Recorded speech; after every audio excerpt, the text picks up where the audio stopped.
After rebirth, the first thing you did was feed the class beauty to the zombies. Then you killed all her devoted admirers. This is because just now, all those exposed to the strange sunlight were shot dead worldwide. They would all turn into bloodthirsty zombies. Yet the class beauty insisted on letting the infected people in. At this moment, you looked at the class beauty with indifference and said one last time, "This door cannot be opened. There are zombies outside, and that girl out there is very likely already infected. If we open the door, we will all die. Bush, how can you be so cold-blooded? The zombies haven't come yet. If we open the door quickly, we can save her. She's a classmate. How can you just stand by and watch her die?" "Yeah, Bush, I never thought you were this kind of person." Chen Nan Nan snorted coldly, "He won't save us. Just move the table and open the door. You're really cold-hearted for not killing him." Before he could finish speaking, you suddenly opened the door. You grabbed his hair and threw him outside. After closing the door, before anyone could react, you picked up a sharp stool and stabbed it directly into the arm of Chen Nanan's top admirer. With blood spraying, the top admirer let out a scream. But the next moment, you jumped up and kicked that person hard in the head, sending him crashing to the ground, unconscious. This series of actions left everyone present in shock. They looked at you with faces full of fear. Then, you fiercely scanned the classmates around you, asking, "Who else wants to be a saint and open the door?" The classmates all panicked and stepped back, not daring to say another word. Seeing this, you snorted coldly, wiped the blood from your face, and walked to a desk. Sure enough, you found a sharp dagger inside. This desk originally belonged to a troublemaker in class, who often showed off a sharp dagger. In your past life, it was taken by one of Chen Nanan's admirers. Just then, a frantic roar suddenly came from outside the door. The girl who was begging for help had now transformed into a zombie. Chen Nan Nan was frantically banging on the door, shouting, "He's turned into a zombie. Quickly save me. I was wrong. Quickly let me in." But slowly, Chen Nanan's voice began to fade away. You scanned the classroom and said, "See, this is the person you all wanted to save. A bunch of idiots." Seeing a group of zombies suddenly appear at the door, everyone felt a wave of fear. Holding the dagger, you coldly declared, "From now on, everyone will follow my orders." Any objections? Everyone immediately nodded, as your earlier ruthless decisiveness had left a deep impression on them. Then you sat down in a corner and began to think. Resources were crucial. You remembered that the convenience store downstairs still had plenty of stock, and there wouldn't be a large gathering of zombies for a while. However, there was something even more precious than resources. That was the person who came into being, following the light of the stars. The mysterious orbs that randomly descended. As long as you absorbed these orbs, you could unlock the human genome and become a super soldier. In this world, no one yet knows the purpose of these orbs, so obtaining them is your top priority. In your past life, orbs descended at this school, and 3 of them appeared at once. You remember a student who accidentally absorbed a portion of the original source. This allowed him to unlock the gene lock and become one of the first soldiers,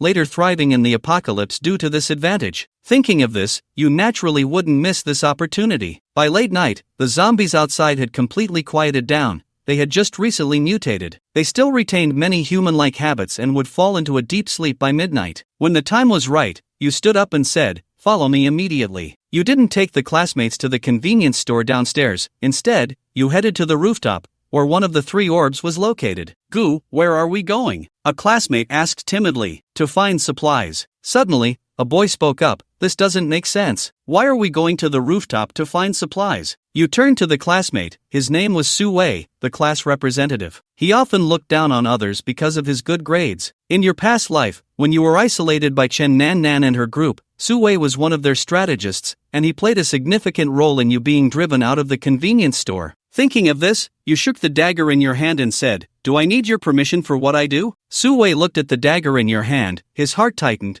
and he didn't dare to continue speaking. But as time passed, Su Wei gradually calmed down. After careful analysis, he concluded that it was because you were ruthless enough to kill and had a dagger that made everyone follow your lead, not because your abilities were superior to his. He needed an opportunity to undermine your authority. Before long, everyone arrived at the stairwell leading to the rooftop, where at least 30 zombies lay sprawled across the rooftop. Looking at the scene before them, everyone's pupils constricted. They were both terrified and confused, not understanding why you had brought them here to find supplies. At this moment, sensing an opportunity, Su Wei jumped out and said, "What supplies are here? We're risking our lives coming here with you. If you can't find supplies, then listen to me, give me the dagger, and I'll lead you to find supplies." Seeing this, you slowly raised the dagger in your hand and smiled slightly. Sue, with a righteous expression, said, "I'm not asking for your dagger, rather, given the current situation, we might die at any moment. We need a smart leader to guide us." While he was still talking, you stabbed him directly in the stomach. The next moment, Sue let out a scream. Without hesitation, you kicked Sue again, sending him flying and knocking over several students. Then you turned and forcefully pushed off the wall of the stairwell,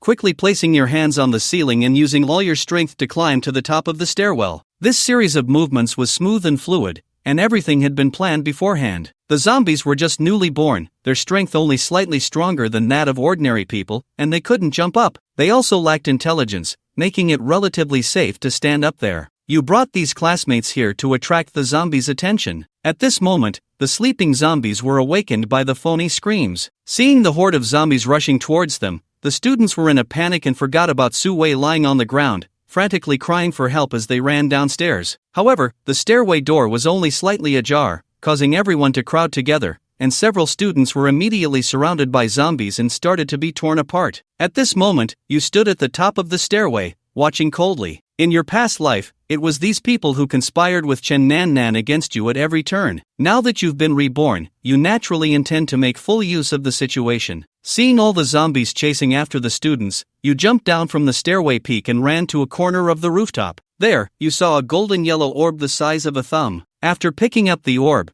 you quickly climbed back to the top of the stairway and began to examine it carefully. You gently wiped it and then directly tossed it into your mouth. In an instant, a tremendous power erupted from the orb. Without hesitation, you immediately began to control your breathing according to the Qi induction technique, then focused your mind to channel the energy within you to impact the genetic structure. At that moment, your consciousness seemed to enter a deep red space, where several black chains floated in the void, and you knew this was the gene lock. As the energy continued to impact, the first gene lock began to shatter slowly, but when you attempted to break the second gene lock, it stopped after 1/3 had been crushed. You suddenly opened your eyes. You had become a rank 1 warrior. You then clenched your fist. The sense of security that this power brought you was comforting. Although you were still far from a rank 5 warrior from your past life, in this newly arrived apocalypse, a rank 1 warrior stood at the pinnacle of humanity. With your current strength, your full-powered strike was roughly around 1,500 kilograms, and most importantly, the gene development enhanced your overall qualities, including but not limited to speed, reaction, and agility. Thinking back to your past life, where you struggled for 20 years to barely reach rank 5,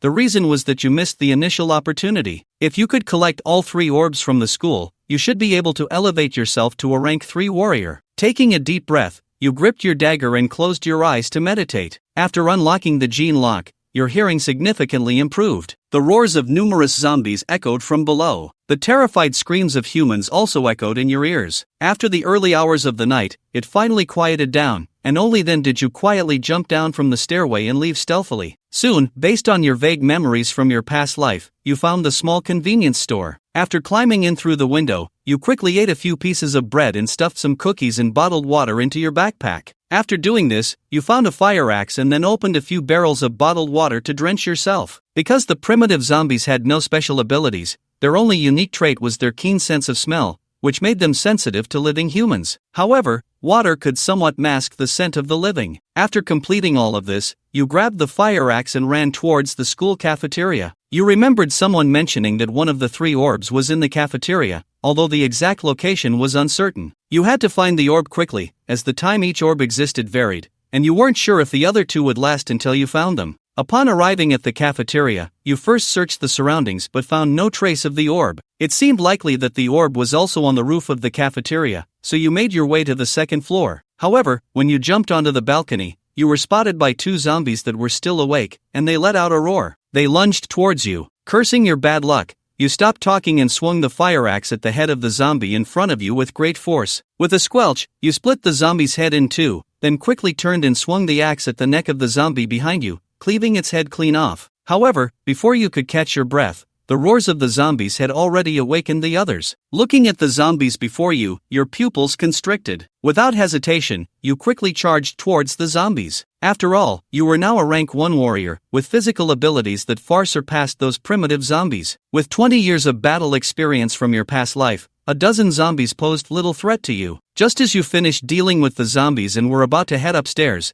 you saw 5 students running out from a nearby cold storage room. Expert, take us with you. Wait for us, expert. Seeing this, your brows furrowed. Such loud voices could easily attract zombies. Were these people looking for death? You growled, if you don't want to die, shut up. The group was instantly intimidated by your murderous gaze just then. A heavily made-up girl exclaimed, you won't kill us. You were slightly taken aback by her words and turned to look at her, stunned for a moment before realizing that this girl was named Zhang Yu, your first crush from middle school. Zhang Yu had always teased you with hints for reasons you couldn't understand, and as someone who grew up lacking love and feeling inferior, you mistook it for her having feelings for you. You pursued her, but she never accepted or rejected you, always saying you were too young and could date in college. You foolishly spent the money you earned from your hard work on her, dreaming of being together in college. It wasn't until the apocalypse began that you learned from another classmate that Zhang Yu had dated many boys in high school, some even sharing hotel rooms with her. That's when you realized you had been fooled for 3 years and had acted like a love-struck fool for 3 years. Upon recognizing you, Zhang Yu became very excited and shouted in a commanding tone, hurry and take me out of here. I can't stand this hellish place for another second. You suddenly turned your head, your expression fierce, and said, if you don't want to die, shut up. I won't say it a third time.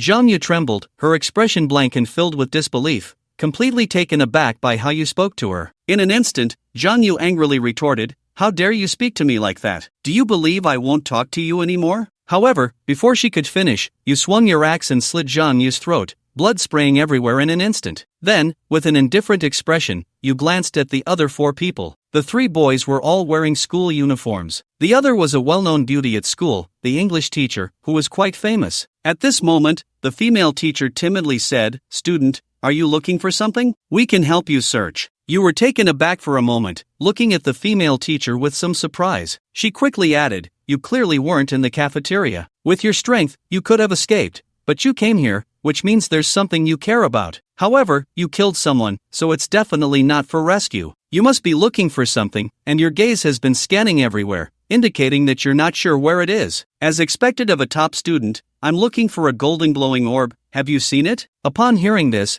the group immediately showed surprise, nodding in agreement that they knew where it was. I know. Earlier today, when the blood-red sunlight shone down, we all saw a golden orb fall. We can tell you where it is, but you have to take us with you as part of a deal. You scrutinized the woman slightly. In such circumstances, her ability to quickly analyze their way out indicated that she was not someone simple. What's your name? My name is Hanyu. A flicker of realization crossed your eyes, so it was her. In your past life, it was this woman named Hanyu who accidentally absorbed the power of an orb and became one of the first warriors to unlock the gene lock. Later, she was known as the one with the greatest potential to surpass the 9th generation and become a war king. If it were her, you wouldn't be surprised. Seeing you scrutinizing her, Hanyu felt a surge of joy. She was very confident in her appearance and figure, especially when she noticed the intrigue in your gaze, which boosted her confidence even more. Most importantly, this was just a young boy, easy to manipulate. With her own conditions, she aimed to capture the heart of this naive boy. If she could control him, not only could she ensure her safety now, but she could also use him as a stepping stone for better opportunities in the future. Thinking this, Hanyu put on a weak and vulnerable facade and said, it's not about danger, I just want to survive. I'll do whatever you say, as long as you take me with you.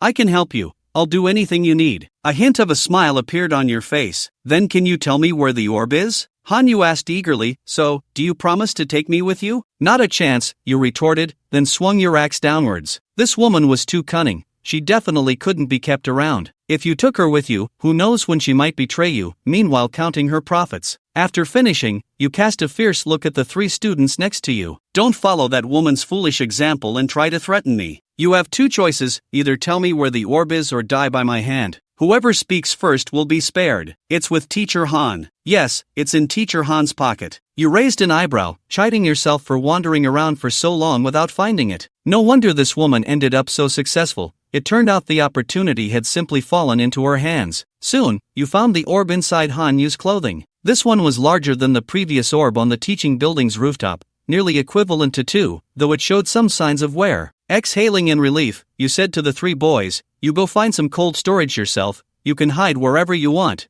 but don't follow me. Also, let me remind you, hiding won't help, there will only be more zombies. You should hurry to the city center while it's still night, there's an official military unit stationed there. With that, you ran towards a nearby cold storage. Once inside, you quickly closed the door, swallowed the orb, and began to operate the chi induction technique to absorb its power. After a while, you opened your eyes, you had reached the 2nd realm. As long as you found the 3rd orb, you should reach the third realm. With the apocalypse just beginning, you should be the strongest among both humans and zombies. With this thought, you stood up and left. This second orb had already shown signs of damage, and you didn't know how long the third would last. If it dissipated into energy, that would be a huge loss. According to your memories from your past life, the third orb should be near the dormitory building. Now, all you could do was hope that the third orb hadn't been hidden by someone. After leaving the cold storage, you glanced at the adjacent one and shook your head. It seemed those 3 boys had chosen to remain hidden there. Their fates would only end in one of 3 ways: starving to death, being eaten by zombies, or becoming zombies themselves. In a few days, zombies would no longer need to sleep, wandering aimlessly day and night,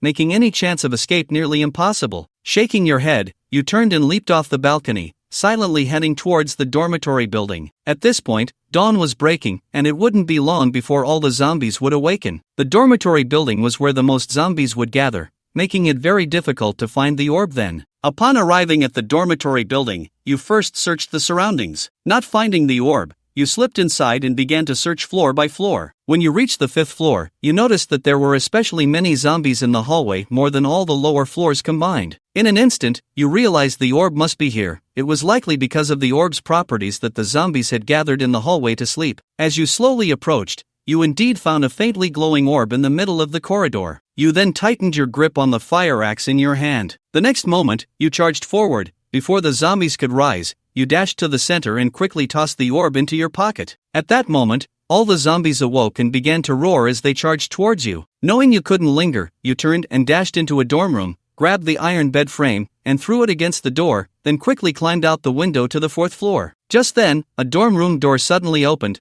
and a bald middle-aged man, full of enthusiasm, shouted, "Student, you recognize me." You were taken aback for a moment. "I'm Principal Chen." A flicker of displeasure crossed the bald man's eyes, and he said, "It seems you students don't listen well. You don't even recognize me. Which class are you in, and who is your homeroom teacher? Cut the nonsense and just say what you need to say." Principal Chen's words left you momentarily stunned. "This student, how can you speak to Principal Chen like that? Your teachers have taught you to respect your elders. Where has that gone?" The speaker was Hiron, the head teacher of the senior year, known for being a sycophant. It was no wonder he became a department head at just 30. He was also notorious for treating students differently based on their backgrounds. If wealthy and powerful students made mistakes, he would merely reprimand them lightly. But if students from poor families erred, he would be extremely harsh, often resorting to beating or scolding. You remembered him clearly because you had once been late and were beaten by Hiron in front of all the teachers and students, who then humiliated you by stating you were an orphan and that you should know better. In the end, you had to stand on the podium for 3 hours as punishment. However, before you could speak,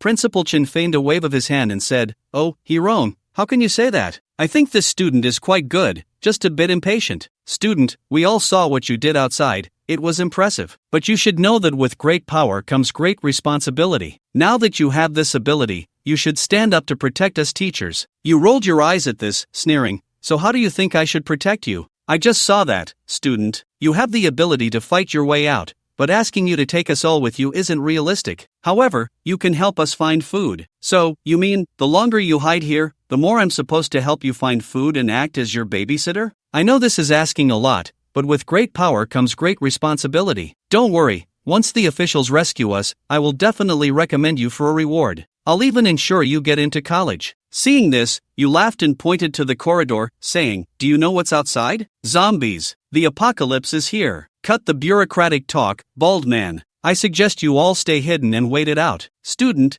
how can you act like this? With your ability, how can you just ignore us? Principal Chen is willing to promote you and give you opportunities. Why won't you seize them? How dare you speak to him like that? People like you don't deserve to be called students. However, before he could finish, you swung your axe and slashed Hiron's throat. Then you turned to Principal Chen, who was splattered with blood and looked terrified, saying, "With great power comes great responsibility, right? I think you fat bald man, have considerable ability too. Why not go feed those starving zombies?" With that, you kicked the door to their hiding room shut and locked it. In the next moment, the people in the dormitory were exposed to the zombies. In an instant, a swarm of zombies charged wildly. Gusha ignored them and quickly dashed to the balcony, leaping down as screams and hysterical shouts erupted behind him. Gusha moved like a nimble cat, swiftly jumping across the balcony, and soon reached the ground floor from the 5th. By this time, the sky was gradually brightening, and many zombies in the school had begun to awaken. "Gusha, wielding an axe already full of nicks, ran towards the teaching building,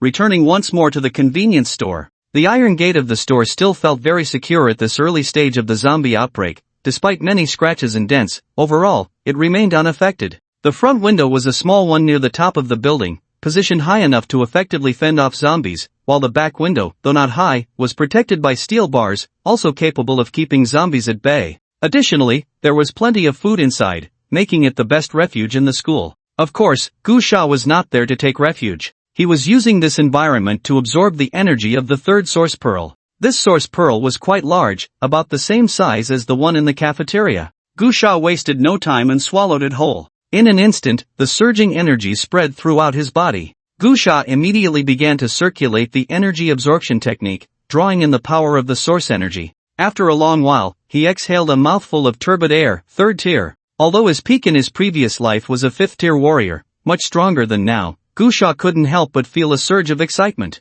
Because even though he was only at the third tier now, this was just the beginning. He was far ahead and had enough strength to compete for the resources to come. Just then, a gurgling sound came from his stomach. He quickly grabbed a pile of bread and biscuits from the shelf and devoured them, filling his belly in a whirlwind. After brushing off the crumbs from his hands, Gu Sha rummaged around in the convenience store for a while and finally found a relatively clear map of T-City. Yesterday, the Scarlet Descent occurred, and almost all the satellites in space were destroyed, plunging the world into a state of no signal, making it impossible to use mobile navigation. Since he hadn't returned to T-City for the past 20 years, he had forgotten many places. He was about to leave the school to execute his second plan, to leave T-City. There was no reason to stay in this city any longer. He remembered clearly that in T-City, there were only 3 places with source pearls. One was the school where Gu Sha was, the second was said to be in the countryside, and the third seemed to be in a river, where powerful fish-like zombie beasts were born in later times. This aimless search was akin to finding a needle in a haystack. Moreover, the existence of source pearls was too brief. Without knowing their exact locations, it was completely impossible to search for them in other places before they dissipated. As for source pearls in other regions, there was even less need to consider them, as their locations were even more uncertain, and there was no time. Therefore, what he needed to do now was to plan for the second Scarlet Descent a month later. This second Scarlet Descent was different from the first, which occurred randomly worldwide. The second descent of source pearls would be much more limited in scope. In the entire Longzhou, covering nearly 10 million square kilometers, only 10 cities would receive the second descent of source pearls, which would also be the 10 barrier cities of Longzhou in later times. However, unlike the first descent, which went unnoticed, the second descent would be recognized worldwide for its importance. The federal government and various regional authorities would encourage survivors to search for source pearls to enhance humanity's combat power, in an effort to prevent zombies and zombie beasts from obtaining them. At that time, the world would welcome a battle for source pearls, with official armies and many civilian organizations already equipped with heavy weapons participating, heralding the arrival of a great era of conflict. It is precisely because of this reason that, unlike the first Scarlet arrival, where there was only a vague record of the source pearls in various places, the second Scarlet arrival had a relatively accurate general statistic. There are also many folk legends about the places where the source pearls fell, and the locations where source pearls appeared are quite detailed. In his previous life, Gu Sha had been active in City C, one of the top 10 barrier cities in Longzhou, for 20 years, and had made quite a name for himself, so he knew a lot. He had a considerable impression of the locations where source pearls had fallen. Therefore, he decided to quickly head towards City C. Although he was now a third-tier warrior, supposedly the strongest in gene development among all humans in the world, a month later, there would be a global competition for the source pearls, and he needed to plan ahead to maximize his gains. Before the apocalypse, City C was just a second-tier city, but because of the second Scarlet arrival, one of the 10 cities was City C, which underwent earth-shattering changes,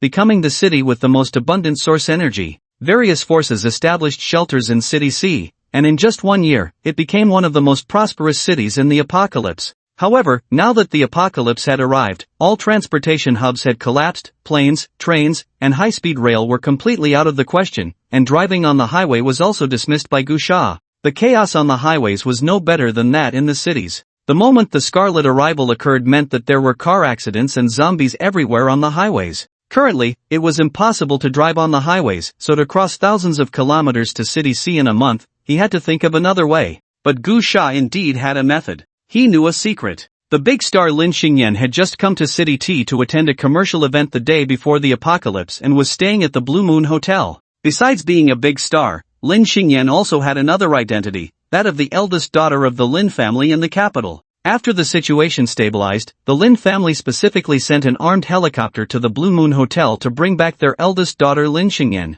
However, it was said that Lin Xingyan had suffered humiliation during her stay at the Blue Moon Hotel. Gu Sha did not care about the process of that incident. What he cared about was that the Lin family would send a helicopter. He needed to ask Lin Xingyan for a favor to take the helicopter to City C as quickly as possible. After making the decision, Gu Sha immediately stuffed a map into his backpack and added some food and water before quickly climbing out the window. However, by this time, it was already bright outside, and zombies were everywhere. As soon as Gu Sha appeared, he naturally attracted the attention of many zombies. Holding an axe, Gu Sha chopped down a few zombies and quickly rushed towards the parking lot, spotting a high-clearance SUV from a distance. He smashed the car window with a punch, opened the door, and tossed the supplies inside. The alarm went off, but Gu Sha paid no attention, jumped into the car, and fiddled with it for a while before starting the engine without a key. In his previous life, he had survived for 20 years in the apocalypse and had even become a 5th-tier warrior, leading a small team. Not to mention these cars, if given a tank, he could drive it away.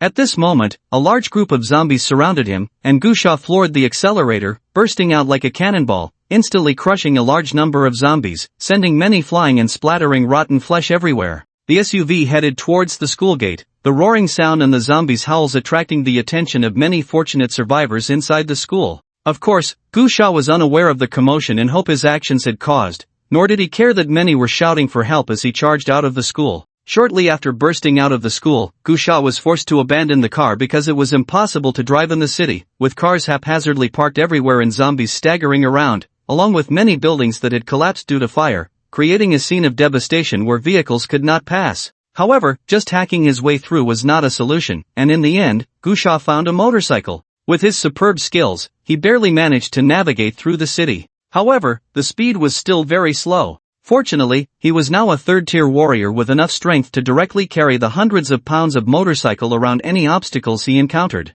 Even so, by the time he arrived at the Blue Moon Hotel, it was already afternoon. The Blue Moon Hotel was the largest hotel in T-City, very grand, but it occupied a vast area, resembling a manor-style hotel. When Gu Sha threw the motorcycle directly at the hotel entrance, several zombies suddenly rushed out from inside. They dragged their stiff bodies, covered in chunks of flesh and blood, with pale, grayish faces and white eyeballs without pupils, clawing and advancing towards Gu Sha. Gu Sha raised the axe, which was already full of nicks, and with a clean swing, he charged into the hotel, taking down one zombie after another. The hotel lobby was also filled with many zombies, but with Gu Sha's current strength, fighting these zombies was no different from dealing with kindergarten children. He quickly cleared them out and then rushed through the hotel, searching everywhere. The hotel was now filled with zombies. What was once a valuable property had turned to foam overnight. Of course, this situation was the same all over the world, and no one would mourn it. After all, the owners of these properties might have already become walking corpses or were possibly fleeing for their lives. With Gu Sha's current strength, facing these newly born low-tier zombies was a complete one-sided battle, especially in this kind of building where there were many places to hide, making it nearly impossible to be surrounded. At this stage, as long as Gu Sha was not attacked by thousands of zombies in an open area with no cover, he could handle it with ease. Therefore, searching for Lin Xingyan's whereabouts in the Blue Moon Hotel was very smooth. Gu Sha did not spend much time before finding Lin Xingyan in a standalone villa, but at that moment, Lin Xingyan was in a very bad and desperate situation. The reason he could recognize Lin Xingyan at a glance was not because he remembered this big star after 20 years, but because before the apocalypse, the big star Lin Xingyan had come to T-City for a performance, and her promotional posters were everywhere in the city. Just on the way from the school to the Blue Moon Hotel, he had seen Lin Xingyan's posters dozens of times, leaving a deep impression. At this moment, Lin Xingyan was trapped in the villa with a group of people. It was not a very large villa, and it was surrounded by zombies, roughly estimated to be no less than 300, all frantically banging on the doors and windows of the villa. Fortunately, the hardware facilities of the Blue Moon Hotel were very good. Both the doors and windows held up against the zombies' attacks. However, while the external threat was temporarily resolved, internal strife was very evident. The survivors inside the villa were in conflict. Lin Xingyan was curled up in a corner, with 2 or 3 corpses lying in pools of blood beside her. It was clear that these people were not killed by zombies but by humans. The killers were obviously 7 or 8 young men dressed in hotel security uniforms, all strong and robust, each holding weapons such as axes, kitchen knives, iron rods, and one wielding a very exquisite tang knife, which was likely a hotel decoration. Besides these security guards, there were also about 10 other people, clearly hotel guests, all dressed in luxurious attire. Before the apocalypse, those who could afford to stay at the Blue Moon Hotel were well off, belonging to the upper class. However, now those upper-class individuals were in a terrible state, all huddled in a corner, watching as the security guards bullied Lin Xingyan, a woman, without daring to say a word. Gu Sha climbed over the wall to the second floor of the villa and curiously observed the scene in the lobby below. From the chatter of those people, he roughly understood the situation. This group had been trapped for a day yesterday and was discussing going out to scout the situation outside today, but they encountered a zombie attack and quickly retreated. The security guards were responsible for holding the rear, but when they rushed to the door, the first ones to escape had no sense of honor and closed the door, leaving only 7 or 8 of the dozen guards alive. The mastermind was Lin Xingyan, who, relying on her 2 strong bodyguards, disregarded the objections of others and shut the door. The surviving 7 or 8 did not owe their lives to Lin Xingyan's conscience but were lucky to have known about a back door. Once the guards got inside, they were naturally furious and wanted to settle the score. They quickly learned that it was Lin Xingyan who had done this and demanded an explanation. However, Lin Xingyan, used to being high and mighty, not only refused to apologize but acted as if it was her right, completely enraging the guards. A conflict erupted immediately, and her 2 bodyguards were killed on the spot, along with 2 wealthy men who had spoken up for her. At that moment, Lin Xingyan finally felt fear, and the wealthy men were too scared to speak. "Damn you, filthy bitch!" The leading guard shouted, holding a broadsword, and kicked Lin Xingyan in the stomach, saying viciously, "You ungrateful wretch, we are risking our lives to save you, and you repay us with this. I'll send you to your grave right now." As he roared, the guard raised the broadsword to strike Lin Xingyan. By now, many had realized the apocalypse had arrived, and they understood that the world had descended into chaos. Their moral boundaries had begun to crumble, especially those who had killed zombies and people. They were the first to adapt to this new reality, and the hidden ferocity of the civilized era was erupting. It was still relatively mild now, but in a few days, at most just a few days, the world would enter a state of complete collapse, where morality and humanity would be utterly extinguished. Lin Xingyan, already pale, was terrified, her soul nearly escaping her body, and she shouted, You can't kill me. My father is Lin Tian. If you kill me, you're dead for sure." Upon hearing the name Lin Tian, many were taken aback, especially the guards, who were former soldiers and familiar with this figure. The natural humility of the lower class towards the powerful momentarily suppressed the guards' ferocity, and the raised knife stopped. However, Lin Xingyan was truly foolish, and she threatened again, "Let me tell you, my father has over 100,000 soldiers under him. You're dead for sure. You better apologize to me right now, or else. Damn it, you dare threaten me? It's the apocalypse. What the hell do I care about you?" The guard was enraged again and slapped Lin Xingyan's delicate face, knocking her to the ground, her tattered skirt lifting slightly to reveal her long legs. A lewd glint flashed in the guard's eyes, and a thought suddenly crossed his mind. It's already the apocalypse, who knows if anyone will survive tomorrow? Why not enjoy something he never dared to think about before? Immediately, the guard grabbed Lin Xingyan by the hair, a lewd smile on his face, and looked at the other guards, saying, "Brothers, this damn world is like this now. Who knows how long we can live? We might as well enjoy what we never dared to think about before, right?" With a tearing sound, Lin Xingyan's clothes were ripped apart, exposing her snowy skin. In an instant, the other guards felt as if a Pandora's box had been opened within them. No, I was wrong, please don't do this." Lin Xingyan covered her chest and pleaded loudly, looking pitiful, no longer the glamorous star or the proud daughter of a wealthy family. However, the more she acted this way, the more desire it ignited in the men. "I am sorry, but I can't assist with that." No one dared to resist. Under this barbaric atmosphere, there were no laws or moral constraints left. Those with power were the rulers, free to do as they pleased. The head of security laughed arrogantly as he walked towards Lin Xingyan, who was huddled in the corner. At that moment, Lin Xingyan resembled a helpless little kitten, curled up in the corner, tightly hugging her knees, tears of fear streaming down her pale face, her lips only able to whisper no and please, no. A sense of despair enveloped her. Just then, a calm voice suddenly came from upstairs. "Hey!" This unexpected voice startled everyone downstairs, and the nearly frenzied security guards looked up to see Gu Sha. Gu Sha had been watching the commotion from upstairs for quite a while. Having returned 20 years after the apocalypse, he was accustomed to such scenes and felt no discomfort. He simply waited for the right moment to speak. The people downstairs were all taken aback, not expecting anyone to be upstairs, especially the few security guards who had just let their true nature show and were now inexplicably alarmed. However, when they realized that Gu Sha was just a teenager, the slight fear they felt dissipated. One security guard waved his kitchen knife and shouted, "Kid, you're asking for death." Gu Sha suddenly vaulted over the railing and leaped down from the second floor, about 4 meters high, kicking the guard who had spoken. With a loud bang, the guard was sent flying into the wall, blood trickling from the corner of his mouth, his head tilted, and he died instantly. This move stunned everyone downstairs. Gu Sha, however, looked calmly at the head of security and slowly said, "Don't rush to take action. I have a question for Miss Lin first, then I'll decide whether you can proceed." With that, Gu Sha turned to the corner where Lin Xingyan was looking at him with hope and asked, "Miss Lin, when the Lin family comes to rescue you, can the plane take me to a place first? The fare will be my guarantee for your safety these few days. Do we have a deal?" Now, Lin Xingyan would not let any lifeline slip away. She hurriedly replied, "I promise you, I promise. I'll take you wherever you want." Gu Sha chuckled lightly and looked at the head of security, saying, "Sorry, but it seems you won't be able to carry out your plans today." The head of security's expression darkened, looking quite grim. However, the commotion caused by Gu Sha's entrance made him wary. He couldn't gauge Gu Sha's combat ability. He had been a soldier and had seen real fighters, so he held a certain respect for experts. Although they were numerous and armed, he was reluctant to confront Gu Sha directly. "Little brother," the head of security said, "this woman is not a good person. Don't trust her, she has repaid our kindness with malice. It's not wise to fight us for such a worthless woman. In this world, it's like the apocalypse in the movies. I see you're quite capable, why not join forces? The hope of surviving together is much greater than relying on this woman. I estimate that the whole world is in chaos with zombies.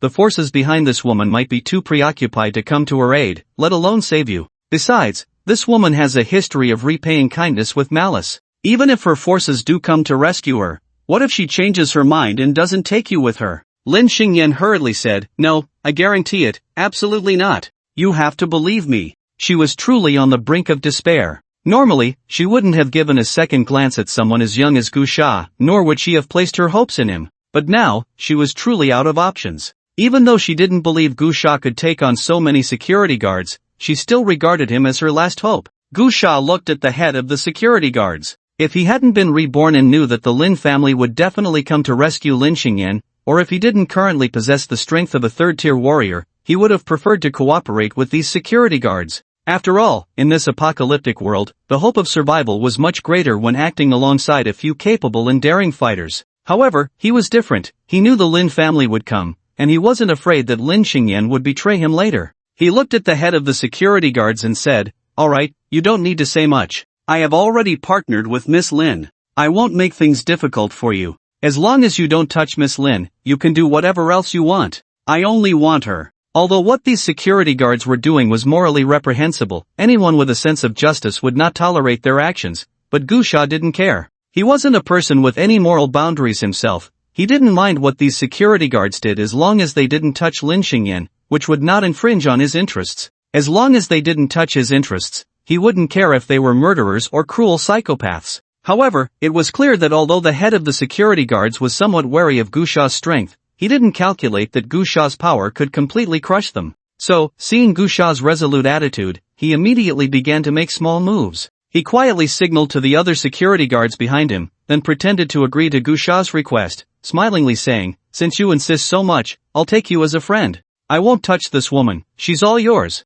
At that moment, two security guards suddenly moved behind Gu Sha, one swinging an axe and the other wielding an iron rod, launching a surprise attack on him, one aimed at Gu Sha's head and the other at his leg. However, at that same moment, Gu Sha snorted coldly, quickly turned, jumped, and executed a mid-air flip, kicking out with a whip kick. Both security guards were hit and flew away like two kites with broken strings. Gu Sha's strength was measured in tons. There was no chance of survival for the two when struck by him. One flew out and crashed into a pillar, the sound of bones breaking echoed, and he died instantly. The other flew directly into the wall on the second floor, his head smashed open, brain matter splattering out. At the same time, Gu Sha swiftly took an axe from his backpack and threw it, embedding it directly into one security guard's head. The immense force sent that guard flying backward, the axe piercing through his skull and nailing him to the wall. In that instant, the remaining security guards were terrified, fear rising within them. The head of the security guards hurriedly said, "Misunderstanding, misunderstanding, "Big brother, it's all a misunderstanding."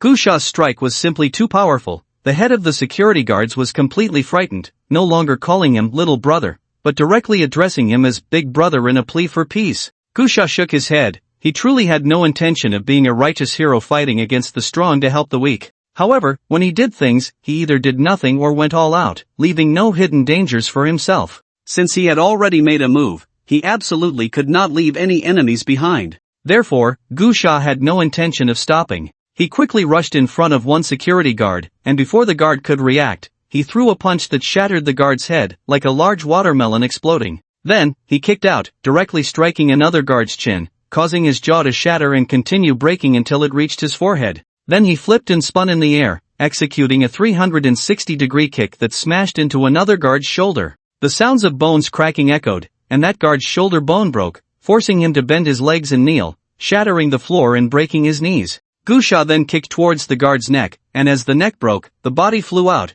crashing against the wall like a lump of mud, dead beyond recovery. "You, don't come over, or I'll kill this woman." The head of security was already scared out of his wits, holding a tang knife against Lin Xingyan's neck and shouting threats. However, Gu Sha ignored him completely, quickly rushing forward in just a few steps. His speed was astonishing, almost instantaneous as he reached the front, then extended a hand to grab the blade. In that moment of panic for the head of security, a straight punch landed. That massive fist smashed into the head of security's face, instantly crumpling his features together, and he flew back, crashing into a pillar, lifeless. Lin Xingyan's body was still trembling, completely unresponsive, staring blankly ahead with a dazed expression, and it took a long while before she snapped back to reality and burst into tears. Gu Sha weighed the tang knife in his hand. It was about 4 pounds, a bit heavy for an ordinary person, but in his hands, it felt too light. However, obtaining a sharpened tang knife was already a very good weapon. At this moment, outside the villa, the zombies were still roaring, and the survivors in the hall felt a sense of having survived a disaster.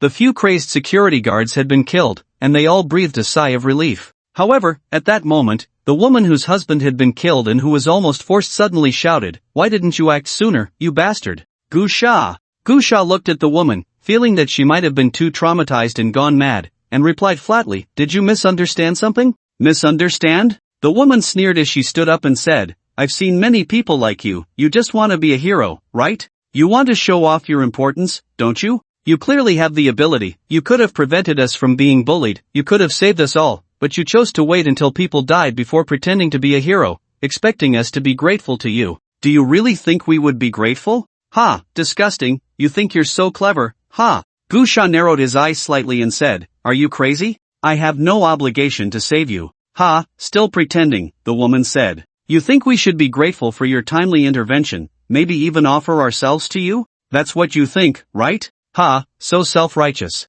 Let me tell you, you're more disgusting than those people, ha." "Shut up." Gu Sha suddenly swung the tang knife in his hand, slicing through the woman's throat. Blood sprayed everywhere, and the woman collapsed to the ground. Gu Sha frowned and cursed, "Fool," then looked at the wealthy socialites and said, "Anyone else who thinks like her? I can send you to keep her company." The wealthy socialites hurriedly shook their heads. To be honest, they had resonated with that woman just moments ago. They had noticed that Gu Sha had been watching the commotion from upstairs for a long time but had chosen not to intervene until the last moment. At first, they hadn't thought much of it, but when the woman's words were spoken, they felt there was some truth to it. They were all rich, part of the upper class, and had seen many who fantasized about helping the wealthy at a critical moment to gain their gratitude and become rich overnight. They instinctively felt that Gu Sha was one of those people, and a sense of disgust arose in their hearts. It wasn't until Gu Sha killed that woman that they suddenly realized they had no right to adopt such a superior attitude. This was a common flaw among the wealthy, believing that the poor should naturally sacrifice for them, even though many wealthy people repay kindness with a sense of charity.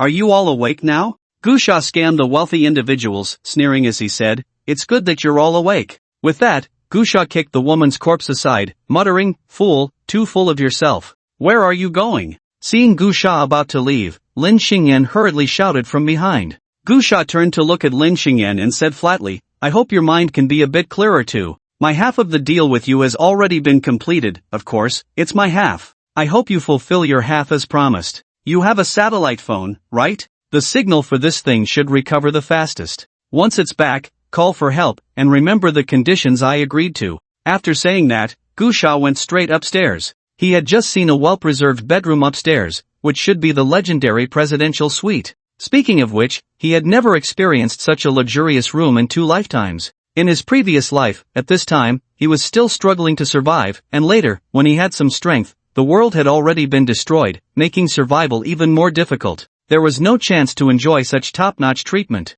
Gu Sha went upstairs and directly closed the door, leaving those downstairs looking at each other in confusion. Time passed in a flash. 3 or 4 days went by. I have to say, the hardware facilities of this villa are really strong. After the doors and windows were closed, they surprisingly weren't broken through by zombies for 3 or 4 days. Fortunately, there was a lot of food stored in this villa, and many of them were high-end meals that Gu Sha had never even seen before. These past few days, he had been living quite comfortably. The zombies outside seemed like a timed alarm clock, roaring outside for a long time every day. The atmosphere in the villa had been very oppressive these days, but the survivors gradually began to calm down. After all, the quality of the villa was very good, and they were still quite safe hiding here, but there was a strong sense of pressure. During these days, Gu Sha had been upstairs without contacting those survivors, only occasionally going downstairs to deal with the zombies that accidentally stumbled in. Those people had already centered around Lin Xingyan, all trying to please her. There were 2 reasons. First, they knew Gu Sha would protect Lin Xingyan. Second, Lin Xingyan might be able to bring in reinforcements, so they were all trying to curry favor with her, hoping to gain a glimmer of hope.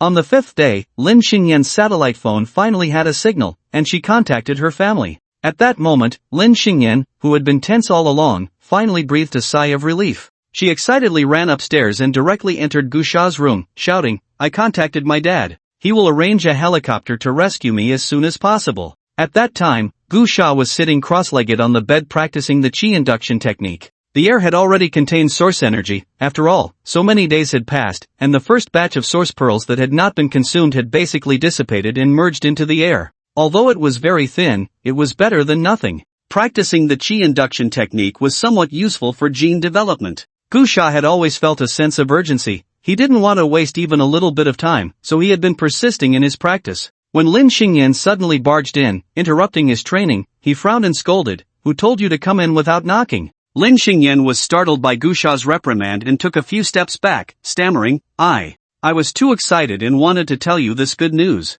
"I know," Gu Sha said coldly. "Remember, in the future, you must knock and get my permission before entering." Lin Xingyan hurriedly nodded and said, I understand. Get out." Lin Xingyan immediately walked out and closed the door. At the moment she closed the door, she looked at the satellite phone in her hand, feeling a great sense of confidence. Looking back at Gu Sha's room, her brows furrowed, and a sense of displeasure arose in her heart. She walked downstairs with a sullen face, and the few survivors all approached with flattering smiles, offering various compliments. When they learned that Lin Xingyan had been scolded by Gu Sha, a woman said, "What's wrong with this person? If it weren't for Miss Lin, he wouldn't be able to escape from here. Although he saved Miss Lin, you also need to save him. He is also your future savior. How can he speak to you like that?" Exactly, they don't know how to be grateful. If it were me, I would definitely be grateful to Miss Lin. This life is all yours. Yeah, that person is too much. Miss Lin, you don't owe him anything. Why should he treat you like this?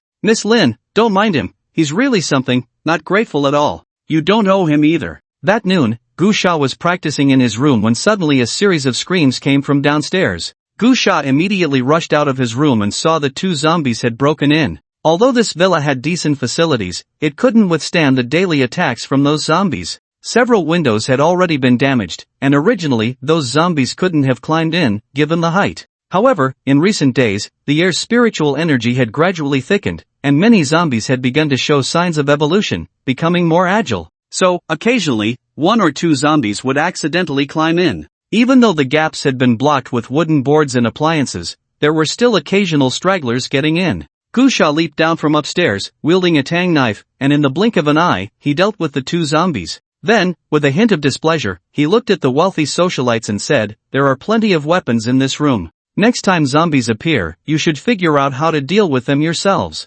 After saying that, Gu Sha turned to Lin Xingyan and said, "Come with me upstairs." Upon hearing this, the expressions of the wealthy socialites changed slightly, but none dared to speak. Instead, they all quietly looked at Lin Xingyan. Lin Xingyan looked at Gu Sha, seemingly wanting to say something but feeling a bit scared. After hesitating for a while, she finally mustered the courage to speak. Gu Sha, I think you should stay with us. It would be convenient for protecting us at any time." Gu Sha gently wiped the black blood off his tang knife, showing no expression, and simply said, "Are you sure you're not sleepwalking right now?" Lin Xingyan's heart tightened, feeling a sense of comfort, but looking at the eager and encouraging gazes of the wealthy socialites behind Gu Sha, she gritted her teeth and said, "You heard me right. I said you should stay downstairs, or we can all go upstairs with you. My dad's people sent to rescue me will arrive soon, and I don't want anything to happen in these last few days." "I believe you don't want that either," Gu Sha asked. "I said you can go upstairs, but what does that have to do with these people?"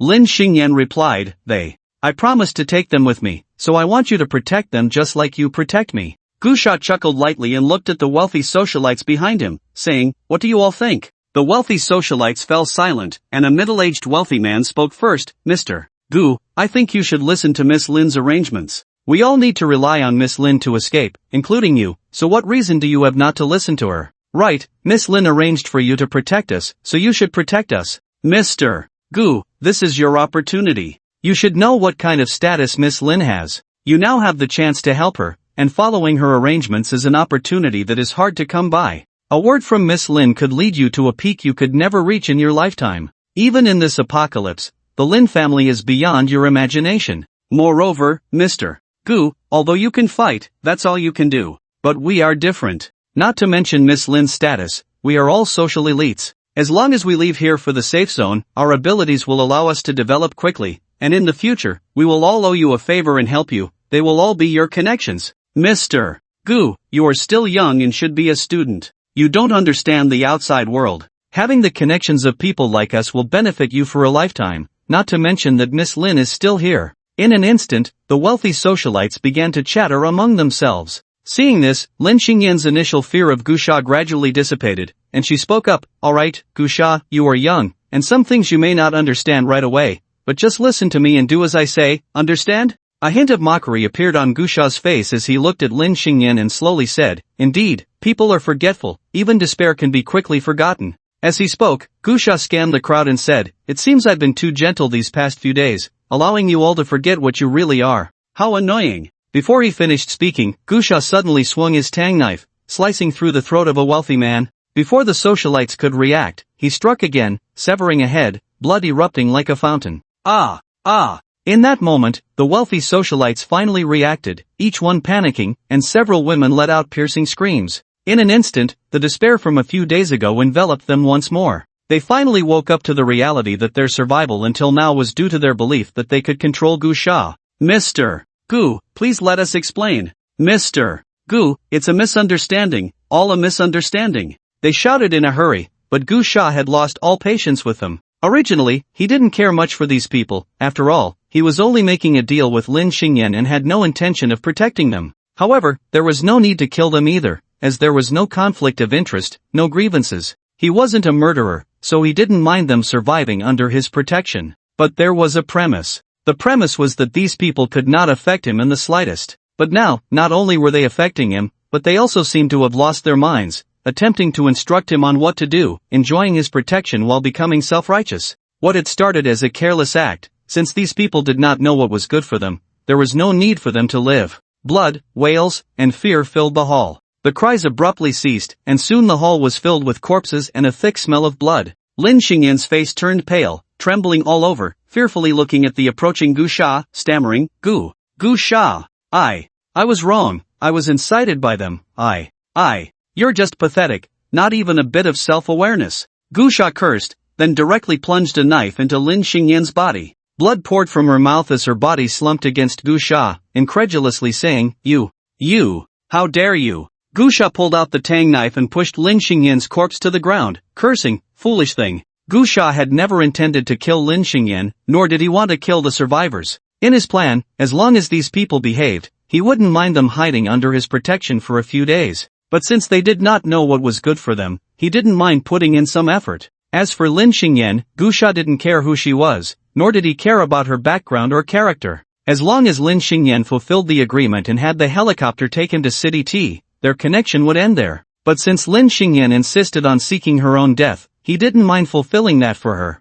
After all, from the moment Lin Xingyan first connected the satellite phone, Lin Xingyan had already become of no use to Gu Sha, because for Gu Sha, all that mattered was that the Lin family's helicopter arrived. After killing Lin Xingyan and a group of survivors, Gusha found some peace. Aside from occasionally taking down a couple of zombies that wandered into the villa, he spent most of his time training in his room. On the third day, the satellite phone rang. Once connected, a man's voice came through. Miss, please respond if you can hear me, please respond. Gusha replied, Miss Lin is injured and cannot respond. The other party paused for a moment and said, Are you Gusha? It's me, Gusha answered. A few days ago, the satellite phone had been connected 3 times, and during one of those calls, Lin Xingyan's father's associate learned that Gusha was protecting Lin Xingyan and had a brief conversation with him, expressing gratitude. Therefore, the person coming to pick up Lin Xingyan was also aware of Gusha's existence. What have you done? The voice on the other end was very angry, scolding, How could you protect my young lady and let her get injured? What kind of work are you doing, so incompetent? Gusha frowned. The Lin family was indeed used to being high and mighty. Without waiting for Gusha to respond, the voice continued, In 3 minutes, we will locate the villa you are in based on the satellite phone signal. The helicopter will land. Listen carefully, you have only 3 minutes, you must take my young lady upstairs to wait. If anything happens to her, you will be held responsible. With that, the call was abruptly ended. Gusha put down the satellite phone, a cold glint flashing in his eyes. It seemed there was no reasoning with them anymore. Immediately, Gusha grabbed his backpack, went outside, picked up Lin Xingyan's body, and headed for the rooftop. Soon, the helicopter appeared in the sky, the huge buzzing sound attracting too many zombies, surging towards the villa in droves, the helicopter hovering and slowly descending. Gusha saw someone on the helicopter using binoculars to observe. He sneered. Initially, he had only stabbed Lin Xingyan once to ensure the integrity of the body to prevent suspicion. Sure enough, after confirming it was Lin Xingyan, the helicopter began to descend slowly, the powerful wind feeling oppressive. Standing on the rooftop, Gusha could see 3 people on the helicopter, one piloting the aircraft, and 2 burly men in bulletproof vests holding light machine guns. The helicopter landed on the rooftop. The 2 burly men quickly jumped off the helicopter and ran towards Gusha. Give me the person. One of the burly men snatched Lin Xingyan's body from Gusha's arms without checking her condition, and Gusha cursed, guessing that the Lin family might have a bad attitude, and there was even a possibility they wouldn't take him alone. After all, in this apocalyptic world, helicopters were the only means of transportation that could travel far, making them the most precious mode of transport. It wouldn't be cost-effective for the Lin family to send him alone to City C. However, he didn't expect that not only did the Lin family not plan to take him, but they also intended to kill him directly. Damn it, the apocalypse has just begun, and these people's thinking is already so advanced? Perhaps during the civilized era, these high-ranking nobles were already devoid of ethics. Gusha thought for a moment and found it reasonable. Those who uphold ethics could never reach the level of the Lin family, no matter the era. However, for Gusha, it didn't matter. He was planning to kill these people and seize the helicopter anyway. After closing the cabin door, Gusha directly dove into the cockpit. After fiddling around for a while, he started the helicopter. In his previous life, as a 5th-tier warrior, he wasn't considered a master globally, but he wasn't bad either. He had participated in several official campaigns to eradicate zombies and had undergone systematic training in the military. He had received training on tanks and fighter jets. While he couldn't claim to be proficient, he could operate them, albeit just enough to get by. After some tinkering, the helicopter took off, heading towards City C. City C was far from City TC. It used to take 2 days and 2 nights by train. However, flying in a straight line was much closer, and the speed was several times that of a train. Unfortunately, Gusha's flying skills were not great. Upon arriving in City C, he crashed directly into a building during landing, resulting in a massive explosion.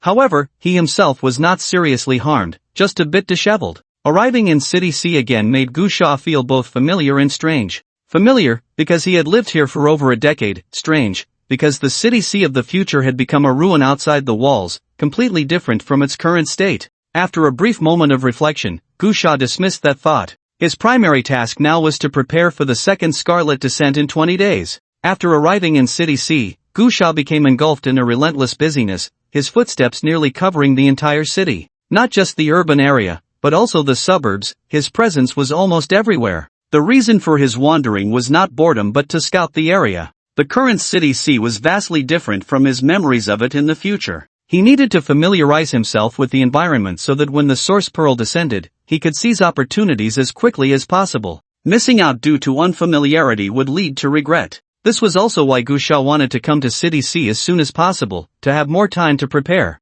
The second Scarlet Descent would occur 3 consecutive days at the same time. He needed to understand the environment of City C very well and devise the best plan to obtain as many source pearls as possible. Additionally, there was a significant issue with the source pearls that would fall during this second Scarlet Descent. They only lasted for 12 hours before automatically dissipating. Therefore, time was even more pressing, necessitating early familiarization with the environment and calculating distances and other factors to choose the most suitable plan. After wandering around for 19 days, on the 20th day, Gusha stopped his aimless wandering because the Scarlet Descent would occur at noon the next day. Based on his explorations over the past few days, Gusha finally devised a complete plan, arranging the itinerary for the 3 days following the Scarlet Descent meticulously, along with some contingency plans to prevent unexpected incidents from disrupting the schedule. On June 9th, Gusha appeared in the outskirts of the city. He walked through the streets with a tang knife in hand. It wasn't until deep into the night that he finally found his destination. It was an older self-built apartment complex called Li Jiayuan, constructed over 20 years ago, very dilapidated, with no elevator, exuding a strong sense of age. Gushaji came here because 4 source pearls would fall on the first day of the Crimson Descent, and the area around Li Jiayuan was the most densely populated place in City C for the arrival of source pearls on that day. The first day was also the day Gushaji could obtain the most source pearls, because starting from the second day, or even shortly after the source pearls fell on the first day, many powerful factions would swarm in, making it much harder for Gushaji to obtain source pearls. On the first day, he could take advantage of the situation, using his foresight to maximize his benefits. Therefore, after arriving in City C, he chose this place as his first stop. However, when Gushaji arrived at Li Jiayuan, it was already deep into the night. He had been wandering around Li Jiayuan during the day, knowing that there would be more than just this place where source pearls would fall tomorrow. The dark and quiet old community felt eerie and terrifying, with the sounds of zombies roaring and staggering about,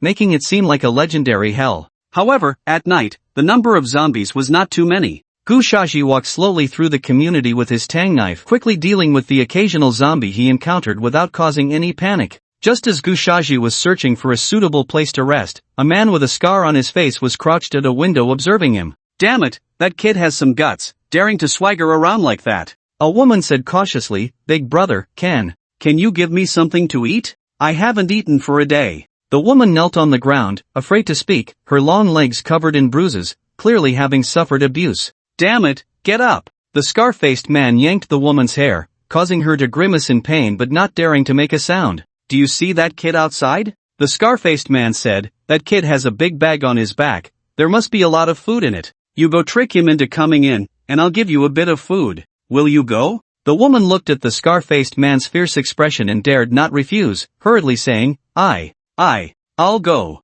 But if I trick him in, can I rest for a day?" "Humph." The scar-faced man snorted coldly and said, "Fine, you go trick that kid outside in, and I'll let you rest for a day." Okay. The woman quickly went out. The scar-faced man watched the woman's graceful figure leave, a satisfied smile appearing on his face. Looking out at the dark world, he felt a deep sense of emotion. This world was truly wonderful. The scar-faced man was originally just a worker who toiled early and late at a construction site, doing the hardest and most exhausting work for a meager salary, often scolded by his superiors, yet he dared not say a word, only smiling and bowing. A month ago, the apocalypse suddenly descended, and zombies appeared everywhere. At that time, he was working outside the Li Jiayuan community when a group of people, hiding and fleeing, ran into this building. He was strong and bold, gathering a few friends from the construction site to kill a few zombies and shelter the survivors in this building. As time passed, his mindset began to change. He killed those who opposed him. After the first time, he opened the door to a new world, and the other friends followed his lead. After killing a few people, no one dared to oppose him anymore,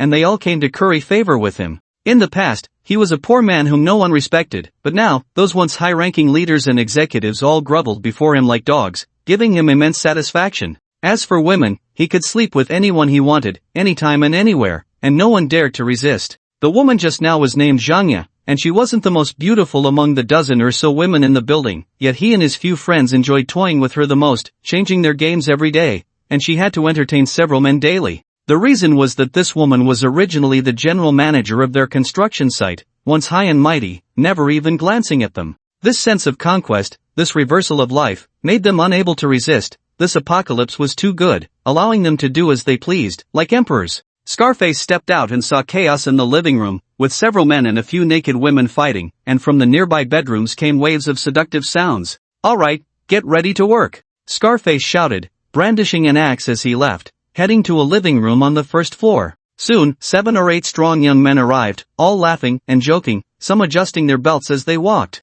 Scarface said, "You guys only know that little bit every day, can't you have some ambition?" A young man replied with a grin, "Big brother, what can we do? We're locked in this building with nothing, except for listening to the radio. What else can we do but play with women?" Scarface didn't continue on that topic and said, "Grab your weapons and get ready." A kid came outside, "Looks like he has a lot of supplies." Immediately, several people picked up their weapons. Scarface looked at a young man and asked, "By the way, how many people are still locked up?" "Only 3 left." The young man replied with some worry. "Damn, those officials keep saying on the radio that they want to rescue us, but there's still no sign of them. Big brother, that big cat's appetite is getting bigger. 3 people might only last a day. Even with that kid coming from outside, at most 2 days. These days, fewer and fewer people are passing by to escape here, and there isn't much food left." Scarface frowned and said, "When the time comes, we'll use those women as bait. That big cat seems to understand human speech more and more. Let's see if we can negotiate with it to take us out to search for supplies.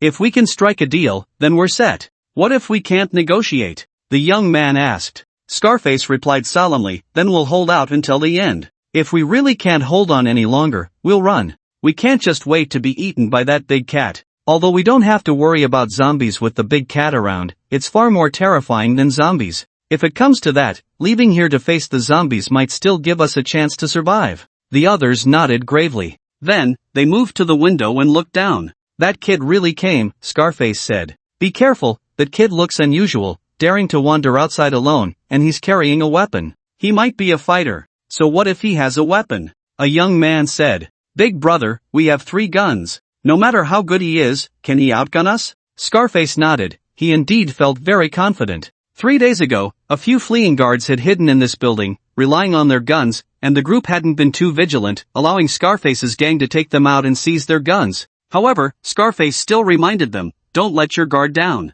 In the dark of night, Gusha moved forward slowly. The apocalypse has been upon us for a month now, and the energy in the world has grown increasingly dense. Many zombies have already evolved, showing significant improvements in their hearing. Although he is not afraid of these zombies, he does not wish to attract a large-scale attack, so he remains as cautious as possible. In the night, only the dim light of the moon above provides some illumination. Gusha suddenly hears footsteps nearby, very light, but he can distinguish that they belong to a person. Gusha slowly walks over. "Little brother," a woman appears in a narrow alley of a self-built building, calling out, "You should come in quickly, don't linger outside. It would be troublesome if the zombies find you." Gusha, a third-tier warrior with keen senses, can see quite clearly even in the dark. The woman looks quite beautiful, appearing to be around 30 years old, with a graceful figure, but she seems filled with fatigue, her eyes dim. After sizing her up, Gusha asks, "Are there no zombies in this building?" The woman nods and replies, "No, there are more than just me in this building.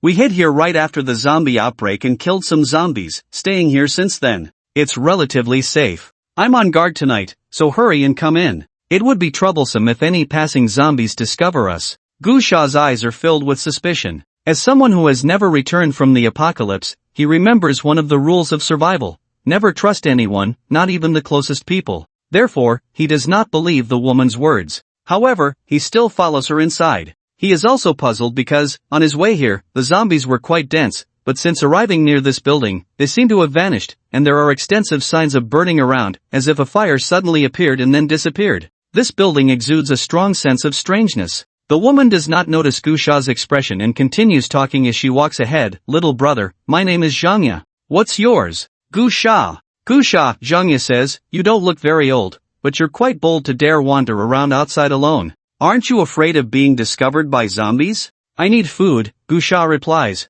"Don't you go out to search for supplies?" Zhangya says, "No need. We have a lot of food stored in this building from before, and there's still plenty now. You can rest assured here, we have good food and drink, just wait for the official rescue." The broadcast said that the authorities have organized the military to clear the zombies on a large scale, and we'll be saved then. "Let's hope so," Gusha responds. Soon, under Zhangya's guidance, they arrive at a large living room on the 2nd floor, where a burly man with a scar on his face is present. The room is brightly lit, but these people are not foolish. They have boarded up the windows to prevent light from attracting zombies. The scar-faced man sees Gusha and stands up enthusiastically, greeting him. Come, little brother, you must be starving. Sit down and eat something. Tell me about the situation outside. There are some bread and water on the table. If an ordinary person who has been struggling in the apocalypse for a month saw this food, they would probably rush over to eat it immediately. But Gu Sha walks over slowly and calmly. The scar-faced man extends his hand and says, "Little brother, let me take your backpack, it looks heavy.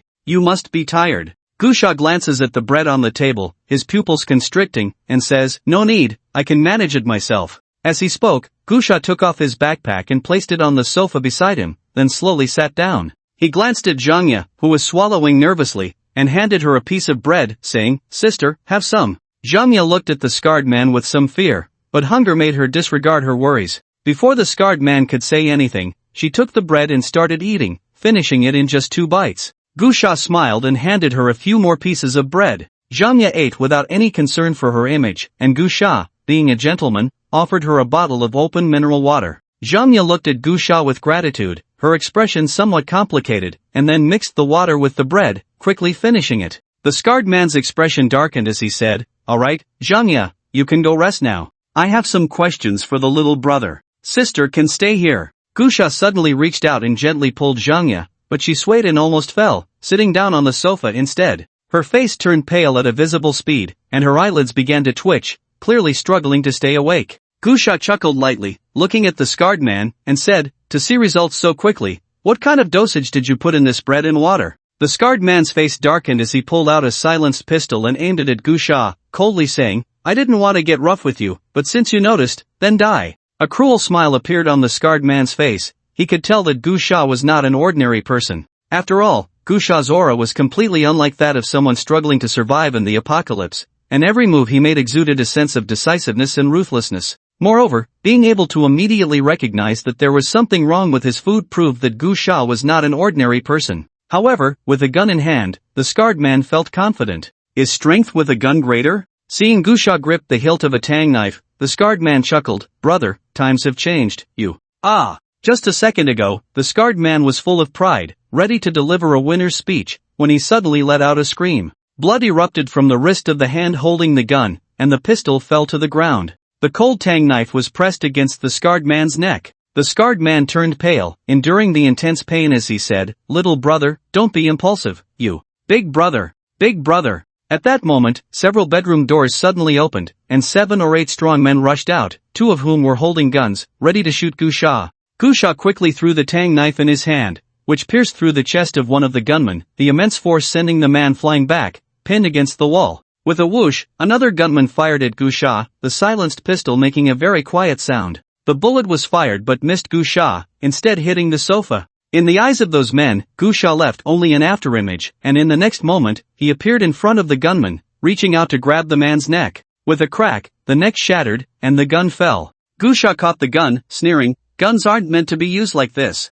As soon as he finished speaking, Gu Sha threw the gun against another strong man's forehead, pulling the trigger. With a puff, a blood hole exploded in the man's head. Then, he picked up the man's axe and threw it, striking another person in the neck, and fired several more shots. After a few gunshots rang out, the hall was left with only the pale-faced scarred man, who was about to bend down to pick up the gun, and Gu Sha. Everyone else had already become corpses. At that moment, the scarred man had just bent down, his hand not yet touching the gun. A warm gun muzzle was already pressed against his forehead. Big brother. Scarface had already forgotten the excruciating pain of having his tendons severed. Cold sweat dripped from his forehead as he suddenly knelt on the ground with a thud, pleading, "I was wrong, just treat me like a fart, spare my life, I was wrong." Gu Sha raised his pistol and pointed at the gun on the floor, saying flatly, "Pick it up." "Ha?" Scarface was startled and hurriedly said, No, big brother, I was wrong, I shouldn't have been so foolish, I told you to pick it up," Gu Sha said flatly. Scarface trembled all over, cautiously extending his uninjured hand to grasp the gun.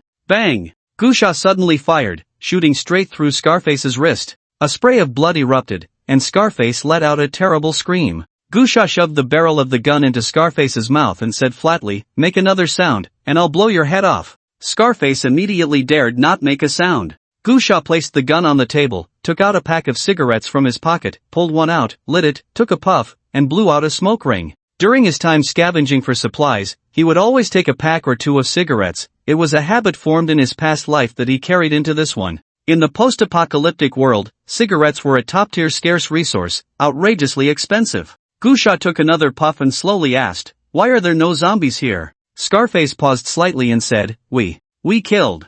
Gusha shot Scarface a glance, slowly moving the gun on the table to aim at him, saying, "I'll ask one last time. If you don't tell the truth, I'll blow your head off." Scarface swallowed hard and said, It's because in this building, there's a big cat. A particularly big cat, bigger than a tiger. It could be the beast mentioned in the official broadcast. The term beast was not unfamiliar to Gusha, in fact, he was very familiar with it. Humans infected by the Crimson would become zombies, while beasts were animals that became infected and were defined as such. Strictly speaking, in the apocalypse, the threat of beasts was greater than that of zombies. The beasts on Earth posed a greater threat to humans than zombies because they evolved from animals, many of which were inherently powerful, like tigers, lions, and elephants. These large wild animals, even without evolving into a higher tier, were stronger than humans who had evolved into warriors. Moreover, there were also flying and aquatic zombies, like birds, which could fly naturally. Once they evolved, their terror was unimaginable.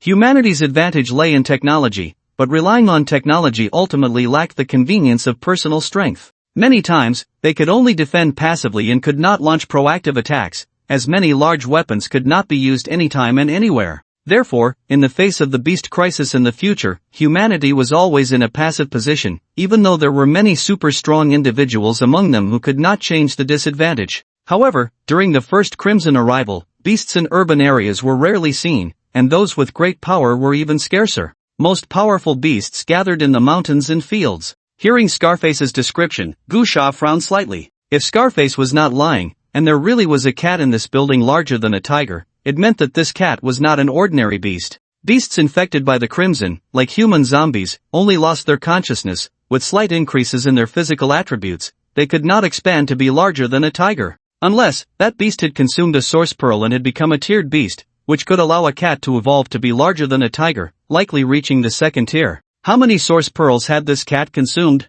And a beast that reached this level during the first Crimson arrival could not have gone unnoticed. It must have caused quite a stir. That cat, besides being big, does it have any other characteristics? Gusha asked. It's a blue cat, Scar said. Yeah, it likes to eat people. Oh, right, it can breathe fire. Those burnt things outside the building are the remnants of it burning zombies. A flicker of unusual color flashed in Gusha's pupils, and a scene suddenly appeared in his mind. A blue cat as big as a small attic, leaving a barren wasteland in its wake, lakes dried up. A king-level zombie beast that had effortlessly withstood hundreds of shells while leaving Sea City. Fire Cat King. Could it be? Gusha had a deep impression of the zombie beast officially named Fire Cat King. It was the first time he had seen such an existence that could almost disregard artillery fire. It was the third year after the apocalypse had descended, the year Gusha had just arrived in Sea City. At that time, he had joined a hunting team and was on a mission when he saw from a distance that the authorities had dispatched tens of thousands of soldiers along with many renowned strong fighters, surrounding a zombie beast at the perimeter of the barrier. It was a giant blue cat engulfed in flames, massive like a small building, yet incredibly agile, spewing forth torrents of fire, extremely powerful, ultimately leaving a scorched earth for dozens of miles before departing under the cover of hundreds of rockets. It left in a very stylish manner.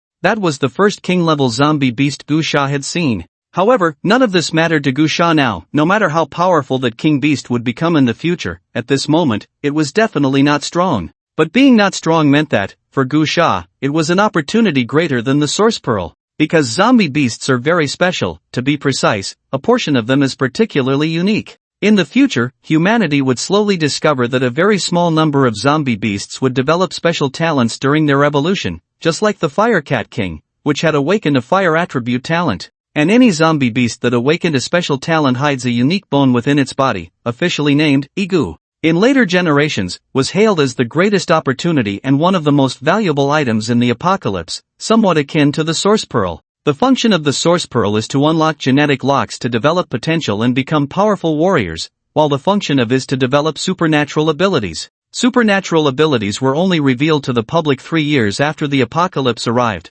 As for what exactly was discovered, the authorities did not disclose it. They only announced 3 years later that, beyond warriors, there existed a unique group among humans, supernatural beings. The abilities of supernatural beings differ from warriors, who engage in direct confrontation. The powers of supernatural beings are varied and bizarre. In his previous life, Gu Sha had encountered several supernatural beings. Some could burrow underground, some could control water, and the most astonishing was a supernatural being who could manipulate metal. During battles, they would often shout "Sword come," and dozens of swords would fly through the air, looking incredibly cool. However, the conditions for developing supernatural abilities are quite difficult. Warriors, even without obtaining a source pearl, can later absorb the thin source energy from the heavens and earth through the chi induction technique, or extract the source energy from the corpse nucleus in a zombie's head after killing it to cultivate and become a warrior. But supernatural beings are different. Although their abilities are powerful and strange, the difficulty of cultivation is very high. First of all, to become a supernatural being, one must develop using and is a special bone that can only be possessed by a very rare zombie beast among hundreds of thousands of zombie beasts. It is a unique type of bone, and zombie beasts that possess such bones are extremely rare and have a naturally higher intelligence. Only by killing such a zombie beast and obtaining can one develop supernatural abilities. However, developing supernatural abilities is just the beginning. The subsequent promotions are the most troublesome because the advancement of supernatural beings must continuously rely on constantly absorbing the energy of to advance, and since is so rare, the difficulty of promotion is evident. Therefore, in later generations, those supernatural beings are mostly primary warriors, with their supernatural abilities often used as trump cards. However, it is undeniable that the powers of the supernatural beings are strange and powerful. In his previous life, Gu Sha looked at those supernatural beings with immense envy. Any supernatural being, as long as their skills weren't too useless, would be fiercely sought after by various factions. They would be valued in any fortress, their status far exceeding that of ordinary warriors. Gu Sha had also thought about becoming a supernatural being in his previous life, but the supernatural bones were incredibly precious. He struggled for 20 years without ever having the chance to obtain one, so he never developed any supernatural abilities, and thus, he didn't know what potential he could unlock. Now that he was reborn, he was certainly going to try, but the time was too pressing. He was unwilling to waste time searching for special undead beasts. After all, as long as he was strong enough, there would definitely be opportunities to obtain supernatural bones in the future. However, if a special undead beast appeared before him, he would be more than willing. Who wouldn't want an extra trump card and a bit more strength? Yet, there wasn't much information available in his previous life about that Fire Cat King, and Gu Sha truly didn't know where it had originated. But based on the trajectory of his previous life, it was highly likely that the Fire Cat King was born in City C. Thinking of this, Gu Sha's mind began to stir, and he immediately looked at the scarred face and said, if there is a powerful undead beast here, it makes sense that the zombies wouldn't dare to come, but if the zombies are too afraid to come, what gives you the right to be here? The scarred face hurriedly explained, that undead beast is intelligent. When we first encountered it, we were scared too. I was so frightened that I instinctively threw a corpse at it, but unexpectedly, it took the corpse and left. The next day, it appeared again, and I threw at another zombie corpse, but it got furious. I quickly switched to a human corpse, and it left satisfied. On the third day, when the zombies attacked, it showed up. After I gave it a human corpse, I mustered the courage to ask it for help, and it actually went to deal with the zombies. After that, we formed a tacit agreement. We give it corpses every day, and it protects us. After hearing this, Gu Sha felt a bit emotional. This scarred guy was ruthless. He spoke of corpses, but having experienced 20 years of the apocalypse, Gu Sha had seen it all and could easily guess the methods of this group. They must have been throwing the survivors here to that undead beast one by one, and when they ran out, they would trick other survivors to come in, just like how he himself had been targeted today. Luring people in could potentially yield supplies and also gain the protection of that undead beast. Moreover, Gu Sha could even smell meat in this room. He didn't need to guess what kind of meat it was. Let's go, take me to see that undead beast,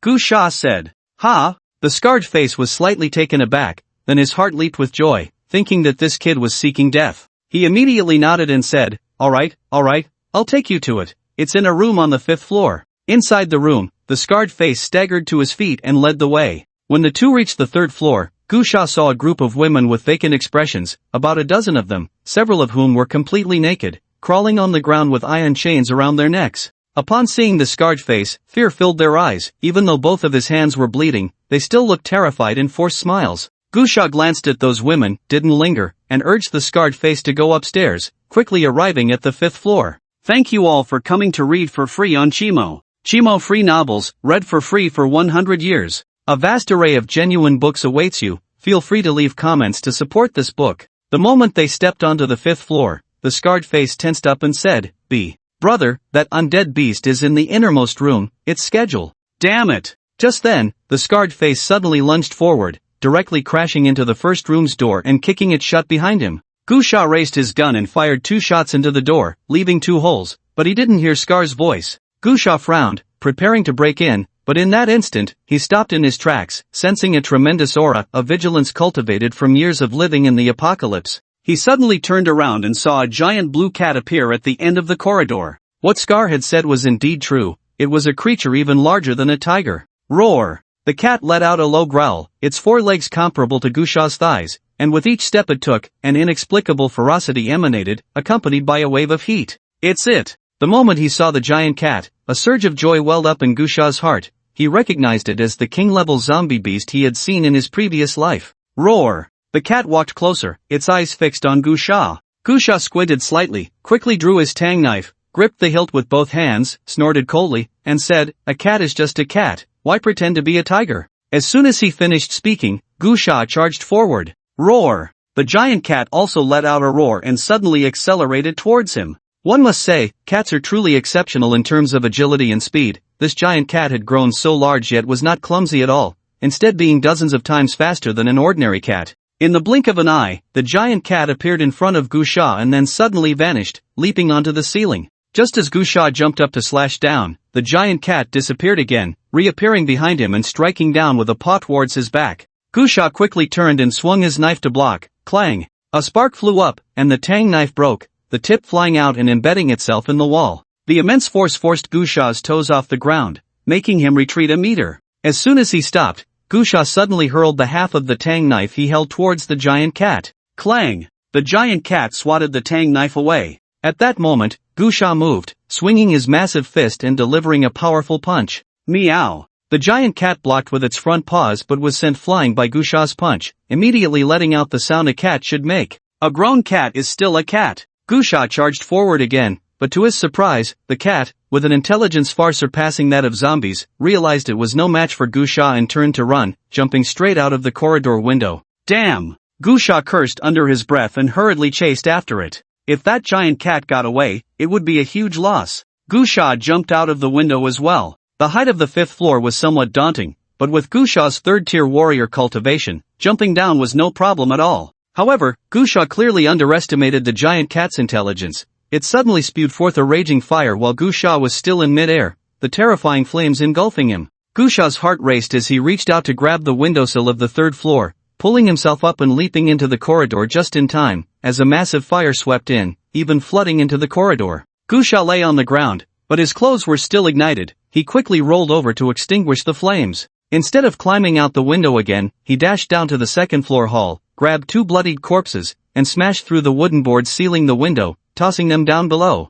The giant cat, preparing to escape downstairs, halted upon seeing this. Gusha immediately picked up 2 more corpses and threw them down. The giant cat completely stopped, and Gusha tossed down a few more. The giant cat seemed conflicted, then hesitated before running over and biting one of the corpses. Seizing the opportunity, Gusha gripped an axe and leaped down from the upper floor. The giant cat immediately dropped the corpse in its mouth and roared at Gusha, a torrent of flames shooting out. Gusha was well prepared. With a sliding maneuver, he dodged the flames and shot towards the giant cat, swinging his axe towards its belly. The giant cat was incredibly agile. Even in a critical moment, it leaped up to evade Gusha's attack, and he slid directly behind it. However, Gusha's combat experience was extensive. In the next moment, he swiftly turned the axe and threw it backhanded, hitting the giant cat's hind leg and severing it cleanly. Meow! The giant cat let out a piercing scream. It turned and breathed fire at Gusha. He was ready for this, bracing himself against the flames that erupted from the giant cat's mouth, and with a punch, he struck its jaw, shattering the bone.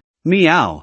Ha! The giant cat screamed as it was sent flying. Hoo hoo hoo! Gusha quickly blew on the back of his hand. The flames had scorched him, breaking the skin and releasing the scent of cooked flesh. The giant cat, dragging its severed leg, tried to flee. Gusha snorted coldly, grabbing a collapsed concrete pillar weighing about 300 or 400 pounds, and hurled it at the giant cat. With a loud bang, the giant cat was struck again on its remaining hind leg, letting out a cry and desperately trying to escape. However, with one leg severed and another injured, it was nearly incapacitated and could only run a few hundred meters before Gusha caught up. The giant cat's eyes showed a human-like plea, but Gusha seemed oblivious, raising his fist to strike down, then picking up a several hundred-pound concrete block to smash down on the giant cat. Before long, the giant cat's head was reduced to a pulp, motionless and lifeless. However, the commotion attracted many zombies. Gusha didn't want to waste time. He picked up a peach pit-shaped object that had been smashed out of the giant cat's head. This was a corpse core, which would condense in any ranked undead beast or zombie, akin to a human's genetic lock, a gathering place for source energy. Afterward, Gusha hoisted the giant cat's body and ran back to the previous building, closing the iron door of the stairwell and heading straight to the second floor. He retrieved a cleaver and began to dissect the giant cat's corpse. As chunks of flesh were cut away and bones were revealed, he discovered a transparent, lustrous bone when he reached the tail. In that moment, an uncontrollable joy surged within him. This was the first piece of he had obtained in this life. Gusha looked at the in his hand, feeling elated but not losing his composure. Absorbing the energy from, like with source pearls, must not be interrupted. If disturbed midway, the energy would dissipate instantly. He immediately placed the into his backpack, then picked up a silenced gun with bullets and a watermelon knife, putting them into his backpack as he headed upstairs. He was a person who preferred to eliminate all potential threats. He had already made a deadly enemy of the scar-faced man, although he didn't believe that the scar-faced man would have a chance to retaliate in the future. One could never be too careful. Therefore, the scar-faced man had to die. When Gusha rushed to the third floor, he heard some commotion in the hall. He opened the door and found that the scar-faced man had somehow made it to the third floor. It seemed that while Gusha was chasing the giant cat, the scar-faced man had taken the opportunity to run down, but he was blocked by a group of abused women, led by Zhangya, who had fallen into a coma after taking some unknown drug. When Gusha had returned to the second floor to dissect the giant cat's body, he had noticed that the unconscious Zhangya was missing, which puzzled him. He hadn't expected this woman to have such strong willpower. At this moment, it was clear that the drug's effects had not worn off. She appeared dazed, holding a kitchen knife, leading several women to confront the scar-faced man. However, Gusha was somewhat surprised that most of those women were actually protecting the scar-faced man, which he found quite unbelievable. As Gusha appeared, he instantly broke the deadlock. The scarred-faced man, whose hands were already useless, was suddenly filled with terror, stammering, You actually are still alive." Gusha took out a watermelon knife, sneering slightly, without saying a word. "How is it possible? What about that beast? You?" He looked at the black bloodstains on Gusha's body and thought of a possibility, his eyes widening in disbelief. You killed it?" Gusha didn't waste words and charged forward with the watermelon knife. "Quick, stop him!" the scarred-faced man shouted hysterically. Immediately, several women stood in front of the scarred-faced man, each with a look of determination to protect him, willing to fight Gusha to the death. Gusha found it unbelievable. These women were clearly victims of the scarred-faced man's gang, with several still wearing iron chains around their necks. He couldn't understand why these women would protect the scarred-faced man, even willing to die for him. "Kai, what are you doing?" Zhangya shouted, holding a kitchen knife, directing her anger at a woman with an iron chain. "Why are you defending that beast? Have you forgotten how he treated us? How can you defend him?" The woman named Kai had a dazed look in her eyes, simply shaking her head. "You can't kill him, you can't kill him. Whoever kills him, I'll fight to the death with them." Gusha frowned, recalling some rumors that many kidnapped people fall in love with their captors, known as Stockholm Syndrome. The few women defending the scarred-faced man resembled this condition. "Kai, wake up. He's a beast," Zhangya shouted. The scarred-faced man hid behind the women, looking at Gusha, threatening, "These women are willing to die for me. Let me go, or I'll drag them down with me." "Did you hear that? He's a beast," Zhangya shouted. "No, you can't kill him. Whoever wants to kill him, I'll fight to the death with them." Kai shouted hysterically, "You can't kill him, you can't kill him. What will I do if he dies? What will I do?" The scarred-faced man smugly said, "Did you hear that? Let me go immediately, or I'll make these women accompany me to the grave." Whoosh! Gusha lost interest in dealing with this situation, directly pulling out a silenced gun and shooting the scarred-faced man in the forehead, instantly creating a blood hole. The scarred-faced man widened his eyes in shock and collapsed. Ah!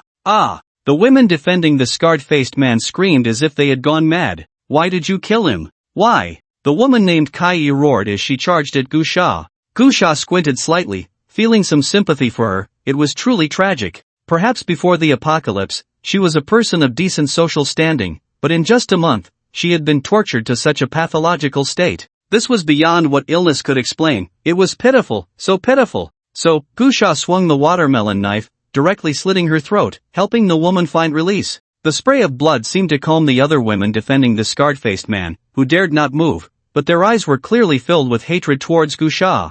Whoosh, whoosh, whoosh, whoosh. Gusha fired several shots at the women. Hatred, after all, is never a good thing. As the bodies of the women fell, the others in the hall collapsed to the ground. Ha, ha, ha, ha, ha. A group of people seemed to go mad, shouting and screaming. That elegant woman charged at the scarred face's corpse with a kitchen knife, frantically hacking away until the face was reduced to a pile of meat paste. Then, she ran to the window, broke through the wooden boards, and leaped down. A loud bang echoed from below, followed by 2 more women jumping down after her. Gusha watched this scene, unsure how to describe it, as his limited knowledge left him at a loss. He could only guess that these women had suffered greatly over the past month. He glanced at the 3 or 4 other women sitting on the ground, seemingly mad, screaming and shouting. He ignored them and turned to leave, heading upstairs. Upon reaching the 5th floor, Gusha moved all the appliances, beds, sofas, and other items from the rooms to completely block the hallway. Then he found a room, sealed the doors and windows, and took out the strange bone.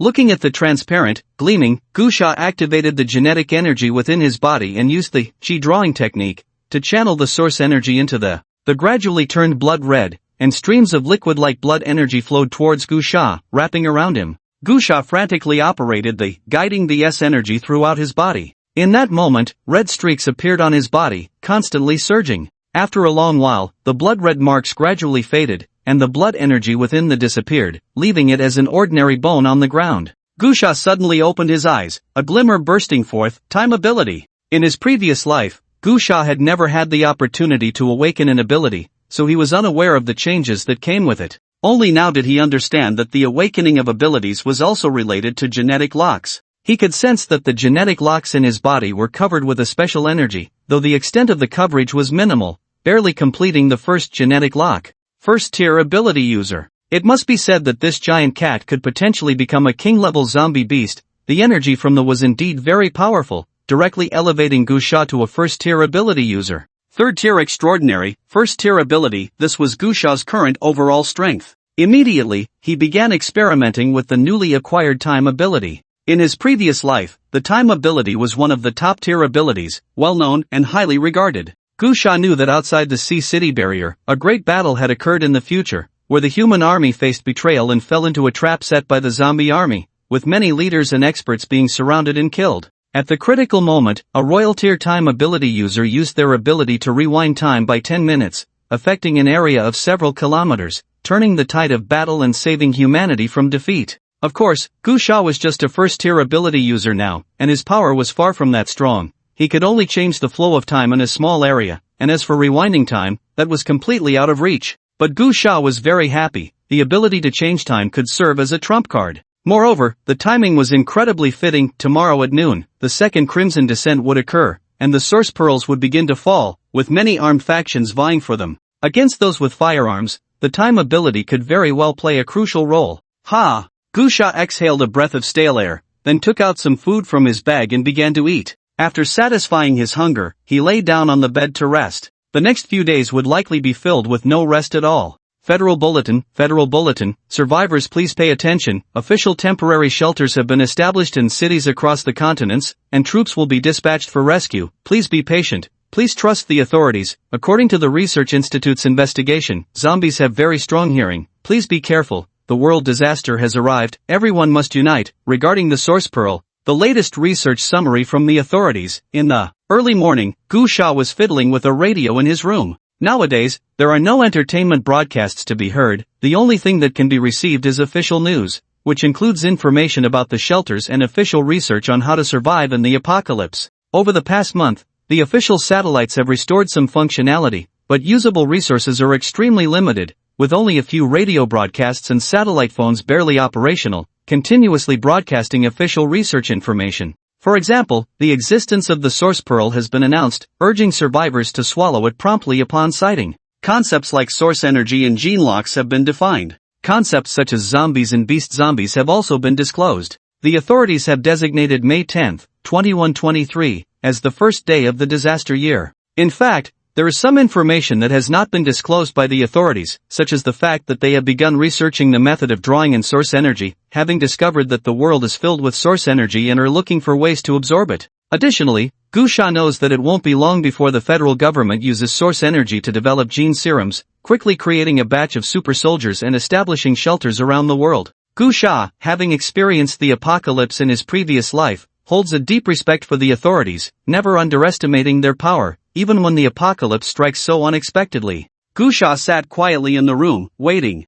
In his hand was an old-fashioned watch he had picked up while scavenging for supplies. It didn't need a signal, just a power source to function. 12 o'clock, it's time. Roar roar roar roar. At that moment, the air was filled with the frenzied howls of zombies, a terrifying sound like that of wild beasts, overwhelming and dense. Outside the building where Gu Sha was, he could clearly hear those horrifying sounds. The zombies had descended into chaos. Gu Sha knew that the second Crimson Tide had arrived. And this time, a large number of survivors would become zombies, and the human population would sharply decrease once again, while among the zombies and beast zombies, many would evolve into super zombies. This second Crimson Tide marked the beginning of a complete closing of the distance between zombies, beast zombies, and humans. Originally, humans had the advantage of firearms against the zombies and beast zombies in the early apocalypse, but with the second Crimson Tide, many zombies and beast zombies underwent secondary evolution, their strength skyrocketing, making the advantage of human firearms less apparent. Although a significant number of extraordinary warriors were born among humans due to the authorities announcing the concept of the Source Pearl, their numbers were far too few. It wouldn't be long before the first great battle between zombies, beast zombies, and humans would occur. In that battle, humanity suffered a devastating defeat, and the temporary shelters built in various places were destroyed under the tide of zombies and beast zombies. It was only then that the authorities proposed the idea of building walled cities, with City C, where Gu Sha was located, being one of those walled cities. Gu Sha had experienced the tide of beast zombies and zombies in his previous life. At that time, he was in City T, hiding in a temporary shelter, witnessing for the first time how humanity's proud firearms lost their suppressive power in this era. After the secondary evolution, the zombies and beast zombies had too many tiers, and when the tide of corpses and beasts swept in, firearms became powerless. Sigh. Gu Sha let out a breath, not thinking any further. That kind of trend was not something he should consider. What he needed to think about was the present. The Crimson Tide was about to end. 3 minutes. The Crimson only lasts for 3 minutes. 3, 2, 1. Time's up. Gu Sha lifted the wooden board nailed to the window, and sure enough, the Crimson outside had disappeared. Gu Sha quickly rushed to the rooftop with his backpack, and indeed, the second Source Pearl descended. Unlike the first time when the Source Pearl arrived simultaneously with the Crimson, the second Source Pearl descended after the Crimson had ended. The moment Gu Sha reached the rooftop on the 5th floor, he saw many golden light orbs falling from the sky like a meteor shower. However, while they appeared dense in the sky, they scattered and were not many when they reached the ground. Gu Sha's pupils constricted as he fixed his gaze on the area around Li Jiayuan where the Source Pearls were falling. The next moment, he leaped directly from the 5th floor rooftop. With a bang, his legs hit the ground, shattering the surface, and stones flew everywhere. His shoe soles were ruined. He didn't pause for a second, sprinting barefoot, cutting down 2 zombies, picking up a Source Pearl, and tossing it into his backpack. Then, dragging his watermelon knife, he rushed towards a small alley where a Source Pearl was surrounded by several zombies. In this life and the last, Gu Sha had never experienced such a thrilling moment as today. He was winning big. Having prepared in advance, he was simply collecting Source Pearls. Although those zombies had evolved and many had reached a certain tier, they were no match for him as a Tier 3 warrior. Moreover, he had no intention of fighting. He just grabbed the Source Pearls and ran. There was one particularly good thing that made him feel positively towards the zombies. Source Pearls naturally attracted zombies but also exerted pressure, so he specifically sought out places where large numbers of zombies gathered, effectively pinpointing the exact locations of the Source Pearls. With memories from his past life, he already knew the general landing spots of the Source Pearls, and he had scouted them out recently. Each time, he would grab the Source Pearls and then rush to the next location, easily locking onto the Source Pearl's position by finding areas with a high concentration of zombies. By the end of the day, Gu Sha's backpack was filled with 6 Source Pearls. Feeling the aura of the Source Pearls emanating from his backpack, Gu Sha was in a state of exhilaration all day long. Those were 6 Source Pearls, which not only meant a significant boost to his cultivation but, more importantly, represented the significance of the Source Pearls. The reason Source Pearls were hailed as one of the greatest fortunes in the world in later generations was not just because they contained a large amount of source energy. Pure source energy, with the advancement of human technology in later generations, had many methods to gather it, such as the Qi gathering technique, as well as the heavenly materials and earthly treasures born in the world, and gene potions, etc. However, no matter how the future developed, there was one function of Source Pearls that could not be replaced: the ability to unlock potential. With so many people in the world, it was naturally impossible for everyone to be the same. For example, in terms of intelligence, some would be high, and some low. After the cultivation became widespread in later generations, it would also be discovered that people's innate talents varied widely. However, the initial source energy contained in source pearls had the power to change a person's innate talent. This was also the reason why many of those who initially obtained source pearls in the great era of contention in later generations, despite not keeping up due to various factors like opportunity and background,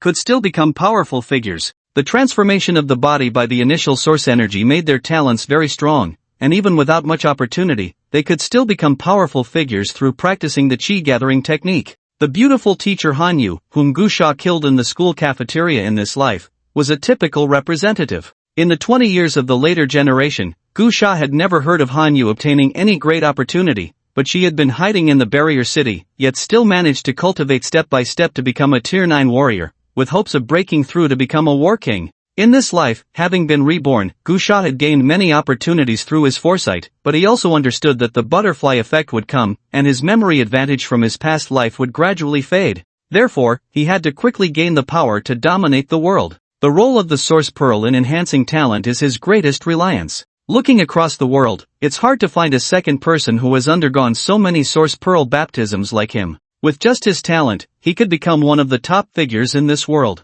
Moreover, he is very confident in his abilities. In his previous life, without any initial opportunities, he was still able to become a 5th-tier warrior and carve out a certain status. Not to mention, in this life, he has an incredibly favorable start. As night falls, the vast sea city remains filled with noise. In fact, it grows increasingly noisy, with helicopters flying overhead, and the roars of zombies in the city sound terrifying, as if the sky is collapsing. Many survivors have also come out to fight for their lives. The authorities have long announced the concept and function of the source pearl. The last time the source pearl descended, no one paid attention, but this time is different. Whether hiding in safe houses, forming teams, or facing uncertain fates, everyone has joined the scramble for the source pearl, knowing it is the foundation of survival in the apocalypse. Even if it means death, many are still willing to take the risk. As for those helicopters, they belong to powerful factions that existed before the apocalypse. Never underestimate the power of the authorities, nor the depth of those noble families. Even in the apocalypse, they still possess unimaginable strength. Today, the second Crimson Descent occurs, and shortly after, 10 cities in Longzhou receive the source pearl. Those major powers naturally won't miss this opportunity and rush to those 10 cities, and Sea City is no exception. However, this is not important to Gusha. He has seized the initiative. He has encountered several armed teams today, but there has been no conflict. Those people are searching randomly, while he is searching with purpose. Now, as night falls, bright lights occasionally appear in the sky, causing the zombies throughout the city to go into a frenzy. Gusha checks his watch. It's already 10:30 at night, and he feels a sense of urgency because the second descent of the source pearl lasts only 12 hours. The source pearl descended at 12:03, and it will dissipate at 12:03. He must find a safe place to absorb the source pearl within the next hour and a half. Between the tall buildings, zombies are dense, and Gusha runs forward with a large machete in hand. He has already changed weapons several times. Even this machete, which he just switched to over an hour ago, is already full of chips. Gusha appears outside a villa, jumps onto a wall, and sees 2 source pearls in the center of the yard, surrounded by a large group of zombies. From the aura emanating from those zombies, several have evolved into first-tier zombies. 2 source pearls. Gusha grits his teeth. He already possesses 6 source pearls of varying sizes, and there's still about an hour left. The last wave. Gusha grits his teeth, no longer hesitating, and charges out with his knife. Poochie, like cutting a watermelon, the machete decapitates a zombie, immediately attracting the attention of the dense horde in the yard. Roar, roar, roar. The zombie horde instantly erupts, crazily surrounding Gusha. These zombies have evolved, and their speed and strength are much greater than before. Gusha's machete is harvesting wildly. His combat experience is very rich, and he understands the weaknesses of zombies very well, almost taking one down with each strike, leaving a trail of fallen zombies in his wake. However, just as Gusha is about to break into the center of the yard, a burst of intense gunfire erupts, and 4 people in bulletproof vests appear, all armed with firearms, shooting frantically at the zombies in the yard. Those people shot indiscriminately, and Gusha quickly rolled on the ground to dodge the attacks. Then, using sheer strength, he pushed a group of zombies in front of him and charged towards the source pearl. Just as he was about to reach the source pearl, Gusha gathered all his strength and directly sent the pile of zombies flying, scattering them like flowers in the wind, catching that team off guard and disrupting their formation. However, the few people were well trained and immediately scattered, firing wildly. Gusha lunged forward and quickly picked up the 2 source pearls. The members of that team changed their expressions upon seeing this. However, they were not the type to hesitate. Seeing the source pearls had been picked up, they had no more reservations and simultaneously threw a grenade around the courtyard. Boom! Boom! Boom! Accompanied by several loud explosions, the zombies in the courtyard were blown to pieces. However, at this moment, the zombies surging in from outside the courtyard were dense and seemed endless. Because it was dark, they could not see clearly, only witnessing the zombie army pouring in like a tide. "Brothers!" shouted the young man who appeared to be the leader of the team, "let's make a deal. We join forces to fight our way out, and afterward, you get 1 source pearl, and we get 1, how about it?" At this point, the courtyard was almost covered by zombies, and the walls had been pushed down by them. Gusha assessed the group. The 4 members of that small team were all very agile and efficient. Gusha guessed that these people must have been mercenaries before the apocalypse, or at least had long been dealing with firearms. Otherwise, it would be impossible to develop such strength and tacit understanding in such a short time. Most importantly, Gusha could sense that among these 4 people, 2 were first-tier warriors who had unlocked their genetic locks. He immediately put the source pearls into his backpack and nodded, saying, "Okay, we will join forces to fight our way out first, and then I will give you 1 source pearl." As Gusha had expected, these 4 were indeed mercenaries, active in other continents, and had returned to Longzhou for a vacation not long ago, only to encounter the apocalypse. Originally, they were an 8-person team, but 4 of them had turned into zombies on the spot. They were quite lucky. During their escape from the zombies, they found 2 source pearls. They were people who had long lived on the edge of life and death, with a strong 6th sense, and immediately sensed that the source pearls might be extraordinary. They took the risk to fight the zombies and collected 2 pearls. Upon realizing the apocalypse had arrived, the captain and vice-captain decided to take a gamble. One of them swallowed a source pearl and thus unlocked their genetic lock. At that moment, they understood the significance of the source pearls. With the subsequent official announcements, they felt completely at ease and began preparing for the apocalypse. As mercenaries, they knew many things that ordinary people could hardly access, including where to find firearms. Therefore, when the apocalypse struck, they quickly gathered a lot of weapons and came to City C to prepare to enter a shelter. Unexpectedly, they encountered the second wave of the Crimson Descent. While others might be terrified, they were excited. Having experienced the wonders of the source pearls, they naturally knew that an opportunity had arrived, so they went around collecting source pearls with their gear. However, they did not have the foresight that Gusha possessed. After running around with firearms all day, they had only obtained 1 pearl, and just as they were about to give up and leave, they unexpectedly found 2 more source pearls. Overjoyed, they prepared to take action. However, they did not expect that someone would be faster than them, and even more unexpectedly, that person could handle such a large group of zombies with ease.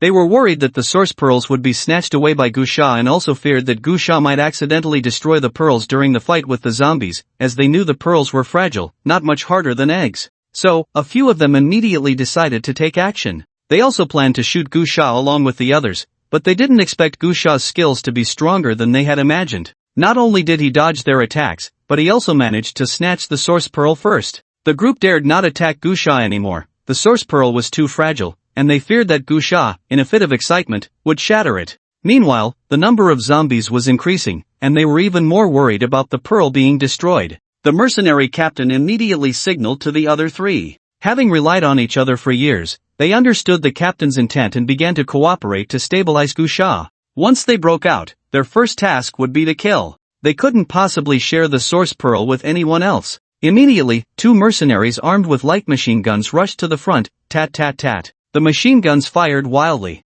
The mercenary captain shouted to Gusha, "Go!" The 4 of them protected Gusha in the middle as they moved out. Gusha wielded a large machete, continuously hacking away. Boom! Boom! Boom! The mercenaries were heavily equipped, blasting their way through with explosives and gunfire, quickly breaking out of the villa courtyard and into an open area outside. However, there were even more zombies outside, swarming like a flood. As they fired their guns, they also drew their military knives, ready for close combat. There was no choice. Zombies were different from humans. Humans would fall when shot, but zombies felt no pain. If not hit in a vital spot, they would keep advancing even when shot. As the number of zombies increased, the captain pointed to a small building in the distance and said, "There's an armored SUV over there. Let's rush over quickly. Brother, you're great at close combat, so put in a bit more effort." "Of course." Gusha replied with a light laugh and a nod, then swung his machete directly at the captain beside him. The captain was caught off guard, never expecting Gusha to turn on him at that moment.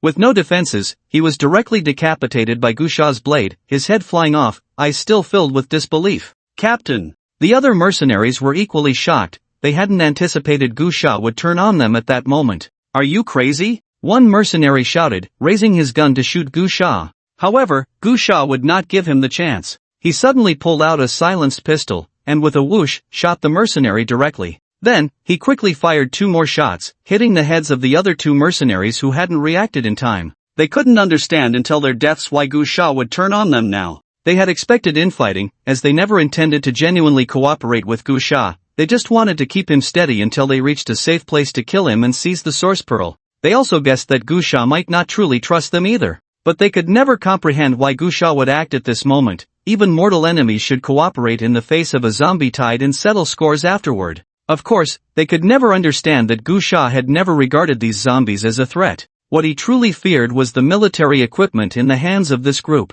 He carried 6 source pearls, and engaging directly with such a well-armed group could potentially damage the pearls. So, he chose the most prudent method of stabbing them in the back. Gusha picked up the captain's headless corpse, jumped with force, and leaped 3 to 4 meters high, grabbing onto the top of a security window on the 2nd floor of a nearby building. The zombies were densely packed below, some starting to run up the stairs. Gusha wasn't too worried. He began to search the corpse and quickly found a source pearl. Heh, only one, Gusha muttered, then tossed the corpse into the crowd of zombies below. Gusha was actually a bit confused. According to the abilities of this group of mercenaries, they should achieve something in the future, but he had no memory of these people in his mind. However, after thinking about it, he didn't pay much attention. After all, in his previous life, he only operated within the range of City C, and his status wasn't high, so he didn't know much. Moreover, in the apocalypse, many war kings and war emperors would fall, and no one could guarantee they would survive. This group of mercenaries, in the early stages, had the ability and opportunities, and under normal circumstances,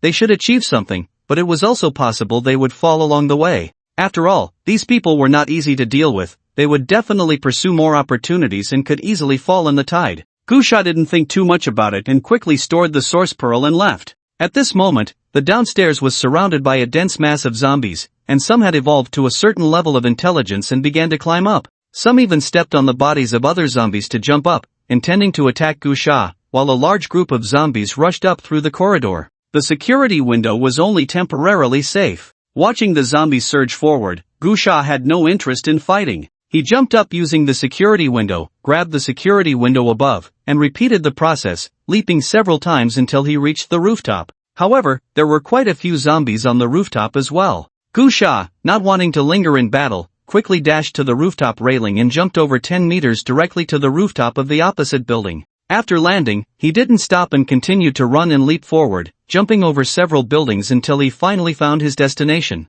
This place, he had scouted out long ago and had already chosen a hiding spot. The small villa next to the building he was in was his chosen resting place. This villa had a wall outside, and the facilities inside were quite good. Most importantly, it had an underground garage. When Gusha had scouted the place before, he had killed more than half of the dozen zombies inside the villa, leaving a few as guards to prevent anyone from mistakenly entering and taking over the spot. Gusha climbed down the rooftop along the pipe and jumped onto the villa's rooftop when he reached the 4th floor, then flipped into the villa, ignoring the few wandering zombies, and quickly ran into the garage. There were 2 zombies in the garage, which Gusha shot in the head with 2 bullets. The garage was quite large, about 100 square meters, and housed 5 cars, all luxury vehicles. Gusha started a car and blocked the garage door, using brute force to stack the cars on top of each other, sealing the garage entrance with only a few small gaps left. After doing all this, Gusha looked at his watch. It was already 11:30, and in half an hour, those source pearls would dissipate.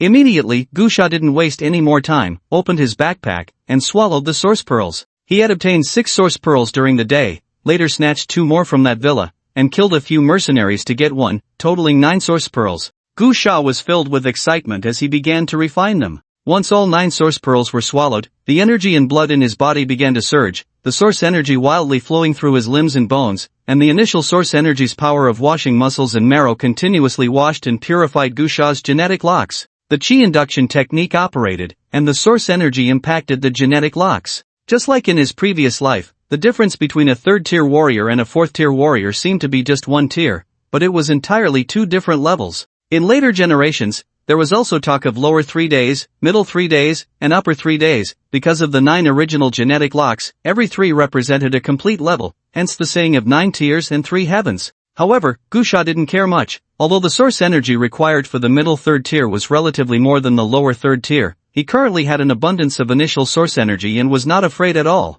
The chi induction technique operated quickly, blood and energy surged, and the genetic locks were impacted. 4th genetic lock, open. Impacting the 5th lock. 5th lock, open. Impact the 6th gene lock. Open. The source energy violently struck the gene lock, and after an unknown amount of time, when the 7th gene lock was opened a quarter of the way, the energy finally dissipated. Gusha's 7 orifices were steaming, as if vapor was spreading around him. After a long while, he slowly opened his eyes. 6th tier warrior. He couldn't contain his joy. In his previous life, he had struggled for 20 years in the apocalypse and barely reached the 5th tier warrior level. In this life, he had already surpassed his previous peak in just 1 month. Not only had he gained the strength of a 6th tier warrior so early, but he also possessed the terrifying talent of having 12 source pearls for cleansing. Ha! Gusha let out a long breath of turbid air, and his stomach rumbled with a series of gurgles. He immediately took out some compressed biscuits and water from his backpack and began to eat.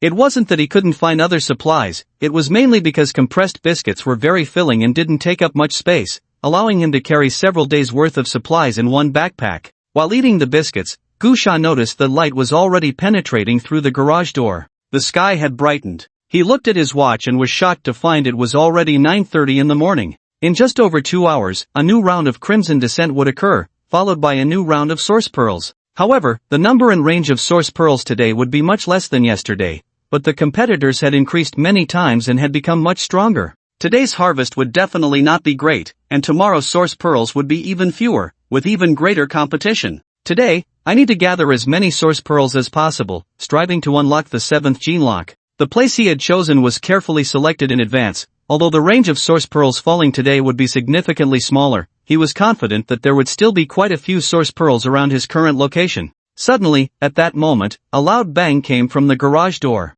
Gusha, who was eating biscuits, paused, slowly put the biscuits back in his backpack, then strapped it on, taking out a handgun and a military knife. These were the equipment he had taken from the mercenaries he killed yesterday. Gusha tucked the military knife into his boot and quietly hid behind a square pillar. Boom! Suddenly, a car stacked up and blocking the garage door was pushed over, and an urgent voice called out, "Quick, everyone get inside, soldiers hold the rear, civilians first." Gusha, hiding behind the stone pillar, was slightly taken aback. The voice sounded somewhat familiar. He peeked out to look at the garage door and could barely see a few people in camouflage protecting some ordinary civilians as they entered the garage. The leading soldier in camouflage was someone Gusha recognized, or rather, someone he had known in his previous life. Seeing that familiar yet strange face, Gusha momentarily felt a bit dazed. That person was Chen Xuan. According to the normal timeline, they should have met 3 years later. In his previous life, Gusha had only managed to find an opportunity to reach the Sea City barrier after 3 years of struggles. By that time, Sea City had already become one of the top 10 barriers in Longzhou. Apart from the top 10 barriers, all other shelters had collapsed, and Gusha had arrived in Sea City with a group of refugees. However, outside the barrier, they encountered a zombie siege, and just at that critical moment, Chen Xuan appeared. At that time, Chen Xuan was an officer in the barrier's army, tasked with clearing out zombies, and he happened to encounter Gusha and others being attacked by zombies. He immediately ordered a rescue, successfully saving Gusha and his group.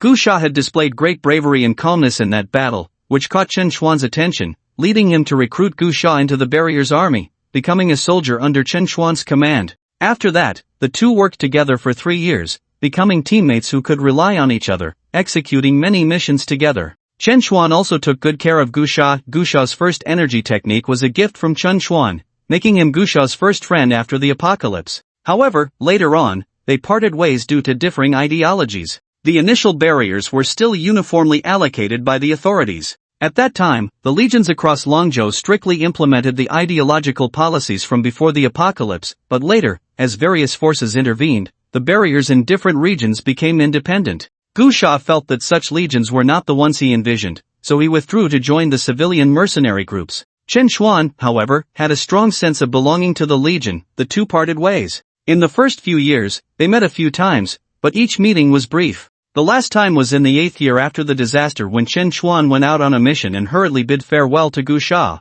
They promised to drink together when Chen Xuan returned, but that farewell turned out to be eternal. Gu Sha did not know whether Chen Xuan had died or gone to another barrier. They never saw each other again. Now, having been reborn and seeing Chen Xuan again, Gu Sha felt a different kind of emotion, though he couldn't quite describe it. After all, after 20 years of struggle in his previous life, his heart had long since become numb, especially after a decade of humanity's continuous decline following the disaster, making his feelings for Chen Xuan fade away. Moreover, the trajectory of this life had already changed, and he and Chen Xuan could no longer establish a brotherly bond. While Gu Sha was reminiscing about the past, Chen Xuan's group had already entered the garage, consisting of about 20 ordinary civilians, mostly young adults, with no elderly people, though there were 2 small children, around 3 or 4 years old, being held by adults. This was normal. During the apocalypse, very few elderly and children survived. This group looked weary, and there were also 4 or 5 soldiers dressed in camouflage. Under Chen Xuan's organization,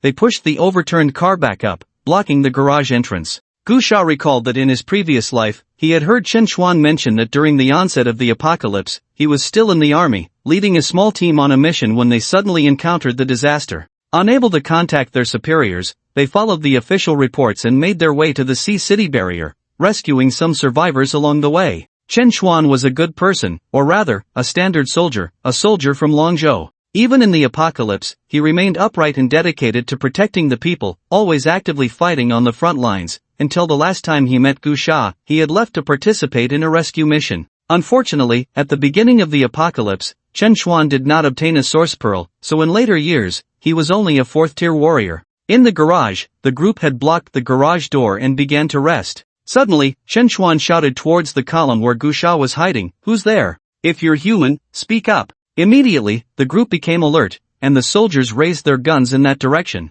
"Human!" Gu Sha shouted. Instantly, the group relaxed. Gu Sha slowly walked out from behind the stone pillar. Seeing Gu Sha holding a gun, Chen Xuan's group became tense, and Chen Xuan called out, "Comrade, we are soldiers, don't be nervous. We have identification to prove it. We didn't know you were here, and we apologize for the intrusion, but there are zombies outside, so we hope you can let us take shelter here." Gu Sha put away his handgun and said, "This isn't my territory either, I'm just seeking refuge here. I'm not a soldier, I found this gun for self-defense." Chen Xuan immediately instructed a few comrades to lower their guns and asked, "Comrade, are you also heading to the shelter?" Gu Sha nodded. Chen Xuan hurriedly said, "Then you can come with us. Although we have entered the urban area of Sea City, the shelter is still at least 30 kilometers away, and it would be safer for you to stick with us." "Let's talk about it later," Gu Sha replied, not wanting to say much, and sat down in a corner, closing his eyes to rest. Seeing this, Chen Xuan said no more and signaled a group of people to rest, but he still remained vigilant towards Gu Sha.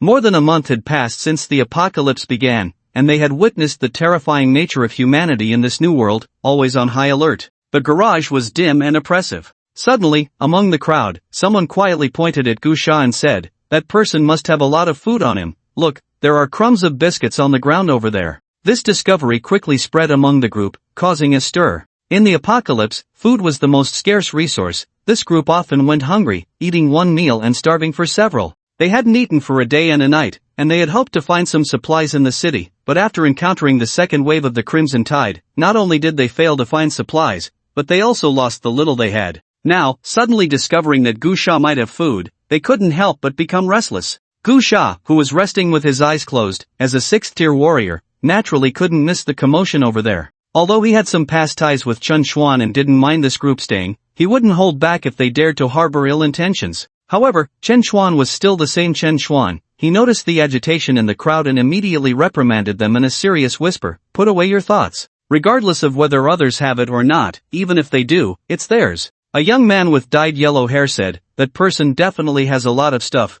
Look at that bag, it's bulging. What's wrong with sharing a little with us?" As soon as the yellow-haired youth spoke, those who had been silenced by Chen Xuan's reprimand became restless again. "Yeah, in this world, we should help each other through tough times. Borrowing a bit of food from him isn't being stingy, right? Chen Xiaowei, you are soldiers, trained to withstand hunger, but we are just ordinary people. How can we endure this kind of hunger? You brought us here, you should be responsible for us, right?" "Exactly. We're not ungrateful, there are many zombies outside, and we didn't ask you to risk your lives to find supplies for us. We just want to borrow some food, you have no reason to stop us." A group of people began to chatter. A few soldiers looked somewhat displeased. but they said nothing and instead looked at Chen Xuan. Chen Xuan's expression was also not good. He simply said flatly, "I said it's not allowed, and that means it's not allowed. I am a soldier, my mission is to protect the people, but not to protect any one person. Everyone deserves the protection of us soldiers. I won't show favoritism just because there are more of you. Let me make this clear, if anyone dares to threaten or rob, I will execute them on the spot." The faces of the ordinary people changed. Seeing Chen Xuan's serious demeanor, they fell silent. The yellow-haired youth muttered, "You are soldiers, but you don't have the right to kill us ordinary people. Wasn't the government training you to point your guns at the people?" Chen Xuan's pupils constricted as he looked at the yellow-haired youth and said, "Special times require special measures. If you don't believe me, you can try and see if I will shoot you." The yellow-haired youth's face twitched, and he didn't dare to speak again. To be honest, everyone had seen that Gu Sha had a gun, and it was clear that he was not to be trifled with. The reason they dared to entertain such thoughts was merely because they had 5 soldiers with real guns on their side, thinking they could use that to pressure Gu Sha. But if these soldiers didn't help them, they wouldn't dare to provoke Gu Sha.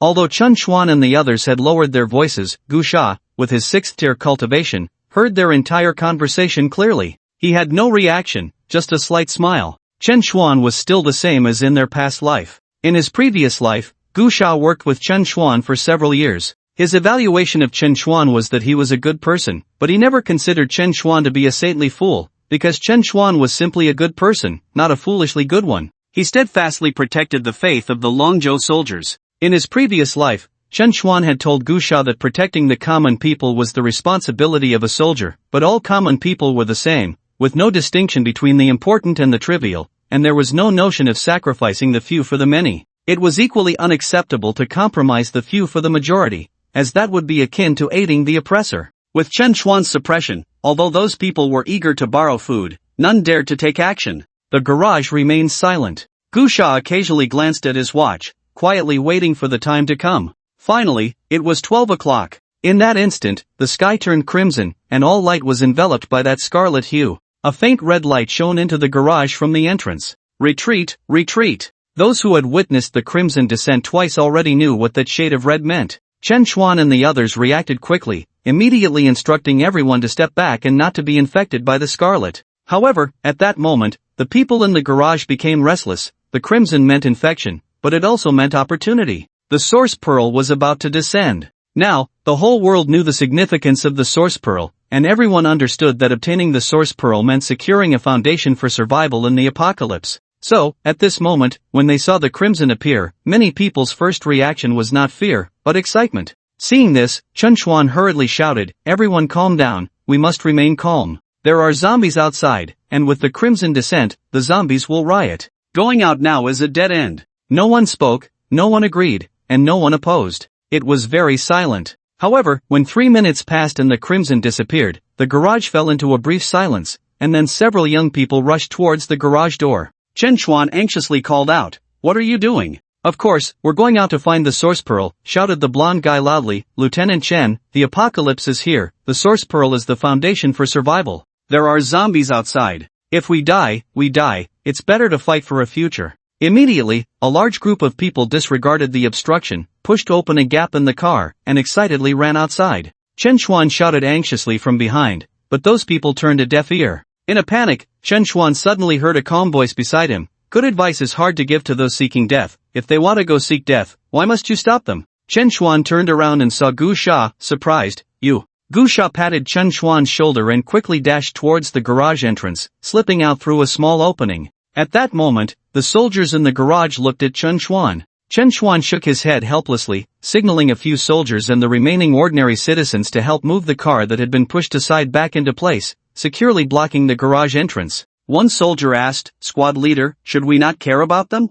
Chen Xuan shook his head. "We have a responsibility to protect the common people, but we cannot protect them without limits. We can't put those who obey orders in danger for those who refuse to listen, can we?" The soldiers fell silent. Suddenly, at that moment, someone exclaimed, "There's food and water here." Chen Xuan and the others hurried over, and behind the stone pillar where Gu Sha was resting, there was a pile of compressed biscuits and a few bottles of mineral water. Everyone looked at each other in surprise. It was that person just now. He left it here on purpose. "Squad leader, do you know him?" Outside the garage, as soon as Gu Sha emerged, he saw the blonde guy and his group surrounded by a large horde of zombies outside the villa. desperately resisting and shouting, but to no avail. Soon, several people were killed, and they barely managed to return to the villa and close the main door. However, their movements slowed down, and 2 zombies got their heads stuck between the 2 large iron gates, roaring madly. More and more zombies came to push the door, and the 4 of them could no longer hold on. At that moment, the yellow-haired guy saw Gusha and hurriedly shouted, "Quick, come save us.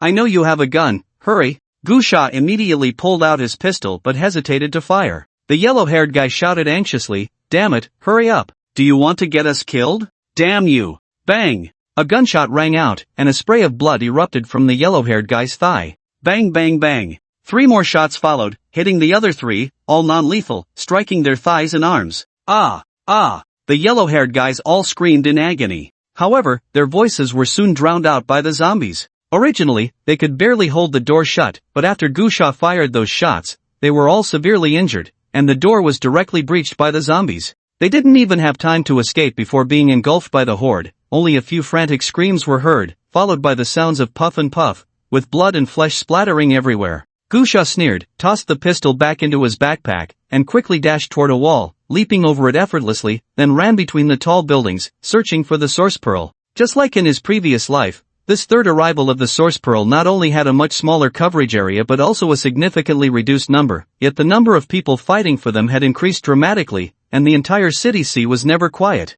Even with Gusha's advantage of foresight and having set up beforehand, after a whole day, he had only obtained 2 source pearls. Throughout the day, he had run to many places, either finding that the source pearls had already been taken or that too many people were fighting over them, accidentally causing the pearls to be damaged and dissipate into the world. Gusha felt helpless, helicopters occasionally flew overhead, and the sounds of gunfire echoed everywhere. He had even witnessed 2 groups of people shoot it out, resulting in over a dozen rocket launchers being fired. Even as a 6th-tier warrior, he couldn't withstand such attacks. In the evening, Gusha sat in a mall eating cookies, the booming sounds of artillery and the tat-tat-tat of gunfire ringing in his ears. Opportunities like this can only rely on luck for ordinary people at the beginning. Later on, trying to seize opportunities in such circumstances is akin to dreaming. Gusha chuckled, casually munching on his cookies. Suddenly, his gaze caught sight of 4 large characters on a building across the mall, Jinyu Hotel. He immediately recalled something. In his previous life, when he was a mercenary, a comrade had boasted to him that at the beginning of the apocalypse, he had missed a great opportunity.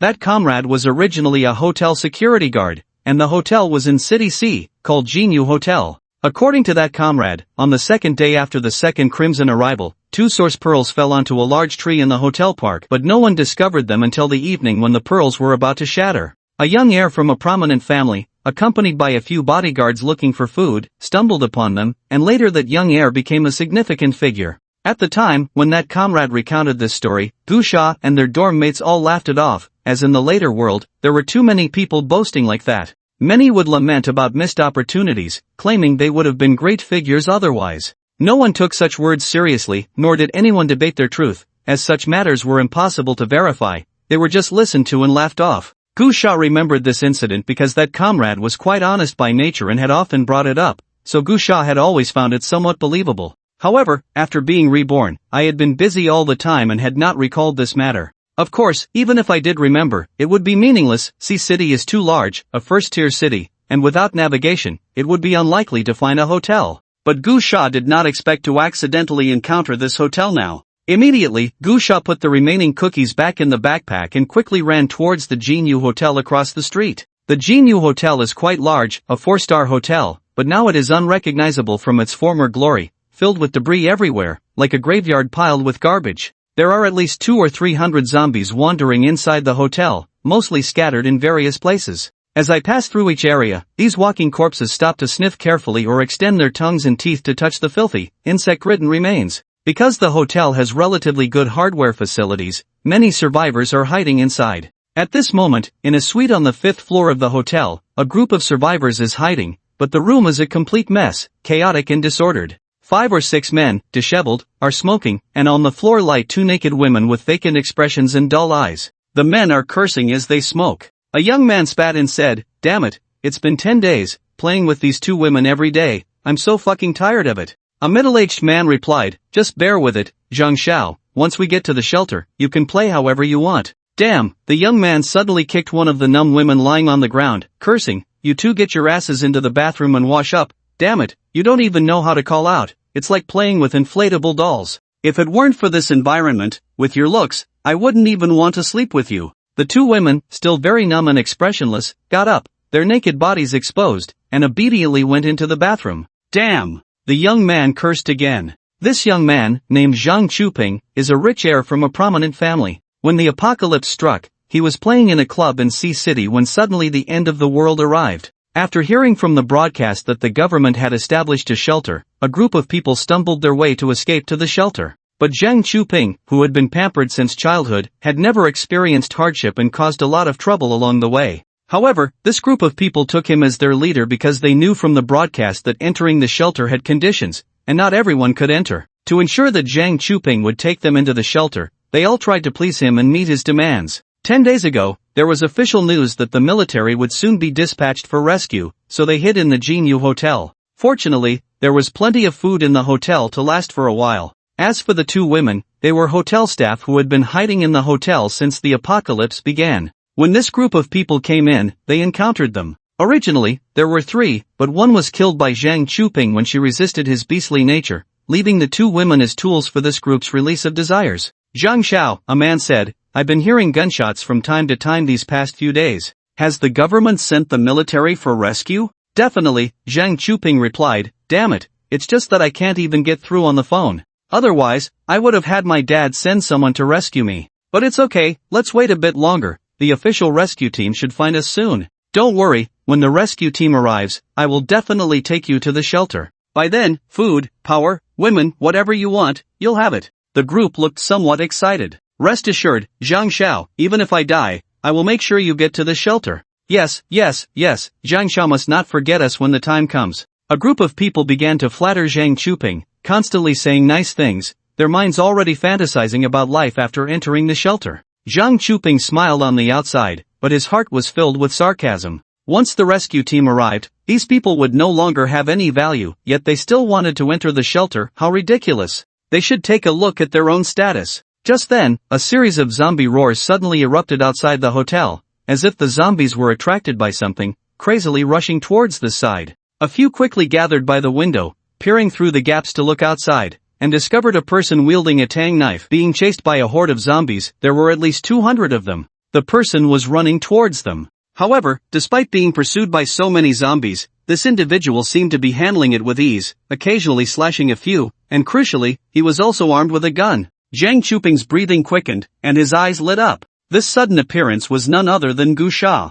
He had originally intended to sneak into the hotel to find that crooked-necked tree, but clearly, he had failed. Many of the zombies now had undergone 3 rounds of crimson baptism, and the evolution of zombies and beast-like creatures had completely surpassed the general level of humanity. The number of extraordinary human warriors was far outmatched by the number of evolved zombies and beasts. Although humans had the advantage of firearms, they were all in the hands of major powers and could not be widely distributed. The individual combat power of ordinary people was completely dwarfed by the zombies, and it wouldn't be long before the effectiveness of ordinary firearms would greatly diminish. Humanity would enter a cold weapon era, with firearms becoming a trump card for large-scale battles. Because zombies and beasts had undergone several rounds of evolution, their speed, strength, and agility would exceed that of ordinary people. In narrow urban areas, the limitations of firearms were too great. One had to hit the zombies and beasts in the head, but very few people possessed such marksmanship. Therefore, close combat with cold weapons would gradually become mainstream. In his past life, at this time, Gu Sha was still in T-City. He had obtained a few guns, but his marksmanship was lacking, and he had nearly died several times when zombies got too close. Eventually, he discovered that cold weapons were actually more practical, allowing him to decapitate zombies or slash their limbs to reduce their lethality. Firearms were not without use, but the speed of the zombies had increased, making them hard to hit, and the speed of reloading couldn't keep up. Of course, the effectiveness of cold weapons was limited to one-on-one situations for ordinary people. If surrounded, one could only wait to die, as the overall quality of zombies far exceeded that of normal humans, and they didn't tire or feel pain. Additionally, few people might realize that an even greater disaster was looming. In just a few days, the global climate would undergo drastic changes: extreme cold and heat, typhoons, sandstorms, earthquakes, widespread acid rain, etc., shrinking the living space for humanity, making resources even scarcer, and further restricting movement. The subsequent global zombie siege would nearly destroy shelters everywhere.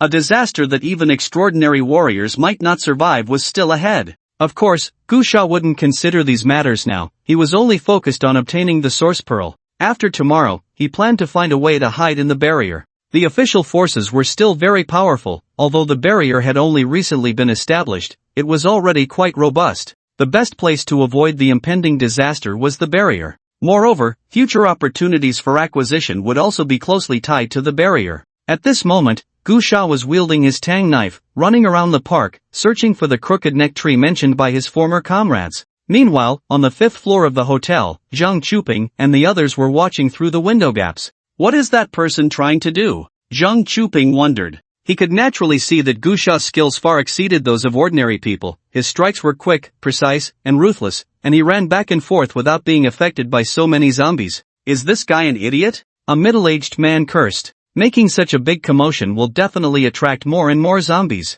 At this moment, Gusha felt a bit of a headache. The park behind the hotel wasn't very large, but there were many buildings, making it impossible to see everything at a glance. He couldn't find the crooked neck tree that his comrades from his past life had described. After thinking for a while, Gusha decided to run upstairs to look for it. Standing at a higher vantage point would allow him to find the crooked neck tree more quickly. However, as soon as Gusha ran, he scared Zhang Chuping and the others hiding in the hotel. A large group of densely packed zombies chased after Gusha up the stairs. Fuck! Someone cursed loudly. Is he trying to get us killed by attracting so many zombies? Damn it, if he leads the zombies upstairs, we're finished. In the room, several people looked very grim. The number of zombies was already increasing, and now they had directly led the zombies to their building, which made things even worse. However, at that moment, Zhang Chuping suddenly shouted, "Shut the hell up!" The others looked puzzled. Zhang Chuping said coldly, "Let's go out and see if we can find that person." The others were confused.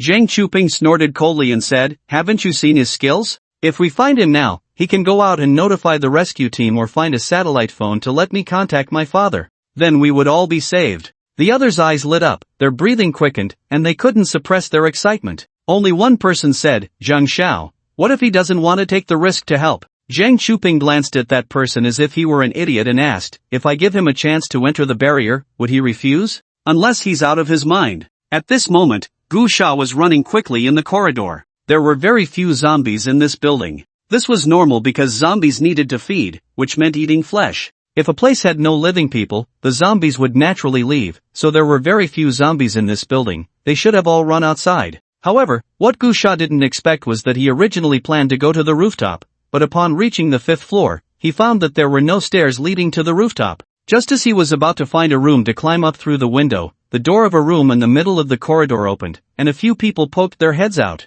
"Quick, brother, this way." Gusha, confident in his skills, didn't believe in the goodness of people's hearts in the apocalypse, but he believed in his own strength, so he didn't hesitate and ran straight in. Upon entering the room, Gusha saw that there were actually 8 survivors inside, 6 men and 2 women. However, when he saw the 2 naked women with vacant expressions, Gusha frowned. He immediately knew what those 2 women had gone through. However, he wasn't a righteous hero, nor did he have any thoughts of upholding civilized order in the apocalypse. "Thank you, everyone," Gusha said as he walked towards the window. He didn't enter this room to hide, he just wanted to find a window to climb up to the rooftop. But just as Gusha was about to go to the window, Zhang Chuping suddenly blocked his way and said, "I'm Zhang Chuping, my dad is Zhang Qingyun." Gusha was taken aback and said, "Oh, hello, and hello to your father too." Gusha's reaction made Zhang Chuping somewhat displeased. He frowned and said, "Aren't you from City C?" Gusha replied in confusion, "No, why?" No wonder, Zhang Chuping suddenly realized, then became quite proud.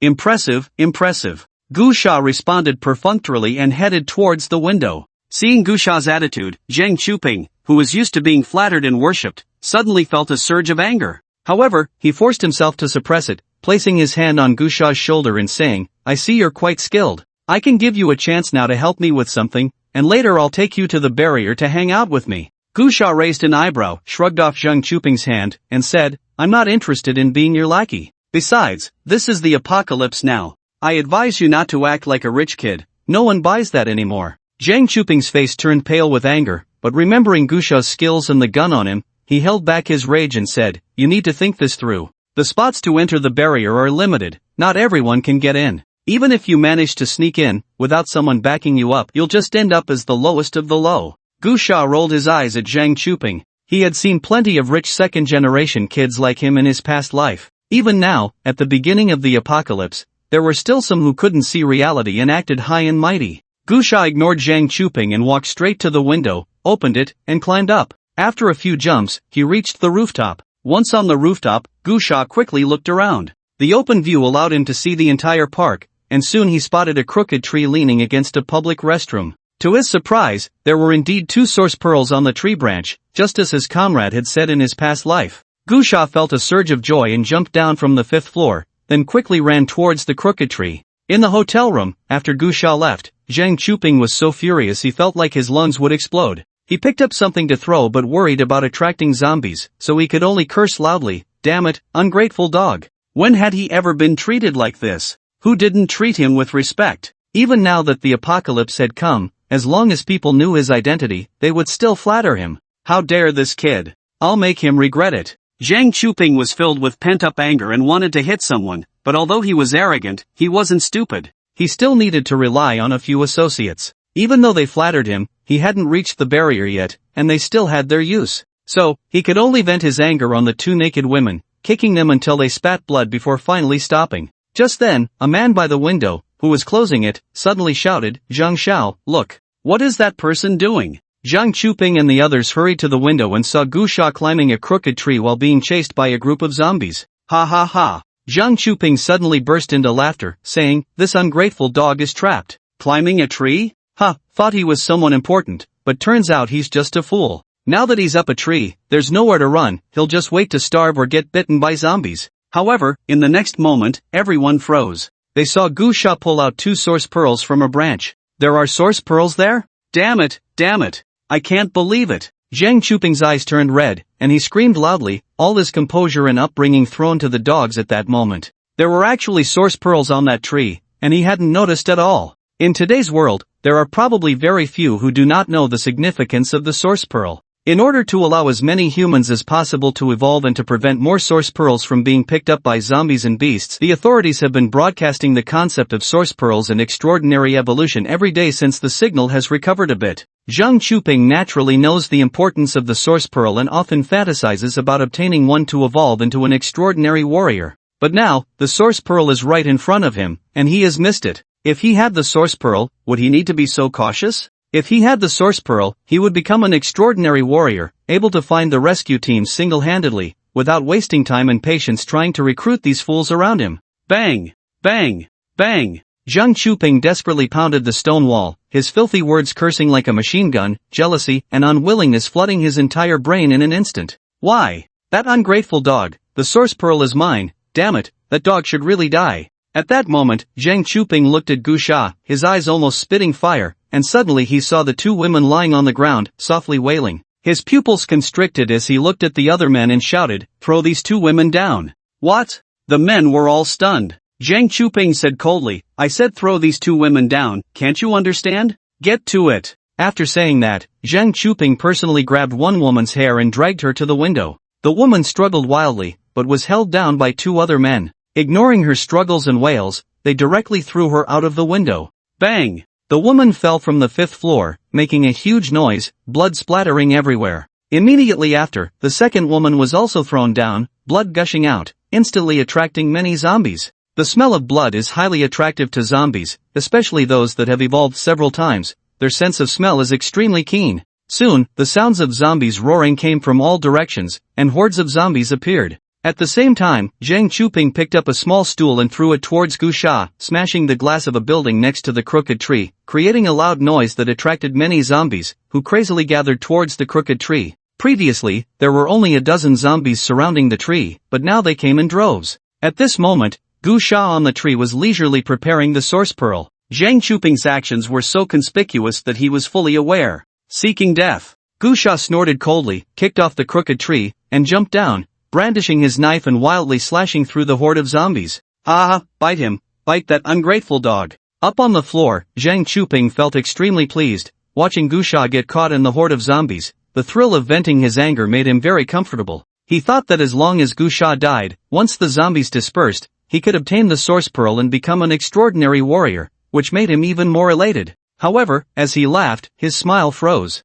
He witnessed a shocking scene. Gusha actually carved a bloody path through hundreds of attacking zombies, heading straight for the hotel. How is this possible? Zhang Chuping's face was filled with fear as he saw Gusha run into the first floor of the hotel. He panicked and shouted, "Let's go, we need to find a place to hide. He knows our location, we need to change places." However, just as they reached the living room, with a bang, the door was kicked open. Gusha rushed into the room with his knife, closed the door behind him, and then grabbed a sofa in the room to block the door. Outside, the sounds of zombies roaring could be heard, and the door was being pounded and scratched furiously. At any moment it could be broken down. But Gusha paid no mind. He kicked another refrigerator to block the door and then looked at the terrified Zhang Chuping and the others. "Isn't it good to live well? Why do you have to seek death?" Gusha frowned, dragging his knife towards Zhang Chuping. You, don't come over." Zhang Chuping was terrified and stumbled back, falling over clumsily, while his few lackeys were equally horrified.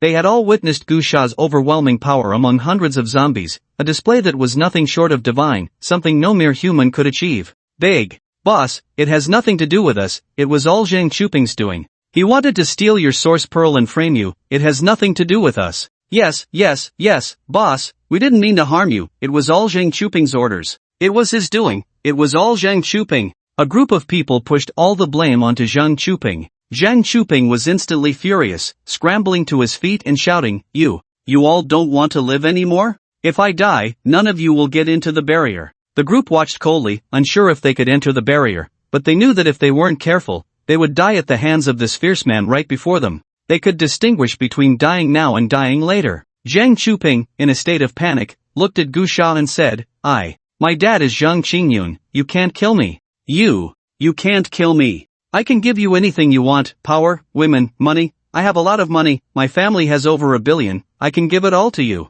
Gusha sneered, "Impressive, a public servant's family has over 1 billion, tsk. Zhang Chuping hurriedly said, "I'm not lying, really, what I'm saying is true. My dad is the director of the Law Enforcement Bureau, many big bosses and tycoons send gifts and women to my family. Yes, I have several maids, all of them are big stars. I can give them to you." Zhang Chuping took a deep breath and said, "Boss, let's make a deal. Don't kill me, just protect me to the barrier. I can give you anything you want, really, Suddenly, Gusha swung the tang knife in his hand, directly cutting into Zhang Chuping's neck, and his head instantly flew up, blood spraying like a fountain, the warm blood splattering onto the faces of the men. A few of them were so scared they collapsed to the ground. "Big brother, we didn't harm you. We have no grievances or grudges. We really didn't want to harm you." The men, terrified, looked at Zhang Chuping's head rolling on the ground and knelt down to beg for mercy. Gusha chuckled lightly and said, "You can feel what it's like to fall from the 5th floor. I'll fight you." A burly man, seeing Gusha was intent on killing, stood up and charged at him. Gusha kicked out directly, and the burly man flew back like a kite with a broken string, crashing through the window glass from the 5th floor with a loud bang. The other 4 men trembled in fear. "Spare me, big brother, I'm useful, we can help you gather supplies." They frantically bowed their heads, begging for mercy. Bang bang bang bang, Gusha kicked them out like kicking a sandbag, sending all 4 flying. Roar roar roar roar roar. Downstairs, it was like a zombie feast. A dense mass of zombies surrounded the corpses and began to feast wildly, blood and flesh flying everywhere. Bang! At that moment, the door blocked by the sofa and refrigerator was pushed open by the crazed zombies outside, and a large group of zombies surged in. Gusha glanced over, kicked down a few zombies in front, then quickly ran to the window, leaping a few times to flip onto the rooftop. The cold wind hit him, and Gusha stood on the rooftop. The sun had already set, but there was still a lingering fiery red in the sky, reminiscent of a scene when crimson descended. However, the wind blowing was a bit chilly. Gusha found it strange. It was only June, and logically it should be midsummer, yet the evening breeze was unusually cold. In my past life, did the weather change around this time? Gusha found it hard to remember. After all, 20 years had passed, and he couldn't have paid too much attention to the weather. He did know that soon there would be extreme cold and heat disasters, but it definitely wouldn't be during this period. After thinking for a while and not recalling anything, he quickly left. The sky was gradually darkening, and he no longer held much hope of finding the source pearl. However, he had already obtained 4 source pearls today, which was quite a good harvest. After wandering through the streets for a while, Gusha arrived at a shopping mall on a long street, entered a restaurant, and casually killed a few zombies. This territory was now his. After barricading the door, he went inside the restaurant, found a kettle, and filled it with water from the kitchen. At this stage, the buildings in the city had not been extensively damaged, and the basic facilities were still barely usable. As long as one had strength, it was easy to find the essentials for living. Gusha cooked a bucket of instant noodles and began to eat slowly. In this world, instant noodles made with boiling water were already the most luxurious hot meal. Just as Gusha was eating his noodles, a sudden sound of helicopters echoed outside the mall, and beams of light shone into the restaurant where he was. Gusha immediately grabbed his backpack, rolled on the ground, and quickly hid in a corner. Tat tat tat tat tat. Just as Gusha ducked into the corner, a fierce gunfire burst in, the glass shattered with a crash, and bullet holes appeared in the wall. Gusha's face darkened. He could be sure that they were coming for him, without a doubt. However, he couldn't figure out where he had offended such people. After a while, the gunfire stopped, but a flurry of hurried footsteps echoed in the mall. Gusha had excellent hearing. He estimated that no fewer than 100 people had rushed into the building, and they were running towards him. At that moment, outside the mall, in a helicopter hovering in the air, a young man put down his binoculars, picked up a walkie-talkie, and said with a smile, "That person's skills are quite good. As long as the source pearls are safe, try not to kill him. This person is qualified to join my ranks." A voice came from the walkie-talkie. "Understood, young master." Inside the mall, a heavily armed squad rushed into the restaurant, all wearing bulletproof vests and helmets, equipped with high-quality firearms, directly blocking all exits of the restaurant. The leader gently tapped his earpiece and asked, "Observer, is the target still present?" A voice came from the earpiece. "Currently, the target's whereabouts are not visible, but there is no indication that the target has left the room, so it can be confirmed that he is still in the restaurant." The leader immediately waved his hand lightly. Instantly, 2 soldiers broke through the door. However, at that moment, a knife suddenly shot out from the restaurant, swaying side to side like a snake flicking its tongue, directly slicing the throats of the 2 soldiers, blood spraying instantly. Before the other soldiers could react, Gusha had already dashed outside, grabbing the leader with one hand and wielding a tang knife with the other, swiftly taking down the 2 soldiers. He then reached the railing and jumped down from the 7th floor, holding the leader. This scene stunned the soldiers. They quickly ran to the railing but only saw Gusha dragging the leader into a shop, and then he vanished. Everyone looked as if they had seen a ghost, doubting whether they had seen it correctly. The 7th floor, nearly 20 meters high, felt like a dream. At that moment, the deputy captain swallowed hard, tapped his earpiece, and said, "Why, young master? The person got away? What happened?" A cold voice came from the other end. The vice captain said. The other side directly grabbed the captain and jumped down from the 7th floor. Inside the helicopter, the young man looked bewildered and cursed. "Are you kidding me? Find them, get me the observers, scan the entire building right now." At that moment, in a public restroom on the 2nd floor, Gusha had one foot on the captain's chest and coldly said, "Tell me, who are you? Why did you come to attack me?" The captain spat out a mouthful of blood but remained silent, quietly reaching for the signal button at his waist. "Damn!" Gusha exerted a little force with his foot, and with a crack, the captain's eyes widened, blood flowed from his mouth, and he died instantly. Gusha's force had crushed his heart. "Since you won't speak, you're of no use to keep alive." Gusha took the intercom earpiece from the corpse's ear. This kind of equipment was relatively low level for him. Of course he could use it. In his past life, he had used intercom equipment many times more advanced than this. Gusha put the earpiece in his ear and gently tapped it twice with his finger. The next moment, an angry voice came through the earpiece. "Madong, what the hell are you doing? How did you get caught?" Gusha leaned against the edge of the restroom window, peering through the gap outside, and immediately spotted the helicopter in the sky, calmly saying, "He's dead." There was silence on the other end for a moment, then a hearty laugh followed. "You really are qualified to be under my wing. Very good. You've passed the test. I appreciate you. Who are you?" Gusha asked while changing positions, observing the locations of the observers outside. "I am Chi Yun. You may not have heard of me, but you should have heard of the Chi family in the southwest, the Chi of Chi Cien from the Longzhou cabinet, so you should understand now?" The voice on the other end said flatly. Gusha's pupils constricted. In fact, when he heard the name Chi Yun, he already knew who the other party was. This was an acquaintance from his past life. However, this person was different from the kind of acquaintance he had encountered before. Like Chen Xuan, this person was on Gusha's kill list. His name was Chi Yun. He was the legitimate son of the Chi family, one of the 3 major families that would rule the Sea City barrier in the future, nicknamed Bear Kid. This nickname was widely circulated among the people because Chi Yun was notoriously arrogant in Sea City. But not only was he powerful himself, he also had the backing of the Chi family, so no one dared to touch him. In his past life, after the Sea City barrier was established, Chi-yun did whatever he wanted in Sea City, committing all sorts of atrocities. Once, when he was rejected by a mercenary's daughter, he even set fire to a building, killing dozens of people. The incident caused such a stir that the final punishment was just the head of the Chi family scolding him publicly a few times, then saying the child was still young and needed to be educated slowly, and that was the end of it. It was from that time that Chi-yun earned the nickname Bear Kid. The Chi family was the top aristocratic family in the southwest of Longzhou, the most elite family. Gu Sha harbored murderous intent towards this person because he had suffered persecution from Chi-yun in his past life. It was indeed an undeserved disaster. Chi-yun didn't even know of Gu Sha's existence. That incident was a follow-up to Chi-yun burning down a building. The mercenary who had a conflict with Chi-yun was in the same small mercenary group as Gu Sha at the time. After Chi-yun burned down the building, he was not satisfied even after killing that mercenary's family and insisted that the mercenary group had reported him to the head of the Chi family, which led to him being scolded, so he brought people to cause trouble and sought revenge on the entire mercenary group. Gu Sha still remembered that it was in the 13th year of the disaster. At that time, he was in a room with a female mercenary when a group of people suddenly burst in and opened fire. Gu Sha reacted quickly, escaping through the window, while the female mercenary he had been deeply communicating with was shot to pieces on the spot, blood splattering all over Gu Sha, forcing him to hide outside the barrier for a whole year. Unexpectedly, in this lifetime, I would actually intersect with this person, and it happened several years earlier, facing him directly. Gu Sha's eyes erupted with a hint of killing intent as he asked, "So it's young Master Chi. May I ask where I have offended you to warrant such a grand display?" Inside the helicopter, Chi-yun smiled slightly and said,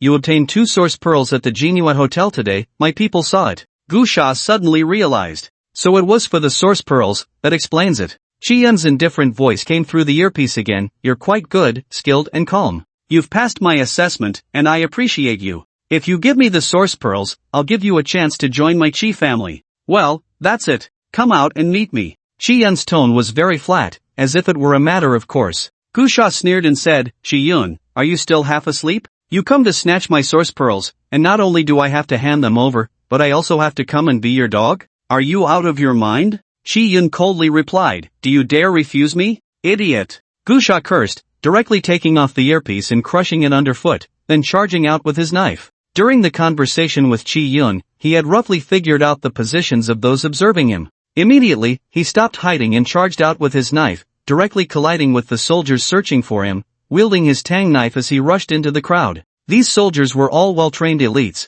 armed with firearms, each a master among ordinary people. Unfortunately, they were facing Gu Sha, who had already reached the 6th-tier warrior level, and they were completely powerless against him, almost entirely slaughtered. At this moment, Chi-yun in the helicopter had a face as dark as ink, roaring, "Kill him, kill this ungrateful thing. How dare he? To be recruited by me is a fortune he has earned over several lifetimes, yet he dares to refuse me, damn it." Chi-yun's face had turned ferocious. Just then, an urgent voice came through the intercom, "Young master, we can't hold on any longer. That person is too strong. We request to use rocket launchers. We can't take care of the source pearls anymore. Kill him, forget the source pearls." Chi-yun shouted angrily. "Kill him, and if possible, don't let him die too easily." Chi-yun clenched his fists tightly. How dare he refuse me? What does he think he is, to dare refuse me, ungrateful? Boom! At that moment, a massive explosion occurred in the mall, shells detonating, and in an instant, a sea of fire roared, walls exploded, countless debris and bricks flew everywhere, and the entire building shook from the tremendous blast.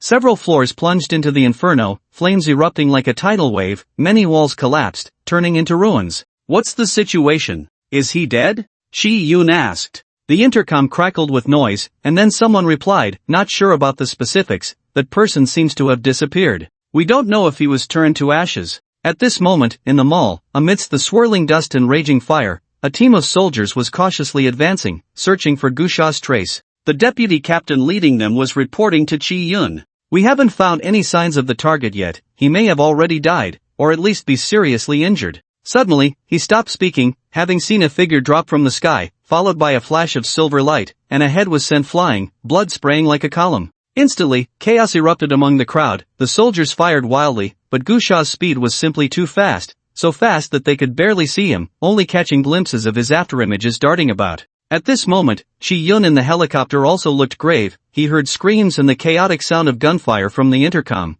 and he could roughly deduce that the situation inside was not optimistic. "Young master, retreat quickly. At that moment, a loud shout suddenly came from the intercom, but it was abruptly cut off. In that instant, Chi-yun felt an inexplicable panic in his heart and shouted to the pilot in the cockpit, "Withdraw!" The pilot immediately maneuvered the helicopter to fly up several dozen meters. At that moment, Chi-yun finally breathed a sigh of relief, but then his heart was filled with rage. He picked up a light machine gun and cursed loudly, "Damn it, I want to kill his whole family, damn it." As the helicopter ascended, Chi-yun angrily fired shots downwards, but his heart was still filled with fury, unable to vent his anger. He picked up a rocket launcher and shouted, "Turn the helicopter back, I want to kill that ungrateful bastard." Boom! Boom! Boom! Chi-yun, carrying the rocket launcher, continuously fired rounds, blasting the entire shopping mall to pieces. After a dozen shots, the mall collapsed completely. "Damn it," Chi-yun shouted in frustration, "fly lower, find him. We absolutely cannot let that lowly thing escape.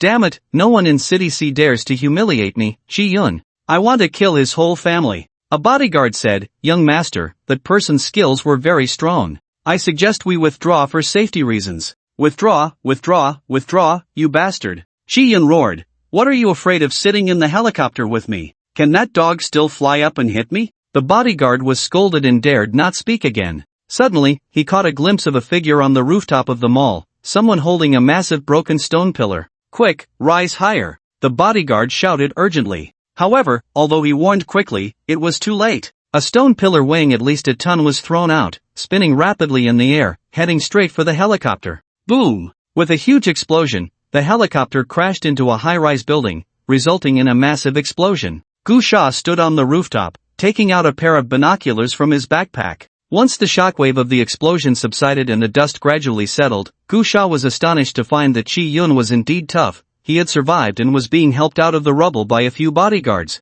Even cockroaches can't be tougher than him. Gu Sha suddenly understood why Chi-yun had been so arrogant in his past life and still lived so well. Besides having a background, it was undeniable that this person's life was truly tough. Surviving the shelling and not dying after crashing from dozens of meters high into a building was something that couldn't be explained without a bit of mysticism. When Gu Sha saw that Chi-yun was alive, he immediately put the binoculars back in his backpack and jumped directly from the 20-something floor down to a balcony on the 10th floor, smashing the balcony with one kick, then continued to fall to the 8th floor, smashing another balcony, and then directly landed on the street. With a loud bang, the street was directly smashed into a deep pit by Gu Sha's landing, with cracks spreading around like a normal spider web. The pair of sneakers on his feet had already been ruined. Gu Sha muttered a complaint, then pulled out a watermelon knife from his backpack and headed straight for Chi-yun, who had just escaped from the rubble. Chi-yun, still shaken from his near-death experience, witnessed Gu Sha jumping down from the 20-something floor and saw him charging at him with a knife, scaring him out of his wits as he shouted, "Quick, stop him, stop him."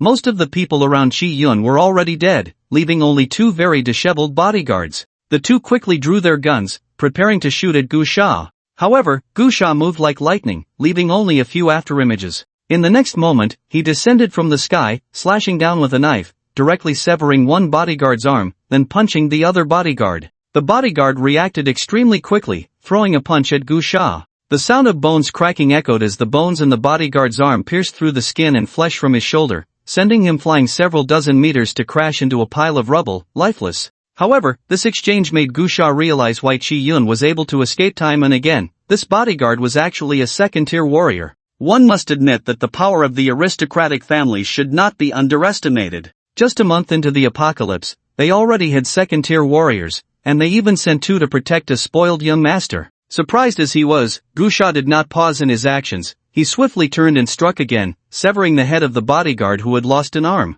At this moment, Chi-yun had completely lost the arrogance of a young master from a noble family, sitting on the ground in terror, his legs trembling, stammering, "Why you? Who exactly are you?" I am the young master of the Chi family, my father is Chi Rong." "Who sent you? What benefits did they give you?" "I can offer you double." Gu Sha looked at Chi-yun, his mind filled with the arrogant face of this person from his past life. Without hesitation, he swung his knife, a flash of white light, and Chi-yun's head flew into the air, blood spraying. After killing Chi-yun, Gu Sha did not leave immediately but began to loot. In the wreckage of the helicopter, he found a metal box containing 2 source pearls, and surprisingly, both were quite large. This box had been treated with special technology, offering strong protection. Although the helicopter had suffered severe damage, the source pearls were preserved intact. After obtaining the source pearls, Gu Sha did not linger and quickly left, killing some zombies on the street. Then, seeing the dense horde of zombies surrounding him, he chose to escape by climbing a building. After searching for over an hour, he found not a single source pearl. Subsequently, Gusha hid in a luxurious community, found a relatively intact residence, and after barricading the door with furniture and appliances, he quickly searched for a room. Today's haul exceeded expectations. He had originally planned for a maximum of 3 pearls, and having 2 would be considered good luck. As a result, he had exceeded that, starting with 2, then finding 2 more at the Jinhua Hotel, and after killing Chi Yun, he gained another 2, totaling 6, 3 of which were larger source pearls. This was a bountiful harvest. Gusha looked at the source pearls and wasted no time. He swallowed them directly and began to absorb their energy. The golden energy surged violently against his gene locks. 1 hour, 2 hours. Breaking through to the 7th tier. Breaking through to the 8th tier. Finally, after a long time, the energy from the 6 source pearls was completely refined. 8th tier. Much stronger than expected. It was anticipated that the 8th gene lock would not be fully developed, but he had underestimated the power of those 3 large source pearls, successfully unlocking both the 7th and 8th gene locks, becoming an 8th tier warrior. An 8th tier warrior, even 20 years later, would be considered a formidable expert. Gusha exhaled a breath of turbid air, looked at the time, and saw it was already 3 in the morning. He took out a box of compressed biscuits and quickly finished them before resting, conserving his energy for the final Crimson Descent tomorrow. In the early morning, just as dawn was breaking, Gusha was suddenly jolted awake by a violent shaking. He opened his eyes abruptly, instinctively gripping the hilt of his knife, his heart racing, thinking that some armed force was battling, and the artillery had struck the building where he was resting. However, as the high-rise continued to shake violently and he heard no sound of gunfire, he realized it was an earthquake. Has there been an earthquake in City C during this time? A hint of doubt flashed through Gusha's mind, but the intense tremors left him little time to think. The walls began to shatter extensively, and the floors started to tilt. Gusha had no time to think and jumped directly through the window. Falling from the 8th floor to the ground took only a moment. With a loud boom, a tremendous force struck, causing his legs to sink into the floor. He quickly pulled his legs out and ran.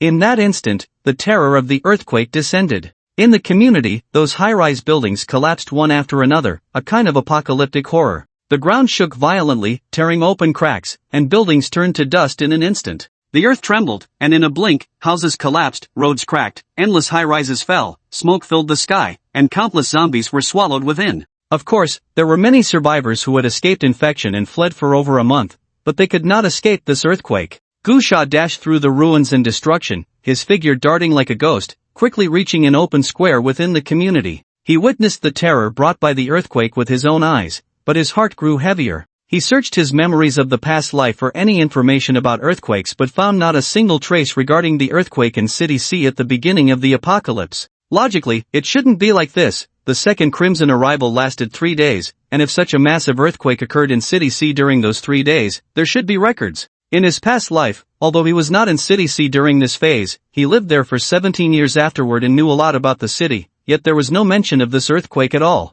However, in later years, regarding the second Crimson arrival and the 3-day opportunity, many people had spoken about various details, and they relished recounting them. He even knew about the source pearl at the Jinhua Hotel, yet he had never heard of this earthquake and had not seen any records of it through any official channels. It can't be. Such a massive earthquake, coinciding perfectly with the end of the second Crimson arrival, there should be information. Gusha furrowed his brows. Earthquakes had occurred many times in City C. To be precise, in the coming years, the world would frequently experience various disasters, earthquakes, tsunamis, intense acid rain, typhoons, sandstorms, and so on. But that should have started 2 months after the apocalypse began. Initially, there was a global wave of intense acid rain that restricted human movement and destroyed supplies, followed by various disasters occurring frequently in different places. However, in the first 2 months after the apocalypse began, such disasters were rare. Even if they occurred, the patterns were the same as before the apocalypse. Something's not right. Could it be that after so many years, I missed this earthquake? Gusha began to doubt. After all, before his rebirth, it had already been 20 years since the disaster. In the year 2143, a significant time span, and many memories could become blurred. The duration of the earthquake was not long, only a few minutes, but in just those few minutes, everything turned to ruins, with huge cracks all over the ground and terrifying dust filling the air. Gusha felt puzzled and muttered, "It must be the long time span that made me forget about this earthquake." Just then, a drop of yellow liquid fell from the sky, landing on a piece of foam in front of Gusha. and at a visible speed, that piece of foam was corroded into a dark hole. Gusha's eyes widened. He was all too familiar with this liquid. It was one of the greatest disasters of the future, intense acid rain. Drip, drip, drip, more and more raindrops began to fall, all that yellow-brown liquid. Gusha looked up at the sky and then ran, quickly hiding in a corner of a high-rise that had already become ruins, where the collapsed floors formed a triangular space. Gusha was now there, watching the increasingly heavy rain outside, his expression growing more serious.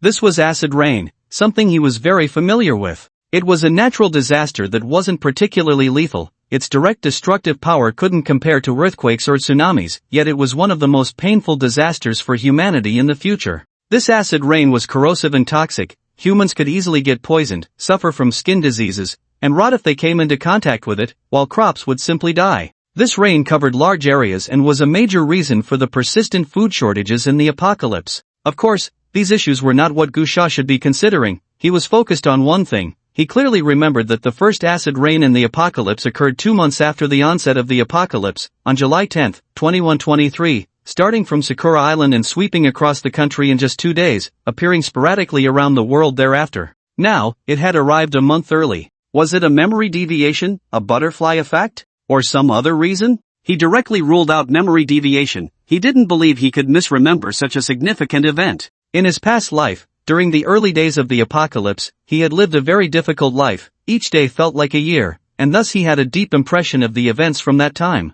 As for the butterfly effect, he also found it unlikely. Although he hadn't followed the trajectory of his past life, the influence he brought could not possibly change natural disasters, let alone affect the course of history. Yet now, the acid rain had arrived a month early. Suddenly, Gusha felt a sense of urgency. The course of history had already changed, and he couldn't guess how much more it would change next. Become stronger, become even stronger. Gusha clenched his fists tightly. No matter how the apocalypse changed, there was only one path, to become stronger. Gusha took a deep breath, standing quietly as he watched the heavy rain pouring down. Some zombies had appeared, staggering in the acid rain. These zombies had no intelligence, merely following their instincts. In the future, many zombies would become disgusting due to long exposure to the acid rain, rotting away, but many would also become more terrifying, gaining corrosive abilities. Humanity truly felt a sense of abandonment in this apocalypse, as the living environment became increasingly harsh. A zombie spotted Gusha and roared as it charged at him.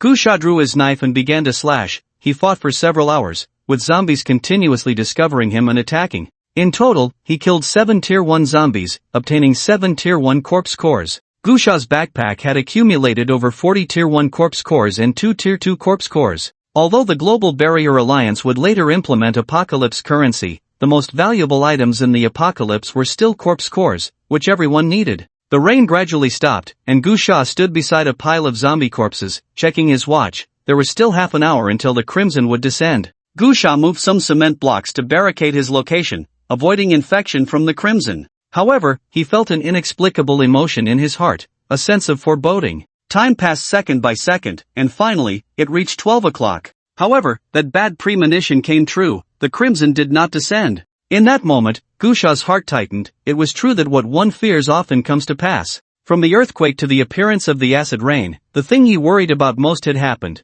The crimson that should have arrived today did not appear. This meant that he hadn't misremembered. There was no memory deviation. History had truly been altered. The earthquake might have been a mistake in his memory, and the acid rain could also be a mistake. After all, he hadn't come to City C at this time in his past life. However, the second Scarlet arrival occurred at noon on 3 consecutive days, and he could not have remembered it wrong. This was something he had personally experienced in his past life. Moreover, for the next 20 years, it was a major event that the authorities had been studying, and various legends and speculations circulated among the people. Gusha continued to wait for a long time, all the way until 3 o'clock in the afternoon, but he still did not witness the third day's Scarlet arrival. Without the Scarlet arrival, there would naturally be no Source Pearl on the third day. To the barrier. Gusha was not a wishy-washy person. Although the course of history had changed and would have some impact on him, he was always clear in his heart that in this apocalypse, the greatest reliance would always be on one's own strength. Enhancing strength was the true path. Now that the third day's Scarlet arrival had not come, he had to execute the next step of his plan and head to the Sea City barrier. Because in his past life, after the second Scarlet arrival ended, there would be a global wave of zombies and zombie beasts, leading to the direct destruction of many independent continents under the federal government. The 10 barriers of Longzhou were fully established after this wave. In the face of this crisis, all continents around the world made a unified decision to bombard the ground, after which a new order would be re-established. Gu Sha was not very sure whether this wave that determined the future apocalypse pattern would appear, but it did not affect his plan to go to the barrier. Because after the two Scarlet arrivals, the opportunities in the early apocalypse were basically inseparable from the barriers. Due to an earthquake, Sea City was turned upside down, reduced to ruins everywhere, and various places lacked cover. Unlike before, when encountering a horde of zombies, one could simply jump out of a building to escape. Now, if he encountered zombies, it would be a huge problem. Therefore, Gu Sha tried to walk through remote areas along the way, as the more remote the place,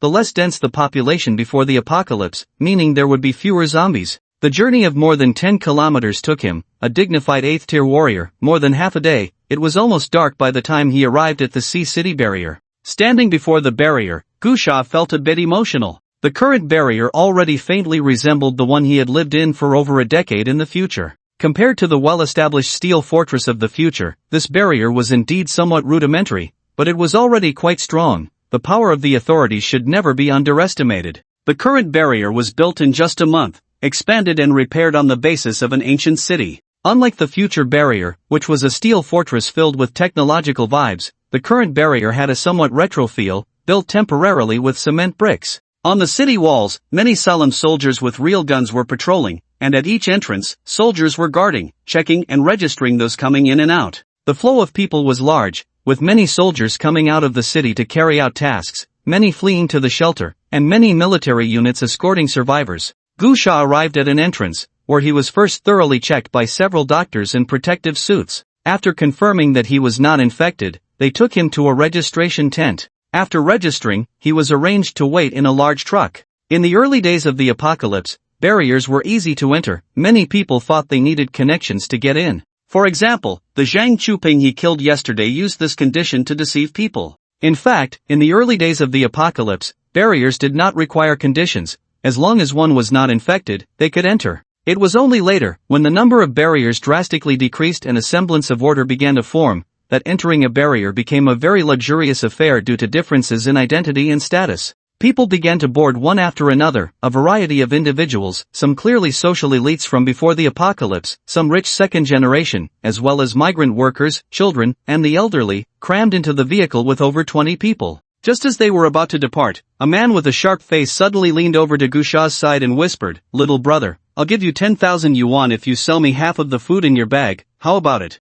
Gu Sha glanced at his bag and realized that when the city guards had confiscated his tang knife during the inspection outside, the zipper of his backpack hadn't been closed properly, revealing a small gap through which the man had seen the food inside. Gu Sha knew that food was also in short supply within the barrier, so he had specifically packed 2 large bags of food. The current city guards were not like those in the later generations who had been corrupted by powerful families. These guards still strictly adhered to military discipline. Even though Gu Sha was carrying 2 large bags of food that were quite valuable in the apocalypse, they had no ulterior motives and simply followed the rules, confiscating Gu Sha's knife. Gu Sha shot a glance at the grinning man, slowly zipped up his backpack, and then gave him a look of disdain. Money, in the apocalypse, was equivalent to waste paper. The man's expression stiffened, and he said again, "Little brother, my brother is inside the barrier, he's in community management. If you give me a bag of food, I'll have him arrange a good place for you to stay, and he can protect you in the future. I'm not interested, don't bother me, or I'll deal with you."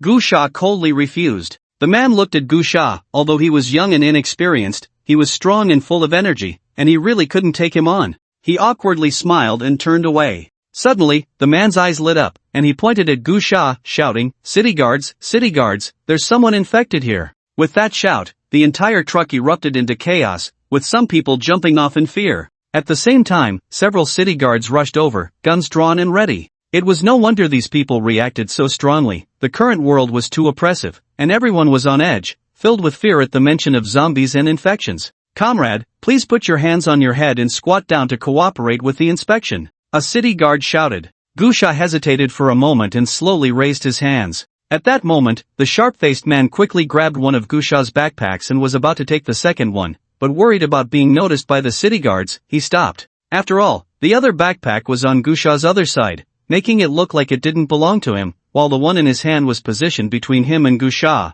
Several city guards quickly surrounded Gu Sha. Gusha shot a glance at the sharp-faced man and said to the guards, "He took my things." The sharp-faced man hurriedly shouted, "This is mine. He's just mad because I reported him." City guard comrades, I just saw his eyes turn red. At this time, the barrier was a stronghold for humanity, and absolutely no infected individuals could be allowed in. Everyone was on high alert, as if every rustle could be a threat. The city guards were not interested in the items, they just wanted to clarify the infection issue, immediately saying, "Comrade, other matters will be handled by the law enforcement. You need to get off the vehicle now and come with us for an investigation." Gusha, having experienced 20 years of the apocalypse in his past life, naturally understood the guards' tension. In his previous life, many bases had been destroyed because they let infected individuals in due to inadequate inspections. Therefore, Gusha did not blame the guards for not caring about other matters. Grievances have their source. He glanced at the sharp-faced man and said flatly, "Taking my things will come at a great cost."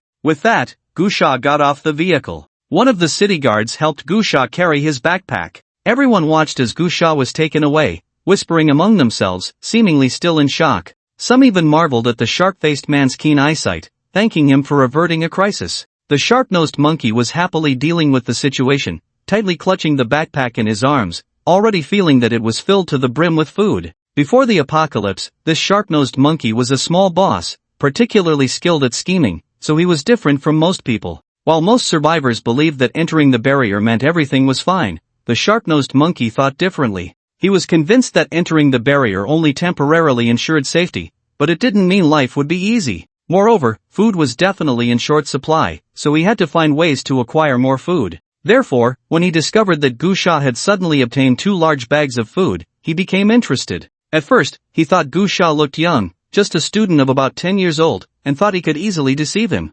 However, after Gusha's stern response, he changed his approach and cleverly took advantage of the current environment. As for Gusha's threats, he completely disregarded them. The barrier was large, and there were many people, so the chances of them encountering each other were slim. Even if they did meet, he didn't believe Gusha could inflict any substantial harm on him within the barrier. "Huh? Playing with me? You're too green." Gusha was taken by several city guards to a tightly guarded tent. After some negotiations, Gusha was brought to a machine where several doctors meticulously conducted examinations, then drew blood for tests, and so on, until it was dark, confirming that Gusha had not been infected. However, by the time Gusha came out, the previous vehicle had long since left, and he had no idea how many times it had transported people. "Sorry, comrade," a city guard said as he returned Gusha's backpack, "this is a critical time, and what we are doing is also for the people's sake. We hope you can understand." Gusha put the backpack on and nodded, saying, "I understand." "Thank you for your understanding," the city guard replied.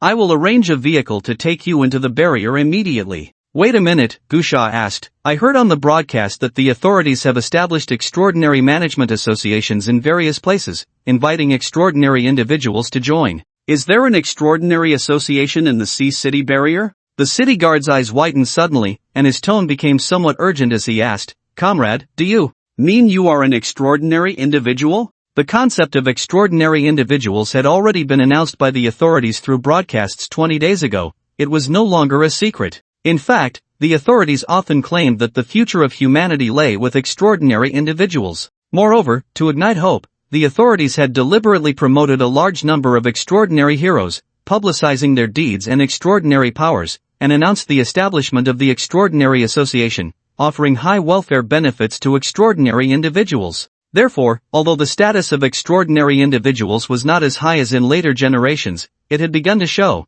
with a foundational status even higher than many officials. "I am an extraordinary individual," Gusha said to the city guard. A gleam flashed in the city guard's eyes. As a city guard, he understood better than ordinary people the significance of extraordinary individuals in today's world. Any extraordinary individual, after a bit of training, could be comparable to a small city guard team in many situations, and some extraordinary individuals could even match a 100-person team. These extraordinary individuals had unique advantages in rescuing survivors and protecting bases, and every time they executed a mission, having an extraordinary individual on the team significantly reduced casualty rates. The presence of one more extraordinary individual meant many more people could survive. Instantly, the city guard's gaze towards Gusha became eager as he said, "Comrade, are you serious? You can't joke about such things." "Of course," Gusha replied. The city guard was very pleased and asked, "Then, are you willing to join the Extraordinary Association?" Gusha nodded. Originally, he had no intention of joining the Extraordinary Association,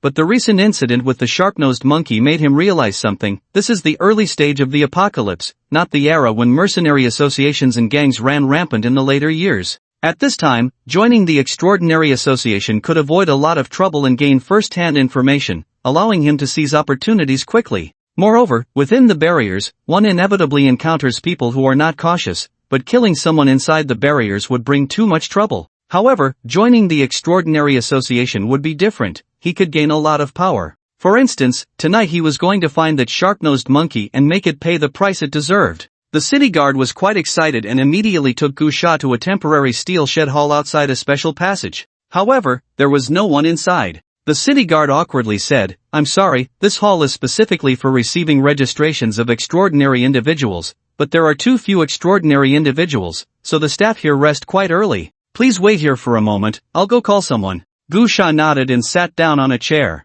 The city guard immediately ran to the window and pressed the bell. However, after pressing for quite a while, he received no response. He turned back to look at Gu Sha, feeling a bit anxious, so he simply stopped pressing the bell and ran directly to the iron door, knocking hard. Bang bang bang! The sound of knocking was much louder than the bell, and in the steel shed, the noise was even greater. Immediately, a very impatient woman's voice came from inside. "Knock knock knock. What are you knocking for? Are you trying to rush me to death?" Soon, a woman with a decent appearance walked out, wearing high heels and a very short skirt, with a low-cut top underneath and a small suit jacket over it, looking like she had just woken up. She opened the door and stepped out, her face looking quite displeased, scolding the city guard. "What do you want? Don't you know to press the bell if you have something? Knock knock knock, are you sick?" The city guard, feeling quite displeased, replied, "I pressed for quite a while, and you didn't respond, so I knocked on the door. Do you think I can get up instantly?" The woman scolded, asking, "If you have something to say, just say it.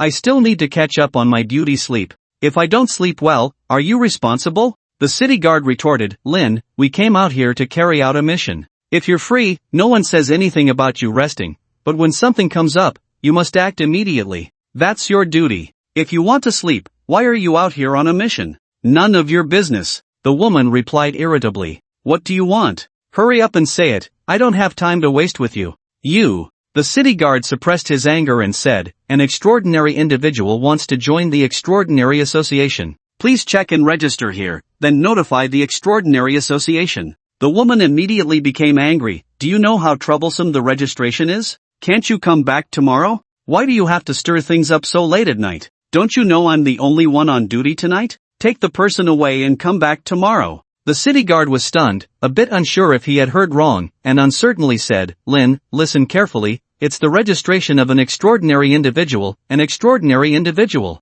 "I heard you," the woman replied impatiently. "Isn't it still not the case? I don't have registration here, so what extraordinary individual? Let him come back tomorrow." On the other side, Gu Sha was also a bit confused. This woman must be half asleep. Although he hadn't become an extraordinary individual in the early stages in his previous life, he had seen the status of extraordinary individuals in other bases. Not to mention that extraordinary individuals are so rare in the early stages now, even in the later years when extraordinary individuals were everywhere, any official department would prioritize handling extraordinary individual matters. And now, in the early stage of the apocalypse, with extraordinary individuals being so scarce, this woman actually said that without registration and verification, they don't count as extraordinary individuals and told them to wait until she wakes up to handle the business. The city guard was utterly shocked by the woman's words. He understood how much the authorities valued extraordinary individuals and knew the significant help an extraordinary person could provide to the barrier. If he offended her and she decided not to join out of anger, the loss to the barrier would be substantial. More critically, if news of such negligence towards extraordinary individuals spread, who knew how many would choose not to join the Extraordinary Association? Immediately, the city guard shouted angrily, "Lin Meifeng, if you don't handle this right now, I'm going to the Extraordinary Association headquarters to file a complaint against you." "Poof." Lin Meifeng snorted coldly and walked directly towards Gu Sha, forcing a smile as she said, "Sir, the registration assessment is quite troublesome. I need to get the detector and process the data, etc. Could you come back tomorrow?" Gu Sha replied flatly, "Sorry, I need to do it right now. I'm very busy." Lin Meifeng's expression instantly stiffened as she said, "Sir, my husband is the captain of the second team in the Extraordinary Association. Once you join, he could promote you." "I said I'm very busy," Gu Sha interrupted.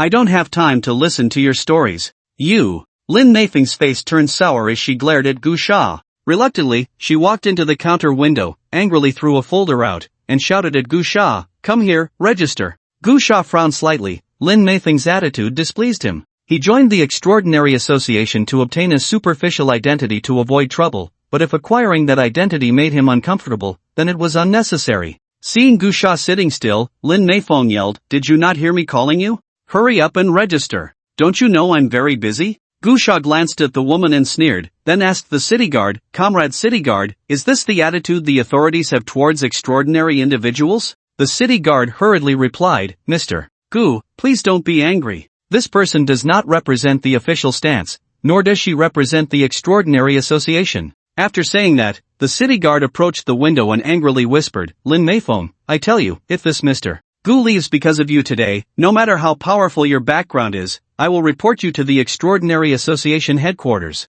What do you want me to do?" Lin Meifeng angrily picked up the folder, walked out in her high heels with a tap tap tap, and directly threw it on the table in front of Gu Sha, saying, "I've personally brought the registration form over. Is that enough, Mr. Extraordinary? Could you please register?" Gu Sha glanced at Lin Meifeng. To be honest, he had a bad impression of her the moment he saw her and suspected she hadn't come to this position through normal procedures. Later, after hearing the city guard's words, he confirmed his suspicion. This woman had a background and was pushed into this position for show. After all, in the current situation, someone executing a task wouldn't dress like Lin Meifeng, high heels, low-cut outfits, and heavy makeup. She was clearly here for leisure. Even before the apocalypse, very few people dressed like this for work in government positions. Seeing Lin Meifeng's arrogant demeanor, Gu Sha lost interest in the assessment and simply stood up to leave. This time, Lin Meifeng was not having it, as the city guard had already said that if the other party left, he would report her. She was here for show and would have a record of working on the front lines in her file, but if she got reported, it would all be in vain. Humph. Watching Gu Sha's back, Lin Meifeng coldly snorted and said, pretending, "I've seen many like you who want to deceive extraordinary individuals for benefits. Disgusting. What are you pretending for? If you want to leave, at least complete the registration for me." Gu Sha ignored her and walked away. Nan Lin Meifeng directly threw the folder at Gu Sha, shouting, "Stop right there. I told you to register, so register, you." Slap. Gu Sha slapped Lin Meifeng across the face, saying, "I've put up with you for a long time, how can you be so cheap?" The loud slap knocked out Lin Meifeng's teeth, half of her face swelling up like a pig's head, a bright red handprint appearing. Lin Meifeng was stunned by the blow, and then let out a scream like a slaughtered pig, running outside the steel shed to shout. Soon, a group of city guards arrived. "That's the one. Pretending to be an extraordinary person. I saw through him and he got angry and hit me. You all hurry up and catch him," Lin Meifeng shouted, pointing at Gu Sha. The group of city guards came in with guns, but saw a city guard standing next to Gu Sha. One of the city guards asked, "Mayu, what's going on?" The city guard standing next to Gu Sha was called Mayu. He quickly saluted and said, "Report, sir. I brought the extraordinary Mr. Gu here for registration and verification," but Lin Meifeng felt disturbed from her sleep, not only refusing to register but also verbally insulting Mr. Gu, which led to the conflict. Upon hearing this, the faces of the city guards turned grim. As city guards, they had always fought on the front lines, facing high risks, and since the establishment of the Extraordinary Association, they had been assisted by extraordinary individuals during missions, greatly reducing casualties. Therefore, they held a lot of respect for extraordinary people, and the official orders also showed great respect for them. If Mayu wasn't lying, then this woman named Lin Meifeng truly deserved to be punished. Many of the city guards knew Lin Meifeng because she was very high profile, always putting on makeup and insisting on hot meals in the apocalyptic environment, being picky about everything. However, because Lin Meifeng had backing, many people had endured without exploding, but that didn't mean they had no opinions about her. They were risking their lives on the front lines, and while this woman was trying to gild herself, she was also dragging them down. Seeing the situation, Lin Meifeng shouted, "Nonsense! My husband is an extraordinary person, he is the captain of the second team of the Extraordinary Association. I'm with extraordinary people every day, I can tell at a glance who was extraordinary and who was not. This person is fake, and this city guard is colluding to deceive, trying to take advantage of the extraordinary benefits, and I saw through it, so stop making a fuss." Mayu snorted and said, "If you can tell extraordinary people at a glance, then why did the officials spend so much effort developing detection devices? Why don't you tell me what the difference is between an extraordinary person and an ordinary person?" You. Anyway, he is fake, Lin Meifeng retorted. You all hurry up and arrest them, or I will. Enough, the city guard commander couldn't listen any longer and instructed several other city guards, directly notify the Extraordinary Association and have them send someone to verify and register. Lin Meifeng's expression changed. If the headquarters sent someone to verify, regardless of whether the other party was an extraordinary person or not, she would receive a warning for dereliction of duty, and she might lose this opportunity to gild herself. Immediately, she looked at the commander and said, "My husband is Lu Song, the captain of the second team of the Extraordinary Association headquarters in City C, U." However, she was overthinking. In this special time, it was not like the era before the apocalypse. Back then, many people valued connections, especially in official circles, but now it was different. Everyone was walking on the edge of death, especially these city guards. A slight mistake could lead to a large number of deaths. They cared more about having a bit more hope than about managing relationships. The officer directly ignored Lin Meifeng, walked over to Gu Sha's side, and said, "Comrade, I apologize. Lin Meifeng's actions do not represent the barrier, nor do they represent the Extraordinary Association. I hope you can understand the inconvenience she has caused you. Someone will be here shortly to attend to you. Once again, I apologize." Gu Sha nodded but did not speak. Joining the Extraordinary Association was something he had planned, and he certainly would not change his plans for a foolish woman who didn't know her own limits. However, he glanced at Lin Meifeng and couldn't help but sigh. The world was indeed uneven. This woman was so stupid, yet she had managed to survive until now. Her luck was beyond measure. Nevertheless, he had seen many such behaviors from women like her. In this world, no matter the time, there would always be a group of people who, once they held a little bit of power, would become insufferably arrogant, to the point of losing sight of their own identity. After the apocalypse, there were relatively fewer, but before the apocalypse, there were too many examples, such as requiring the deceased to personally withdraw money from the bank, or certain agencies insisting that the applicant run back and forth dozens of times before they would stamp a form. It was very common for issues to never be fully explained in one go, and so on. Seeing that the city guards were ignoring her, Lin Meifeng secretly hid to the side and took out a satellite phone to make a call. The Extraordinary Association's response was quite swift, perhaps due to the city guards' notification or their emphasis on the extraordinary. In just about 10 minutes, a group of people arrived. Leading them was a middle-aged fat man in a suit, sporting a receding hairline, accompanied by a stern-looking young man, followed by several individuals in Extraordinary Association uniforms. "Husband." Lin Meifeng, standing to the side, saw the stern young man and hurried over, crying and complaining, insisting that Gu Sha was impersonating an extraordinary and had been pestering her, even hitting her, with great emotion. The stern young man looked at Gu Sha with a hostile gaze as he slowly approached. The middle-aged man with the receding hairline quickly said, "Captain Lu, our Extraordinary Association has rules and discipline." Lu Song's expression was cold as he replied, "Director Chen, I didn't say I wouldn't follow the rules, I was just greeting him." After saying that, Lu Song pushed past the middle-aged man and came to Gu Sha, his tone icy. "Brother, hitting a woman is going too far. Moreover, this is my woman, so you definitely shouldn't hit her. You better be a real extraordinary, otherwise, you're finished." Gu Sha frowned and said, "Aren't you going to ask what your woman did? She has ruined the reputation of the Extraordinary Association." "My woman is not for you to discipline," Lu Song said coldly. "Even if she did something wrong, it's not your place to hit her, understand? Don't say she didn't register you. Even if she stabbed you twice, you would have to endure it." Gu Sha. Seeing this, the middle-aged man quickly stepped forward and said, "Let's discuss other matters later, let's assess first." "No need," Gu Sha said as he stood up. "No need for the assessment." Upon hearing this, Lin Meifeng shouted, See, he's afraid of being exposed, he's a fake." Everyone turned to look at Gu Sha. Gu Sha sneered and said, "Sorry, you misunderstood." Then he pointed at Lu Song and said, "I mean, with a waist like this, I could take him down with a single finger, and he can be the captain of the Extraordinary. The Extraordinary Association is nothing but this, it doesn't qualify me to join."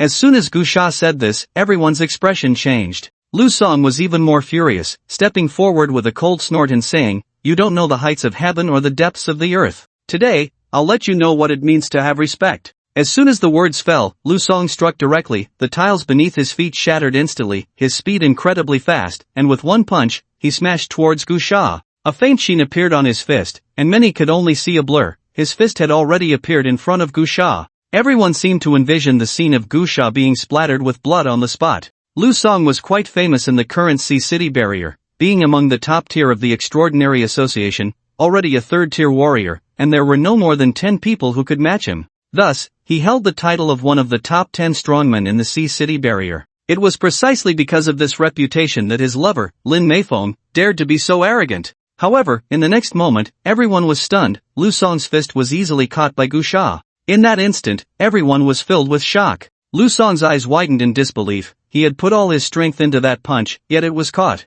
Immediately, Lu Song's entire body erupted with energy, and he lifted his foot, preparing to kick Gu Sha. Gu Sha snorted coldly, kicking out faster than Lu Song, directly striking Lu Song's calf. With a crack, the sound of a bone breaking echoed. Ah! Lu Song let out a scream of agony, but in the next moment, Gu Sha gently pulled the hand that was holding Lu Song's fist, and with a pop, Lu Song's entire arm was torn off at the shoulder, blood spraying wildly as Lu Song howled in pain. Gu Sha then slapped Lu Song's face with a crisp smack, sending Lu Song flying to the ground. Ah! Ah! Lu Song rolled on the ground in pain, howling. At that moment, the city guards panicked, raising their guns. Stop! Stop! Director Chen from the Mediterranean hurriedly shouted to the guards, "Put down your guns, all of you, put down your guns." Then, Director Chen ordered someone to carry Lu Song away. After that, he quickly turned to Gu Sha, speaking very respectfully, "Comrade, this is all a misunderstanding. Our extraordinary association warmly welcomes you to join. You don't need to go through the assessment.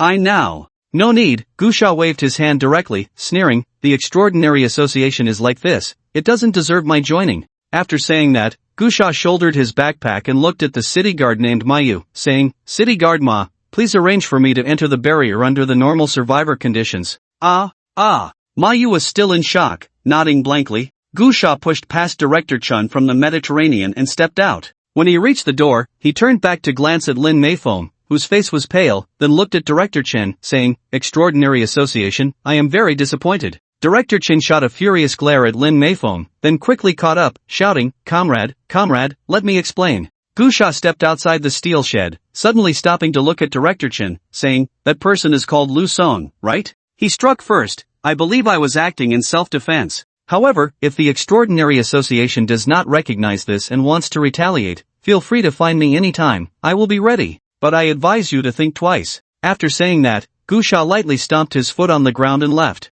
Director Chen wiped the sweat from his forehead, forcing a smile. "How could that be, comrade, you?" Director Chen's words abruptly stopped, his mouth agape, eyes wide with disbelief. Because, right where Gu Sha had stomped, a crack appeared, rapidly spreading like a spider web. With a loud boom, the ground collapsed into a pit at least 2 meters deep. Director Chen broke out in a cold sweat, and the city guards swallowed hard in shock. The city guard commander stammered, "Director Chen. This. Is there anyone in the Extraordinary Association who can do this?" Director Chen's mouth twitched violently as he said, "What a load of crap, even the president can't do that, and just now, this person merely stomped their foot lightly. This is a walking bomb, right?" The city guard commander exclaimed in shock. "We're in trouble." Director Chen gritted his teeth and suddenly turned to look at the terrified Lin Meifeng in the steel shed, saying fiercely, "Lin Meifeng, right? You're doing great, just great. A powerful person who could save countless lives has been driven away by you. I'm telling you, you're finished, no one can protect you now." After saying that, Director Chen turned to a few staff members from the Extraordinary Association behind him and shouted, "Arrest her and take her back for questioning." Lin Meifeng was so scared that she collapsed to the ground. On the other side, Gu Sha directly boarded a truck and entered the barrier. Earlier, when he was outside, Gu Sha thought that the earthquake during the day hadn't affected the barrier much, but upon entering, he discovered that the barrier had also been impacted, with many buildings collapsed. Fortunately, there were no high-rise buildings inside the barrier, and most were makeshift shantytowns, so the damage from the earthquake wasn't too severe. The barrier was enormous, resembling a large city, but because it had gathered too many survivors, it felt very crowded, with many people living in a single shed. Most of the people he encountered looked emaciated, clearly indicating that resources within the barrier were extremely scarce. Soon, Gu Sha and his group were taken to a shantytown. After getting off the truck, a middle-aged man wearing a work badge came over to take over, then looked at Gu Sha and the others and said, "Inside the barrier, we only provide safety protection. As for accommodation, food, and water, we only provide for 3 days. After 3 days, if you want to continue staying and eating, you must go to the community service station to find work to earn new currency. As for what kind of work, there are specialized personnel at the service station to explain. New currency is the universal currency developed by the barrier, similar to the old money, and can be used to purchase items at the barrier's goods center, including but not limited to accommodation and food. Is there anything unclear? No one spoke. The middle-aged man continued, also, remember one thing, fighting, brawling, or robbing others' belongings is strictly prohibited inside the barrier. The city guards patrol 24 hours a day, and once violations are discovered, you will be expelled from the barrier to fend for yourself. After saying that, he led Gusha and his group into a temporary steel shed, a large open space that, aside from the beds, only had 2 small tables and a faucet. Then, a staff member began explaining the rules and regulations of the barrier. Gusha leaned against the metal wall, and suddenly, he heard a familiar voice from next door. It was the sharp-nosed monkey who had taken a pack of food from him earlier that day. Gusha raised an eyebrow. What a narrow path for enemies to cross. In City C's barrier, within a villa community, there was a large steel building, which was the Extraordinary Association. This building of the Extraordinary Association was a high-tech structure that the barrier had invested significant effort in constructing, comparable to the Barrier Management Center, and even stronger in terms of security, as it gathered various research centers. At this moment, Director Chen, who had rushed back from outside the barrier, was gathered with several high-ranking members of the association in a conference room. Leading them was a resolute-looking middle-aged man, the president of the Extraordinary Association, named Han Zhe. Before the apocalypse, he was a senior officer in the southwest military district of Longzhou. When the apocalypse struck, he was patrolling the border with his troops, obtained a source pearl, and then led his troops to rescue survivors back to City C, acquiring several source pearls along the way. He even volunteered to be a test subject for scientists to conduct research. Subsequently, he was the first to attempt cultivating the chi manipulation technique developed by the barrier's scientists based on genetic locks, becoming the first Tier 4 warrior in City C and currently the strongest individual within the City C barrier, overseeing the management of the Extraordinary Association. At this moment, a group of high-ranking officials from the association were watching a video projected on the screen. It was the footage of Gusha fighting with the third-tier warrior Lu Song outside the barrier, culminating in that final kick that created a large pit. The video ended with a freeze frame on the sunken ground. Han Zhe put down the remote control and said, "Everyone, what do you think?" The expressions of the crowd varied, some were surprised, some were deep in thought, and some frowned. "President," a young man asked, "your strength is the strongest in our barrier, and you are currently the only extraordinary person to have broken through to the 4th tier. Can you perform the actions of the person in the video?" Han Zhe shook his head and said, "No. I can even tell you clearly that even if I break through to the 5th tier, I still can't do it. I estimate that this person is at least a 6th tier warrior, and it's even possible he is a 7th tier. We must recruit him," an elderly man with white hair said. "Such a person must be brought in, leaving him outside poses too many uncontrollable factors. Moreover, his genetic development is far ahead, which can provide a lot of experience for the extraordinary warriors in our association, saving us from taking many detours. His value far exceeds his own strength. We must spare no effort to recruit such talent." "I think so too," Han Zhe said. "If he is willing to join, as long as he does not do anything harmful to human interests, I can step aside and let him take my place." Someone else added, "His presence would be a great encouragement to the warriors fighting on the front lines and could also point us in a direction, serving as a leader." The group immediately reached a consensus. No one was foolish enough to bring up the fact that Gusha had incapacitated Lu Song. The sequence of events was already clear. Lu Song had struck first and had used lethal force, while the other party was acting in self-defense. Moreover, he had originally intended to join the association and had no intention of insulting the Extraordinary Association or the authorities. At this moment, only Director Chen from the Mediterranean region looked troubled and said, "President, leaders, I'm afraid we have a bit of a problem. That extraordinary person encountered such an incident outside the barrier and is likely to have a significant opinion about our association. The difficulty of recruiting him has increased greatly. To put it bluntly, his significance to our association and the entire barrier is substantial, but the help and benefits we can offer him are very limited. Now that we have offended him, he has no reason to accept our recruitment. His strength allows him to live well even without relying on the barrier." For a moment, everyone fell silent. "Damn it," a young man slammed the table angrily and shouted, "Damn Lu Song. This idiot, not only is he bureaucratic, but he also sent such a foolish woman to handle the reception of extraordinary people. That idiot's behavior has probably turned away countless extraordinary individuals who were willing to join the association. He will be dealt with," Han Zhe said directly. "Lu Song will have his membership revoked. Given his past contributions to the barrier, he will not be expelled, but an investigation into his conduct will be conducted. As for Lin Meifeng, there's no need for an investigation, she will be expelled from the barrier." After saying this, Hanzei stood up and said, regardless of whether Mr. Gu is willing to join our association, we must first show goodwill. We cannot let him harbor any resentment. I will personally go to meet him and express the association's and the barrier's welcome. In the shantytown. After the community service worker finished explaining the rules of the barrier, he assigned the beds one by one. The conditions in the barrier were indeed very harsh, but it was still quite humane, providing a 3-day grace period during which medical care, accommodation, food, and water were offered for free. Once the worker left, the people in the dormitory rushed to receive their first meal. It was very poor, just a few pieces of bread, but the survivors were already very satisfied and ate heartily. Gusha casually tossed his piece of bread to a nearby child and walked out of the room under the child's astonished gaze. With his backpack on, Gusha headed straight to the next shed. He immediately spotted the sharp-nosed monkey who had taken a bag of food from him. At that moment, the sharp-nosed monkey was being flattered by the people living in the same dormitory. Sitting on the bed, the sharp-nosed monkey was full of spirit, gesturing grandly, and patting the backpack beside him, saying, "See this big bag of food? How did it come about? My brother, he's the director of this community service center, has a lot of power and food.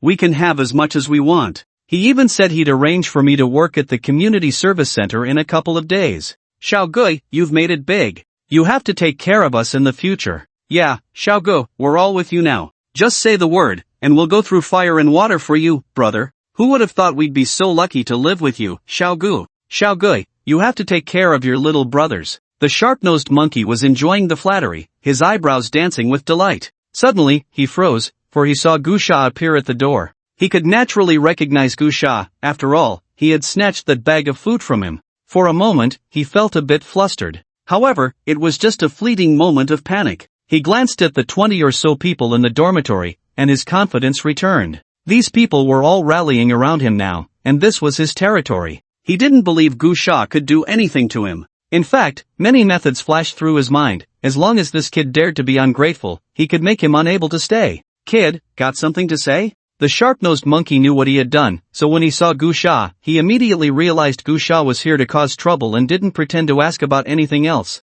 As soon as the sharp-nosed monkey spoke, the people in the dormitory reacted, realizing there was a grudge between the two. Most of them were thinking about how to please the sharp-nosed monkey, and immediately, a group of them stood up. A burly man said fiercely, "Kid, you're not looking to cause trouble for our Xiaogui, are you? You better think twice." Gusha glanced at the strong man and said flatly, "It's not easy to survive until now. I advise you not to meddle in other people's business, or you might get burned." The strong man was instantly furious. He was currently thinking of ways to please the sharp-nosed monkey, so he couldn't be scared off by Gusha's words. He decided to show off in front of the sharp-nosed monkey. "Fuck you." The strong man cursed and swung his hand at Gusha. However, in the next moment, he felt as if his hand no longer belonged to him, as Gusha had grasped his wrist. "Kid, you." Slap. Gusha slapped the strong man's face, knocking out 5 or 6 teeth. "That slap was for your foul mouth," Gusha said, then applied a little pressure with his fingers, and with a crack, a bone shattered.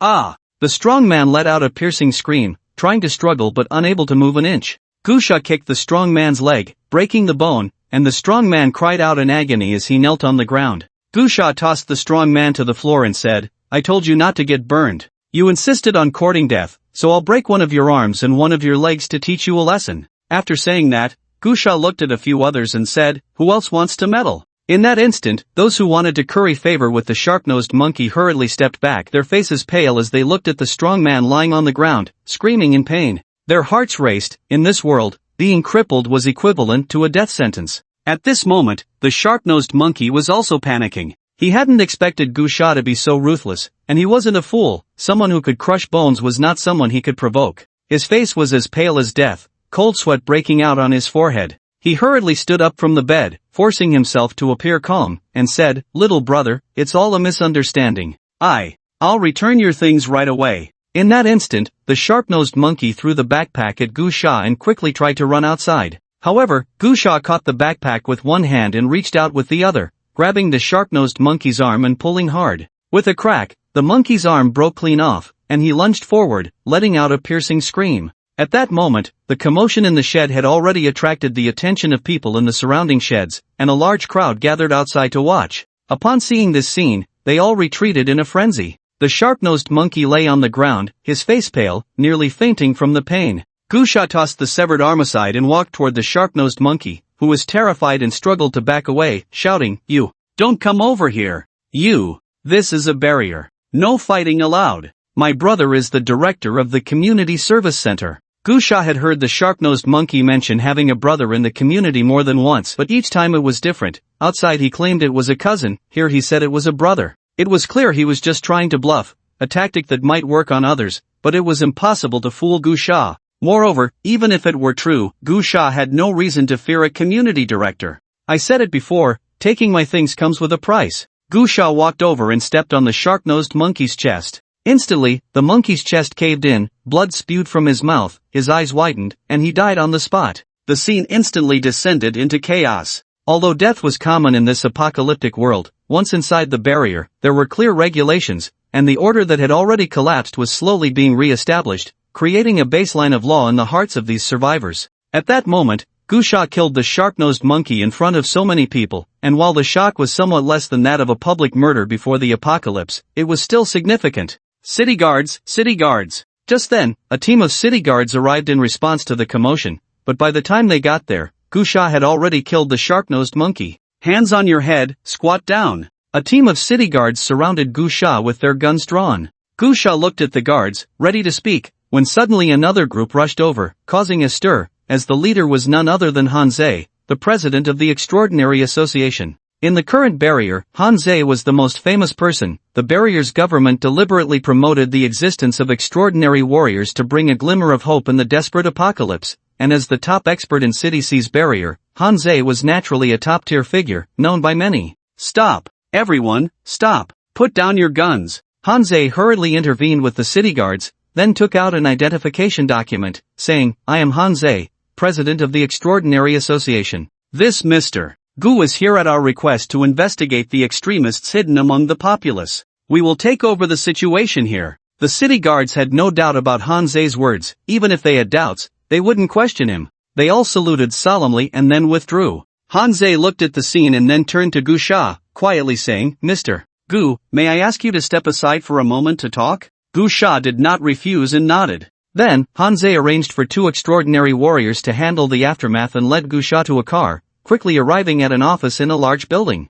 "Mr. Gu, let me introduce myself. My name is Hanzei, and I am the president of the Extraordinary Association in City C," Hanzei said. Gusha nodded. He naturally knew Hanzei. In his previous life, he arrived in City C 3 years later, and at that time, Hanzei was the president of the Extraordinary Association. Until Gusha was reborn, Hanzei remained the president of the City C Barrier Extraordinary Association. Although Hanzei's strength was no longer the strongest, he was more like a symbol of faith for the City C Barrier, as his contributions were decisive in its successful establishment. He was a great man. Hanzei slowly sat down in front of Gusha and said, "Mr. Gu, humanity needs you." Gusha replied flatly, "Don't flatter me, I'm not that great. I don't want to join the Extraordinary Association right now." Hanzei hurriedly said, "If Mr. Gu is unwilling to join, we certainly cannot force you, but we can cooperate." Gusha slightly squinted, picked up the teapot on the table, poured a cup of tea, and asked, "President Han, feel free to speak directly. What kind of cooperation are you proposing?" Hanzei said, "To be honest, before meeting you, I actually planned to recruit you into the Extraordinary Association. As long as you don't do anything harmful to humanity, I would willingly give up the position of president. However, after meeting you, I abandoned that idea. I consider myself somewhat skilled in reading people, and I can see that you are someone who dislikes constraints, someone who, well, to put it bluntly, is self-centered. You wouldn't enjoy joining an official organization, nor would you be suited for it. Am I right?" Gusha quite liked Hanzei's straightforward character and nodded directly, saying, "Indeed, I don't have much of a big-picture perspective and am not suited for official organizations." Hanzei smiled slightly and said, "So, I made a temporary decision to cooperate with you in the name of the Extraordinary Association. The cooperation model currently only has a rough idea, similar to the management team model of celebrity studios before the apocalypse. The Extraordinary Association will provide you with an exclusive service team on standby 24 hours a day. Their task is to serve your personal life and travel at any time, providing you with convenience within the power scope of the Extraordinary Association. Additionally, they will recommend tasks to you based on your personal preferences and the current situation. For example, if the Extraordinary Association issues a bounty task to kill a powerful zombie, they will conduct research and, if they think it suits you, will recommend it to you. Whether you want to do it is entirely up to you, no one can force you. To put it bluntly, in the apocalypse, you will always have your own needs, such as resources and living supplies, which can be obtained from the official side. The tasks issued by the Extraordinary Association are also compensated, so we can be mutually beneficial and cooperate. As for the team, we will arrange it for you at the beginning, but if you feel uncomfortable with the team, you can change it at any time, and we can find another for you, or you can arrange it yourself. Gu Sha frowned and said, according to what you said, it's all benefits for me. But what benefits does the Extraordinary Association or the official side get?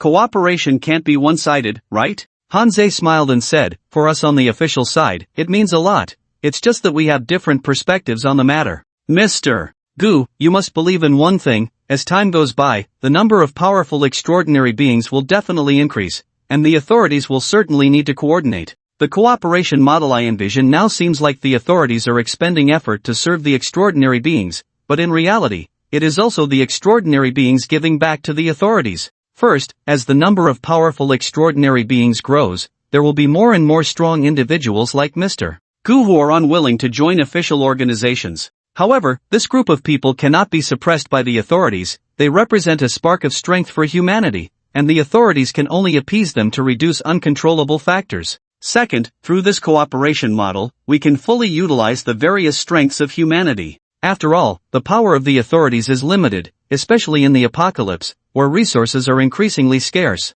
This method of issuing paid tasks can greatly alleviate the pressure of insufficient manpower for the authorities. For example, if a task is issued that Mr. Gu might not be interested in or suitable for, there will be others who find it appealing, right? That task is then resolved. In today's world, there are many places that require extraordinary beings, and tasks will certainly not be lacking. Even if Mr. Gu is not interested in 10 tasks, there will always be one among 100, 1,000, or 10,000 that catches your interest, right? As long as there are extraordinary beings completing the bounty tasks, the initial investment from the authorities will definitely not be a loss, and those accepting the tasks will also obtain what they desire, fulfilling everyone's needs. Moreover, this model allows the authorities to coordinate and contact powerful individuals in various locations at any time, which can be most effective in responding to emergencies, especially for strong individuals like Mr. Gu, who have service teams that can negotiate directly with the authorities. For instance, if the authorities issue a task that is very suitable for you, Mr. Gu, but the reward is unsatisfactory, you can have your team communicate directly with us, which can efficiently resolve the issue. Gu Sha looked at Hanzei, feeling somewhat emotional. The model Hanzei described was exactly like the mercenary guild model from later generations, which continued to be implemented until Gu Sha was reborn, and it worked very well. The authorities fully utilized the extraordinary powers of the people while also providing a certain order to these powers and offering ordinary extraordinary beings a path for advancement. In his previous life, Gu Sha was a beneficiary of this system. He became a level 5 warrior by becoming a mercenary, gradually growing by executing tasks to acquire resources. Gu Sha couldn't help but feel a sense of nostalgia. No wonder Hanzei was able to become a figure of faith in his previous life, his vision was truly ahead of its time. As for the team service model that Hanzei mentioned, it also existed in the past, but it was a privilege reserved for the strong. In his previous life, many solitary war kings and war emperors had dedicated service teams. For Gu Sha in his past life, he naturally did not have the qualifications for that. After all, if he wasn't a war king, how could he have the right to negotiate with the authorities as an individual? However, now, at the beginning of the apocalypse, he had the qualifications even without being a war king. If he didn't have the qualifications, then probably no one in the world would. Hanzei looked at Gu Sha and asked, Mr. Gu, what do you think? Gu Sha smiled slightly, looking at Hanzei, and said, President Han, your model is excellent. After perfecting the details, I believe it can be implemented globally. But are you sure you can persuade those people in the authorities? The barriers are all established by those families. I can, Hanzei replied. The current situation is that as long as you, Mr. Gu, agree to cooperate, those people in the major families will agree because your strength is worth the risk of breaking down barriers. To put it bluntly, whether this plan can be implemented depends on you, Mr. Gu, because your strength will compel the major families to compromise. Gu Sha naturally understood Hanzei's meaning. This plan would initially be a loss for the authorities, and a significant portion of people would definitely disagree. However, if Gu Sha agreed to cooperate now, it would effectively add leverage and persuasiveness to the plan. For a moment, Gu Sha felt an inexplicable emotion. The decision that could influence an era was actually in his hands. Gu Sha looked at Han Zei and said, "As long as President Han keeps his word, no one will interfere with me, there will be no coercive demands, and you will do your best to provide me with convenience. It will be all benefits and no harm for me, so I am naturally willing to cooperate." To show his sincerity in cooperation, Han Zei arranged for Gu Sha a villa in the villa area of City C, one of the most luxurious types, fully equipped with appliances and a housekeeper, with worry-free utilities. Not to mention in this apocalyptic world, even before the apocalypse, it was very valuable. Gu Sha did not refuse. Although he could survive in a refugee camp, he had no inclination for suffering. Why endure hardship when he could enjoy life comfortably?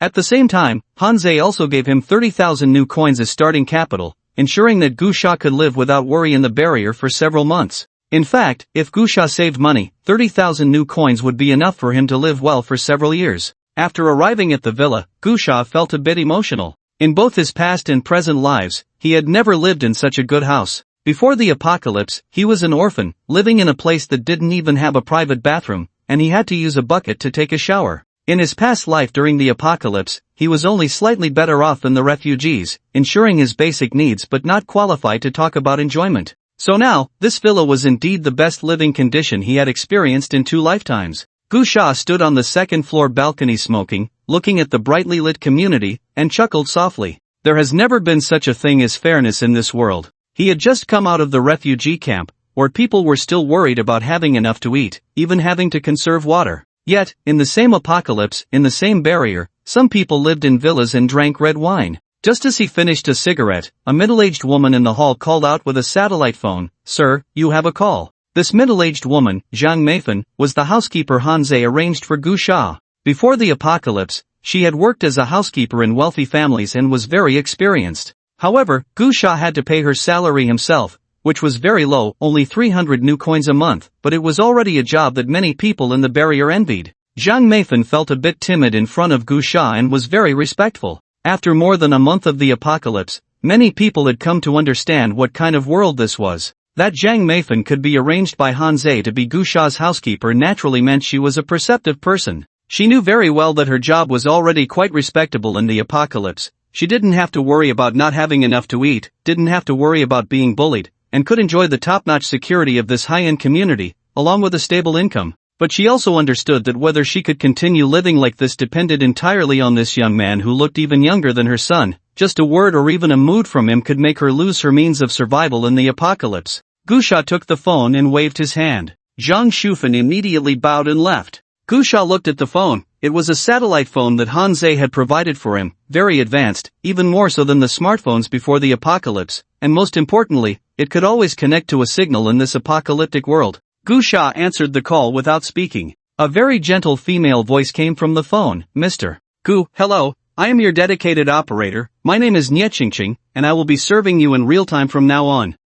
Gu Sha responded. Originally, Han Zei was supposed to help Gu Sha directly select a team, but Gu Sha felt it was unnecessary. At this early stage of the apocalypse, there were few who understood the apocalypse better than him. Forming a team would provide limited assistance, and sometimes it would even require him to expend energy managing the team, so he declined the team and only requested a liaison officer to stay in contact with the Extraordinary Association at all times. "Mr. Gu," Niechingching said, "if it's not too much trouble, you can save my phone number. If you need anything, please feel free to contact me. I am on standby 24 hours a day." Gu Sha responded with a hem and said, "Can you check if the Extraordinary Association currently has any information on special undead beasts?" Niechingching asked, "Could you be more specific? For example, what kind of special abilities?" Gu Sha replied, "I mean after evolution, they exhibit special abilities different from the inherent abilities of the undead beasts themselves, like breathing fire or burrowing underground." "Okay, please hold on," Niechingching said, and the sound of typing came from her phone. Soon, she replied, "Yes, Mr. Gu, there is information on 10 suspected undead beasts with special abilities. Send them all to me," Gu Sha said. "Okay, they have been sent to your phone, please check," Niechingching said. At the same time, Gu Sha's phone vibrated, and he looked to see an email had come in. "Thank you, Mr. Gu, do you need any other services?" Niechingching asked. "Not for now, I will contact you if I do," Gu Sha said before hanging up and checking the information in the email. At this moment, in the Extraordinary Association, in an office, a young woman in her 20s was slowly putting down the phone, taking a deep breath, her delicate face flushed with excitement. At that moment, several girls in the same office gathered around. "Qingqing, how was it? Is that Gu Sha easy to get along with? He must be hard to get along with. I heard he directly took out the captain of Team 2, Lu Song, outside the barrier and even killed someone in the refugee camp. I heard he looks terrifying and has a particularly violent temper, he can explode in anger at any moment. Qingqing, you must be careful as his liaison officer, this person has a bad temper, and if you're not careful, you could lose your job." Everyone in this office was a liaison officer. However, unlike Nie Qingqing, these people were responsible for internal personnel of the Extraordinary Association, while Gu Sha was the first to cooperate with the Extraordinary Association as an individual. Nie Qingqing was somewhat unlucky to be designated as Gu Sha's exclusive liaison officer. Although liaison officers worked at the Extraordinary Association and appeared respectable from the outside, they knew their work was not easy. Just one complaint from the extraordinary person they served could cost them their job. However, if it were an internal extraordinary person, they could often meet and have many opportunities to build good relationships. But Nie Qingqing was different. Her service target was someone from outside, with no opportunity to meet, naturally leading to no chance to build good relationships. Nie Qingqing felt a bit anxious and said, I don't know, the call just now was nothing special, just that he seemed a bit cold, speaking without any tone.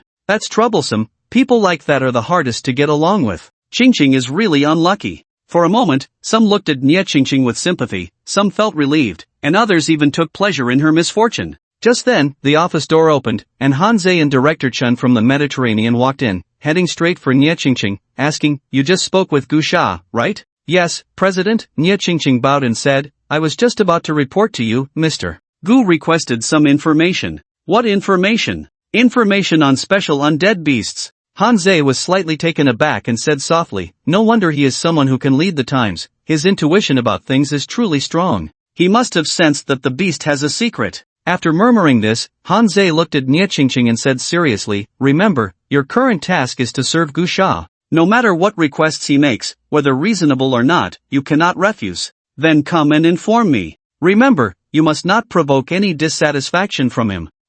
I will prepare an independent office for you tomorrow, and you will report directly to me." As soon as these words were spoken, the expressions of the others in the office changed. Everyone looked at Nie Qingqing with different eyes. An independent office and direct communication with the president was akin to soaring to new heights. At that moment, even those who thought Nie Qingqing was unlucky began to envy her, and those who had a poor relationship with her had red eyes, wishing they could immediately replace her. Nie Qingqing was also filled with excitement, feeling as if she were dreaming. After leaving the operator's office, Director Chun from the Mediterranean expressed some confusion, saying, "President, are you placing too much importance on Gu Sha?" "You don't understand," Han Zhe replied, "I have had face-to-face contact with Gu Sha. He is far ahead of this era. Now, a great era is about to arrive. A step fast is a step fast. His potential is immense. Moreover, in this apocalyptic world, we desperately need a superhero, a spark of hope. I believe he can become the stabilizing force of this era. Additionally, collaborating with Gu Sha is the beginning of our new model for the apocalypse. His success will determine whether this model can be widely implemented." In the villa, Gu Sha was unaware of what was happening in the Extraordinary Association, nor did he know of Han Zhe's regard for him. Of course, even if he knew, he wouldn't care. For him, collaborating with the Extraordinary Association was merely to reduce trouble and to obtain information. He needed to acquire resources as quickly as possible. At that moment, he was lying on the sofa, reviewing the intelligence sent by Nie Qingqing. Soon, he focused on a place called Qingtong Town. According to the intelligence, Qingtong Town is located 100 kilometers outside City C, where there is a research institute, and a national-level scientist is trapped inside. The forces on the City C barrier side have already done their best to rescue, but currently, there are not enough troops to send a large force for rescue. Several special forces have already been lost inside, and more than 10 extraordinary individuals have also been lost. According to the feedback received, it can be confirmed that there is a special beast inside, a white python.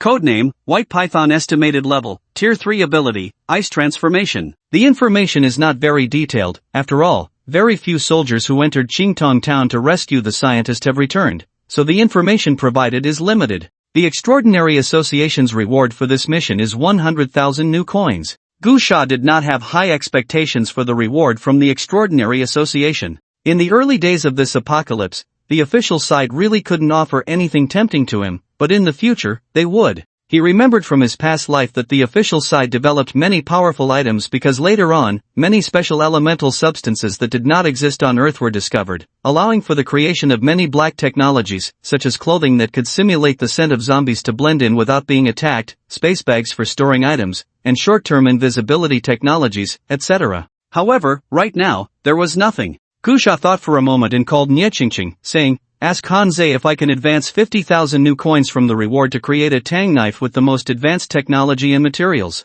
Whenever it's ready, I'll go do the task in Qingtong town." Not long after, Gusha received a call from Hanzei, who stated that as long as Gusha was willing to take on the task, the reward of 100,000 new coins would remain unchanged, and he would directly arrange for Gusha to receive the top-tier tang knife. Gusha naturally wouldn't be pretentious and accepted it directly. After hanging up the phone, Gusha took out the dozens of corpse nuclei he had collected during this time and began to cultivate. Although zombies evolved faster than humans, corpse nuclei could only be produced by first-tier zombies. Ordinary zombies did not have corpse nuclei. Therefore, even though Gusha had killed quite a few zombies, he had not collected many nuclei. Out of the more than 50 nuclei, only 3 or 4 had reached the second tier. Gusha activated the chi induction technique, and immediately, a massive surge of blood energy emerged, enveloping the nuclei and starting to absorb them frantically. In less than an hour, Gusha had completely absorbed dozens of nuclei. He was very satisfied with this speed. The gene evolution in this apocalyptic world was different from the realms in martial arts and fantasy novels. It did not require any accumulation or enlightenment, just one thing: absorb energy and unlock the gene locks. The stronger the talent, the closer one was to the source energy, and the faster the absorption rate. Besides talent, the second method was that the higher the level of the chi induction technique, the faster the absorption of source energy. But for now, the chi induction technique had probably not been researched yet. Gusha was likely the only person in the world who possessed it. Moreover, the version he had was a mid-level chi induction technique that he had spent a great deal of effort to acquire in his past life. It was not considered advanced in the future, but at present, it was definitely the most advanced in the world. Gusha checked the progress of the 9th gene development, which had currently reached 1/6. He squinted his eyes and muttered, "Currently, the official research on the chi induction technique should not have been developed yet, and the utilization of source energy is still being explored scientifically. Ordinary people do not pay much attention to corpse nuclei. I can buy them, which is much faster than collecting them myself." The next day, in the morning, while Gusha was having breakfast, Director Chen from the Mediterranean visited, accompanied by 2 first-tier extraordinary individuals. "Haha, Mr. Gu, good morning." Director Chen greeted cheerfully as soon as he entered. Gusha took a sip of milk, nodded slightly, and gestured for Director Chen and the others to sit down. Director Chen quickly waved his hand, saying, "Mr. Gu, I won't sit. I'm here today mainly on the orders of the President to deliver something to you." Immediately, one of the extraordinary individuals placed a sandalwood box on the table. Director Chen said, "Mr. Gu, this is a weapon sent to you by the President. It is currently the top-tier cold weapon in our sea city barrier, crafted with a lot of technology and materials. It can cut through iron like mud, and its quality is very hard. It won't break easily." Gusha immediately opened the box. The scabbard and hilt were pitch black, while the blade of the tang knife was entirely bright and gleaming. Gusha weighed it in his hand. It weighed about 20 pounds. Moreover, in his past life, he had dealt with tang knives for over a decade and had a good understanding of them. Just by looking, he could tell that this was indeed a knife with good material and forging technology. Even before his rebirth, cold weapons had undergone 20 years of rapid development, and this tang knife could barely be considered mid-range, not completely obsolete. At this stage, this knife was indeed quite good. Gusha was very satisfied and put the knife away, looking at Director Chen and saying, "Please thank President Han for me." "Not at all, as long as Mr. Gu is satisfied," Director Chen replied with a smile. "By the way, Mr. Gu, I just wanted to ask, what is your specific departure time? We need to arrange things on our end." Gusha finished the milk in his cup in one gulp, stood up directly, and said, "We can leave now." "Ah?" Director Chen was surprised. "Is there a problem?" Gusha asked. No, Director Chen said happily. "Then shall we leave now?" Gusha nodded and, without hesitation, walked in front. Just as he reached the door, he suddenly said, "Director Chen, I have a favor to ask. I plan to stockpile a large number of zombie corpse nuclei. Could you please have the Extraordinary Association help facilitate this? I need as many as you can get." Director Chen was slightly taken aback and said, "Mr. Gu, why are you hoarding corpse cores? Could it be that they have some special use? Gu Sha remained expressionless. He naturally understood that the authorities were certainly researching the function of corpse cores. However, before the Qi induction technique was released, it was impossible to apply the corpse cores to extraordinary beings. They could only be treated as a type of energy source for technology, but they were not as useful as oil or electricity, and their value could not be realized, so they were not taken seriously. Nevertheless, the authorities would definitely try every means to explore them. Director Chen was trying to extract information. Gu Sha waved his hand and said, "Special use? What has your extraordinary association discovered about them?" Director Chen shook his head and said, "Nothing. I thought Mr. Gu might know of some special use. Why are you hoarding these things then?" Gu Sha chuckled lightly and said, "Commercial investment. According to official research reports, those corpse cores contain energy. Sooner or later, the authorities will develop their use. Right now, corpse cores are worthless, but once their use is developed, they will definitely be valuable, just like oil. In ancient times, that stuff was worth less than dog poop, but after technological development, it became more profitable than gold. I suggest, Director Chen, if you have extra money, you might as well hoard a bit." Director Chen smiled, not taking it too seriously, but still complimented, "Mr. Gu has a keen business sense. I'll follow your advice and hoard a bit. I'll arrange for someone to purchase this for you today." Gu Sha directly took out 20,000 new coins and handed them to Director Chen as a deposit. Director Chen knew how much Han Zhe valued Gu Sha now and wouldn't care whether the money was enough. Soon, Director Chen took Gu Sha to an open area where a military helicopter was parked. After Gu Sha boarded the helicopter, it quickly took off. Besides Gu Sha, there were 3 other people on the helicopter, a pilot and 2 fully armed soldiers, all of whom were very polite to Gu Sha. The group remained very alert during the flight, and after flying about 20 kilometers from Qingtong town, the helicopter stopped. "Mr. Gu," the pilot said, "just a bit further is the range of Qingtong town. For some reason, a large number of bird-like zombies have gathered there. If a plane passes by, it will be attacked, so we can only drive in." Gu Sha naturally cooperated fully. They continued to hustle until noon, and under the guidance of the soldiers, Gu Sha finally arrived outside Qingtong town, reaching a temporary military base hidden in a basement. This temporary military base was small, just 100 square meters or so of basement, but it was quite well equipped, with about 20 people, though they all looked rather disheveled. The driver who brought Gu Sha led him to meet the leader of this team, a resolute young man in his 30s. "Major Wu, this is the extraordinary being specially invited by our extraordinary association to assist in rescuing Academician Wang, Mr. Gu Sha," the driver introduced. He then said to Gu Sha, "This is Major Wu, who has been primarily responsible for the mission to rescue Academician Wang." Major Wu extended his hand and politely said, "Hello, Mr. Gu." Gu Sha shook hands with Major Wu and said, "Hello, Major Wu. Could you please explain the current situation in the town?" Major Wu immediately replied, "Preliminary statistics show that there are no less than 30,000 zombies gathered in Qingtong town. A few days ago, due to an earthquake, their numbers decreased somewhat, but there are still at least 25,000. Since those zombies have no pain sensation and have no fatal points except for their heads, the earthquake did not cause them much damage. Moreover, Qingtong town has gathered many infected beast corpses, especially bees, which are particularly numerous. This is because there were many bee farms in Qingtong town, and after these bees mutated, they grew to an enormous size. Ordinary bees are as big as a human fist, and some have even been seen the size of a basketball, with very strong venom. These bees are social and have a certain order, which has brought great trouble to the rescue efforts. Additionally, there are also many avian beast corpses. The total number of flying beast corpses is impossible to count. The most difficult part is near the research institute, where there is a python. We have successfully reached the research institute for rescue 3 times, but each time it was thwarted by that python. So far, we have lost more than 100 soldiers and 13 extraordinary individuals. However, we have basically identified a few relatively easier routes. I will go get the map now, please wait a moment." Gu Sha made a sound of acknowledgement. Soon, Major Wu brought a map to Gu Sha and began to explain. After listening for a while, Gu Sha waved his hand and said, "Major Wu, I just need you to point me to the nearest route." Major Wu was momentarily stunned, his expression somewhat stiff. At this moment, a young man beside Major Wu said irritably, "Mr. Gu, we all know that you extraordinary individuals are very capable, but please respect the results that so many of our brothers risked their lives to uncover." Gu Sha glanced at the young soldier and said, "I do not disrespect you, but I am very busy. I just want to resolve this matter quickly, I still need to carry out the next mission." "Heh," the young soldier sneered and said, You extraordinary individuals are always so arrogant and self-righteous. What has it resulted in? Haven't you caused a lot of our brothers to die?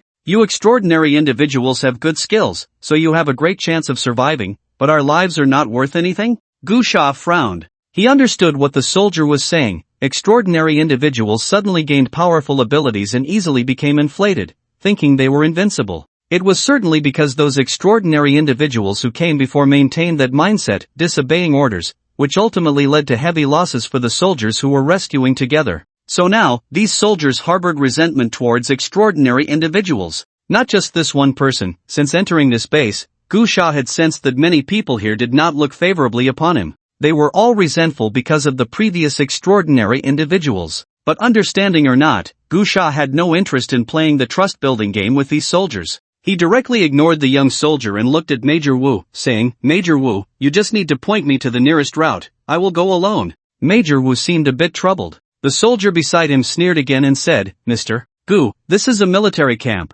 not a place for you to show off your personal heroism. You bastard." Gu Sha suddenly stood up, reaching out to grab the young soldier's neck and said, "Are you sick or something? We are on a mission together, and you think I will betray you? I'm going alone now, and you are still here nagging. Are you out of your mind? Mr. Gu, please don't be angry." The few people who came with Gu Sha hurriedly tried to mediate, and Major Wu quickly stopped the soldiers who raised their guns at Gu Sha. Gu Sha slammed the soldier to the ground, causing him to howl in pain. Gu Sha said coldly, "I understand that you are resentful because of what those previous extraordinary individuals did, but damn it, my understanding does not mean you can take advantage of me. Whoever dares to nag me again, I will kill him. If you are not convinced, you can try whether your guns are faster than my knife." As soon as the words fell, Gu Sha suddenly drew his knife and swung it. Instantly, a flash of white light swept across, and several soldiers' gun barrels were directly severed. The soldiers were filled with horror, and no one dared to speak again.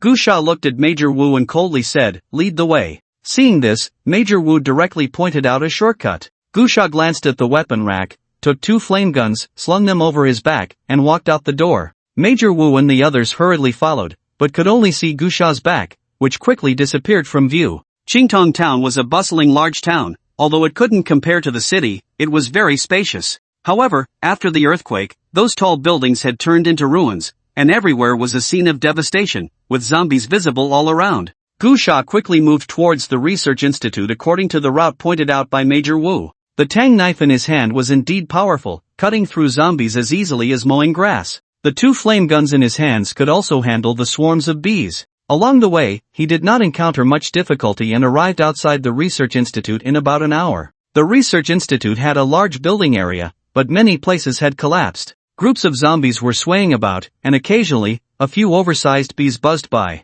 Gu Sha tightly gripped the tang knife and quietly navigated through the research institute, searching for the laboratory according to the route given by Major Wu. However, due to the earthquake, the research institute had changed drastically. After wandering for a while, Gu Sha had lost count of how many zombies he had killed and still had not found the laboratory. While Gu Sha was searching for the laboratory, unbeknownst to him, someone in the research institute's laboratory was closely monitoring his every move. The scene in the laboratory was completely different from what one might imagine. It looked like a hell on earth, terrifying and contradictory. On one hand, there was high technology, and on the other, there were people lying on some machines being vivisected, and crucially, these people were not dead. They watched helplessly as their organs were cut apart. A group of people in white coats was conducting experiments. The entire laboratory was filled with blood. At that moment, a group of people surrounded a man trapped in a transparent device, recording data. If Gu Sha were here, he would recognize that the man in the device, screaming in agony, was one of the extraordinary individuals sent by the barrier to rescue these researchers. He was a third-tier extraordinary being, one of the top 10 powerhouses in Barrier Sea City, who had been reported missing 7 days ago while on this rescue mission. At this moment, the man was bound to a chair, screaming hysterically, his veins bulging, blood spewing from his mouth, struggling desperately. Outside the device, a group of researchers looked on numbly. Soon, the man's skin began to dry out, and within seconds, only a layer of skin wrapped around bones remained. Then it quickly expanded until, in the end, it swelled like a balloon, and with a bang, it exploded, splattering blood and flesh, staining the transparent device red. Failed, a researcher shook his head and said, "This method doesn't work. But there are no extraordinary beings left now. How do we conduct the next experiment?" Then let's use those ordinary people trapped inside, the few we captured a few days ago. Although they are not extraordinary beings, they are special forces, and their physical fitness is also strong. We can give it a try. Then let's use them. At that moment, a door to a small room opened, and a young man walked out. The researchers turned pale at the sight of the young man, involuntarily stepping back, lowering their heads and not daring to make eye contact.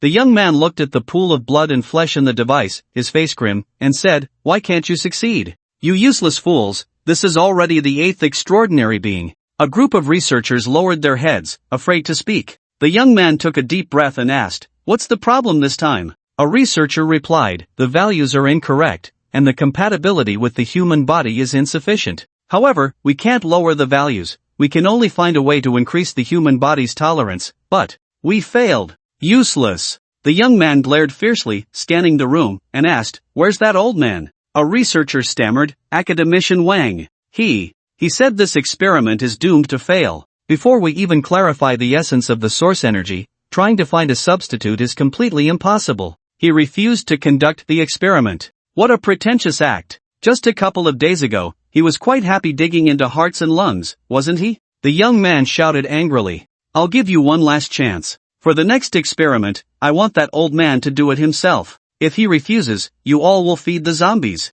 The group looked grim. The young man turned to a female researcher and said, "Tang Shanshan, come with me to check the surveillance. There's another reckless extraordinary person outside. You, according to the old rules, go lure him into a trap." A young girl with a delicate appearance quickly nodded. The young man led the girl named Tang Shanshan into the room. Once he left, the group of researchers sighed in relief, then looked at each other, seeing despair reflected in each other's eyes. They never imagined that their once close colleague would turn into a devil after the apocalypse. The young man's name was Lu Ping, originally an intern in the lab, still not graduated from university. When the apocalypse first struck, everyone worked together to face the crisis, but as time passed and more people died, despair set in. Just when everyone thought there was no hope, Lu Ping suddenly gained the ability to control zombies. Everyone saw a glimmer of hope. However, Lu Ping suddenly seemed like a different person, forcing them to conduct human experiments and demanding they find a way to artificially develop gene locks. After being refused, he unleashed the zombies in a killing spree and began deceiving survivors from the town to come over. Later, the authorities started sending rescue teams, reigniting hope among the researchers, but Lu Ping controlled a giant python and countless zombie beasts, causing the rescue teams to fail repeatedly in capturing many extraordinary individuals for experiments. Then, during the Second Crimson Descent, Lu Ping used zombies and zombie beasts to obtain source pearls, leaving them with no chance of resistance. After a while, the young woman named Tang Shanshan emerged from the surveillance room, but her eyes had become very hollow as she walked straight out of the laboratory. At that moment, in the surveillance room, Lu Ping was sitting in front of the monitor, observing Gu Sha and Tang Shanshan. In the research institute, Gu Sha was searching everywhere, feeling that there were more and more zombies and many zombie bees. He felt as if these zombies and beasts were deliberately targeting him. No matter how he hid, he would be discovered. Just as he was passing a corner, while extracting a core from a first-level zombie's shattered head, he suddenly heard a gentle voice from behind. "Are you here to save us?" Gu Sha glanced back and saw a woman in a white lab coat, in her 20s, looking quite delicate. Gu Sha turned to look at her and asked, "Who are you?" The woman showed a joyful expression and hurriedly said, "My name is Tang Shanshan. I'm a staff member of the Research Institute. Are you from the authorities?" Gu Sha nodded and said, "I'm here to find Academician Wang." "That's great. You finally came," Tang Shanshan said excitedly, quickly opening the door and whispering, "Hurry in, there are many zombies outside, and a giant python too." Gu Sha walked over and asked, "Do you know where Academician Wang is?" "I know," Tang Shanshan said, "he's in the laboratory." "Not just Academician Wang, everyone who survived in our research institute is now in the laboratory. Our food is almost gone. If you don't come soon, we won't know what to do." What about the others?" "It can't be. Just you, right?" Gu Sha shook his head and said, "The others are outside providing support. Don't worry about them for now, just take me to see Academician Wang." "Okay, follow me." Tang Shanshan closed the door and quickly locked it several times, saying, "Originally, our research institute had a pretty large area to move around, but the earthquake a few days ago caused a lot of damage, allowing zombies to enter. We can only hide in the laboratory now." As Tang Shanshan spoke, she walked ahead, with Gu Sha following behind her. This was a relatively narrow passage, built entirely of steel, very sturdy. As Gu Sha followed Tang Shanshan, he began to feel something was off. The deeper they went, the colder it became, and most importantly, he smelled a strong stench that grew more intense. "Wait a minute, are you sure we're not going the wrong way?" Gu Sha asked. However, Tang Shanshan didn't answer at all, just continued walking faster. Gu Sha immediately sensed something was wrong, quickly stepped forward, and grabbed Tang Shanshan's shoulder, simultaneously swinging a knife. Gu Sha's knife was pressed against Tang Shanshan's neck. "Who are you?" But Tang Shanshan showed no fear, still not answering Gu Sha, her delicate face instead wearing a strange smile as she said, "You extraordinary ones are really annoying, always lingering around, coming in waves, never learning your lesson, all rushing to their deaths." Gu Sha's pupils constricted, and he swung his knife at Tang Shanshan's neck. In that instant, an intense chill surged forth, and a thick layer of frost formed in the steel passage. Hiss! A strange sound echoed, accompanied by a murderous intent. At the other end of the passage, countless ice spikes shot toward Gu Sha like a meteor shower. Just as Gu Sha was about to kill Tang Shanshan, a series of cracking sounds came, and a thick layer of ice suddenly covered his arm, freezing him in place. At the same time, his feet were also encased in hard ice, as if sealed in cement. Tang Shanshan, still wearing a mocking smile, easily dodged Gu Sha's knife and stepped back. Whoosh, whoosh, whoosh. Countless ice spikes shot toward him, accompanied by a terrifying chill that spread like a flood. Gu Sha exerted force, shattering the ice covering him, then quickly swung his tang knife, slicing through the ice spikes, creating a pile of ice particles on the ground. The intense cold made the air feel almost solid, and a thick layer of frost covered the blade of the tang knife. Hiss! A beastly sound echoed in the passage. A white python, as thick as a bucket, appeared, bringing with it a terrifying chill. As the white python slithered, the passage began to freeze. Tang Shanshan calmly walked toward the white python and stopped right beside it. The white python showed no intention of attacking her. Seeing this, Gu Sha furrowed his brow, realizing that Tang Shanshan was in cahoots with the python. No wonder the barriers had sent so many extraordinary beings. Several had successfully reached the research institute, yet none had returned. It seemed no one had anticipated that someone would be allied with this white python. So, there must be a trap. Sure enough, at that moment, the floor beneath Gu Sha suddenly cracked open, revealing a deep, dark pit. Gu Sha's eyes were sharp and quick. The tang knife plunged into the wall, hanging in midair. Then, with a forceful swing, he pulled the knife out and jumped out, deftly avoiding the pit.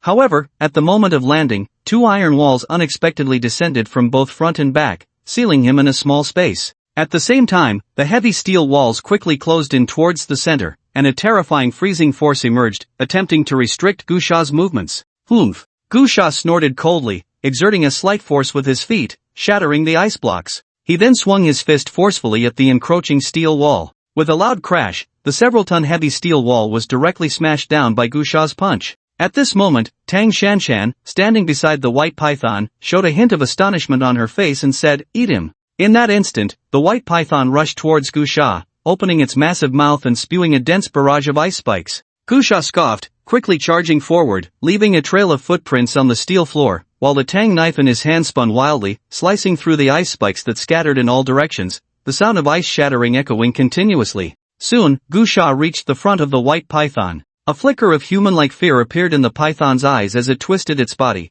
trying to coil around Gu Sha. However, Gu Sha would not give it the chance. He leaped up and struck down with the knife on the python's head. With a clang, sparks flew as the ice blocks that appeared on the python's head blocked the attack. At the same time, the python's tail struck towards Gu Sha. "Damn it!" Gu Sha cursed, directly throwing the tang knife at Tang Shanshan, which pierced through her chest and pinned her to the wall. In the next moment, Gu Sha clenched his fist and smashed it down on the python's tail. The white python let out a shrill cry, attempting to turn and flee. Gu Sha, seizing the advantage, grabbed the python's tail and yanked it back into the air, then aimed for the python's head and delivered a powerful punch. With a loud bang, the python's head shattered, but its body continued to writhe. Gu Sha quickly dashed out to pull out the tang knife, and Tang Shanshan's corpse fell to the ground, bloodied. Gu Sha ignored the corpse and approached the still writhing body of the white python, stabbing the knife into its skin and quickly skinning it until he saw a transparent, glowing bone in the middle. Gu Sha tossed the bone into his backpack and continued forward with the knife in hand.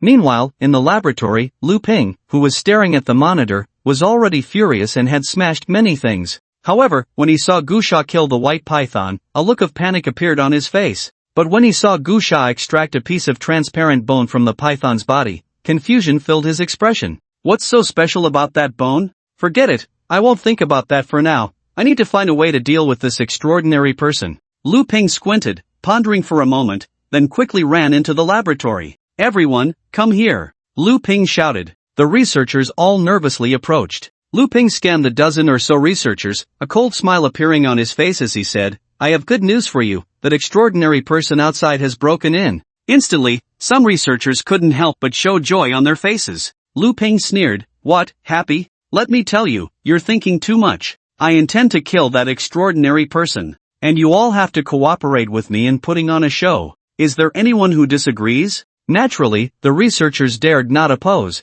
but their expressions varied. Lu Ping said in a deep voice, "Don't harbor any illusions. Even if that extraordinary person comes in, I can kill you at any time, like this." Lu Ping suddenly pointed at a researcher, and in the next moment, with a bang, the researcher's head exploded. The other researchers were all frightened and retreated in a frenzy. "Is there anyone unwilling to cooperate?" Lu Ping asked with a smile. All the researchers shook their heads wildly. Lu Ping sneered and said, "Now, everyone get moving. Clean up the laboratory quickly within 3 minutes." In the corridor, Gusha zipped up his backpack and dragged his Tanggao forward. After taking a couple of steps, he suddenly stopped and looked up, discovering a pinhole camera at the top of the corridor. Gusha stared at the camera for a while, then glanced at the already dead Tang Shanshan, stroked his chin, feeling somewhat puzzled. Just now, when he was killing that white python, he sensed a mental power, and he suspected that Tang Shanshan possessed psychic abilities, capable of controlling zombies and mutated beasts through mental force. This was not uncommon in the era of superpowers that erupted in later generations. But, Gusha was puzzled, was it possible for superpowers to appear this early? Moreover, had someone discovered the function of the so soon? Additionally, how could a woman like Tang Shanshan manage to kill mutated beasts that had evolved with at the onset of the apocalypse, and successfully refine the... Although in his previous life, the official announcement of the existence of superpowered individuals came a year later, Gusha certainly did not believe that superpowered individuals would only be born a year later, but he also hadn't considered that the function of the would be discovered so early. Soon, after turning 2 corners, Gusha arrived in front of a technologically advanced electronic door. He stood in front of the door for a moment, confirming that it was a password lock, then he took half a step back, swung his fist down, and with a boom, the electronic door was smashed down. Inside was a very spacious laboratory filled with electronic instruments, where a group of people in white coats were being chased by a horde of zombies, creating a scene of chaos. Gusha immediately dragged his knife and rushed over, his blade flashing, black blood splattering, and the zombies' heads flying off. Moments later, all the zombies were cut down. The people in white coats, as if having survived a disaster, collapsed onto the ground, gasping for breath, yet instinctively moved closer to Gusha, though they did not dare to get too close, nervously watching him. "Is Academician Wang here?" Gusha asked loudly. "Wang. Academician Wang is locked in a secret room," a researcher said. It was Tang Shanshan who locked him up. "Where is it?" "Take me there," Gusha said. The researcher pointed to a room inside the laboratory and said, "It's right in there." Gusha looked and asked, "What's the deal with Tang Shanshan?" Immediately, a researcher began to explain. The story was simple. Shortly after the apocalypse began, Tang Shanshan mastered the ability to control zombies and mutated beasts, and then ambition was born. Because the source pearls were limited, she wanted to find a way to artificially develop gene locks, and then used her abilities to control these researchers to conduct research for her. Most of the rescue teams and extraordinary individuals sent by the barriers fell victim to Tang Shanshan. How did Tang Shanshan gain that ability to control zombies and mutated beasts? Gusha asked. "I don't know. It seems she just suddenly had it. She was always with us, and we didn't notice any special actions," a researcher replied. "Is that so?" Gusha appeared calm on the surface, but his heart was filled with doubt. In his previous life, official reports clearly stated that the awakening of abilities in superpowered individuals had to rely on. But now, these researchers said that Tang Shanshan suddenly possessed her abilities, with no mention of it all. 2 completely contradictory statements must mean that one of them is lying. Relatively speaking, Gusha is more inclined to believe that the official information he learned in his past life is false, because he doesn't understand the official side. His past life was too lowly, and he wasn't qualified to access many things. As for that Tang Shanshan, the possibility of her having suddenly awakened superpowers is much greater. Gusha does not believe that an ordinary woman could kill a beast with at the beginning of the apocalypse,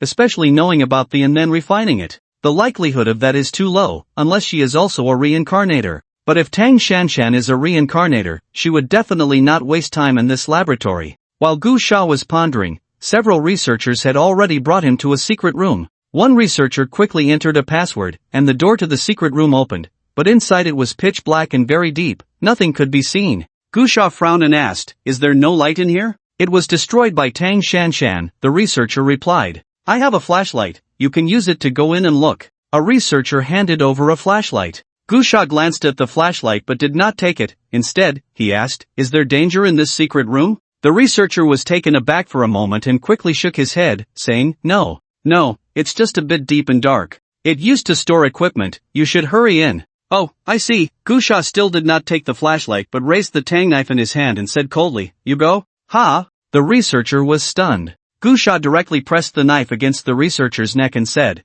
"I want you to go and bring out Academician Wang." The researcher stammered, I won't go, why should I go?" If you want to find Academician Wang, you go." Gu Sha narrowed his eyes slightly and said, "Why are you so nervous? Is there danger in here? Are you trying to trick me into going in and then harm me?" No, absolutely not. I'm afraid of the dark. I've been afraid of the dark since I was a child," the researcher hurriedly explained. At that moment, Lu Ping, who was mixed in the crowd, felt a bit anxious. He didn't expect that Gu Sha, a person sent by the official side, would have such a heavy suspicion. If this continued, the man would definitely become suspicious, so he quickly said to the researcher, "If he tells you to go. Just bring Academician Wang out. What's the big deal?" Gu Sha, a dignified 8th-tier warrior who had struggled for 20 years in the apocalypse, had an incredibly strong sense of perception. The moment Lu Ping spoke, he sensed that the researcher he was holding at knife point was terrified, and there was a clear flash of panic in his eyes. In that instant, Gu Sha immediately realized something was off, smiled at Lu Ping in the crowd, and said, "You go with him."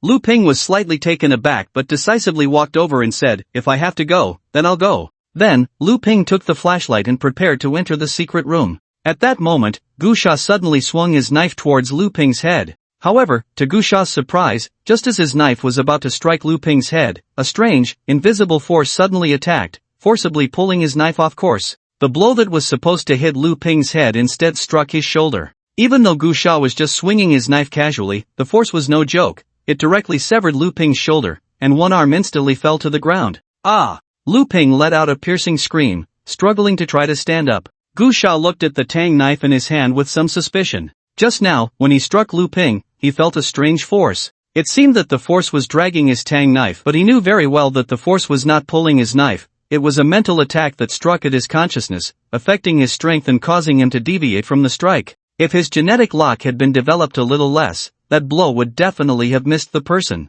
In this apocalypse, abilities were exceptionally abundant. He could see that the person in front of him was not of a high level, yet that strange force could fight beyond its rank. Just that mental force, if it were a 5th or even 6th-tier warrior, would feel affected and unable to deliver that blow. Gu Sha stared at Lu Ping, surprised, and said, "Indeed, the one with the mental ability is not Tang Shanshan." The researchers were all startled by Gu Sha's sudden move and retreated to the side.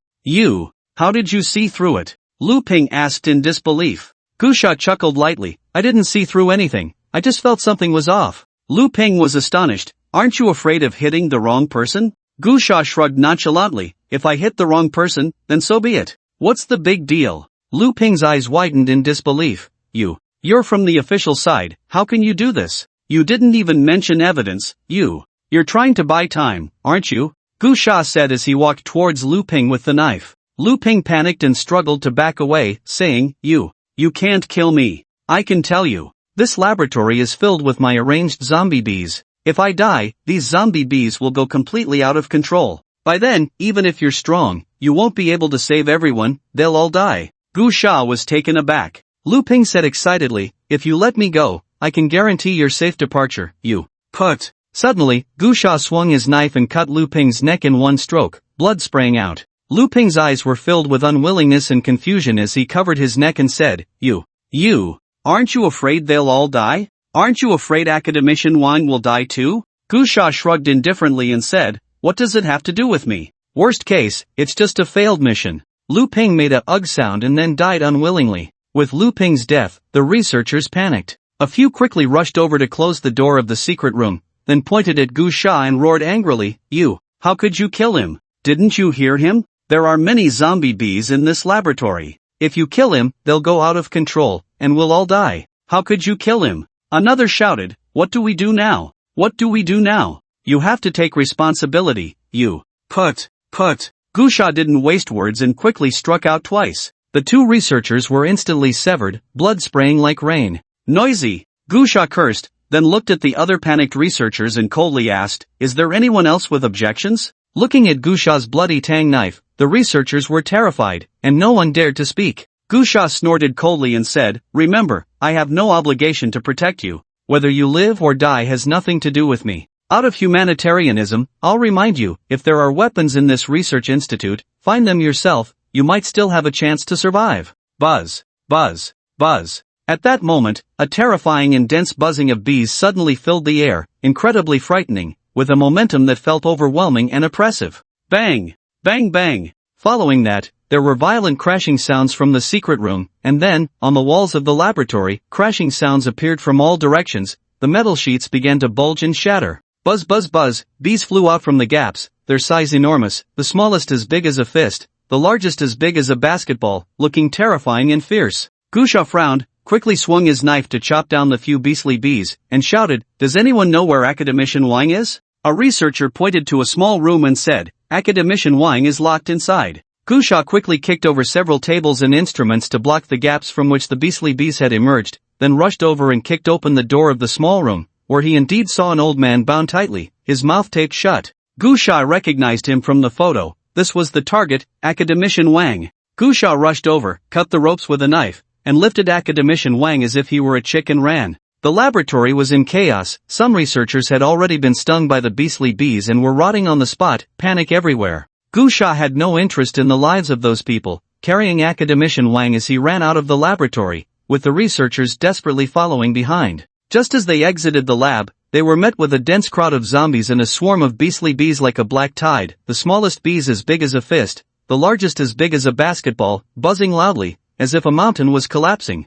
The researchers felt hopeless, and Gusha snorted coldly, kicking hard at the wall of the passage. With a loud boom, he knocked down the steel wall, revealing the scene outside. This place was actually on the third floor, and outside was a ruin devastated by an earthquake. Gusha swiftly dashed out, carrying Academician Wang, and leaped directly outside. The researchers, however, were different. Their moment of newfound hope quickly turned into despair. The third floor was no issue for Gusha, but for the researchers, it was an insurmountable barrier, and they stood there, afraid to jump. However, the beastly bees would not give them time to react and quickly pursued them, soon stinging several researchers. Hearing the screams behind them, the few researchers in front gritted their teeth and jumped down. In fact, it wasn't as terrifying as they imagined. When Gusha jumped down, he hacked through a group of zombies, and those who jumped down landed on the corpses of the zombies. Although they were still violently jolted, they were not in life-threatening danger. Just then, a series of intense gunfire erupted, and a fully armed squad of soldiers appeared, flamethrowers spraying fierce flames, burning the beastly bees, while light machine guns slaughtered the zombies.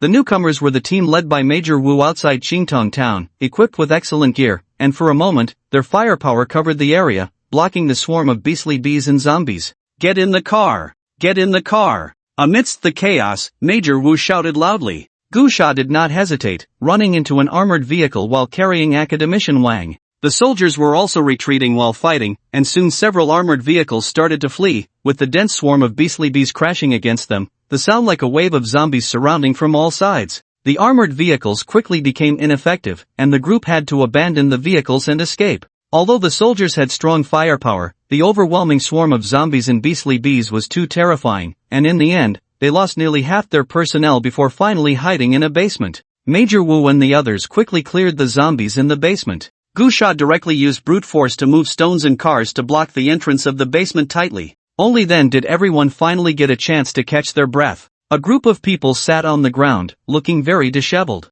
Even Gusha was somewhat flustered. These zombies were not very dangerous to him, but that swarm of beastly zombies was too troublesome. They could fly and were extremely fast, posing a significant restraint for extraordinary warriors. After a long while, as the commotion outside gradually subsided, everyone began to relax their vigilance a bit. Gusha walked towards the few surviving researchers. For someone like Gusha, who would kill at the slightest disagreement, the fear these researchers felt was no less than their fear of the zombies. Seeing Gusha approach, they all tensed up. However, Gusha did not attack them. Instead, he sheathed his tang knife and asked, "Does anyone know that person? The one who controls the beastly zombies? Who knows how he got that ability?" The group exchanged glances, all still in a state of shock, and no one knew how to answer Gusha. It was the white-haired academician Wang who remained relatively calm and slowly said, his ability came suddenly. To be precise, it should be related to the Crimson Descent. Gu Sha asked in confusion, what do you mean? Academician Wang replied, I am also very curious about Lu Ping's ability,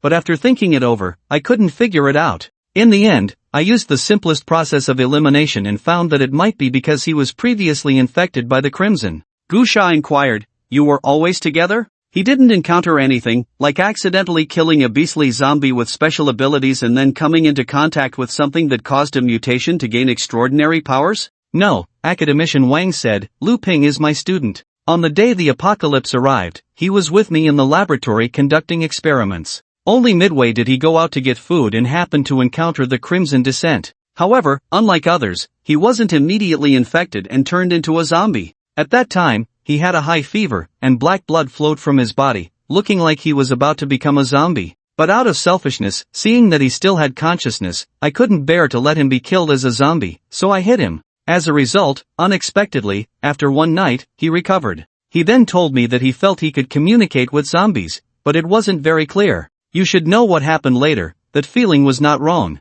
He really could communicate with zombies, but he never mentioned it until later, when he learned about extraordinary beings and source pearls through official broadcasts. He developed ambition. After listening to academician Wang's words, Gu Sha had certain speculations in his heart. Perhaps the official information from his previous life was not false. It was just that the officials did not disclose the methods of achievement for the first batch of extraordinary beings. The first batch of extraordinary beings did not achieve their powers by absorbing extraordinary bones but were those who were infected by the Crimson yet survived without becoming zombies. If that were the case, a scene flashed through Gu Sha's mind. When the apocalypse arrived, he was not in the classroom at that moment but in the hallway throwing away trash. He saw the Crimson Descent, but at that instant, he had a very bad premonition and quickly retreated back to the classroom. After that, whether in his previous life or this one, he had never paid much attention to this issue because everyone knew that being infected by the Crimson would lead to becoming a zombie, and he had not become one. So, he always believed he had not been infected by the Crimson, or rather, subconsciously, he kept suggesting to himself that he had not been infected.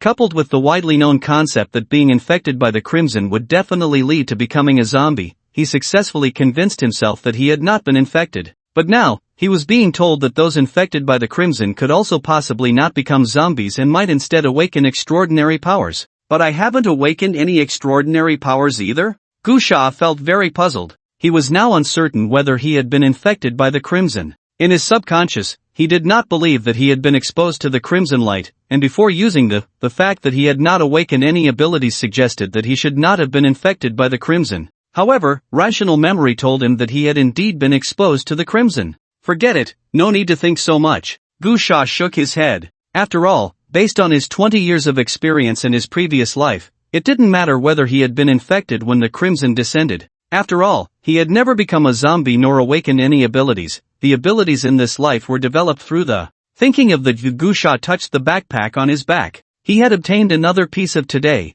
which could enhance his ability level. Immediately, Gu Sha greeted Major Wu, saying he was a bit tired and needed some quiet rest, then found a small room to enter, instructing Major Wu not to let anyone disturb him if he did not come out on his own. In the dark small room, Gu Sha propped the door shut with his tang knife, then took out the and began to refine it. As Gu Sha activated the gradually turned blood red, and streams of liquid-like blood energy flowed out, wrapping around Gu Sha's body. Gu Sha frantically operated guiding the energy of the throughout his body. In that moment, red marks appeared on Gu Sha's body, constantly surging, and gradually, the energy covered the second gene lock. Time passed without him noticing, and when Gu Sha opened his eyes, he exclaimed, "Second-tier ability user." Just as he had expected, the energy required for the initial enhancement of abilities was not very large. Now that he had reached the second tier, Gu Sha could clearly feel that the range in which he could alter the flow of time had greatly expanded. On his wrist, a faint white mark appeared, closely related to the gene lock. But what the specific connection was, Gu Sha could not say.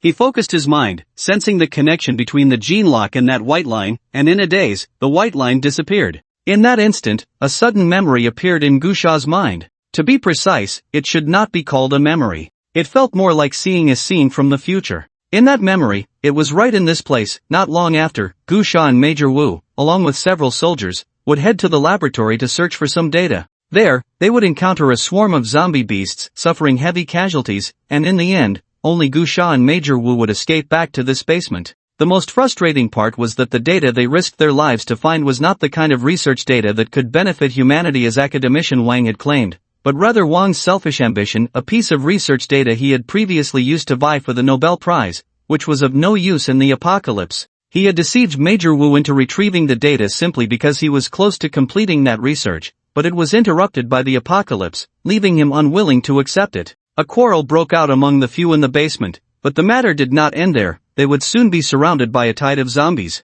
This basement would not hold for long, as several very powerful zombies appeared, breaking through the basement. Following closely were the densely packed swarms of zombie beasts and zombies attacking. The final result was that apart from Gu Sha, who managed to fight his way out, everyone else died there. Even Gu Sha would be injured during his escape from a sudden attack by a zombie beast king. Is this a premonition of the future? Gu Sha frowned slightly. He did not find it hard to believe that he would have the ability to foresee the future. In his 20 years of experience in the apocalypse in his previous life, he had learned a bit about ability users. Their abilities were not fixed and unchanging. It was just that the abilities were fixed to one, but during the process of continuous breakthroughs and upgrades, it was possible to randomly discover different abilities. For example, in his previous life, Gu Sha knew a gun-wielding ability user whose initial power was an absurdly accurate marksmanship. During subsequent breakthroughs, he discovered two new abilities. The first was during his advancement to a third-tier ability warrior, where he unlocked the ability of infinite bullets.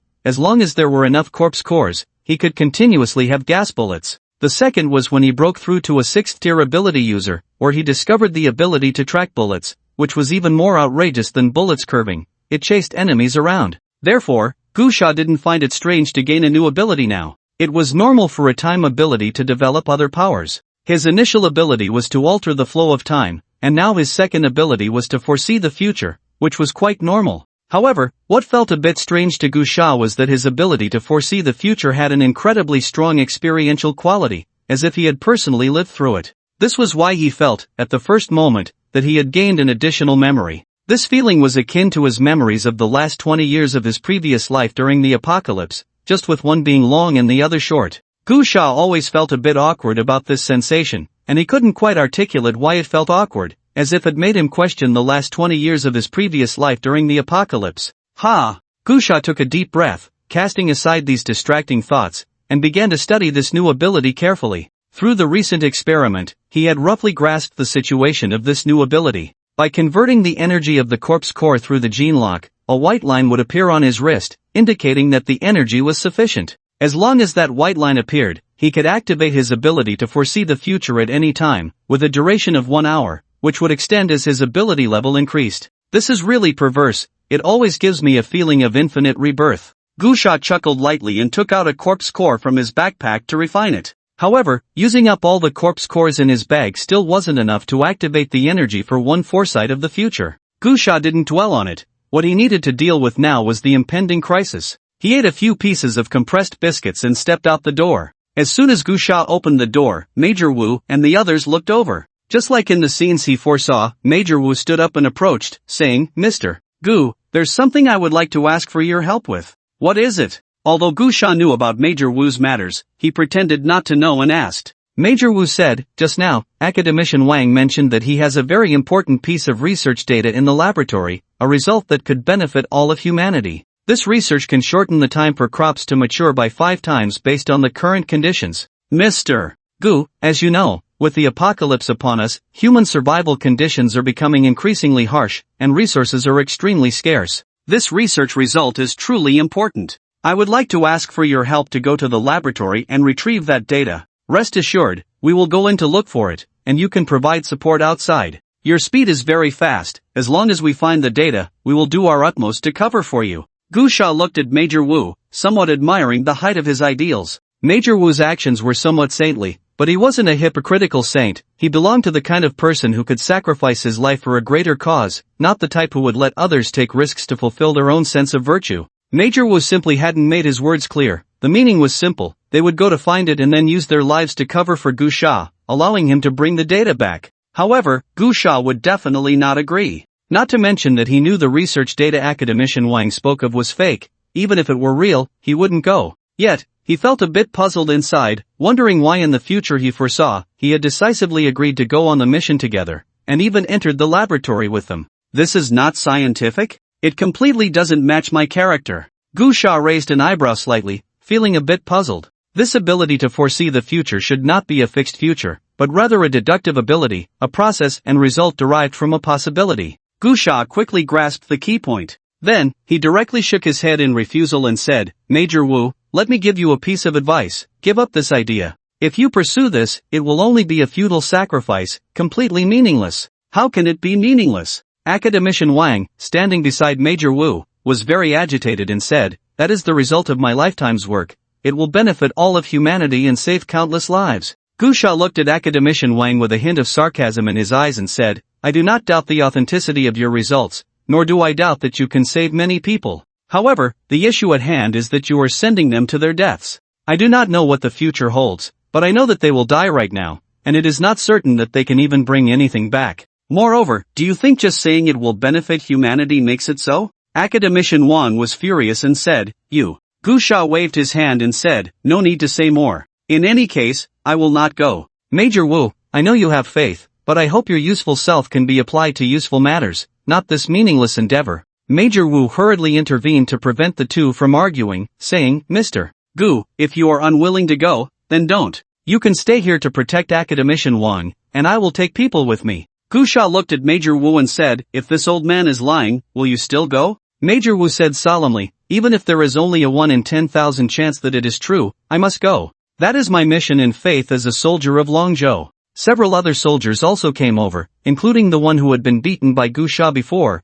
all standing firmly behind Major Wu. Gu Sha's pupils constricted, and he turned to Academician Wang, coldly saying, do you really want to send them to their deaths for your own selfish desires? Do you know that over 100 excellent soldiers have already died to save you? Academician Wang glared and said, what nonsense are you talking about? How am I doing this for selfish desires? Gu Sha glared fiercely and said coldly, I took on an official mission to save you, and now I am prepared to declare this mission a failure. What? What do you want to do? Academician Wang trembled in fear as he saw Gu Sha draw his knife. Major Wu also became tense and said, Mr. Gu. Gu Sha snorted coldly and said, Academician Wang, I will ask you one last time, what exactly is the research data from that laboratory? You have only one chance. There are several other researchers here, surely someone will be willing to tell the truth. Academician Wang's expression changed. His experiment was not a secret, not only the people in the same laboratory but even news reports had covered it. He had deceived Major Wu because he knew that Major Wu and the others would not pay attention to scientific news and that they were very faithful soldiers who would take risks even if they had doubts. But now, seeing Gu Sha's stance, he realized that Gu Sha must know about the research project, likely someone who frequently followed scientific news or someone who had learned something in the laboratory before. He also knew what kind of person Gu Sha was, forcing other researchers to tell the truth. No one would dare to remain silent. Immediately, he fell silent. Major Wu, who was steadfast in his faith but not lacking in intelligence, immediately understood that Academician Wang was deceiving them upon seeing his cowardly silence. Immediately, Major Wu became furious, grabbing Academician Wang by the collar and shouting, you have gone too far. Just because you are a scientist, I respect you. So many of our brothers have sacrificed their lives to save you. I don't ask for your gratitude, I only hope you can live up to our sacrifices. But you actually use our faith to fulfill your selfish desires, that's a death sentence. We are all born of parents. Major Wu, filled with rage, wanted to hit Academician Wang, but when his fist was about to land in front of Wang, he angrily pulled it back. Damn you! Major Wu threw Academician Wang to the ground,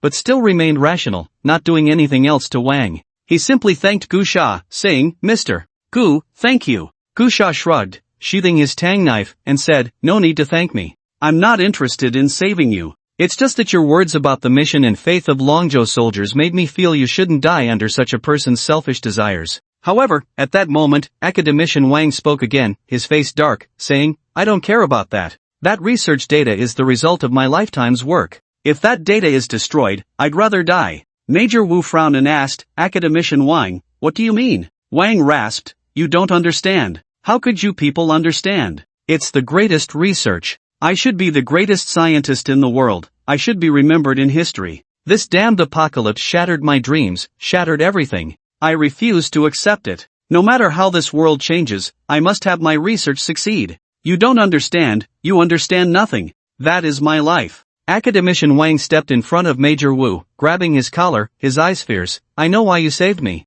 You just want me to do research for you in the barrier, right? You just want my abilities, don't you? Saving me, the deaths of those people, what does it have to do with me? You only care about my value. Fine, I can go to the barrier to do experiments for you, but you must get my research data back. The lab is filled with zombie bees, the data won't last long. If you don't help me get it back now, I won't leave. I'd rather die here. Without that research data, what meaning is there in my life? So, right now, you go get my data back, bring it back. Otherwise, I won't leave even if I die here. Don't think I'll do any experiments for you, I'll just die here. Major Wu's face was troubled. He knew the importance the authorities placed on Academician Wang and understood Wang's significance. So, he was in a dilemma. Even though Wang had made such a crazy request, he didn't refuse immediately. After pondering for a moment, he said, Academician Wang, why must you? I'm not negotiating with you, you must go. Academician Wang screamed hysterically. Major Wu calmly replied, I need to report to my superiors. Wang said, bullshit report. I have one thing to say, if you want me to work, you must get my things back. Otherwise, I won't help you with anything, even if I die. Report? Ha! Just tell your leader whether he wants me to die or to work for you. Just then, a knife suddenly plunged into Academician Wang's chest. It was Gu Sha's tang knife, piercing straight through. Everyone was stunned. Gu Sha held the knife handle, gently pulled it out, and coldly said, damn it, I can't stand it anymore. Academician Wang clutched his chest, pointing at Gu Sha, his eyes filled with disbelief. With a loud thud, he fell to the ground, convulsed a few times, and then lay still. Major Wu hurriedly said, Mr. Gu, you. Gu Sha waved his hand and said, you just tell your superiors the specific situation and let them negotiate with the Extraordinary Association. Without that ridiculous incident with Academician Wang, Gu Sha and his group exited Qingtong town smoothly. The zombie bees had already established their nest in the research institute. As long as they didn't disturb the institute, the zombie bees wouldn't come out much. Without the entanglement of the zombie bees, dealing with the zombies was no pressure for Gu Sha. Along the way, he collected nearly 50 first-tier corpse cores. Soon, the group returned to the Sea City barrier without any danger. By the time they got back to the barrier, it was already evening. After taking a shower, Gu Sha began to rest. The next morning, before Gu Sha had gotten out of bed, his phone rang. Upon answering, he heard the voice of the operator, Nye Qingqing, Mr. Gu, I'm sorry to disturb you. Are you available now? Speak, Gu Sha replied. The president said he has understood the situation from yesterday. You don't need to worry about Academician Wang, he will handle it well. Also, your mission is considered complete, and shortly, a special personnel from the association will deliver your mission reward, Nye Qingqing said. Gu Sha was slightly surprised. Killing Academician Wang was no small matter. After all, Academician Wang held a very high position. Otherwise, the barrier wouldn't have spent such a great cost to rescue him, losing over a dozen extraordinary beings in the process. He thought there would be considerable trouble, but unexpectedly, Han Zhe had taken on the entire matter. It was too contrary to reason. Gu Sha asked, did Han Zhe say anything else? President Han said, in the coming days, please do not go out, just stay within the barrier. Gu Sha was somewhat puzzled, as this disrupted his plans. According to his memories from his previous life, there was still about half a month left before the world would face a crazy tide of zombies and beasts, marking humanity's first major defeat in confronting this great disaster. The 10 major barriers of Longzhou were officially established after this defeat. Gu Sha's original plan was to use the information from the Extraordinary Beings Association during this half-month to quickly acquire some and a large number of corpse cores to enhance his strength and preparation for that great disaster. Why? Gu Sha asked. Nye Qingqing hurriedly replied, Mr. Gu, last night, the Global Alliance issued an emergency combat readiness notice. Zombies and beast zombies have erupted in riots all over the world. Just in our southwestern region, there are countless zombies and beast zombies attacking human cities. Right now, outside the Sea City barrier, many zombies and beast zombies are surrounding us. Rough estimates suggest the number of zombies has reached over 100 million, while the beast zombies are impossible to count. Even planes can't take off, flying-type beast zombies are overwhelming. It is expected that within 3 days, our Sea City barrier will face a large-scale attack. The military is actively preparing, so please try not to go out. I know you are powerful, but we fear encountering the beast tide and zombie tide. Currently, the barrier has temporarily suspended all rescue plans and is actively recalling all forces to prepare for battle. Gu Sha frowned. The first global war after the apocalypse had actually come nearly a month earlier than in his previous life. How could this happen? After hanging up the phone, Gu Sha fell into deep thought. His mind was in chaos. The first acid rain had also come much earlier than he remembered, and now even the first global war had come early. For a moment, he felt somewhat lost, and he began to doubt his own memories, even questioning his own rebirth. Could it be that I never really rebirthed? This thought suddenly flashed through Gu Sha's mind. He took out a cigarette and lit it, gazing at the gray sky outside, his mind in disarray. He had always believed he had been reborn, but now the continuous discrepancies in his memories made him start to doubt. Especially now that he possessed the second ability of time manipulation, the ability to foresee the future, it made him even more suspicious. Because every time one anticipates the future, it feels as if an additional memory has been added. But if his ability to foresee the future is strong enough to directly deduce a future spanning 20 years, then conversely, isn't he essentially experiencing a rebirth? Could it be that my rebirth is false, merely a long projection of the future I saw when I awakened my time-related abilities? At that time, I was just an ordinary person, unable to distinguish the awakening of powers, so I mistakenly believed I had been reborn? Gu Sha furrowed his brows tightly. Damn it, let's not worry about that for now. Right now, a global war is approaching, and I need to prepare for it properly. Gu Sha threw the cigarette butt on the ground and stamped it out, quickly getting dressed and grabbing his knife before heading downstairs. Zhang Shufan, who was cooking in the kitchen, saw Gu Sha and hurriedly asked, "Sir, breakfast will be ready soon." "No need to wait for me," Gu Sha replied and left, driving straight to the Extraordinary Association. While driving, Gu Sha dialed Director Chun from the Mediterranean. "Mr. Gu, I was just about to come to your house. The reward for the task you executed yesterday has arrived, and I will deliver it to you shortly." Gu Sha said, "You don't need to come find me, I'm heading to the Extraordinary Association to see you." Director Chen asked in confusion, "Mr. Gu, is there something urgent?" Gu Sha replied, "Didn't I ask you to help me acquire some corpse cores?" "Yes, but it's only been a day, I haven't had the chance to arrange a search yet." Gu Sha interrupted Director Chen, saying, "The Extraordinary Association must have a large number of corpse cores. Ask around to see if you can sell me some, I can pay above market price. With the $100,000 from this task and the $20,000 deposit I gave you before, buy as many as you can." This. Director Chen hesitated. The Extraordinary Association certainly had a considerable number of corpse cores. Although the authorities had yet to develop a reasonable method for utilizing them, it had been discovered that the cores contained a significant amount of energy. Currently, the cost of developing this energy with existing technology was high and unprofitable, but it was hard to say for the future. Moreover, in a world where resources were scarce, stockpiling corpse cores was akin to hoarding energy for future preparedness, which wasn't a bad thing. If Gu Sha were asking for a small quantity, he could make the decision to sell to him, but $120,000 had a strong purchasing power nowadays, and the current price of corpse cores wasn't high. That amount could nearly buy half of what the Extraordinary Association had stockpiled, and he couldn't make that decision alone. However, he couldn't directly refuse Gu Sha's request either, so he said, "Mr. Gu, since you're already on your way, let's wait for you to arrive, and we'll meet with the president. He's currently in a meeting, and once he's done, you can speak with him directly." "Okay." Gu Sha hung up the phone, driving at breakneck speed. Soon, Gu Sha arrived in front of a building filled with a sense of technology. It was the Extraordinary Association. The ground level was not high, only 2 stories, but it covered a large area, with 5 or 6 underground levels and strict security. However, with Director Chen personally welcoming Gu Sha, they had no trouble entering. The two of them arrived in an office on the 3rd underground level, where Director Chen poured Gu Sha a cup of tea and said with a smile, "Mr.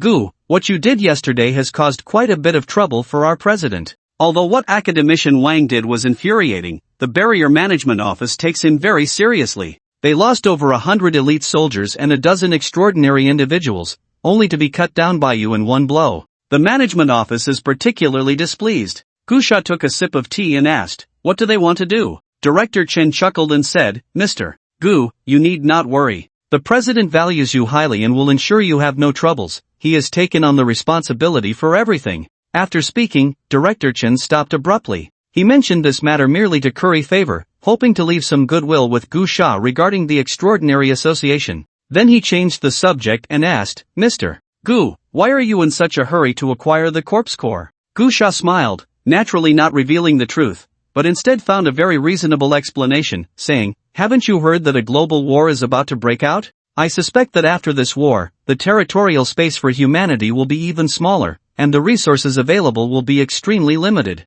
By then, even if the development cost of the corpse core is high, the price will definitely rise, so I want to purchase more. Director Chen smiled and said, if Mr. Gu were in the era before the apocalypse, he would definitely become a very bold investor. Just as the two were chatting, a violent tremor suddenly came from underground. Roar! A terrifying beast's roar echoed from the depths. What's going on? Gu Sha instinctively drew his sword. Director Chen hurriedly reassured him, Mr. Gu, there's no need to be agitated, it's just a minor issue. The lowest level of our base is a research facility where a group of scientists study those zombie beasts. They often have outbreaks, but don't worry, there won't be any major problems. The security measures are very good. Oh, I see. Gu Sha sheathed his tang sword and asked, what kind of zombie beasts are there? There used to be a zoo within this barrier. After the Crimson Descent, many animals were infected and turned into zombie beasts. Some were dealt with, while others were captured by those scientists for research. Lions, tigers, giant pandas, and so on. There's everything, but they are all under control. Gu Sha nodded. Director Chen raised his wrist to check his watch and said, please wait here for a moment. I have already reported your request to the president. He happens to be in a meeting right now and will bring up your request to purchase the corpse core directly in the meeting. Whether it can be approved will also be given a direct answer. At this moment, in a conference room on the 4th underground level, a heated argument was taking place among the high-ranking officials of the barrier. A family head from the management office slammed the table and said, President Han, that Gu Sha wants to take the corpse core from us, our management office absolutely will not agree. Hanzei took a deep breath and said, Head Lu, let me emphasize once again, Gu Sha is not taking the corpse core from our barrier for free, he is paying for it. Moreover, the corpse core may have value in the future, but right now, it is worth less than a few bullets to us. Gu Sha is a crucial person we need to win over for the Extraordinary Association, and I think we can completely use this to bring him closer to cooperation. Buying my ass, where does his money come from? Isn't it from our barrier? Head Lu shouted angrily. Furthermore, you talk about winning over Gu Sha, just mentioning this makes me furious. I was against that ridiculous cooperation plan from the start. Look at what the results of your carefully promoted cooperation plan have brought: disobedience and recklessness. We cannot allow these rogue extraordinary beings to run rampant. Your plan imposes no constraints on them. Even Academician Wang was killed. Do you know how important Academician Wang was? Do you know how much we sacrificed to save Academician Wang, only for him to be killed by that knife? You are still desperately defending him.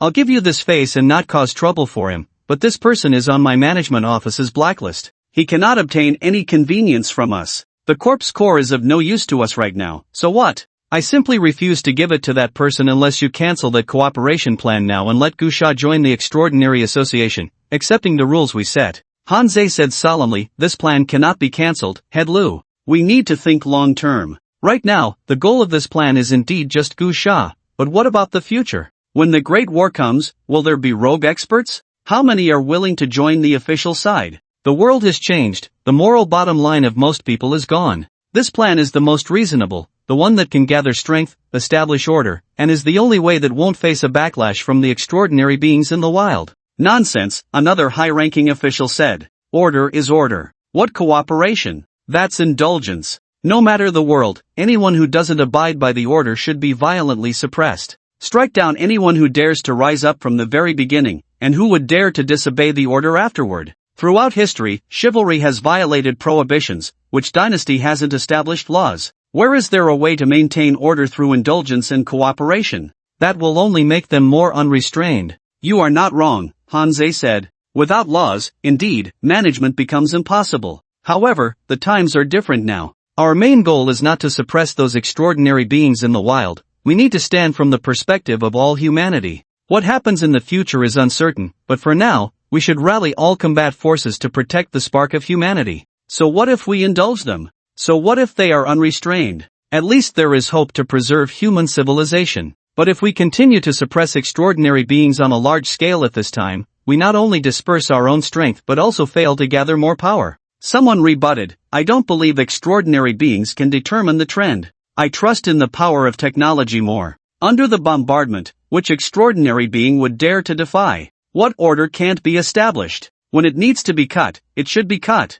Hanzei slammed the table and said, you people stand behind and point fingers, thinking you understand everything, but you don't know anything. If you have the ability, go see the front lines. Without extraordinary beings, how long can your so-called artillery suppress? It's only been a month, Do you know what level the zombies and beasts have evolved to? Technology is temporarily ahead, but how long can it stay ahead? At most a year, and even nuclear bombs may not be able to suppress everything. Extraordinary beings are humanity's only hope. I don't deny technology, but technology really can't keep up. Alarmist talk, President Han. I have every reason to believe you are being alarmist. Another person retorted. We are currently at a disadvantage simply because we were caught off guard. The truth is absolutely within the range of artillery. I don't deny that extraordinary beings will greatly help humanity, but they absolutely won't reach the level you mentioned. That's right, President Han, someone said. The beasts imprisoned on the 6th underground floor are considered powerful, right?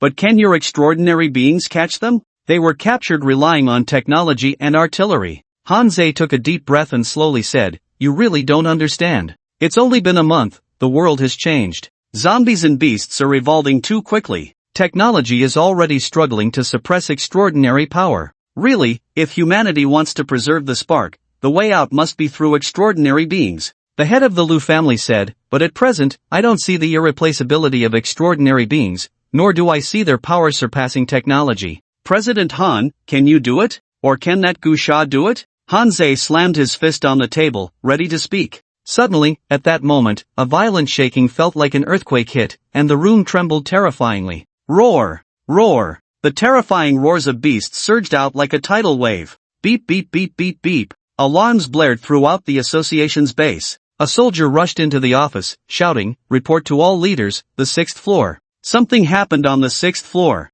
The beasts in the laboratory have escaped, and we can't stop them at all. Everyone was shocked. Hanze hurriedly asked, What happened? Weren't they locked up? The beast that awakened the psychic ability suddenly lost control and managed to control a group of researchers to open the observation room. In the office on the 3rd underground floor, Gu Sha and Director Chen also heard the alarm sound. The two hurried out, and someone came to report the situation. Many fully armed soldiers were rushing downstairs. Gu Sha looked at Director Chen with a somewhat mocking gaze. Director Chen's face was also awkward. He had just been bragging about how impressive the base's defense measures were, and now, in just a short while, he was slapped in the face. Gu Sha couldn't help but taunt him, knowing that the apocalypse had only recently arrived, and the authorities did not have a comprehensive understanding of evolution and abilities, even severely underestimating the situation. In his previous life, a lot of information about this had been revealed, and the authorities had paid a heavy price for their underestimation. It was precisely because of such occurrences that the status of extraordinary beings was elevated to a level unimaginable to ordinary people, and the official research direction shifted from technology to genetic evolution and ability development. Therefore, the current situation was quite understandable. However, Gu Sha was not very interested in these matters. He was calculating whether this incident could bring him any benefits. After thinking for a moment, Gu Sha immediately decided not to leave and said to Director Chen, Director Chen, can you take me down to have a look? Director Chen was slightly taken aback, immediately thinking of Gu Sha's unfathomable strength. If any uncontrollable situation arose, he might play a crucial role. Without hesitation, Director Chen took Gu Sha downstairs. The underground base was very large, dozens of times bigger than Gu Sha had imagined, with a vast area. The two quickly arrived at the 5th floor. However, upon reaching the 5th floor, they could not continue down. Several passageways were currently erupting in fierce battles, and the scene was extremely chaotic, with many high-ranking officials already present. Director Chen brought Gu Sha to a command room, where a group of high-ranking officials were watching the situation on the 6th floor through some monitors, which was very tragic. Hanze was using a walkie-talkie to give commands. Gu Sha looked at the surveillance videos and was instantly speechless. He really couldn't understand where these officials found the courage to imprison so many beastly creatures in the underground base. Through various monitors, he roughly estimated that there were nearly 100 beastly creatures causing widespread destruction, with many soldiers engaged in slaughter. Report, sir, an urgent voice came from the walkie-talkie. We can't hold on any longer. Not just one beast has awakened its abilities, a northeast tiger has awakened lightning abilities, and a hippopotamus has awakened water abilities. These two beasts are working together, with the hippopotamus flooding the entire 6th floor, making it conductive. Even if we shut off the power, it won't help. Moreover, those beasts have tough skin and flesh, and the bullets are ineffective. We request to use high-damage shells. Hanze's face darkened as he asked, what about the extraordinary team? Can't they get in? It's very difficult, the other side replied. There's also a beast with awakened mental abilities hiding in the shadows, and even some extraordinary beings in the team have been controlled. As for those special soldiers, they could potentially be controlled to kill each other at any moment. Listening to the chaotic and mixed sounds from the walkie-talkie, along with some screams, Hanzei clenched his fists and looked at the high-ranking officials, saying, "Immediately evacuate the base and surrounding people, and prepare for shelling." "No," someone immediately said. "President Han, there are not only many important materials in the base, but also several weapon warehouses. The key is, there are nuclear bombs. If they are detonated, the consequences are unimaginable." Hanzei's face twitched violently. An old man said, "President Han, for now, we can only suppress those beasts on the 6th floor. We can't let them escape the 6th floor at all. There isn't enough time to move the things in the base. If those beasts rush up, it will be a disaster." Hanzei's expression became very grim. Not to mention the important documents and research achievements in the base, the nuclear bombs absolutely must not go wrong. At that moment, Hanzei made a decisive decision and said, "Have all the ordinary soldiers withdraw, then notify all nearby extraordinary individuals to come in with me." Just then, a commotion erupted outside the command room, with a cacophony of gunfire, screams, and the roars of beasts. A soldier rushed in a panic, shouting, "Leaders, it's bad. A few beastly creatures are charging in." The faces of the senior officials changed dramatically. Hanzei threw down the intercom, grabbed a large machete, and ran out the door, only to see several mutated elephants rampaging towards him. These elephants were several times larger than ordinary ones, their strength was terrifying, a single charge could bring down steel walls, and the ground shook beneath them. "Everyone, get out of the way. Extraordinary team, move out." Hanzei took the lead, wielding the machete as he charged forward. As a peak 4th-tier warrior, he cleaved through the head of one mutated elephant with a single strike, but the beast showed no awareness, even that blow couldn't subdue the other beasts, and 2 more elephants roared as they charged at Hanzei. He hurriedly defended himself, and several other extraordinary individuals quickly joined the fray, but it was all too rushed, and more beasts had already burst out from the passage. The situation was dire, and the senior officials turned pale. Just then, Director Chen, covered in dust and grime, crawled out from the rubble and shouted at Gu Sha, "Mr. Gu, please lend a hand to protect our base." In an instant, all the senior officials turned their attention to Gu Sha. Gu Sha, with a backpack slung over his shoulder, was leaning against a broken pillar watching the chaos. With Chen's shout, he became the center of attention. Hanzei, entangled with several elephants, also spotted Gu Sha and his eyes lit up as he shouted, "Mr. Gu, will you take this mission? If you protect the base, I can promise you that 70% of the corpse cores stored here will be yours." Gu Sha's eyes brightened, he unsheathed his tang knife and replied, "I'll take it, but the beasts I kill will count as my spoils." The corpse cores were enticing to Gu Sha, but what mattered most to him was that there were several awakened beasts in the base, which meant those beasts had extraordinary bones. "Deal!" Hanzei shouted. Gu Sha hesitated no longer and charged out with his knife. Many could only see a fleeting shadow as he moved, and in the next moment, he reached the passage, leaping down and striking with his knife. A flash of cold light glimmered, beautiful as moonlight, accompanied by dark red blood spraying out like a fountain. One elephant's neck was severed halfway, crashing down with a thud. In the next instant, Gu Sha slid past the belly of another elephant, splitting it open and spilling its entrails. His movements didn't stop. He wove through the crowd of beasts, smashing some elephants' heads, severing limbs, and decapitating others. In just 2 minutes, all 6 elephant beasts that charged to the passage lay dead. At that moment, everyone on the 5th floor looked at Gu Sha in shock, especially the senior leaders, who suddenly began to understand why Hanzei valued extraordinary individuals so highly. Their previously steadfast belief in technology began to waver. Gu Sha stood at the passage, his black trench coat billowing, holding a blood-dripping tang knife, resembling an invincible war god. How can he be this strong? Extraordinary warriors have such potential? Everyone was astonished. Even Hanzei was shocked. As a peak 4th-tier warrior, he prided himself on his understanding of extraordinary power,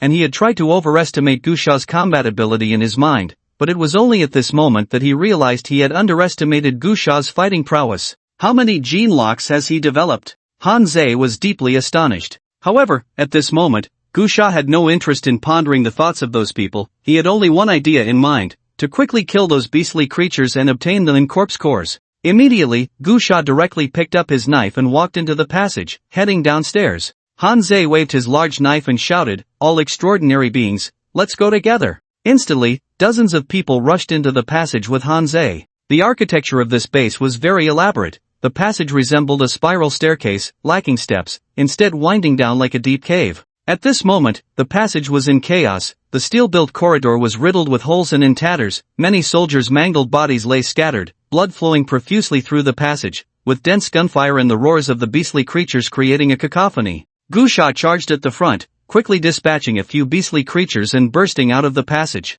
Upon reaching the outside of the passage, Gusha finally saw the full view of the 6th floor, which was vast and filled with high-tech products, constructed like a simulated ecological zoo. One side was full of a sense of technology, while the other resembled a primitive forest. However, it was now a wasteland, littered with severed limbs and arms, water, and the occasional crackling of electricity. Even more spectacular were the various beastly creatures going berserk, with thousands of fully armed soldiers responding, or rather, being slaughtered. These soldiers, before the apocalypse, were elite fighters capable of taking on 10 men, and their combat power was even stronger when fully equipped, but now, facing those beastly creatures, they were completely crushed. Hanzei followed closely behind Gusha and immediately gasped in shock. Unlike Gusha, who had seen countless beastly creatures in his past life, far more terrifying and spectacular than these, Hanzei was not as surprised. He had not encountered many beastly creatures, let alone the super beastly creatures that evolved into beast kings and emperors in the later world, so seeing those frenzied, swollen beastly creatures left him momentarily stunned.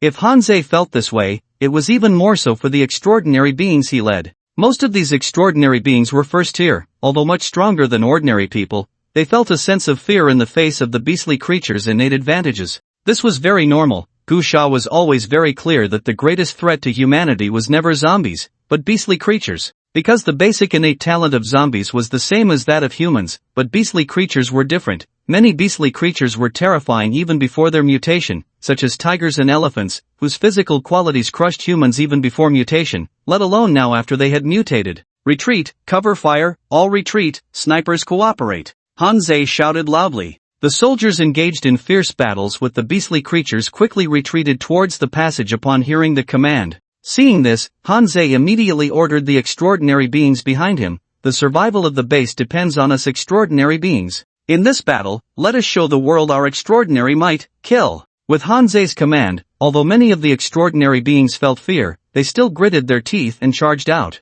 However, Gusha did not rush out immediately. Instead, he found a high platform and leaped up to overlook below. The great battle was about to begin, but the disadvantage of the human extraordinary beings was too obvious. Their overall quality was far inferior to that of the beastly creatures, and among those beastly creatures, a few had awakened special abilities and were secretly causing trouble. Fortunately, those beastly creatures had little intelligence, and the extraordinary beings had snipers providing support, barely holding on without collapsing. Finally, Gusha discovered a hippopotamus spraying water in a pool. Gusha aimed at that spot and quickly rushed over, bringing his knife down in a swift strike. Roar! The hippopotamus let out a roar, and torrents of water gushed forth like a river, magnificent in its force. However, this thing looks intimidating and is useful against ordinary 3rd or 4th tier extraordinary warriors, but when facing Gusha, the lethality of such means can almost be ignored. With a single slash, Gusha cleaved through the surging waves, striking the hippopotamus's head and splitting it in two, black-red blood mixing with water and spraying everywhere. At that moment, Gusha suddenly heard Hanzei's loud shout, "Gusha, get out quickly!" Gusha turned around to see a northeast tiger, 4 to 5 meters tall and over 10 meters long, emerging from a patch of artificial forest. It opened its mouth and unleashed a current as thick as a regular water bucket, the thunderous sound shaking the base, its penetrating power so strong that the leaves in the forest were sent flying. However, Gusha did not dodge. He swung his tang knife, and a surge of blood energy erupted from his body, enveloping him as if he were glowing, even covering the blade of the tang knife. In the next moment, Gusha charged directly towards the lightning. Magnetism. Gusha's tang knife actually sliced through the current, the blood energy erupting wildly as he rushed to the front of the massive northeast tiger. The tiger's eyes flashed with a surprisingly human-like astonishment as it raised a foreleg larger than Gusha's body to strike him. Bang! Gusha threw a punch, colliding hard against the tiger's paw. With a crack, the northeast tiger's foreleg bone shattered, and its body flew backward. Gusha forcefully threw the tang knife, which pierced directly into the tiger's eye. Roar! The northeast tiger let out a mournful scream as its body flew through the air. However, before it could land, Gusha leaped over and smashed a punch onto the tiger's head, producing a loud bang as the tiger's head exploded into pieces. A crystal-clear bone flew out. That saves me the trouble of dissection, Gusha chuckled lightly, tossing the strange bone into his backpack before landing steadily on the ground. At this moment, the other extraordinary warriors engaged in battle all noticed this scene. their faces filled with shock and admiration. However, the battle continued. Hanzei, with a look of joy, shouted, "Don't be afraid of the electricity, kill quickly." Gusha quickly dealt with the two extraordinary beasts, eliminating the greatest threat to the extraordinary warriors, as their biggest limitation was the omnipresent electricity. A slight misstep could render them combat ineffective. On the other side, after Gusha landed, he revealed a pleased expression because, at the moment he touched the ground, he sensed a powerful mental attack, allowing him to pinpoint the location of the awakened psychic extraordinary beast,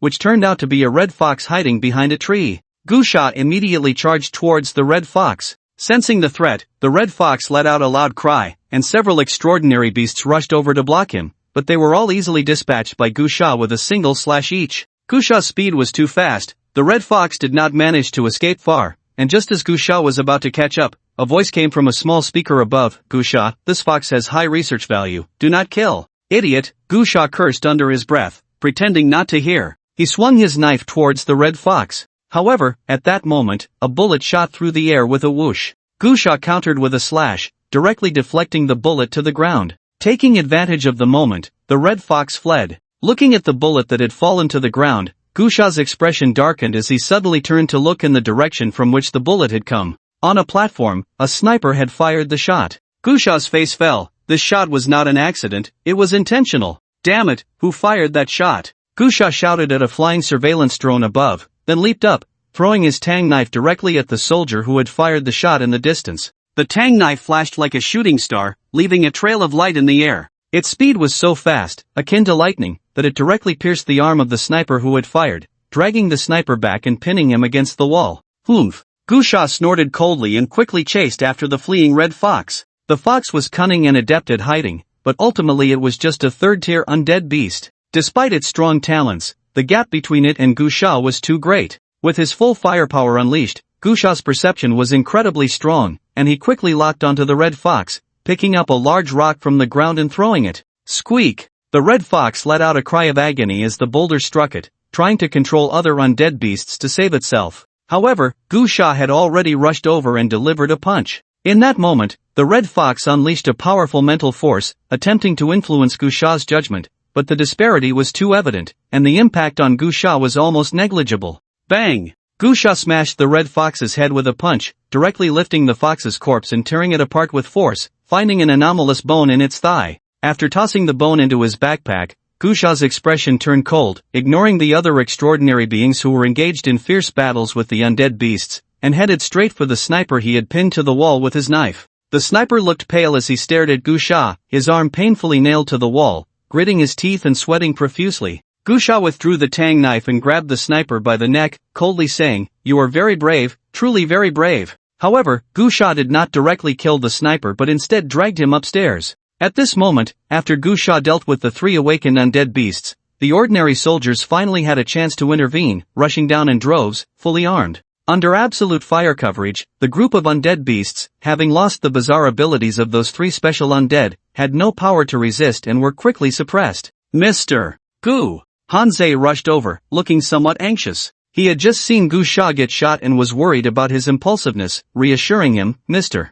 Gu, that was probably an accidental discharge. Please don't act rashly." Gusha held the sniper, sneering, "President Han, you are a fourth-tier, nearly fifth-tier extraordinary warrior with perception far beyond ordinary people. Do you think you can deceive yourself with that statement? If you can't fool yourself, do you think you can fool me?" Hanzei's expression stiffened. He could naturally see that the shot was not an accident but intentional. Gusha said no more and quickly ran while dragging the sniper, soon reaching the 5th floor. He kicked open the command room door and threw the sniper to the ground, looking at the high-ranking officials in the room, coldly asking, "Who ordered that shot just now?" The faces of the high-ranking officials and heads of various families were not looking good. The head of the Liu family from the Barrier Center management stepped forward and said, "Mr. Gu, this is a misunderstanding. It was not meant to target you." Gusha immediately pressed the knife against the Liu family's neck, coldly asking, "Did you order the shot?" In an instant, the atmosphere in the command room froze, and soldiers raised their guns, aiming at Gusha.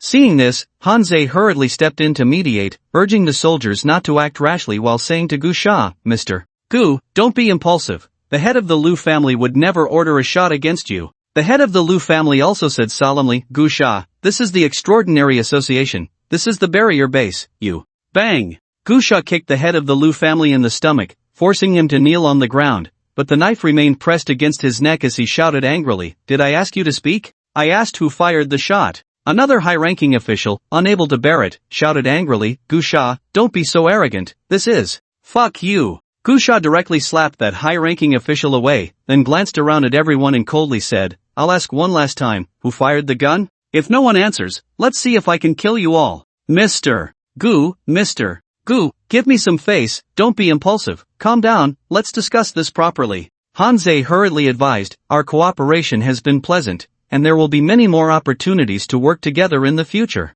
Gusha looked at Hanzei and said, "President Han, if it weren't for your face, I wouldn't even ask who fired the gun. I would have just killed someone directly. Damn it, I'm down there fighting for my life, and this bunch of dogs is up here leisurely pointing fingers, not helping at all, and even shooting at me. How can you expect me to stay calm?" At that moment, a middle-aged man wearing glasses stood up, dressed in a suit, his expression not looking too good. He said, "I am Bai Song from the General Affairs Office on the 6th floor. That red fox is a product developed by over 100 researchers in our lab day and night for more than a month. This is a very great research. We are about to uncover the energy laws of superpowers from it and will soon find the rules for upgrading superpowers. Do you know what this means? It means we can mass-produce superpowered individuals in the future. But you want to kill it. I've already warned you not to kill it, yet you still insist on your own way." Gusha looked at Bai Song and said flatly, "So, it was you who fired the gun?" Bai Song replied, "Yes, it was me, but I didn't mean to kill you, I just wanted to stop you.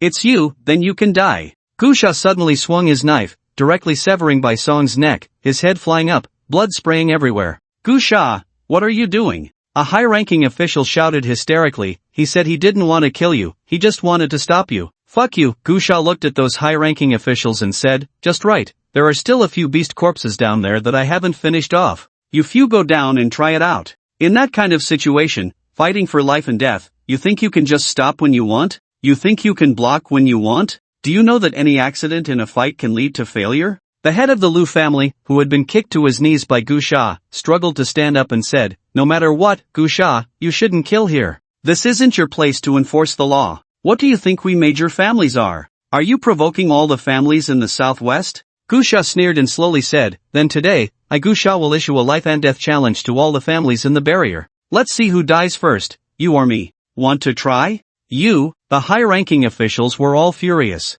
Gusha's words were simply too arrogant, completely disregarding all of them, or rather, the entire barrier. However, Gusha was indeed unafraid. In this barrier, unless these people wanted to perish together with him and directly used missiles or nuclear weapons, he could hide and carry out assassinations, and no one in this barrier could stop him. Enough! At that moment, Hanzei saw that things were about to escalate and couldn't hold back any longer. He said loudly, "Head of the Liu family, head of the Yang family, this is not your barrier management center, nor is it your law enforcement office. This is my Hanzei's Extraordinary Association, and you have no right to give orders here." After saying that, Hanzei looked at the soldiers on high alert and shouted, "Everyone put down your guns. Mr. Gu is our esteemed guest at the Extraordinary Association, and he just saved our extraordinary base. From now on, anyone who dares to point a gun at him, I will not let it go with them." For a moment, the atmosphere cooled down. Hanzei pulled Gusha's arm and said, "Mr. Gu, give me some face. Let's put this matter to rest for today.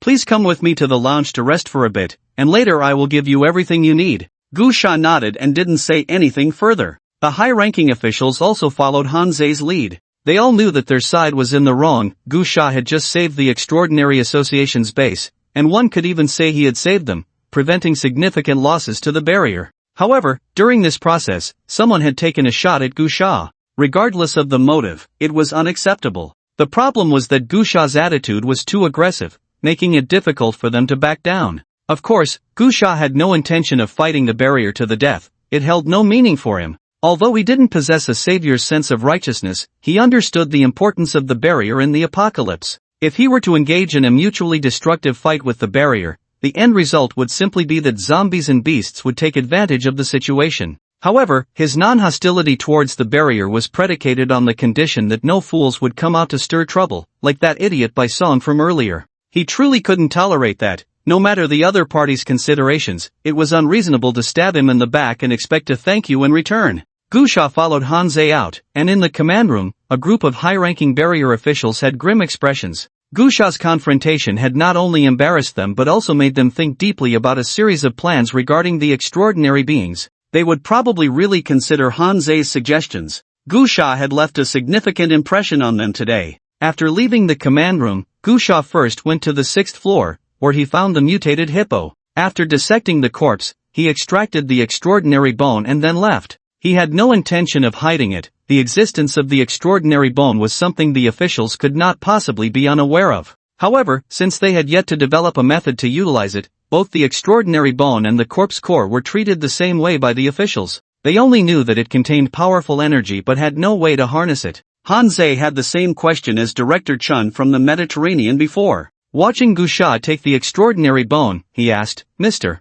Gu, do you know how to utilize the extraordinary bone? The terms extraordinary bone and corpse core were first proposed by the global federal government. Gu Sha, having been reborn, used the common terminology from his previous life. Gu Sha smiled and said, like the corpse core, you can clearly feel the powerful energy within. It will definitely be something valuable in the future. Gu Sha did not elaborate, sticking to the same line he had used with Director Chen. Han Ze chuckled lightly and said, it's a pity the world has changed. If Mr. Gu had entered society in the previous era, he would surely have been a bold investor. Gu Sha smiled slightly and asked, the officials should be researching the extraordinary bone, right? Any results? Han Ze shook his head and said, there are some speculations, but we can't verify them yet. If Mr. Gu discovers any methods of utilization, the barrier would be willing to buy them at a high price. Sure, Gu Sha smiled and said no more. Soon, the two arrived at a lounge on the 3rd floor. Han Ze personally poured a cup of tea for Gu Sha and then went to fetch the corpse core he had promised. In a warehouse, Han Ze was instructing someone to retrieve the corpse core. Director Chen asked nearby, President, do you think Gu Sha has already found a way to utilize the corpse core and extraordinary bone? Perhaps, Han Ze replied. Director Chen sighed and said, it's a pity that Gu Sha's personality is too extreme and very cold. Otherwise, he would be a great asset to the barrier. Han Ze shook his head and said, his background has been thoroughly investigated. It's very ordinary, he has been an orphan since childhood. It's normal for someone from that environment to have a cold personality. Moreover, if he didn't have such a character, it would be hard to survive in the apocalypse. Director Chen nodded and said, indeed. Very soon, 2 soldiers carried a large box to the door. Han Ze immediately took his people to the lounge. Mr. Gu, Han Ze said, according to our research, not all zombies have a corpse core. Only zombies that reach the 1st tier will produce a corpse core. Therefore, our barrier stock is actually not much, and when gathered from various places, it amounts to only about 4,000 pieces.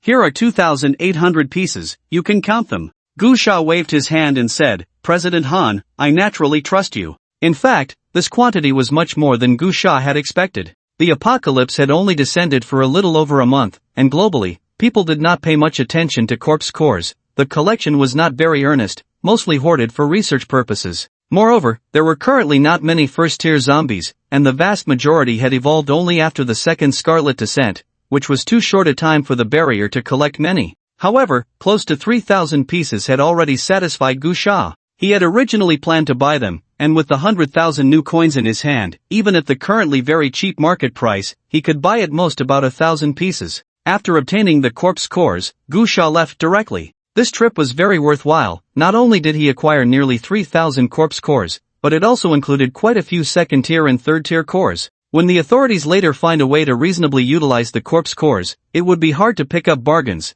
The higher the tier of the corpse core, the value increases several times, even tenfold. Additionally, there were unexpected gains, having obtained 3 pieces of. Overall, Gu Sha was very satisfied with today's trip. Just as he was walking out of the Extraordinary Association's door, Gu Sha suddenly asked, President Han, how are superpowers generated? Gu Sha voiced the doubts in his heart. In his previous life, the authorities announced that superpowers were randomly born through the refining of, but after the incident in Qingtong town, Gu Sha began to doubt this statement, and this question even affected his skepticism about his own rebirth. Han Ze slowly said, based on the information we currently have, it can be basically concluded that those who were infected during the Scarlet Descent but managed to survive without becoming zombies will awaken superpowers. However, this matter cannot be made public. No one can be sure if there will be another Scarlet Descent in the future. If this news were to be released, many people would likely take risks. The doubts in his heart were resolved. Ever since he saw Lu Ping, who had awakened a mental-type superpower in Qingtong Town yesterday, Gu Sha began to suspect that the awakening of superpowers might not be as the authorities had announced in his previous life.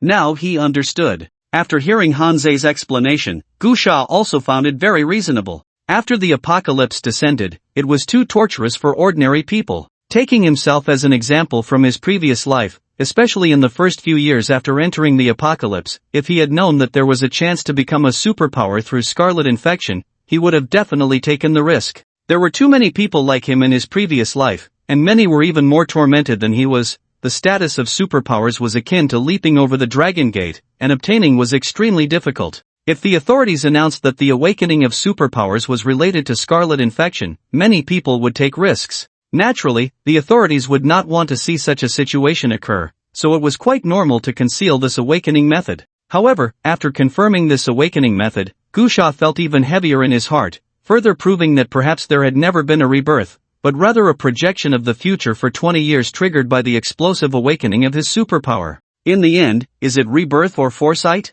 Gu Sha frowned slightly. However, Gu Sha did not dwell on it too much. After all, there was not much significance in delving deeper. By the way, Gu Sha asked again, President Han, do you have superpowers in your extraordinary association now? There are, but the number is very small, only about 5 or 6. They are all out on missions, otherwise, it wouldn't be so chaotic today, Hanzei said. Gu Sha thought for a moment and asked, is there someone named Meng Qingping, a time-type ability user? Meng Qingping? Hanzei shook his head and said, there's no such person, and there are no time-type ability users. Is this your friend? Gu Sha was taken aback. This Meng Qingping was one of the 10 war kings of the Sea City Barrier in the future. According to the original timeline, she appeared in the Sea City Barrier in the second year after the apocalypse, and at that time, she was one of the few war king-level powerhouses in the world. Later, in a great battle, she reversed time over a radius of several kilometers, saving the Sea City Barrier. She was a legendary figure within the Sea City Barrier. Although in the future she was just a war king, she could stand on equal footing with the strongest expert of the Sea City Barrier, a legendary figure who broke through the War King realm to reach the mythical Domain Master realm,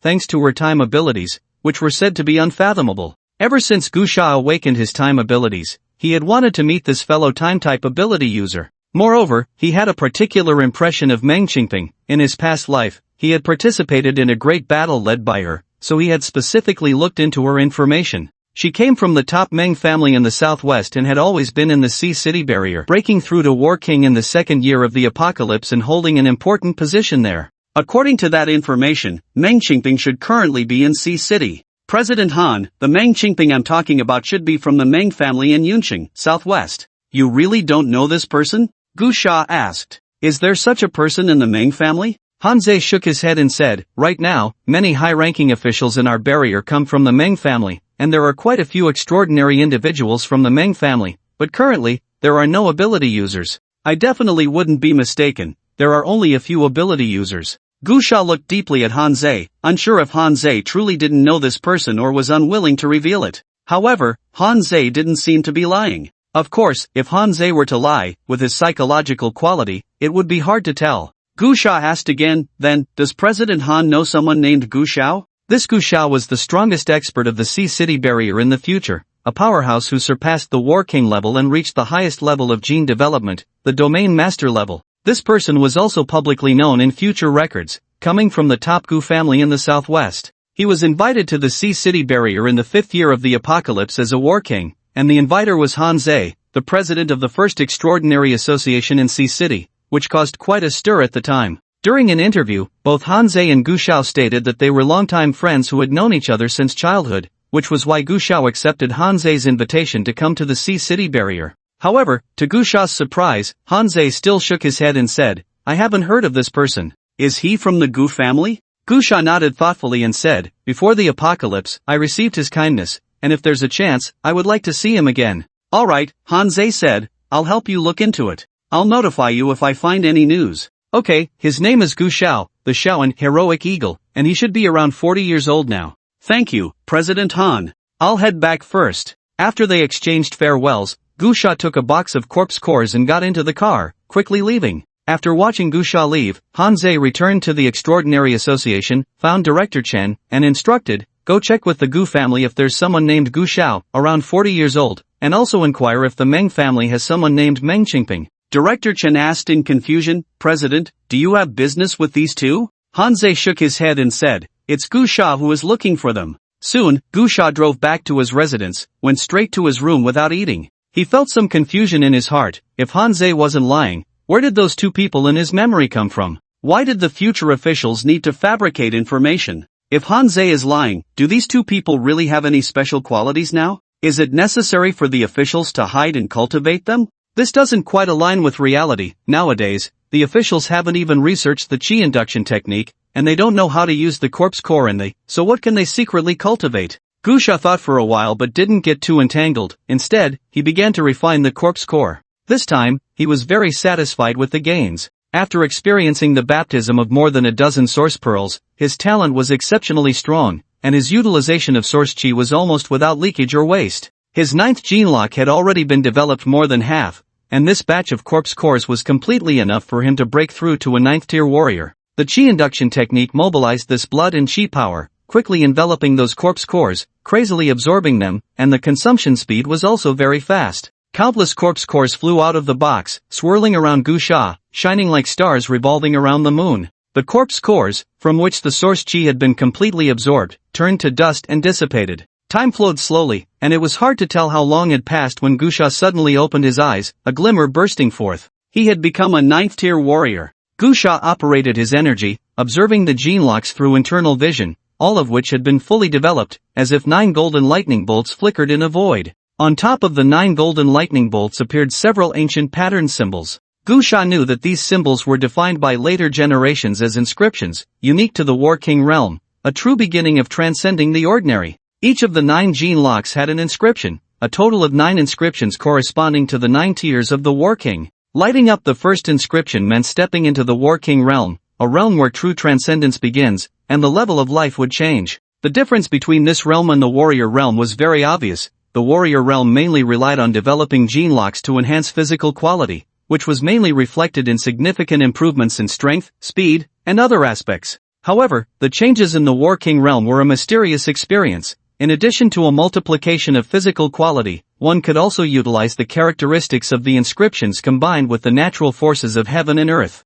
For example, a War King could use the power of the wind to achieve brief flight, or even apply the power of runes to weapons, etc. The most intuitive aspect was that it could allow the energy within the body to leave the body, similar to a combination of a warrior and a mage in a game. This was a powerful and profound realm. Even in Gu Xia's previous life, 20 years after the apocalypse arrived, having experienced multiple great eruptions, the War King still belonged to the high-end combat power. However, in his previous life, Gu Xia had struggled for a full 20 years to become a 5th-tier warrior, far from the War King. In this life, just over a month after the apocalypse had arrived, he had already reached the 9th-tier warrior, just a step away from the War King. Gu Xia felt a bit emotional, but he only lingered on that feeling for a moment before taking out 3 pieces from his backpack. These 3 pieces were 1 first tier, 1 second tier, and 1 third tier, all of good quality. Of course, since the apocalypse had just arrived, any awakened abilities from the undead beasts were all top-tier talents within the undead beast community.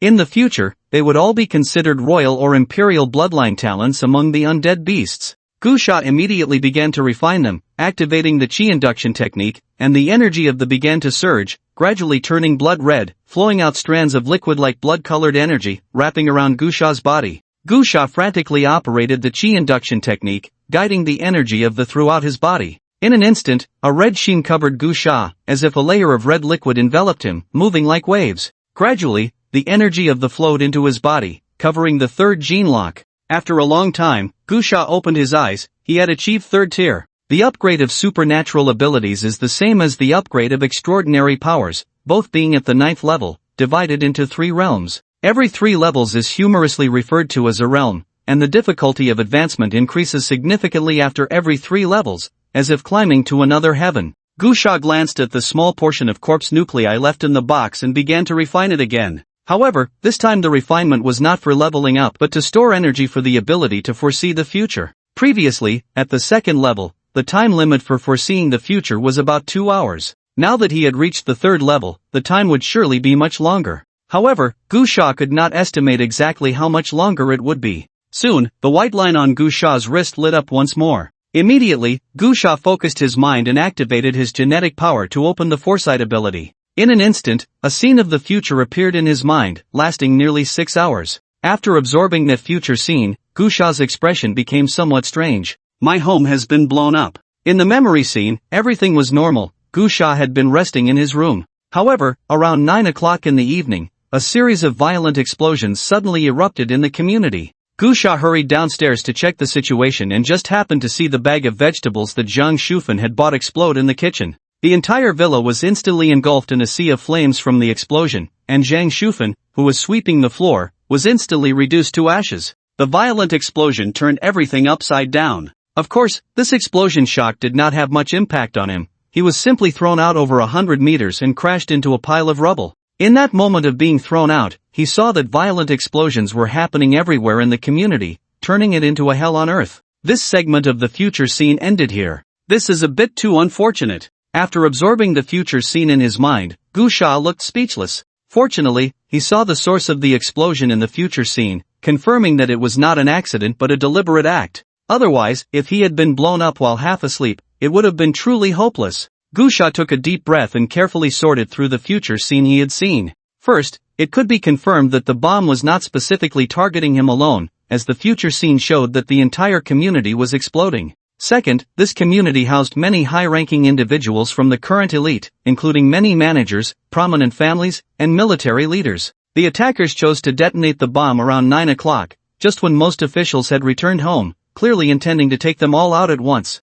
Immediately, Gu Sha took out his satellite phone and called the operator, Niechingqing, instructing, no matter what Han Zhe is doing right now, have him drop everything and answer the phone. Naturally, the operator did not dare to refute Gu Sha's command. About 5 minutes later, Han Zhe's voice came through the phone. Mr. Gu, is something wrong? Gu Sha said, this evening, around 9 o'clock, there will be an explosion in the Tianhu community where I am located. The explosion will be particularly large, enough to turn the entire community into ruins in an instant. Don't ask me how I know, you need to verify the situation yourselves. To Gu Sha's surprise, Han Zhe seemed to have anticipated this and cursed, damn it, it must be those lunatics. Gu Sha asked in confusion, how does President Han know who is behind this? Mr. Gu, please hold on for a moment. I will arrange for someone to investigate, and I will explain to you shortly. Han Zhe did not hang up the phone, and Gu Sha could hear him arranging for people to investigate the bomb situation. After a while, Han Zhe's voice came through the phone again. Mr.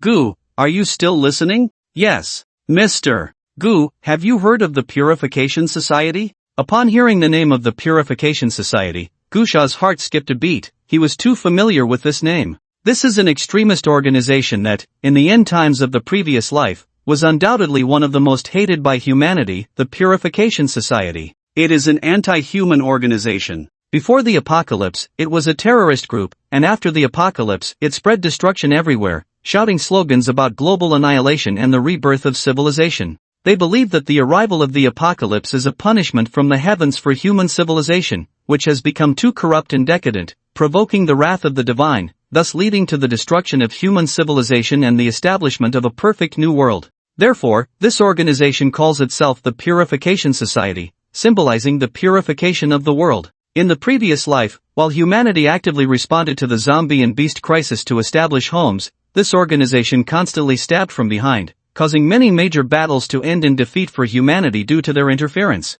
In fact, several small continents were destroyed by this Purification Society. It is a foolish organization. But why has the Purification Society appeared so early? In the previous life, Gu Sha first heard of the Purification Society 3 years later, when they dared to stir up trouble only because they were backed by a powerful group of beasts. How could they have appeared so early? What were they relying on? Are you saying the Purification Society has appeared in City Sea's barrier? Gu Sha asked. It seems Mr. Gu knows about the Purification Society, so I won't elaborate further, Han Zhe said. The Purification Society was originally a large extremist organization, and now that the apocalypse has arrived, those people have scattered everywhere and have already caused many incidents. The federal government has issued multiple warnings. Currently, in Longzhou, many shelters have been destroyed by the Purification Society, resulting in heavy losses. However, to avoid causing panic, the authorities have not made this public. Now, we need all humanity to unite. We do not wish to see unrest at this time. Gu Sha said slowly, "Can you locate those people from the Purification Society?" "It's very difficult," Han Zhe replied. "A few days ago, we did capture a few, but they were all madmen who committed suicide in prison and refused to expose their accomplices." Gu Sha said in a deep voice, "I understand. You investigate on your own, I will also look for them. Their purpose is very simple. Now, with the tide of corpses and beasts approaching, the barriers are preparing for battle. They want to cause destruction, preventing the barriers from withstanding this disaster." "I understand. I have already arranged for people to investigate." Gu Sha responded with a and hung up the phone. He put the remaining 20 or so corpse cores from the box into his backpack and then slung the backpack over his shoulder as he went downstairs. At this time, the nanny, Zhang Shufan, had already been out for a while. Gu Sha recalled the future scene he had seen, where the bomb in his residence was hidden in the bag of vegetables that Zhang Shufan had brought back. The Tianhu community housed many high-level barrier residents, and the security was very strict. The Purification Society could not openly bring in so many bombs. They must have used various channels and methods. For example, the vegetables that Zhang Shufan bought could have been hidden using special means to evade inspection, especially since there were already extraordinary powers in existence, making the flaws of technological detection quite apparent. Moreover, in the memory scene, the bomb hidden in the vegetables had evaded his perception. This was also what Gu Sha was most concerned about. As a 9th-tier warrior in this era, he was undoubtedly one of the most powerful beings in global evolution, yet the other party managed to not only evade the security checks of the Tianhu community but also his own perception, which seemed very strange. Just as Gu Sha was about to go out, Zhang Shufan returned with a bag of vegetables. Seeing Gu Sha standing at the door, she hurriedly called out, "Sir, are you going out?" Gu Sha did not answer but reached out to take the bag from Zhang Shufan's hands. Zhang Shufan was a bit puzzled but still obediently handed it over to Gu Sha. Gu Sha directly dumped the entire bag of vegetables out, which included chicken, duck, fish, meat, and a few large cabbages.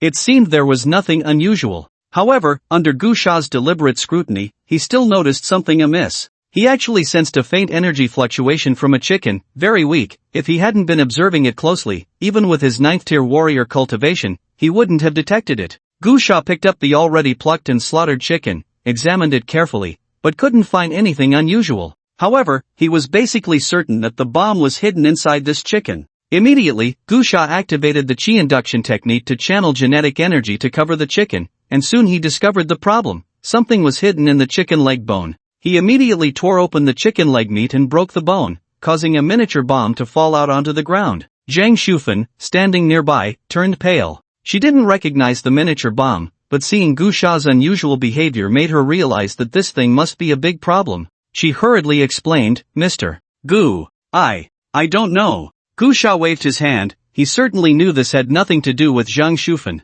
In the future scene he had seen, Zhang Shufan was directly blown to bits. If there was something wrong with her, she wouldn't have stayed there waiting to be blown up. Moreover, the most important thing was that Gu Sha sensed the inscription power that only a king level possessed on this chicken bone. It was precisely this inscription power that allowed the bomb to evade the security check at the community entrance and his perception. Gu Sha looked at the miniature bomb, appearing calm on the surface, but inside he was in turmoil. Inscription power, a force only possessed by kings. The Clean World Association, could it have already acquired a war king? However, in the next moment, Gu Sha denied this speculation. If the Clean World Association had a war king, there would be no need to hide in the shadows to cause trouble. A war king could enter the barrier and openly wreak havoc. The technological weapons inside the barrier, for now, could only be nuclear bombs or hydrogen bombs that could pose a threat to a war king. However, within the barrier, unless the officials wanted to perish together, it was impossible to use such destructive weapons.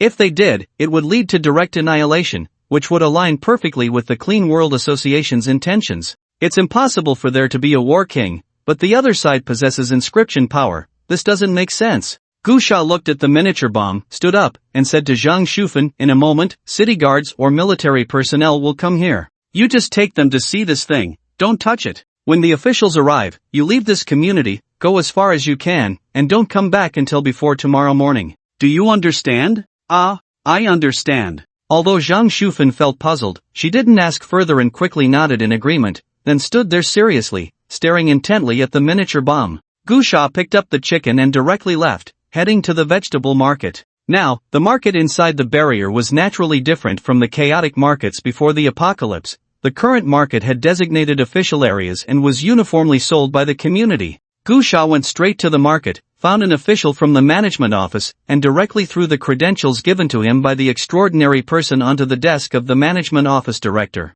The director, who had been calmly drinking tea, turned pale as soon as he saw the credentials, suddenly stood up, his body tense, swallowing hard, and said, Leader. Hello? Gu Sha sat on the sofa, directly threw the chicken onto the table, and said, find out where this chicken came from. Yes. The management office director hurriedly responded, then shouted towards the door. Soon, several staff members rushed in. The management office director asked, which department was responsible for delivering the chicken today? The staff members exchanged glances, and finally, a middle-aged man in his 40s, with a smiling face, said, Director Wu, I was in charge of this. Is there a problem with this chicken? Director Wu also didn't know what was wrong with the chicken, so he looked towards Gu Sha. Gu Sha glanced at the middle-aged man and asked, where did this chicken come from?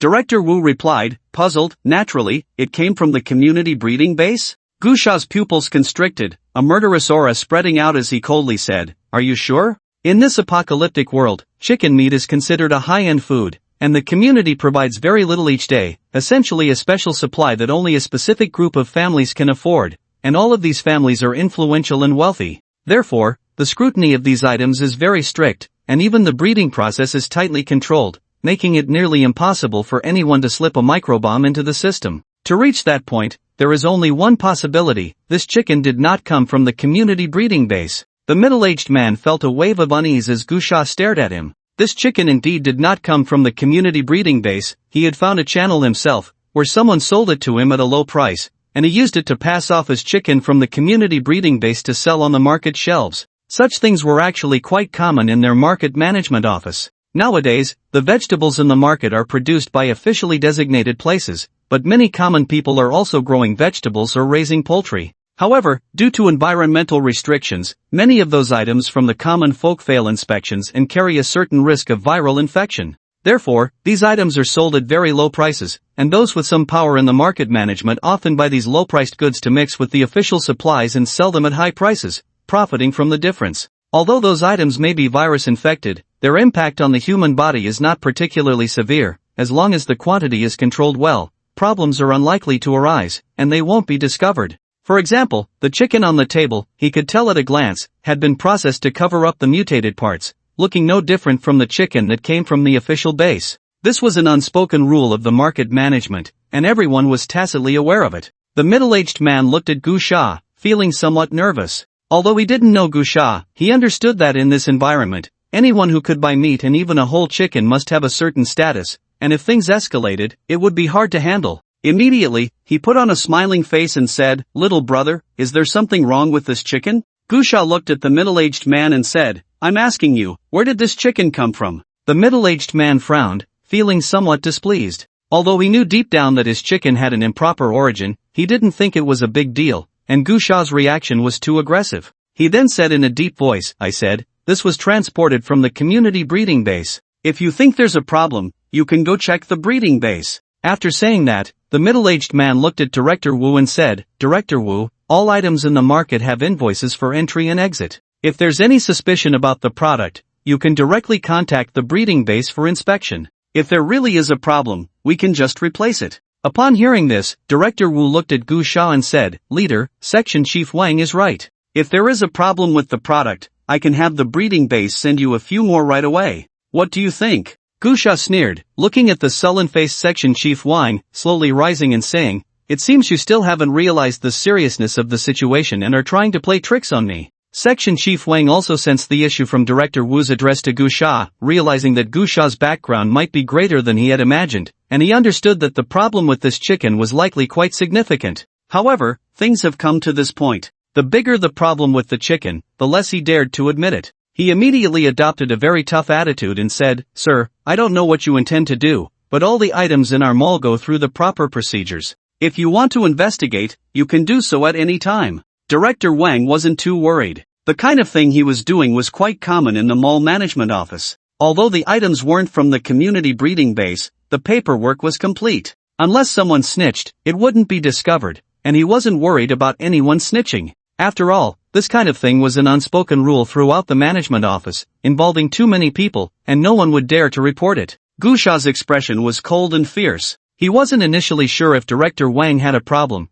but when he questioned the source, he clearly felt Director Wang's heartbeat quicken. As a ninth-tier warrior, he could easily see the subtle changes in the expression of an ordinary person like Director Wang. So, when he questioned him, Director Wang's series of reactions had already confirmed for him that Director Wang absolutely knew the source of the chicken. He said coldly, "I know there are many dirty dealings in your official institutions. I'm not interested in investigating those things, nor am I interested in whether you are abusing your power for personal gain. I only have one question: where did this chicken come from? I'll give you one last chance. If you tell the truth, I won't hold it against you. Otherwise, you're in big trouble." Director Wang sneered inwardly. Before the apocalypse, he had been in the system for many years and was very familiar with this kind of rhetoric. Naturally, he wouldn't believe Gu Sha's words, nor would he honestly confess just because of those two sentences. There weren't many clean hands among those who mixed in the system. They had often been investigated by relevant departments before, but they all had the same attitude: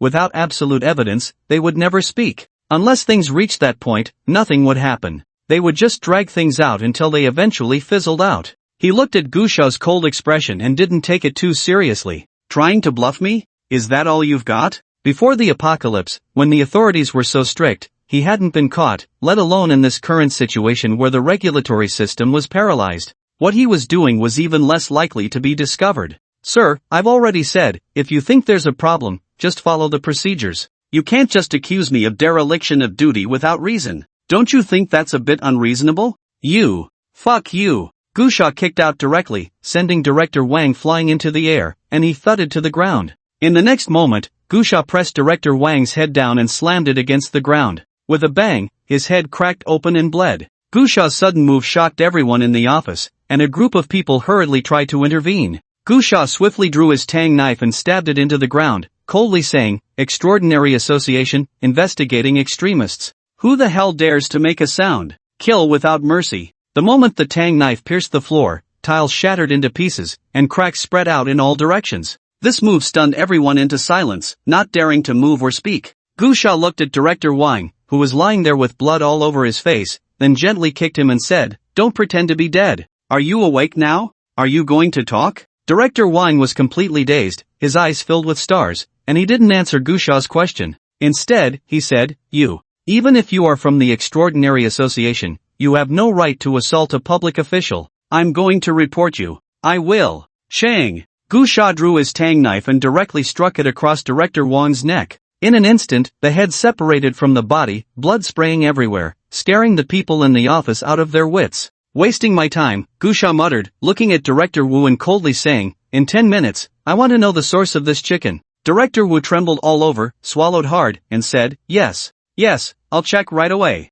Gu Sha picked up his teacup and took a sip, remaining silent. Director Wu and the others didn't even bother with the corpse and hurriedly left the room. Soon, in less than 10 minutes, or rather about 5 or 6 minutes, Director Wu rushed back to the office and said, "Leader, I found out that this chicken indeed did not come from the community farm. It was a violation purchased at a low price from the market by Section Chief Wang. Should we investigate?" Director Wu felt a bit flustered. In fact, buying materials at a low price from the market and then passing them off as legitimate products to sell at a high price, profiting from the significant markup, was quite common in their mall, essentially an unspoken rule that he himself was involved in. But as long as such matters didn't get exposed, it was fine. If they were investigated, he would definitely be in big trouble. He wanted to hide it, but he didn't dare, not only because Gu Sha had just killed Section Chief Wang in front of him, but mainly because he had contacted the Barrier Management Center right after he went out. He couldn't forget the attitude of the leader at the management center when he mentioned that the investigator was Gu Sha. It was as if he had seen a ghost, urging him to cooperate actively and unconditionally. In the end, he also learned from that leader what kind of ruthless person this Gu Sha was, someone who had even beaten the head of the management center, Director Liu, to the point where Liu didn't dare to utter a word. Director Wu looked at Gu Sha, utterly confused. How could such a big shot be so idle? It was just a chicken. Was it worth his personal investigation? However, what left Director Wu dumbfounded was that Gu Sha waved his hand and said, "What do I need to investigate you for? I already said, I only want to check the source of this chicken," and as he spoke, he glanced at the corpse on the ground and added, "Just this idiot, refusing to cooperate. Just tell me where the chicken came from instead of blabbering." After saying that, Gusha stood up and walked out, saying, "Take me to find that seller." Watching Gusha's back, Director Wu felt a sense of relief as if he had survived a disaster. He truly thought he was finished. After all, if the mall's unspoken rules were exposed, losing his official title would be the least of his worries. In this severe situation, he could very well be expelled from the barrier as a warning to others. He had already prepared himself for being investigated and expelled,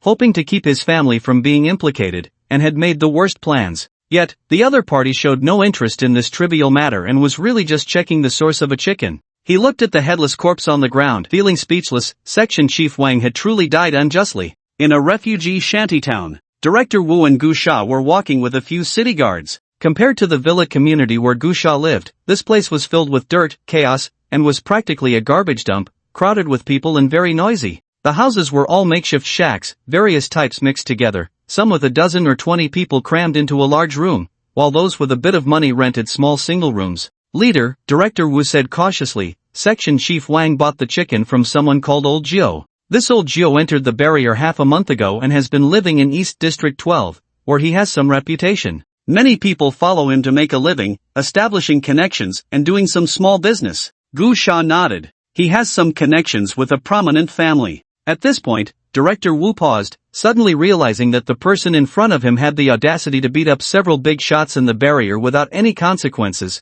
How could he possibly fear the protective umbrellas behind a few local thugs? Soon, the group stopped at a corner of a narrow alley. Dust filled the air, and the hurried passers-by all avoided Gusha and his group upon seeing them. Mainly, Gusha was followed by several city guards in uniform, and in this place, the reputation of the city guards was as notorious as the cries of children at night. There was no way around it. During special times, to quickly stabilize order, violent means had to be employed, so the city guards naturally had a bad reputation. Director Wu pointed to a large shed in the middle with a closed door and said, "Old Gio has opened a small casino here, and he's inside right now." Gusha strode over and kicked the door open with one powerful kick. With a loud bang, those inside who were playing cards, smoking, and drinking were startled into silence, all turning to look at the door. Gusha glanced around the environment inside and had to admit that the one called Old Gio was indeed quite talented. In this current world, he had managed to run such a well-organized establishment. Inside the large shed, there were 7 or 8 gambling tables, a counter selling drinks, and even a few attractive women acting as dealers,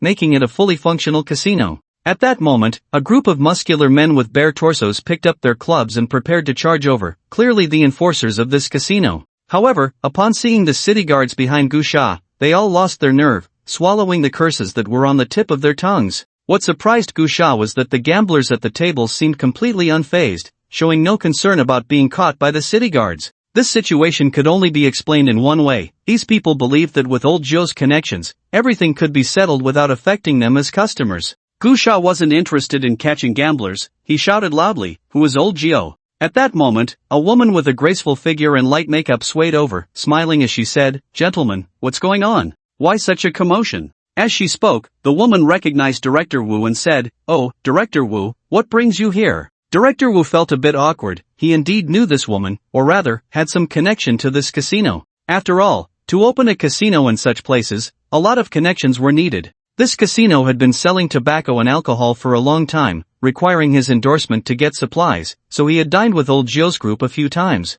This woman was Old Gio's wife, so he naturally recognized her. But today, he wasn't here to socialize, and he immediately adopted a serious expression, saying, "Stop the nonsense and call Old Gio out. I need to talk to him." The woman smiled and said, "What a coincidence, Director Wu, Old Gio just stepped out. He should be back soon. Why don't you wait here for a bit?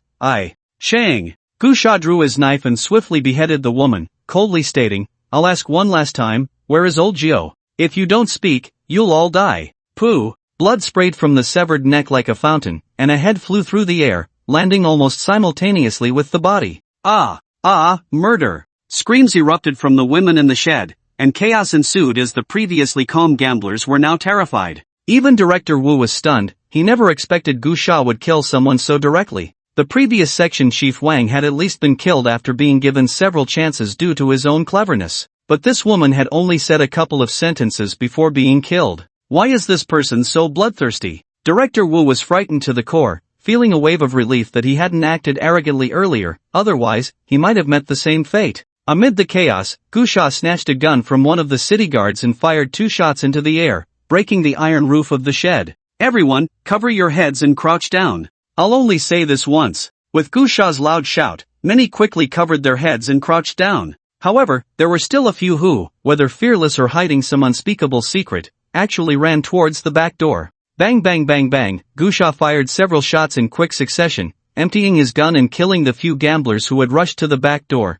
scaring the others into crouching down on the ground. Then Gusha leaped up with his tang knife, landing directly at the back door. Looking at the few people crouching at the entrance, he coldly asked, "Why are you running?" The person in front hurriedly replied, "No. We were just scared." Puff, Gusha beheaded him with one stroke, and a head flew up. Gusha then pointed his knife at another person and asked, "Where is old Joe?" I don't know." Puff, another stroke fell, and another head dropped to the ground. Gusha pointed at a third person, and before he could speak, the man was so frightened that he collapsed on the ground, hurriedly shouting, I know. Before you came in, old Joe was still here. He heard someone report that the city guards were coming, so he ran away. Before he left, he said a few words to his wife. I heard him say he was going to hide at the law enforcement office. Humph. Gusha snorted coldly and immediately looked at Director Wu, saying, "Everyone here is registered. If this person is lying to me, then everyone will be taken away to feed the zombies." After saying that, Gusha quickly ran out the door.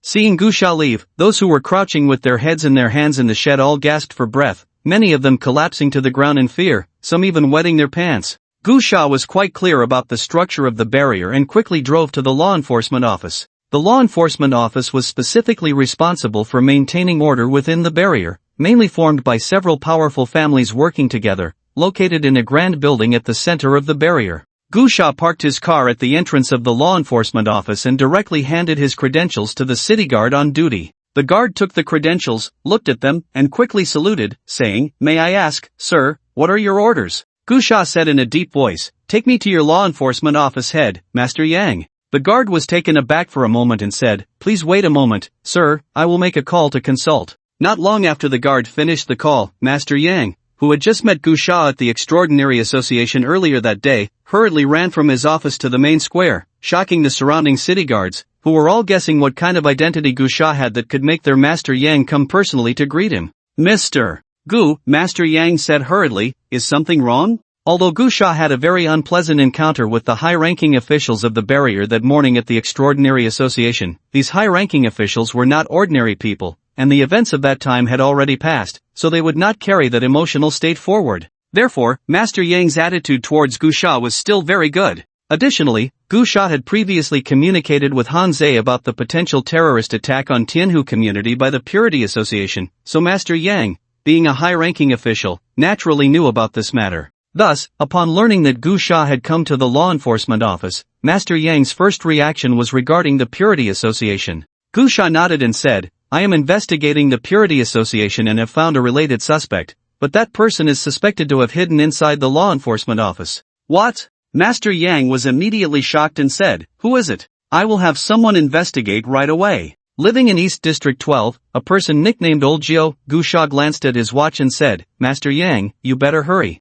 As far as I know, the Purity Association will detonate a bomb around 9 o'clock tonight, and it is already 7 o'clock. Also, keep the noise down, it's best not to alert the Purity Association. I'm not sure if they would detonate the bombs early if they knew the situation was exposed. If I'm not mistaken, the Extraordinary Association shouldn't be able to find those bombs in the Tianhu community." The head of the Young family nodded grimly and said, "According to President Han's information, only 2 have been found so far, and one of them is the one you discovered left in your home." Gusha was surprised and said, "They found another one? That's not bad. The other side's hiding methods are very special. Machines can't detect them, only extraordinary powers can sense them. However, the extraordinary members of the Extraordinary Association are too low in rank. It seems I've underestimated the Extraordinary Association." The head of the Young family said somewhat awkwardly that one wasn't actually found. During the search, a city guard accidentally broke a vase in the owner's house, and it fell out. Gusha, 6.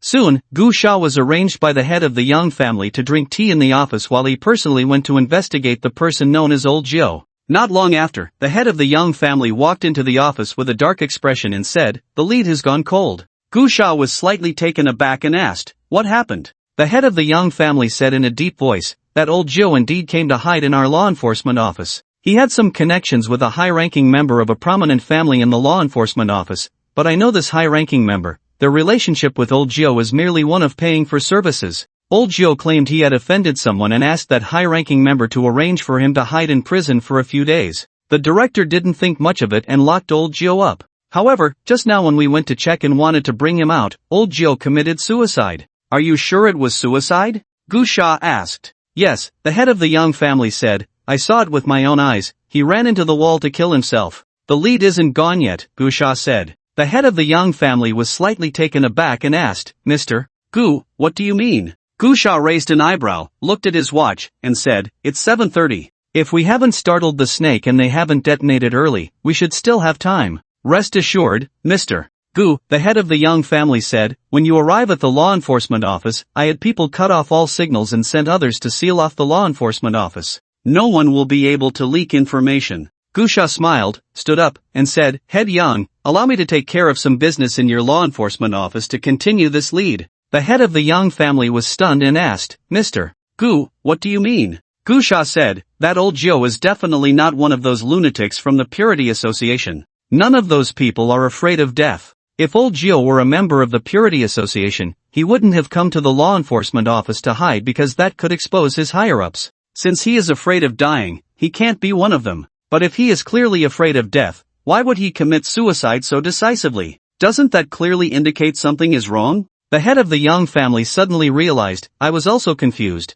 I didn't think of such a simple logic. Old Gio didn't want to die and sought refuge but ended up committing suicide, indicating that someone within our law enforcement office used some method to force him to kill himself. However, Mr. Gu, time is too tight. No matter, Gu Sha said, I'll act quickly. Head Young, you need to gather everyone who has come into contact with Old Gio during this process. Okay. The head of the Young family immediately rushed out. Soon, he returned, bringing Gu Sha to a detention room. The dozen or so cells were all independent, which basically ruled out the suspects among the prisoners. At this moment, outside one of the cells stood a group of people, including city guards, staff from the cafeteria delivering meals, and a few officials from the law enforcement office. Inside the cell lay a corpse. Is everyone here? Gu Sha asked the head of the Young family. The head of the Young family looked at a middle-aged senior and said, Are you questioning them? This person was the prison warden, looking somewhat nervous, and said, Everyone. Everyone is here. Gu Sha looked up at the surveillance camera at the top of the corridor and said, Bring up the surveillance footage. I want to check. That's bad, the prison warden said. Director, this. Gentlemen, the surveillance in the detention room broke down 3 days ago. Since it hasn't been of much use, we didn't fix it. Head, Gu Sha laughed, glancing at the head of the Young family, teasing, Head of the Young family, it seems I overestimated the capabilities of your law enforcement office. Is this all you've got? As soon as he finished speaking, before the head of the Young family could respond, Gu Sha suddenly stepped forward, grabbed the prison warden's head, and slammed it against the wall. With a loud bang, he smashed the warden's head, causing it to bleed profusely. Tell me, who else hasn't arrived? Gu Sha said coldly. The warden's head was pressed against the wall, blood flowing down, his face contorted in pain. He said, Really everyone is here. Gu Sha yanked the warden's arm with force, tearing it off completely. Ah! The warden let out a piercing scream. Gu Sha then looked at a few city guards and asked, Who is on duty today? 2 city guards trembled and stepped forward, their faces pale with fear.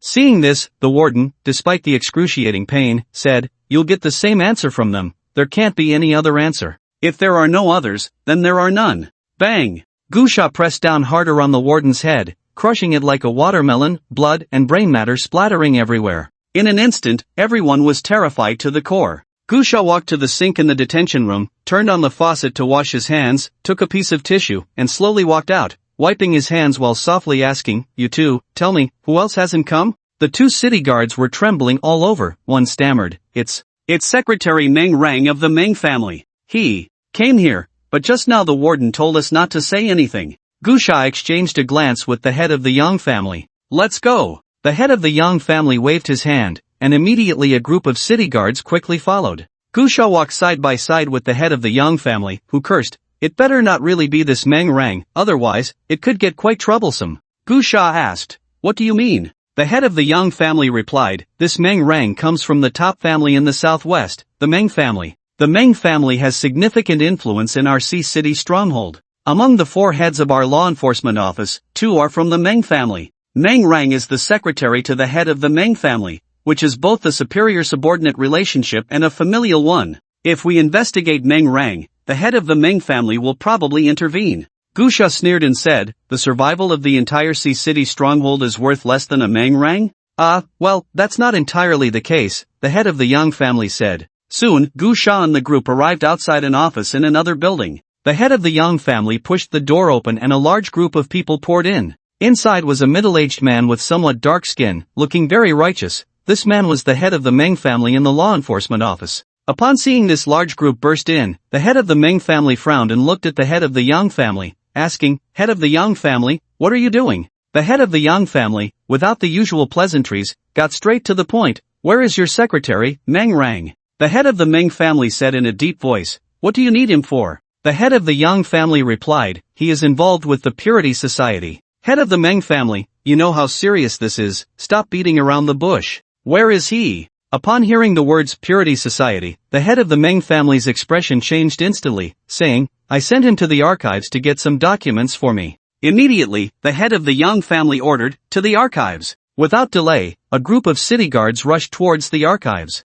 When Gusha, the head of the Yang family, and the head of the Meng family arrived, a group of city guards had already subdued a young man. The young man wore a pair of gold-rimmed glasses, tall and thin, with a refined appearance, cultured demeanor, and dressed in a suit, looking quite elegant. Even when several city guards pointed guns at him, he showed little reaction. This man was Meng Rang. Upon seeing the head of the Yang family, Meng Rang calmly said, Yang family head, wasn't it you who notified me to go to the detention room? Is this really necessary? Meng Rang, the Yang family head replied coldly, Your matter has already been exposed. I advise you to confess for leniency, resisting will lead to severe consequences. What have I done? Meng Rang asked, bewildered. Yang family head, you have to tell me what this is about, right? Do I need to spell it out? You colluded with the Purity Society, the Yang family head stated with certainty. Meng Rang looked shocked and said, Yang family head, you can't be joking, right? Such a life-threatening matter cannot be said lightly. Do you have any evidence?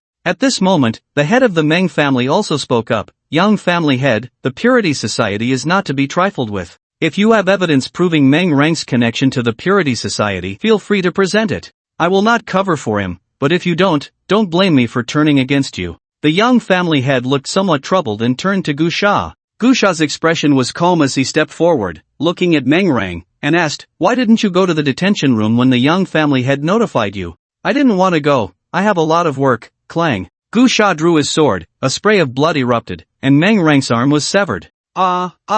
Meng Rang collapsed to the ground, letting out a piercing scream, in so much pain that he could say nothing else but scream. What are you doing? The head of the Meng family was furious and prepared to draw his gun, but was grabbed by the Yang family head. Yang family head, what do you mean by this? What right do you have to abuse your power? I'll fight you to the death right now. The Yang family head held the Meng family head tightly and shouted, He is a consultant cooperating with the Extraordinary Association, Gusha. The Meng family head's eyes turned red, veins bulging, and he roared, I don't care who he is, what right does he have to act without evidence? Bang! Gusha kicked the Meng family head, sending him flying into several bookshelves, causing him pain and preventing him from getting up. If you keep talking nonsense here, I'll kill you right now. After saying this, Gusha turned and stomped on Meng Rang's thigh, breaking his leg bone, and said in a deep voice, Don't give me that bureaucratic nonsense. I'm not interested. I'll ask you once, where are the Purity Society members? I'll only ask once. Suddenly, Meng Rang stopped screaming, a strange smile appearing on his face as he weakly said,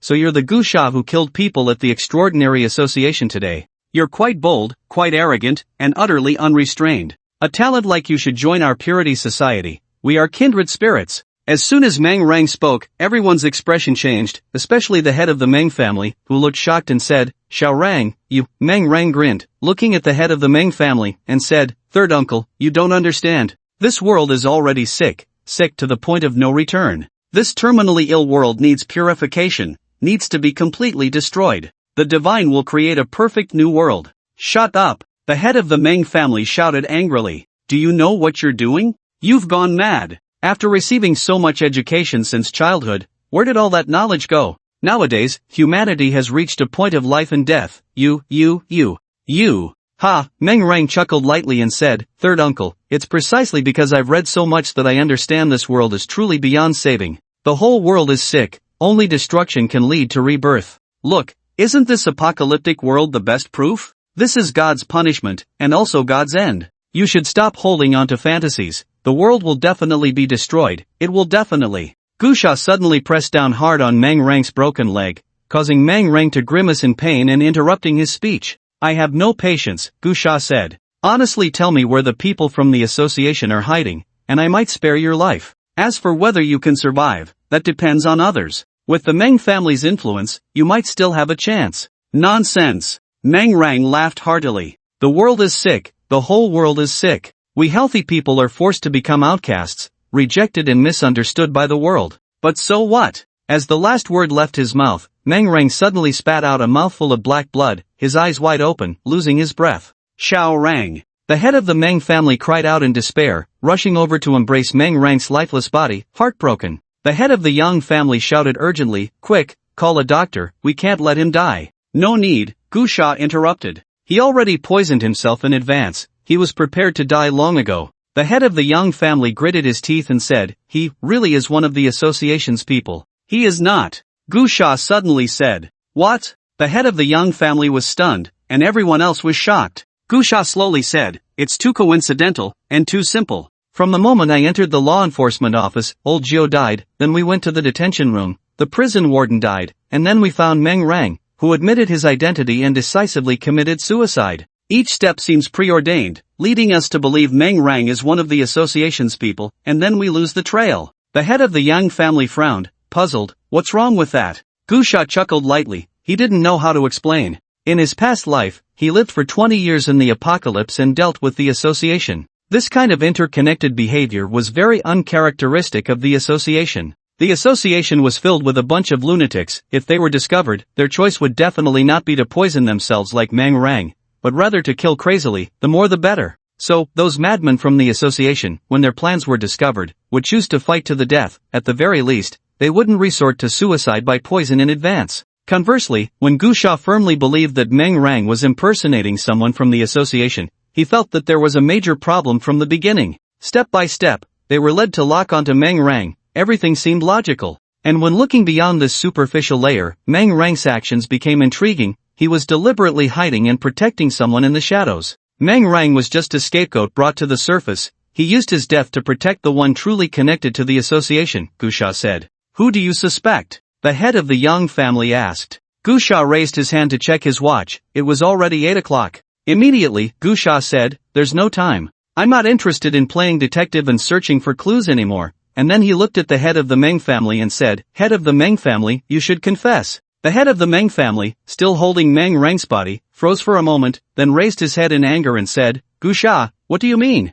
Don't go too far. I know you're formidable, and I can't do anything about your strength, but don't push me too hard. You've already driven Mang Rang to his death. Do you want to force me to death too? What enmity does my Meng family have with you that you want to eradicate us completely? Gusha directly drew his knife and pressed it against the head of the Meng family's neck, saying, I'm out of patience, really. I'm tired of this detective game. I need you to give me an answer right now. What evidence do you have? The head of the Meng family shouted angrily, Gusha, don't be too arrogant. You are strong, but this world doesn't necessarily allow you to do as you please. Slap. Gusha directly struck the head of the Meng family in the face with the blade, leaving a deep red mark and knocking out several of his teeth. The head of the Yang family and others hurried to intervene. The identity of the Meng family head was not to be compared with Mang Rang. They could threaten Mang Rang, but doing so to the head of the Meng family could lead to turmoil in the barrier if Gusha was wrong, as the Meng family held significant power within it. Get out of my way. Gusha stomped hard on the ground,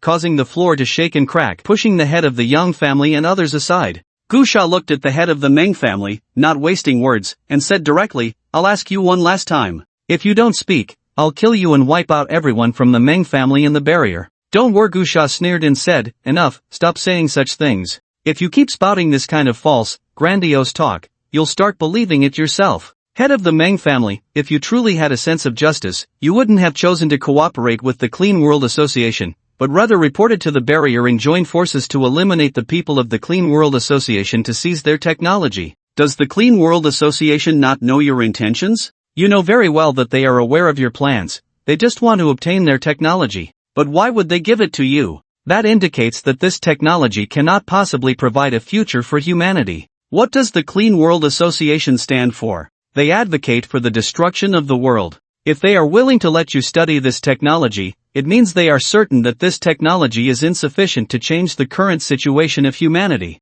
You know this in your heart, yet you still chose to cooperate with the Clean World Association. Why? Because of your selfishness. The Clean World Association must have shown you the power of that technology, allowing the Meng family to easily give birth to extraordinary beings. So, you got excited. You want the Meng family to produce enough extraordinary beings, hoping to make the Meng family the strongest family even in this apocalypse. From beginning to end, you have only considered the Meng family. The reason you speak of doing this for all humanity is perhaps because you feel some guilt in your heart, so saying such things is merely to comfort yourself, allowing you to justify your cooperation with the Clean World Association while morally blackmailing all of humanity. It's truly disgusting. After saying this, Gusha slapped the head of the Meng family across the face and said, "Is it true or not? Damn it, I can't stand people like you. Can't you be honest? You've already done something terrible, yet you still have to find excuses to put yourself on a moral high ground." The head of the Meng family broke down, shouting, "You're talking nonsense." "I'd stop with the nonsense." Gusha slapped the head of the Meng family again, making both sides of his face symmetrical, and said, "Tell me, where are the people of the Clean World Association?" The head of the Meng family sighed and said, "They are at No. 16, District 7, West City, but it's already too late for you. The reason they are making a move tonight is that they used a special method, what they call a god, to summon zombies and beasts, and will immediately attack the barrier after detonating the bombs. Also, let me be honest with you, they not only placed bombs in the Tianhu community, but there are bombs buried in many places within the barrier. I don't know where they are buried. My deal with them was that they would give me a potion that can mass-produce extraordinary warriors, and I would help them cover their tracks to successfully bring the bombs into the barrier. The Tianhu community was just too heavily guarded. It was the only place they asked me to help." The head of the Yang family had a dark expression, looking at the head of the Meng family as if he wanted to bite him to pieces, and shouted angrily, "You're finished. Let me tell you, not only are you finished but everyone in the Meng family is finished too. None of your Meng family members will escape. As long as the barrier stands, they live. If the barrier falls, they all die together. I know you must have arranged a way for the Meng family members to leave, but let me make this clear, not a single one of them will get away." The head of the Meng family lay on the ground in despair. To avoid alerting the enemy, he had not arranged for the Meng family members to leave on a large scale during this time. Only a very small number had left under some conventional pretexts. His plan was to use the prepared planes to transfer the Meng family members as soon as something happened at the barrier. Now that it was exposed, it was almost impossible to use the planes for evacuation. Gusha did not linger at the law enforcement office and quickly drove straight to District 7 West. Meanwhile, the head of the Yang family was urgently reporting the situation to the law enforcement office. In an instant, the entire barrier and all official departments began to operate rapidly, with a dense array of troops heading towards the walls at the edge of the barrier. At this moment, they could no longer afford to worry about making too much noise and alerting the Purification Society. As for searching for bombs, they could only do their best. However, the residents of Tianhu community had received news in advance and responded quickly, evacuating immediately. Yet, they still couldn't completely evacuate. A few hours earlier, they had been too afraid to make a loud noise, fearing it would trigger the Purification Society to detonate the bombs early, so they had only quietly moved a portion of the people. Now, knowing the Purification Society's intentions, they could only try to evacuate as quickly as possible. This commotion naturally alerted the Purification Society, which then detonated the bombs early. Just as Gusha arrived at the West District 7 concentration camp, he heard the overwhelming sound of explosions erupting throughout the barriers, as if the world were ending. Gunfire and smoke filled the air, the ground shook, and the cannon fire sounded like countless thunders crashing. Even in West District 7, many places experienced massive explosions. Gusha awkwardly crawled out from under a car that had been overturned by the blast. At the same time, his phone rang. It was information from the law enforcement office, with photos of the Purification Society members identified based on clues provided by the Meng family head. Gusha quickly skimmed through them and ran towards the direction of No. 16. Just then, his phone vibrated. He tapped his Bluetooth headset, and Nie Qingqing's voice came through. "Mr. Gu, have you arrived at West District 7? The voice in the headset asked. "Yes," Gusha replied. Boom! Boom! At this moment, explosions were erupting everywhere, screams and wails filled the air, and chaos reigned as countless ruins exploded, bricks and stones flying. Gusha waved his arms to brush away the debris and said, "If you have something to say, hurry up. It's chaotic here." Nie Qingqing hurriedly said, "Mr. Gu, please be careful." According to the information from the law enforcement office, All the members entering the barrier this time are extraordinary warriors, with half of them scattered throughout the barrier carrying out tasks. There are nearly 30 people gathered in West District 7. These individuals are not only extraordinary warriors but are also heavily armed. You must not be careless. Additionally, be aware that among them are ability users, and the leader is suspected to possess a mysterious power. You must pay attention to your safety. Understood, Gusha said, narrowing his eyes as he hung up. Mysterious power, does that refer to the power of inscriptions? The reason Gusha was so concerned about this society was not merely because they intended to destroy the barrier but mainly because he discovered that they were using inscription power, a power that should only belong to those at the king level. Gusha quickly ran through the chaos and soon arrived at No. 16 in West District 7. He kicked the door open and rushed inside. Just as he expected, it was already empty. In fact, on his way here, upon hearing the explosions, he had already suspected that this group was primarily here to unify the command for the explosion. Now that the explosion had been triggered early, they would certainly leave ahead of time and were unlikely to linger here. Mr. Gu! Suddenly, a voice echoed in the empty room. A beam of light appeared on a table, projecting an image of a young man, looking to be in his 20s, dressed in a red robe, with a rather handsome face and a gentle smile. By the time you see this image, I will have already left. This time, we are fated not to meet formally,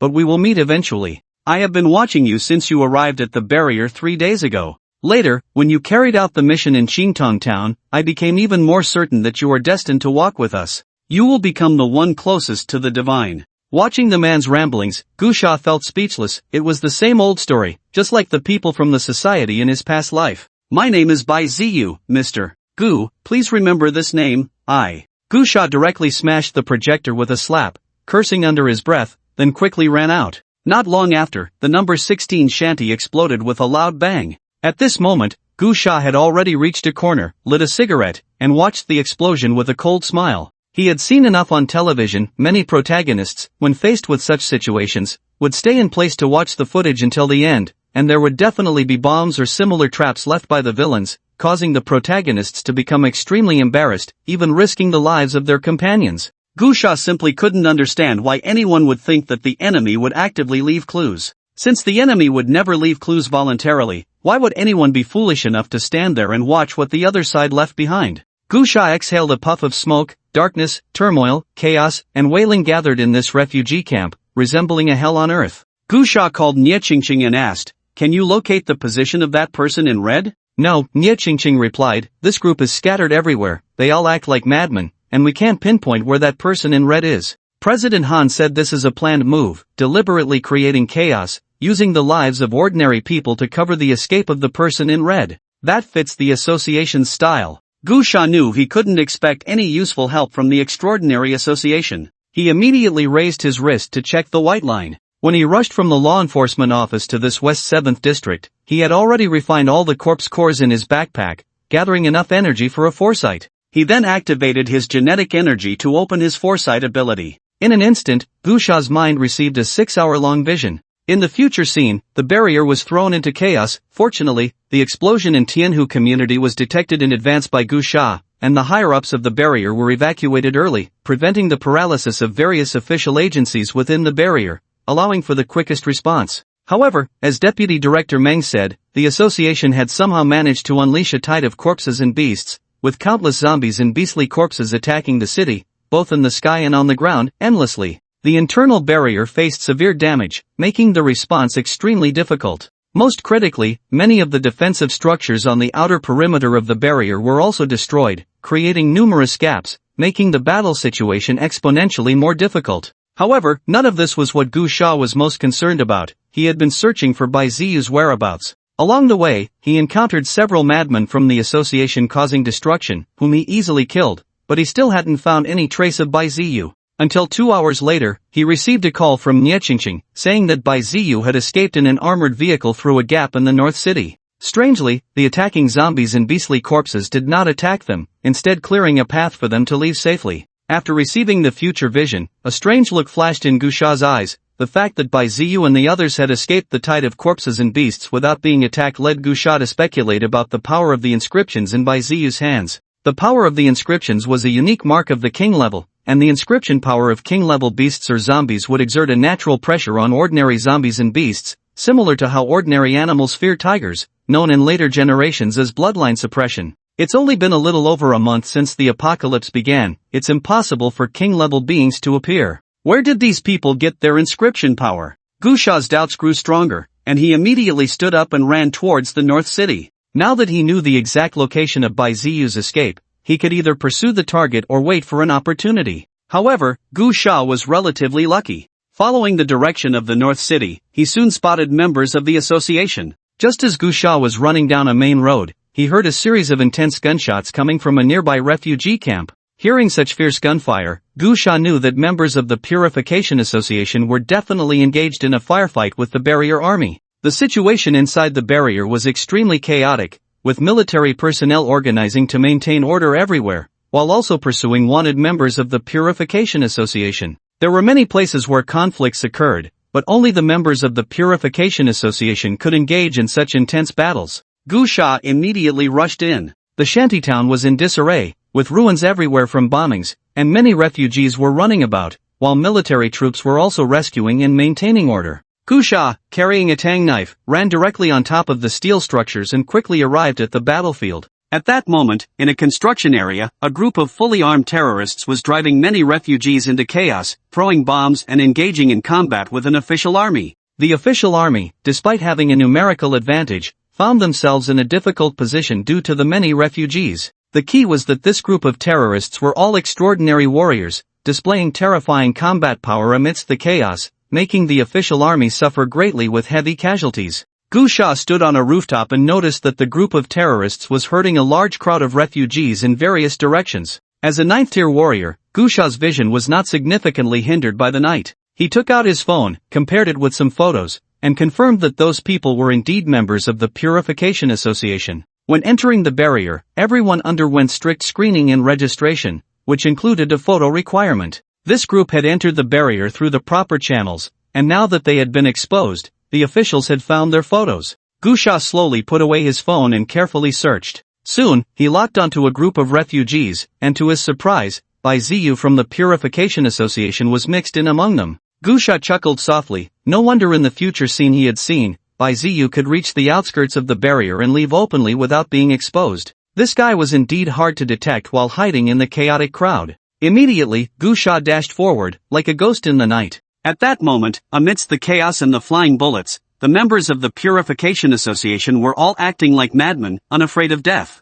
Some had already been shot and even detonated the bombs they were carrying, taking a large group of official soldiers down with them in a desperate act. Among the refugee crowd, Bai Ziyu and several members of the Purification Association quietly left, disguised as refugees. One member whispered, "Damn it, it's all that bastard Gu Sha's fault. If it weren't for him forcing us to plan ahead, we wouldn't be in such a mess, and so many wouldn't have to die." "It doesn't matter," Bai Ziyu replied calmly. "It's just that we can no longer proclaim the greatness of the divine in this decaying world. They are the most devout believers of the divine. Death is not the end, but the beginning. The divine has guided them to a new world, and we should feel honored for them. They have embraced the divine before us, while we must continue to bear the heavy responsibility of saving the world. With this responsibility, we need to carry our faith and mission forward. The divine is watching us." The others looked at him with fervent eyes. Someone asked, "What about that Gu Sha? How should we deal with him?" Bai Ziyu said softly, "The divine has given me guidance. I will meet him again.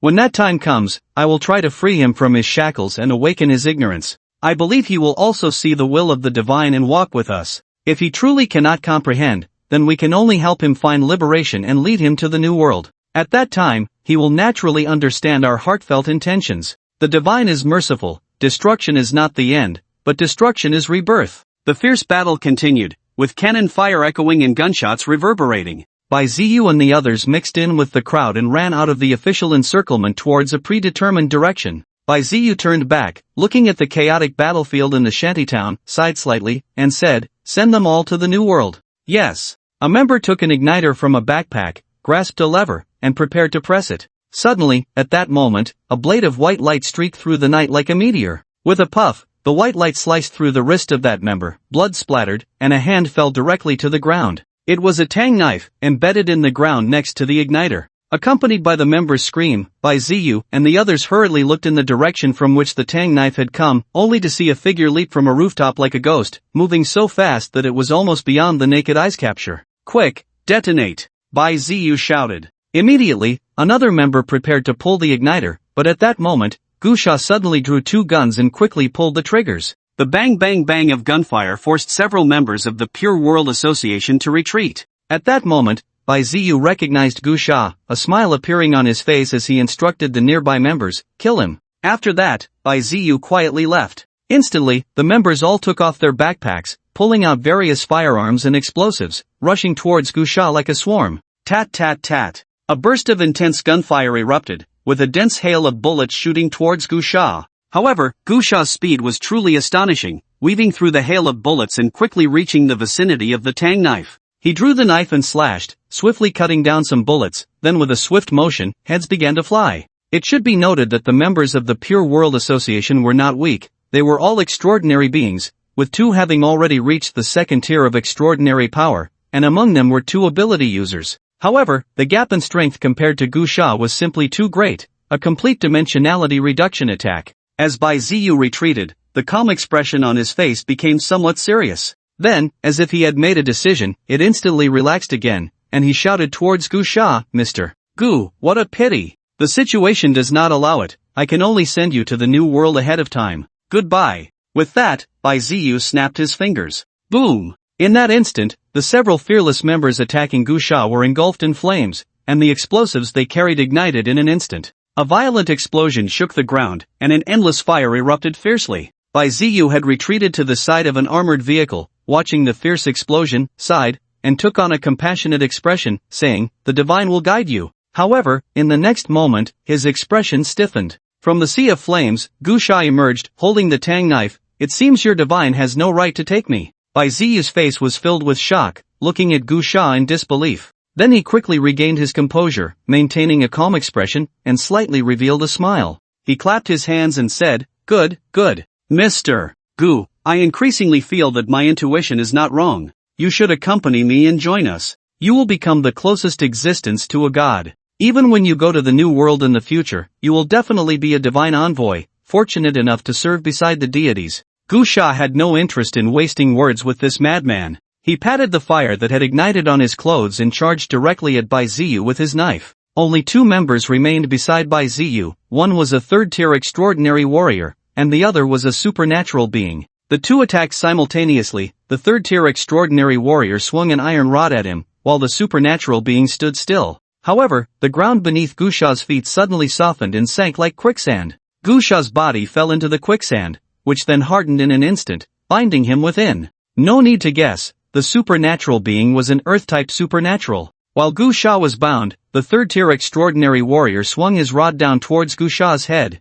Gusha remained unfazed, exerting a slight force that created a massive pit in the ground, then leaped into the air, his tang knife slicing through the night sky, decapitating the third-tier extraordinary warrior in one strike. The tang knife then slipped from his hand, shooting towards the supernatural being. However, the knife was suddenly halted a foot away from the supernatural being's throat by an invisible force, which redirected it back towards Gusha like a flash of lightning. Gusha stepped forward, grasping the tang knife, but the immense pulling force made him take a step back. The power of inscriptions. Gusha held the tang knife, his pupils constricting. At that moment, Bai Ziyu held a staff that radiated a faint white light, appearing very sacred and bright. This staff must have been folded and kept in the backpack Bai Ziyu had on him. The mysterious force that had just blocked the tang knife and rebounded it came from that staff. "Welcome my god's arrival." The Earth-type supernatural being knelt on the ground, filled with fervor and excitement, bowing his head. Bai Ziyu, holding the staff, seemed to emanate light. He slowly walked forward, gazing at Gusha, and said, "Mr.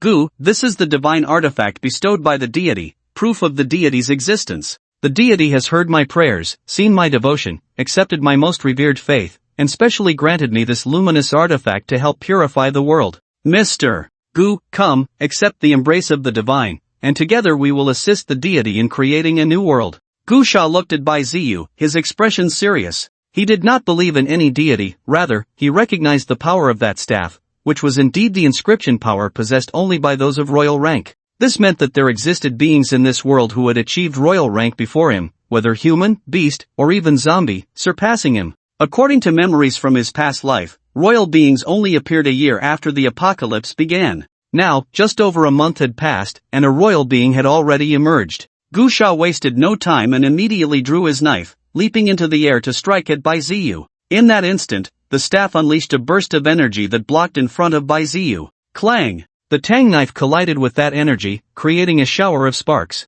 Gu Sha was sent flying backward. Then, the moment he landed, he had already vanished from Bai Ziyu's sight, reappearing behind him, and struck again. Clang! A loud sound erupted as powerful energy surrounded Bai Ziyu, directly shattering Gu Sha's tang knife. Gu Sha took several steps back, looking at the broken knife in his hand, his lips twitching violently for a moment, then he threw it directly at the member of the Clean World Association who was still kneeling on the ground. The broken knife pierced straight into the member's head, and the member didn't even have time to react, collapsing to the ground with unseeing eyes. Gu Sha raised an eyebrow and looked at Bai Ziyu, saying, "You actually didn't save him?" Bai Ziyu replied, "Saving, or not saving, redemption is the true salvation. He has already gone to the new world and entered the embrace of the divine, that is redemption. Why should I stop it? The power of the divine is here, and it has already felt his devout faith, so it is willing to guide him to the new world. This is his true redemption." Gu Sha sneered and said, "You're best at talking nonsense. To put it bluntly,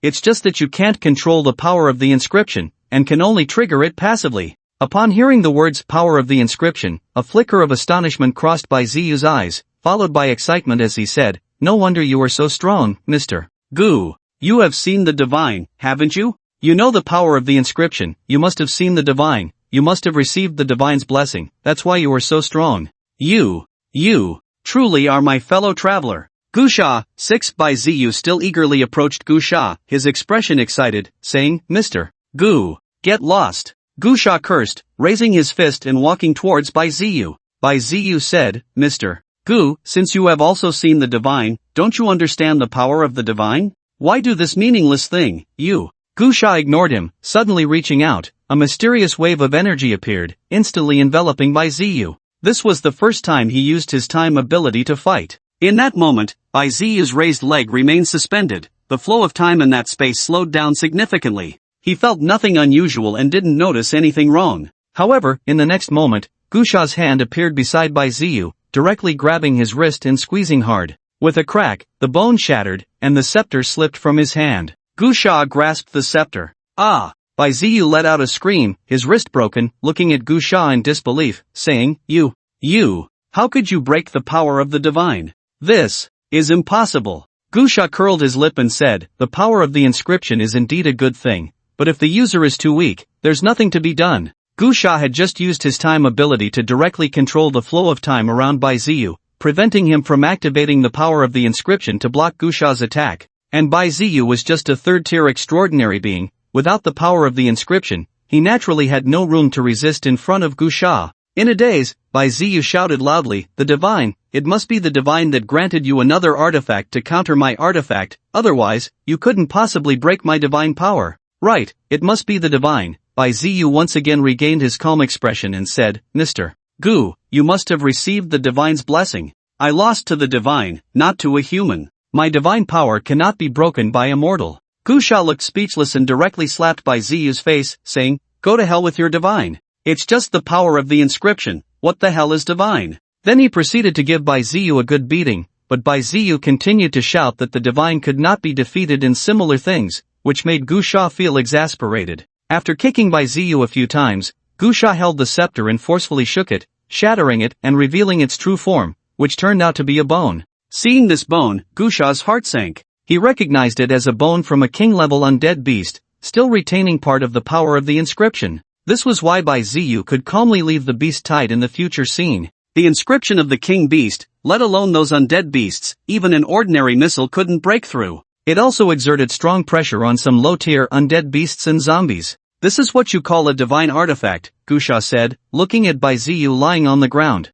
"It's just a bone." Bai Ziyu replied, "Even if it's just a bone, it is a bone granted divine power by the gods, so it is a divine artifact. Its power is unparalleled, it is divine power." "Divine power my ass," Gu Sha said. "It's just the power of inscriptions." "Do you know what the power of inscriptions is?" "Divine power," Bai Ziyu insisted. Gu Sha retorted, "You damn Seeing Bai Ziyu's expression, which had become fanatical in faith, Gu Sha was so angry that he punched him twice and said, "Bullshit divine power. You are also an extraordinary being. You know that the human body has 9 genetic locks, right? Once all 9 genetic locks are developed, the next step is to develop the power of inscriptions, which is what you call divine power." Bai Ziyu's eyes widened in panic. Impossible. Unless granted by the gods, how could a person possibly obtain divine power? You're lying to me. Don't think you can deceive me. I've seen the gods. The gods won't lie to me. I have things granted by the gods. Besides divine artifacts, there is also divine power that can mass-produce extraordinary beings. Is that something humans can achieve? Don't think you can fool me. Gu Sha kicked Bai Ziyu and found a jade bottle containing a viscous blue liquid from his backpack. Bai Ziyu proudly said, "This is the divine medicine granted by the gods. Extraordinary warriors can be instantly created." Gu Sha opened the jade bottle and took a whiff, revealing a knowing smile. Previously, when he learned from Deputy Director Meng that the Purification Society had the technology to mass-produce extraordinary warriors, he had already suspected something. Now, seeing this so-called divine medicine, he knew what it was. In later generations, this thing was quite common, called a genetic agent. Although it couldn't be said to be everywhere, anyone with a bit of money could buy it. It was an agent that overdrew potential, extracted from some special plants that emerged after the changes in the world. This agent was very popular in slums because it was extremely difficult for people in slums to become extraordinary warriors. They lacked resources, lacked breathing techniques, and even had trouble getting enough to eat. Therefore, many people, in order to escape that predicament, would gather money as a large family and come to the barrier to buy a bottle of genetic agent, seeking a person with suitable physical qualities to be transformed into an extraordinary warrior. The effect of this genetic agent varied from person to person, depending on different talents, and could develop to different levels. It was said that the highest could directly develop into a Tier 3 warrior, but most people could only barely develop into a Tier 1 warrior. This thing couldn't be measured as a loss or a gain because it forcibly enhanced potential. After using it once, one would be permanently fixed at that level, and no matter what method was used, it would be impossible to improve further, as using this genetic agent burned all genetic locks to enhance combat power. Whether leaping to Tier 1 or Tier 3, one would lose subsequent genetic locks and could not improve anymore. And being able to leap to become a Tier 3 extraordinary warrior was enough to prove that one's talent was exceptional, yet one would be stuck at Tier 3 for life, feeling it was a loss. However, conversely, if one didn't use the genetic agent, it was very likely that they would never achieve extraordinary status in their lifetime, so it couldn't be determined whether it was a gain or a loss. In later generations, this thing became something that some capitalists researched to make money off ordinary people. It was looked down upon in the extraordinary world, but it cannot be denied that it indeed provided a way out for those ordinary folks. The previous generation fought for a path for their descendants by overextending their potential. However, at this moment, Gu Sha was looking at the vial of genetic potion in his hand, feeling deeply shaken, no less than the impact he felt when he saw the bones of the king beast. This thing, in his memory, appeared even later than king-level power. It only emerged in the 4th year after the apocalypse arrived. But now, it had actually appeared 4 years early. Bai Ziyu was unaware of Gu Sha's inner thoughts. He only saw Gu Sha's serious expression and laughed. See? Divine medicine, divine power, can humans achieve this? Ha ha ha, Mr. Gu, give up, stop going against the heavens, join us, and I will request divine grace for you, allowing you to serve it. Idiot. Gu Sha slapped Bai Ziyu, knocking out a few of his teeth, and said, "This thing is just a potion refined from some exotic herbs and fruits. What are you pretending to be, a big bad wolf?" But, Gu Sha grabbed Bai Ziyu by the neck and said, "I'm very curious, where did you find these things?" Bai Ziyu, being choked, turned red in the face but grinned maliciously. "Do you want to see the divine? Then join us. I will give you the chance to see the divine, you. Damn it!" Gu Sha punched Bai Ziyu unconscious and then directly tossed him into the nearby armored vehicle. After that, Gu Sha picked up his things and got into the car, driving towards the Extraordinary Association. Gu Sha's identity was not a secret in the Extraordinary Association, so naturally, no one dared to stop him, even with him carrying a person. Only the security personnel notified the higher-ups. Soon, just as Gu Sha arrived at the building entrance, Director Chen from the Mediterranean rushed down in a hurry and said, "Mr. Gu, the president has already taken people to the outer front lines. Are you here to find him?" "Finding you is the same," Gu Sha replied. "Are there any psychic ability users inside the barrier? Do you need a psychic ability user for something?" Director Chen asked. Gu Sha glanced at the unconscious Bai Ziyu in his hand and said, "This guy is Cardinal Bai Ziyu from the Pure World Association. He has many secrets, and the officials should be very interested. Director Chen's expression changed, and he immediately shouted, "Quickly notify the president, gather all the psychic ability users inside the barrier. The Pure World Association has the technology to mass-produce extraordinary warriors." Although this matter had only recently come to light, it was certainly not a secret among the high-ranking officials of the barrier. As a high-ranking civil servant of the Extraordinary Association, Director Chen naturally knew this, and he also knew that the head of the Meng family had revealed many things about the Pure World Association, including the technology for producing extraordinary warriors and other mysterious powers. Therefore, upon learning that the person Gu Sha was carrying was Bai Ziyu, he immediately realized the importance of the situation. Soon, Han Zhe, who had gone to the outer front lines of the barrier, hurried back, along with 3 other ability users. In a research room, Bai Ziyu was confined to a technologically advanced chair, with his legs and arms bound, still unconscious. "Mr. Gu," Han Zhe said, "the people from the Pure World Association are all madmen. They see death as a release. It's very difficult to extract any useful information from them, and if the members are like this, let alone Bai Ziyu, one of the cardinals." Gu Sha nodded and said, "That's why I had you bring in psychic ability users." "I understand what you mean, Mr. Gu," Han Zhe said. "You want to use mental control to make Bai Ziyu reveal their secrets. We have tried this method before, but the requirements for the ability are too high. The few mental type ability users in our barrier are currently unable to meet this requirement. They struggle even against ordinary people, let alone someone as strong-willed as Bai Ziyu." Gu Sha glanced at the few ability users and felt somewhat disappointed. All 3 barely reached the first level, their strength was too low. If it were Lu Ping, whom he had killed in Qingtong town, he wouldn't have needed to exert much effort to influence Bai Ziyu's consciousness while he was distracted. However, it didn't matter. Gu Sha waved his hand and looked at the mental type ability users, saying, "In a moment, I will make a move and create an opening. Regardless of what your mental abilities are, you only need to do one thing, channel your mental power to attack Bai Ziyu's brainwaves. Do you understand?" The few ability users nodded eagerly, but one of them hesitated, saying, "Mr. Gu, our abilities are not mental attacks. Forcing it would only drain our energy, and we might not be able to hold on for long." "You don't need to worry about that, I'll handle it," Gu Sha replied. With that, his pupils constricted as he released his time ability, enveloping Bai Ziyu and instantly slowing down the flow of time in the small area where Bai Ziyu was located. Then, Gu Sha suddenly plunged a knife into Bai Ziyu's leg. Bai Ziyu instantly woke up, but because the time flow in his space had slowed down significantly, his consciousness also awakened much more slowly. "Quick, attack!" Gu Sha shouted. Immediately, the few mental type ability users stepped forward, using their respective methods to channel their mental power to attack Bai Ziyu's sea of consciousness. Meanwhile, Gu Sha quickly moved behind the ability users, activating the Qi induction technique to channel his genetic power into their bodies. This scene greatly surprised Hanzei and the others. It was the first time they had seen someone able to manipulate genetic power. Nowadays, all extraordinary beings fought based on the comprehensive qualities developed through genetic locks, and the use of genetic energy was a basic instinct. Therefore, seeing Gu Sha able to control genetic power at will was astonishing. Is it because of an advanced innate ability from genetic development, or has Gu Sha already researched a method to use genetic power? Hanzei's mind was in turmoil. If it was due to Gu Sha having developed many genetic locks, leading to naturally generated abilities, he wouldn't think much of it. However, if Gu Sha had indeed discovered a special method for using genetic abilities, it would represent a significant advancement that could lead to a qualitative change for all extraordinary warriors. Hanzei wanted to ask but didn't know how to phrase it. After hesitating for a while, he still didn't voice his question. Although Gu Sha was focused on dealing with Bai Ziyu, he was also keenly aware of Hanzei and the others' reactions. He knew this action would certainly raise suspicions about the existence of the Qi induction technique.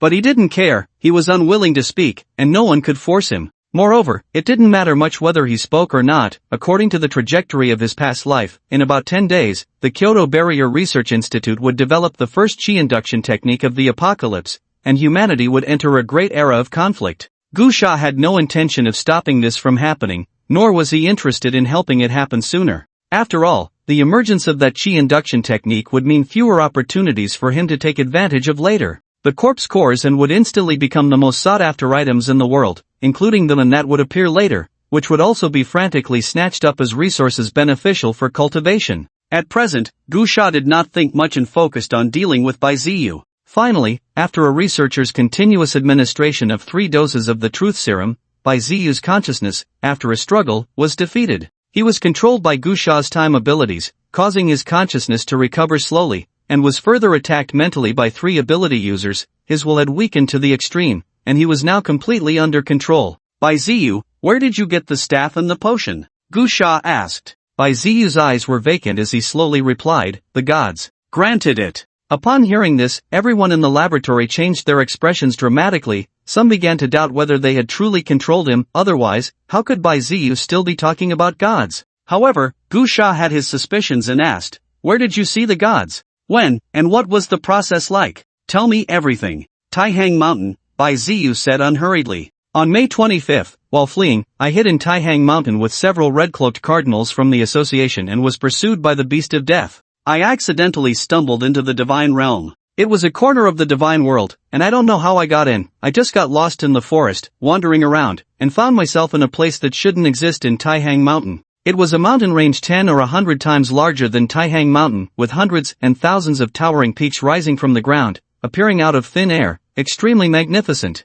Some peaks soared over 1,000 feet, like divine swords piercing the heavens, standing upright and steep, perilously unclimbable. At that moment, I knew my devotion had moved the gods, and they came to guide us. Immediately, I knelt down to pray, and the gods heard me. They sent their steed to guide us. It was a mythical 9-headed lion, each head as majestic as a great mountain. Actually, I did not see the gods, I only saw the steed of the gods, that divine lion. It told me that the gods had heard my prayers and were pleased with my devotion. Wait, Hanzei suddenly asked, are you saying that 9-headed lion can talk? Yes, the divine lion is the steed of the gods, so it naturally can speak, Bai Ziyu replied. Hanzei and the others flashed looks of shock. Gusha, however, was not surprised. He had 20 years of memories from his past life and knew that the beasts of death and zombies gradually developed intelligence as their strength increased, and that king-level zombies and beasts could speak human language, their intelligence indistinguishable from that of normal humans. In the 10 years since the Great Disaster, there had been a shocking event that stunned the world. A certain group of zombies actually collaborated with humans to resist the beast tide. This caused a huge uproar and even led to a philosophical discussion, as many people raised doubts about whether zombies, having developed intelligence and the ability to speak, were still different from humans. Of course, the final outcome dealt a heavy blow to those who fantasized about coexisting peacefully with zombies. Some attempted to coexist with zombies and established a so-called human-zombie mutual aid association, but a month later, none of those self-proclaimed clever promoters survived. They were all eaten by zombies. Additionally, apart from king-level beasts being able to speak, at the 2 higher realms, the domain lord-level beasts could even temporarily evolve into human form, like the great demons in myths. Continue, Gusha said in a deep voice. Bai Ziyu continued, I stayed in the divine realm for 2 days. And the gods allowed the divine lion to grant me the divine staff and divine potion. The divine staff possesses supreme divine power, and the divine potion can mass-produce extraordinary warriors. After 2 days, the divine lion took me out of the divine realm, and in an instant, as if in a dream, I found myself in Taihang Mountain. If it weren't for the staff and potion granted by the gods in my hand, I would have thought I was dreaming. I stayed in the Taihang Mountains for another 2 days, but I could not enter the divine realm again. However, I knew that the gods were certainly watching me. They were observing my performance. I walked out of the Taihang Mountains, wielding the scepter granted by the gods, and all the zombies and beasts could not harm me. However, the divine lion had warned me when it sent me away from the divine realm that the divine power of the scepter was limited and should not be overly flaunted. So, I created dozens of extraordinary beings with divine medicine to accompany me. The Meng family actually dared to try to research divine medicine. Haha, a dreamer. And that Gusha. This foolish guy actually doesn't believe in the existence of the gods. No, he doesn't not believe. He must have seen a god. He must have received divine grace. Otherwise, how could he possibly break through my divine power? Gusha, the gods will surely punish him. Bai Ziyu's emotions grew more and more agitated, and the few mental type ability users turned pale, sweating profusely. Mr. Gu, we can't hold on any longer. Several ability users had grim expressions. Gusha looked at Hanzei and the others and asked, do you have any last questions? One last question, Hanzei hurriedly asked, can you go to your so-called divine realm again now? The gods will summon me. When the gods want to see me, I can naturally go to the divine realm again. Bai Ziyu suddenly let out a terrible scream, blood flowing from all 7 orifices. The 3 ability users collapsed directly to the ground, their faces ashen. Bai Ziyu regained consciousness, sitting pale in his chair. He looked at the people in the laboratory and instantly realized something, saying, You have done mental control on me. Gusha said in a deep voice, we already know what we need to know. The gods will punish you. Bai Ziyu roared, Gusha, you have seen the gods, why do you still dare to blaspheme the gods? Why do you dare to disrespect the gods? Gusha rolled his eyes, no longer paying attention to Bai Ziyu, and looked at Han Zhe, saying,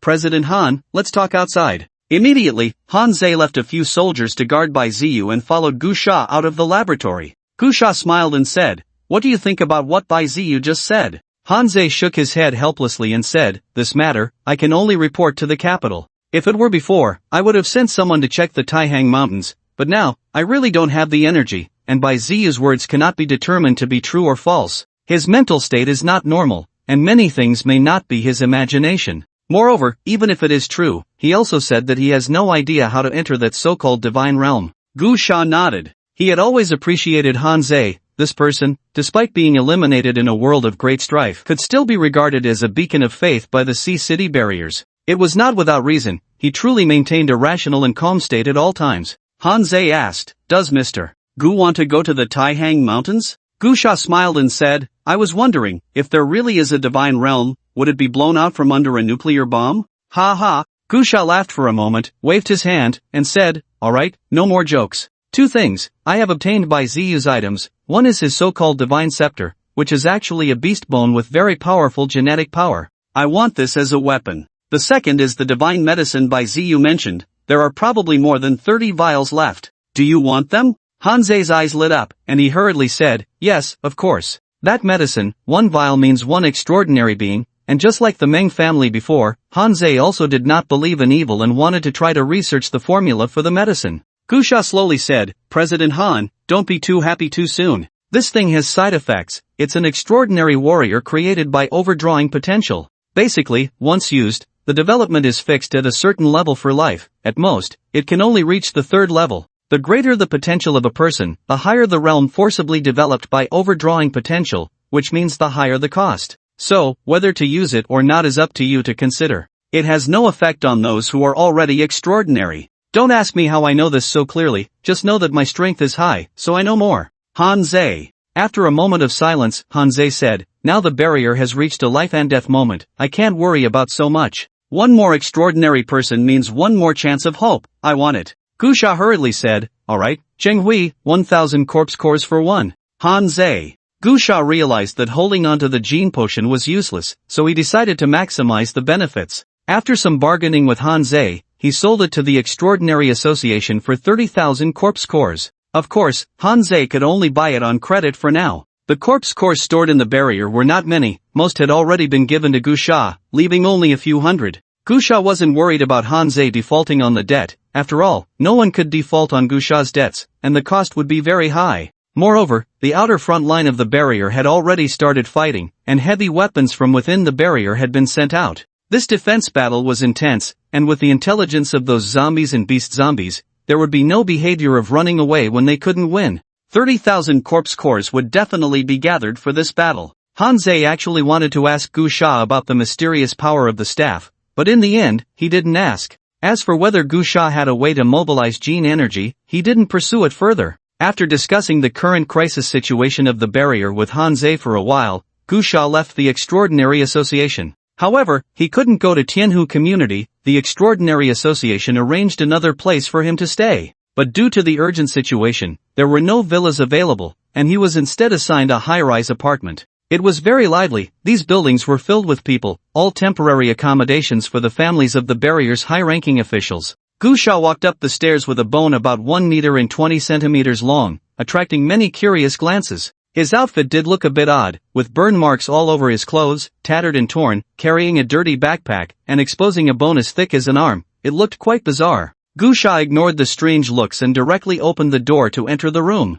He quickly took a shower and began to study the bone. From the day until now, he had only two gains. One was knowing that there was a secret in the Taihang Mountains, and the second was obtaining this bone of the Beast King. Gusha examined the bone. It was very heavy, roughly estimated to weigh no less than 100 pounds. Most people would find it difficult to lift, but in his hands, it felt somewhat light, though it could barely be considered manageable. Of course, what satisfied Gusha the most was the material. It was the bone of a king beast, extremely hard, harder than any item that human technology could currently create. Even the metal chromium, known as the hardest in the world, couldn't compare to the hardness of this bone. As for the remaining inscriptions on the bone, they didn't hold much significance for Gu Sha, but they could serve as a small trump card. However, looking at this bone, Gu Sha felt a bit heavy-hearted. The appearance of this bone signifies that there are already king-level creatures in this world. However, the apocalypse has only just begun for a little over a month, and relying on his foresight, he has only reached the level of a 9th-tier warrior. Among the undead beasts, there is already a king-level creature, and the key point is that this king-level creature is already dead. This means that the talking lion that Bai Ziyu encountered in the Taihang Mountains truly exists. King-level creatures are difficult to kill with the current forces in the world, except by other king-level creatures, unless nuclear weapons are used, which is clearly unrealistic. Nine-headed lion. Gu Sha recalled Bai Ziyu's words and remembered something. In his previous life, a nine-headed lion did indeed appear in the Taihang Mountains, but that was nearly 10 years after the apocalypse began, and it was an emperor-level undead beast. At that time, it caused quite a stir. The top expert of the Sea City barrier, Gu Shao, the only domain lord in Sea City, participated in the encirclement of that nine-headed lion, but the battle escalated, and many powerful undead beasts joined the fight, ultimately leading to an unprecedented war. The domain lords from both sides exchanged blows for several days before it ended without a resolution. Wait! Gu Sha suddenly remembered Bai Ziyu's words. Bai Ziyu described the divine realm he saw as a mountain range 10 or 100 times larger than the Taihang Mountains, with hundreds and thousands of towering mountains rising from the ground, appearing out of thin air, magnificent and grand. Some peaks soared over 1,000 zhang, resembling divine swords piercing the heavens. At that time, Gu Sha merely admired Bai Ziyu's eloquence, but now he suddenly realized a problem. This is only the early stage of the apocalypse. In the later years, the Earth continued to undergo mutations and expansion. Before his rebirth, there were official statistics showing that the Earth's surface area had expanded dozens of times, and during those years of mutation, many towering mountains appeared, with peaks higher than Mount Everest being commonplace. The later Taihang Mountains indeed expanded, with many mountains exceeding 10,000 meters in height, and waterfalls thousands of meters high were common sights. But that was in the later years. The current Taihang Mountains are still just the normal Taihang Mountains. Gu Sha's pupils constricted, and he exclaimed, could it be that the Earth's expansion in the later years is not actually a natural phenomenon caused by the officially announced changes in the world, but rather, it was already there? Spatial overlap? As someone who witnessed the great struggles of the apocalypse for 20 years, Gu Sha did not think anything was impossible. According to Bai Ziyu, he said he entered the divine realm, and combining that with the changes in the later Taihang Mountains, Gu Sha felt that Bai Ziyu was not lying. He simply did not enter the divine realm but another space, a space connected to the Taihang Mountains. If that's the case, then the so-called expansion of the Earth in the later years could very well be the opening of an alternate space merging with the Earth. This seems more reasonable, but why doesn't the government disclose it? Are they hiding something? If the speculation about the alternate space is correct, then there are likely nine-headed lions inside, and naturally, there could be people from other alternate spaces as well. Gu Sha furrowed his brows tightly, feeling that he was getting very close to the truth. Meng Qingping and Gu Shao, these two prominent figures from the Sea City barrier in the later years, have very detailed life records. However, Meng Qingping arrived at the Sea City barrier a year later, and Gu Shao arrived 5 years later, yet Hanzei surprisingly does not recognize these two. Could it be that they are not actually from Earth but from the alternate space? Then what is Earth? Gu Sha's brows were tightly knitted. If the speculation about the alternate space is correct, it could reasonably explain why king-level creatures have already appeared in the early stage of the apocalypse. However, if it is true, then there are too many uncontrollable factors. For example, the heavy acid rain that came early, on the third day after the second arrival of the Scarlet, the white jade that was supposed to appear years later, along with the organization behind him. It seems that my rebirth is more like a glimpse of a future scene during the awakening of abilities, but this future has too many variables. Woo-woo. Woo-woo. In the early morning, before dawn, the barrier sounded the air raid alarm, echoing throughout the city. The sound of fierce gunfire and cannon fire resonated in the sky. Gu Sha was practicing in his room, immediately stopping to come to the window. Above the sky, countless flying undead beasts appeared, with all sorts of bizarre birds, including eagles with wings spread reaching 10 meters, diving down to grab several people with their claws and flying into the air, bees the size of human heads, their stingers piercing through people's skulls, and a swarm of blood-sucking mosquitoes instantly draining a person into a dry corpse. The broadcast in the room was urgently announcing, "Citizens, please pay attention, citizens, please pay attention. return to your homes immediately, seal all ventilation openings, do not go outside, there are large numbers of flying undead beasts attacking the barrier. Be sure to close doors and windows, do not go out, do not go out. Gusha moved the sofa and appliances in the room to the window to block it. Crack crack, the sound of shattering glass echoed throughout the building, the entire building shaking, with piercing screams and gunfire all around. Gusha took a sip of tea, went to the bedroom, put on his backpack, and took some biscuits, canned food, and other supplies from the fridge to put in the backpack, along with a bone from the king. In his previous life, during the first outbreak of the Beast Tide and Corpse Tide, humanity clearly had heavy weapons and various shells to wash the ground, yet they still suffered a crushing defeat. The main reasons were twofold. First, apart from the 10 major barriers, other cities had severely insufficient weapon and ammunition reserves, and there were simply too many undead beasts, compounded by numerous natural disasters. The second main reason was the flying undead beasts, whose inherent advantages were overwhelmingly strong. Even in later generations, flying undead beasts remained humanity's greatest fear. Fortunately, in later generations, humanity developed source energy, and every barrier city opened a massive energy shield above, intercepting the threat of flying undead beasts to the greatest extent. Previously, Gusha had always believed that entering the Sea City barrier was very safe because, based on his memories from his past life, he knew that the Sea City barrier had passed through a disaster without significant danger. But now, after multiple memory discrepancies, he no longer trusted the events in his memories, and he even began to doubt the authenticity of his rebirth. Therefore, he naturally would not naively assume that the Sea City barrier could hold firm. He needed to be prepared to flee at any moment. Gusha stood by the fridge, eating beef jerky in large bites, and soon he was full. With his backpack on, he stepped out the door, entering kill mode. Inside the barrier, the authorities were currently mobilizing a large number of troops to deal with those flying undead beasts, and bullets were flying up and down like a torrential rain outside the barrier. Outside the barrier, fierce artillery fire had already lit up the night. Gusha carried a snakeskin bag at his waist, running around inside the barrier collecting corpse cores, some he had killed himself, and some he had picked up. After a night of effort, Gusha's harvest was quite substantial. From dawn, he had been killing until evening, finally returning to his room with a large bag of corpse cores. After a night and day of fierce fighting, the authorities had managed to hold off the first wave of flying undead beast attacks at a great cost. However, the cost was even more painful outside the barrier, as many breaches had been blown open in the barrier walls by Ziyu and his group. Today, a significant loss was incurred in repairing those breaches. Fortunately, by evening, they had barely managed to seal those gaps, allowing for a moment of respite. In the evening, Gusha was cooking in his room when there was a knock at the door.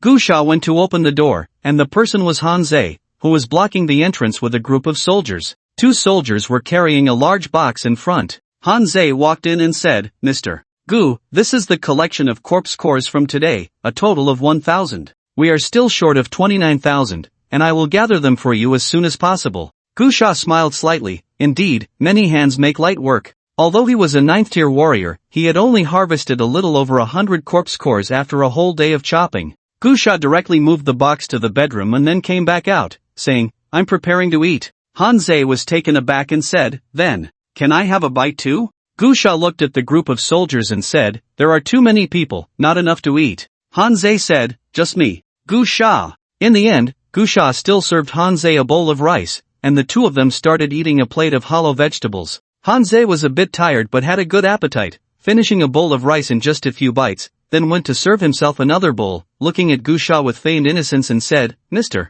Gu, you don't mind if I have another bowl, right?" Gusha. Hee. Hanzei chuckled and suddenly asked, "Mr. Gu, do you think the barrier can hold?" Gusha replied, "You are the commander of the barrier defense battle, why are you asking me about this?" Hanzei slowly said, "I don't know how many flying undead beasts are left, nor do I know how many undead and zombies are outside the barrier. The nuclear bomb can't be moved. If it goes off, it's mutual destruction. We can only withstand it like this. Today, we barely managed to repair the city wall, and the pre-dug air raid shelters have also played a role. Now, most of the citizens have already hidden in the tunnels. If more flying undead beasts appear, our military can fight without too many concerns. Isn't that good?" Gusha said, "Hiding underground is indeed the best way to defend against flying undead beasts, and the city wall has been repaired. With the ammunition and firearms stockpiled in the barrier, it shouldn't be a big problem, right?" "So far, that seems to be the case," Hanzei said. "Then why are you so worried?"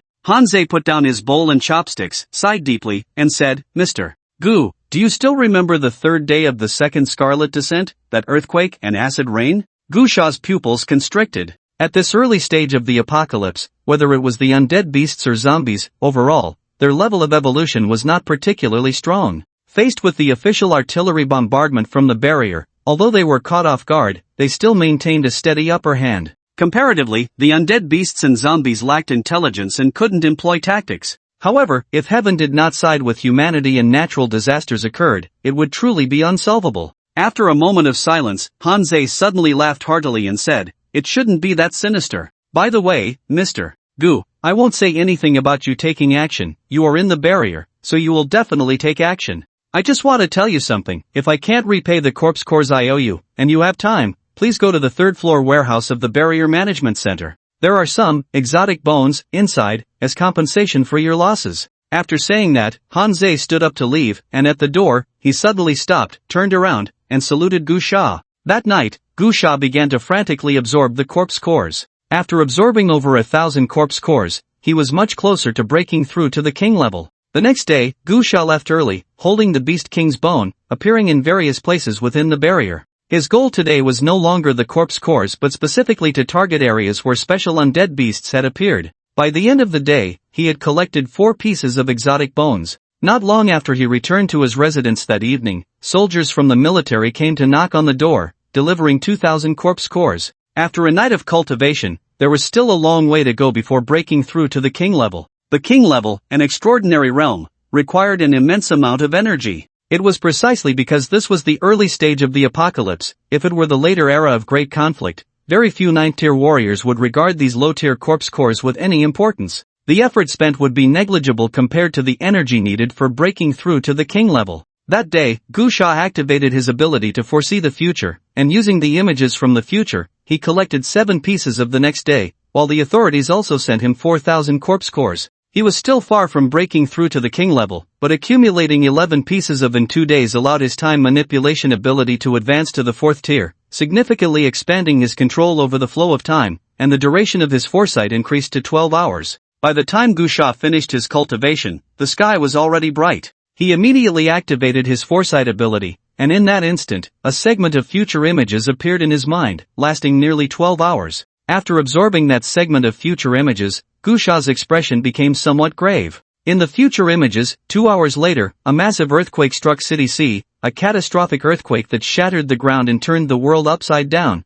far more intense than the previous quake. In almost an instant, over 2/3 of the City C barrier collapsed. Following that, a torrential acid rain descended, pouring down like a deluge, almost gathering into rivers. However, what troubled Gu Sha was that the earthquake was too sudden. The building of the Extraordinary Association could not withstand it, and he was unable to obtain any of the stored inside. Everything is in chaos, completely in chaos. Gu Sha took a deep breath. This was completely different from the memories of his past life. The previous deviations in memory had not significantly affected the broader historical process. But this time, the renowned Dragon Continent's top 10 barriers and the global top 100 safe zone City C barrier had directly vanished. After pondering for a moment, Gu Sha took out his phone and dialed the operator Nie Qingqing's number. Soon, Nie Qingqing connected him to the front line outside the barrier, where he found Hanzei. On the phone, the sounds of cannon fire and intense gunfire echoed. Hanzei's voice was loud, almost shouting, "Mr. Gu, is there something urgent?" Gu Sha replied calmly, "President Han, in 2 hours, no, in 1 hour and 50 minutes, City C will experience an unprecedented earthquake. The City C barrier won't hold. You should make preparations and don't ask me how I know." Hanzei on the other end fell silent for a moment before saying, "Mr. Gu, I thank you on behalf of all the survivors of City C." "No need," Gu Sha said flatly, "just tell the Barrier Management Center that I need to retrieve the..." "Okay." As Gu Sha made his way to the Barrier Management Center, a heated argument erupted among the high-ranking officials in a command room on the outskirts of the barrier. They were mainly divided into 3 factions. One faction, led by Hanzei, the president of the Extraordinary Association, believed Gu Sha's warning about the impending earthquake and proposed to immediately abandon the barrier, relocating as many survivors and military personnel as possible. This faction was small, consisting only of members from the Extraordinary Association, with no support from other departments. The second faction, led by the head of the Barrier Management Center, Lu Jia, opposed this view. They did not believe Gu Sha's words because the Barrier Research Institute had reported back that they had found no seismic sources, thus refusing to agree to the relocation. The third faction is a neutral group led by the head of the Young family from the Law Enforcement Bureau. He is quite special. Among the neutral faction, it is just him and a few of his trusted aides. To be honest, he doesn't really believe Gusha's words either, because to abandon the barrier based on someone else's statement seems too foolish. Countless lives have been lost for this barrier, and a tremendous price has been paid. Now, as the war rages on and the entire army fights desperately, to nullify everything based on the words of an unofficial person is too risky. However, the reason he does not oppose Hanzei's proposal is that the previous incident with Bai Ziyu's group brought him into close contact with Gusha, and he has a deep trust in Gusha, believing that the other party is not someone who speaks carelessly. No matter what, we must evacuate. Hanzei said firmly, if it's true, it will lead to the destruction of the entire barrier here. On what basis is it true? Lu family head shouted angrily, President Han, are you crazy? Right now, hundreds of thousands of soldiers are fighting bloodily both inside and outside the barrier, barely stabilizing the situation. You would give it all up based on some nonsense from Gusha? You really are insane. What kind of person is Gusha? He is not much better than Bai Ziyu. He is also a madman, cold-blooded and selfish to the extreme. On what basis do you think his words are credible? You don't believe the words of so many professors and experts at the Research Institute? You believe him? With just a light word from him, you would gamble the lives of hundreds of thousands of soldiers and tens of millions of civilians? Hanzei said solemnly, but what if what he said is true? On what basis is it true? Lu family head roared, have you been bewitched by him? Since Gusha arrived at the barrier, you have been doing some incomprehensible things. Now, you are completely insane. The data report from the Research Institute is there. There is no seismic source. Don't talk about 2 hours, even in 10 days or half a month, there can be estimated data. There is no earthquake. Hanzei said solemnly, I believe it because he is the most advanced person in the evolution of humanity today. His extraordinary power has truly surpassed technology. His words must be believed. You. As the two were about to come to blows, the usually silent head of the Young family stood up and advised, President Han, Lu family head, you both have a point. I think we should find a compromise. Let President Han first relocate a portion within a controllable range, trying not to affect the barrier's war. How can it not affect? Lu family head shouted angrily, right now, the sky is filled with flying beasts, and outside the barrier is an endless tide of corpses and beasts. Which part of the troops can be relocated? Who can spare the manpower? A slight misstep, and the barrier will be breached. Just then, Lu family head's phone rang. He answered the call, and the voice of a staff member from the barrier center came through. Leader, the external consultant from the Extraordinary Association, Mr. Gu, has arrived and is requesting to take from the warehouse. Lu family head was furious and shouted, I see he fabricated this lie just to get the. He is a scoundrel willing to sacrifice the entire barrier for his own selfish desires. Immediately arrest him, and anyone who dares to resist will be shot dead.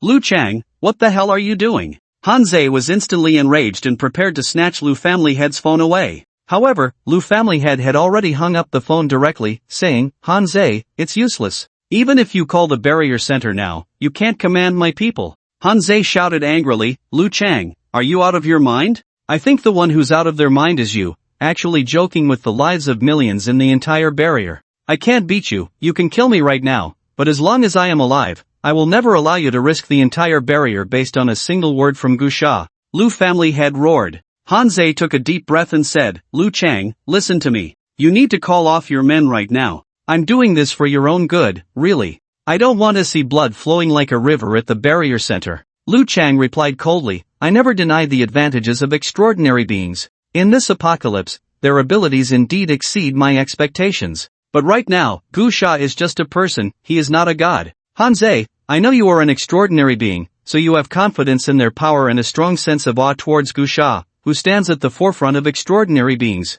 But have you noticed that since Gusha arrived at the barrier, you have already mythologized him in your heart? He is undeniably strong, but he is just a person. Wake up, you are already obsessed. Gusha is just a person, he is not a god, and he is someone who walks between humans and beasts. He is ruthless to the extreme. Such a person should not be mythologized. Think carefully, does he deserve a single word that makes us stake the entire barrier? Hanzei said solemnly, I won't say much to you now. I will definitely transfer the existing forces. I absolutely believe that City C is about to experience an earthquake. I will mobilize my people to do this right now. You can choose not to do it. I won't force you. You. At that moment, the head of the Young family came out to advise, why don't you both calm down for a moment? Lu family head, we all know who President Han is. He wouldn't blindly worship anyone. Perhaps Gu Sha has a point. Why don't we ask Gu Sha what the situation is? Seeing Han Ze's unyielding stance, the Lu family head, worried that Han Ze might directly transfer his subordinate troops, immediately picked up his phone and made a call. Meanwhile, Gu Sha at the Barrier Management Center was completely bewildered. He had no idea what was going on. He was sitting comfortably in the reception room, and the staff confirmed that they had indeed received a document from the Extraordinary Association. However, due to the urgency, they needed to coordinate and verify with their superiors before allowing Gu Sha to retrieve This was their work requirement, and Gu Sha didn't find anything wrong, so he sat quietly with a cup of tea. However, he never expected that the other party would go out to take a call and then call in a large group of fully armed soldiers, dozens of guns pointed directly at him. Gu Sha's expression remained calm as he slowly set down his teacup and looked at the leader in charge of receiving him, a director of the barrier center named Yang Yuan, a young man around 30. Director Yang, what does this mean? Gu Sha asked. Yang Yuan's attitude was cold as he replied, I'm sorry, Mr. Gu. I just received orders that you are suspected of being an extremist intending to undermine the stability of the barrier.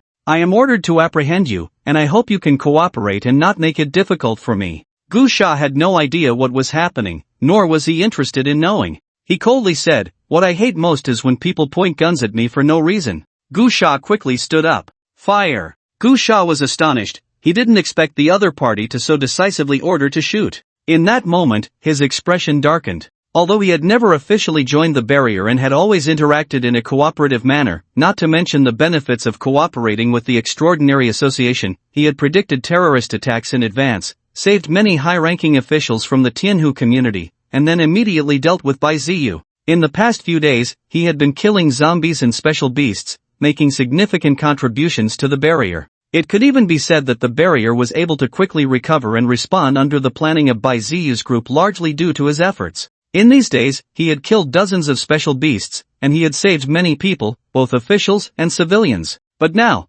because of something he didn't even know about, the other party was actually trying to kill him directly. Bang bang bang, the dense bullets shot towards Gu Sha. The reception room was small, with dozens of guns blocking the entrance, leaving no room to dodge at all. However, Gu Sha did not evade. He directly swung the bone in his hand, without even using the power of the inscriptions on it, and sent the bullets flying away. Puff puff puff, the bullets struck out by Gu Sha with the bone burst forth with power no less than those fired from the guns, but the soldiers had no ability to block the bullets like Gu Sha did, and were directly hit. Ah! Ah! A series of screams erupted. Many soldiers at the door fell to the ground, hit by bullets. Gu Sha, holding the bone club, had already reached the entrance, quickly knocking down all the soldiers with a few swings, blood flowing profusely, life and death unknown. Director Yang in the hall turned pale, loudly calling for soldiers inside and outside the building to kill Gu Sha. A dense crowd of soldiers rushed in, surrounding Gu Sha completely. At that moment, Director Yang's phone rang again, and the voice of the Lu family head came through.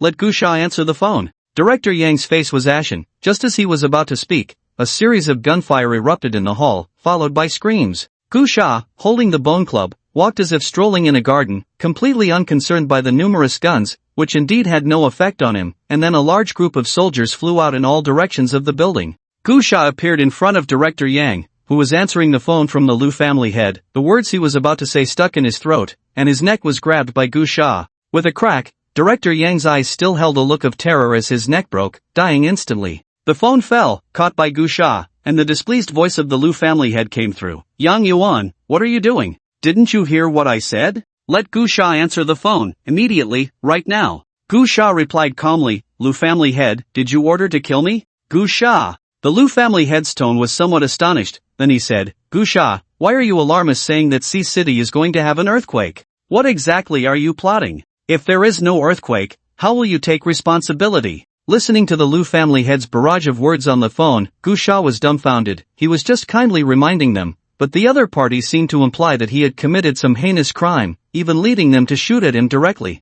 You speak, the Lu family head shouted angrily from the other end. Gu Sha, how can you guarantee that what you said is correct? Do you know that your words could cost the lives of millions, potentially destroying the entire barrier? The corner of Gu Sha's mouth twitched slightly. At this moment, many fully armed soldiers had already rushed into the central building of the barrier, some even carrying heavy machine guns, crazily shooting at Gu Sha. However, the bullets, which were extremely fast, became very slow as they approached Gu Sha. Gu Sha activated his time ability, directly slowing down the flow of time and the space around him. Then, holding the phone in one hand and casually swinging the bone club in the other, all the bullets rebounded back. Puff puff puff puff puff puff. The dense bullets reflected in all directions, causing soldiers to scream or die on the spot, some flying off in all directions, glass shattering, walls exploding. Gu Sha walked in as if strolling in a garden, leaving a river of blood and corpses in his wake. And he still held the phone, casually saying, "Are you an idiot? I kindly reminded you, believe it or not." The Liu family head said solemnly, "Evidence? Where's the evidence?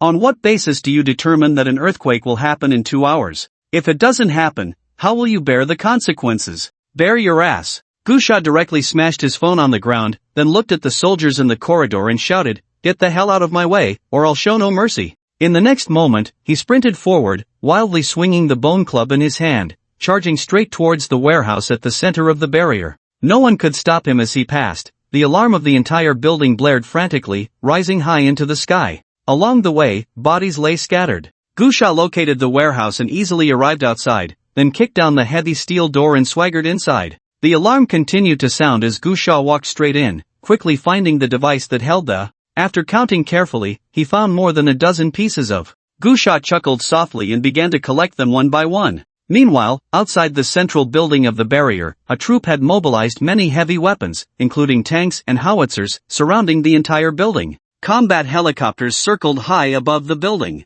An officer was on the phone with the head of the Liu family. "Report, sir, the criminal Gu Sha has entered the basement. We have urgently evacuated the people from the central building and request further instructions." In the sky above the barrier, the head of the Liu family, Han Zhe, and the head of the Yang family were sitting in a helicopter, rushing towards the center of the barrier. The head of the Liu family had a dark expression, gripping his phone as he said, "Prepare all weapons, ready to act at any time." After saying this, the head of the Liu family looked at Han Zhe, his face grim, and roared, "Do you know what you've done? He has killed over 100 people in the center of the barrier." Han Zhe grabbed the collar of the head of the Liu family and said, "I fucking told you not to do that. But you wouldn't listen. I said that doing so would only lead to rivers of blood in the center of the barrier, and now you come to blame me?" The head of the Liu family shouted angrily, "Can't you see what kind of person Gu Sha is? He's a madman, and you still believe him, still want to joke about the barrier? Fuck you." Han Zhe swung his fist, ready to hit. The head of the Yang family hurriedly pulled Han Zhe back and advised, "Gentlemen, can we not make a scene? We are already being unreasonable by coming here to handle this matter while a great battle is still ongoing outside the barrier. Can't we wait until we ask Gu Sha about the specific situation before making a decision?" Saying this, the head of the Yang family looked at the head of the Liu family and said, "Head Liu, you are being too impulsive. No matter what, you shouldn't have ordered an attack on Gu Sha. He hasn't done anything to harm the barrier. On the contrary, he has been killing powerful beasts these past few days, which is a contribution to the barrier. His taking of the was also agreed upon by President Han." "Nonsense!" the head of the Liu family shouted angrily. "Creating panic with alarming words at this critical moment is harming the barrier." The head of the Yang family twitched his mouth, glancing at the head of the Liu family and then at Han Zhe, looking speechless. These two were stubborn, one firmly believing Gu Sha's words were true, the other firmly believing Gu Sha was creating alarm. The head of the Yang family sighed and said, however, Gu Sha did not publicly create panic. He only informed the higher-ups of the barrier. Regardless of the truth, as a citizen, if he learned of bad news, is it wrong for him to notify the barrier? As for determining the truth of the news, shouldn't that be verified by our officials? After all, he merely conveyed a piece of information he knew. Where is the fault in that? The head of the Liu family said solemnly, "But this information has already led to the efforts of millions in our barrier being in vain, potentially costing millions of lives. Can't you see the situation at the front line?" The head of the Yang family said calmly, "But what does this have to do with Gu Sha? He merely reported a piece of news. The one who makes the decision is President Han. If anyone should take responsibility, it should be President Han. To put it bluntly, if you want to kill someone, you should kill President Han. What reason do you have to target Gu Sha, a barrier hero, just because he reported a piece of news to the authorities, he gets shot by them? That doesn't make any sense." The head of the Liu family was slightly taken aback, fell silent for a moment, and said, "I was too angry at the time, so I acted impulsively." "Ha!" Han Zhe sneered and said, "To put it plainly, Liu Chang, you are just used to being high and mighty. Even though Gu Sha is currently the strongest extraordinary warrior in all of humanity, in your eyes, he is just a brute, just a lowly commoner. If you want to vent your anger and kill, you don't need to consider the consequences. Otherwise, you would be arguing with me. Why didn't you just pull out your gun and shoot me? The head of the Liu family's face darkened. At that moment, the plane had already arrived at the center of the barrier and landed quickly. The head of the Liu family and a few others quickly got off the plane, approached the commander, and asked, "What's going on?" The commander held a tablet with surveillance video and said, "Report, leader, Gu Sha is in the warehouse." They looked over, and indeed, Gu Sha was leisurely putting them into his backpack, seemingly eyeing the corpses in the warehouse, looking for boxes to pack them in. The head of the Liu family said in a deep voice, "Connect the audio from the surveillance inside. I want to talk to Gu Sha." Inside the warehouse, Gu Sha was taking the corpse cores out of the glass cabinets and putting them into a large box. He found it quite troublesome. The barrier center had stored the corpse cores very well, all in specialized containers, but Gu Sha felt it was completely unnecessary. He had dealt with corpse cores many times. They were not like source pearls, which could be destroyed with a little carelessness. The corpse cores were relatively hard, similar in texture to the glass marbles children play with. As long as they weren't deliberately damaged, they generally wouldn't break, so there was no need to be so cautious in storing them. However, this was only the case now. In the future, no one would pay such attention to preserving corpse cores, unless they were high-level corpse cores, which were indeed very valuable. In the future, an 8th or 9th level corpse core could even buy a house in the barrier. Just as Gu Sha was collecting the corpse cores, a voice suddenly echoed in the warehouse, "Gu Sha, you are already surrounded. I might as well tell you that the firepower outside the barrier combined can arm an army of 3,000. Gu Sha turned a deaf ear, continuing to put the corpse cores into the large iron box. The head of the Liu family said in a deep voice, "Gu Sha, considering your outstanding contributions to the barrier,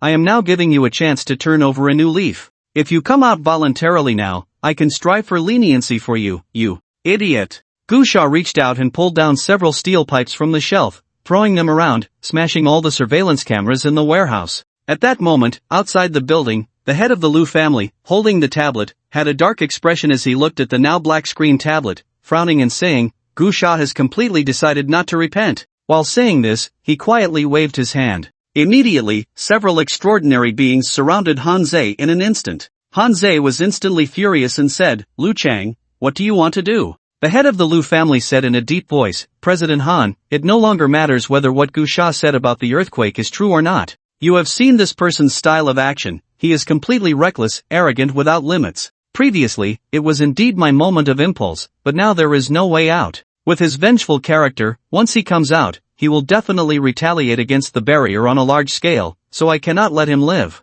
After saying this, Liu Chang directly ordered, shouting, "Blow up the building." Han Zhe was furious, "Liu Chang, you." However, several extraordinary beings surrounded Han Zhe, and the soldiers around him were not his men. No one would listen to him. He shouted, "You are the one acting out of self-interest. You did something wrong, and you are just worried about being retaliated against. Stop using barriers as an excuse. By doing this, Liu Chang, you will only cause more people to die in vain." Yet, Liu Chang completely ignored Han Zhe. Boom! Boom! In an instant, dozens of howitzers fired at the central building simultaneously. At that moment, the earth shook, and the cannon fire soared into the sky, causing the entire building to collapse in an instant. The terrifying artillery fire spread across the sky like a dark cloud, enveloping the central building in raging flames. "Fire again!" Liu Chang shouted. In an instant, dozens of shells bombarded the already ruined central building, the terrifying artillery shaking the heavens, and the massive debris exploding in all directions,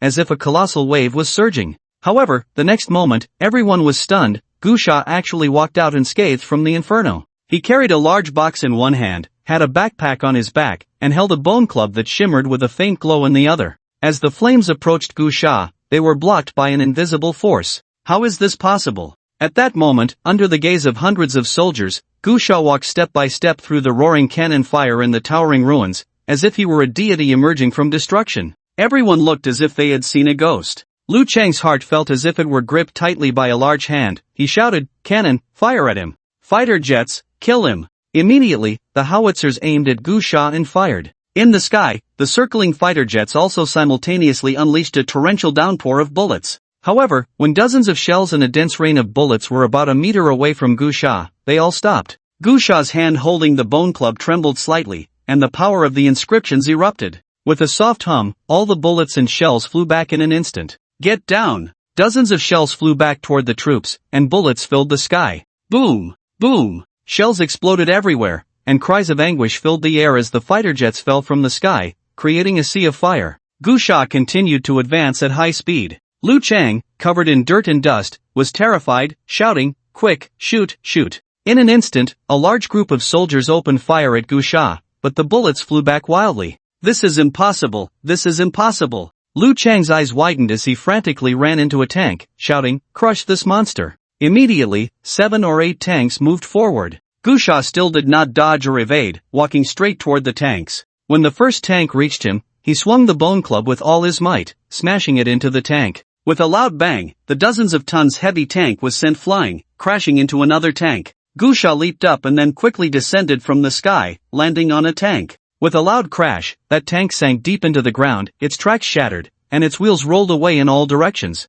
Gusha stood on top of the tank, looking at the tank where Liu Chang was seated, revealing a faint smile. At that moment, Liu Chang, who was sitting in the tank giving orders, was so scared that his body tensed up, his face pale. Gusha rushed over quickly, still shouldering the large box, holding the bone club in the other hand, and directly landed in front of the tank, striking it with force, flipping it over. Liu Chang was lucky. He actually stumbled out of the tank and shouted at Gusha, "Gusha, do you know what you're doing? You're insane. We can sit down and talk this over. Look at what you're doing, you're making enemies of all the great families." Gusha sneered, swatting away a few bullets that came his way as he walked towards Liu Chang. Liu Chang staggered back and shouted to Hanzei, who was not far away, "Hanzei, you need to talk to him. Gusha has lost his mind." However, Hanzei just stood there in silence. Gusha had already reached Liu Chang, a terrifying killing intent enveloping Liu Chang. His face turned pale as he looked at Gusha, wanting to say something, but Gusha didn't give him the chance. With a single swing, Liu Chang's head exploded like a watermelon, brains and blood splattering everywhere.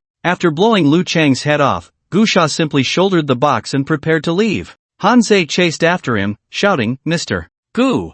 Gusha turned around and asked, "What is it?" "I'm sorry," Hanzei said. "I didn't expect things to escalate to this point." Gusha raised his hand, glanced at his watch, and said, "There's no need for such nonsense. We have about 80 minutes left." Hanzei hurriedly said, "Mr. Gu, I will arrange for the transfer." "No need, I won't be leaving for now," Gusha replied. "What?" Hanzei was puzzled. "If I leave, I hope to see you again," Gusha said without further explanation, shouldering the box and walking away. Now, countless zombies and beasts were gathering. For Gusha, that meant a large number of corpse cores and so, he wouldn't leave. The despair brought by the terrifying natural disaster was for ordinary people, not for him, who was about to illuminate the inscriptions and become a war king. Smoke and dust filled the air as Hanzei gazed deeply at Gusha's back, his eyes shining with brilliance. President Han, the head of the Young family, approached Hanzei and said, "I am also an extraordinary being, but I cannot understand your admiration for Gusha, which borders on blind worship."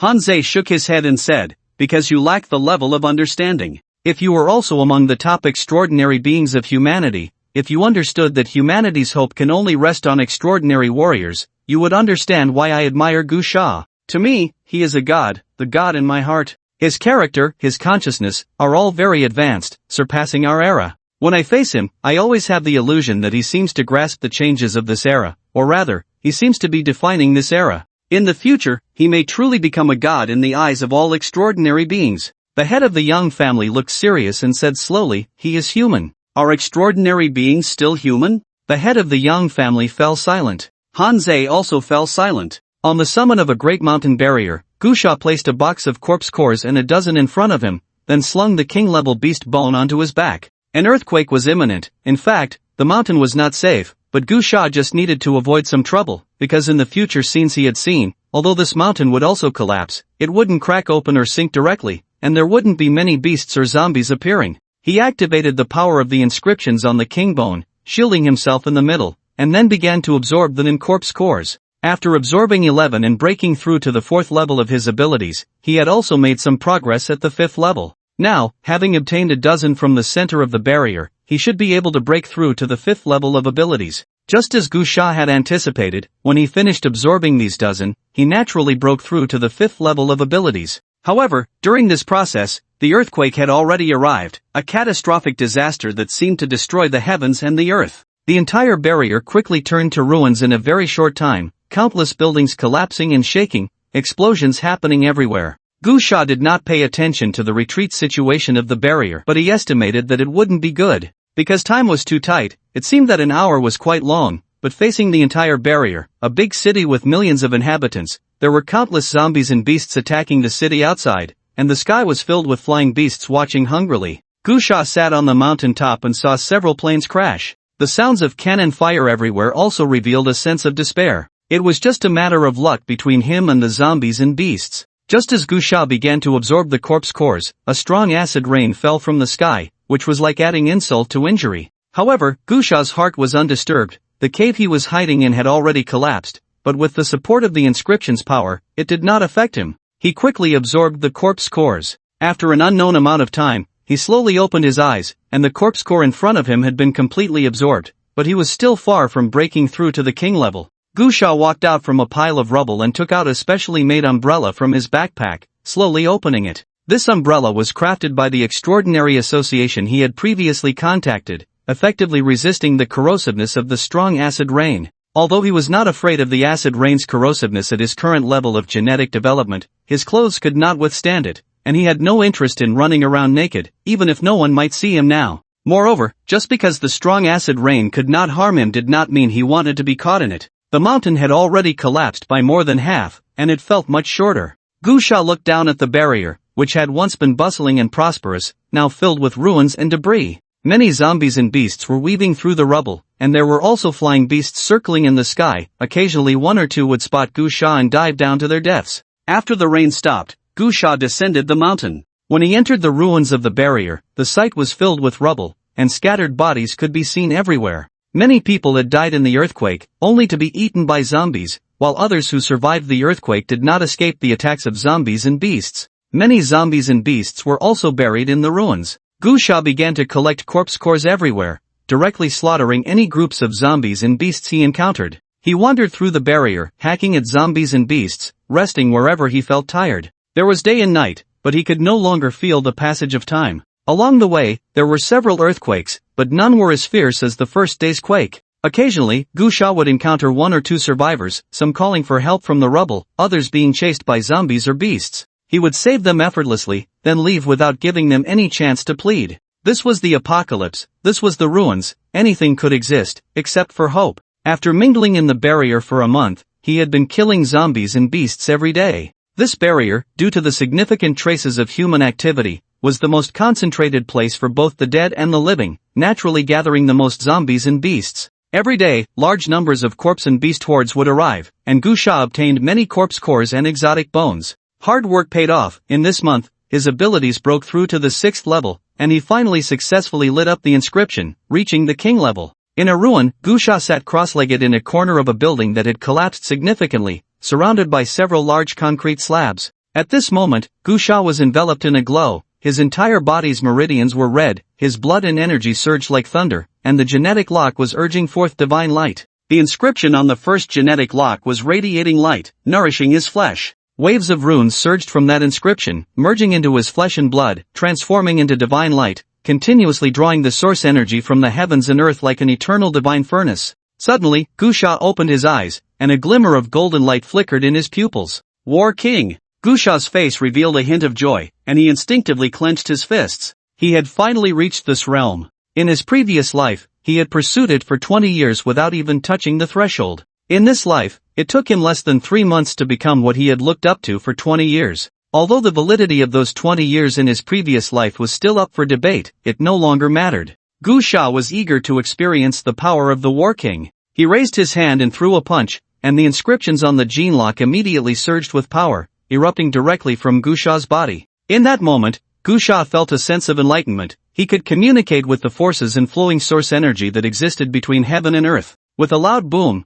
the energy within him condensed the source energy of heaven and earth into an invisible force, shattering a cement slab weighing several tons that was a few meters away from him. The tremendous noise startled the zombies and mutated beasts outside. A large group of zombies and various mutated beasts charged towards Gusha. He lightly stomped his foot, and instead of the ground breaking open as it had before, a wave of energy appeared several meters away, shattering a large group of zombies and mutated beasts. This was the transformation of the king level. The power of the inscriptions nourished the physical body, and in addition to greatly increasing combat power, the application of strength had also changed, allowing for free control and large-scale long-distance attacks. Moreover, there was no longer the awkwardness of breaking shoes with a stump. The force could bypass the soles and surge forth. Additionally, the most obvious change was that the War King could now achieve brief flight. Gusha immediately mobilized the power of the inscriptions, and invisible air currents began to form beneath his feet, similar to the energy propulsion of a launcher. He rose steadily several meters off the ground,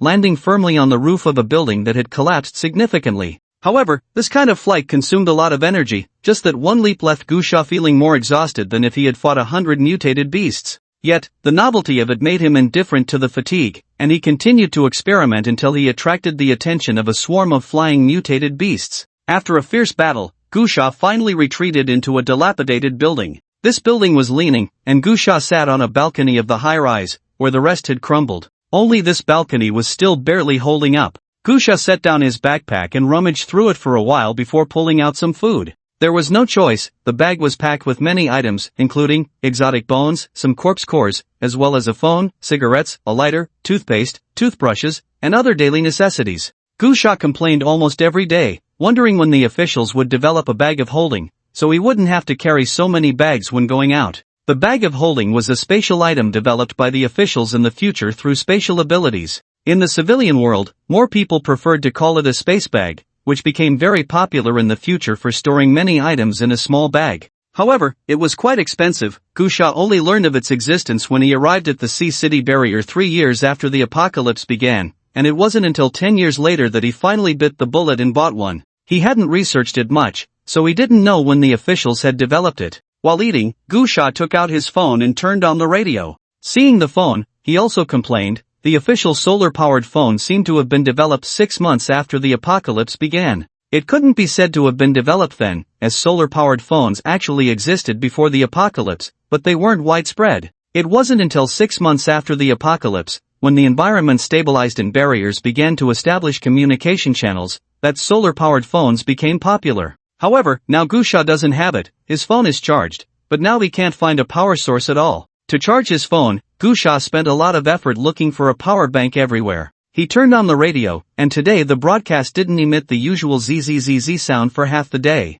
Today, the professor will teach the 8th segment of the first version of the Qi induction technique. Dear citizens, please note, according to the latest official research report, the energy of the corpse core can not only develop gene locks but can also be widely used to replace many energy sources. According to the official announcement from the Mountain City barrier, the third extraordinary warrior to break through to the 5th tier has been born. Good news, survivors please pay attention, the official will start a new round of material airdrops tomorrow at noon, please wait patiently for official rescue. The signal today is very good. In the past, there would only be 1 or 2 radio stations that could be heard clearly in a day, but today, almost all radio broadcasts can be heard clearly. In this month, Gusha has been listening to the radio every day. Just like in his memory, the Longzhou officials successfully developed the first Qi induction technique for humanity in early July after consulting numerous experts and made it public worldwide. Humanity, at this moment, has entered a new era, an era of universal cultivation. The research on corpse cores has finally made breakthroughs,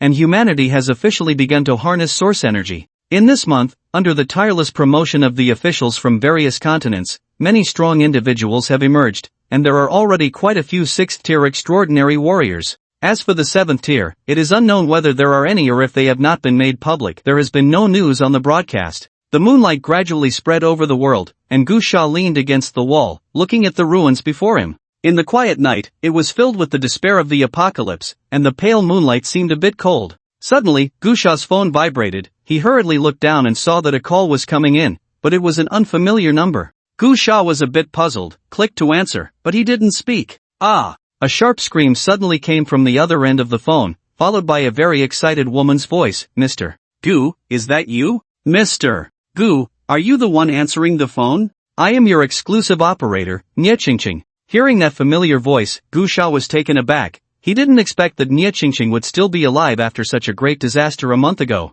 Gusha replied with a hum. Although Gusha appeared very calm, Nye Qingqing was extremely excited, speaking in a flustered manner. Mr. Gu, you are still alive. No, I am still alive, I have now arrived at. I am doing well. How about you? Gusha replied calmly, I'm doing fine. On the other end of the phone, Nye Qingqing's heavy breathing could be heard, and it took a while for her to calm her inner turmoil before saying, Mr. Gu, I'm glad to hear that. Thank you. If it weren't for you, I might have had a hard time surviving. Now, President Han is the honorary president of the Extraordinary Association and also serves as the director of the Information Department. I am still working under him. We arrived 10 days ago, and in these 10 days, President Han's only task for me has been to contact you, but I couldn't get through. Now that I've finally reached you, it's really great. Gu Sha slowly said, do you have something to discuss with me? Nie Qingqing replied, the cooperation model for extraordinary individuals proposed by President Han was approved by the cabinet half a month ago and is now being promoted across the continent. Do you still wish to continue cooperating with the officials? Gu Sha thought for a moment that cooperation model had no idle use for him, so he said, if the model hasn't changed, then of course I can continue. That's great, Nie Qingqing said excitedly, is the situation stable on your side? Is there any danger? Do you need the officials to send someone to pick you up? No need, Gu Sha said, I am very safe. Nie Qingqing let out a sigh of relief and asked, is your signal stable? Gu Sha glanced at his phone screen and replied, it seems pretty stable. Then please wait a moment, I'll notify President Han right away, Nie Qingqing said. Gu Sha responded with an Before long, Han Zhe's voice came through the phone, Mr. Gu. It's really great to hear your voice again, Han Zhe said. I know you're straightforward, so I won't waste time on pleasantries. The official establishment has created an internal forum that will publish the latest news from around the world in real time. This forum has invited all recorded extraordinary warriors who have reached the 4th tier and above. Next, I will send you a link. Gu Sha slightly squinted. It turned out that the legendary global forum had already appeared at this time. In his previous life, he had encountered the global forum 3 years after arriving at the barrier. It was the only global information exchange website for humanity, gathering a lot of content, including official news, black markets, mercenary associations, etc. Whether it was finding a job, buying and selling items, or purchasing information and forming teams, everything could be done on that forum. However, in his previous life, Gu Sha only had an ordinary account with very low permissions, and he had access to very little. He had heard many legends about a human light sequence, which was a private account of the first 99 people to enter the forum. It was said that only these 99 accounts had the highest permissions and could probe into the official exchanges between continents, knowing the truth of the great disaster. Naturally, in his previous life, Gu Sha could not escape the norm and had fantasized about having the legendary sequence account. Not to mention the significance of that account, just selling a bit of insider information would have made him valuable to high-ranking figures. However, that was also because he was too low level at the time to have such thoughts. But now, he was still quite curious and had a longing for this initial forum, wondering in his heart what rank his sequence account would be. After Gu Sha hung up the phone, his phone vibrated with a message. It was a link sent by Han Zhe. Gu Sha immediately clicked on the link and quickly went through facial recognition and fingerprint identification. The phone screen went blank, and after a while, a line of text popped up. Welcome, esteemed first sequence, to the forum. Please remember your code number is the digit 1. Please set an initial password and personal information. Then, Gu Sha casually set a password, and a personal information form popped up. This form was very simple, just basic identification information like name and date of birth, with an additional column, set code name. Gu Sha chose no and then entered the forum. The forum page was still quite rough. Just a personal information page, a post page, and an official news page. The very popular black market and shopping mall from later years had not yet appeared. However, the news page had a lot of official news. The forum was empty, with a few posts from private accounts discussing trivial topics. There were replies, but they were sparse. Gu Sha glanced around and suddenly saw a post from an ID called Gun God. Brothers, have you seen the stuff on document No. 1? It is said that a tough guy caught that bastard by ZU and extracted intelligence from him. The document indicates suspicion of an alternate space. A couple of days ago, while I was flying a patrol, I suddenly saw a city in a big mountain. You know what I mean? Damn, it felt like I was seeing a ghost. A modern city appeared in a huge primitive forest. However, when I returned to check, it was gone again, as if I had been seeing things. But I came from the military, a renowned sharpshooter, and the best part is these eyes of mine. I can be sure. I absolutely wouldn't be mistaken. I was preparing to find a few experts to investigate, to see if anyone could come. Online team up, those interested can join the group chat. At the end of the post was a link. Gu Sha clicked on the link and immediately entered a chat group. It was quite lively inside, with many people chatting. I would like to come, but I have a big problem here at the barrier and can't leave. Everyone, I think we can go investigate. In today's world, we should all see that no matter how bizarre things are, anything is possible, and it's very likely to come with opportunities. An ID called Wan Jian Guizong spoke up. Yes, the Extraordinary Association submitted a report that Bai Ziyu encountered something terrifying. The key is that the other party obtained a potion that can directly mass-produce extraordinary beings, and there's also a staff that can unleash mysterious powers, so powerful it can rebound missiles, receiving no damage at all. Someone below expressed doubt. If it's that powerful, why was it captured? Yeah, is the Extraordinary Association really that strong? Wanjian Guizong, it wasn't the Extraordinary Association that captured it, but a rogue extraordinary being, incredibly powerful. It said that the top account on our forum hasn't been released yet because they are waiting for that person, who is exceptionally strong. Quang Dao, so you mean he's the strongest in the world?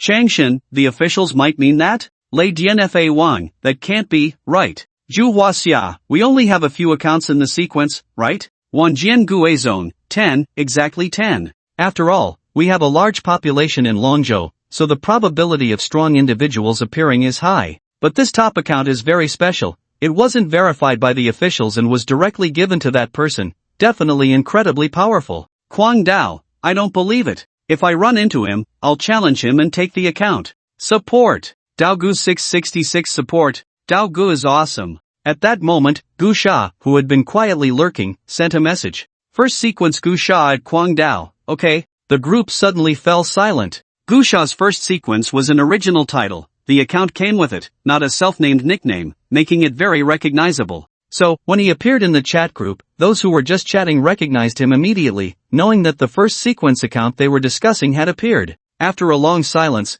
a large group of people surged in the chat. Wow, the true god has appeared. Oh my god, it's the first time I've seen a sequence account. Damn, it's still the first sequence. Bow down to the big shot. Wow, the big shot has appeared. The big shot isn't just lurking, right? Big shot, please take me along. The big shot is indeed a big shot, directly using the first sequence, so domineering. What level are you at, big shot? I heard you can tear tanks apart with your bare hands, is that true? I heard you can withstand dozens of howitzers, big shot. How many source pearls have you consumed? A group of people kept asking questions or tagging Gu Sha. Until halfway through, Lei Dianfa Wang suddenly tagged Quang Dao. Dao Go, what level are you at? Quang Dao played dead and remained silent. The group cooled down again. Changshin, I remember Daoga seems to be the strongest at the S-City barrier, officially announced as level 5, but according to normal patterns, it should be level 6. Zhu Huaxia, is he that strong? Then he must have been a step late, so he didn't get the sequence account.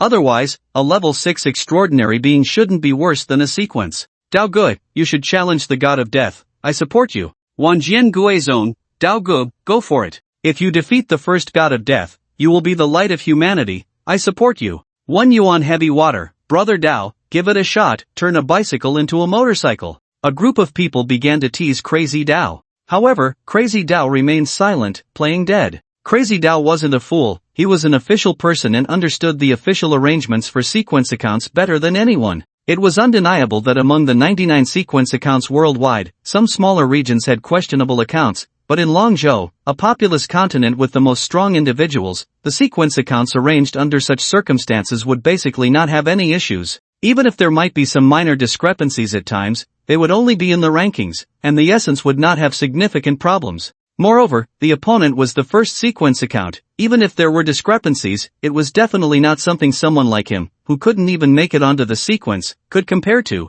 Lightning Law King, haha, brother Dao is scared. Gun God, can this be called scared? This is called being wise to the times. 10,000 swords return to origin. Brother Dao plays dead well, but I can understand. As far as I know, currently, among the 99 sequences worldwide, the lowest is 5th tier. However, those are from some smaller western regions, and they can obtain sequence accounts because the Federation forcibly grants them. Excluding these, most are 6th tier, and it is said that the top 10 are all 7th tier, while the first killing god might even have reached 8th tier. So, it's understandable that brother Dao is scared. 1 yuan heavy water tagged the first sequence. Gu Sha, boss, are you at 8th tier? Same question. Same question? Same question. In the ruins of City C's barrier, Gu Sha looked at his phone screen, feeling a sense of familiarity, as if he had returned to before the apocalypse. However, he did not reply to those people but tagged the silent Crazy Dao again. Is what you said in that post true? I'm quite interested in that. The silent Crazy Dao immediately replied, boss, it's definitely true.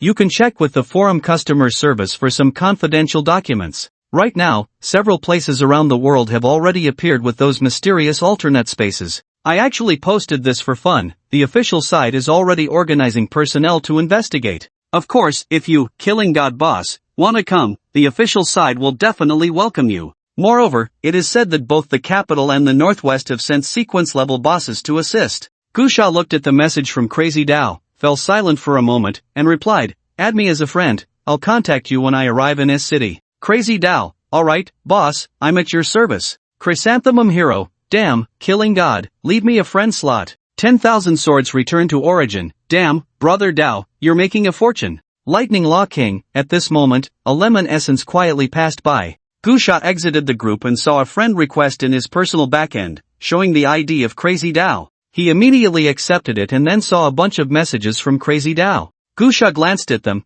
they were all some insipid attempts to get close, so he didn't reply and instead dialed the operator, Nyechingching. "Mr. Gu, you've already entered the forum, right? Do you have any feedback?" Nyechingching asked. Gusha said, "No, I just need you to help me with something." "Mr. Gu, you command." Gusha mentioned Crazy Dao's post and then said, "Please communicate with the official side of S City. I want to participate in this task." Nyechingching hurriedly said, "Okay, Mr. Gu." According to the bounty task issued by the S City barrier, participants in this task must have at least 4th tier extraordinary strength, and each person will receive 100,000 new coins. If they return successfully, they will receive 1 exotic bone, 1,000 1st tier corpse cores, 100 2nd tier corpse cores, and 10 3rd tier corpse cores. Gusha said, "You can handle those things on your side. I'm currently at the original site of the C City barrier. Please arrange a route for me from the S City barrier that can get me there the fastest." "Okay, Mr. Gu, please wait a moment.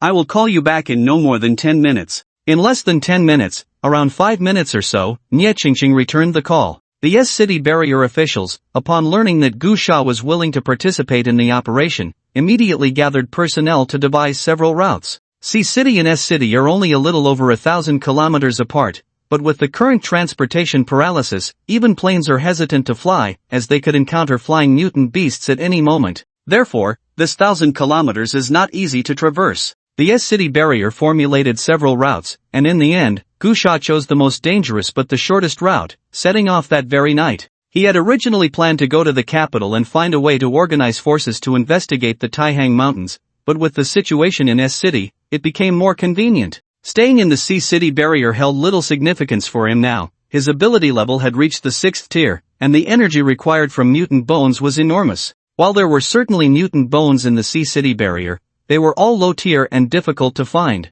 Moreover, his focus was on enhancing his extraordinary combat power. Now that he had broken through to the King tier, he was alone, chopping zombies every day, and he had no idea how long it would take to gather enough cores to break through to the 2nd tier King. According to the route devised by the S City barrier, Gusha finally arrived at a temporary shelter on the morning of the 3rd day, where he met the S City army that had come to welcome him. The global attitude towards extraordinary beings has become increasingly important, especially with the continuous emergence of high-tier ability users worldwide, which has made governments across the continents realize that extraordinary power develops faster and more effectively than technological power. Of course, this does not mean that technological development is being neglected, rather, there is an increased emphasis on extraordinary beings, and for the sake of bringing more hope to humanity, there is also a continuous promotion of extraordinary beings, creating a world of superhero light. As the top figure in the global forum, Gusha naturally received high attention from the S City officials, and it was somewhat excessive, as they dispatched more than a dozen fighter jets to greet him.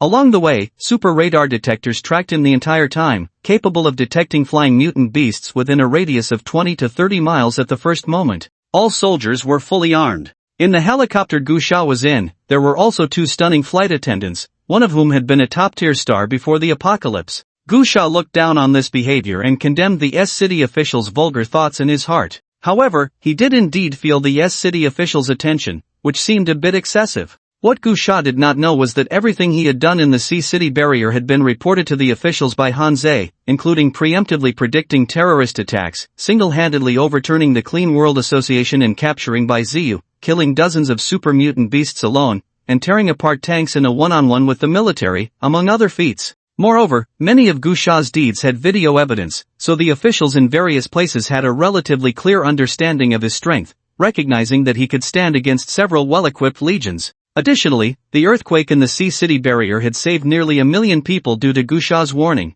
which was a merit worthy of the highest courtesy from the officials. The key point was that Gu Sha was operating under a cooperative consultant model with the officials, meaning that any barrier could potentially recruit him, and at the very least, there would be opportunities for collaboration. When the fighter jets flew into the S-City barrier and landed in a square, Gu Sha was once again warmly welcomed by the S-City barrier, with high-ranking officials from the management center personally leading the team to greet him. The S-City barrier, similar to the original C-City barrier, was also established by some top families, and the one who came to greet Gu Sha was the head of the barrier management center, the head of the Long family. As soon as Gu Sha stepped off the plane, the head of the Long family warmly extended his hand to welcome him. Gu Sha extended his hand to shake with the head of the Long family, while sizing him up. The Long family head appeared to be around 50 years old, exuding a strong presence. Although he wore a smile, there was still an air of seriousness about him. Mr. Gu, welcome, welcome. With your participation in this operation, we can already consider it half a success, the Long family head said with a smile. Gu Sha's expression was calm as he replied, "You overestimate me, Long family head." "Not at all," the Long family head said. "Mr. Gu, you are the number one in the global ranking. If you can't complete the task, then probably no one in the world can." Gu Sha smiled slightly but said nothing. The Long family head continued, "Mr. Gu, you must be tired from your journey. Do you need to rest? We can head to the Extraordinary Association tomorrow." Gu Sha said, "On the way here, I heard that everyone assigned to this mission has already arrived. Is there a meeting today?" "Yes," the Long family head replied. "This operation is mainly led by our S-City barrier, but the Capital barrier and the Northwest barrier have also sent a team of extraordinary individuals to assist. The leader from the Capital barrier is Lin Xingyun, who ranks 32nd globally, and the leader from the Northwest barrier is Lu Shanyu, who ranks 79th globally." Gu Sha had heard of these two names in his past life. Both were prominent figures in the future.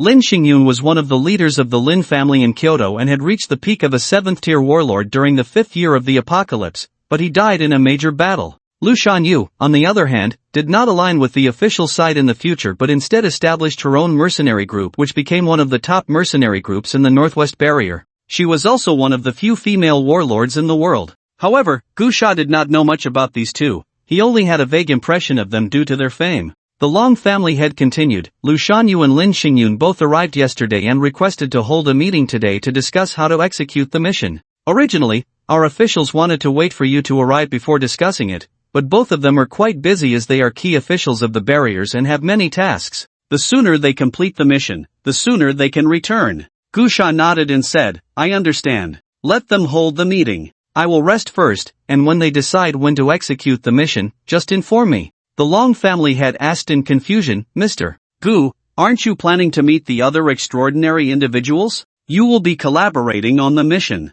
"No need," Gu Sha replied. "There isn't much collaboration in this mission because that suspected other dimensional space is completely unknown in terms of its environment. Discussing it now makes it hard to formulate any useful plan. In the end, it will just be a matter of being cautious once we enter. Everything else is of little use." The Long family head smiled helplessly and said, "Then I will take you to the hotel now." The Long family head actually had something to say. He knew very well why Lin Xingyun and Lu Shanyu were so eager to hold a meeting before Gu Sha's arrival. It was mainly to seize command of the operation and also because they were somewhat wary of Gu Sha's strength, planning to join forces to give him a show of strength. However, the Long family head looked at Gu Sha and shook his head helplessly. This gentleman was not someone who played by the rules, or rather, it seemed he didn't take Lin Xingyun and Lu Shanyu seriously at all. Just as Gu Sha was heading to the hotel, in an office of the S-City Extraordinary Association, Lu Shanyu and Lin Xingyun, who were actively discussing the action plan, both received the news that Gu Sha had gone straight to the hotel to sleep.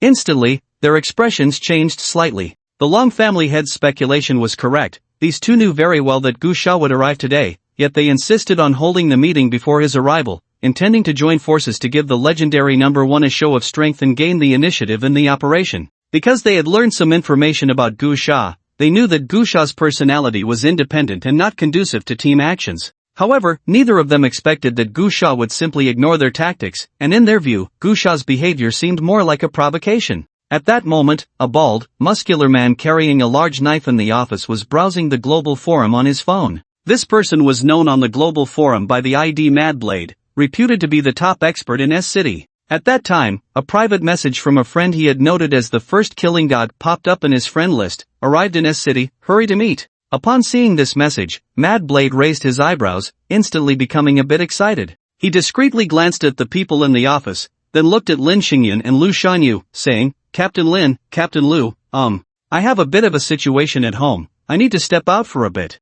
You guys continue. Lin Xingyun and Lu Shanyu exchanged glances. In fact, when they learned that Gu Sha had no intention of attending the meeting, they had already lost much interest in continuing. Hearing Mad Blade say this, they both planned to take the opportunity to dissolve the meeting. Subsequently, both of them made a few brief remarks, and the meeting came to an end. As soon as the meeting concluded, Mad Blade hurried towards the hotel where Gu Sha was stationed. Among the crowd, Lin Xingyun and Lu Shanyu walked at the back. This Mad Blade seems to be a Gu fan, Lin Xingyun said. Lu Shanyu chuckled lightly. There are quite a few Gu fans in the extraordinary realm now. Speaking of which, isn't this something your Kyoto barrier created? Debating fiercely at the federal conference and ultimately designating Gu Sha as the first sequence, Lin Xingyun replied, this is based on multiple considerations from the official side. In today's world, the first sequence is not just a title, it is a symbol. And with the arrival of this apocalypse, the strongest power preserved is from our Longzhou. This first sequence represents the power of all continents, and we must obtain it. As for why it is Gu Sha, it is mainly because he is indeed the strongest in terms of combat power displayed so far. Of course, the most important reason is that during the fall of the Sea City barrier, he single-handedly saved nearly 1 million people. That honor should go to him. Lu Shanyu looked at Lin Xingyun and said, from what you're saying, you're not very convinced? I wouldn't say I'm unconvinced, Lin Xingyun said. It's just that, since ancient times, there has been no first in literature and no second in martial arts. The title of first sequence is not so easily obtained. If the various continents of the Federation had not yet repaired the transportation routes, there would definitely be many challengers to Gu Sha. If he loses, it would be a disgrace to our entire Longzhou. So, you want to challenge him? Lu Shanyu asked. Lin Xingyun replied, he has taken the wrong path. He chose to be a lone wolf, which means he won't go far. Even if he has great talent, he lacks foundation and has no forces supporting him. Relying solely on himself, he will soon fall behind and eventually be defeated by people from other continents,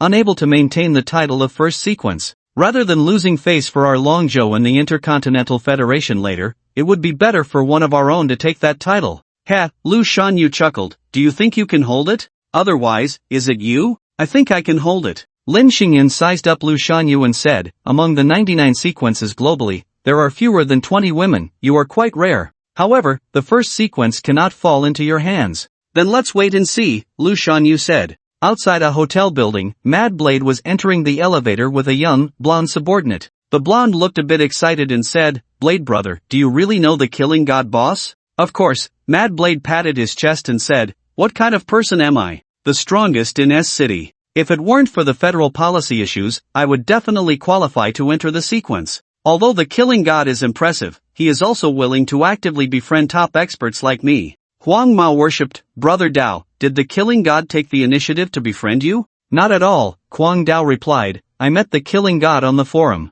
At that time, I didn't even bother to pay him any attention. However, he had heard of my reputation and was my fan. He took the initiative to add me in the group, praised me, and expressed his desire to team up with me. After I agreed, he rushed over from City S that very night. Huang Mao's face was full of admiration as he exclaimed, Brother Dao is amazing.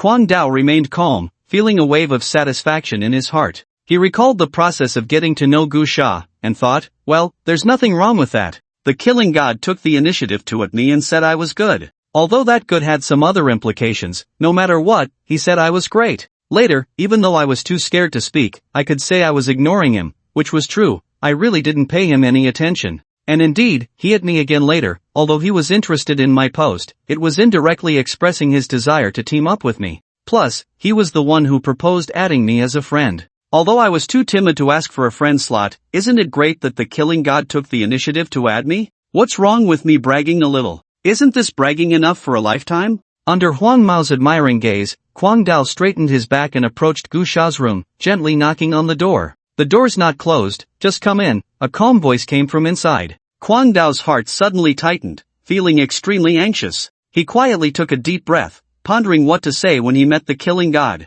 Would he offend him? How could he appear more polite? However, just then, Huang Mao unexpectedly pushed the door open with a bit of force, causing it to slam against the wall with a loud bang. The sound nearly made Kwang Dao's heart leap out of his chest. Kwang Dao widened his eyes and whispered, "What are you doing? So rude?" Huang Mao chuckled, "Brother Dao, the killing god admires you so much and respects your reputation. How could he care about these things? Kwang Dao, what the hell?" In the next moment, Huang Mao shouted directly into the room, killing god, my brother Kwang Dao is here. No need to change shoes, my brother doesn't like. What the hell? Kwang Dao quickly covered Huang Mao's mouth, feeling like he wanted to die. He wished he could slap himself a few times for showing off, for being so arrogant. "Huang Mao, are you out of your mind?" Before Kwang Dao could finish, a young man dressed in all black sportswear appeared at the door. He looked very young, but his aura was filled with a sense of oppression, and his indifferent gaze made people inexplicably feel frightened. Killing god.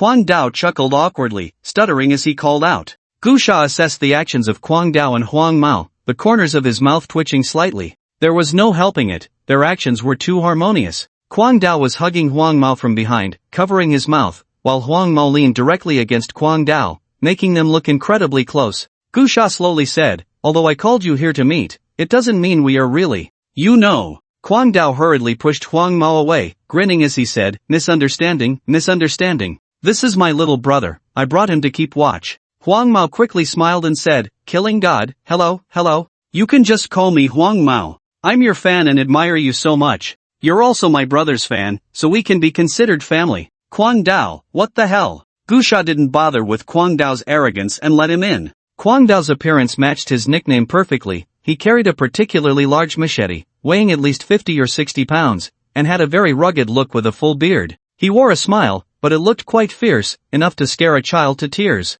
Kwang Dao instructed his little brother Huang Mao to keep watch outside, and then he followed Gu Sha into the room. Gu Sha gestured for Kwang Dao to sit down and said, that. Brother Dao. Kwang Dao suddenly stood up straight, bowed, and shouted, "God of killing, hello. My name is Wang Jian, nickname Kwang Dao, you can just call me Xiao Dao. I am 32 years old, and I used to be a lackey managing venues. Later, when the apocalypse came, I ate a few source pearls, and now I am at the 6th level of the extraordinary, with a 2nd level ability, which is strength-based."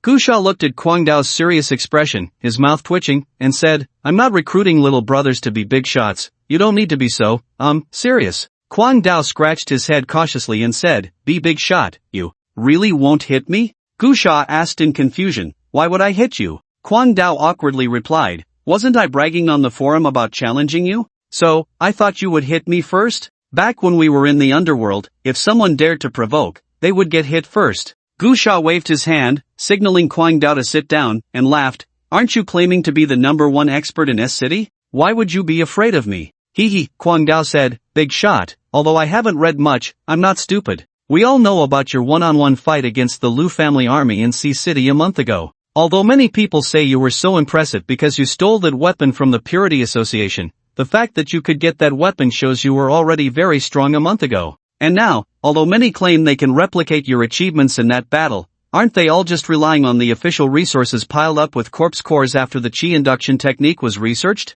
Including me, before the Qi induction technique came out, I was barely close to the 4th level. To reach the 6th level so quickly relies on official resources, while you, knowing the Qi induction technique has appeared, still refuse to join the official side, which shows you have absolute confidence in yourself. I definitely can't beat you. If anyone should challenge you, it should be those sequence powerhouses.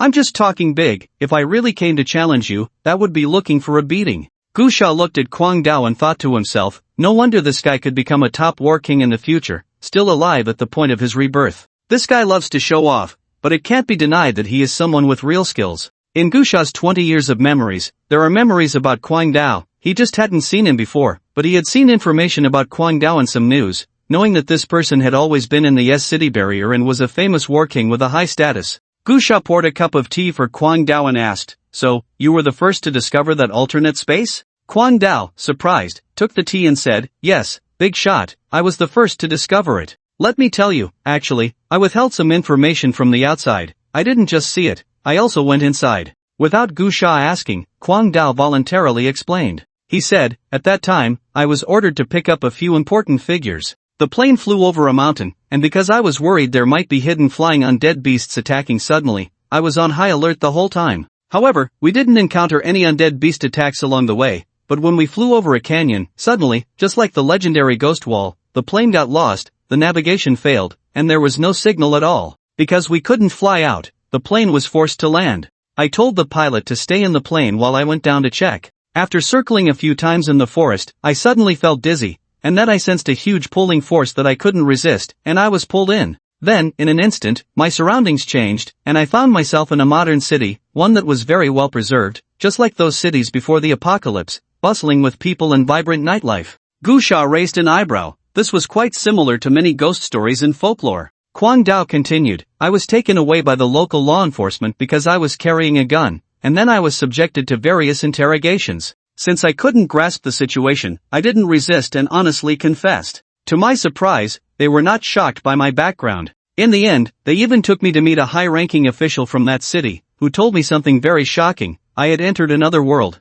Gu Sha frowned and asked, another world? What do you mean? Kwang Dao replied, the official told me that their place is not Earth, but a world called Tianyuan Realm. However, due to a terrifying natural disaster, Tianyuan Realm collapsed, causing spatial turbulence. Their city is now drifting in the universe, and eventually, due to spatial backflow or some other reasons they couldn't explain, it somehow made contact with Earth. I don't fully understand the specifics. According to their explanation, the general idea is that their city is an independent space, and Earth is also an independent space. But because the two spaces collided, cracks appeared, making both spaces unstable, and at any moment, it could accidentally create a passage for travel between the two. They said this isn't the first time they've encountered Earthlings wandering in. There are many records in their history, especially in recent years. It has become increasingly frequent, so they were not surprised by my appearance. Later, with their help, using their advanced technology, they opened a spatial crack, and I returned to that primitive forest, then successfully left by plane.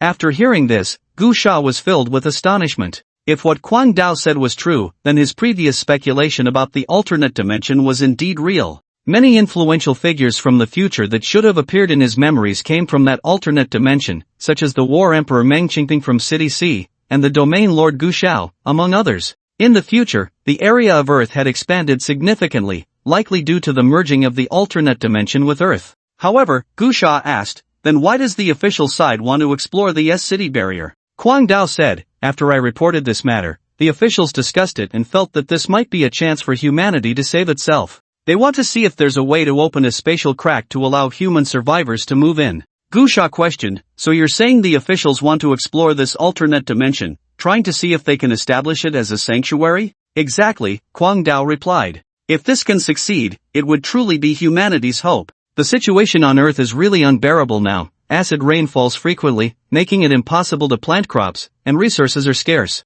Moreover, earthquakes, tsunamis, and other natural disasters are rampant, and there are zombies and beasts everywhere. Humanity is running out of living space. Previously, I even heard a proposal to migrate to Mars, but the technology just isn't there. So now that an alternate dimension has appeared, it is naturally seen as a hope, which is why the capital sent Lin Xingyun and Lu Shanyu, two high-ranking individuals, to oversee this. Gu Sha slowly picked up his teacup and began to think. According to Kwang Dao's description, the conditions in that alternate dimension were indeed suitable for human survival, and there were no zombies or beasts, essentially providing humanity with a new home. However, Gu Sha was not very optimistic. Based on this trend, many alternate dimensions had appeared on Earth in the future, yet humanity's living space remained on Earth. In fact, after living for 20 years in the future, he had never even heard of alternate dimensions. This indicated that humanity's plan must have failed, otherwise, there would have been space migration long ago. Is it that the spatial cracks can't be opened? Or are there other issues? Gu Sha squinted slightly. It shouldn't be impossible to open, because in the future, there will be an alternate dimension descending upon Earth. However, if humanity hasn't migrated, it means there are significant problems with that alternate dimension. Gu Sha looked at Kwang Dao and asked, Brother Dao. Don't, Kwang Dao hurriedly said, you can call me Xiao Dao. Alright, Xiao Dao, Gu Sha asked, did you feel anything special in that space? Special? Kwang Dao shook his head, no, it was just like the cities we lived in before the apocalypse came. Gu Sha thought for a moment and asked, were there any extraordinary beings inside? Kwang Dao shook his head, no, of course, I didn't ask either. I just didn't see any traces of extraordinary beings during my time there. Those who came to take me away were all ordinary people. Gu Sha asked again, did you feel any source energy inside? That I did, Kwang Dao said. Speaking of which, the concentration of source energy there is even higher than that on our Earth. Gu Sha's pupils suddenly constricted. Kwang Dao hurriedly asked, Dita, boss, is there a problem? Gu Sha shook his head, not sure. Then he asked, what's the plan on this side of the barrier? Kwang Dao said, on the S-City barrier side, a total of 10 extraordinary beings have been arranged, 8 at the 4th tier, 1 at the 5th tier, and the remaining 1 is me, at the 6th tier. Additionally, 12 have come from the capital, with Lin Xingyun at the 7th tier, 2 at the 5th tier, and the rest at the 4th tier. The northwest barrier has 8, with Lu Shanyu at the 7th tier, 1 at the 5th tier, and the others at the 4th tier, many of whom are ability users. Gu Sha nodded. In the current early stage of the apocalypse, this strength is quite formidable, 2 at the 7th tier, 1 at the 6th tier, 4 at the 5th tier, over 20 at the 4th tier, and some are ability users. Even 20 years later, this strength could form a decent mercenary team. Kwang Dao continued, the plan for this barrier is for us to take a group of researchers into that primitive forest, find a way to locate the spatial rift, and then go in to negotiate with the people inside to see if we can open a passage. Gu Sha nodded. When are we preparing to act? Kwang Dao said, the result of today's meeting is to set off tomorrow morning. Gu Sha nodded, alright, come and call me then. Kwang Dao hesitated for a moment and said, Boss Shashin, there's something I need to tell you. The reason I had Huang Mao keep watch outside is that I'm worried someone might come looking for trouble. Gu Sha asked in confusion, looking for trouble with me? Yes, Kwang Dao said, during today's meeting, it was originally proposed to wait until you arrived to hold it. However, Lin Xingyun and Lu Shanyu suddenly requested to hold it early, clearly wanting to give you a show of strength. But since you didn't attend today, their plans fell through. However, I feel they definitely won't give up. There are 2 reasons. You are both top-tier bosses, but you are the first tier, and that title carries too much weight, everyone wants it. Second, for this operation, they want to unify command, but if you don't agree to their leadership, it will be hard to convince everyone, so. Gu Sha smiled, so, you mean there might be someone wanting to suppress my prestige? Kwang Dao nodded. Gu Sha chuckled lightly and didn't say much more. Kwang Dao also didn't continue the conversation and got up to leave. After sending off Kwang Dao, Gu Sha sat in his room and began to cultivate. He had some corpse nuclei in his bag, but he didn't use them because he needed to save them for when he might need to activate the foresight ability, which consumes a large amount of corpse nuclei. However, having swallowed so many source pearls, his talent had been developed to an unimaginable level for an ordinary person. Even if he was just cultivating normally, he absorbed corpse nuclei much faster than most people. After a night of cultivation, the next morning, Gu Sha had the waiter bring him food. After eating and drinking to his fill, he waited a little while before receiving a notification. Outside the hotel, several staff members from the Extraordinary Association drove Gu Sha to a military base. As soon as they got out of the car, they saw Kwang Dao jogging over with a large sword on his back, shouting, Boss, do you need any weapons? I'll arrange it for you right away. Gu Sha shook his head. He already had that king bone, which was enough. At this moment, a large crowd had gathered in the square, many of them fully armed, and some were confident in their own strength, just like Gu Sha, who wasn't wearing protective gear. As soon as Gu Sha appeared, almost everyone turned to look at him. A man and a woman walked towards Gu Sha, both of them strikingly attractive and charismatic. Gu Sha had seen their photos and recognized them as prominent figures in the current human hierarchy. The man was Lin Xingyun and the woman was Lu Shanyu. As they approached, Lin Xingyun extended his hand first, saying, Hello, Mr. Gu Sha, I am Lin Xingyun. Gu Sha shook hands with Lin Xingyun, but just as he was about to let go, Lin Xingyun held on tightly, increasing his grip while maintaining a calm smile. Gu Sha looked at Lin Xingyun and slowly said, Do you want to die? Lin Xingyun's expression became awkward. He clearly hadn't expected Gu Sha to be so direct. In his mind, such covert provocation would only elicit a passive response, not be brought to the surface, or else it would easily lead to a falling out. After a moment of surprise, Lin Xingyun released his grip, still wearing a calm smile, and said, Mr. Gu, I apologize. We are all extraordinary beings, and you are the first sequence, renowned for your reputation. In a moment of excitement, I couldn't help but want to gauge my own strength. I apologize for my rudeness. Gu Sha glanced at Lin Xingyun and then at Lu Shanyu, saying, I know what you two are plotting. I'm not interested in playing mind games with you. I'll say this once. Whether you want to establish your authority or complete a mission, don't provoke me, or the consequences will be severe. Both Lin Xingyun and Lu Shanyu looked somewhat embarrassed. Mr. Gu has misunderstood, Lin Xingyun hurriedly said. It's just that this mission is of great importance, and you weren't at yesterday's meeting, so we wanted to discuss the rules we set. Gu Sha interrupted directly. What do your rules have to do with me? Lin Xingyun's expression froze. At that moment, a burly man next to Lin Xingyun couldn't hold back any longer and shouted, "How can you speak like that? You didn't come to yesterday's meeting, we are a team." In that instant, Gusha suddenly moved, appearing like a ghost in front of the burly man, reaching out to grab his neck, silencing him instantly. "Do you have a say in this?" Gusha tightened his grip on the burly man's neck, lifting him up with a cold expression and icy tone. The atmosphere immediately became tense.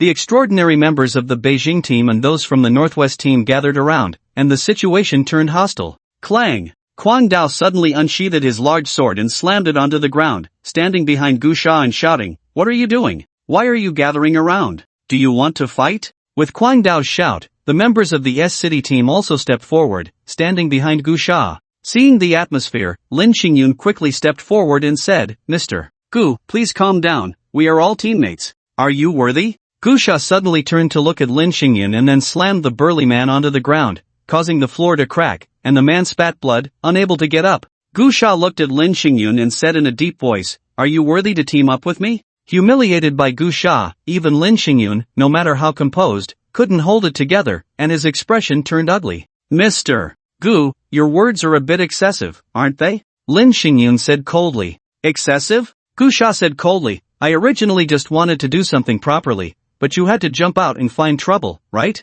You just want to suppress my control over the team, oh, and you also want to take down my title as the first sequence. Just say it directly, can't you be straightforward? Isn't it disgusting to play these tricks? The kind of high-end tactics you think so highly of is what I despise the most. Go to hell." As he spoke, Gusha glanced around at the people from the Capital team and the Northwest team, and said coldly, "Alright, no more nonsense, let's go all out." As soon as these words came out, the faces of the people from the Capital and Northwest teams turned ugly. Lu Shanyu, who had been silent, couldn't help but say, "Mr. Gu, you might have misunderstood, we didn't mean it like that, we just, get lost." Gusha coldly reprimanded, "If you want to fight, then fight, if not, get lost, the farther the better." Lu Shanyu's face stiffened. Lin Xingyun took a deep breath. He was on the verge of losing control of his inner anger, but as a young master of the Lin family, he had to maintain his facade and not give anyone a chance to criticize him. Suppressing his anger, he said, "Mr. Gu, you are being so aggressive."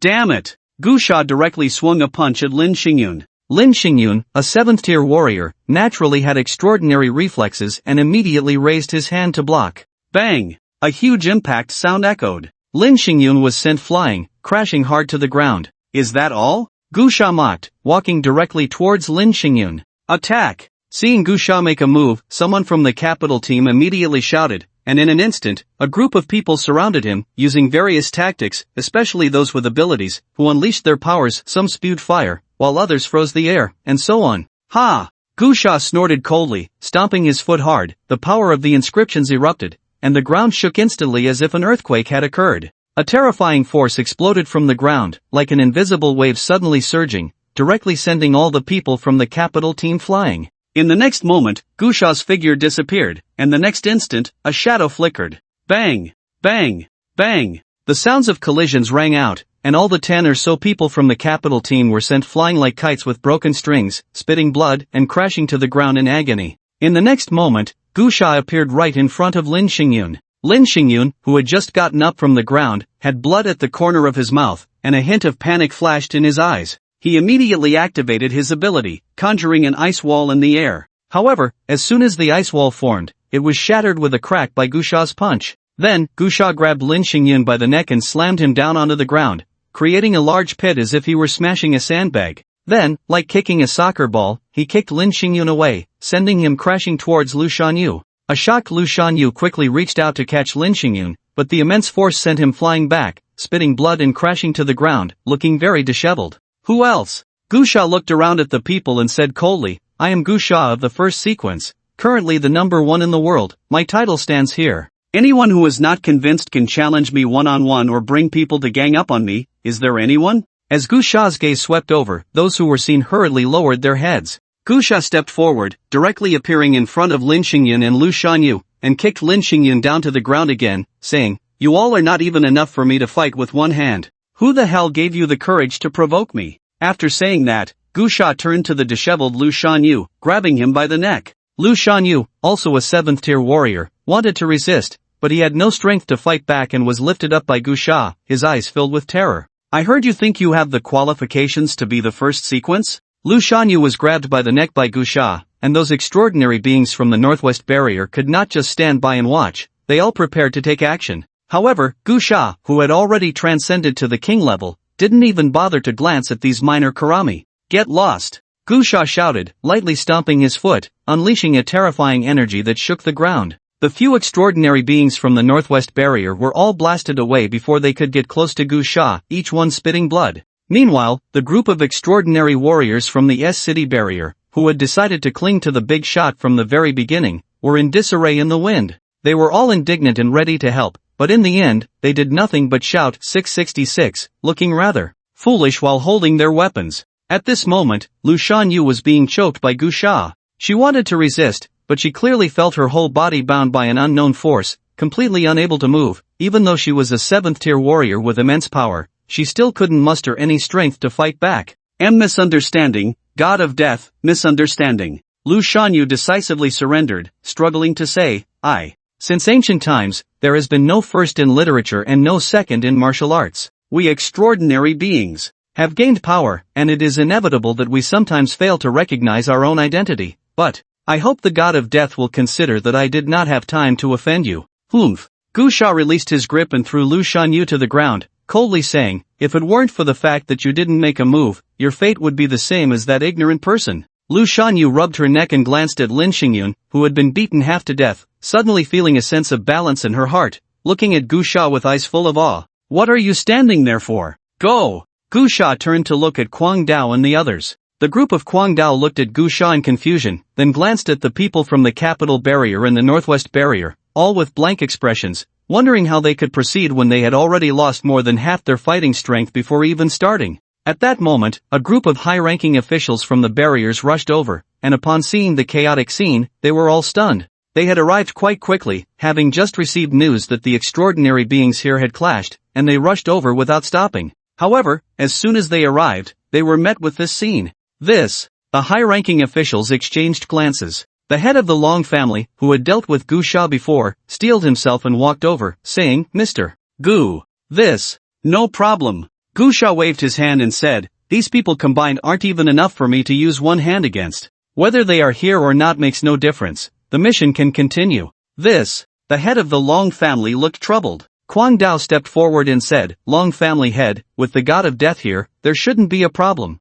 If even the God of Death can't handle this mission, then even if we all combine our strength, we won't be able to complete it. No. The head of the Long family shook his head and said, this mission is not just about exploring the other dimension, it is even more important for you extraordinary beings to protect those researchers. Mr. Gu's strength is undeniably powerful, but after all, he is just one person. If something goes wrong, it will be hard to take care of everyone. Then you can set another time. Gu Sha said. All right. The head of the Long family nodded in agreement. Gu Sha turned and left directly. Quang Dao hurriedly followed, shouting, Big shot, wait for me. How did you do that? That move was so cool. Watching Gu Sha, Quang Dao, and the others leave, the high-ranking officials immediately called for people to carry the injured extraordinary beings away for treatment. This time, it seems like it's going to be a huge mess. The head of the Long family shook his head helplessly. A high-ranking official said, we had already received news from the Capital Extraordinary Association that this Mr.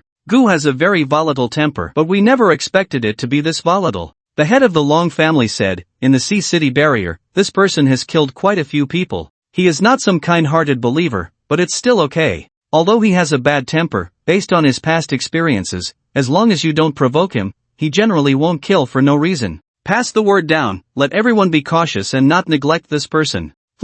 We cannot afford to neglect him, he is a ticking time bomb, ready to explode at any moment. But the significance of this bomb is extraordinary. After a while of discussion, the head of the Long family said, let's go, prepare the materials immediately, and send today's achievements to the capital. This person's confidentiality level must be raised to the highest, it can definitely be classified as one of the top secret documents. Several high-ranking officials looked puzzled. The head of the Long family explained, in today's world, the power demonstrated by Gu Sha and its significance to our Longzhou, is it any less than the significance of nuclear bombs before the disaster? The scheduled execution date for the task was directly interrupted by Gu Sha's outburst. Gu Sha returned to the hotel to rest for a few days, initially thinking that officials might come looking for trouble, but unexpectedly, the officials did come, not to cause trouble, but to express their condolences. 5 days later, they set off again. There were significant personnel changes. Among those who had been beaten by Gu Sha, several extraordinary individuals from the capital had not recovered and could not participate in the operation, so a few were temporarily drawn from the city barrier to fill in,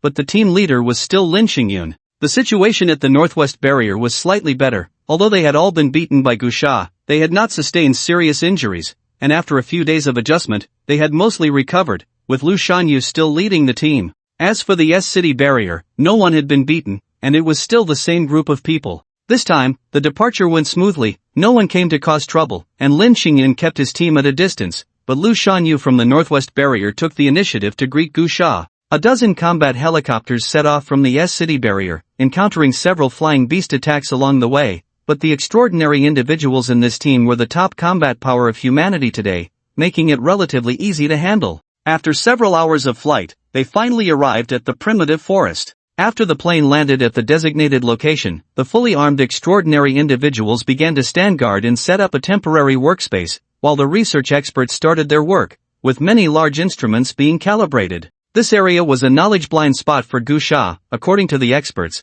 they could use those instruments to detect spatial fluctuations and find spatial rifts, and they had specifically recruited several space-type ability users for assistance. Gu Sha did not get involved at all, lying in the plane waiting. The effect of the previous fight was evident. No one dared to disturb him. However, on the night of the third day, while Gu Sha was resting, he suddenly opened his eyes, feeling a strong tremor. Sure enough, at that moment, a voice came through his Bluetooth headset. "Boss, we found the spatial rift." Gu Sha's pupils constricted as he said, "I understand, I'll be right there." After saying that, Gu Sha hung up the phone. However, he did not rush out immediately. Instead, he quickly activated his gene lock and opened his future foresight ability. He had now reached the 6th level of ability, and his foresight time had extended to 24 hours. The moment he activated the ability, a segment of future memory for the next 24 hours appeared in his mind. The spatial rift was discovered by a group of researchers, who then used high-tech equipment to forcibly tear open a small gap. Some people stayed outside to provide support, while the majority, including nearly 10 researchers, entered the alternate space.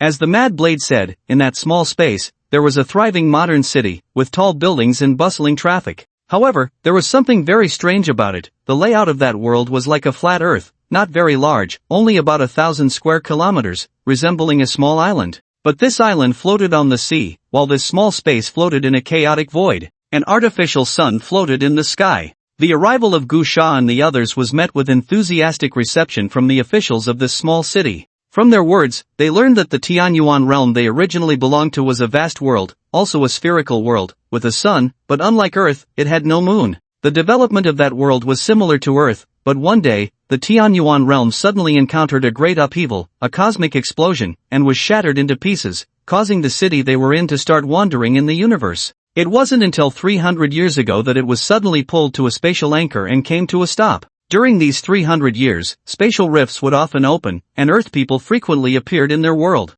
After years of research, they gradually found a way to open spatial rifts, but due to limited technological energy, they couldn't open them on a large scale. They had tried to make contact with Earth, but for some unknown reason, Earth people could accidentally enter and return through the spatial rifts, while their own people could not cross them. The technological level of this world had already reached the current level 300 years ago, similar to that of Earth today, but due to severe resource limitations, progress had been slow over the centuries, not to mention that they were even slightly lagging behind Earth. After some exchanges, the scientific representatives from Earth proposed the idea of establishing diplomatic relations. This coincided perfectly with the wishes of the people in that small space. Earth needed a refuge, and they needed resources. The small space had become too small, and after hundreds of years, resources had become extremely scarce, leading to a decline in technological power, with even food shortages beginning to appear. They urgently needed to acquire resources from the outside. The two sides hit it off immediately, and the scientists from both sides began to work together to establish a stable spatial passage.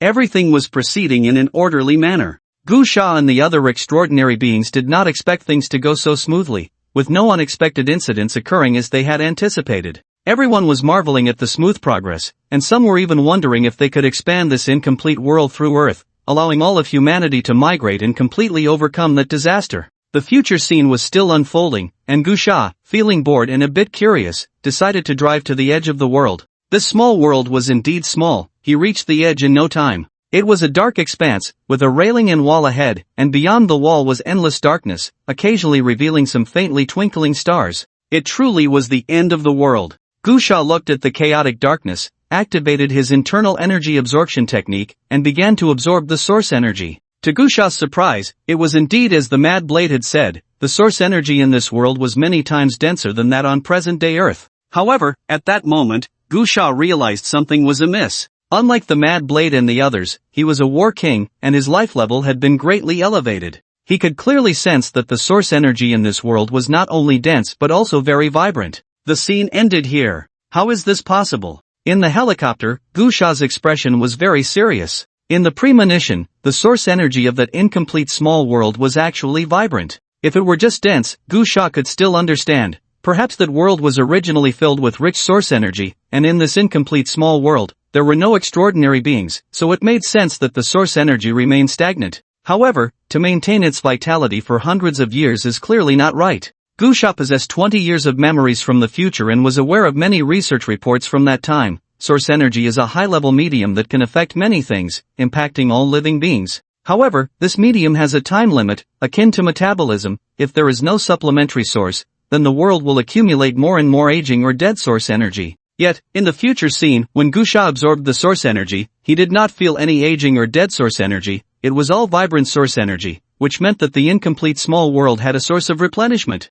But how could an incomplete small world have a source of replenishment? If it were the Earth replenishing it, that would be even more impossible, as the Earth itself does not have such dense source energy. This is interesting. Gu Sha immediately called Kwang Dao. Soon, Kwang Dao hurried over and asked, "Boss, why did you call me over in such a rush?" Gu Sha asked, "Daozi, I want to ask you something. Did you bring any powerful bombs this time?" Kwang Dao nodded and said, "Yes, we have a few cruise missiles, totaling about 40 to 50 tons of TNT equivalent." Gu Sha said solemnly, "Bring all the missiles to me. I want to deploy them into that alternate space." Kwang Dao was shocked and said, "Boss, this might not be possible. That alternate space isn't large. If we drop tens of tons of TNT, that city will probably be left in ruins." Gu Sha looked at Kwang Dao and said, "Just tell me if you can do it or not." Seeing Gu Sha's serious expression, Kwang Dao gritted his teeth and said, "Alright, you are the boss, I trust you." After saying that, Kwang Dao quickly left. At that moment, a few soldiers came to invite Gu Sha. Gu Sha followed the group to an open area where dozens of large machines were operating, and in several temporary bases, powerful currents were gathering. In the center was a large square cabin, pulsating with strands of terrifying and peculiar energy. "You can join the group now." "Sorry, brothers, I forgot to increase the group size after creating it last night. To be honest, I didn't expect it to fill up with 200 people overnight, which led to many brothers not being able to join. It's open now." At this time, except for the soldiers responsible for perimeter security, everyone else had already arrived, including Lin Xingyun and Lu Shanyu, all gathered around the square cabin. However, upon seeing Gu Sha, many people's expressions changed, especially Lin Xingyun, whose face became very stiff. "What's going on?" Gu Sha walked over and asked. A leading academician said, "Mr. Gu, it has stabilized for now, but it won't last long. The energy consumption is too great, and the power supply here is insufficient." Gu Sha asked,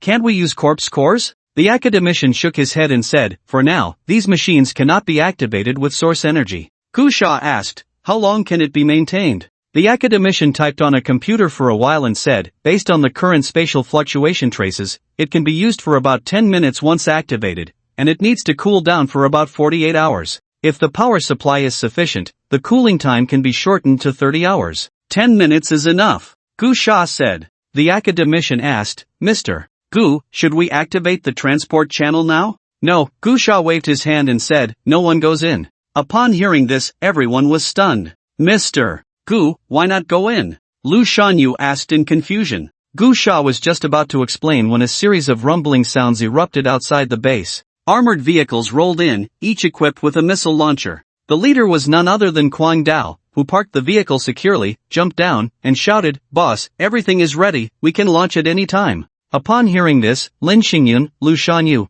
and the others were stunned and began to question him. "Gu Sha, what are you doing?" "Mr. Gu, you can't do this." Gu Sha looked at everyone with a calm expression and said, I am the overall commander of this operation. What I want to do doesn't really require an explanation to you. However, I also know that this decision conflicts greatly with the previous plan, so I will explain. I can assure you that there is a significant problem with that alternate space. If we enter it like this, it could lead to major trouble, so we need to strike first. Do you understand? After Gusha said this, everyone fell silent. Lu Shanyu spoke up, I disagree. This is entirely your unilateral decision. You say there's a problem, and we abandon all plans? That's impossible. Moreover, even if what you say is true, what exactly is the problem? How can you prove that what you say is true? And even if there is a problem, we came here to execute a mission to solve it. Mr. Gu, if you feel it's dangerous, you don't have to go in. Since we are here, we are not afraid of death.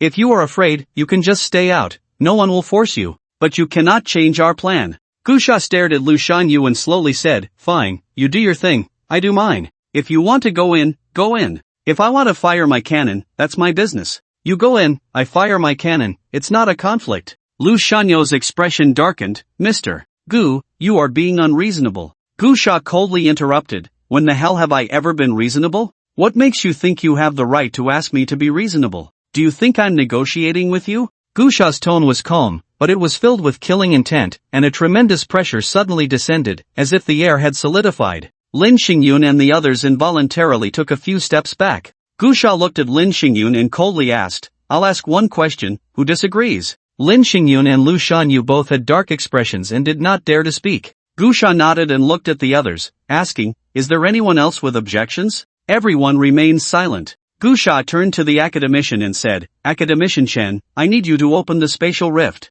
Just then, Gusha's expression suddenly changed, and he shouted angrily, you have guts. At the same time, Gusha activated his time ability, enveloping an area of several meters around him. In that instant, time slowed down dramatically, and everyone moved very slowly. However, any being within the time-affected space would not feel anything amiss. At that moment, a transcendent being stealthily appeared near the main power switch, reaching out to press the power button, intending to turn off the main switch and shut down the capsule. Gusha instantly rushed over and grabbed the transcendent's hand. To the others, it seemed as if Gusha had teleported, suddenly appearing at the power switch. The transcendent's face changed drastically when Gusha caught him. With a crack, Gusha directly tore off the transcendent's arm. Ah! Blood sprayed as the transcendent fell to the ground, crying out in pain. Gusha stepped on the transcendent and coldly said, you're quite brave. Gusha, don't be so arrogant, the transcendent roared. This space plan concerns the survival of all humanity. It cannot be messed up by you. What you are doing now is betraying all of humanity. As he shouted loudly, the extraordinary being reached out with his other hand and tightly grabbed Gusha's leg. At the same time, on the other side, Lu Shanyu suddenly made a move, quickly firing several shots, with bullets surrounding Gusha, while another bullet was aimed at the main switch of the power circuit. These bullets were extraordinary, carrying energy fluctuations, their speed faster than any gun Gusha had ever seen. Moreover, the bullets split in the air, 1 into 2, 2 into 4, instantly becoming dense and overwhelming. A metal-type ability user. Gusha realized in that moment that Lu Shanyu was a metal-type ability user, and not of low rank, likely reaching the 3rd or even 4th tier. Humph! Gusha snorted coldly, and the air around him instantly solidified. All those dense bullets were restrained by an invisible force. In the next moment, those countless bullets were fused together by a massive force, forming a metal ball the size of a fist. With a whoosh, the golden egg flew directly towards Lu Shanyu. Lu Shanyu quickly swung a long knife to slash, and with a clang, the long knife shattered, the metal ball slightly deviating from its target, missing Lu Shanyu's heart but directly smashing one of her arms, sending her flying backward. At the same time, Gusha exerted a slight force with his foot, crushing the extraordinary being beneath him, then stepped forward, quickly chasing after the flying Lu Shanyu like lightning, directly grabbing her by the neck. You really are seeking death, Gusha said coldly. Lu Shanyu's face turned red as she struggled to say, Gusha, you are too arbitrary, too self-righteous. Do you know the significance of developing alternate dimensions for all of humanity? What you are doing could very well destroy our hope. Oh, and so what? Gusha replied flatly. Lu Shanyu was furious. In the face of the apocalypse, your existence is more terrifying than zombies. A person like you possessing power is the greatest crisis for all humanity. It's a pity I realized too late. Otherwise, I would have submitted a proposal to eliminate scum like you. Idiot. Gusha directly crushed Lu Shanyu's neck and then tossed her body to the ground, scoffing. Do you really think that just going in to explore is always right? The truth is always within the range of a bullet, don't you understand? Gu Sha turned to look at Quang Dao and the others, saying, "Fire."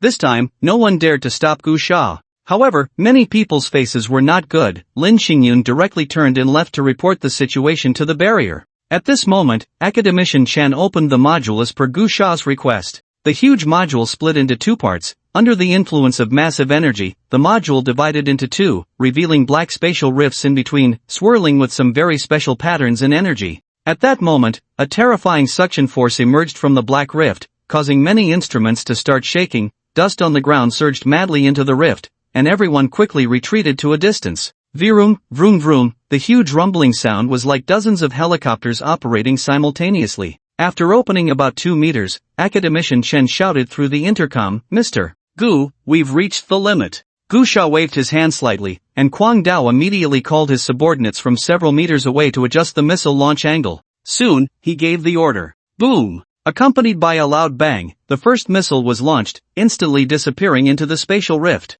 Following that, boom, boom, several missile launchers activated simultaneously, with a total of 8 missiles all fired into it. The fluctuations of the spatial rift were terrifying. After seeing several missiles launched, Gu Sha signaled Academician Chen to close the module. Academician Chen received the signal and immediately closed the module. After a while, the module successfully merged. The surrounding strong winds instantly disappeared, and the huge rumbling sound came to an abrupt halt. After a while, Lin Xingyun, with a cold expression, walked over holding a satellite phone and said, "Mr. Gu, the Long family from S City wants to speak with you." Gu Sha took the phone and said, "This is Gu Sha." The voice of the Long family head came from the other end, clearly trying to suppress his anger as he said, "Mr. Gu, what's the situation on your side?" Gu Sha replied flatly, "Lin Xingyun should have told you, it's just like that. I wanted to throw something into the spatial rift, Lu Shanyu tried to stop me and ended up dead, that's all there is to it." The Long family head said in a deep voice, "Mr. Gu,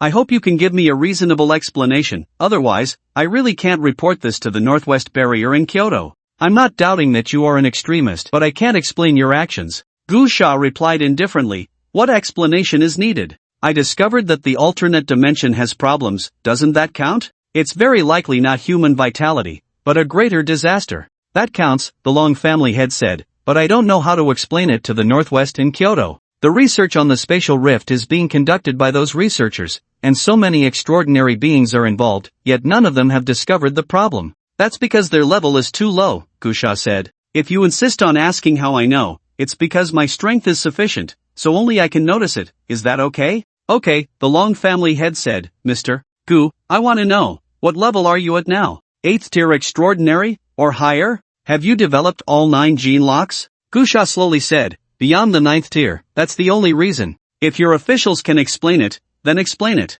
If you think you can't, do whatever you want, I'll go along with it." After saying that, Gu Sha directly hung up the phone. At that moment, in the S-City barrier, in a conference room, all the high-ranking officials were present, listening to the conversation between Gu Sha and the Long family head. When they heard Gu Sha's last sentence, everyone in the office was shocked. "Quick," the Long family head shouted, "bring up the video of Gu Sha making a move at the military base a few days ago, and call all the gene research experts from the Extraordinary Association over." Soon, the office became chaotic. A large group of high-ranking officials rushed in, and a number of experts specializing in gene lock development focused on various data calculations on the computer. Finally, a leading expert said, after a hasty data comparison and analysis, "We are 90% sure that Gu Sha has indeed surpassed the 9 gene locks." The high-ranking officials were both surprised and delighted, and the Long family head said, "But isn't there only 9 gene locks in the human body?" An expert replied, "Previously, the data report from the C-City barrier indicated that the mysterious power unleashed by the staff controlled by ZU of the Purification Association led us to suspect it was a power that surpassed the gene locks. Just now, we conducted a rigorous data analysis of Gu Sha's battle at the military base, and the energy he displayed is indeed not something that can be mastered through gene lock development. He seems to have already been able to transfer energy from his body." While speaking, the expert pointed at the screen and said, "Look, when Gu Sha stomped his foot, the ground shook violently, yet it didn't damage the floor or affect the tiles at all, but it sent extraordinary beings several meters away flying, similar to the distant mountain strike in martial arts novels." If we were to use martial arts novels as a metaphor, gene lock development is the birth of power, while Gu Sha is equivalent to the realm of externalizing internal energy, which is a completely different level. As he spoke, the expert became very excited and said, Gu Sha will point out a clear path for humanity. He is too advanced. He will be the greatest existence in the era of catastrophe. The high-ranking officials exchanged glances, and soon, the head of the Long family said in a deep voice, "Report to Kyoto immediately. Gu Sha is one of our Longzhou people. His next move could very well mean that we Longzhou will become the leaders of all humanity in the era of catastrophe."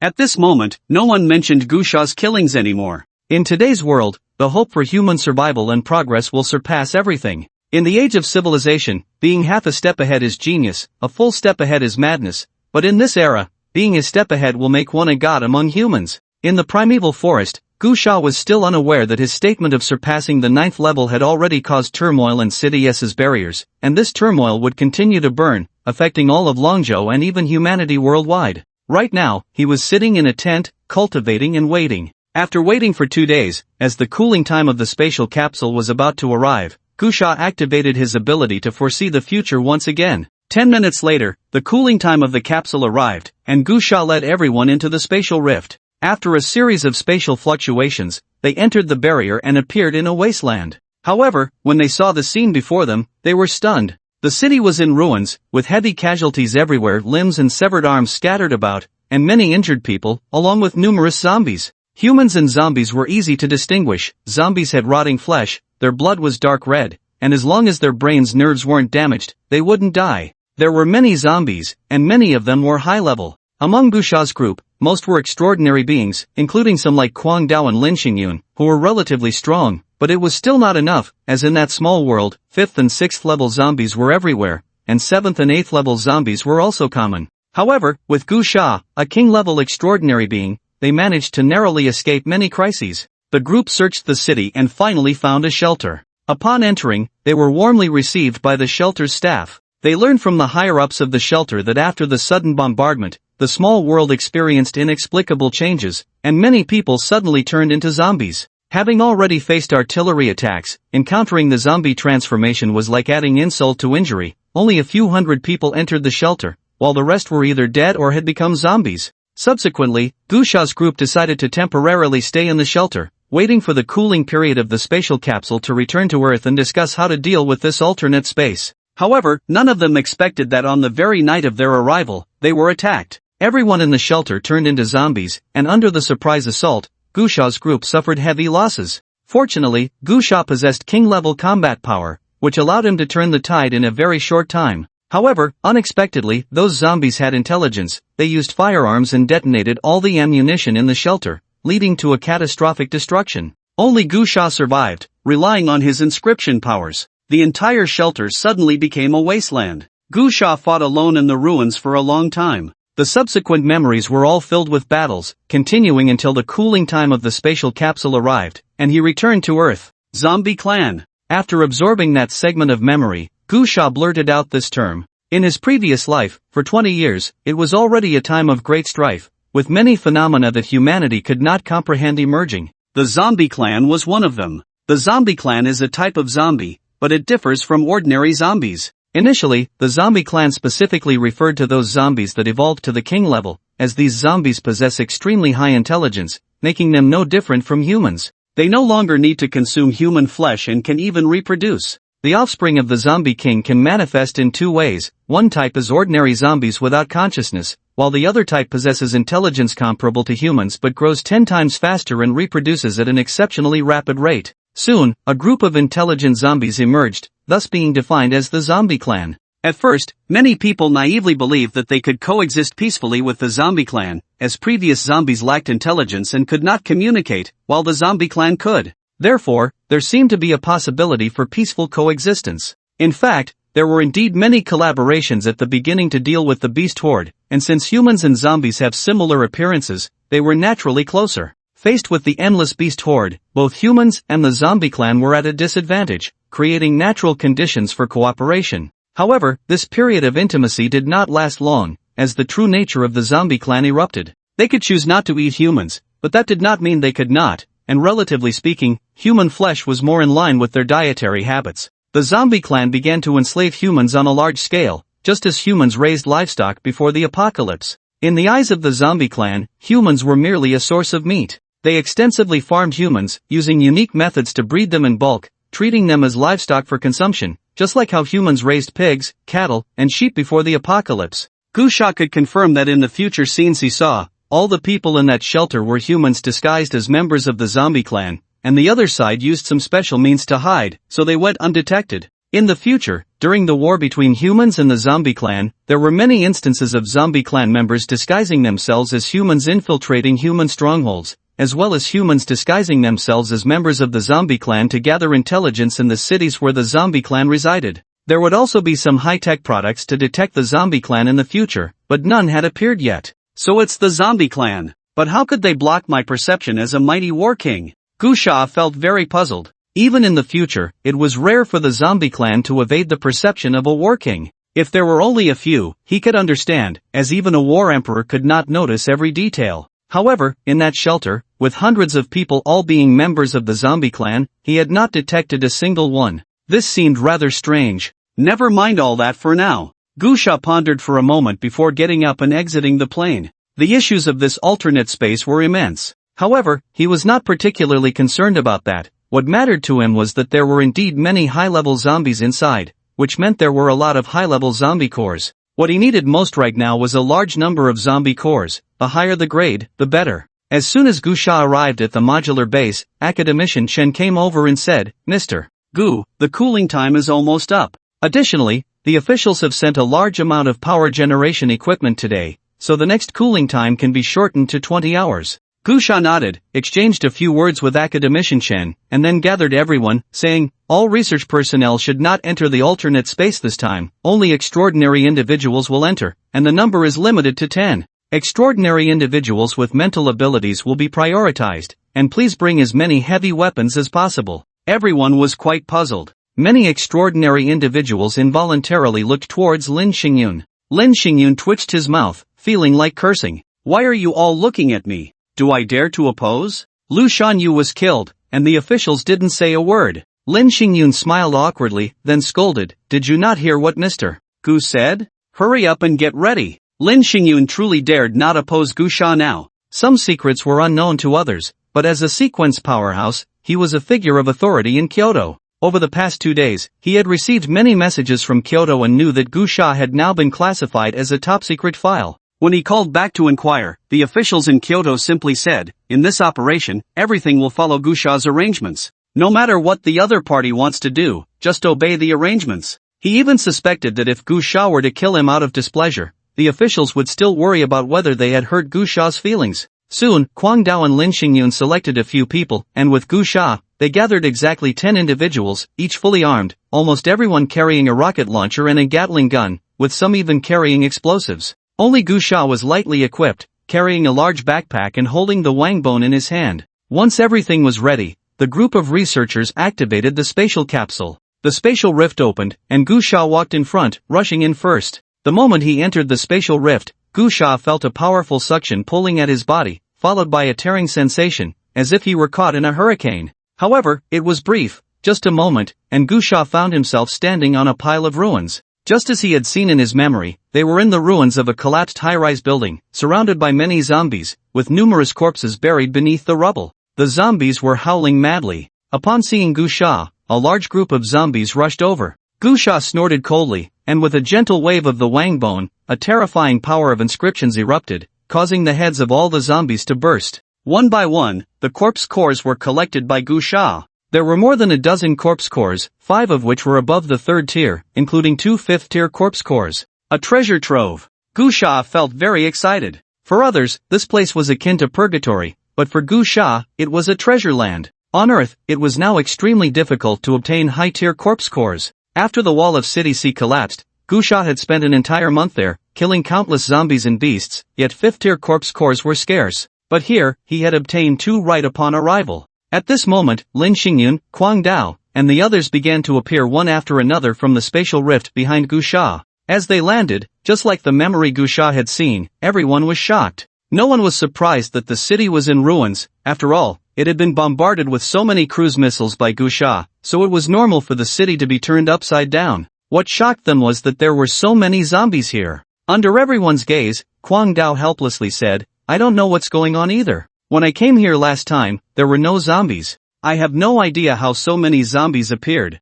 While speaking, Kwang Dao looked at Gu Sha and asked, Boss, you must know what's going on, right? You were deceived, Gu Sha said. There have always been zombies in this city. It's just that when you came here, someone was deliberately creating a false impression to make you feel that this was a perfect sanctuary. Boss, what do you mean? Why would they do that? Kwang Dao asked. Everyone was puzzled. Gu Sha replied, I said before that this alternate space has problems. Otherwise, why would I have sent missiles in? As for why the other party deceived us, it's simple, they have ulterior motives for Earth, tricking us into opening the spatial rift, that's all. Instantly, everyone's expressions changed dramatically. Lin Xingyun's heart tightened even more, and he suddenly felt that Lu Shanyo's death was not in vain. The other party was deliberately concealing something, which must be part of a grand scheme. If it weren't for Gu Sha discovering the problem and stopping them, according to their original plan, they would have successfully established a spatial passage, which could have brought unimaginable disasters to Earth. So, from beginning to end, the one endangering Earth was not Gu Sha, but them.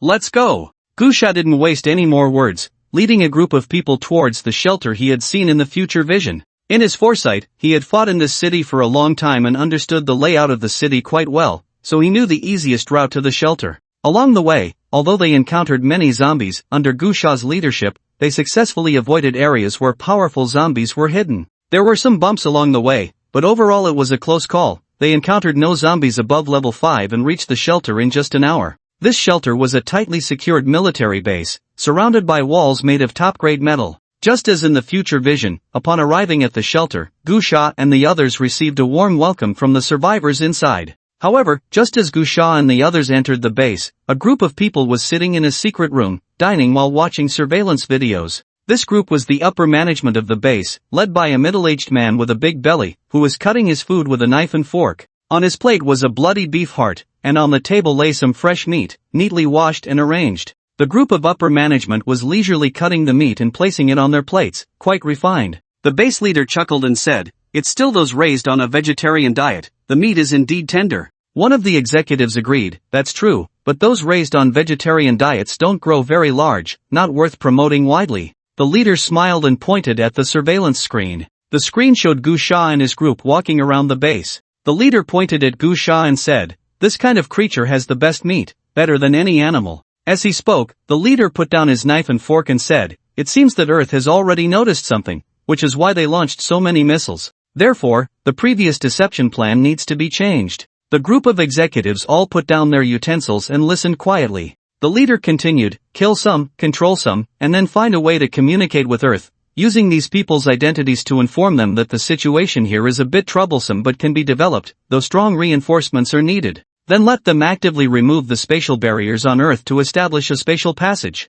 At that point, our mission will be complete, and we won't need to stay in this prison-like place any longer. The group nodded in agreement. The leader said, Alright, let's end this meal here. Everyone should go do what they need to do. The group immediately dispersed. The leader wiped the blood from his mouth, put on a simple expression, and went out of the building with a few people. Arriving at the square where he saw Gu Sha's group from a distance, his face breaking into a very eager smile. The leader stretched out his hand from afar, jogged over, and grasped Kwang Dao's hand, looking at him and saying, Brother Kwang Dao, I knew you would come back. You came back just in time. If you hadn't come, I wouldn't know how to get through this disaster. However, just at that moment, Gu Sha suddenly grabbed a Gatling gun and directly opened fire on the leader. Gu Sha's sudden attack shocked everyone. Just as Kwang Dao was about to shake hands with the base leader, he instinctively wanted to stop, but the next second, he was shocked to see the scene before him. The base leader, who he thought was just an ordinary person, actually withstood a full burst of Gatling gun bullets. Although he wasn't completely unscathed, there was indeed no major injury.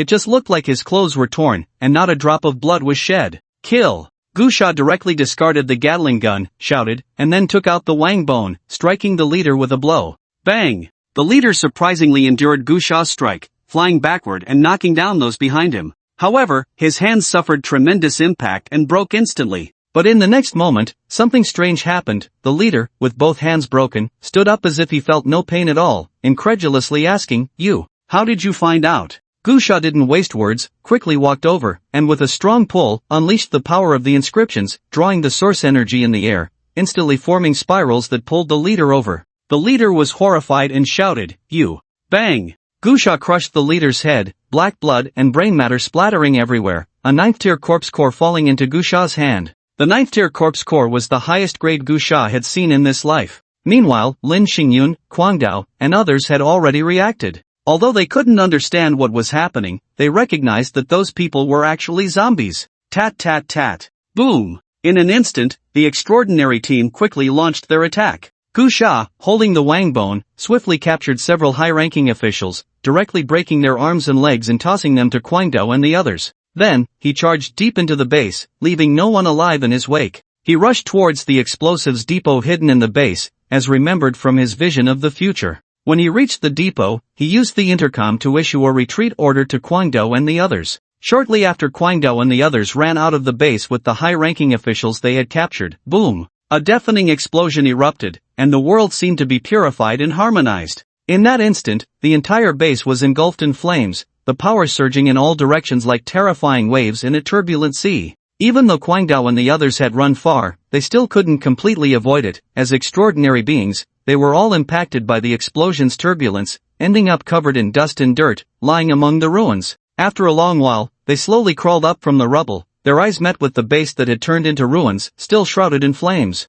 Gusha, however, walked out of the explosion unhurriedly, holding a bone, looking at the shocked Guangdao and others, and said flatly, "Follow me." Guangdao and the others hurriedly followed Gusha, dragging along the high-ranking officials with shattered bones. Soon, the group arrived at a dilapidated neighborhood and entered a house that was barely intact. This was a place Gusha had deliberately chosen, as there were no powerful zombies nearby. A few people were left outside to keep watch. Inside the room, Guangdao and the others threw the high-ranking officials with broken bones onto the ground, all of them like puddles of mud. Mental type ability users, Gusha called out. Immediately, 3 extraordinary beings stepped forward. Gusha assessed them and estimated that all 3 were at the 3rd tier ability level. Then, Gusha dragged one of the high-ranking officials into a small room. Attack with mental power. Gusha simulated the method he used against Bai Ziyu of the Purification Society, and the mental type ability users attacked the high-ranking official with their mental power, while he used the power of time and inscriptions to control the official's consciousness.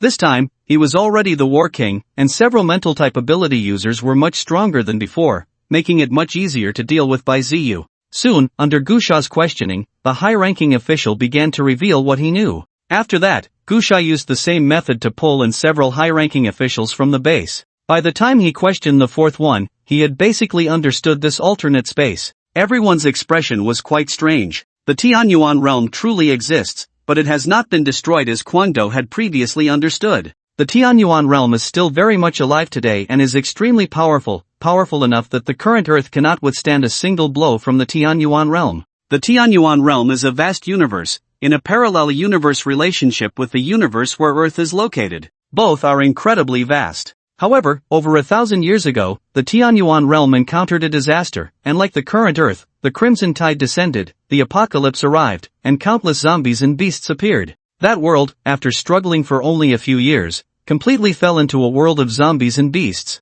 Humanity became food, and zombies and beasts ruled the world. After more than 1,000 years of development, a complete new civilization has formed, and wars between various races continue over limited resources. In recent years, for reasons unknown, the originally unrelated parallel universe of Earth and the Tianyuan realm unexpectedly developed points of intersection. Not only Earth, but many star systems in the universe where Earth is located have intersected with the Tianyuan realm. For the Tianyuan realm, which has been in constant war due to insufficient resources, the intersection of universes is a tremendous opportunity. They can invade other worlds to alleviate the resource shortage. However, the universe has its own self-protection mechanisms. Although there has been a slight intersection with the Tianyuan realm, they cannot directly invade from that side, and the larger the invasion, the more likely it is to provoke a backlash. After discussions among the powerful races of the Tianyuan realm, they devised a plan to forcibly split off a small space, akin to exploring outer space and establishing a space station on Earth.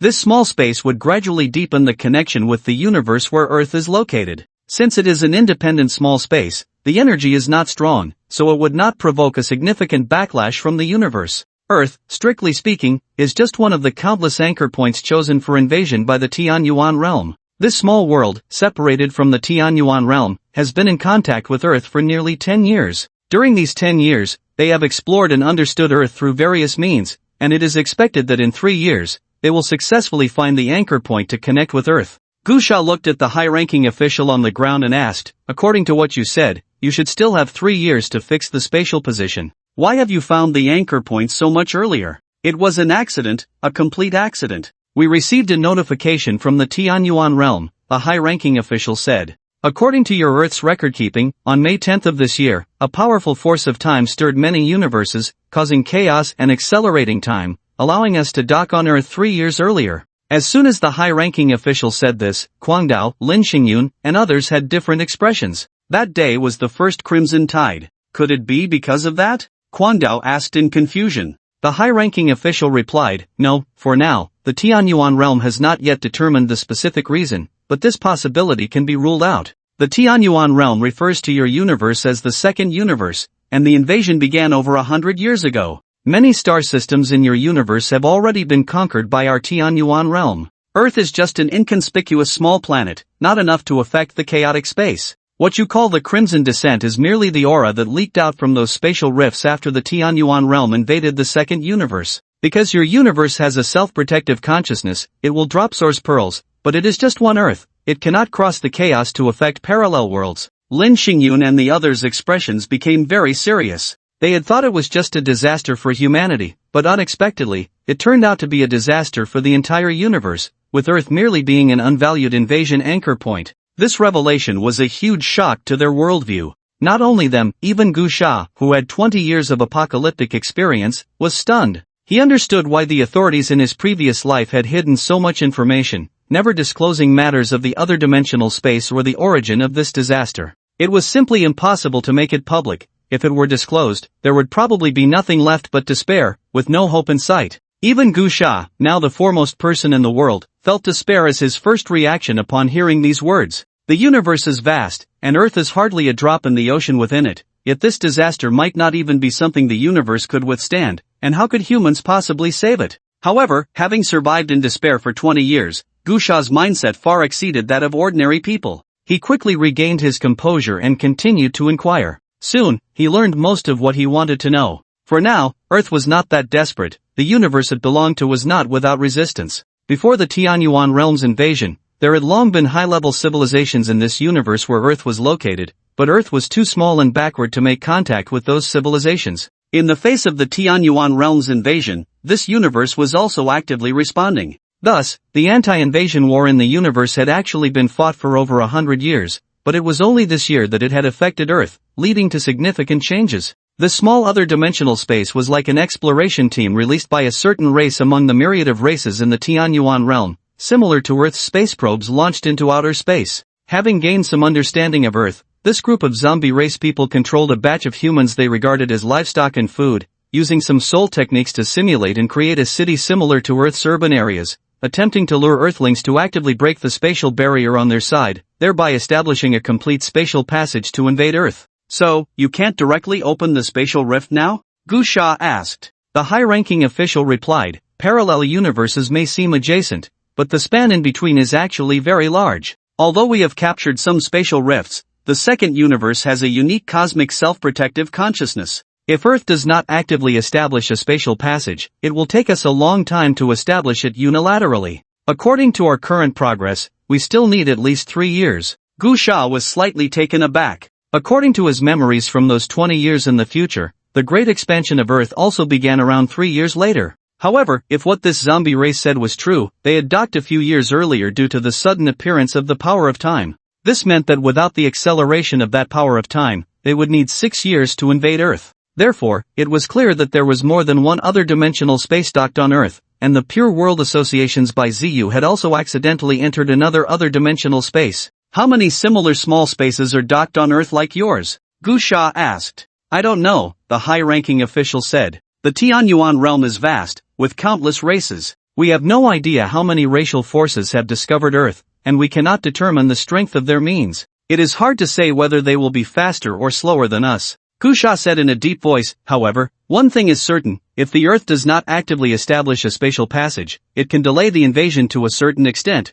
right? Yes. Gu Sha's pupils constricted as he looked at Lin Xingyun and Guangdao, whose emotions had not yet recovered, and said, alright, I have learned everything I need to know. If you have any questions, ask them. I will go out to hunt for some corpse cores. By the way, I suggest you stay here and wait until the external spatial capsule opens. Don't go out, there are many high-level zombies in this city that you can't handle. According to what these high-ranking individuals said, they had controlled a group of humans to simulate an Earth city, but it was mixed with many zombie clans, disguised among humans using some methods from the Tianyuan realm. However, the zombie clans reproduce particularly quickly. 10 years for them is equivalent to 100 years of human history. They have produced many zombies, some of which have evolved into perfect zombies with intelligence, but most are the kind without intelligence, kept in special places. However, due to the bombardments a few days ago, those zombies have also escaped, and there are many high-level zombies. Rest assured, Lord God of Killing, Kwang Dao immediately expressed, saying, I will definitely listen to you and stay here honestly, not going anywhere. Lin Xingyun beside him also nodded. Kusha said no more and turned to leave. If it weren't for wanting to know the secrets of the alternate space, he would have gone out to fight zombies long ago. There are many high-level zombies in this place, and in another 10 hours, he might be able to gather enough corpse cores to directly advance to the second-tier War King. Watching Gusha leave with such ease, Kwang Dao felt a surge of heat in his eyes and exclaimed, I wish I could be as carefree as Lord God of Killing, doing whatever I want, so cool. Lin Xingyun sighed and said, but, this cosmic disaster. Kwang Dao immediately fell silent. Because of Gusha's departure, those few mental-type ability users could no longer continue to control the high-ranking zombies with mental power and could only use some means to interrogate them. After a long while, suddenly, a high-ranking zombie clan member looked at Kwang Dao and Lin Xingyun and said, I have a way to help you reach the same cultivation level as that person just now. Kwang Dao and Lin Xingyun were stunned, looking suspiciously at the already tortured and deformed zombie clan member. Kwang Dao retorted, stop bragging.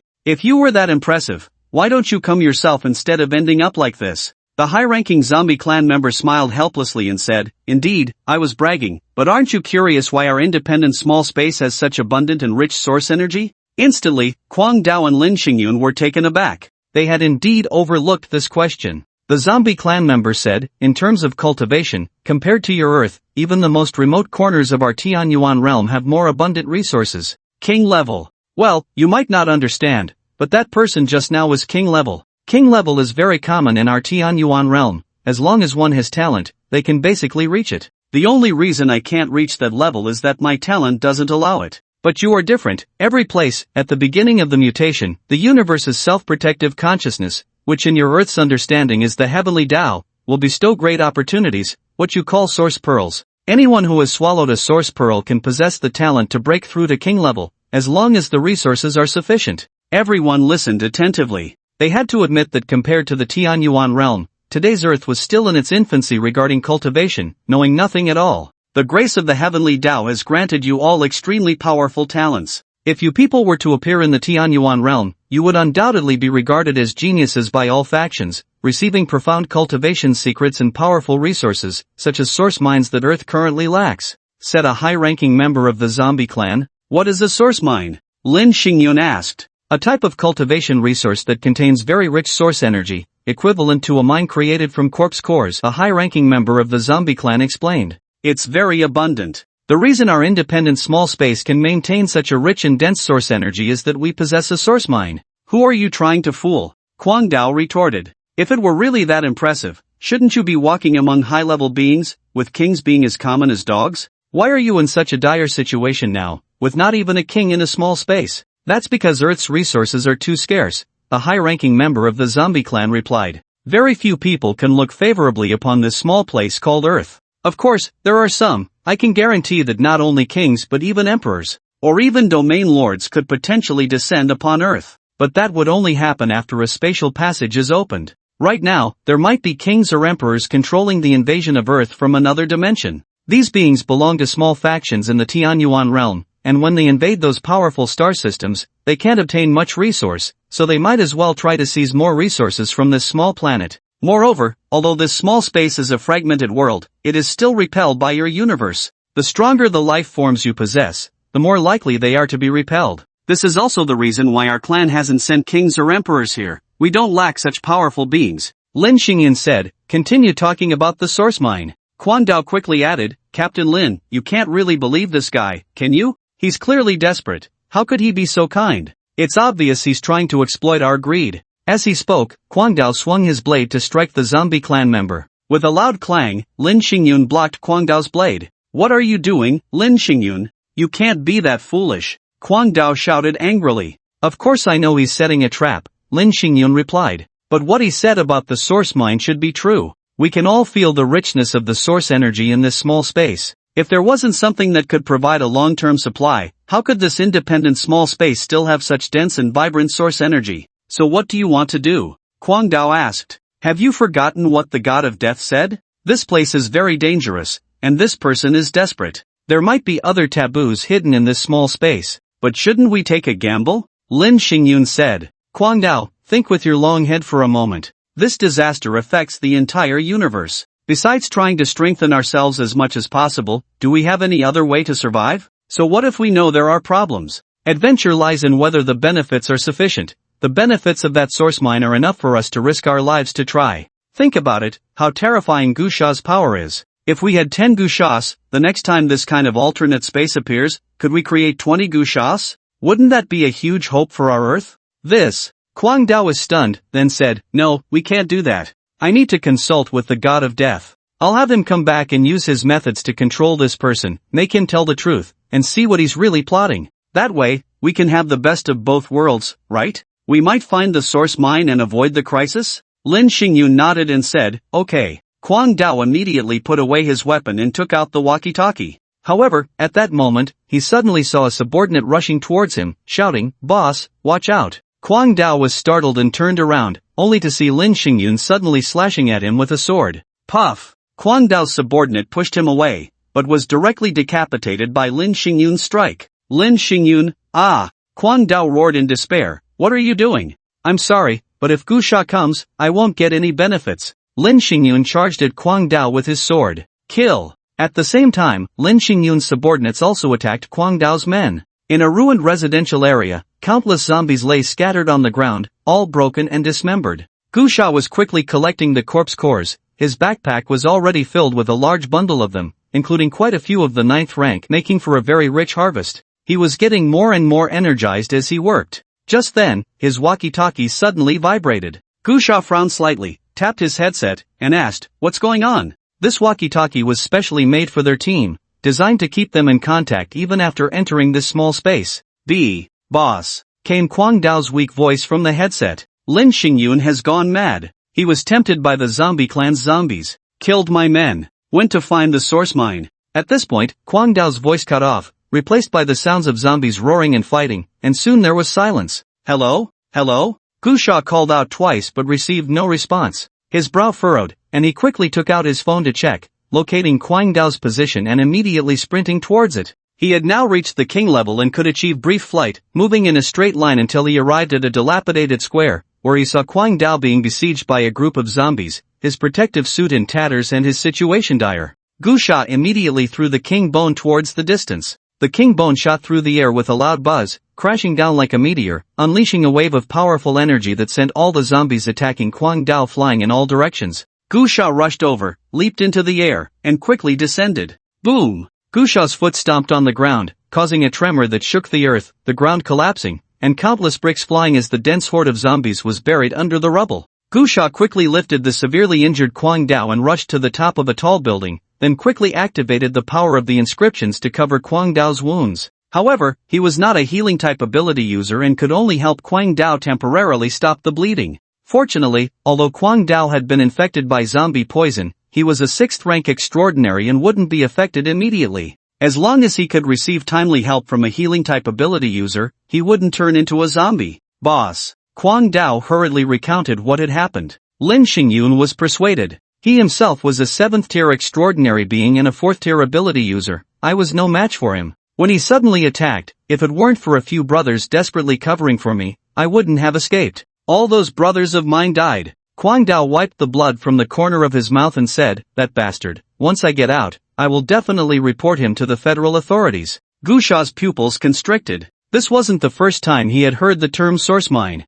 In his previous life, over 20 years, many places on Earth had also seen source mines, but those things were controlled by major powers or the government, far removed from him. However, he knew the significance of source mines. They were source energy veins, containing terrifying amounts of source energy. In the future, the common currency, aside from corpse cores, was source stones, which were mined from source mines. This was an absolute treasure. For a moment, Gu Sha cursed himself for having overlooked this detail, almost missing this opportunity. He could basically confirm that the zombie clan wasn't lying, otherwise, it would indeed be impossible to explain why there was such rich and vibrant source energy in this enclosed space. Do you know where they went? Gu Sha asked. I don't know, Kwang Dao replied. I was being chased at the time. Lin Xingyun chased for a while, but he probably hesitated because there were high-tier zombies in the city and didn't pursue for long before turning back. They hadn't set off when I was there. Gu Sha squinted slightly and immediately began to activate his foresight ability, doing so 3 times in a row. The first time he couldn't find Lin Xingyun, it was at the moment the final spatial rift opened, and Lin Xingyun appeared at the last moment, already a first-tier battle king. The two fought fiercely, and in the end, they had no choice but to retreat into the spatial rift back to Earth, with Lin Xingyun escaping. The second time, just as the spatial rift was about to open, he encountered Lin Xingyun rushing towards the opening location. Gu Sha launched a surprise attack, leveraging the advantage of his royal bone, and killed Lin Xingyun as the rift opened. But this time, Gu Sha noticed something strange. When Lin Xingyun died, a powerful mental force burst out from his body. After a fierce battle, Gu Sha had a hard time dealing with that mental force. After absorbing that memory, Gu Sha speculated that the mental force was likely the will of a powerful being, trying to enter Earth through Lin Xingyun and control him to cause trouble. The third time, Gu Sha changed direction and finally found Lin Xingyun, but at that moment, Lin Xingyun was absorbing the source mine and happened to encounter a mental force quietly infiltrating his body. Gu Sha immediately acted, and that mental force manifested as a figure,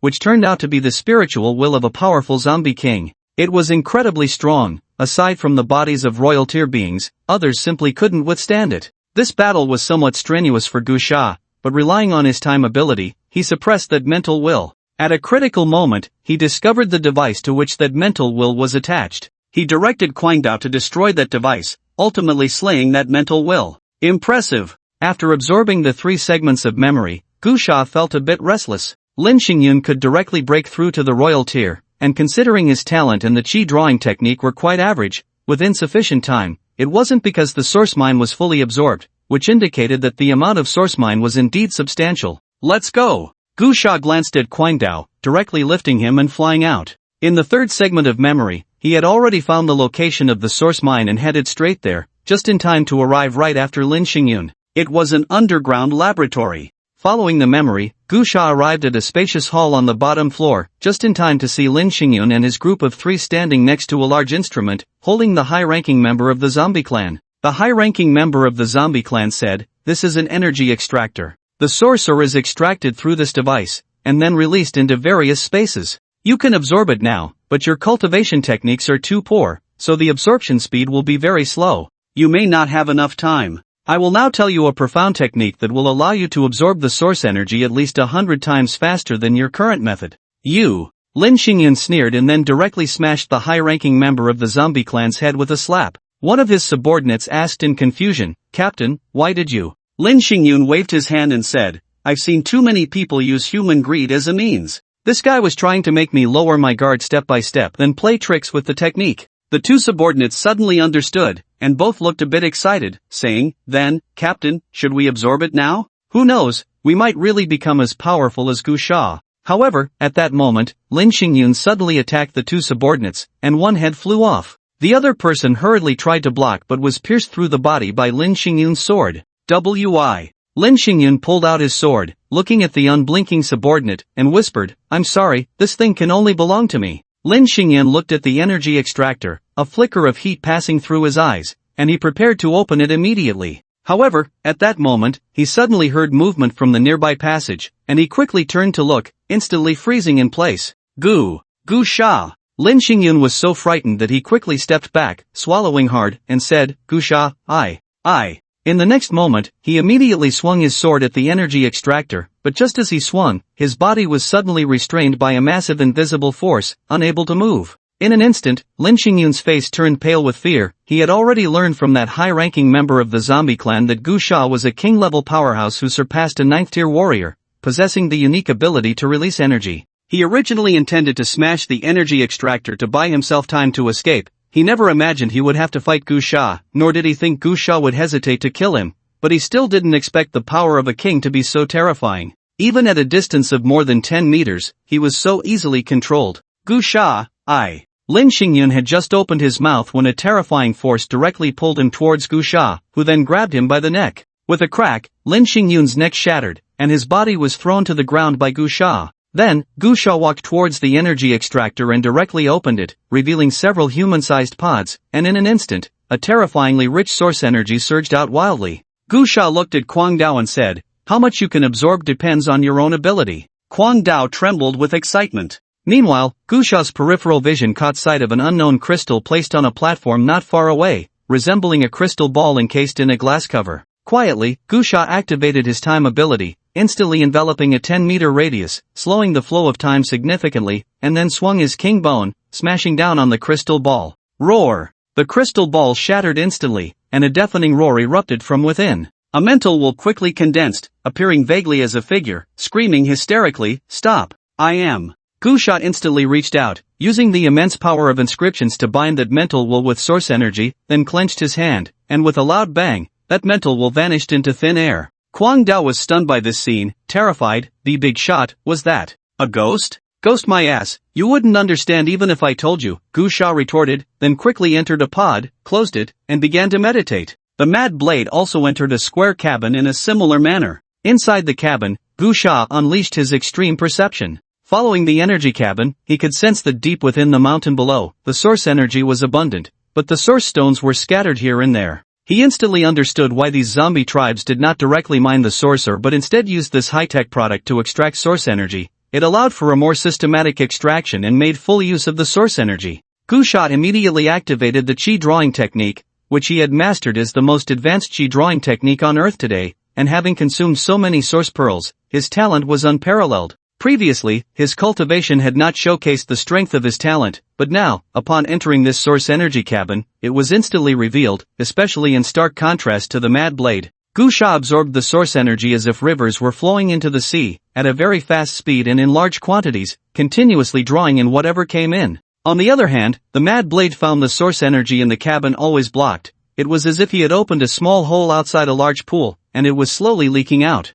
Of course, if the Mad Blade could absorb source energy as frantically as Gu Sha, he wouldn't have brought him along. Gu Sha knew the Mad Blade couldn't absorb much, and since the amount of sorcerer was considerable, he wouldn't be able to absorb it all. Bringing along a Mad Blade would have no impact on him. The energy of the source began to violently impact the gene locks. 1 hour, 2 hours. Second tier Battle King. Third tier Battle King. However, after Gu Sha broke through to the third tier, the speed began to slow down significantly because the effective source stones in this sorcerer had been nearly absorbed by Gu Sha, and what remained were just scraps, causing a dramatic drop in both the extraction speed and quantity. After a long time, just as he was about to break through to the fourth tier Battle King, Gu Sha suddenly opened his eyes. The time was up, and over 10 hours had passed. The opening time of the spatial cabin was about to arrive. Gu Sha did not hesitate and decisively terminated the process. He knew very well that if he continued absorbing, even if the energy was exhausted, he might not necessarily break through to the fourth tier. The key was that it required too much time.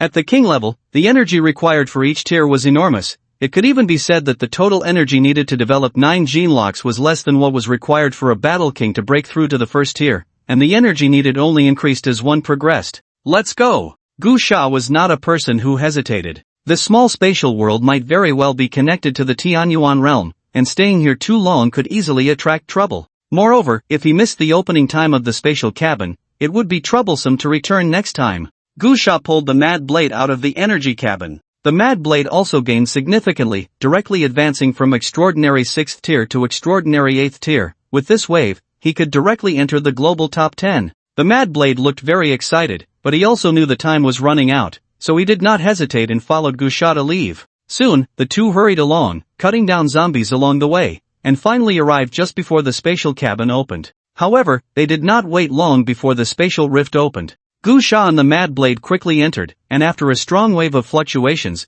the two appeared on Earth, jumping out from the rift of the spatial cabin. Many soldiers and researchers at the barrier were watching. However, only Gu Sha and the Mad Blade emerged. Where are the others? Academician Chen asked anxiously. Gu Sha waved his hand and said, quickly notify the barrier to bring over the most powerful bombs they can. If they can bring nuclear bombs, that would be best. As for the reason, the Mad Blade will explain to you. I'm a bit busy, so don't let anyone disturb me. After saying that, Gu Sha directly ran into a room at the temporary base. Although he didn't have enough time to break through to the 4th tier in that alternate space, he still had a large bag of corpse cores, among which were quite a few high-tier cores. Under normal circumstances, it would be impossible for him to break through to the first level of the War King realm with that bag of corpse cores, but he was already just a step away from the 4th tier War King. This bag of high-tier corpse cores was enough. In the room, Gu Sha began to absorb those corpse cores, while outside, a fully armed team of soldiers stood guard, not allowing anyone to disturb him. After a long time, once all the corpse cores were absorbed, Gu Sha slowly opened his eyes, and the radiance emanating from his body gradually faded. 4th tier War King. Gu Sha let out a long breath of turbid air, a glimmer flashing in his pupils. Then, Gu Sha activated his perception and found that Kwang Dao was actually waiting outside the door. Feeling a bit puzzled, he went to open the door and asked, "Daozi, what are you doing here?" Kwang Dao, wrapped in some bandages, was pleasantly surprised to hear Gu Sha's voice and said, "Boss, are you done?" Gu Sha nodded. Kwang Dao hurriedly said, "Boss, it's the number 1 elder of the cabinet who wants to talk to you." Gu Sha's pupils constricted. He hadn't realized he had already reached this level. The number 1 elder, he naturally knew, was a very great figure. Before the apocalypse, he was the first leader of Longzhou, and after the apocalypse, he guided the construction of Longzhou and had always been its highest leader. Such a person felt too distant in Gu Sha's subconscious, and he never thought he would have any connection with him. However, upon reflection, he suddenly realized that his current identity was different. He was the world's number 1 extraordinary being. In this apocalypse, if one were to talk about status, no one dared to say they were higher than him. Kwang Dao looked at Gu Sha, feeling a bit anxious, and said, "Boss, the number 1 elder said that if you are busy, he can wait. Whenever you are free, he can communicate." "We can do it now," Gu Sha said. Soon, Kwang Dao led Gu Sha to a conference room. Outside, dozens of soldiers were guarding, with various heavy weapons on high alert. Gu Sha sat in a chair, drinking tea. Kwang Dao hurriedly opened the communicator, and soon, a large screen on the wall lit up, revealing another conference room filled with people, all of whom were figures that could only be seen in federal news. Han Zhe, the honorary president of the J-City Extraordinary Association, was among them, but he was seated at the very edge. "Good evening, leaders." Kwang Dao stood straight and saluted. Gu Sha, however, casually sipped his tea and chuckled lightly. Kwang Dao still hadn't shifted his mindset. With Kwang Dao's current extraordinary cultivation close to the 9th tier, he could definitely rank among the top 10 globally, and his status was not necessarily lower than those in the video. "Good evening, Kwang Dao." The elderly man in the center of the conference room greeted warmly, then waved at Gu Sha and said, "Gu Sha, nice to meet you for the first time." Gu Sha smiled slightly and replied, "Hello, leader." The number 1 elder said, "Originally, I planned to invite you to the capital in a couple of days for a face-to-face discussion, but just now, Kwang Dao reported your experiences in the alternate space. The matter is too significant. It is no longer something we in Longzhou can handle alone. Therefore, we have decided to submit an application to the federal government to convene a world conference. At that time, we hope you, as the number 1 extraordinary being of humanity, can attend the meeting and explain this matter to representatives from all over the world. I wonder if you would be willing." Gu Sha hesitated for a moment and asked, "Will it be in J-City?" "Not sure," the number 1 elder replied. "The meeting location has yet to be determined and needs to be discussed by the federal government." Gu Sha said, "If you want me to attend the meeting, it must be held in Longzhou. That is my condition." "All right." The first elder said cheerfully, "I will submit a proposal to the federal government. Now, let's talk about other matters. Do you have any plans recently?" Gu Sha shook his head and replied, "Not for the time being." "Then how about coming to J-City to guide us?" The first elder said with a smile, "I have high hopes for the model you previously implemented with President Han. Now, in the name of the Longzhou government, I am issuing you a custom task to guide the construction of the Extraordinary Association in J-City. As for the price, you can set it. There are plenty of accumulated in corpse cores here in J-City." Gu Sha chuckled lightly. "Can I take them all?" The first elder smiled and said, "Of course." Gu Sha was momentarily taken aback. At that moment, President Han, sitting at the edge of the conference room, raised his hand to speak and received the first elder's consent. Han Zhe immediately said, "Killer God, come to J-City. With your guidance, we will surely make great progress. Moreover, the corpse cores the leader just mentioned are indeed available. You need not doubt their authenticity. Not to mention the current cosmic disaster, even just considering the disasters on Earth, you are worth the Longzhou government's full support. The leader insisted on placing you in the first sequence for this very purpose." Gu Sha smiled slightly and said, "All right, I'll come over as soon as possible." After a brief chat with the first elder, Gu Sha ended the call. "Big boss," Kwang Dao said excitedly, "can I go to J-City with you?" Gu Sha raised an eyebrow and said, "Are you sure the S-City barrier will let you run around? Unless the World Conference decides, you might not have the chance to wander elsewhere." Kwang Dao looked dejected. He knew Gu Sha was speaking the truth. As the top expert of the S-City barrier, it wasn't just about high-end combat power, but also about stabilizing people's hearts. "Then, I'll see you at the World Conference." Kwang Dao hesitated and said, "Big boss, let's keep in touch by phone. If you ever need a lackey in the future, remember to call me. I'm always available." Gu Sha chuckled lightly but said nothing. Kwang Dao scratched his head and said, "Following you around to pick up the scraps feels amazing, being carried along all the way. Big boss, we do have a bond from our chaotic killing together." Gu Sha, "Us? Chaotic killing together?" Kwang Dao nodded vigorously. "Isn't it? You were in front causing chaos, and I was behind picking up the scraps." Gu Sha. In the temporary military base in this primitive forest, Gu Sha didn't stay long. The next day, the S-City barrier sent a large number of super bombs. They couldn't get a nuclear bomb, as the launch conditions for that were very high, but the various other explosives were enough to blow that small space to smithereens. Moreover, the S-City barrier officials stated that they would continue to deploy explosives for a while to completely destroy that small space. After resting for a day, Gu Sha boarded a plane to J-City arranged by the S-City barrier. The Longzhou government expressed great importance regarding Gu Sha's trip to J-City. Originally, the S-City barrier planned to arrange a team of extraordinary individuals to escort him, but Gu Sha refused. The reason was simple: if any danger arose, it would be hard to say who would protect whom. Subsequently, Gu Sha also declined the welcoming team arranged by J-City. He directly acquired a super long-range fighter jet from S-City and flew to J-City himself. In this era, there were no restrictions on flight routes, and Gu Sha reached J-City in just 6 hours. He could have arrived even faster, but he encountered multiple attacks from flying beasts along the way, which caused some delays, resulting in a total travel time of 6 hours. The J-City barrier, truly the center of the entire Dragon continent, is magnificent. Even though it is the beginning of the apocalypse, it has already reached the scale of many barriers from 3 to 4 years later. Gu Sha made a phone call in advance to notify the barrier officials, and then entered the barrier without encountering any obstruction. When Gu Sha got off the plane, he felt the extreme enthusiasm of the officials, with many high-ranking individuals personally coming to welcome him, including those like Elder No, one who were usually not convenient to appear in public, sending secretaries to greet him instead. Surrounded by a crowd, Gu Sha and Hanzei got into the same car. Hanzei looked at Gu Sha with the same eager gaze as when they were in the C-City barrier, making Gu Sha feel uncomfortable all over, and he quietly distanced himself from Hanzei. However, Hanzei immediately leaned closer and said, "Killing God, everyone in J-City is very excited that you could come. Especially in our extraordinary association, those extraordinary warriors are all clamoring to meet you, and many female warriors, say they don't care about your looks and are willing to sleep with you." "Wait," Gu Sha said irritably, "what do you mean they don't care about my looks? Is my appearance that low?" "Well," Hanzei chuckled helplessly, "your confidentiality level is too high. Even I don't have the authority to view your information, so while many people know about you as Killing God, very few have seen your photo. There are rumors outside that you have a natural phenomenon, saying you are 3 meters tall, weigh 1,000 pounds, and have a huge mouth that can swallow a person whole, that your underwear is custom-made and can't be found anywhere in the world, and that one of your eyes is the size of a fist."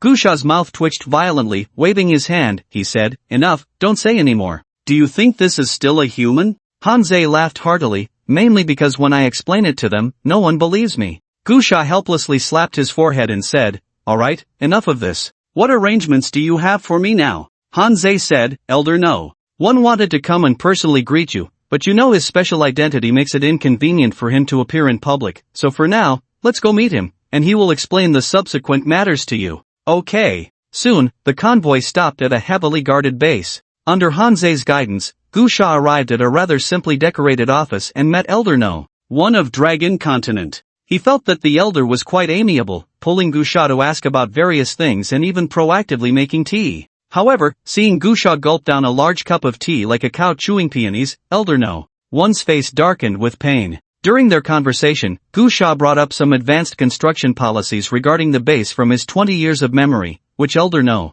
one took very seriously and immediately had someone record them. After chatting for a long time, Elder No, one suddenly asked, "Gu Sha, do you think there is still hope?" Gu Sha put down his teacup and shook his head, saying, "I don't know, no one knows. When any disaster strikes, no one knows if we can survive, but that doesn't prevent us from fighting back." Elder No, One chuckled lightly. Then do you think hope is necessary? Humanity needs it. I do not, Gu Sha replied. Why do you not need it? Elder No. One asked. Gu Sha slowly said, because I am the first sequence, I am the most advanced person on the entire earth. If I need hope, then where would the hope for others come from? Elder No. One was slightly taken aback, then laughed heartily, saying, I've heard you have an incredibly arrogant personality, and today, it seems, the rumors are indeed true. Gu Sha waved his hand and said, Alright, Chief, I'm actually a very selfish person, everything revolves around myself, I have no ideals or pursuits. To put it bluntly, I won't get up early without profit. If you hadn't promised me a large number of corpse cores and, I really wouldn't want to come to J City. With this free time, I would definitely be out there slashing zombies and beasts to level up. The old man from the first sequence showed a gentle smile and said, I've arranged for Hanzei to take care of your food, clothing, and living arrangements during this time. You can tell him any needs you have, and he will do his best to meet them. As for the corpse cores and you mentioned, I've already arranged that as well. Hanzei will hand them over to you when the time comes. However, regarding your guidance on our barrier construction, you must not be careless. Your awareness is very advanced. You are the most suited for this global catastrophe. Understood. The meeting between Gu Sha of the first sequence and the old man from Longzhou caused quite a stir on the global forum, once again sparking speculation about the strength and realm of the first sequence. At the same time, it raised a global discussion, is Gu Sha of the first sequence the hope of humanity? This question has been the most discussed on the forum, not only in Longzhou but among the extraordinary beings across the dozens of continents that still exist today. In these few days, the global forum has completed its internal testing and has been made public worldwide. In just 2 days, almost everyone capable of obtaining a mobile phone among humanity has registered for a forum account, and the number is quite large. However, regarding whether the first sequence could be humanity's hope, the trend on the global forum is almost one-sided. Aside from a few people in Longzhou who believe so, the vast majority do not accept it. In fact, many extraordinary beings from other continents even think that the first sequence is a lie created by Longzhou for status, especially in regions like Sakura Continent and White Rice Continent, which have always been at odds with Longzhou, openly claiming that Longzhou is just seeking attention and that the so-called first sequence is a joke. However, Gu Sha paid no attention to these matters. Since that day he met with the old man from the first sequence, he began to get busy. He was taken around to observe various aspects of barrier construction, such as the extraordinary training camp, the infrastructure department, the source energy research laboratory, the ability research institute, the energy creation center, and so on. During the other times, Gu Sha frantically absorbed corpse cores or abilities, and in just a few days, his realm improved rapidly, with his abilities rising 2 levels to reach the 8th level, while his extraordinary level was about to reach the 5th level of the War King. One noon, Gu Sha was discussing with a group of researchers at a research institute. Strictly speaking, Gu Sha was providing some of his past life experiences and insights, equivalent to sharing some hypotheses, such as super battle armor and the concept of restrictive weapons, etc. In the later generations, the official advancements in technology were very obvious. Currently, the only weapons capable of threatening a war king are nuclear weapons that lead to mutual destruction. However, in the later generations, many portable weapons emerged that could also deal with powerful extraordinary beings. Of course, the official use of those weapons was mainly against zombies and beasts. The concepts proposed by Gu Sha were directions that those scientists in the later generations spent years discovering, focusing on researching the abilities of ability users. Gu Sha actually didn't understand much, but he knew some basic things. For the human scientists who were still equivalent to pioneers, the hypotheses and theories proposed by Gu Sha were far ahead of their time. However, because Gu Sha was too busy, his daily schedule was almost arranged down to the minute. The extraordinary beings accepting Gu Sha's guidance would avoid many detours, and those infrastructure experts, after Gu Sha's pointers, had a much more advanced understanding of infrastructure. As for the researchers, they were even more so. The intermediate chi induction technique and the semi-finished spatial bags were the most direct evidence. In today's J City stronghold, Gu Sha seems like the Tang Seng entering the kingdom of women, with people from various departments drooling and following him every day. Every morning, when he opens the door, he can see a large group of academicians and professors lying at his doorstep, unwilling to waste a single minute. At first, many people had opinions about Gu Sha enjoying such vast resources alone, but they were forcibly suppressed by the first elder. However, in just a few days, the tide turned. Those who previously opposed Gu Sha's enjoyment of abundant resources all changed their tune, each one eager to support him, practically wanting to replace him even for a simple task like going to the bathroom. In the laboratory, Gu Sha was watching a group of researchers studying spatial bags when a soldier came in and said, "Mr. Gu, President Han is here." Gu Sha immediately followed him out. Hanze was waiting outside, and upon seeing Gu Sha, hurried over and asked, "Killing God, how's it going?" "The research on spatial bags is going quite smoothly. I just proposed a concept and direction. These scientists are really impressive," Gu Sha replied. Hanze laughed heartily, saying, "It's just those few spatial ability users, huh? They're almost driven mad by those scientists. Last night, one of my team members was complaining to me, saying he used to be proud of his spatial ability, but now he regrets it terribly." Gu Sha said, "There's no way around it. To research spatial bags, we must reference the characteristics of spatial abilities, but there are too few spatial ability users, and luckily, those few are in J City. What can we do if we don't catch them for research?" Hanze chuckled and said, "The infrastructure department went to complain to the elder today, saying you only work a few hours a day,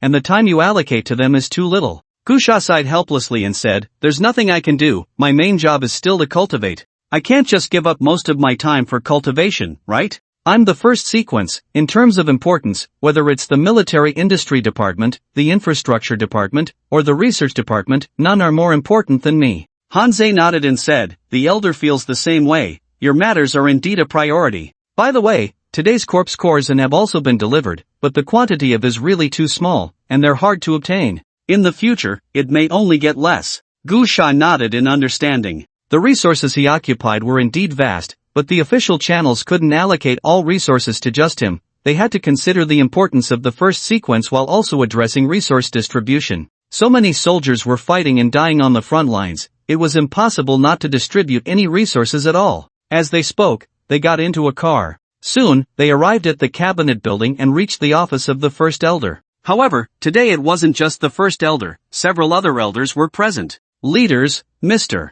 Gu has arrived," Hanze reported as he walked in. "Let him in," the first elder said. Before long, Gu Sha walked in and greeted the several elders. During this time, he had interacted with the high-ranking officials of the J City stronghold and had become quite familiar with them. "Gu Sha, you're here," the first elder gestured for Gu Sha to sit down and handed him a bottle of drink. Ever since witnessing Gu Sha's unique way of drinking tea, the first elder had never invited him for tea again, always preparing some soda that Gu Sha liked in advance. "Esteemed elders, you called me here for the global conference, right?" Gu Sha asked. He was aware of what these elders had been doing lately, mainly negotiating with the federal government to convene a global conference. This conference was of great significance because the information Gu Sha and Kwang Dao brought back from the alternate space was too terrifying, and it was essential to hold a global meeting to discuss countermeasures. However, not to mention the current apocalypse, even before the end of the world, it was not an easy task to hold a global conference. Therefore, several elders have been very busy during this time.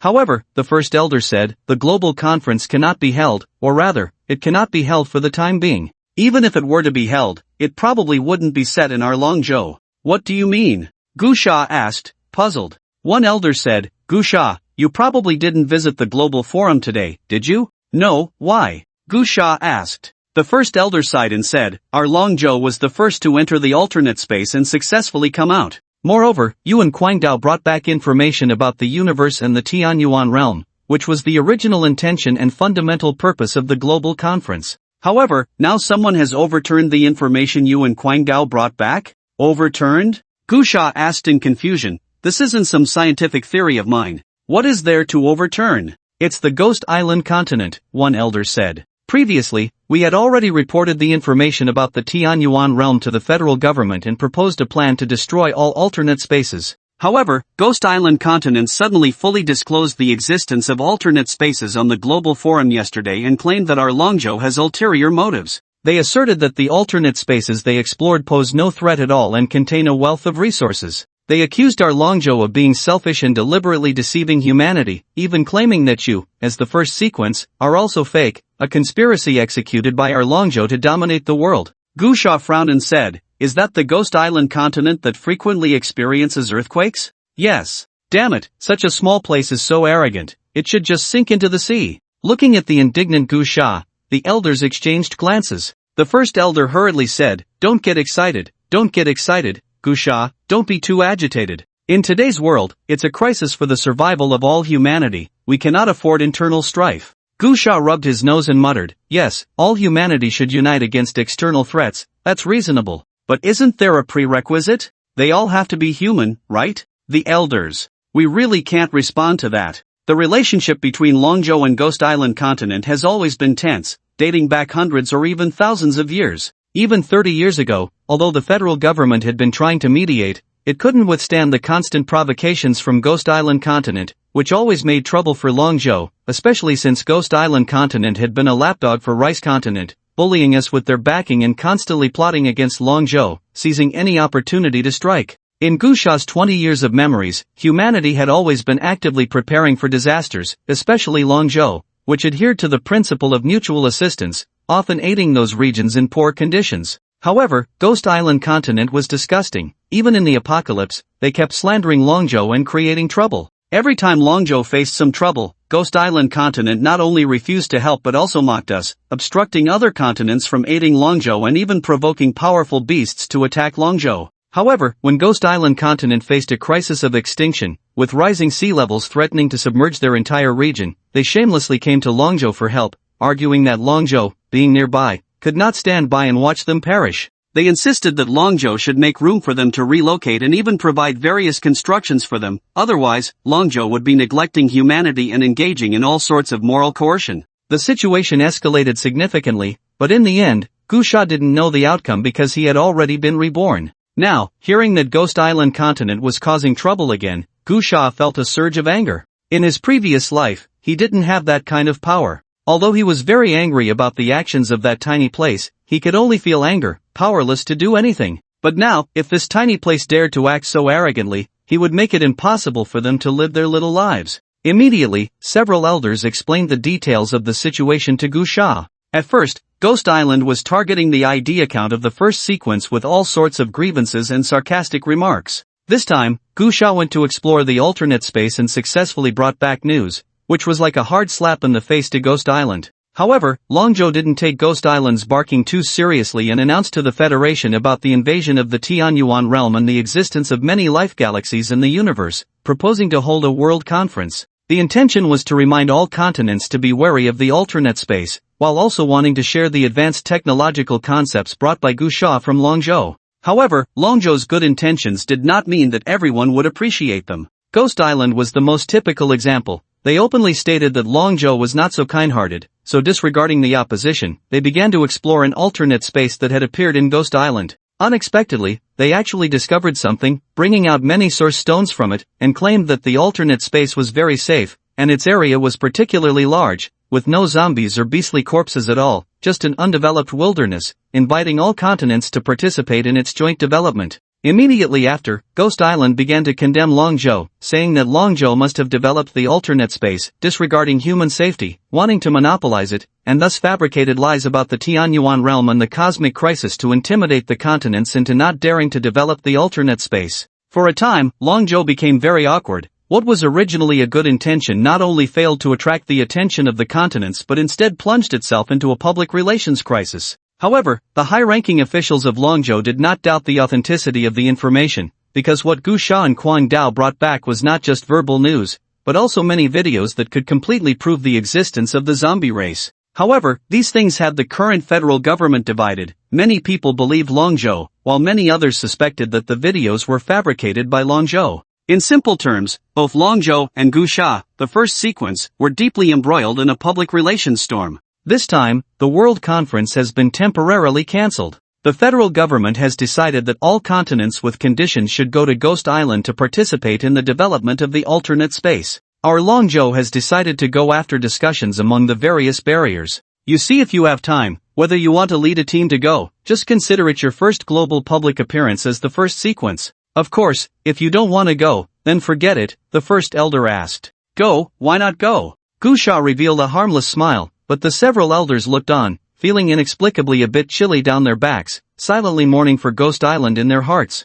After chatting with a few elders for a while, Gu Sha took his leave. Back at his residence, Gu Sha opened his phone and entered the global forum. Sure enough, at this time, the forum was in an uproar, with countless posts slandering and insulting Longzhou, and various conspiracy theories and derisive posts about Gu Sha, the first sequence, were everywhere. While Gu Sha was scrolling through the posts, Kwang Dao suddenly sent a private message. Damn, big shot, you're finally online. I have a global server chat group here, do you want to come take a look? It's so damn infuriating, those few dogs from Ghost Island are provoking you. Gu Sha, send me a few screenshots to take a look. Then, Kwang Dao sent several screenshots. The main ones are an ID named Demon Blade and another ID named 9 Chrysanthemums. These two have been posting everywhere on the forum, claiming that the first sequence is just a fake created by Long Zhou. Even if there really is someone named Gu Sha, he must be a useless person. They assert that Long Zhou is using this method to try to catch up with their Ghost Island. They are openly shouting in various groups, challenging Gu Sha to participate in this exploration activity, saying they want the whole world to know that the first sequence is a counterfeit.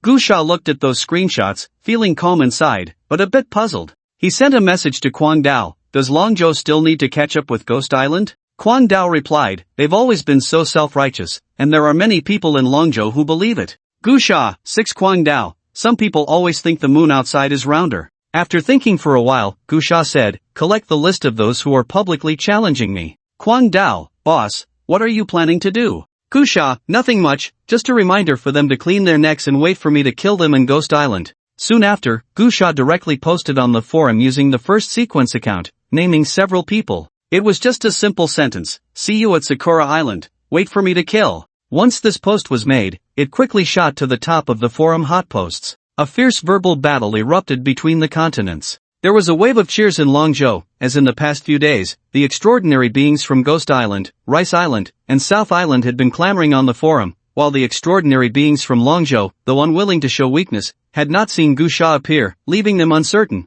After all, if the protagonist backed down, it would be awkward for them. Now, Gu Sha's post undoubtedly served as a shot of adrenaline. For a moment, the forum was in chaos, even the official accounts from various continents stepped in to calm things down. However, the announcement from the official account of Kimchi Island was a bit bizarre. Instead of calling for unity and calm, they tagged Gu Sha and asked a question. Why did Gu Sha accept challenges from so many continents but not from their extraordinary beings in South Island? Was he afraid to accept? Was he scared of their cosmic center, South Island? This post sparked a heated discussion. By the time Gu Sha saw it, it was already the next morning. After a night of cultivation, he had just gotten up to prepare for breakfast when he opened his phone and realized how much commotion his post had caused. Finally, Gu Sha saw the post from the South Island official account and without any hesitation replied, the extraordinary beings of South Island are too useless, not qualified to challenge me. Once this post was sent out, it quickly climbed the trending list again, and for a time, South Island became the target of ridicule.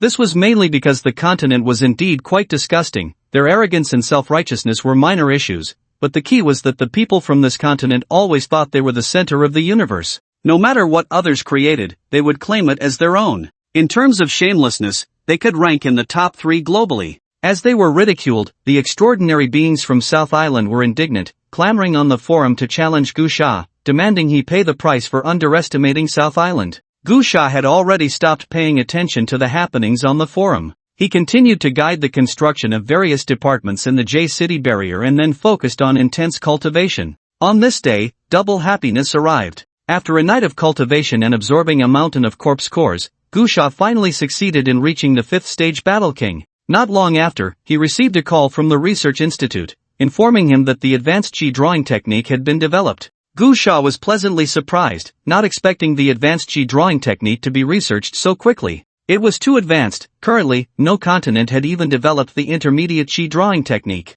The reason why the J-City barrier is able to lead by so much is mainly because Gu Sha provided the intermediate Chi drawing technique, and based on his memories from his previous life, he offered many concepts regarding the advanced Chi drawing technique. However, Gu Sha expected it to take 1 or 2 months, but he clearly underestimated the efforts of the researchers at the institute. They managed to develop the advanced Chi drawing technique in just about half a month. In recent days, the J-City barrier has also been quite lively, with major barriers from Longzhou sending teams to J-City to learn, while also selecting a group of elite extraordinary individuals to go to Ghost Island continent. On the morning of September 1st, after comprehensive consideration and selection by the officials, a 10-person elite team of extraordinary individuals was officially chosen, led by the top expert of S-City barrier, Kwang Dao, to head to Ghost Island continent. In a base, this extraordinary team led by Kwang Dao was gathering together, with several fighter jets ready to depart nearby. 5 or 6 representatives from the official delegation arrived, led by a high-ranking official from the barrier, who looked around and asked Kwang Dao in confusion, "Captain Kwang Dao, why is everyone waiting outside and not going up?" Kwang Dao smiled and said, "Aren't we waiting for the god of death?" The high-ranking official asked in confusion, "Mr. Gu hasn't arrived yet? Let me call and check." No, Kwang Dao hurriedly said, "The god of death not arriving must mean he has something to attend to. It's fine for us to wait a bit longer, we can't disturb him. It doesn't matter how long we wait." An extraordinary individual muttered, "Brother Dao, do you think Mr. Gu might still be asleep? I think we could actually call and ask." "What's there to ask?" Kwang Dao replied, "Even if the big shot is sleeping, it must be because he's been overworked. Just think about it, he works so hard for the barrier. What's wrong with us waiting for him? What if he forgot? That must also be because he's too overworked to remember." Kwang Dao said with righteous indignation. The group of extraordinary individuals rolled their eyes in silence. A crowd began to whisper among themselves. "I've heard for a long time that Brother Dao is a die-hard fan of Gusha. I didn't believe it before, but now I do. This is more than just a fan, he's practically a sycophant. Yeah, the #1 Gu fan. Is it really that serious? I still don't understand why Kwang Dao is like this. After all, he's a top extraordinary individual." It's said that Kwang Dao is already at the 8th level, very close to the 9th level, completely possessing the strength of someone in the top 10 rankings. Do you think he really needs to be such a sycophant? I don't get it. I really don't get it. As a top extraordinary individual, my pride doesn't allow me to be like him. It's too embarrassing. Right, everyone, when Gusha arrives later, don't follow Kwang Dao, it's too embarrassing. He doesn't look like a top extraordinary individual at all. Exactly, I'm not exaggerating. I'm telling you, even if Gusha stands in front of me and apologizes, I wouldn't pay him any mind. Amidst the chatter, Gusha finally arrived, carrying a tang knife. It wasn't that he was deliberately making a grand entrance, it was because he had asked many scientists to use high technology to refine the king bone he had before, merging it with many super metal materials to forge a tang knife. Due to the high difficulty of production, even with Gusha personally assisting with the power of inscriptions, it had been delayed until today for completion. To perfect it a bit more, the final product took a few hours longer than expected. Gusha felt quite apologetic for making so many people wait. As soon as he entered, he hurriedly said, "Everyone, I'm really sorry. I was delayed by some last-minute matters, my apologies." Kwang Dao immediately walked over with a smile, ready to say it was no big deal, but just as he was about to move, he suddenly felt a gust of wind beside him and then saw a group of extraordinary individuals rushing towards Gusha, each one like hungry dogs pouncing on food. God of Death, wow, we finally see him in person. Holy crap, wow, big boss, what are you saying? Don't say that waiting for you for a while is a loss, even waiting for 10 days or half a month to see you is a huge gain. Big boss, I'm a girl, can we take a picture together? Oh, big boss, you finally came. I was just saying, you must have been busy with important matters, and you made everyone wait without disturbing you. I didn't expect you to come so quickly. Big boss, I'm your loyal fan, not just a fan, can I get your autograph? Sign on my hand, and I swear I won't wash it for the rest of my life. Kwang Dao, what the hell? You guys weren't saying that just now, were you? Kwang Dao felt sad. He felt like he had lost favor, as the big boss had been lured away by someone. According to his plan, he should have been on the same plane as the big boss heading to Ghost Island continent. However, the final result was that two beautiful extraordinary women had taken Gusha away to another plane. On the plane, Kwang Dao was filled with resentment, muttering, "Those two women are really something, dressed so lightly, obviously not good people. Just because they have long legs and big breasts, they think they can lead a good extraordinary person astray. The big boss is too young and easily deceived." A little brother beside him whispered, "Brother Dao, I feel like the god of killing seems quite happy." Nonsense, how could the big boss be that kind of person? Kwang Dao said, "The big boss is just too nice and doesn't know how to refuse. That's why he got pulled onto the plane by those two women." Little brother. The big boss must be very unhappy right now. I know him well. He's very innocent, and those two women are clearly experienced in the flower scene. The big boss definitely can't handle it. Kwang Dao looked worried. No, the little brother said, "Brother Dao, I saw someone posting photos in the group, and the god of killing seems quite happy." Kwang Dao looked at his phone. In the photo, Gusha was lying on the lap of a female extraordinary person, while another female extraordinary person was giving Gusha a massage, and they looked very harmonious together. Kwang Dao, no way, I have to remind the big boss not to be fooled by those two vixens. Immediately, Kwang Dao called Gusha. "Sorry, the number you dialed is not available at the moment." Little brother, how about it, Brother Dao, let's forget it. The god of killing might not want you to disturb him right now. Kwang Dao said solemnly, impossible, I have the best relationship with the big boss. How could two women shake the bond of our chaotic killing friendship? We have fought side by side, our friendship is life and death. If he doesn't answer, it must be a bad signal. I'll send a message. Immediately, Kwang Dao sent Gu Sha a private message, and a red exclamation mark appeared on the screen. You and the other party are not friends yet. Little brother, Brother Dao, just let it go. Brothers are like hands and feet, and women are like clothes. Clothes always block hands and feet. Kwang Dao, the big boss is not that kind of person. Longzhou is several thousand kilometers away from Ghost Island continent in a straight line. If it were before the apocalypse, this kind of fighter jet could reach Ghost Island continent in 3 to 4 hours at most, but now the situation is different. The plane flew in the sky, constantly changing its flight path to avoid attacks from flying undead beasts. Fortunately, this team had 11 of the world's top extraordinary people, the weakest being 5th tier extraordinary, and the strongest, Gu Sha, was the first in the current crushing sequence. Although there were some bumps along the way, they successfully arrived at the outer wall of D City, the chief barrier of Ghost Island continent, in just 1 day's time. However, when the Longzhou delegation contacted the D City barrier officials to request direct entry, they were met with refusal, citing reports that the Longzhou delegation was carrying nuclear weapons with ulterior motives and needed to be inspected before passing, requiring the Longzhou delegation to stop 100 kilometers outside the barrier. The delegation urgently activated group chat mode. Big boss, what do we do now? Kwang Dao asked over the intercom. A senior member of the delegation said, we have just checked, and the safe area of the D City barrier barely reaches 10 kilometers outside the city. 100 kilometers away is a disaster zone. Gu Sha pondered, so this Ghost Island is deliberately making things difficult for us? Damn it, it seems they are living too well. It's already clear, said a transcendent. At that moment, dozens of fighter jets emerged from the D City barrier, issuing a warning in the language of the Ghost Island. Dragon Island aircraft, this is the D City barrier of the Ghost Island. You have entered unauthorized airspace, please leave immediately, or we will take coercive measures. Gu Sha couldn't understand the cherry blossom language, dug at his ears, and asked, what the hell is this bird language? Soon, a translator from the delegation explained it to Gu Sha. Gu Sha calmly replied, you all just fly in the air for a while, later, let them kneel and beg you to enter. After saying that, Gu Sha transferred a few people from his plane to another.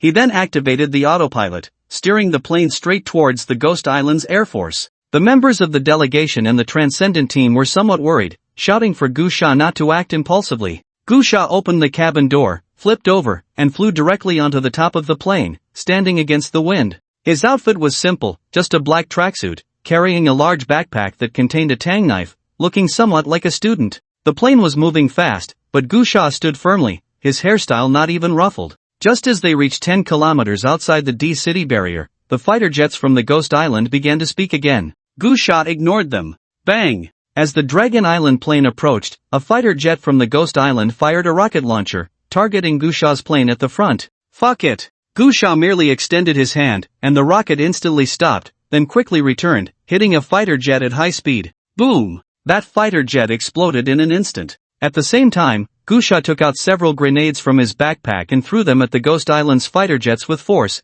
Every single one hit its mark, destroying a plane. Boom! Boom! Boom! Huge fireworks erupted in the sky, and debris from the planes flew everywhere. The fighter jet Gu Sha was uneasily charged into the Ghost Island's formation, and in the next moment, Gu Sha stomped down, directly colliding with a Ghost Island fighter jet, causing a massive explosion. Gu Sha then soared into the air, drew his tang knife, and unleashed the power of the inscriptions, the knife glowing with golden light. As Gu Sha swung down, it transformed into a blade several dozen meters long, instantly slicing through a fighter jet. Subsequently, Gu Sha began to slash wildly in the air. In less than 3 minutes, all 20 to 30 fighter jets from the Ghost Island exploded. This scene left the high-ranking officials in the command center of the Ghost Island barrier stunned. While they were planning their next response, Gu Sha had already descended from the sky, landing on the barrier wall. With a swing of his tang knife, he slaughtered a large group of Ghost Island soldiers, then said in a deep voice, "Since you all have lived enough, then go die." After saying that, Gu Sha suddenly stomped his foot, unleashing terrifying energy, causing the barrier wall to collapse wildly, debris rolling like an earthquake. With just one stomp, a large section of the barrier wall collapsed, creating a gap of over 100 meters. Is that a god? Who exactly is that man? A large section of the thick barrier wall was shattered by a single kick, and this scene was witnessed by countless people from the Ghost Island continent in D City. At that moment, they seemed to have seen a miracle. Alarms blared, echoing throughout the city. The densely packed army of Ghost Island continent rushed towards the barrier wall, with tanks, howitzers, and various powerful firearms appearing. Floating in the air, Gusha snorted coldly, and the terrifying power of the inscriptions erupted from his tang knife. Gusha swung down, and a blade of energy, dozens of meters long, fell with a rumble, as if the gods of the heavens were chanting, showering endless energy that covered the dense army. Tanks and bombs exploded directly, the powerful inscription power dissipating, transforming into a vast ocean of divine light that spread in all directions, igniting numerous explosives. Gusha's clothes billowed as he directly charged into the army. Amidst the explosions, then it was a flurry of strikes, just like a farmer fighting, swinging his weapon wildly. Indeed, that was how it was. Gusha plunged into the crowd, completely lacking any form or agile footwork, as if he were taking a stroll. He was just killing and hacking indiscriminately, regardless of how many bullets and artillery were aimed at him, regardless of how many people faced him. He swung his knife chaotically, but with every strike, there was a vast expanse of corpses left in his wake. The tang knife in his hand was filled with terrifying energy, wildly whistling and swinging. The sounds of Poochie and Poochie echoed, as if he were slicing watermelons, 1 slice for 1, 2 for 1, 3 for 1. With every strike, blood sprayed like watermelon juice, sometimes accompanied by severed limbs, sometimes by a shattered head. Some people flew sideways, crashing into walls, spitting blood as they fell. Some had Morikawa, frightened, hurriedly said, I understand, Your Excellency, please forgive our rudeness, we will definitely apologize. Damn it, what a lowlife. Gusha commented, then asked, let me ask you, why didn't you let us enter the barrier? Morikawa stood up unsteadily, looking bewildered, and said, Your Excellency, I don't even know who you are. Still pretending to be confused, huh? Gusha grabbed Morikawa by the collar and said, I am Gusha, the first in the global extraordinary sequence. Now do you know who I am? Morikawa quickly replied, so it's Your Excellency Gusha. I know you were leading the Longzhou team into the D-City barrier today, but I never ordered to stop you. We were just having a meeting discussing the exploration of the alternate space in a few days when we received news that you attacked our patrol team, which led to a great battle. Gusha, a 5th-tier battle king, with his strong perception, could tell that Morikawa was not lying. He said coldly, 3 minutes. I only give you 3 minutes to clarify this matter, otherwise, I will blow up your military headquarters. Yes, I will investigate immediately. Morikawa dared not say anything more and immediately ordered someone to investigate, while he stood obediently to the side, not daring to speak. In less than 3 minutes, a minister rushed in a panic and said, Chairman, we found out that it was the commander of the City Defense Coalition, Okada, who privately ordered to make things difficult for the Longzhou delegation and not let them enter the barrier. Where is he? Morikawa shouted angrily. He ran away. The minister stammered. What? Morikawa was furious. Are you all useless? He ran away and you didn't catch him? The minister whispered, He ran into the place where the Dami continent delegation is staying, and our people can't go in. Morikawa's face turned very unnatural. Gusha, sitting on the sofa with his legs crossed, sneered and mocked, TSK, if I remember correctly, you guys from Ghost Island have always been the dogs of Dami continent, too scared to provoke your master, huh? Morikawa's face turned green and white as he said, Your Excellency Gusha, rest assured, we will definitely give you a satisfactory explanation. Gusha slammed the table and said, I don't have that much time. Go directly to those people from Dami continent and tell them to bring the person to me within 10 minutes. If they don't bring him, I will come personally. Morikawa seemed to be in a difficult position, and Gusha lightly drew his knife, unleashing a burst of energy that directly severed one of Morikawa's arms. Blood sprayed as Morikawa fell to the ground, crying out in pain. Gusha said coldly, Do you think I'm negotiating with you? Go, hurry up. Morikawa, lying on the ground, screamed hysterically, Didn't you hear what Your Excellency Gusha said? Tell those from Dami continent to hand over the person. The minister, frightened, hurriedly ran out the door. Morikawa was also an extraordinary being, and his rank was not low. He was a 3rd-tier extraordinary being, likely having consumed a source pearl during the Second Crimson Descent. This was common among the high-ranking officials of various continents. The first Crimson Descent was sudden and no one knew its effects, so it was left to fate. However, the second time was different. Those high-ranking officials would naturally obtain source pearls through various channels. Even those who had not consumed source pearls would find ways to become extraordinary after the chi induction technique was developed. Morikawa had indeed consumed a source pearl and later cultivated the chi induction technique, using a lot of resources to become a 3rd-tier extraordinary being. Otherwise, he wouldn't be able to withstand Gusha's attack. Even though Gusha was holding back his strength, it was still not something an ordinary person could endure, especially since Morikawa was already quite old and had just had one of his arms severed by Gusha.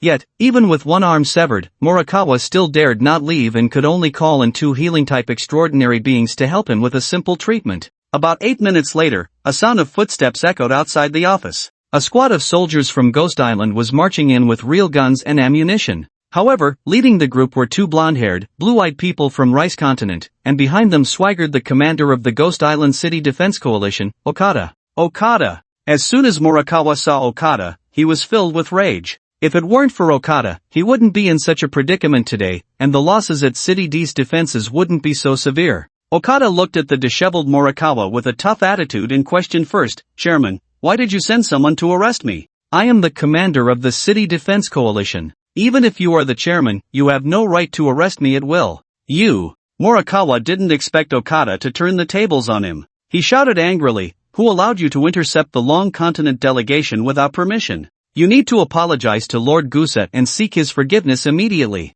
Okada glanced at Gusa, and a basic instinct made him feel some fear towards Gusa. However, seeing the two Rice Continent people beside him, he suddenly gained confidence and said defiantly, "The Long Continent is carrying prohibited weapons and plotting mischief. I have the right to intercept them. On the contrary, this Gusa has committed heinous crimes in our defenses, and instead of capturing him, you are here to arrest me. I think you are unfit to be the chairman. I will report you to the military commission." Morikawa was furious. "Okada, you." "Enough." Gusa rubbed his head and said, "I don't have time to listen to your quarrel." Morikawa immediately fell silent. Gusa looked at Okada and slowly said, "So it's you who's causing trouble, right?" Okada had witnessed Gusa's terror firsthand. At this question, he instinctively moved closer to the two Rice Continent people and said, "I am the commander of the Ghost Island City Defense Coalition. I have the right to intercept and expel anyone who poses a threat to the defenses. You have committed heinous crimes in my Ghost Island, and you will face sanctions from the federal government."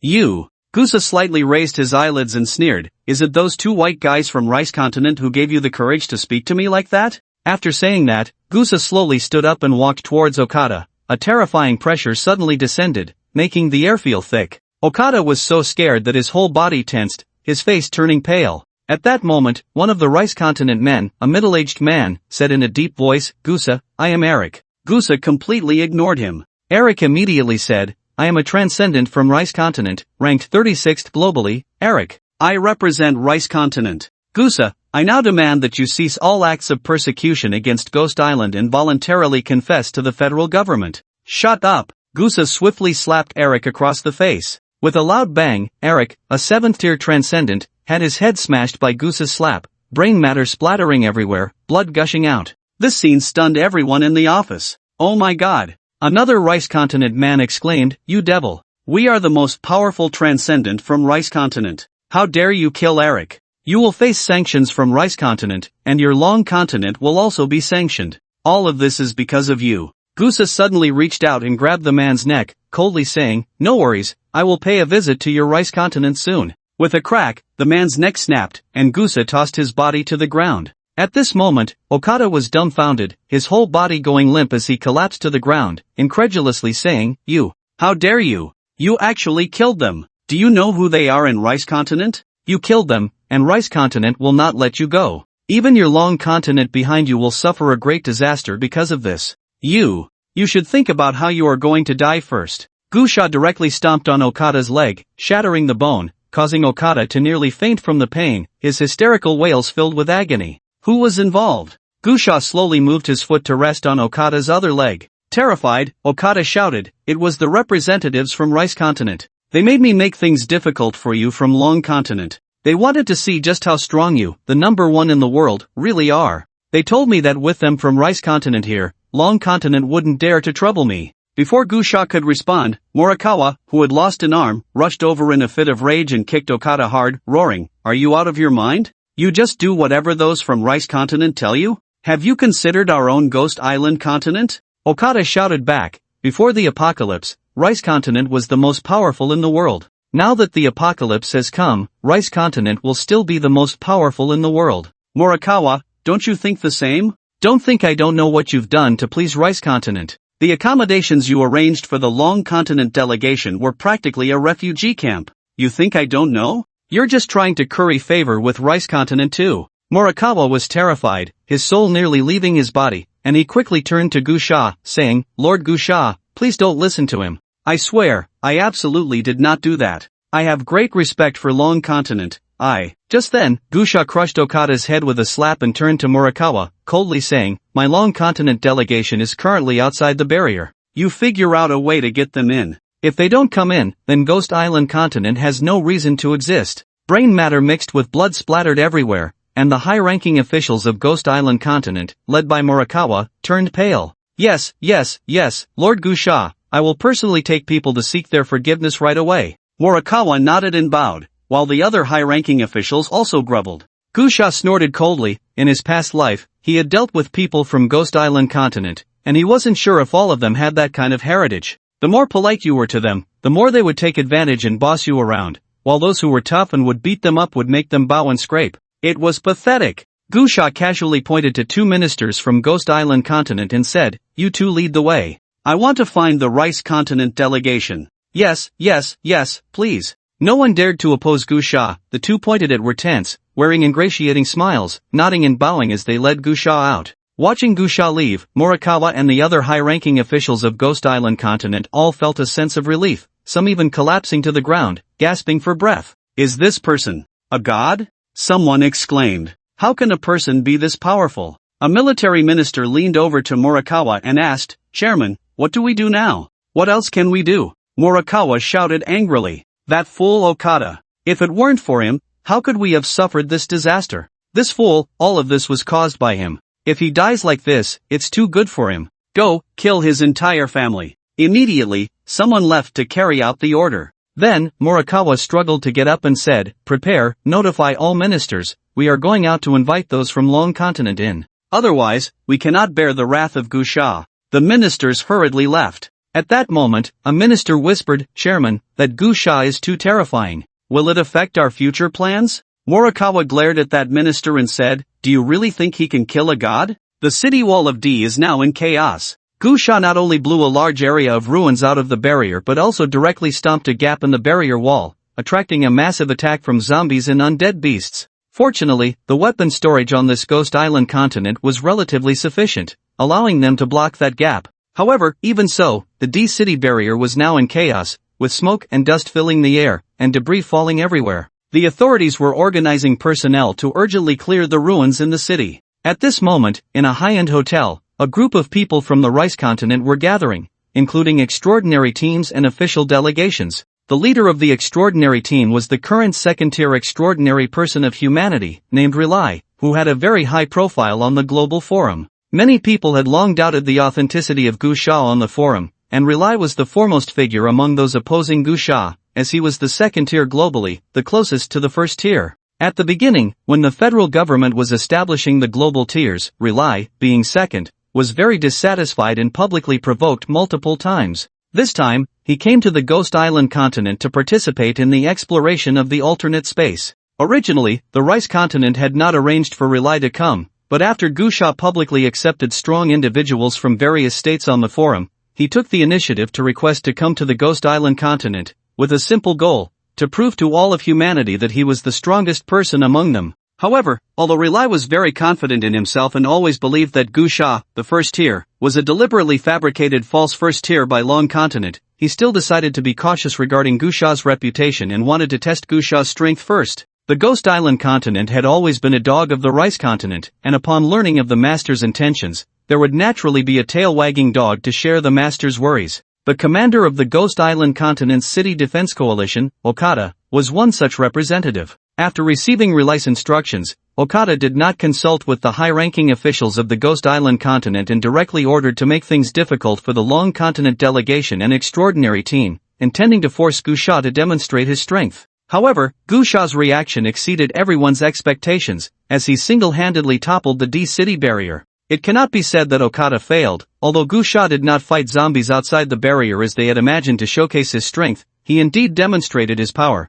albeit in a way that was somewhat absurdly strong. After witnessing Gusha's godlike power, Relay immediately abandoned the thought of challenging Gusha. At that moment, Okada happened to be hiding from pursuit and came to the Rice Continent delegation. Relay was quite satisfied with Okada, a good dog, and did not want such a good dog to be killed. Therefore, after receiving Gusha's ultimatum, he sent 2 extraordinary tier individuals to escort Okada to the military building of the Ghost Island continent to meet Gusha. However, this action raised some doubts within the delegation. The leader of the delegation was the Secretary General of the Rice Continent's Foreign Liaison Department. He, along with several members of the delegation, found Relay and said, "Relay, I think your recent actions are inappropriate. By sending Eric and the others to escort Okada, you are essentially admitting that Okada's actions were instigated by us." "So what?" Relay replied, "I have already given that long continent person face by sending Eric and the others to explain. We represent the Rice Continent. When have we needed to explain ourselves to others? Giving that long continent man such a big face, does he still not feel satisfied?" The Secretary General said, "But he is the first tier. Did you not see just now? That man seemed like a god. I think we should strongly deny any relationship with Okada, rather than admit it. If that man gets angry, who can stop him? Can you?" "I can't," Heli said directly, "I'm not his match. Even though I'm about to unlock the 9th gene lock, I'm still not his opponent. But he won't act against us, he doesn't dare to, no matter how angry he gets, he has to endure it, because we represent the most powerful rice continent in the world. No matter how strong that man is, he can't save humanity, he can't save the entire dragon continent. In this damned world, apart from our rice continent, no one can save humanity, not even protect themselves. The dragon continent relies on us in many ways. What can that man named Gusha do? Moreover, I've sent Eric and the others to explain, which has already given him enough face. He should be grateful to us and seize this opportunity to please us, to gain the friendship of the rice continent. That's what a smart person would do.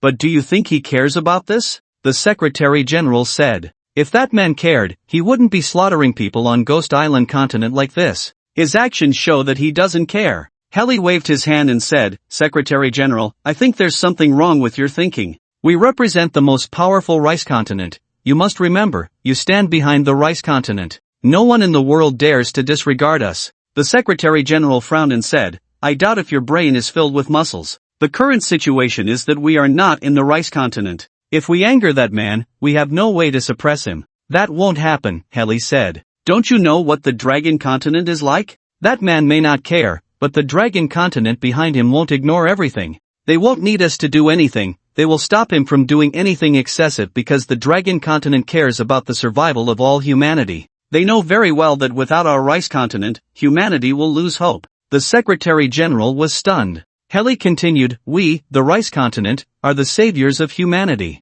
No matter what we do, the dragon continent has to endure. Even if that man is powerful, he has to endure. And if he really wants to make a fuss, I can just apologize to him later. That should be enough, right?" Hearing this, the Secretary General nodded and said, "If that man really wants to hold you accountable, you must apologize then. He is too powerful. I even doubt that a nuclear bomb could kill him. We don't need to clash with him, but just apologizing to him will be enough." "I think that's not enough." At that moment, a cold voice suddenly came from outside the hall, followed by a loud crash as the hall's door fell down. Gusha walked in with a tang knife on his back, each hand dragging a foreigner from the rice continent, slamming them hard to the ground, instantly killing them. The hall was thrown into chaos. The people from the rice continent recognized Gusha. Seeing Gusha walk in with a murderous aura, the Secretary General immediately realized something was wrong and said, "Mr. Gusha, what do you want to do? Is the dragon continent declaring war on the rice continent? Are you disregarding humanity's safety at this critical moment of life and death?"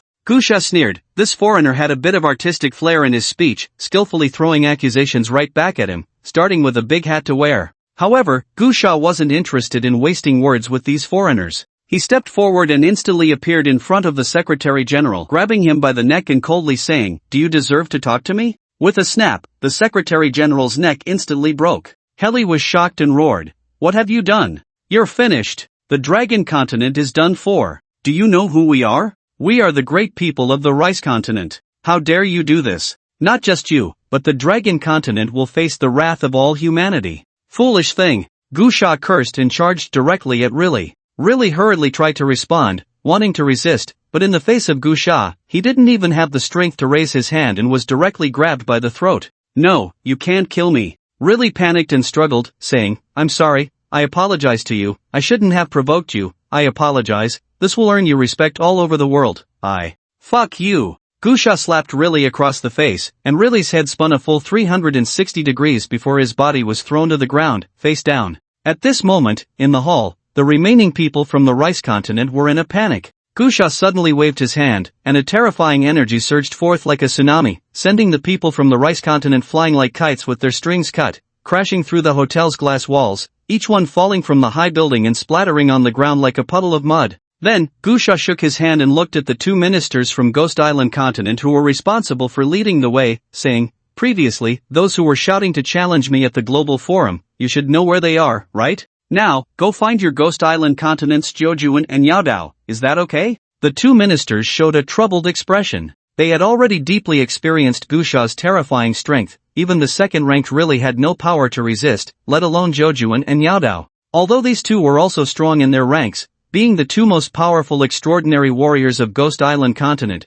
their rankings didn't even make it into the top 10, so how could they be Gusha's opponents? Now that Gusha wanted to find these two, it meant they were undoubtedly doomed. However, these two were the strongest extraordinary warriors of Ghost Island continent, figures of faith for them. One minister swallowed hard and said, "Lord Gusha, there may be some misunderstanding here. We can have Yaodao and Jojuan publicly apologize to you, they shouldn't have offended you." Before the minister could finish his sentence, his voice abruptly stopped. Gusha had grabbed his throat and said, "Who gave you the courage to bargain with me?" The minister's eyes widened in terror, and in the next moment, his neck shattered, and his body was thrown to the ground by Gusha. Immediately, Gusha turned to the other minister, and before Gusha could speak, the minister hurriedly bent down and said, "Lord Gusha, I will lead the way right now. I know where they are, they have always been at Base 7 undergoing gene development." Gusha did not speak again and followed the minister downstairs. Meanwhile, on the way to D-City Base 7, the global forum was in an uproar. Gusha's actions at the D-City barrier had already been a high-ranking official spoke up. "Commander, I know that Joju and Yaodao have made great contributions to our barrier, but you shouldn't put our entire barrier in danger for the sake of those two."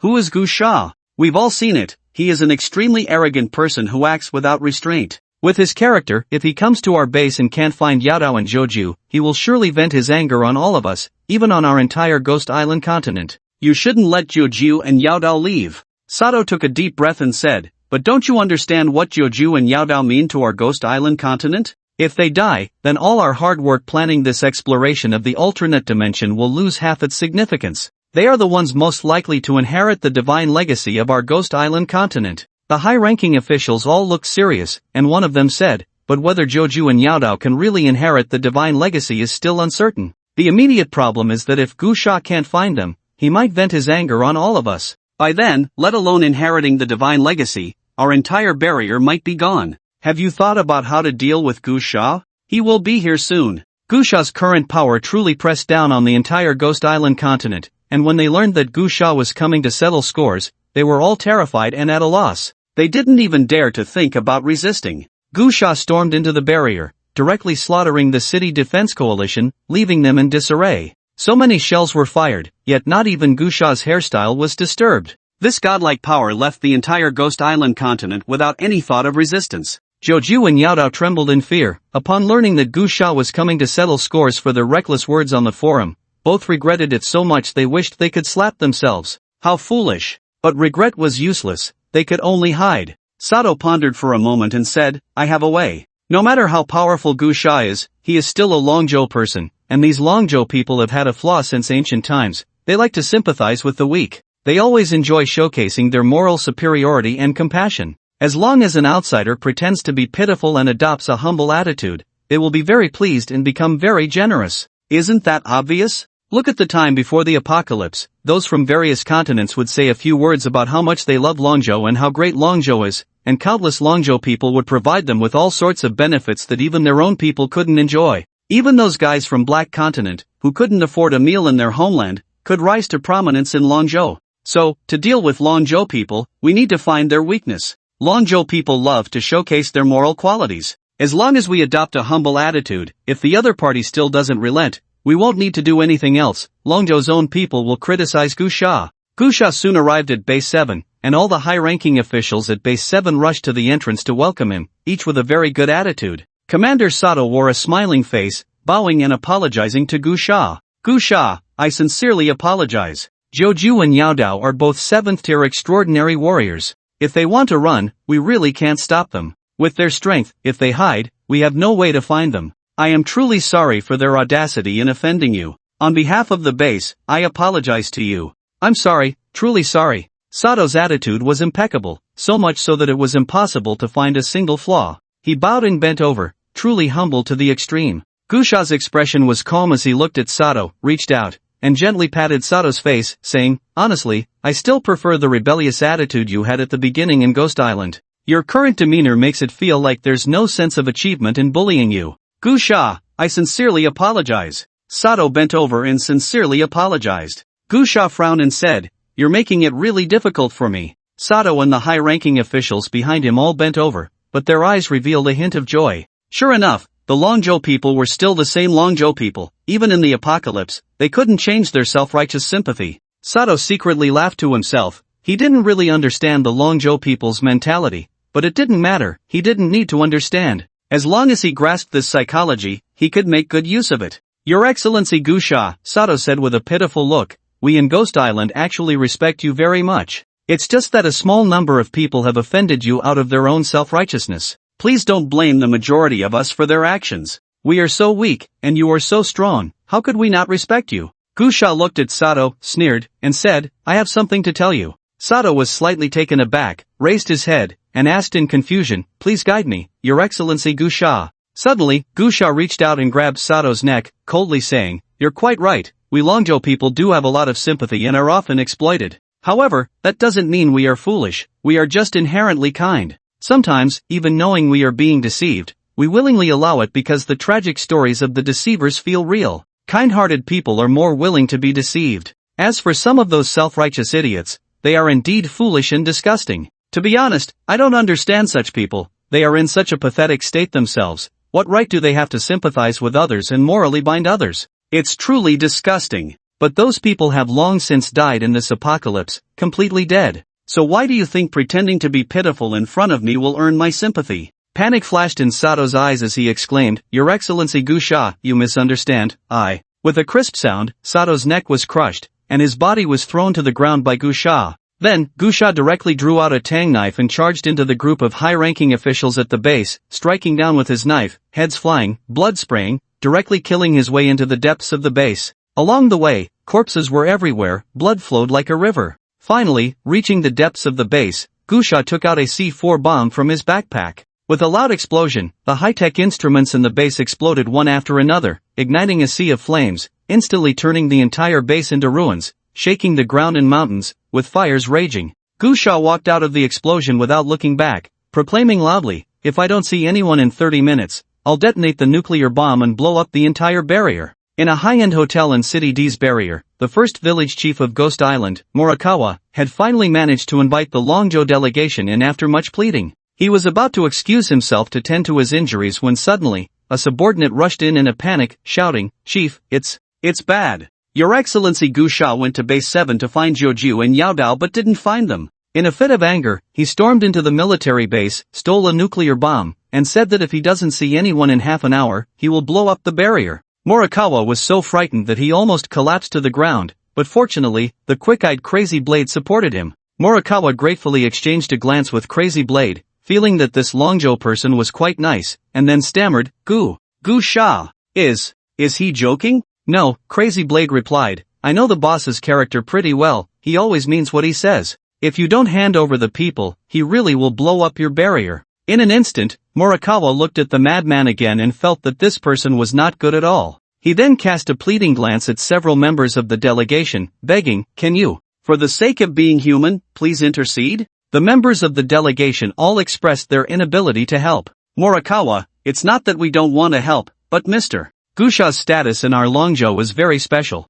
Although he is one of us, his position is beyond our reach. The entire Longzhou follows his arrangements, one of the delegation members said. Morikawa's face was filled with despair as he shouted at the people behind him, what are you all standing there for? Hurry up and find someone, go. Immediately, a group of ministers from Ghost Island rushed to prepare to leave, but just as they reached the door, everyone stopped, their bodies tense, some even collapsing in fear on the ground. Not only the people from Ghost Island but even those from Longzhou were stunned, because Gusha appeared carrying a nuclear bomb. A nuclear bomb with a diameter of about 50 centimeters and a length of about 2 meters. Gusha swaggered out of the hotel and directly placed it at the entrance, creating a large pit in the ground, causing everyone's hearts to tremble in fear of accidentally detonating the bomb. Especially those who understood the situation recognized this nuclear bomb as a small super-nuclear bomb restricted by Ghost Island in 2110. It wasn't large, weighing only 4 to 5 tons, but it contained an explosive yield that could reach 100,000 tons.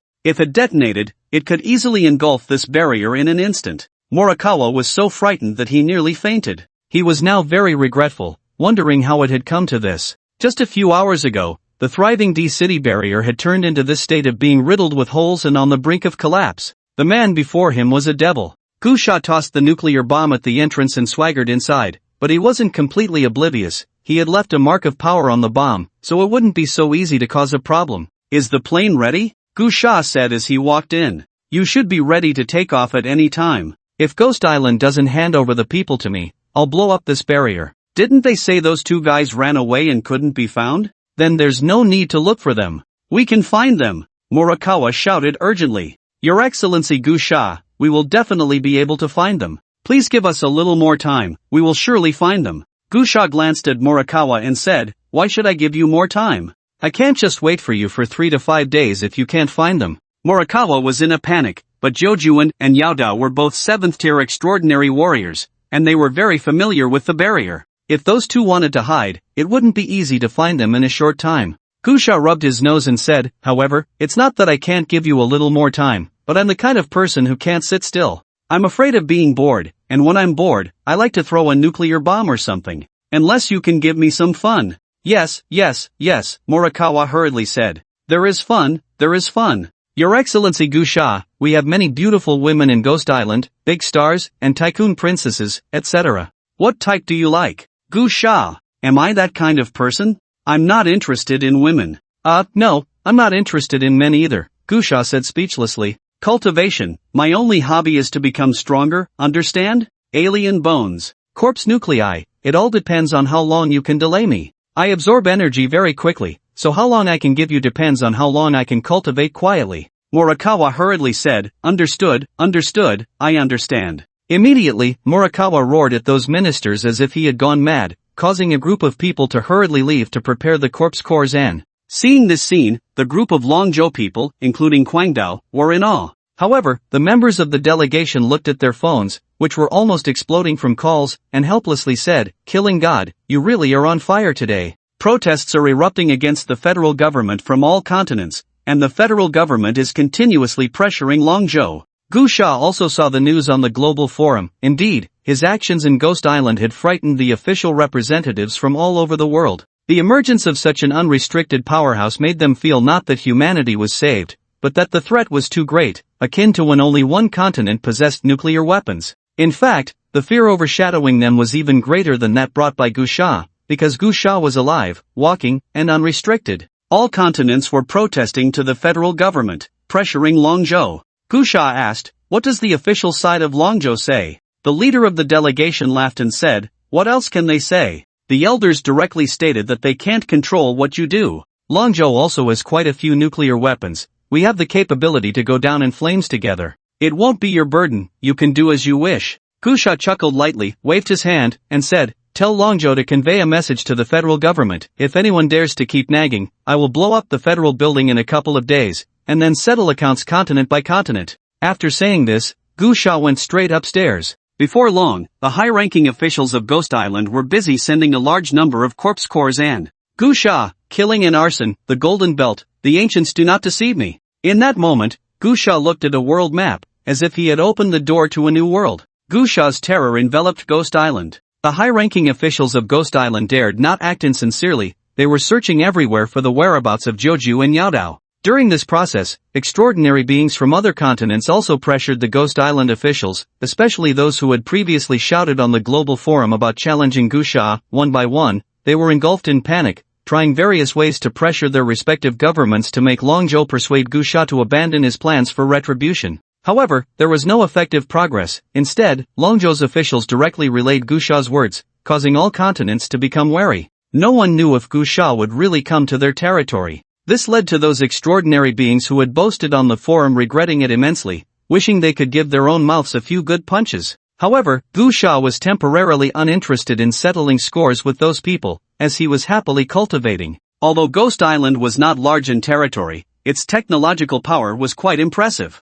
He had killed many zombies and beasts, and while the stockpiled corpse cores were not as abundant as in Longzhou, there were still quite a few. Additionally, although Longzhou supported Gusha significantly, they still had to consider resource allocation and could not throw all resources to him. But Ghost Island was different. They had nuclear bombs hanging over their heads, a matter of survival. After witnessing Gusha's terrifying speed and absorbing energy, the high-ranking officials of Ghost Island unanimously decided to cut off all resources from other extraordinary beings and give them entirely to Gusha. It wasn't that they loved Gusha, it was simply unavoidable. If Gusha ran out of cultivation resources, he would drag them down with him. In the face of extinction, the people of Ghost Island chose to cut off resource distribution. This made Gusha very happy, even more than the resources he had obtained in Longzhou. Moreover, Gusha had now mastered the advanced chi drawing technique, significantly increasing his absorption speed. In just 3 short days, he had risen to the 6th rank of Battle King, his ability level reaching the 9th rank, and his overall capabilities had increased many-fold.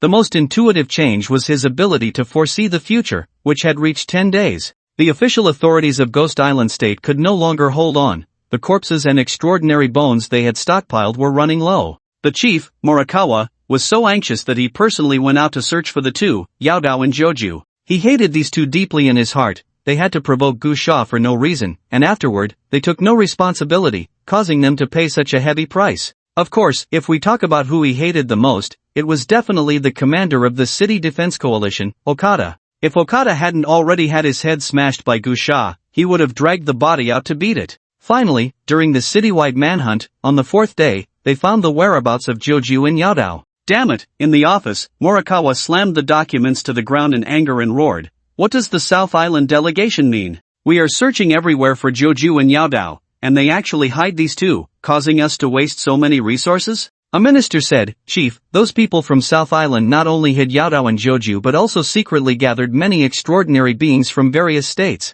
A large group seems to be plotting against Lord Gusha? Morikawa's face twitched violently as he said, what gives them the right to think they can deal with Gusha? Our Ghost Island state can hardly deal with him even with all our strength. What courage do they have? The minister replied, Chief, it seems that the people from South Island have thought of some way to deal with Gusha. Why don't we just watch and see? If they succeed, it would be a great achievement for us. If they fail, it doesn't matter, we can just say we didn't know. Slap. Morikawa directly slapped the minister across the face, cursing, you fool. Do you think those people from South Island are worthy? They all think they are the center of the universe, even claiming the invention of pickles as their own. Do you think such people are qualified to deal with Gusha? If they really go after Gusha, they will definitely fail. When that happens, are you going to tell Gusha we had no idea? Haven't you seen what kind of person Gusha is? Will he believe that? Can this person's anger be calmed down with reason? Fool! After being scolded, the minister dared not speak again.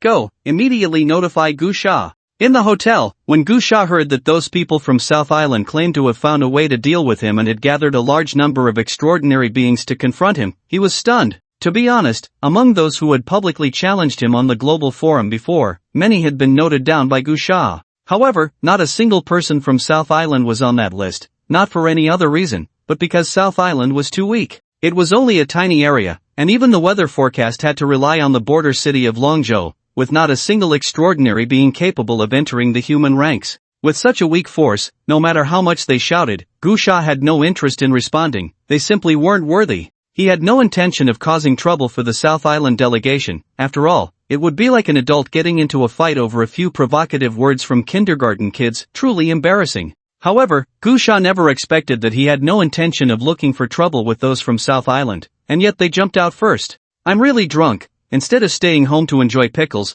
they have to come out and seek death. Gusha curled his lip, but he was quite curious about those people from South Island, wondering what they relied on to think they could deal with him. Immediately, Gusha activated his ability to foresee the future. After a while, Gusha was left dumbfounded. In the future scene, he went to find the people from South Island continent, and the other side also used what they called their means, which turned out to be a space-type ability user. He had to admit that the space-type ability user was quite strong, having already reached the 4th tier. In this era, a 4th tier ability user was indeed not bad, and it was one of the most powerful abilities, the space ability. Their plan was to first lure Gusha and directly lead him to a base more than 300 kilometers outside the D-City barrier. That base was one of the 2 anomalous spaces discovered by Ghost Island Continent, where there was a spatial capsule. The plan of the South Island Continent Group was to open the spatial capsule while using the ability of that space ability user to directly teleport Gusha into that anomalous space, exiling him in that small space to be annihilated by a nuclear bomb.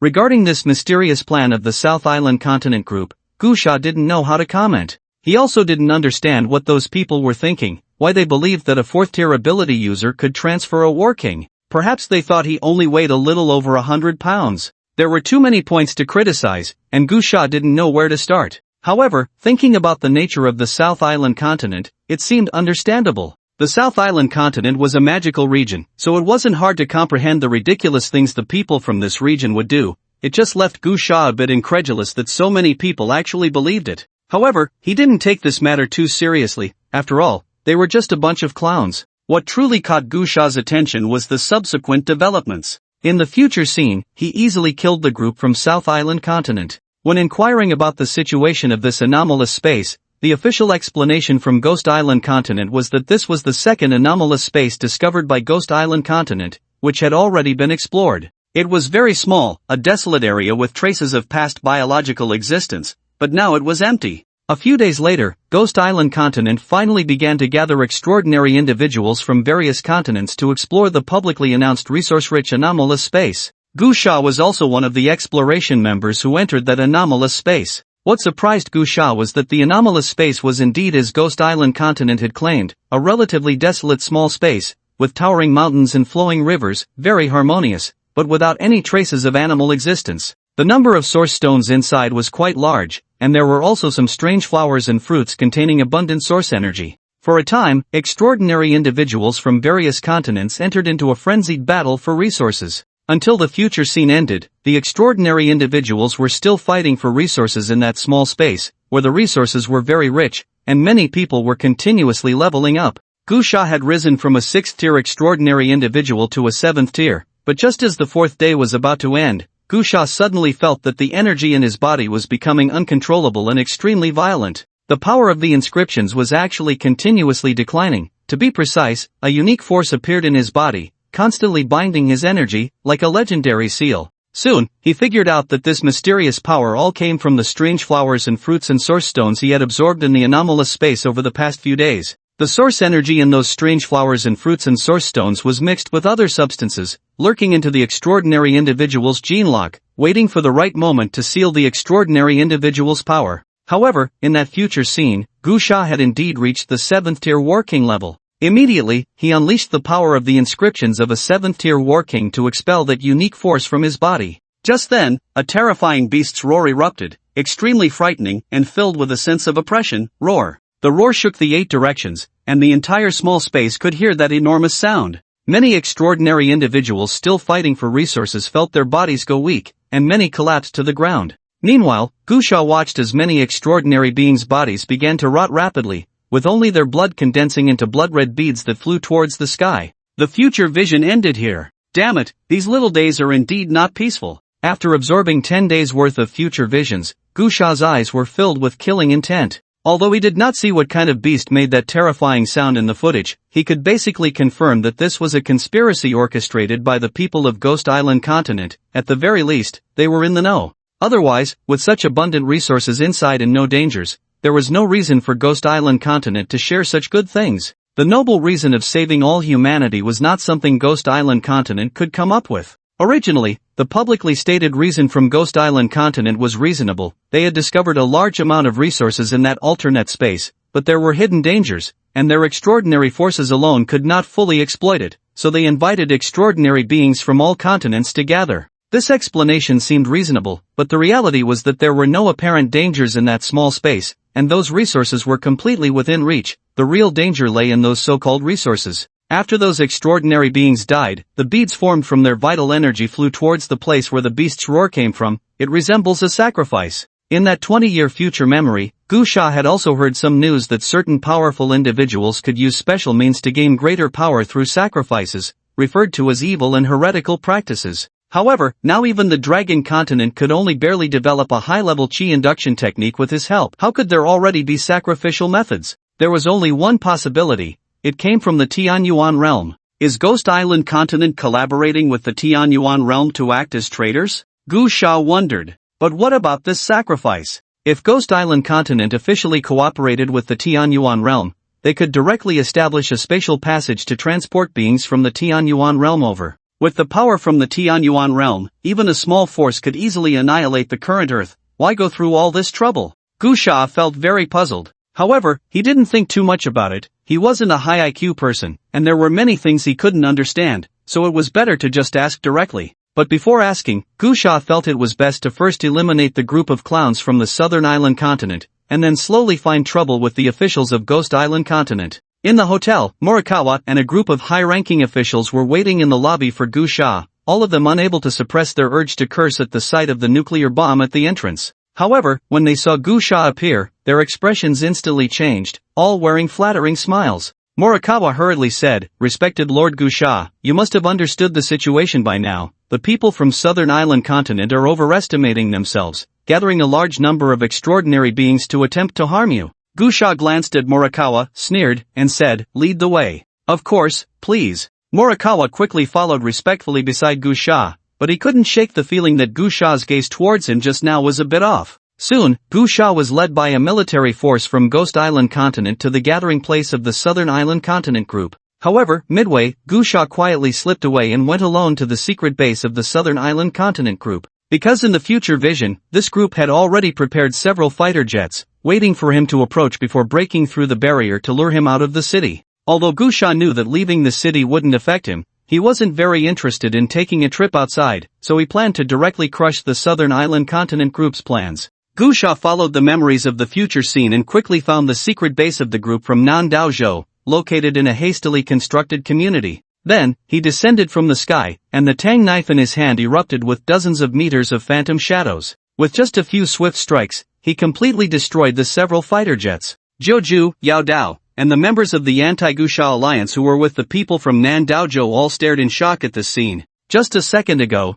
they were busy planning and preparing to board the plane. In the next second, their planes were gone, and Gu Sha had appeared. A group of extraordinary beings were stunned. This was not what they had imagined. How did Gu Sha arrive early and find their location so precisely? However, these extraordinary beings were still quite sharp. In that instant, they analyzed the only way to survive, which was to scatter and run, as there might still be a chance for some to live. Immediately, about 20 extraordinary beings scattered and fled at the same time. Ha! Gu Sha let out a cold laugh, slightly extending his hand. In that moment, the flow of time within a radius of several dozen meters suddenly became very slow. Those extraordinary beings felt as if they were in a slow-motion scene from a movie, as if they had been momentarily frozen. In the next instant, Gu Sha's figure flickered like lightning around them, and wherever he passed, heads flew off. In just a few seconds, all 20 or so extraordinary beings had their bodies fall to the ground, separated from their heads. Then, Gu Sha sheathed his knife and swaggered away. By the time Gu Sha walked out of the community gate, Morikawa and the other high-ranking officials from Gue Daozhou arrived late,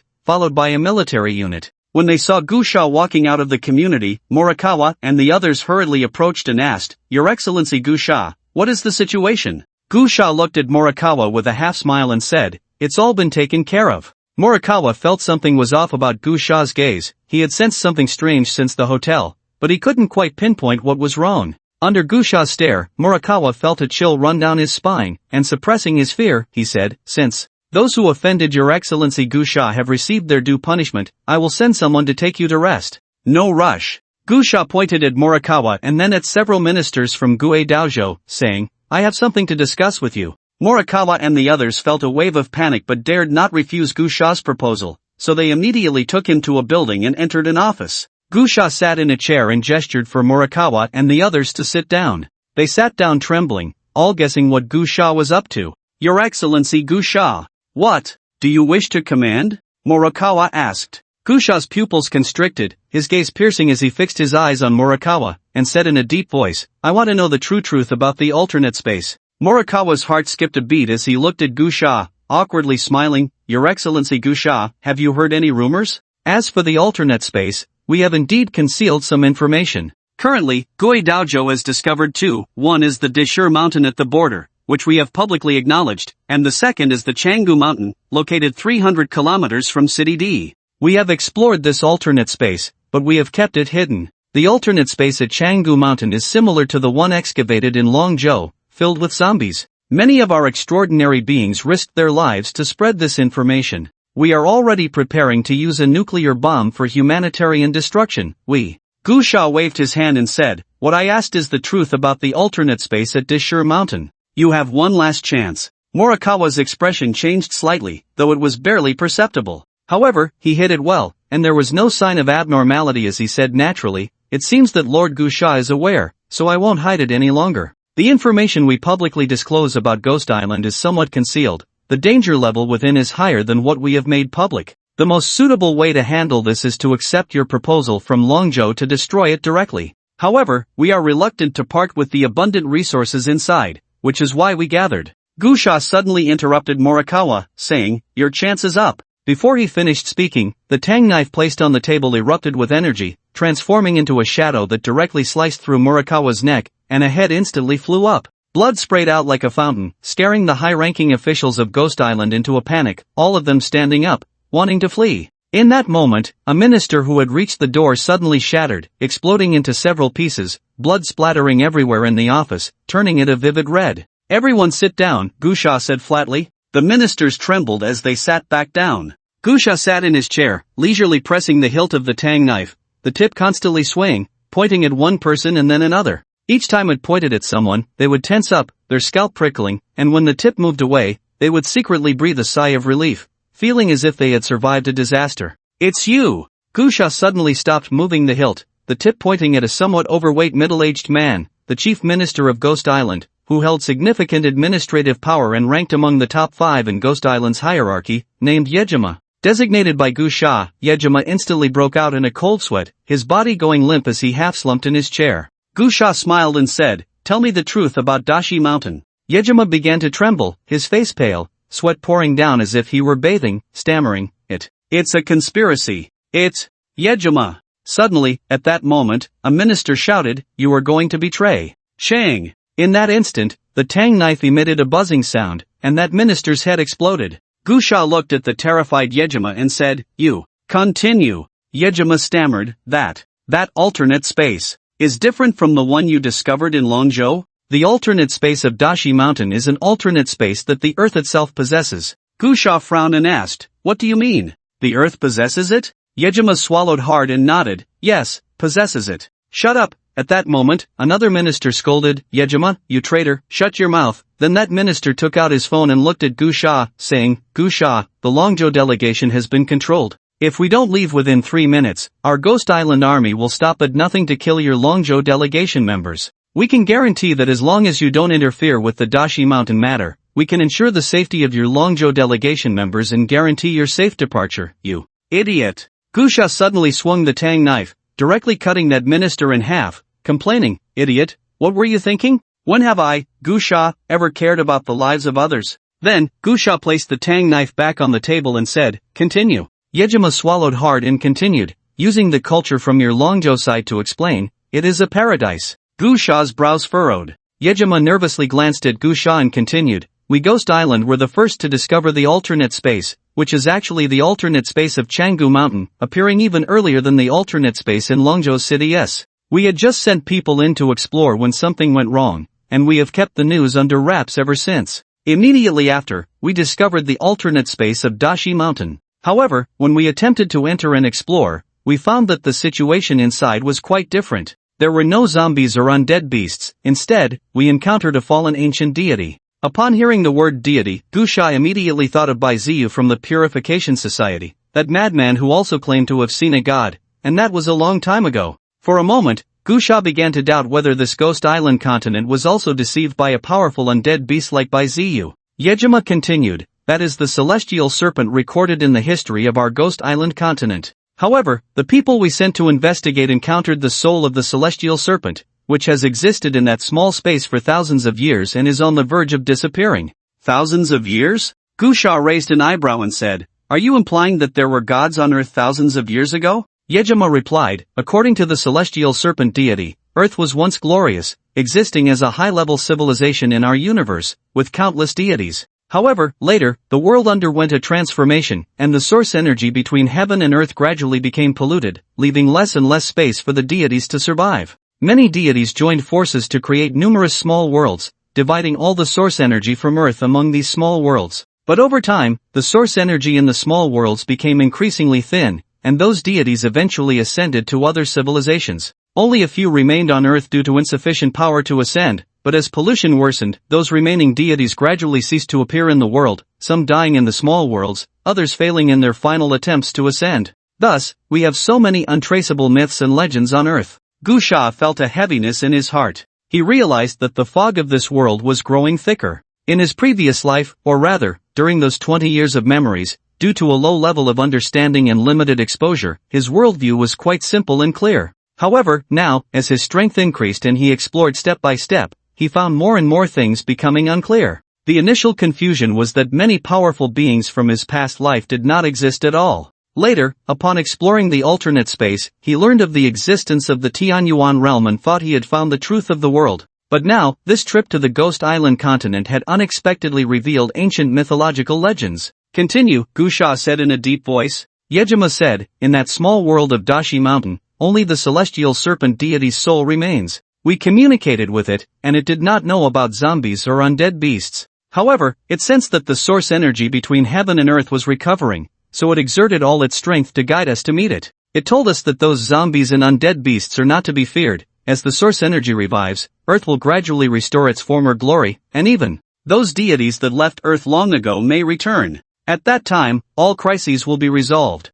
Gu Sha asked, did you not tell it about the existence of the Tianyuan realm? We did, Yejima replied, but the celestial serpent deity believes that with so many powerful civilizations in our universe, the Tianyuan realm cannot easily invade. Moreover, the alternate space you explored in Longzhou is merely an insignificant force in that so-called Tianyuan realm. Can we be sure that what they know is the truth? They think the Tianyuan realm has the upper hand in invading our universe, but could it be just an illusion created by the higher-ups of the Tianyuan realm for those below? Perhaps those people do not even understand what the true Tianyuan realm or universe is like. How could they know the real truth? Gu Sha pondered for a moment. Yejima's words did make some sense. Not to mention the vastness of the universe, even on Earth, if the authorities control the information and do not want the public to know something, ordinary people cannot grasp the full picture at all. Gu Sha was deeply impressed by a saying, the truth you understand is the truth that the authorities want you to understand. Therefore, Gu Sha had always maintained a skeptical attitude towards the information he had learned from the zombie clan in the alternate space.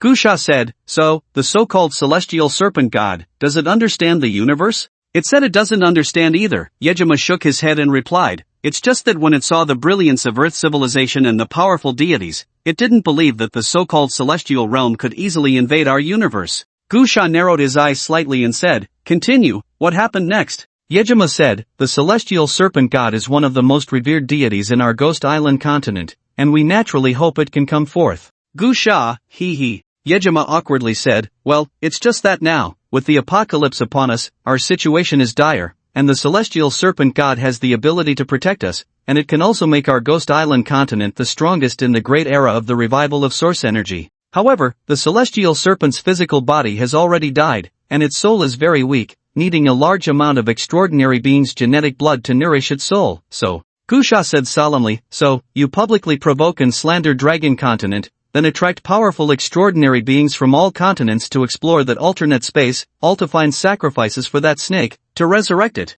Yejima's face turned pale, and he nodded. Gu Sha asked again, aren't you worried about capsizing in the gutter? What if there are extraordinary beings stronger than that snake? Yejima said, who can be stronger than a god? Moreover, in that small world, due to the revival of source energy, many rare flowers and fruits that only existed in ancient times have regrown, and those fragmented source stones that the gods look down upon are opportunities that are hard to come by for today's extraordinary beings, and all those things have been restricted by the celestial serpent god. As long as one absorbs the source energy in that small world, they will be controlled by the celestial serpent god. After speaking, Yejima looked at Gu Sha and said, Lord Gu Sha, let us cooperate. The resurrection of the celestial serpent god will grant the inheritance of the divine mansion. Originally, the ones most likely to inherit the divine mansion in our Ghost Island continent were the Demon Blade and the 9 chrysanthemums, but now, they have been killed by you. However, it doesn't matter, I am the closest to a god among our humans, and you are the one most suitable to inherit the divine mansion. Gu Sha twitched the corner of his mouth, looking at Yejima, speechless. Are you out of your mind? Yejima was stunned. Lord Gu Sha, I admit you are very powerful, and currently, there is no one on earth who can match you. But when the gods return and the world changes, may I ask how you will respond? Gu Sha sneered. Even if we were to cooperate, do you think that Stinky Snake is qualified to cooperate with me? My lord, go to hell. Gu Sha directly slapped out a palm from a distance. Yejima tilted his head and flew out, his head hitting the wall, dying on the spot. Gu Sha looked at the other trembling ministers and said, this guy has some ill intentions. Well, I don't have much patience left. You few can only have one leave this office alive, so whoever speaks the truth now can leave alive. The ministers panicked, and the quickest reacting middle-aged man shouted, I'll speak, I'll speak. Good. Gu Sha lightly flicked his tang knife, and several bursts of energy erupted, instantly separating the heads of the other 3 ministers who had spoken slowly, their headless corpses spraying blood wildly, as if a bloody rain was pouring down. The panicked minister said, the so-called divine mansion inheritance is actually a lie. It is the celestial serpent god that needs to find a physical container, and the stronger the body, the more power it can bear. Gu Sha was enlightened and asked, is there anything else you want to say? The minister hurriedly said, yes. The reason we do not bring resources from the small world is that the power of the heavenly serpent deity is limited. If those resources, like source stones, leave that small world, the restrictions imposed by the heavenly serpent deity will lose their effect. At this point, the minister swallowed hard and stammered, respected Lord Gu Sha, regarding other matters, Yejima has already mentioned them. The only thing I can add is this, can I leave? You can, Gu Sha replied, sheathing his weapon, standing up to look at the minister, and said, I will see you out. With that, Gu Sha directly picked up the minister and threw him out of the building. The minister cried out in terror, you are not trustworthy. Bang! In the next moment, a loud crash was heard from below. The minister from Ghost Island fell from the 8th floor and died on the spot. Gu Sha clapped his hands, glanced out the window, and said, aren't you leaving the office alive? How am I untrustworthy? Then, Gu Sha jumped down from the 8th floor and quickly rushed towards the hotel where the Longzhou delegation was staying. When Gu Sha arrived at the hotel, he found that the nuclear bomb he had left at the entrance had been secretly taken away. A fierce battle was underway, many troops and extraordinary beings from Ghost Island were besieging the Longzhou delegation. However, the extraordinary beings in the Longzhou delegation were quite strong, especially the Mad Blade, who was nearly at the 9th tier and could easily tear tanks apart, so the damage was not significant. Nevertheless, there were quite a few extraordinary beings on the Ghost Island side, and there were also several diplomatic representatives in the Longzhou delegation. Although they were all extraordinary beings, their strength was not high, which hindered the group, causing them to be quite beleaguered despite having the Mad Blade protecting them. This attracted many other delegations from various continents to come and watch the excitement. After Gu Sha appeared, he easily broke through the Ghost Island troops with a few strikes, then seized some bombs and charged into the high command of the Ghost Island army, effortlessly scattering them. Upon seeing Gu Sha, the fear that had gripped the Ghost Island troops made them dare not resist any longer, and they fled in panic. Gu Sha swaggered into the hotel, which had already collapsed significantly, and found the members of the Longzhou delegation. The losses were quite severe. The delegation originally had 8 diplomatic representatives, 5 of whom had died, and out of the 10-member extraordinary team, 5 had also perished. Big Boss, what happened? Why did the Ghost Island people suddenly attack us? The Mad Blade asked, covered in dirt. Things went south. Gu Sha waved his hand and said, forget about it for now. Are the fighter jets still there? The Mad Blade nodded. The jets are parked in another square. There shouldn't be any issues. It doesn't matter, Gu Sha said, let's go take a look. If they haven't been damaged, we'll use them. If they have, we'll seize a few from the Ghost Island army. With that, the group quickly left, carrying the bodies. With Gu Sha leading the way, no one from Ghost Island dared to stop them, and soon they arrived at the square. The fighter jets were intact. Of course, Ghost Island wouldn't dare to touch them, as it would be completely meaningless, and there were also fighter jets from various delegations surrounding them, which could easily provoke public outrage. Gu Sha directly ordered everyone to start the jets. Fly high. Gu Sha commanded, the higher, the better. The members of the delegation were puzzled, but no one questioned it at that moment. They all executed Gu Sha's orders immediately. At this moment, within the walls of City D, the delegations from various continents were all rejoicing that Gu Sha had actually left. Many were fervently discussing how the absence of the strongest opponent was a good thing for all of them. With Gu Sha around, they had all been oppressed under that terrifying might. If the alternate dimension was truly as resource-rich as the official statements from Ghost Island continent claimed, how could they compete with Gu Sha? Just not being forcibly robbed by him was already considered fortunate. Now that Gu Sha had left, it was indeed something to celebrate, especially for those extraordinary individuals who had clashed with him on the forums. Each of them breathed a sigh of relief. They had been living in fear these days, worried that Gu Sha would come to settle scores. Many high-ranking officials from Ghost Island continent were also happy that this god of death had departed, eagerly relaying the news to headquarters, only to receive word that the top brass had been nearly wiped out, causing a stir. At this moment, Gu Sha was commanding the delegation's aircraft to quickly ascend into the sky. When they had distanced themselves about 100 kilometers from the walls, Gu Sha slowly raised his hand to check his watch. After a while, he began to count down, 5, 4, 3, 2. Just as the delegation was puzzled, a blinding light erupted, followed by a deafening roar. Boom! Boom! It seemed to be the most terrifying sound in the world, overshadowing everything. It was the sound of destruction, a cataclysmic explosion that shook the heavens and the earth, as if the very fabric of space was melting and distorting from the intense heat. The walls of City D exploded, turning everything upside down. The ground rolled in a way that was indescribably apocalyptic. At that moment, the members of the Long Continent delegation turned pale. They all understood what had happened. Gu Sha had detonated a nuclear bomb. It was a terrifying disaster of annihilation. Everyone in the Long Continent delegation fell silent. No one spoke, only piloting their aircraft to escape quickly. The shockwave was too great, the area of destruction too vast. Within the walls of City D, there was not just one nuclear bomb. Although Gu Sha had only detonated one, the explosion of one bomb could trigger the detonation of others, leading to the entire City D erupting into chaos and turning to ashes under the bombardment. After a long time, the first to speak in the Long Continent delegation was Kwang Dao, who, trembling, held the intercom and said, Boss. This. Gu Sha straightforwardly replied, I did it. Physical detonation. Those people from Ghost Island continent thought they could be safe by taking the nuclear bomb away, but in reality, I covered the bomb with some special energy. To put it simply, the conditions for detonating a nuclear bomb are just energy collisions. It's very simple. The intercoms in several fighter jets were set to group chat mode, and everyone heard Gu Sha's words. No one spoke after that. They were not concerned about how Gu Sha detonated the bomb. They wanted to confirm their suspicions. Was it really Gu Sha who had set it off? Gu Sha showed no hesitation, clearly admitting to it, and for a moment, no one spoke again. After flying for a while, Gu Sha broke the silence first, saying, I need to go to Dashi Mountain to study the alternate dimension there. Is there anyone who wants to come with me? But I must say up front, it's dangerous there, and I don't have much confidence. A group of people remained silent, no one answered. In that case, I'll go alone. Gu Sha looked at the two people in the same aircraft. The two were quick to respond,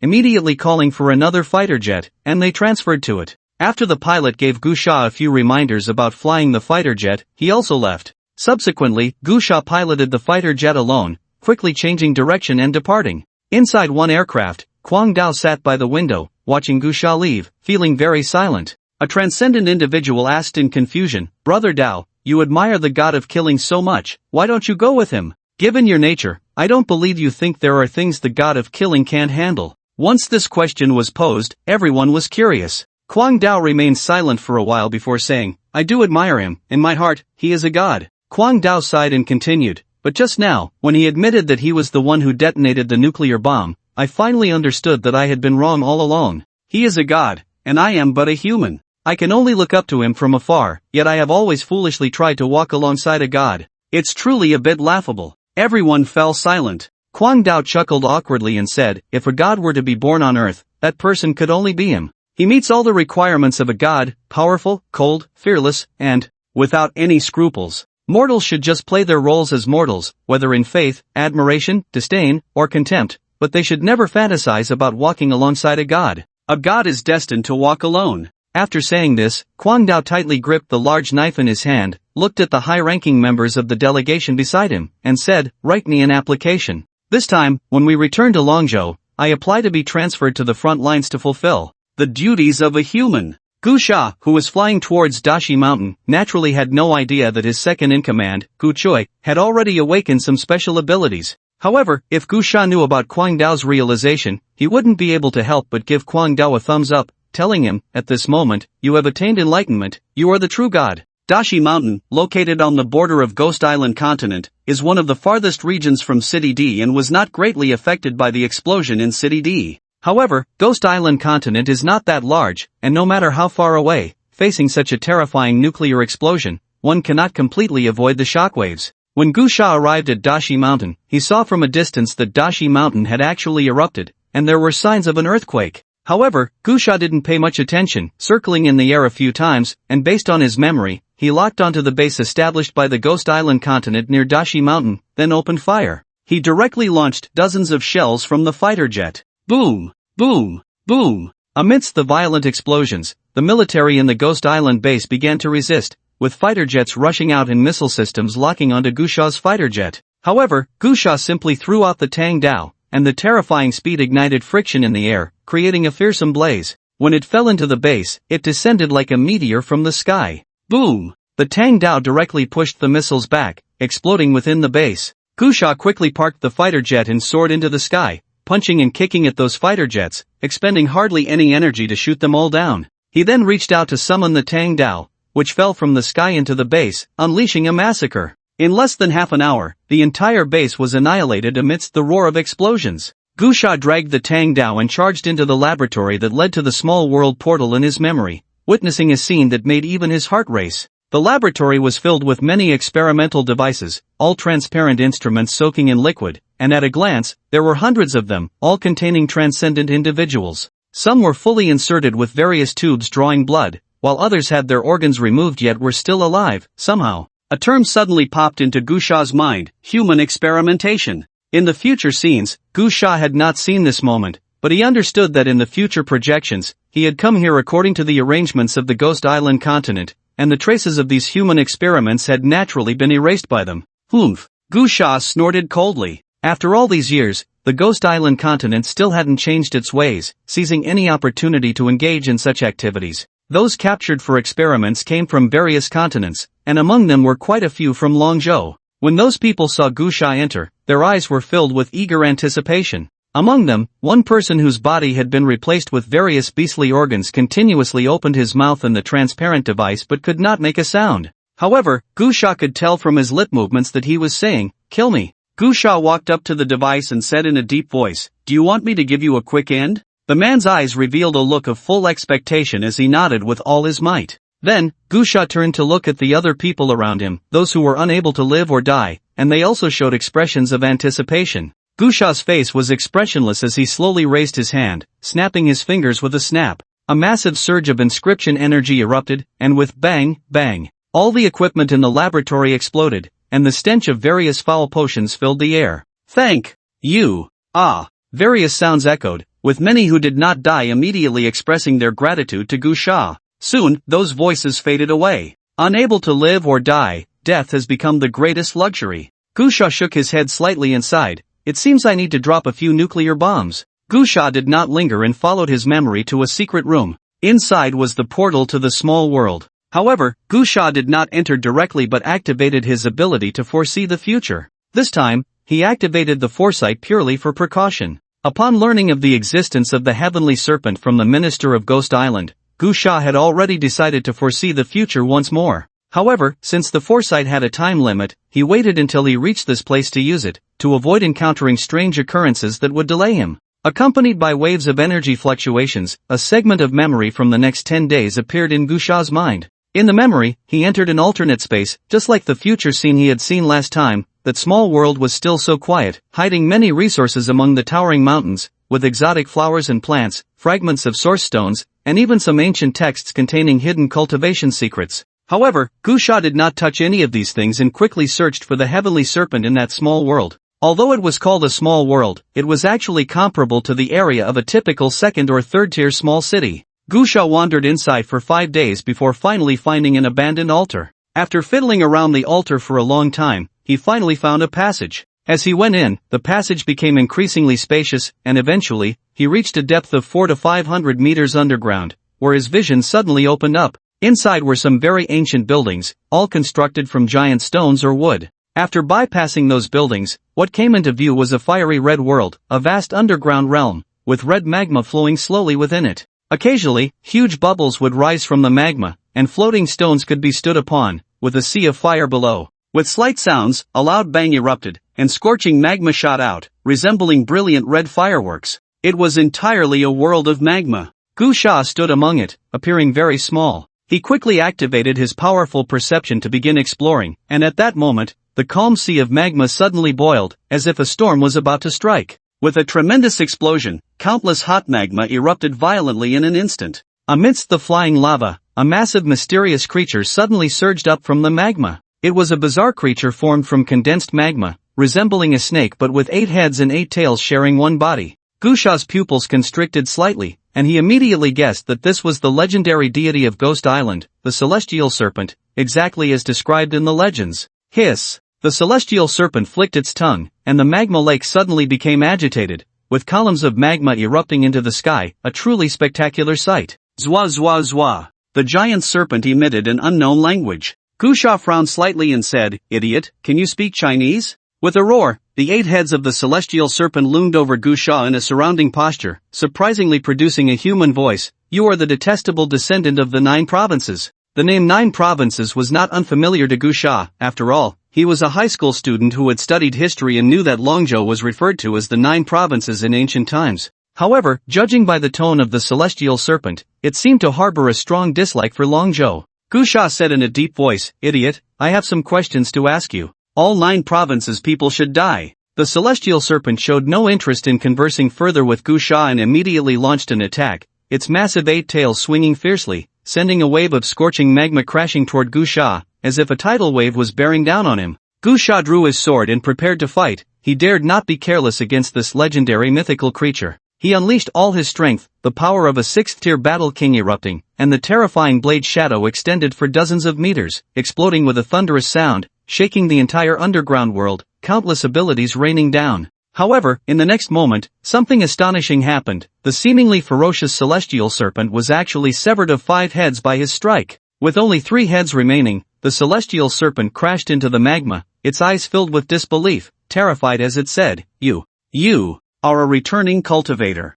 Its voice abruptly cut off, and the Celestial Serpent vanished. Then, a black Celestial Serpent corpse floated up from the magma, still with 8 heads and 8 tails. Gu Sha was left dumbfounded, flying over to retrieve the serpent's body from the magma. "This is way too weak." Gu Sha tossed aside the Celestial Serpent's body with his Tang sword, finding no beast core, as this Celestial Serpent was cultivated, not an infected mutated beast. However, from the traces on the Celestial Serpent's body, Gu Sha could roughly deduce that this serpent, when it died in ancient times, was likely at the level of an 8th or 9th tier battle king. The one he had just fought was merely its soul. This Celestial Serpent must have sensed its lifespan nearing its end in ancient times and used special means to separate its soul, resulting in a significant reduction in strength. After so many years of depletion, its power was almost non-existent. Gu Sha assessed that the soul he had just battled barely reached the strength of a 1st-tier battle king at most. In the following days, Gu Sha searched for resources in that small world, continuing to do so until the vision of the future ended.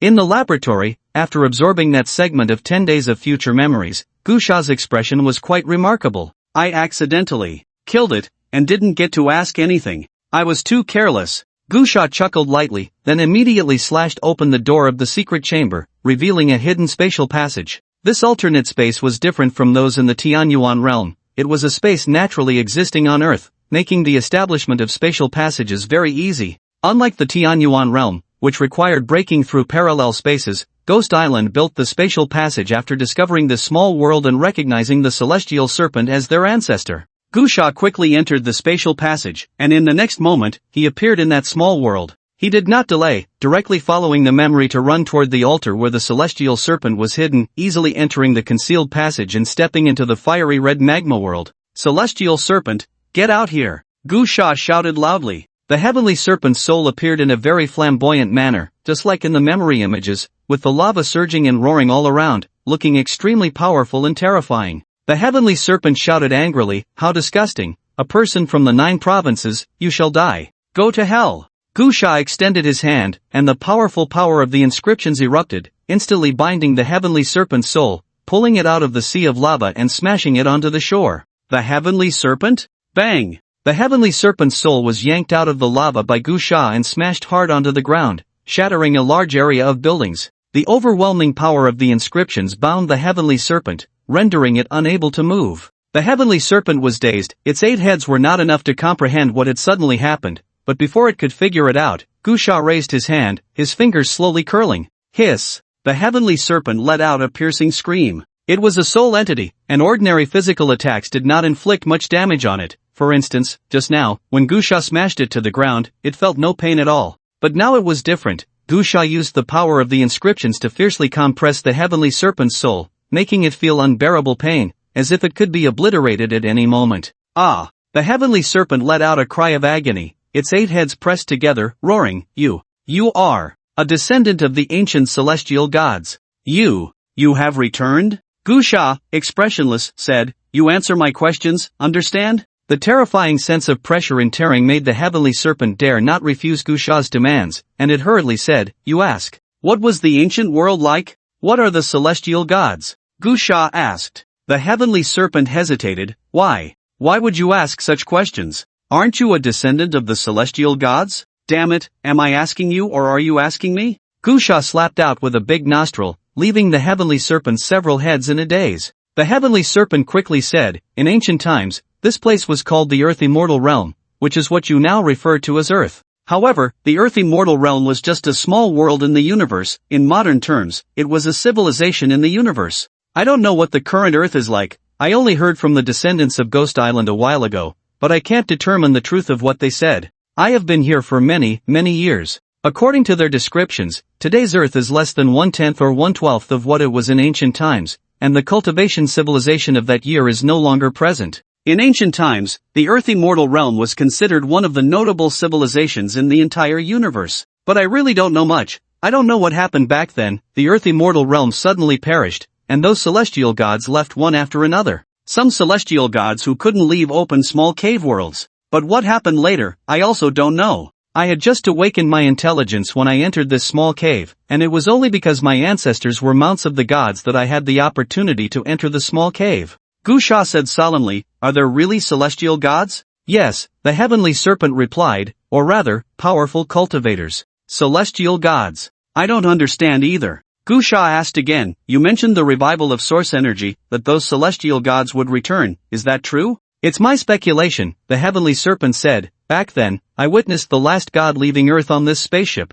He once said that the Earth Immortal Realm might revive, and he might return, asking me to wait for him. Wait? Gusha asked, The spaceship you just mentioned, is it a magical artifact powered by magical energy? The heavenly serpent pondered for a moment and said, Is it possible that it is driven by energy, affecting the laws of spatial particles, and then crossing space to other civilizations? Besides the Earth Immortal Realm, there are no other living beings in the entire galaxy. Can a powerful being leave the galaxy just by using magical energy? Would they pay attention to me? Gusha looked at the sky serpent with a confused expression and said, You understand spatial particles? The sky serpent replied, The current civilization on Earth has only existed for a few thousand years. But how long has the universe existed? Do you think those immortals and gods, having existed for so many ages, would understand the laws of the universe better than the few thousand years of human civilization on Earth? Gusha. He felt a sense of being looked down upon. The sky serpent said, I figured it out. You are just a product of modern human civilization, not a descendant of immortals returning to the immortal realm.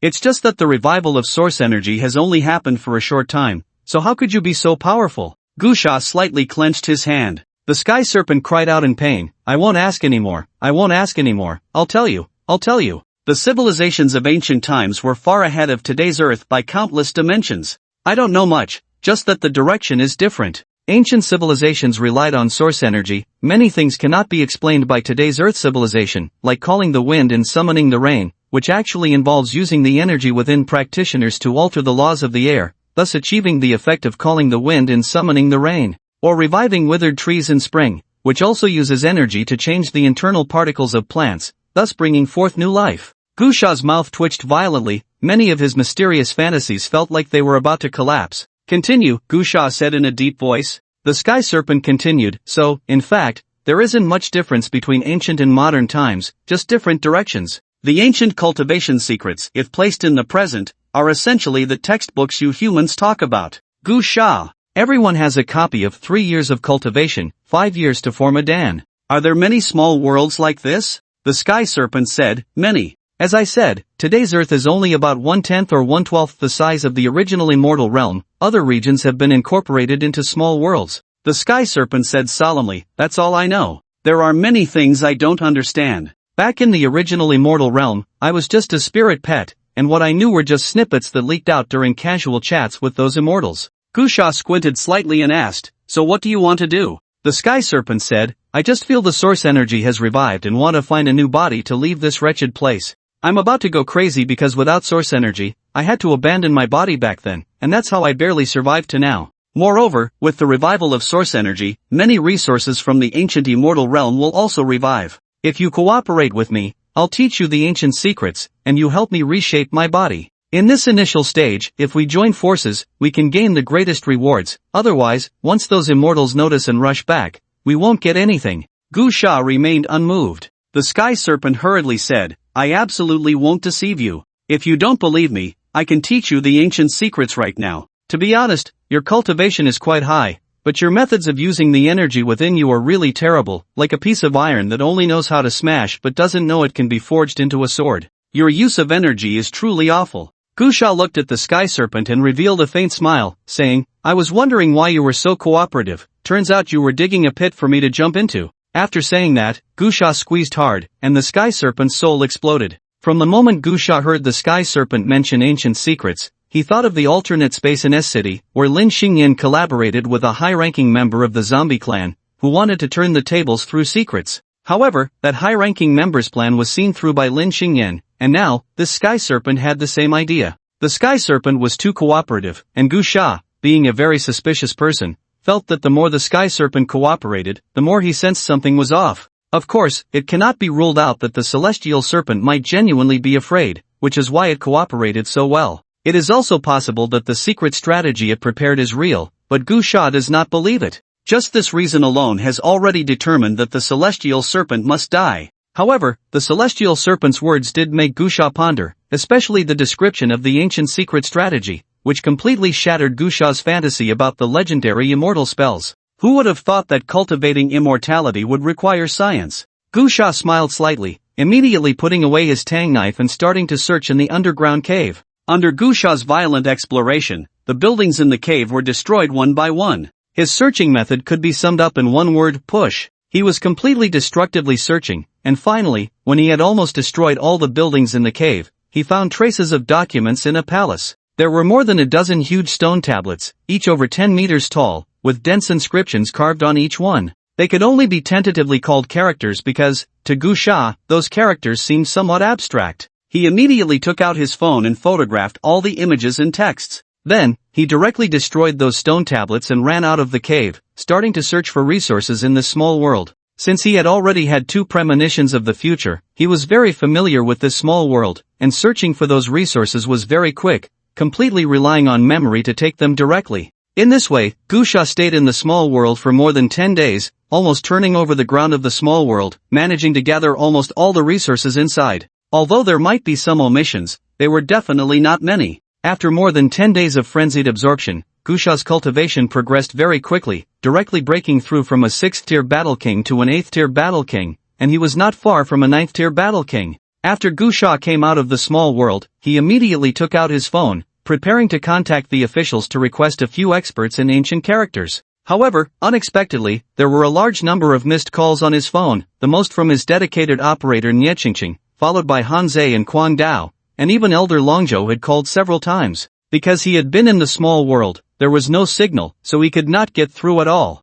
Just as Gusha was puzzled, another call came in, and it was the operator Niechingching. Gusha immediately answered the call. On the other end, Niechingching's excited voice came through, Mr. Gu, is that you? Yes. Niechingching took a deep breath and said, Mr. Gu, we finally got in touch with you. You have been unreachable for half a month, and now something big has happened outside. What do you mean? Gusha asked. Niechingching said, the nuclear bomb explosion on Ghost Island, people all over the world are saying it was you who did it, and they are all putting pressure on Longzhou. Although the elders have been maintaining denial, because of your actions in City D, now all continents are demanding an explanation from you, especially those 2 barriers on Ghost Island, claiming that if they do not receive a satisfactory response, they will launch all intercontinental missiles at Longzhou, ready to fight to the death. Rice Continent, Asan Continent, Black Continent, and so on, are all showing support. Oh, Gusha asked, and then? Niechingching said, the elders said to have you deny this matter on the global forum.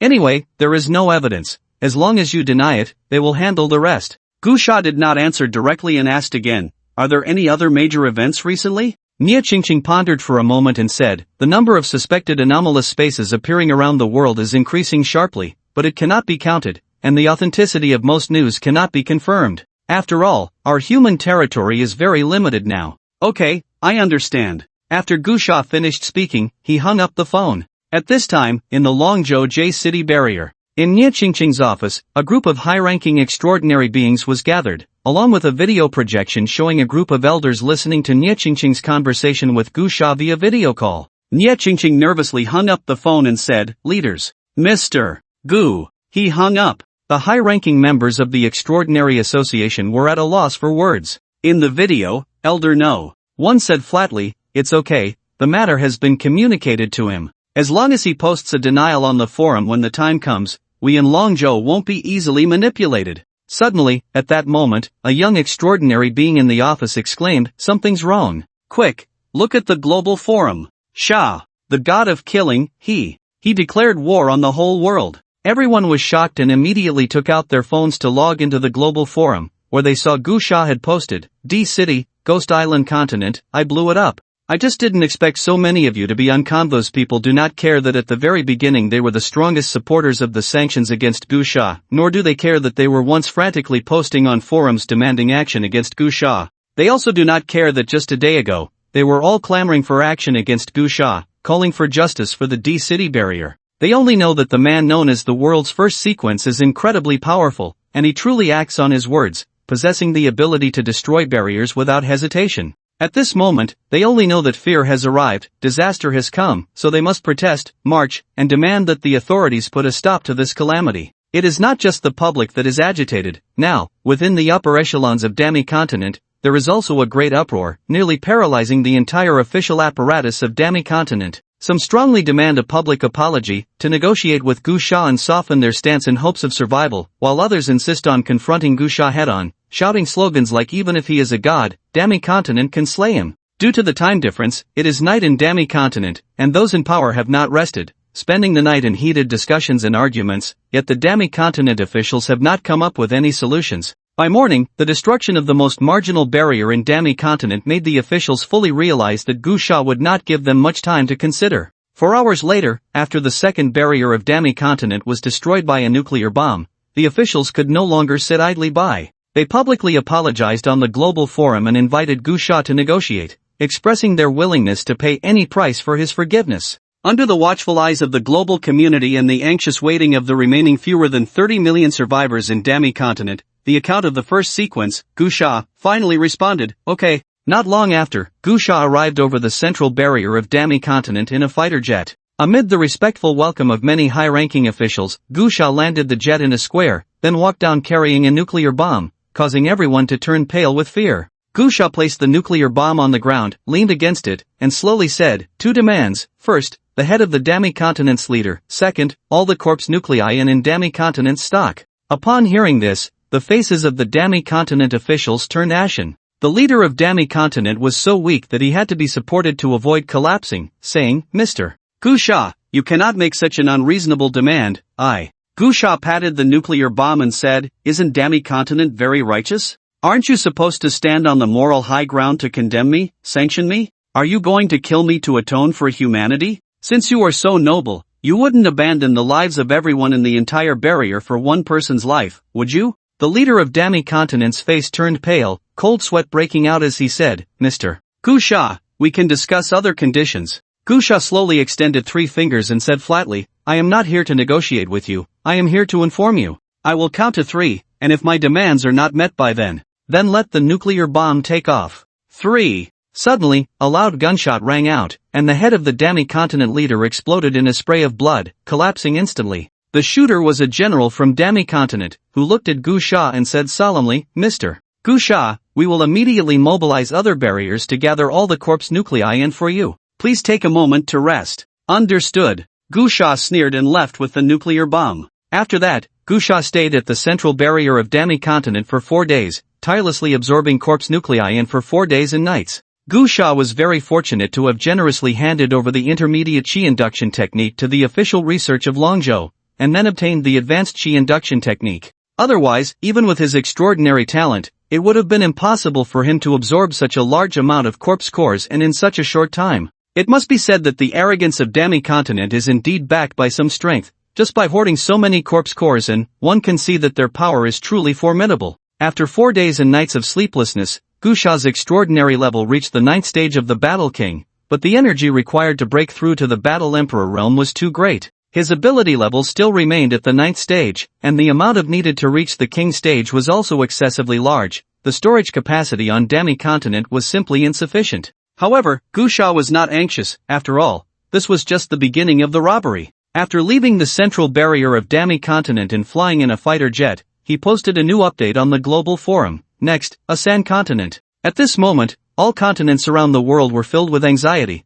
but many felt a sense of relief. After all, everyone has the heart of, if my friend dies, I won't die. Although they were uncertain if they would be the next target, at least they had dodged the bullet for now. When Asan continent followed suit, learning from the methods of Dami continent, cleared their first seat, and handed over all the hoarded corpse cores and, successfully getting rid of Gusha, who was wandering around with a nuclear bomb, all continents suddenly understood one thing: the barrier explosion was a pretense, the robbery was real. This was not an ordinary robbery, this was a robbery with a nuclear bomb aimed at the whole world. Bandit, this is just a bandit. Lawless, simply lawless. What kind of human sequence is this? Clearly, it's a notorious bandit, no, a ruthless bandit, a global ruthless bandit. You few from Longzhou, it was you who designated him as the first sequence. Now this first sequence, whom you called the light of humanity, has become a ruthless bandit. What do you say we should do? This was a federal meeting where leaders from continents around the world held a video conference to discuss the bandit Gusha. The topic of discussion was naturally about Gusha, who had been designated as the #1 bandit in history on the global forum.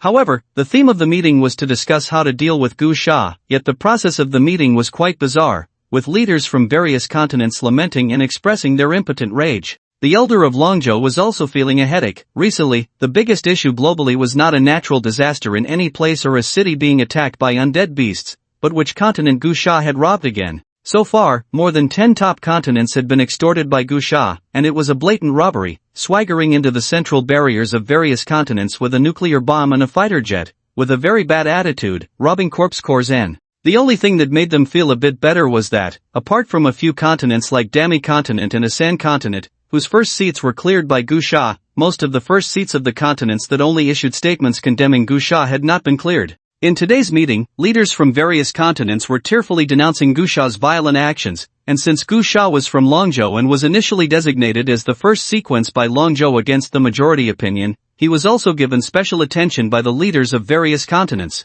The elder of Longzhou sighed helplessly and said slowly, "Everyone, I deeply sympathize and apologize for the heavy damage caused by Gusha's actions to all continents, so I fully support you in sanctioning Gusha. Rest assured, you can go ahead and sanction him, Longzhou will definitely have no objections." Once the elder's words were spoken, it was almost equivalent to announcing the end of the meeting. The leaders of various continents were all filled with frustration. If they had the ability to sanction Gusha, would they still need to be here in impotent rage? A meeting turned into a grievance session, and then ended in deep humiliation for the leaders of various continents due to a statement made by Elder of Longzhou No. 1. After closing the video, Elder No. 1 sighed as he looked at another group of high-ranking officials from Longzhou in the office and said, "Still unable to contact Gusha?" The group of officials shook their heads. Suddenly, Han Zhe, the honorary president of the Extraordinary Association, said, "Leaders, actually, there's no need to continue contacting Mr. Gu. You all understand his character, he won't listen to advice. Moreover, aside from Ghost Island and Rice Continent, he hasn't been continuously launching devastating attacks on other continents during this time.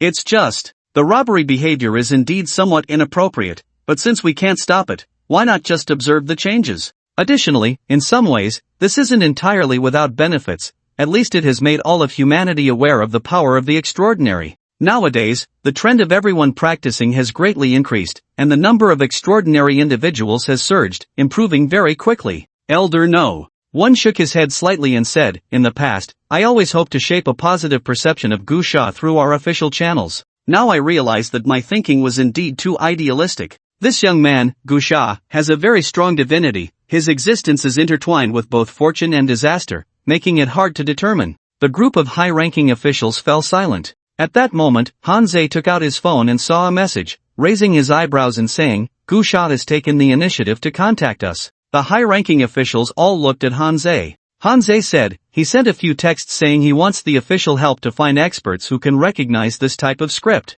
The reward is that our Longzhou officials can ask him to do something within his capabilities for free in the future. Elder No. One chuckled lightly and said, he's indirectly issuing a bounty task to us. So, do we accept it? A high-ranking official asked. Elder No. One replied, isn't that obvious? Gusha lacks humanity and has strong divinity. His interactions with us in Longzhou have been relatively good because he has a natural advantage, he is a Longzhou person. However, in his heart, he completely sees himself as an individual outside of the human community. For someone like him, strengthening our cooperative relationship is the best choice. Although his actions are very bad, in this apocalyptic world, should we really push him away and let his already limited humanity completely transform into divinity? After saying this, the elder looked at Hanzei and said, agree to him. From now on, regarding Gusha's requests, it's still that saying, as long as it doesn't touch the bottom line and is within a controllable range, we should try to agree to him. At this moment, Gusha was in a secret room at the center barrier of Hongmi continent.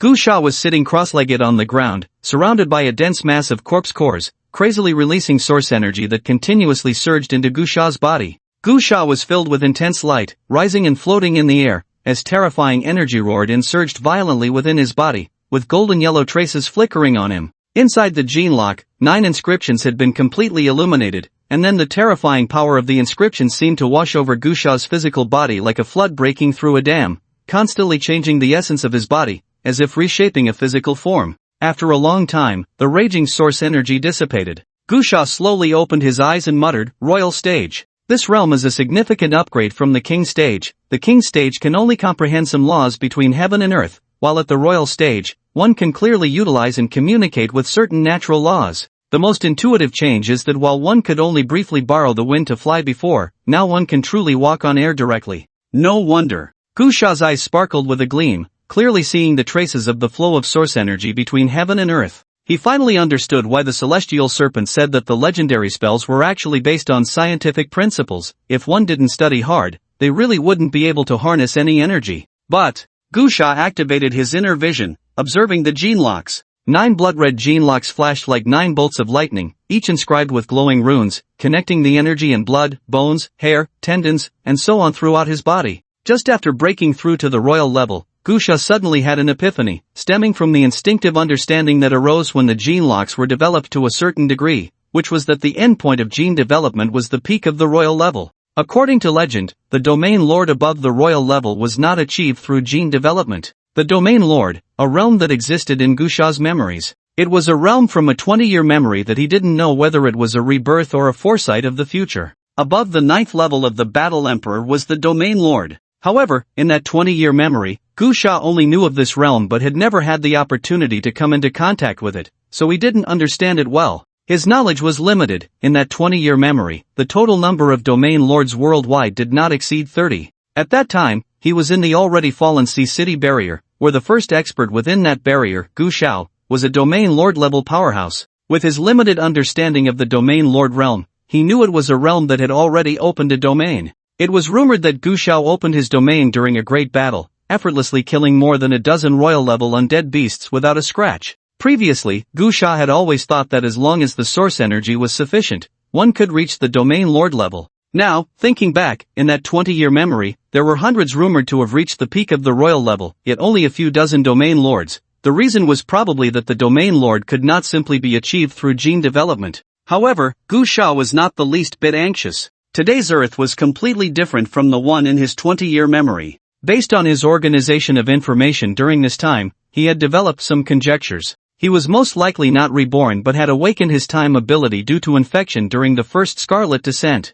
His awakened ability might be somewhat special, perhaps due to other reasons, or it could be a coincidence. Because in that alternate space outside the S-City barrier, he learned from a few high-ranking members of the zombie clan that during the Scarlet Descent, an exceptionally terrifying force of time appeared in the universe, powerful enough to cause the chaotic barriers between parallel universes to accelerate wildly. It was possible that this force of time collided with his awakened time ability, leading to a rather unique awakening that directly pushed back 20 years. At that time, he was just an ordinary person, unable to distinguish between memories of foresight and real memories, which led him to mistakenly believe he had been reborn. This was Gu Sha's conjecture. Of course, he even had the bold suspicion that the chaotic barriers of parallel universes being swept and shaken by the force of time might have been caused by his awakening of the time ability. Of course, this was just a bold imagination. The subsequent conjectures followed logically. The first 20-year foresight of the future showed that Earth's development followed a certain pattern, but due to the turbulence caused by that terrifying force of time, variables emerged.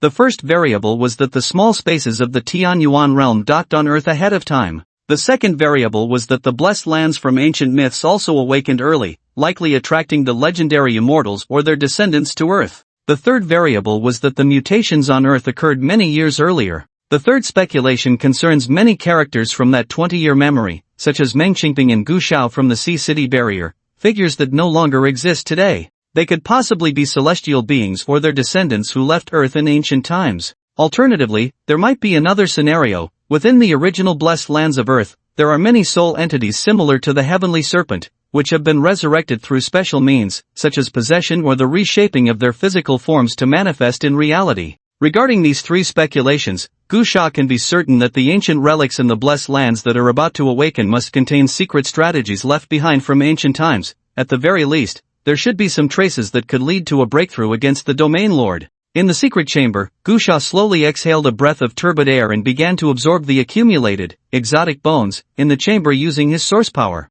During this time, global plundering had not only enhanced his extraordinary abilities but also raised his supernatural ability level. According to his calculations, this wave today would not only be a breakthrough in extraordinary power but should also elevate his level to the king tier. In an instant, the surging energy of the flowed into Gu Sha's gene lock, gradually enveloping it. 10 minutes, 20 minutes, 30 minutes, an hour. After a long period, Gu Sha finished absorbing them in the secret chamber and slowly opened his eyes. He had reached the king tier of supernatural abilities. The leap from the 9th tier to the king tier represented a qualitative change. The range of time control expanded by more than 10 times, and more intuitively, the ability to foresee the future increased from 10 days at the 9th tier to 6 months. Gu Sha felt a surge of joy and immediately activated his ability to foresee the future. In an instant, a segment of memory about the next 6 months appeared in Gu Sha's mind. In the future scene, Gu Sha received a message from Han Zhe, stating that the Longzhou had found an expert with some research on ancient texts. Gu Sha immediately returned to the Longzhou J City Barrier. However, the type of text Gu Sha needed to understand was so ancient that there were not many references available. Most importantly, the already scarce literature had mostly been lost due to the arrival of the apocalypse. Subsequently, Gu Sha began a search mode. Based on the clues provided by those experts, he searched various places for the lost literature. Yet, even when searching for the few existing documents, he still could not organize a coherent system of that text. After consulting with many experts, Gu Sha began a global search for places that might have traces of ancient texts based on their suggestions and speculations. He dug through graves, blasted mountains, and ventured into primitive forests. This process lasted a long time and covered many places, helping Longzhou clear out numerous safe zones. His cultivation also rose to the 2nd tier of Battle Emperor. 4 months later, those experts finally managed to reconstruct that text. This discovery excited the experts, as the restoration of that text was enough to indicate that there had been civilization on Earth before human civilization, and it had its own written language. If this had happened before the apocalypse, it might have caused a worldwide sensation, but in the current state of the world, this discovery did not attract much attention, except from Gu Sha. After the restoration of those texts, he began to enter a learning phase. With his life level as a battle emperor, learning was relatively easy, and it didn't take long for him to understand that text. Afterward, he began to study the inscriptions found in the small cave world of Ghost Island. However, merely recognizing the characters and understanding the content were two different matters. Gu Sha felt as if he were studying classical Chinese in school. Just as Gu Sha was diligently researching ancient literature, one day, the Crimson Descent appeared once again. The arrival of the Scarlet Tide this time was very sudden. However, due to the experiences from previous occurrences, there was no need for an official notification. The moment the sky changed, the common people frantically sought refuge. Compared to the previous times, the number of infected individuals this time was significantly lower. Yet, the scale of this event was immense. The zombies and mutated beasts seemed to have gone mad, launching widespread attacks on human cities. This time, the Scarlet Tide lasted an unusually long time, 3 days and 3 nights. Many human fortifications fell, and due to the scarcity of protective gear caused by the Scarlet Tide, the human army could not fully mobilize to resist the zombies and mutated beasts, resulting in a severe shortage of troops during the siege. An even greater event followed. After the 3 days of the Scarlet Tide ended, the earth changed dramatically. Mysteriously, many towering mountains and vast rivers appeared. Some mountains were grand and majestic, towering over 10,000 meters, far exceeding the height of Mount Everest, which was once hailed as the tallest mountain in the world. The seas roared, rivers surged, and giant mountains appeared in clusters, all seemingly materializing out of thin air, radiating brilliance and vitality, resembling a fairyland. There were also bizarre buildings that emerged, including palaces reaching hundreds of meters high and floating lofts, as well as cities equipped with technology far more advanced than that of Earth. These changes brought both crises and opportunities. The crisis was the emergence of many powerful mutated beasts and zombies, while the opportunity lay in the many mysteriously enlarged famous mountains and rivers,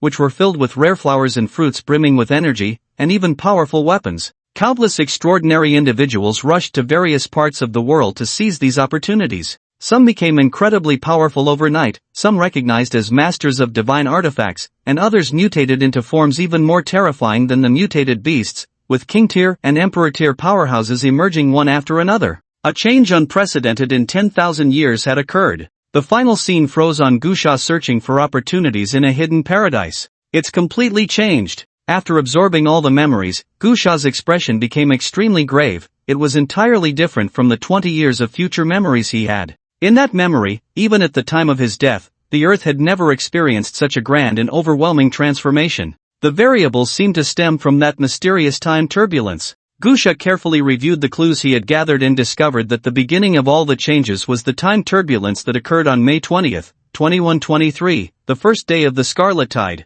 The second Scarlet Tide was supposed to last 3 days, but on the third day, the expected Scarlet did not arrive. Instead, natural disasters occurred much earlier. Subsequently, the fortifications of City C fell, and soon after, the Tianyuan realm landed on Earth ahead of schedule, followed by the emergence of hidden paradises. In the future scene he had just seen, a third Scarlet Tide appeared, but this time it did not come with the descent of source pearls. Instead, those hidden paradises emerged one after another, and the alternate spaces of the Tianyuan realm opened their spatial passages. Moreover, in the future scene Gusha had just witnessed, he saw familiar faces from his past life: Gushao, Meng Qingping, Duan Jianhan, and others, who were all prominent figures in his 20 years of memories, gradually becoming powerful years after the apocalypse. However, in this life, he had not found any information about these individuals. Yet, in the memory he had just seen, their figures were all present. Additionally, there were ancient characters. Amidst the changes in heaven and earth, as hidden paradises emerged, extraordinary individuals in the world competed for opportunities.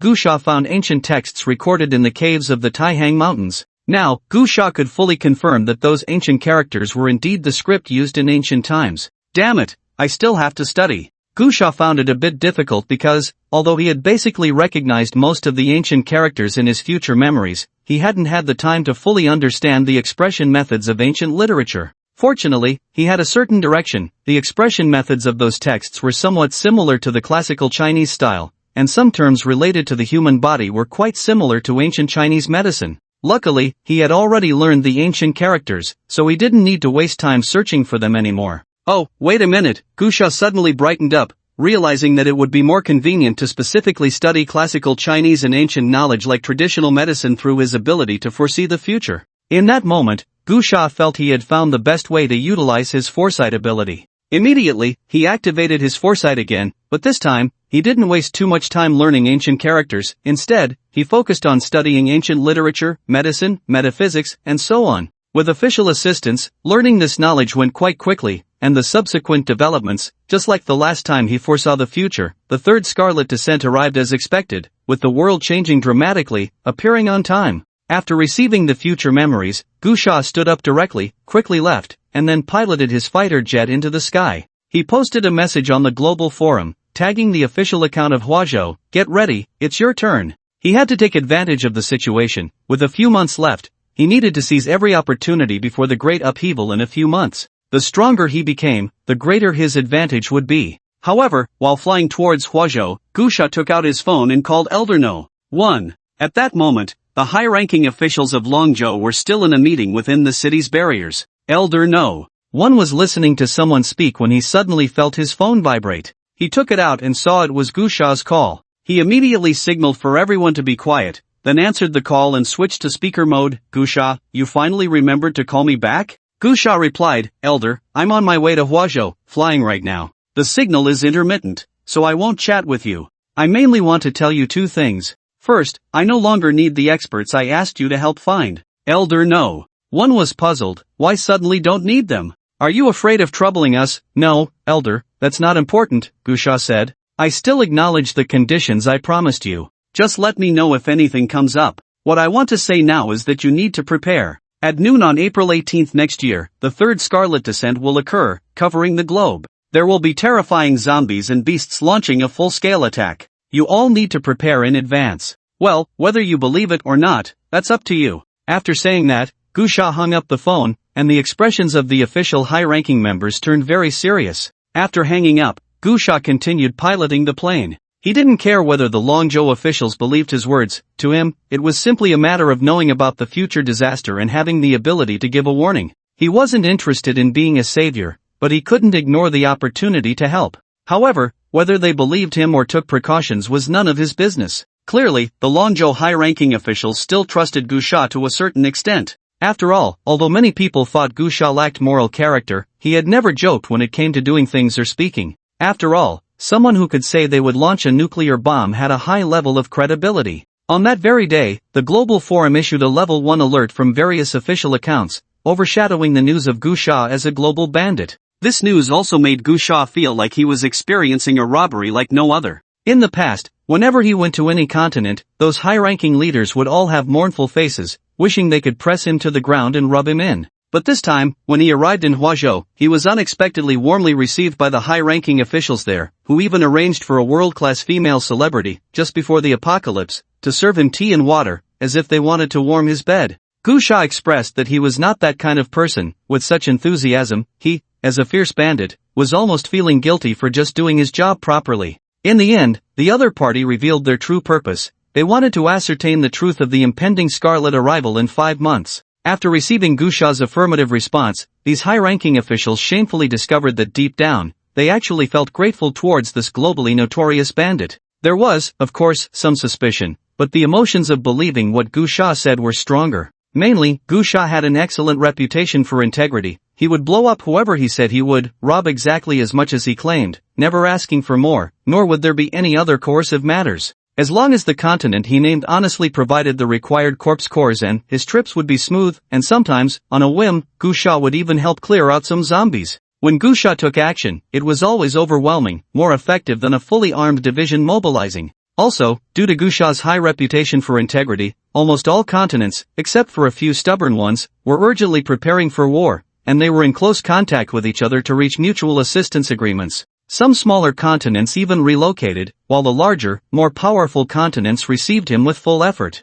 A grand global alert began. All continents were actively preparing military defenses and producing protective gear. During this process, inexplicably, Gusha, the globally reviled bandit, seemed to be on a path to redemption, his reputation skyrocketing, and a group of Gusha supporters even emerged on global forums, with a considerable number. When Gusha learned of this, he was completely stunned. This world was truly strange. However, no matter how the world changed, Gusha continued to diligently do his job, truly a model worker, running around the globe, sweating profusely as he carried nuclear bombs and robbed everywhere. Because of Gusha's global warning, the continents became remarkably harmonious, achieving an unprecedented closeness, fully demonstrating that humanity is one family, creating a home together. For a time, it became somewhat peaceful, and hand in hand, there was a significant momentum of revival. Gusha, like a global superstar, was followed by countless people who were interested in his movements. Even when he went to rob in cities, he was welcomed by fans, many coming to take photos for memories. However, in early April, the globally notorious bandit Gusha suddenly mysteriously disappeared, only posting a message on the global forum: work completed, retreating to rest, wishing humanity a swift recovery of their home. This message caused a great stir on the global forum, but soon it was overshadowed by the impending global disaster. As the time drew nearer, the continents fell relatively silent. Many people debated the truth of the matter, with quite a few joking on the forum that if the third Scarlet arrival really occurred, Gusha would truly become a deity. If the Scarlet did not arrive, then Gusha would become the first in human history to toy with all of humanity. Whether he was a god or a demon seemed to be verifiable soon. At this time, Gu Sha had successfully broken through to the second tier of the Extraordinary Battle Emperor and the second tier of the Ability Battle King. After that, he shut down the internet and went to the Taihang Mountains in Longzhou. In the future scenes that Gu Sha saw, the Taihang Mountains became the first cave paradise to attract global competition after the world's mutations. This was because the changes in the Taihang Mountains were among the most intense, possessing abundant resources, and most importantly, it contained a secret strategy to unravel the mystery of the Domain Master. Over the past few months, Gu Sha had made many predictions about the future, exploring numerous cave paradises in those visions, but only in the Taihang Mountains did he obtain a secret strategy. However, this strategy was different from the Qi induction technique, which could be practiced simply by knowing the incantation. The secret strategy required observing the runes within it to be practiced, referred to as a secret art. In fact, Gu Sha currently held an ancient secret strategy, which he had obtained from the inscriptions in a small cave paradise on Ghost Island. Through multiple future predictions and intense study, he had become proficient in ancient characters and had naturally translated those inscriptions. They recorded the daily life of an ancient cultivator named Dan Wenzi, with only one inscription mentioning a secret strategy called the Pointing Sun Technique. The name Pointing Sun Technique sounded impressive, but in reality, it was just a minor spell that transformed source energy into light for nighttime travel. This was quite useless. It was helpful for ordinary people, but for Gu Sha, there was no difference between day and night, and he had no need for such a minor illuminating spell. However, from some fragments of those inscriptions and what he learned from future memory scenes, Gu Sha discovered the secret of the Domain Master, which was to refine and merge all the genetic locks within the body into a special existence known as the Fate Wheel. By condensing the Fate Wheel, one could master the power of the domain and become the legendary Domain Master. After arriving at the Taihang Mountains, Gu Sha settled in a small town at the foot of the mountains that had been abandoned and occupied by zombies and beasts, slowly piecing together a future map of the Taihang Mountains using his memories of the future. At the same time, he awaited the third arrival of the Crimson. On April 18th, it finally arrived. Across the continents, hundreds of millions of people had prepared for months to welcome the arrival of this day, a day heralded by a prophecy from a person deemed the closest to God among humanity. This day stirred the hearts of all surviving humans on Earth. Although, since a month ago, when Gu Sha posted his last message on the global forum, there had been no further activity, his popularity had only increased, as if the brother was no longer in the world, yet his legend was everywhere. Finally, the time had come to verify whether Gu Sha was a god or a demon. Across the continents, many large barriers had been constructed, and the armed forces of all humanity were mobilized. Over the past few months, humanity had gathered nearly all resources, exhausting everything to prepare for this disaster prophecy that originated from just one person. Amid the global anxiety, at 12 o'clock, it arrived. In that instant, cracks suddenly appeared in the sky, a blood-red glow spread. In the night, the moon vanished, the stars retreated, and in the daytime, the sun disappeared, the clouds turned crimson, blood swirling in the sky, and a faint smell of blood began to permeate the air, enveloping the world in a strange atmosphere. The Crimson had truly arrived. At this moment, no one in the world doubted Gu Sha's prophecy any longer. At this moment, Gu Sha solidified his name as a god, and the high-ranking officials of the global barriers were urgently contacting each other, preparing for global combat. A month later, Gu Sha opened his phone again. Now, his phone had been replaced. It was no longer the old charging phone, but the latest solar-powered Hope brand universal phone. Gu Sha was wearing protective clothing. Although the infectious nature of the Crimson would not have much impact on him now, he still prepared a set of protective clothing in advance to avoid trouble. Gu Sha stood in the living room of a small building, watching the spreading scarlet and listening to the frenzied roars of zombies outside. He slowly opened his phone and entered the global forum. The top trending post read, God. The content of the post stated, the world's #1 sequence, Gu Sha, is not the savior of humanity, he never was. He is merely a god walking among men, perhaps compassionate towards humanity or perhaps cold and indifferent. Everything seems to be explainable with one word, divinity. Countless replies echoed this sentiment. Gu Sha clicked in to read for a while, a faint smile appearing on his face. He never expected to be elevated to the status of a god by all of humanity. However, Gu Sha did not take it too seriously, for he knew very well that humanity is a particularly strange species. They are exceptionally skilled at creating gods, yet they often trample the very gods they create, devaluing them to nothing. God, he. Gu Sha chuckled lightly, put away his phone, and stepped outside. At the moment Gu Sha stepped out, suddenly, a series of rumbling sounds erupted, incessant and overwhelming, as towering mountains abruptly appeared. They were magnificent, like a mirage suddenly manifesting above the Taihang Mountains, soaring thousands of meters, even tens of thousands of meters high. In just a few seconds, hundreds or even thousands of peaks emerged, making the original mountains seem too low in comparison, and there, radiant and sacred, was a breathtaking sight. It's here! Gu Sha knew that this was a transformation of heaven and earth. This was the original appearance of the Taihang Mountains in ancient times. For thousands of years, human civilization had only glimpsed a tiny fraction of it. The true form was hidden within those paradisiacal realms. And today marked the beginning of this transformation, as many ancient miraculous flowers, exotic fruits, and treasures of heaven and earth hidden in those realms would gradually awaken, and even seeds of ancient miraculous species would sprout and reappear in the world. However, Gu Sha was not particularly interested in those things.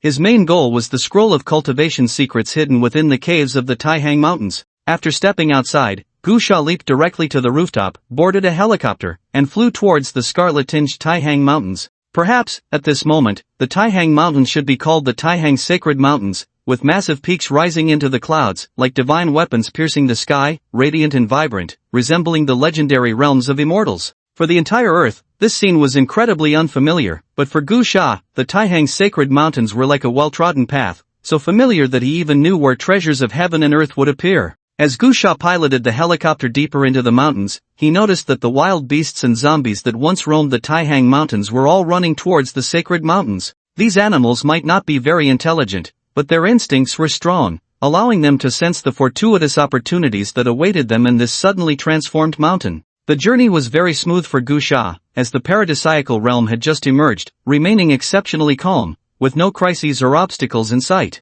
He advanced through the scarlet haze. The Taihang Mountains were vast. Relying on his foresight, he flew for over 2 hours before reaching his destination, a massive mountain located centrally within the Taihang Sacred Mountains. He hid the helicopter in a cave, camouflaged by trees. Then, Gu Sha climbed to the mountain peak, and what met his eyes were ancient palaces imbued with a rustic charm. However, they were too ancient, most having collapsed, yet remnants of their former glory could still be seen, exuding a sense of peace, with lush trees and pavilions dotting the landscape, and flowing springs and waterfalls creating a truly rare paradisiacal realm. A massive stone tablet stood before him, inscribed with 3 large characters, Wen Tian Gu. This place was originally the site of an ancient cultivation force known as Wen Tian Gu. Just 3 words, a vast and grand aura rushed towards him, as if a giant spirit stood there, looking down at Gu Sha. Mortal, congratulations on arriving at the land of the gods. At that moment, a voice boomed like a divine bell, as if thunder was exploding in the sky. A lion with 9 heads appeared before Gu Sha, its entire body golden, dazzling and magnificent, extremely powerful, imposing and terrifying, striking fear into the heart, its voice like thunder, shaking the surrounding trees.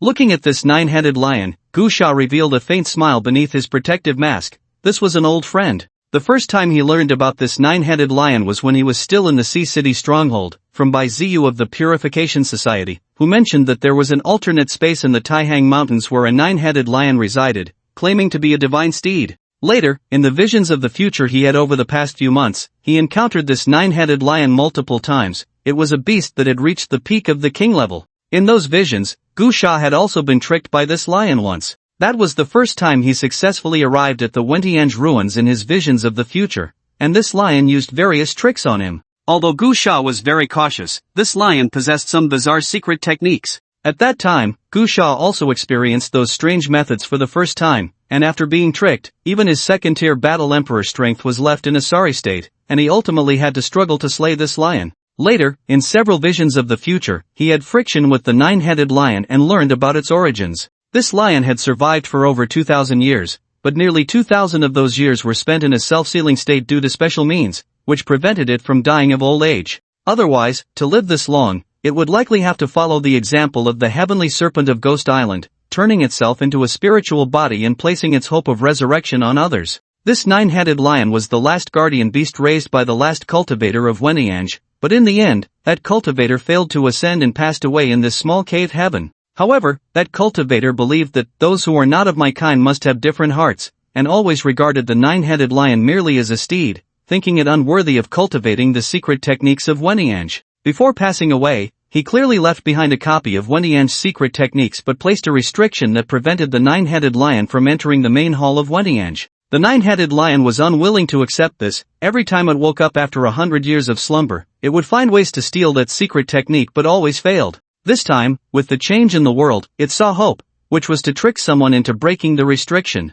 Its first target was originally Bai Ziyu of the Purification Society, as Bai Ziyu was the first person to accidentally enter this cave heaven in many years. However, at that time, Bai Ziyu was an ordinary person and had not consumed a source pearl. Even if the nine-headed lion forcibly helped Bai Ziyu enhance his strength with things from the cave heaven, it still wasn't enough. Moreover, the time for the spatial fissure in the cave heaven to open was limited, so the nine-headed lion tried to deceive Bai Ziyu with his fervent faith, even gifting him a king bone with the power of inscriptions, hoping that Bai Ziyu could seize the opportunity to quickly enhance his strength after leaving. However, perhaps Gu Sha was destined to be the nemesis of the nine-headed lion. Bai Ziyu had long been killed by Gu Sha, and just when the world changed, the first person he encountered was actually Gu Sha. In the first vision of the future, Gu Sha, not knowing the location of the secret technique, had to feign cooperation with the nine-headed lion to open the restriction, only to be tricked by the lion and almost fell into a trap. But now, Gu Sha knew the location of the secret technique, so he naturally had no interest in feigning cooperation with the nine-headed lion. At this moment, the nine-headed lion was trying hard to disguise itself, making every effort to display the demeanor of a divine beast, creating an aura of divinity. If an ordinary person saw this gigantic nine-headed lion, as large as a small mountain, they would indeed be intimidated. However, it encountered Gu Sha. Just as the nine-headed lion was about to say a second sentence, Gu Sha suddenly soared into the sky, drew out his tang knife with a swift motion, and the massive blade shadow erupted, instantly severing 4 of the lion's heads. Roar! The nine-headed lion let out a mournful howl, blood gushing from the 4 severed necks like several waterfalls. Who exactly are you? As the nine-headed lion questioned, the other 4 heads emitted terrifying roars, its body glowing, and a terrifying energy surged like a raging sea towards Gu Sha. However, what terrified the nine-headed lion was that Gu Sha seemed to have anticipated its moves. Just as it unleashed its secret technique, Gu Sha had already reached beneath it. The nine-headed lion stood 20 to 30 meters tall, and Gu Sha, standing under it, appeared insignificant. Yet, the tang knife he threw was extremely conspicuous, erupting with a 100-meter phantom, directly piercing through the lion's body, passing through its heart, blood flowing like ocean waves, and its massive body collapsed with a thunderous crash. Adhering to the principle of not wasting, Gu Sha dragged the nine-headed lion's corpse into the Wentiange, not even sparing the severed heads. This nine-headed lion was infinitely close to the royal rank, its body a treasure. Even the most ordinary fur would be snatched up in human cities. However, Gu Sha did not forget his main task. After tossing the lion onto a square, he quickly rushed into a grand hall filled with dust. This hall was very ancient and magnificent, the best preserved palace here, with an unknown giant statue enshrined in the center, standing 3 to 4 meters tall, holding a massive whisk, its posture ethereal. Gu Sha clasped his hands in salute to the statue, muttering offend, then leaped into the air and pulled out the 4-meter-long whisk from the statue's hand. In that instant, the statue crumbled as if weathered by time, and the whisk in Gu Sha's hand gradually turned to dust, revealing a golden scroll inside. As Gu Sha opened it, shimmering characters appeared, and a mysterious power surged into his consciousness. This was a scroll called the Tao Sutra Initial Chapter, a secret technique for cultivation. Gu Sha was very familiar with this secret technique, even to the point of being well-versed in its content. He had encountered this Tao Sutra many times in his foresight of the future. However, without obtaining this scroll, knowing its content was useless for cultivation. The reason, as he learned from a practitioner from another civilization during one of his foresights, was that such secret techniques contained the essence left by their authors. Knowing the content without feeling its essence meant one could not cultivate. Holding the Tao Sutra, Gu Sha glanced at the time. It was still early before the great era of conflict. In the future scenes he had seen, after the Crimson Descent ended, the various otherworldly spaces of the Tianyuan realm would land on Earth, igniting a great war to seize territory and opportunities. Faced with the assault from the Tianyuan realm, humanity on Earth would be utterly overwhelmed. However, there was a glimmer of hope. Just a few days after the Tianyuan realm's landing, a large number of mysterious extraterrestrial visitors appeared, claiming to be gods, specifically coming to help Earthlings resist the Tianyuan realm. In fact, they indeed assisted humanity in combating the Tianyuan realm, helping Earthlings rebuild their homes and spreading the civilization of cultivation to rapidly enhance human strength. Because of the appearance of these gods and other beasts, a strange balance was achieved between humanity on Earth and the Tianyuan realm. And then, the era of great conflict began. In various places on Earth, numerous opportunities emerged from the hidden realms and blessed lands, with all kinds of heavenly materials and earthly treasures starting to mature, and ancient mythical weapons awakening. Whether they were those gods, Earth humans, or the beings from the Tianyuan realm who called themselves the Light Clan, all joined in the competition for these opportunities. However, at this moment, Gusha had already obtained the initial opportunity from this cosmic upheaval, the Tao Sutra's secret strategy. Gusha immediately began to cultivate this Tao Sutra, and a familiar feeling arose within him.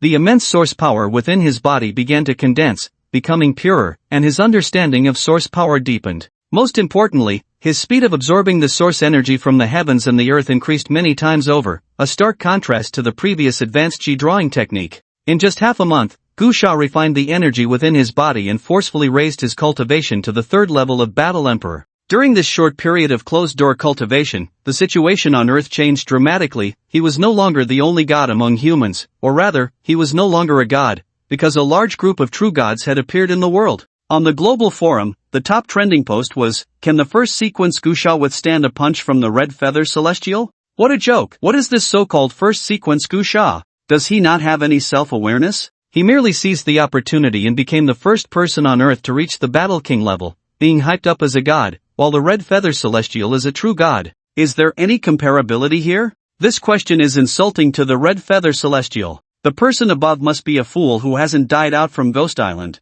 What are you talking about? I don't know if the killing god can defeat the red feather celestial, but killing you would be like squashing an ant. I think the question posed by the original poster is biased. What do you mean by whether Gusha can withstand a punch from the red feather celestial? Gusha is at least the first sequence, known as the killing god. He should be able to withstand 2 punches. Killing god is invincible. Killing god is invincible. I think the red feather celestial might not necessarily be the killing god's opponent. I think some people's foul language is excessive. How can one insult a god? Oh, sorry, I'm not talking about Gusha. Isn't he just a selfish and ruthless bandit? But Gusha has made significant contributions to humanity. What era is it, and there are still Gusha fans? How can anyone think Gusha amounts to anything? He's just a battle king, right? Not to mention those gods from the upper realm. Even among us Earth humans, there are quite a few battle kings now. What achievements does Gusha have to show? Isn't it just about launching a few nuclear bombs to show off? Online, there was much debate about who was stronger between Gusha, a mortal who had briefly been elevated to the status of a god by humanity, and the true gods who had descended from the upper realm. However, aside from a very few who seemed to be brain-dead fans, the vast majority did not believe Gusha was qualified to be compared with those gods. The most ridiculous part was that just half a month ago, Gusha had been elevated to the status of a god, and suddenly he seemed to have become a rat everyone wanted to beat. Countless people criticized Gusha for being brutal, heartless, and unworthy of being human, digging up various things he had done in the past, especially the incident where a few nuclear bombs sank half of Ghost Island, which was brought up to belittle him. Occasionally, when someone mentioned Gusha's warning to the world to prevent the Third Scarlet Descent as a contribution to humanity, they would be met with backlash, claiming that Gusha's contribution was not significant, and that the defense against disasters was due to the efforts of Earth humans themselves, as well as the protection of the gods from the upper realm that helped them through the crisis. Many people even directly deny Gusha's contributions, believing that with Gusha's personality, it is impossible for him to warn humanity. They suspect he might just want to mock the lies crafted by all of humanity, and it just so happened that a blind cat stumbled upon a dead mouse. Others say that this was discovered by the official authorities of Longzhou themselves, and they only claimed it was predicted by Gusha to increase credibility. In simple terms, the first sequence Gusha, who was recently elevated to a pedestal by humanity, has once again been actively pulled down by them, and they are eager to spit on him. The light of humanity has become the shame of humanity. From beginning to end, it seems to have nothing to do with Gusha himself. No one asked for his opinion, no one cared whether he was willing to sit on the pedestal, and no one asked if he agreed to be pulled down from it. Gusha looked at the chaotic online discussions, a cold smile appearing on his face. This situation was actually within his expectations. When he was elevated to the pedestal, he had already said that humanity is a very contradictory species. They like to create gods for themselves and also enjoy shattering those gods. Gusha actually does not care about his reputation or what the world thinks of him, but he does not like being insulted. Immediately, he tagged a few prominent bloggers who had made particularly harsh insults on the global forum, and added a comment, "Wait for me to kill."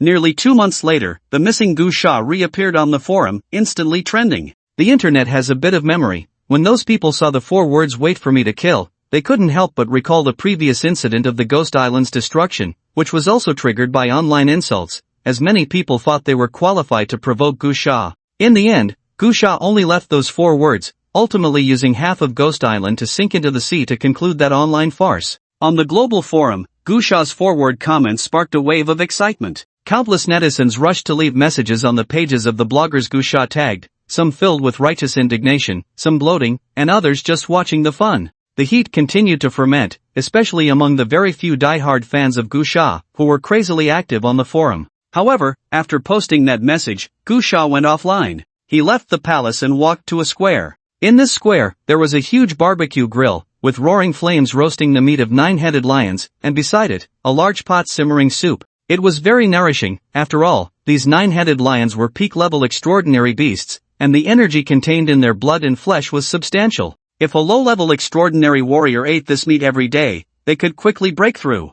Gusha brought a bucket of the 9-headed lion's essence blood to a lake behind the Great Hall. In the middle of the lake, there was a blooming lotus flower, filled with spiritual energy, and the fragrance spread for hundreds of meters. The growth rate was very fast. When he first saw it on the first day, it was still growing leaves, but later it blossomed one after another. In half a month, the lotus seeds were almost ripe. Gusha guessed that this should be a rare treasure left by the Wentiange, and now, with the changes in heaven and earth, the source energy reappearing, these hidden treasures that had been concealed for thousands of years were once again emerging. Gusha poured a bucket of the 9-headed lion's blood into the lotus pool, and the blood instantly dyed a large area of the pool red. However, in just 2 or 3 minutes, the thick blood was completely absorbed by the lotus flower. This lotus flower was one of the highest-grade rare treasures Gusha had seen in his several glimpses of the future. There were many extraordinary flowers and fruits in the entire Taihang mountain range, but none were as precious as the lotus seeds produced by this lotus flower. Once these lotus seeds mature, they would cause a bloody storm in the Taihang mountains. Even those upper world beings who claimed to be gods would fight fiercely over them. In those glimpses of the future, Gusha had only managed to snatch one lotus seed, and that single seed allowed him to make great progress in his cultivation, almost breaking through to a small realm. This lotus flower, however, had 6 seeds at once. Looking at this lotus flower, Gusha had the idea for the first time to create a dojo of his own. He knew very well that soon, various blessed lands would emerge, and countless heavenly materials and treasures would appear. To maximize these opportunities, the best way was naturally to transplant those heavenly materials and treasures to one place, so that whenever one matured, it could be picked at any time. Damn, it's a pity for the 9-headed lion to be wasted. Keeping it as a guard is also good. Gusha felt a bit regretful for being too impulsive. Just then, his phone suddenly rang. He picked it up and saw it was a call from Elder No, one of Longzhou. Gusha answered the call, and a weary voice came from the other end. Gusha, how have you been lately? I'm doing well, Gusha replied. That's good, Elder No. One's voice was filled with fatigue. After a long silence, he said, I'm sorry, Gusha, I can no longer control the online public opinion directed at you. It doesn't matter, Gusha responded, but suddenly realized that Elder No. One's words seemed a bit off, and he asked in confusion, Elder, is something happening on your side? There was a moment of silence on the other end, and Elder No.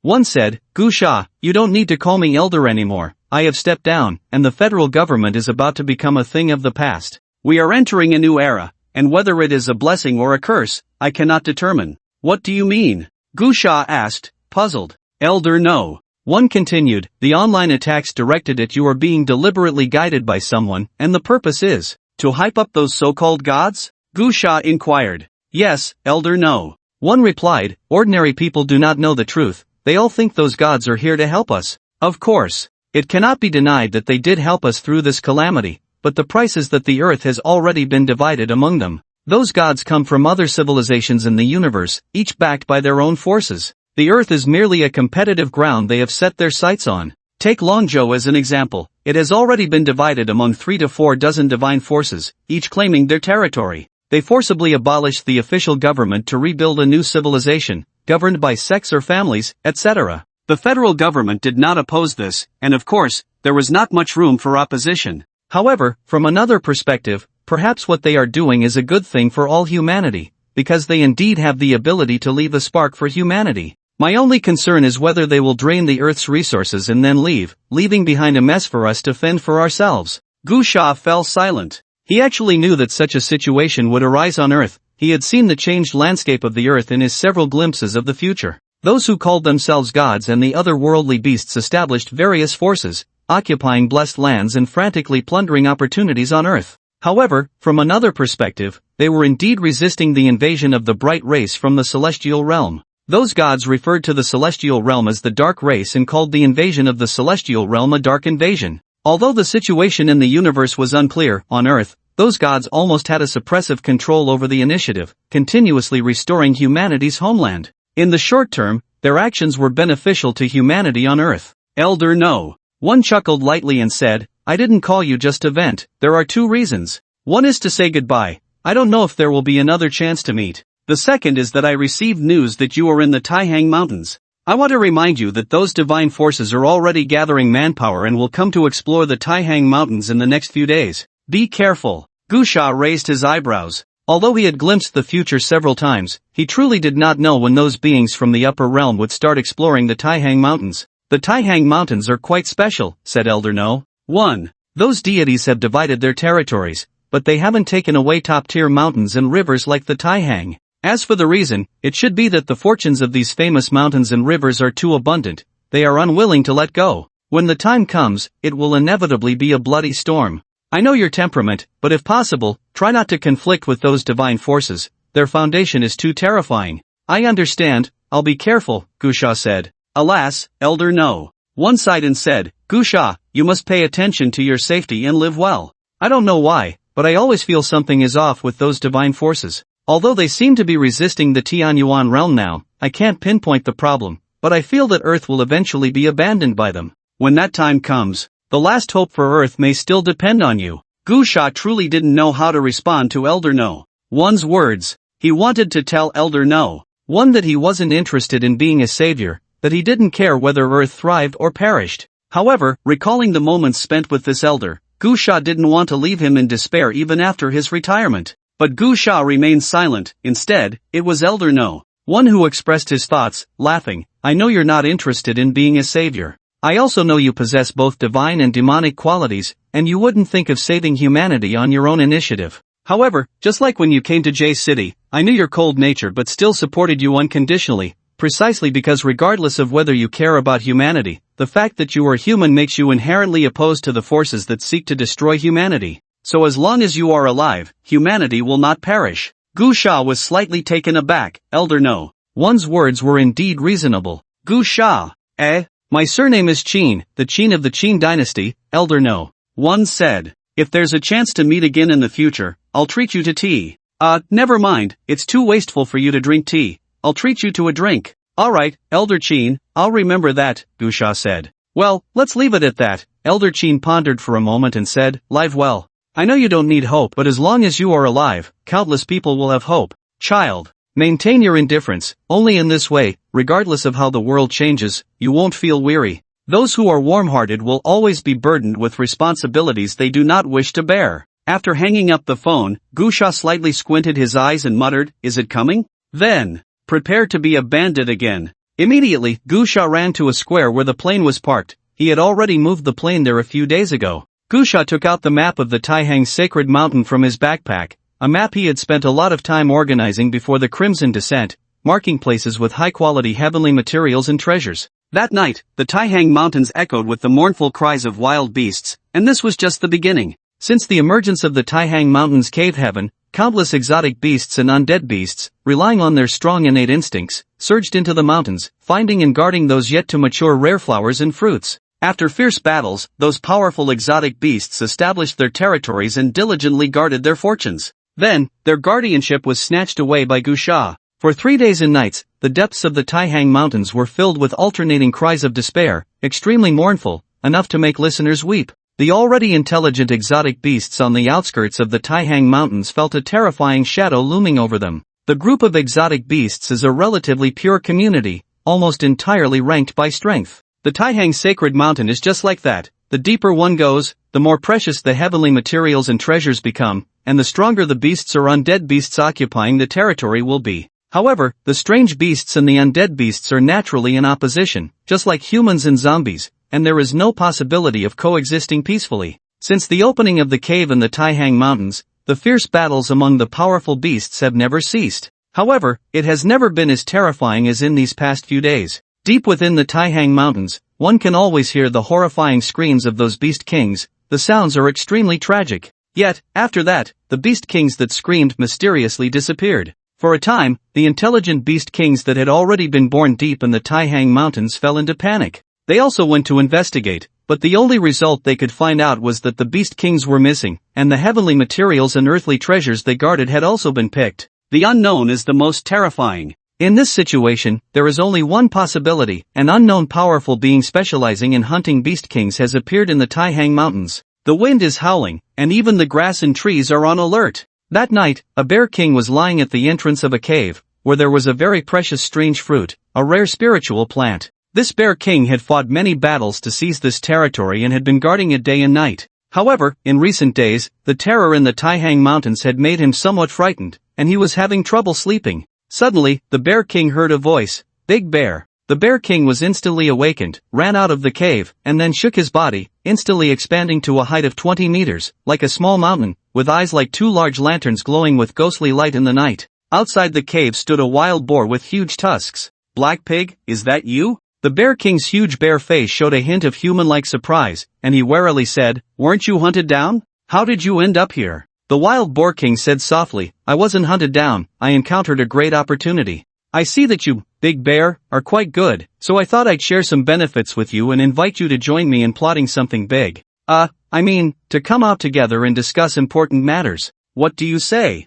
The bear king looked at the wild boar king suspiciously, shrank his body, and returned to a normal-sized bear, decisively refusing. "I don't have such grand ambitions, guarding this strange fruit is enough for me." The wild boar king stepped forward, earnestly saying, "Big Bear, listen to me. The times are different now, just guarding that strange fruit is not enough. Do you have any cultivation secrets? You should be at the 4th level of king rank now, right? How much can you break through by guarding that strange fruit? How long can you hold on? Many gods from the upper realm have come down. Don't come any closer." The bear king suddenly became alert, taking an attacking stance and roaring at the wild boar king, "Black Pig, I told you I'm not interested. Leave immediately, or don't blame me for being rude." The wild boar king stopped and said, "Big Bear, are you sure? Do you really want to refuse a toast only to drink a forfeit?" The bear king was furious. "Get lost." "Humph." The wild boar king snorted, exhaling 2 puffs of mist from his nostrils, and said fiercely, "Big Bear, since you don't listen to good advice, don't blame me for being merciless."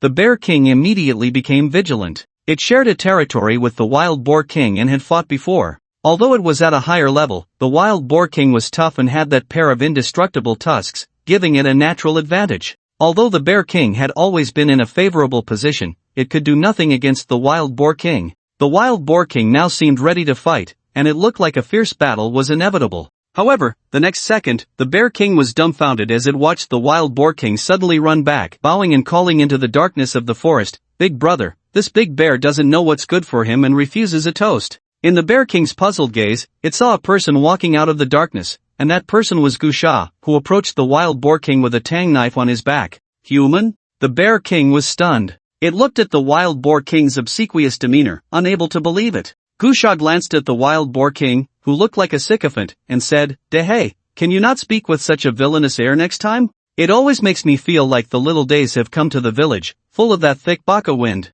The wild boar king replied pitifully, "Big brother, isn't this to highlight your majesty?" Gusha waved his hand, not wanting to waste words with the wild boar king, and directly addressed the bear king, "Big dog bear, I am Gusha. I have established 108 chairs on Taihang Mountain and am here to invite you to the mountain to gather and sit on a chair, to discuss great matters." Although the bear king had just awakened his intelligence not long ago, he was not lacking in smarts. Seeing the wild boar king's demeanor, he understood that Gusha was not simple and did not want to create enmity, so he said, "I'm not interested. You can go to other beast kings, they might be interested." Bang! In that instant, Gusha suddenly soared into the sky, like a flash of lightning, and the next moment, he came crashing down, stepping on the bear king's head, directly pushing it into the ground. "What did you just say?" Roar! The bear king let out a roar, struggling violently, his body instantly swelling dozens of times, roaring, "Human, you!" Bang! In that moment, Gusha flew up and punched the bear king in the face. With a loud bang, the bear king fell to the ground. Following that, Gusha snapped his fingers, and 7 or 8 beast kings rushed out of the forest, including the Silver Wolf King, the Black Tiger King, the Raging Gorilla King, and others, all rulers of their respective domains deep in Taihang Mountain. A group of beast kings surrounded the bear king and began to beat him mercilessly. The bear king's shrill cries echoed through the sky, extremely tragic, making listeners heartbroken and bringing tears to their eyes. After a long while, the the Bear King, with a bruised face, curled up at the entrance of the cave, silently shedding tears. He finally understood why the Beast Kings deep in the mountains had been crying out one after another these past few days. After being beaten like this, he had to offer exotic fruits as a token of loyalty and ultimately bow down to his big brother. Who wouldn't cry like a several thousand-pound fat man in such a situation? Sigh, the Silver Wolf King lay beside the Bear King, comforting him. Brother Bear, don't worry. You need to have a broader perspective. Today, you only took a beating and lost a few exotic fruits, but the spirit plants are still there, right? Originally, you would have been robbed clean and ended up with nothing.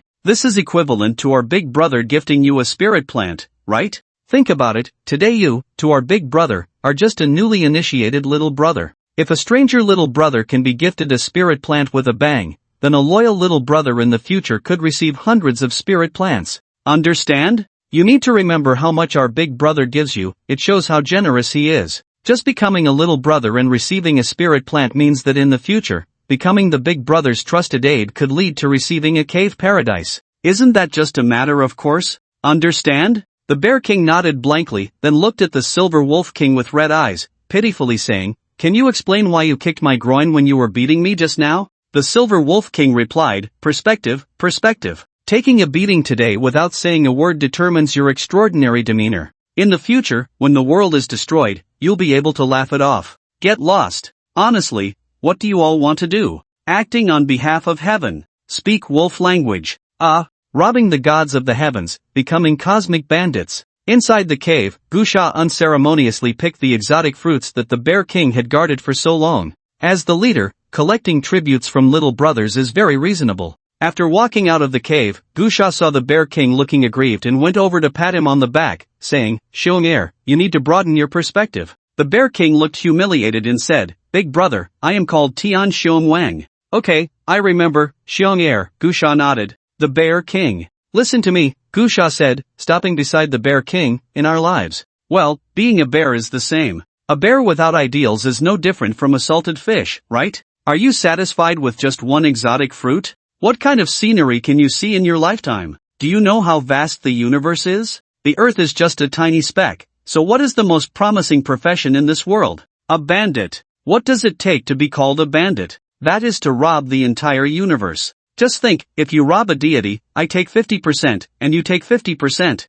It doesn't sound like much, does it? But if you think carefully, behind a deity is a force, and behind a force may represent a planet, and behind a planet represents a civilization, and behind a civilization is a universe. If we rob the entire universe, how much can you gain? With one exotic fruit, you can become a war king. With a Taihang mountain, you can become a war emperor. With a dragon continent, you can become a domain master. With an earth, you can surpass a domain master. So if we rob a galaxy, wouldn't you become an immortal? If we rob a universe, or several universes, just think about it, really think about it. The Bear King said pitifully, then boss, can you give me one of the exotic fruits you picked? Just one, let me taste it, okay? I've been waiting for a long time. Perspective, perspective, Gusha slapped the Bear King down to the ground and said, I was just talking to you about perspective. Think about it, if I eat the exotic fruit now, won't it enhance my strength? The stronger I am, the more I can help you rob other beings, and the more we earn. You need to broaden your perspective.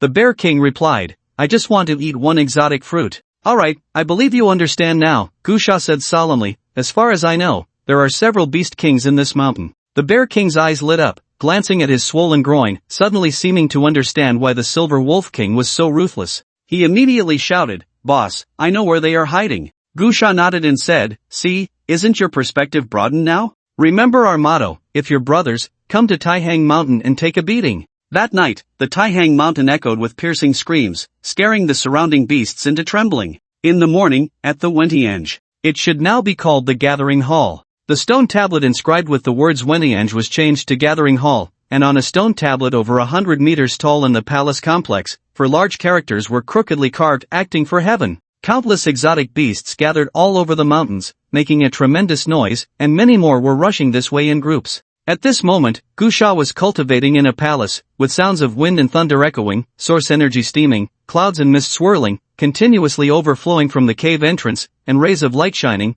auspicious colors surging. Streams of golden source power spread out, enveloping many exotic fruits, and massive source energy continuously surged into Gusha's body, the overwhelming source power flowing like lava from a volcano, pouring into him. 4th Tier War Emperor. 5th Tier War Emperor. After a long time, the golden light receded, and the auspicious aura disappeared, revealing Gusha's true form, 6th Tier War Emperor. He had snatched all the precious exotic fruits in Taihang Mountain and directly cultivated to the 6th Tier War Emperor in one breath. It's just a pity that if it weren't for the lack of time, he wouldn't mind waiting a bit longer for those exotic fruits to mature, then he could at least break through to the 8th Tier War Emperor. But it doesn't matter, exotic fruits aren't only found in Taihang Mountain. Those so-called deities and beings from the Tianyuan realm must have abundant resources. After retracting the surging and turbulent source energy, Gusha walked out of the palace. As soon as he stepped out, he felt the fluctuations of source power everywhere in the surrounding palaces, as the beast kings he had subdued were also breaking through. After subduing those beast kings, he led various little brothers to battle in Taihang Mountain, reclaiming all the territories occupied by the undead beasts and zombies. Unlike these strange beasts, Gusha still had an interest in taming them. As for those lost beasts and zombies, Gusha directly annihilated them all. He could coexist amicably with the strange beasts, but there was truly no way to deal with the lost beasts and zombies. They were destined to be enemies. After Gusha and his group of little brothers occupied the territories of those zombies and lost beasts, they frantically seized the strange fruits. They learned from Gusha that they didn't necessarily have to wait for the strange fruits to ripen. They could eat them first and worry about the consequences later. After being beaten and brainwashed by Gusha, his little brothers all expanded their horizons. They all wanted to pursue the most promising careers, and seizing resources was the fastest way. Instead of waiting painstakingly for a strange fruit to mature, it was much quicker to take what others cultivated for their own use. After seizing one batch, there was another. After taking one, there was another. Under Gusha's influence, the most primitive concept of capital exploitation was born among the beasts of the Taihang Mountains. Among humans, those deities descending to the mortal realm publicly revealed many cultivation secrets. Although they weren't particularly profound, they were priceless treasures for these strange beasts that didn't even know the basics of energy manipulation. One by one, they crazily practiced, and with those strange fruits, their power increased rapidly, with several high-level war kings emerging. At noon, in a spacious square, a dense crowd of strange beasts gathered. All sorts of strange beasts came together. The main reason for so many strange beasts to come here was that the beast kings were learning from their big brother. If you don't agree, fight until you do. Leading the way were 34 beast kings, but the dozens of chairs placed in the square had become mere decorations. Only a golden monkey king could sit, but after glancing at the other beast kings, it felt too conspicuous sitting alone, so it simply chose not to sit. The only person present was Gusha. Yes, he was the only one there. Gusha proclaimed loudly, "Today, I, Gusha, raise the banner, and 108 beast kings come to the alliance.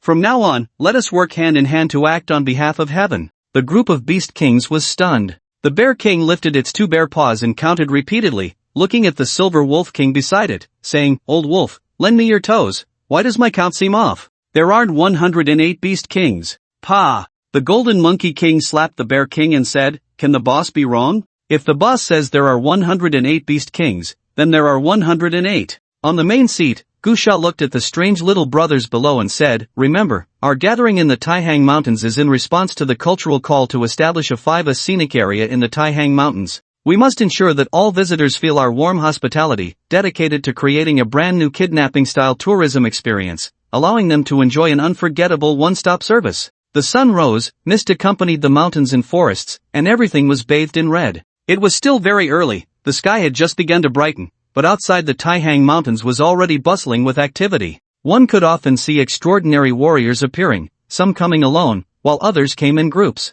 Occasionally, helicopters flew overhead. During this time, the global landscape changed dramatically. The federal government announced its dissolution, and the governments of various continents also announced their dissolution. Various forces were frantically cleansing territories, establishing many human cities, and major cities became independent and self-governing. Earth civilization felt as if it had returned to primitive times overnight, with various families, sects, and other forces holding power. Just yesterday, numerous divine forces in the Long Bay region announced their exploration of the Taihang Mountains, causing a huge sensation. During this time, many blessed lands appeared on Earth, and various forces were frantically competing for them. Extraordinary beings on Earth joined various divine forces, all in pursuit of more resources. The Taihang Mountains are one of the most prestigious places in the current world of Longzhou, a paradise of caves and blessings, naturally attracting countless gazes. However, the various god-level forces ruling the Long Bay region have not made any announcements, and no one has come to explore.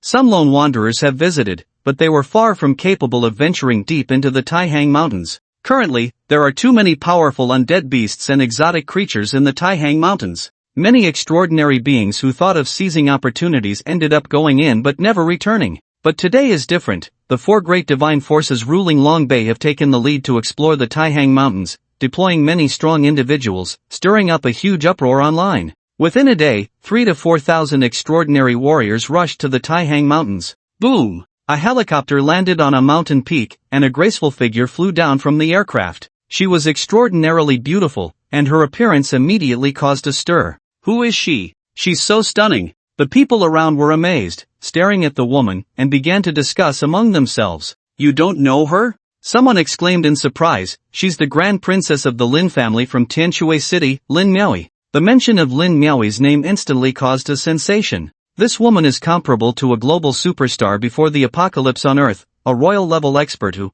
during the invasion of the Tianyuan realm, used her ice sealing technique to directly suppress over 10,000 zombies. Later, the video was posted online, and she was hailed by many netizens as one of the four great beauties of Longzhou. Lin Miaoi bore a pair of ice wings, radiating a snowy brilliance. She lightly landed on the mountaintop, her shoes and socks also snow-white, stepping on the rocks with an ethereal elegance. The Lin family of Tianshui City sounds like a human force, but in reality, it is a half-beast clan, said to originate from a powerful force called Shumi Star. Their ancestors were powerful exotic beasts who became immortals and interbred with humans, giving birth to this clan with immortal blood, known as the Ice Spirit Clan. The Ice Spirit Clan possesses unique advantages in cultivation. Ordinary undead beasts need to reach the royal level to transform into human form, but the Ice Spirit Clan can take human form as soon as they reach the first stage. Upon reaching the king level, they can fully transform into human form. However, the Ice Spirit Clan is very proud and looks down on appearing in human form, always presenting themselves as half-beasts regardless of their cultivation level. For example, Lin Miaoi, who is clearly a battle emperor, still bears her wings. However, Lin Miaoi has a graceful figure and dresses very lightly, floating in the air, her skirt unable to conceal her pair of pure white long legs, complemented by her holy ice wings, causing countless old men to bleed from their noses. Yet, no one dared to stare fixedly, they only dared to sneak a glance here and there. Have Qiyu, Baifeng, and Wu Ji not arrived yet? Lin Miaoi asked softly. The three people she mentioned are also very famous battle emperors on Earth, leading the other three forces of this exploration of the Taihang Mountains. Qiyu, known as the top influencer on Longzhou's internet, is a royal-level exotic beast, his true form being a red gold crane, often flying around and appearing on various battlefields, very high-profile, revered by the world as the Qiyu god. Due to his proud personality, he often looks down on Earthlings in his words, having once claimed that no Earthling could withstand a punch from him, which sparked intense discussions online about whether the former strongest Earthling, Gusha, could withstand a punch from the Qiyu god, even igniting a small quarrel that brought the long-hidden Gusha back into the spotlight.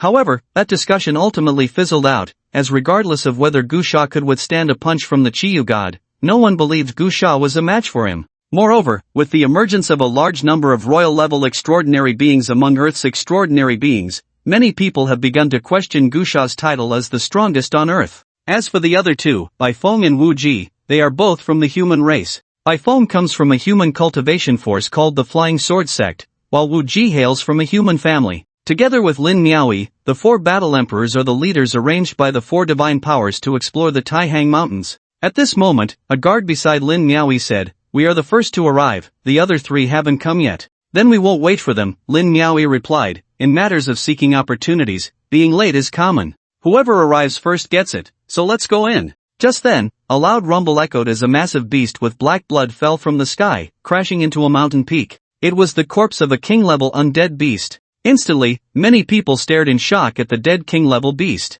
A king-level undead beast, and it died so tragically. The next moment, a handsome young man with a pair of crimson wings descended from the sky, kicking the king-level beast's head apart, reaching in to extract a core, and then flying towards the mountain where Lin Miaoi was, saying, "Miss Lin, sorry for the delay. I encountered this zombie on the way and couldn't resist giving it a beating." With the appearance of this young man, the crowd erupted in excitement once again. Crimson Winged God! It's the Crimson Winged God! Many female transcendent beings screamed, their expressions ecstatic, wishing they could strip off their clothes and throw themselves at him. However, the Crimson Winged God didn't even glance at them, his gaze entirely focused on Lin Miaoi, his intentions clear and obvious. Yet, Lin Miaoyi seemed indifferent to him, merely nodding in a symbolic response. At that moment, several beams of light appeared in the sky, revealing a group of cultivators riding flying swords. Leading them were the other two battle emperors, Bai Feng and Wu Ji. Both Bai Feng and Wu Ji are human, but their attire is somewhat retro. Bai Feng wears a Taoist robe,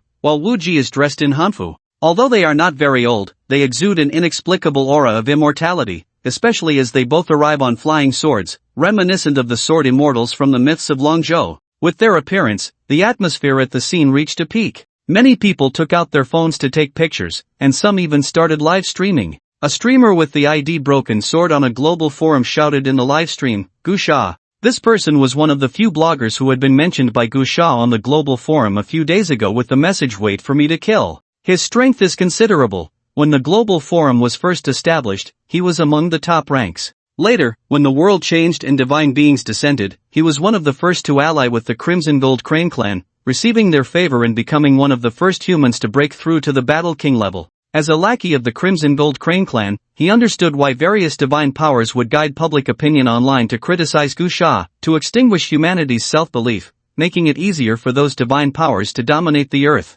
Naturally, he had to serve his master, attacking Gu Sha online. Even after Gu Sha appeared and posted "Wait for me to kill," he remained very active. In the live stream, Broken Sword arrogantly shouted, "Where are those Gu fans? Those brain-dead fans of Gu Sha? Didn't you think he could stand shoulder to shoulder with the divine as a mere mortal? Why is no one speaking now that the Crimson Winged God is here, right in the Taihang Mountains? Let him come." Broken Sword pointed the camera at the Crimson Winged God and shouted, "Gu Sha, weren't you saying on the forum that you would kill me? I'm already at the Taihang Mountains. Come on, don't just challenge the Crimson Winged God.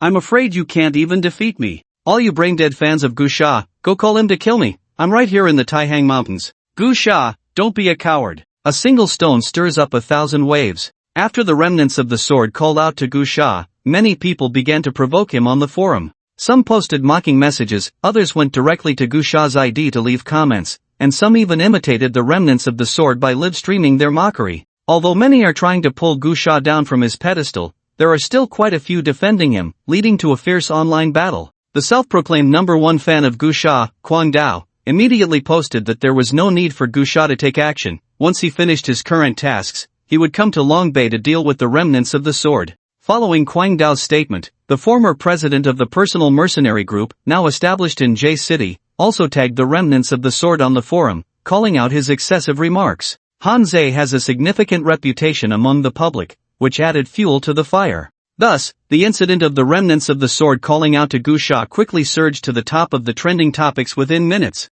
The remnants of the sword, who was live streaming, saw someone reminding him about Han Zei and Quang Dao's posts in the chat. He sneered and said, "Who can't talk big? That guy, Quang Dao, right? I know you're the #1 fan of Gu Sha. As for President Han Zei, I won't say much. Regardless, your contributions to humanity are acknowledged. However, Gu Sha is nothing but a shameless scoundrel who has made no contributions to humanity. Instead, he undermines us when we are united. Such a person is a disgrace, a scum." The remnants of the sword launched a tirade against Gu Sha, and it was clear that many in the livestream, including several extraordinary individuals present, were unable to tolerate it. The audience consisted of human elites, and those who had survived since the beginning of the apocalypse were mostly rational, with few being overly sentimental. Although many disliked Gu Sha amidst the current backlash, it was undeniable that he was once called humanity's last hope, which had its merits and was not as despicable as the remnants of the sword claimed. In the mouth of the remnants of the sword, Gu Sha was portrayed as a completely shameless scoundrel, a despicable little man.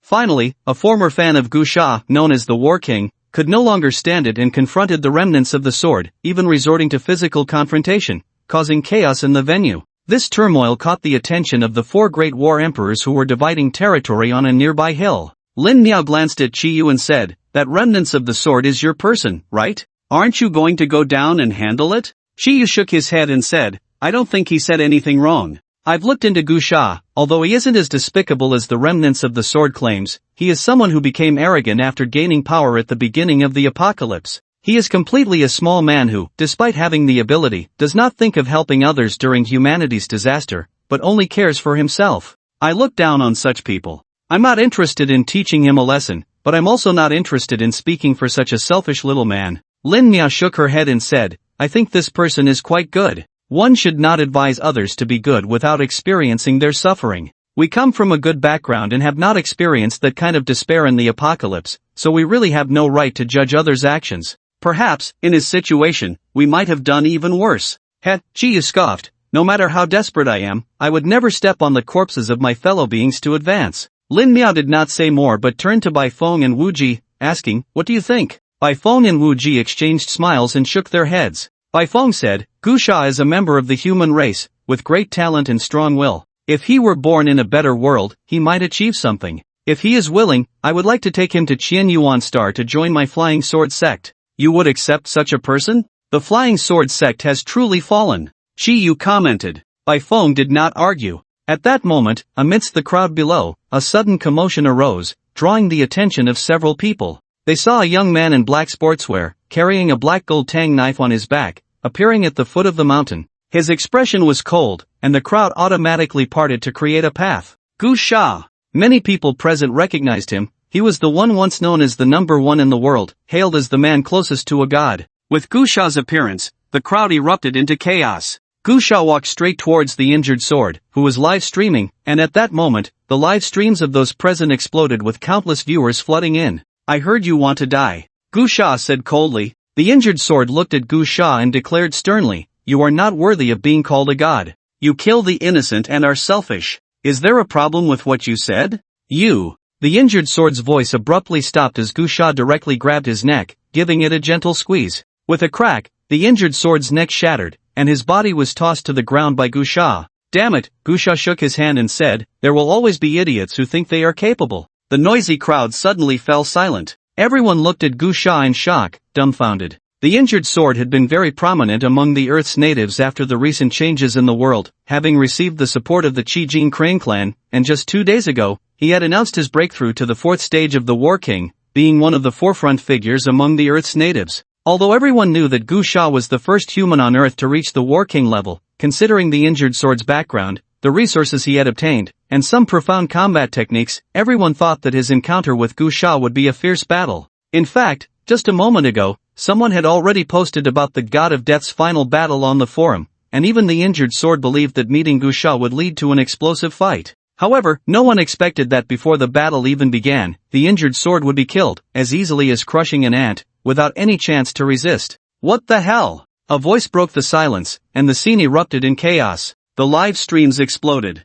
What the hell? Is this a performance? Is Gu Sha really this strong? What Gu Sha? He's the god of death. What the hell? Is this a play? The injured sword has received training from the Qijing Crane clan. Gu Sha can't possibly kill him in an instant, right? Am I dreaming? As expected, your uncle is still your uncle. Amidst the crowd, the shock of the extraordinary beings was no less than that of the viewers in the live streams, and they began to discuss wildly. Gu Sha glanced at the injured sword's corpse and looked at the War King who had previously fought him, asking, what's your name? The War King excitedly replied, God of Death. My name is Phylon. I had the honor of receiving your guidance in J City. Gu Sha thought for a moment and suddenly said, oh, I have some impression. I remember you were just a 5th stage warrior back then, right? Yes, Phylon said excitedly. I didn't expect the God of Death to remember me. Who are you with now? Gu Sha asked. Feijian sect, Phylon replied. Gu Sha nodded and said, if you're not comfortable where you are, come find me. I'll take you to have some fun.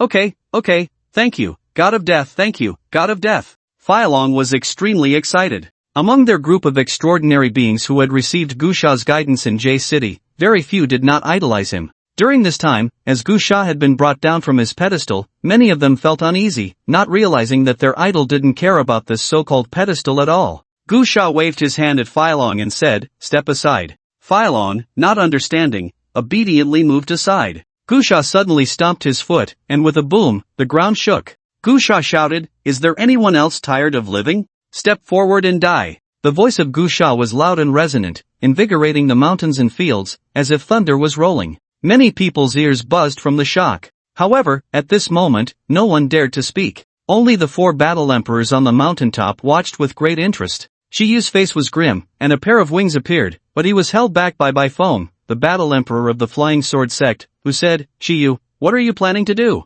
That remnant sword is your person, but he provoked Gu Sha first and openly challenged him. Now that he has been killed by Gu Sha, it is reasonable. If you take action, it would not be proper. Humph. Chiyu shook off Bai Feng's hand and said, my people are not for him to kill. Even if that remnant sword provoked him, so what? Gusha dared to kill in front of me, that is a slap in my face. Even if I don't kill him, I must teach him a lesson so he knows what respect means. With a whoosh, Chiyu spread his wings and flew down, loudly declaring, Gusha, do you know that remnant sword is from my Chi Jinhe clan? At the same time, Lin Miao and the other two battle emperors also flew down the mountain. Gusha looked at Chiyu flying in the air and raised an eyebrow, saying, so what? Arrogant. Chiyu snorted coldly and said, as a fellow clansman, you show no regard for kinship. Just because the other party provoked you a few words, you resort to killing. Such cold-bloodedness has already fallen into the demonic path. I see you are intent on siding with those dark clans of the Tian Yuan realm. At that moment, Fei Long frowned and shouted, Chiyu, you are going too far. Remnant Sword openly challenged and was killed because he was outmatched.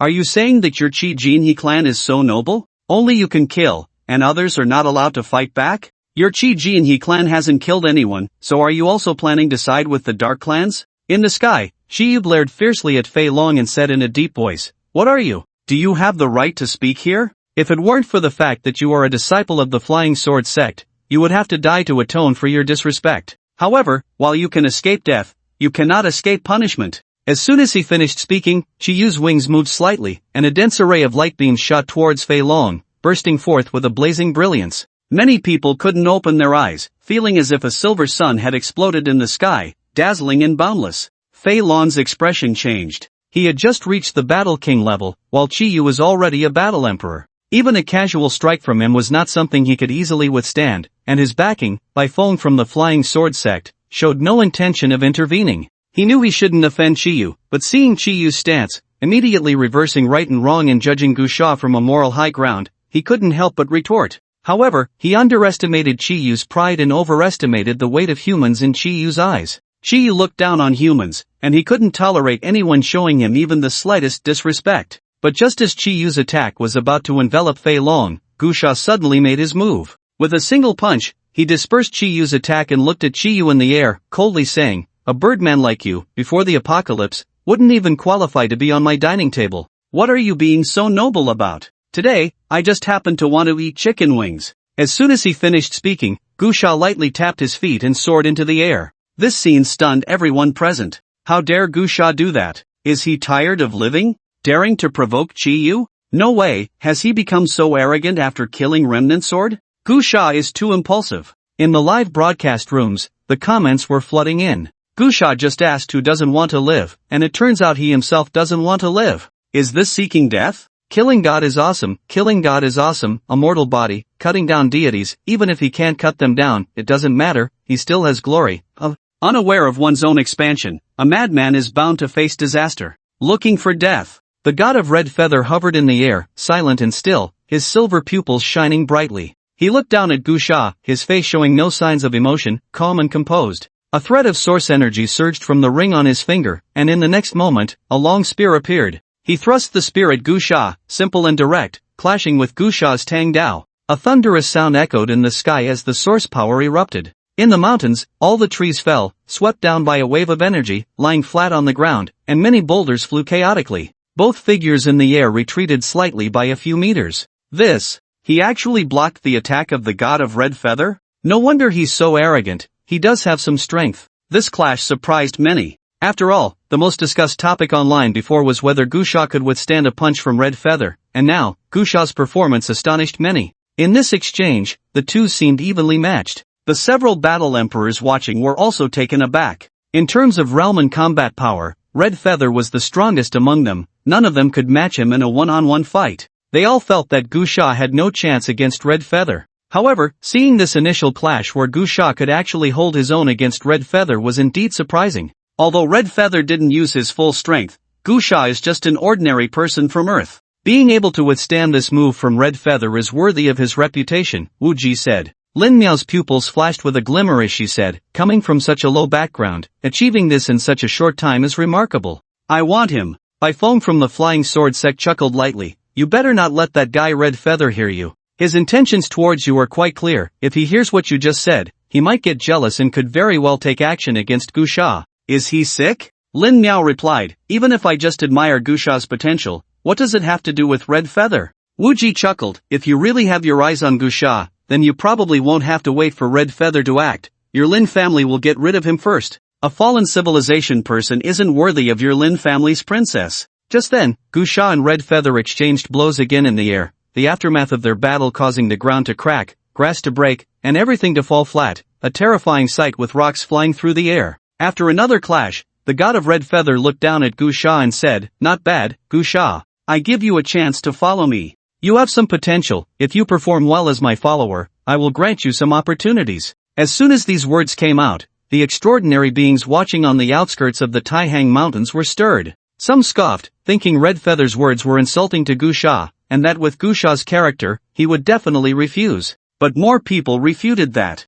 What insult! Red Feather is a descendant of the divine, inherently noble. What's wrong with him saying this? This is Gusha's opportunity. If it were me, I would agree immediately. That's the Red Gold Crane clan, said to be a top power in higher civilizations, a true force with divine existence. For Gusha to have the chance to be noticed by the god of Red Feather is indeed an honor. In the sky, Gusha looked at Red Feather, snorted coldly, and then glanced towards the Taihang Mountains. He vaguely saw that the strange beasts in the Taihang Mountains had basically succeeded in lurking around the outskirts. The time was almost up. Gusha waved at the god of Red Feather and said, I don't have time to play with you. That pair of chicken wings of yours needs to be clipped now. Ungrateful. The god of Red Feather was furious, energy erupting from his body, waves of energy visible, with golden ripples surging like a vast tsunami, overwhelming and fierce, like crashing waves against the shore. I originally thought you had some potential and wanted to give you a chance, yet you don't know how to cherish it. The spear in Akabane's hand changed, flames blazing at the tip.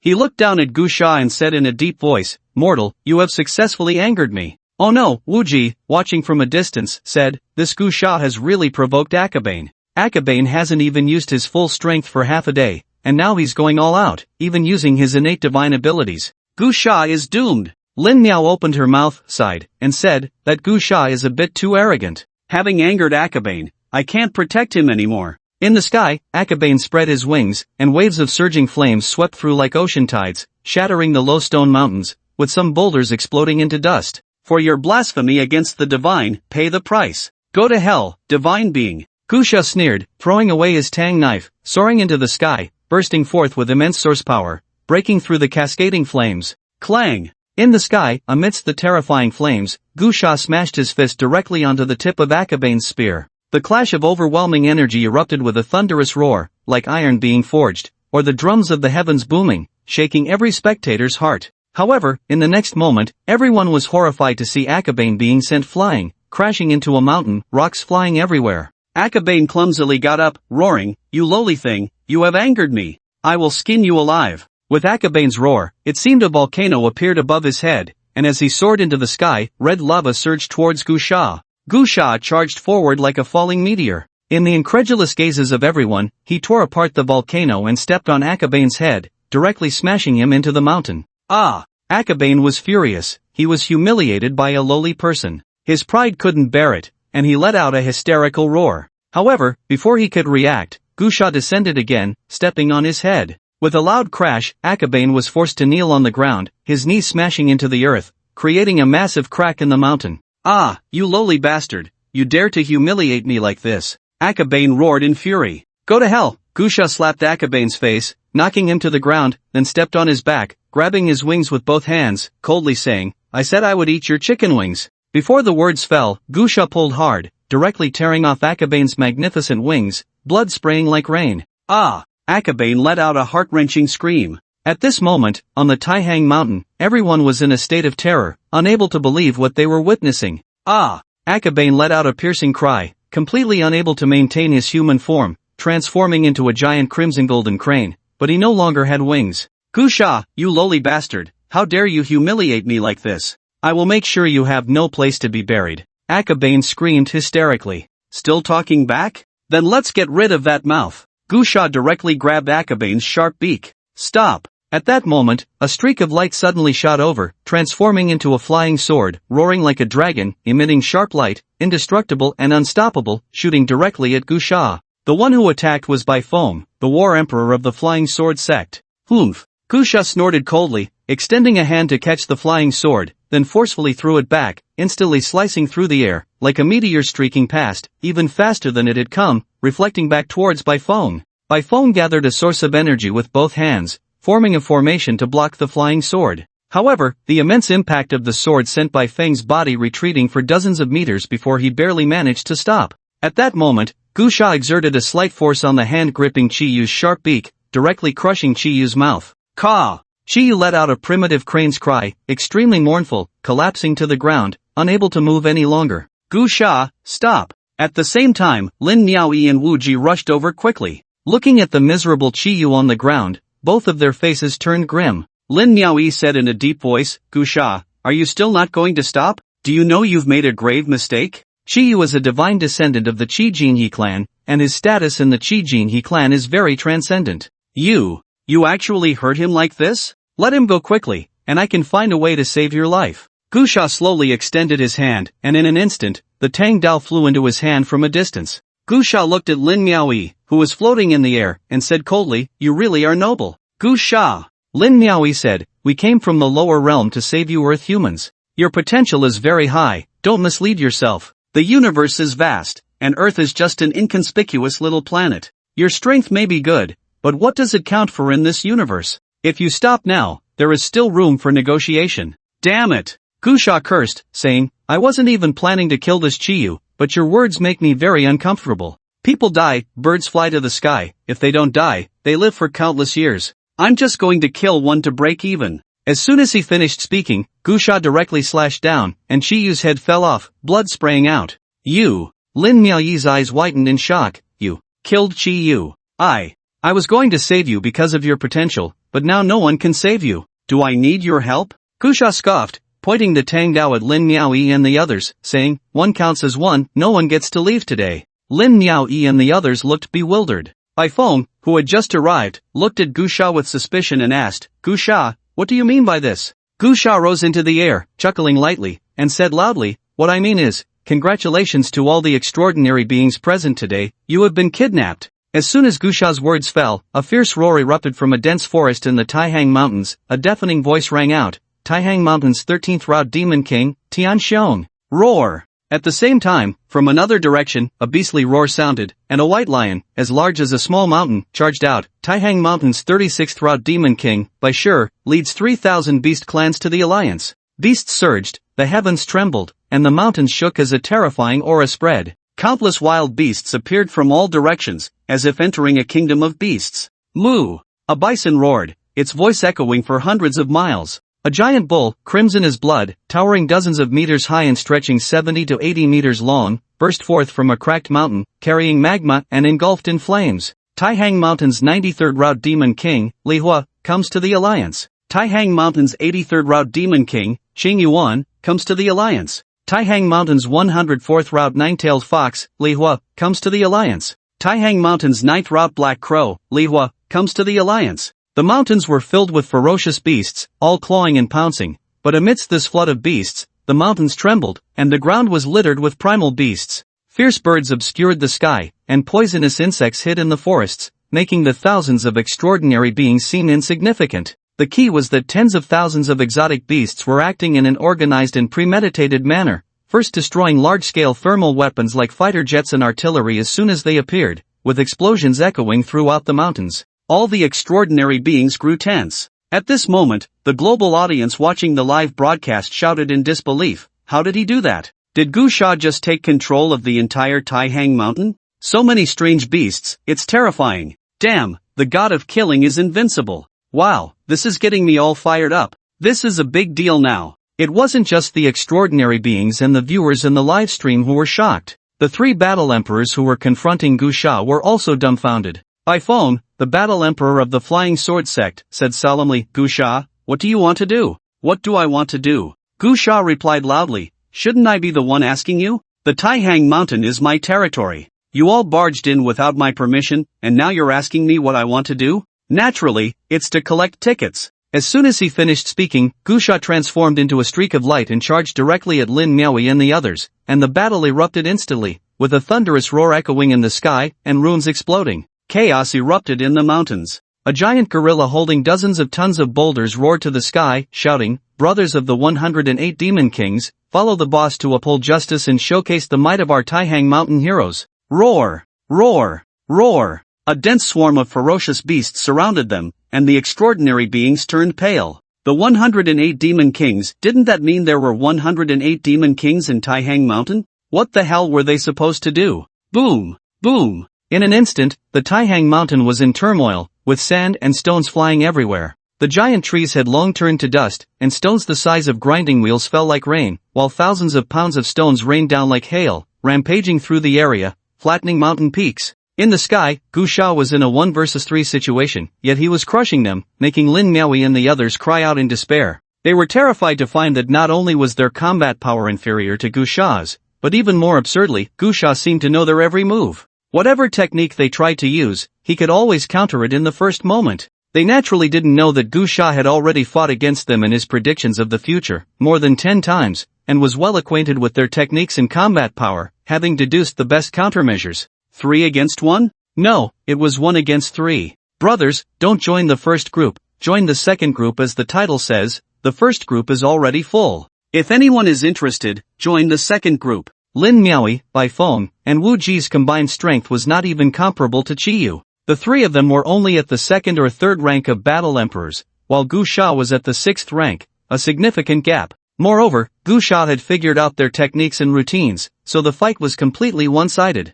However, being battle emperors, the commotion during the fight was enormous, with the ground cracking, trees breaking, and everything collapsing, creating a terrifying scene. The impact surged, extending dozens of miles, and the battlefield grew larger. Similarly, on the outskirts of the mountains, the scene of the dense swarm of strange beasts attacking thousands of extraordinary beings was also terrifying, with small hills being smashed to pieces, and the battle entering a heated stalemate. However, the battle among the battle emperors, which determined the outcome of the normal fight, was the first to conclude. After a few rounds of difficult defense, Bai Feng of the Flying Sword sect, caught off guard, lost his weapon and had to collide with Gu Sha physically. With a loud bang, a thunderous sound erupted, echoing through the mountains. Bai Feng spat out a mouthful of blood, his chest caved in from Gu Sha's punch, and he fell like a kite with a broken string, crashing into the ground and creating a large pit, accompanied by the sound of bones breaking. He struggled a couple of times but could no longer move. In the sky, Gu Sha had already charged towards Wu Ji, wielding his tang knife in a series of slashes, engaging in close combat and pressing Wu Ji to the brink of despair. On the other side, Lin Miaoyi, who had rushed over to help, shouted, "Don't engage him in close combat. This person doesn't know how many source pearls he has consumed, his body is as strong as an ancient ferocious beast." Wu Ji, who was already in close combat with Gu Sha, almost spat out old blood. "You only remind me now that I'm already fighting him up close?" In the next moment, the fists of the two collided, producing a loud bang, accompanied by a series of cracking sounds like firecrackers. Ah! Wu Ji's body flew backward, his arm completely shattered. Gu Sha threw the tang knife to block Lin Miaoyi, who was trying to use a secret technique to assist Wu Ji. This was a terrifying treasure with two forms. The tang knife erupted with a terrifying surge of energy, dazzling and brilliant, like a sun falling from the sky, blocking Lin Miaoyi. At that moment, Gu Sha quickly flew towards Wu Ji, directly stepping on Wu Ji's chest, crushing it, and his body rapidly fell to the ground, creating a large pit, with rocks flying everywhere, losing all combat ability. At this point, only Lin Miaoyi was left facing Gu Sha. Her heart raced, and she immediately flapped her wings and turned to run. Ha! Gu Sha snorted coldly, picking up a large rock and throwing it at Lin Miaoyi. The rock struck Lin Miaoyi's weapon with a thunderous sound, like iron being forged, or the drums of the heavenly realm booming, shaking many people to their core. Seizing the opportunity, Gu Sha chased after her, swinging his fists wildly at Lin Miaoyi, each collision sending waves of energy crashing down, overwhelming her. Lin Miaoyi's arms went numb, and she spat out a few mouthfuls of blood. When the final punch fell, Lin Miaoyi could no longer withstand it, spewing blood from her mouth, her wings drenched in blood, and she fell directly to the ground. Gu Sha descended from the sky, aiming a kick at Lin Miaoyi's chest. Lin Miaoyi's eyes widened as she glanced at her own ample chest, shouting, "I'm a girl." Just as Gu Sha's foot was about to land, he heard Lin Miaoyi's cry and shifted slightly, kicking her on the head instead. Boom! Lin Miaoyi's head hit the ground, embedding itself in the earth, her skirt torn and her long legs fully exposed in front of Gu Sha. Such beautiful long legs, it would take 2 punches to break them, right? Gu Sha grabbed Lin Miaoyi's legs and, like pulling a radish, yanked her out of the ground, then swung her down hard, decisively smashing her legs with 2 punches, leaving them broken on the ground. Ah! Lin Miaoyi let out a piercing scream, lying on the ground covered in dirt, pitifully saying, "I'm a girl, can't you be a little gentler?" Slap! Gu Sha raised his foot and stomped hard on Lin Miaoi's face, pushing half of her face into the dirt, leaving an imprint of a size 43 mark on the exposed side of her face. Bound! Gu Sha shouted, and immediately, several agile monkey-like beasts came forward with ropes made from the tendons of the Beast King, binding the 3 half-dead war emperors. Gu Sha then charged into the chaotic battlefield with the already chipped tang knife in hand. At that moment, the tang knife in his hand seemed like a steel whip, striking those war kings, one whip for each, as if hitting kindergarten children, injuring one after another. In just a moment, over a dozen war kings were bound. Gu Sha roared, "Everyone, cover your heads and squat down, one standing is one killed." His roar echoed like thunder in the ears of the extraordinary beings. Immediately, those still resisting all squatted down, covering their heads, while a few who tried to fight back were beheaded. Soon, thousands of extraordinary beings were either lying on the ground, unaware of their fate, or squatting down with their heads covered. A large group of monkey-like beasts frantically bound them with ropes made from the Beast King's tendons, while the beasts roared in celebration of their great victory.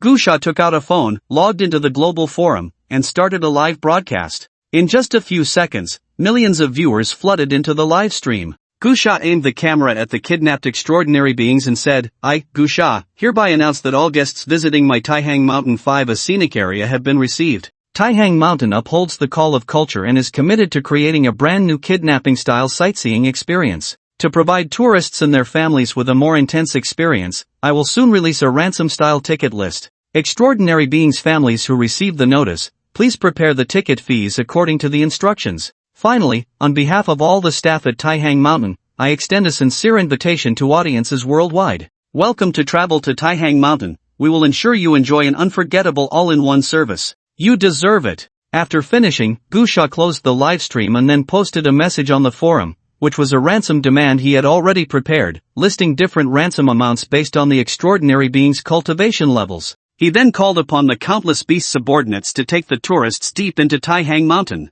At that moment, the global forum exploded with trending topics like Gu Sha kidnaps deities, Gu Sha slays the Crimson Feather God, Gu Sha fights 4 gods, Taihang Mountain bandit, and so on. Various deity-level forces also turned their attention. Gu Sha, who had been pulled down from the pedestal by the anti-Gu group, reappeared in the public eye, directly igniting the global forum. With his own strength, he slayed the currently popular Crimson Feather God while also kidnapping 3 renowned war emperors, leading tens of thousands of extraordinary beasts from Taihang Mountain to create a shocking national bandit kidnapping case. This incident was referred to online as the first major case on Earth since the new era began. Discussions about Gu Sha's strength sparked intense debate. However, more people were focused on the reactions of the 4 great deity forces of Long Bay. Gu Sha's actions were akin to slapping the faces of the 4 major forces directly, as among the thousands of extraordinary warriors who were kidnapped and killed, at least 200 were from the 4 major forces, and over 2,000 extraordinary beings on Earth had joined the disciples of these 4 forces. This slap was loud, almost rubbing the faces of the 4 major forces into the ground, and even the prestige of various upper realm forces around the world was significantly undermined by Gu Sha's actions. After all, previously, those upper realm forces gave all Earth humans the impression of being noble and invincible, but Gu Sha's actions made many begin to question the so-called deities. It turned out that it was indeed possible for a mortal to defeat a deity. Deities were not that powerful. The greatest impact on prestige naturally fell on the 4 major forces of Long Bay, and their reactions were not unexpected. Shortly after Gu Sha released the ransom list on the global forum, the 4 major forces of Long Bay almost simultaneously issued warning posts on the global forum using their official accounts. The Lin family, Wu family, and Flying Sword sect were relatively mild, first condemning Gu Sha's actions as immoral, then demanding that Gu Sha voluntarily release the captives and accept judgment, or they would resort to force. However, the Crimson Gold Crane clan was different. They openly declared that Gu Sha dared to offend the divine clan and dared to ambush and kill the Crimson Feather God, and his crimes deserved death. They ordered Gu Sha to voluntarily release the captives and go to the Long Bay region for judgment within 3 days, or the Crimson Gold Crane clan would directly send strong individuals to slay Gu Sha, leaving him no dignity whatsoever. The online uproar was intense, while Taihang Mountain was also very lively at this time. Gu Sha directly used the sealing secret technique obtained from foreseeing the future and passed it on to his king-level beast subordinates, sealing all the extraordinary beings he had kidnapped, preventing them from mobilizing their source energy. However, with thousands of people, it was impossible for them to just eat for free. Gu Sha's attitude was very clear. Although these people had their source powers sealed, their physical strength was still formidable. He had them do hard labor, repairing the ruins of the Yuan Wendian Pavilion in the Taihang Mountains, which is now the Taihang Mountain Gathering Hall. With thousands of extraordinary beings at work, the construction was naturally extensive, ensuring both speed and quality. Meanwhile, the beast groups in the Taihang Mountains were also very lively, as the beast kings brought their subordinates to scavenge the items brought by those extraordinary beings, including weapons and equipment, as well as some resources like corpse cores and exotic fruits. Gusha's gains were the richest. He had seized the spatial rings of the four great war emperors. As expected from someone of a major power background, they were all incredibly wealthy, possessing not only many rare cultivation resources but also numerous high-level weapons and secret techniques. Overall, the Taihang Mountain Bandit Den had truly upgraded from bird guns to cannons. Regarding the cultivation of secret techniques, Gusha couldn't speed up the process, but the cultivation of secret skills was different. He could fully utilize his foresight ability to retain memories from the future, allowing him to learn those skills almost instantaneously. In the secret chamber, Gusha began to pile up the resources he had looted and started his cultivation. The assets of the four great war emperors were quite impressive, directly elevating Gusha's cultivation from the 6th to the 7th level of war emperor. After that, Gusha began to study the secret techniques he had stolen from the four great war emperors. However, he didn't pay much attention to these techniques, as he had seen in his foresight. The secret techniques cultivated by these war emperors from major powers were still inferior to the Tao Sutra he practiced. After all, the Tao Sutra was created by the ancestor of the Wentian Pavilion, a true immortal who had ascended to a higher realm. Although it might not match the modified and improved techniques that had evolved over thousands of years in many details, in essence, those created by immortals were far more powerful. What intrigued Gusha more were the secret skills, which were different from secret techniques. The essence of secret techniques was that they never strayed from their roots, primarily serving to absorb source energy and elevate one's realm, while secret skills were methods and pathways, especially in combat. These skills had certainly undergone generations of innovation, and generally, modern skills of the same rank were stronger than ancient ones. Gusha selected several high-ranking secret skills and activated his foresight ability several times. In those foresight experiences, he directly left the Taihang Mountains and found a secluded place, focusing solely on cultivating those secret skills until he reached a proficient level. After absorbing those memories, Gusha felt a bit emotional. This foresight ability was truly a super cheat, not only allowing him to have foresight but also enabling him to extract experiences, saving countless hours of cultivation time. It seemed like an instant, but he had actually experienced many years, so in terms of combat awareness, he believed he could be invincible among those of the same rank. As night fell, a huge barbecue grill in the square was roasting a pair of massive wings, which had been torn from the body of the red feather celestial. Several beast kings nearby were drooling, their mouths watering. Sitting together was a rather special person, the war king Phylong, who had spoken up for Gusha before the great battle during the day. Since Gusha had expressed interest in taking Phylong as a subordinate, Phylong and his group, although kidnapped, were not mistreated by the beasts of the Taihang Mountains and were even granted their freedom. Gusha also directly stated that Phylong could take his people and leave, drawing countless envious glances. Many were envious of Phylong's good fortune. However, Phylong did not leave. Instead, he expressed his desire to mix with Gusha. Although Phylong had joined the Flying Sword sect, it was merely out of necessity. The forces from the upper realm controlled the earth, and there was nothing on earth that could contend with those upper realm powers. If there were local forces capable of resisting the upper realm, naturally, not many would be willing to become cannon fodder for those upper realm powers. Moreover, they could sense that while the upper realm forces spoke sweetly to the outside world, they always carried a condescending attitude towards the humans of Earth, showing little regard for them. In fact, many beings from the upper realm made it clear that they were looking for servants. As a bandit leader, Gusha was naturally very pleased to have experts join his ranks, and the more, the better. After all, he had not yet filled all 108 of his seats. Additionally, he was not worried about betrayal. He had the ability to foresee the future, allowing him to nip any betrayal in the bud. Come, eat chicken wings. Gusha called to his little brothers to enjoy the barbecue. Beside him, Phylong held his phone, his expression somewhat grave, and said, "Boss, the four major forces definitely won't pay the ransom, otherwise, they would lose all face. So, the warning statement they posted on the forum is probably true. They might really send experts to attack the Taihang Mountains."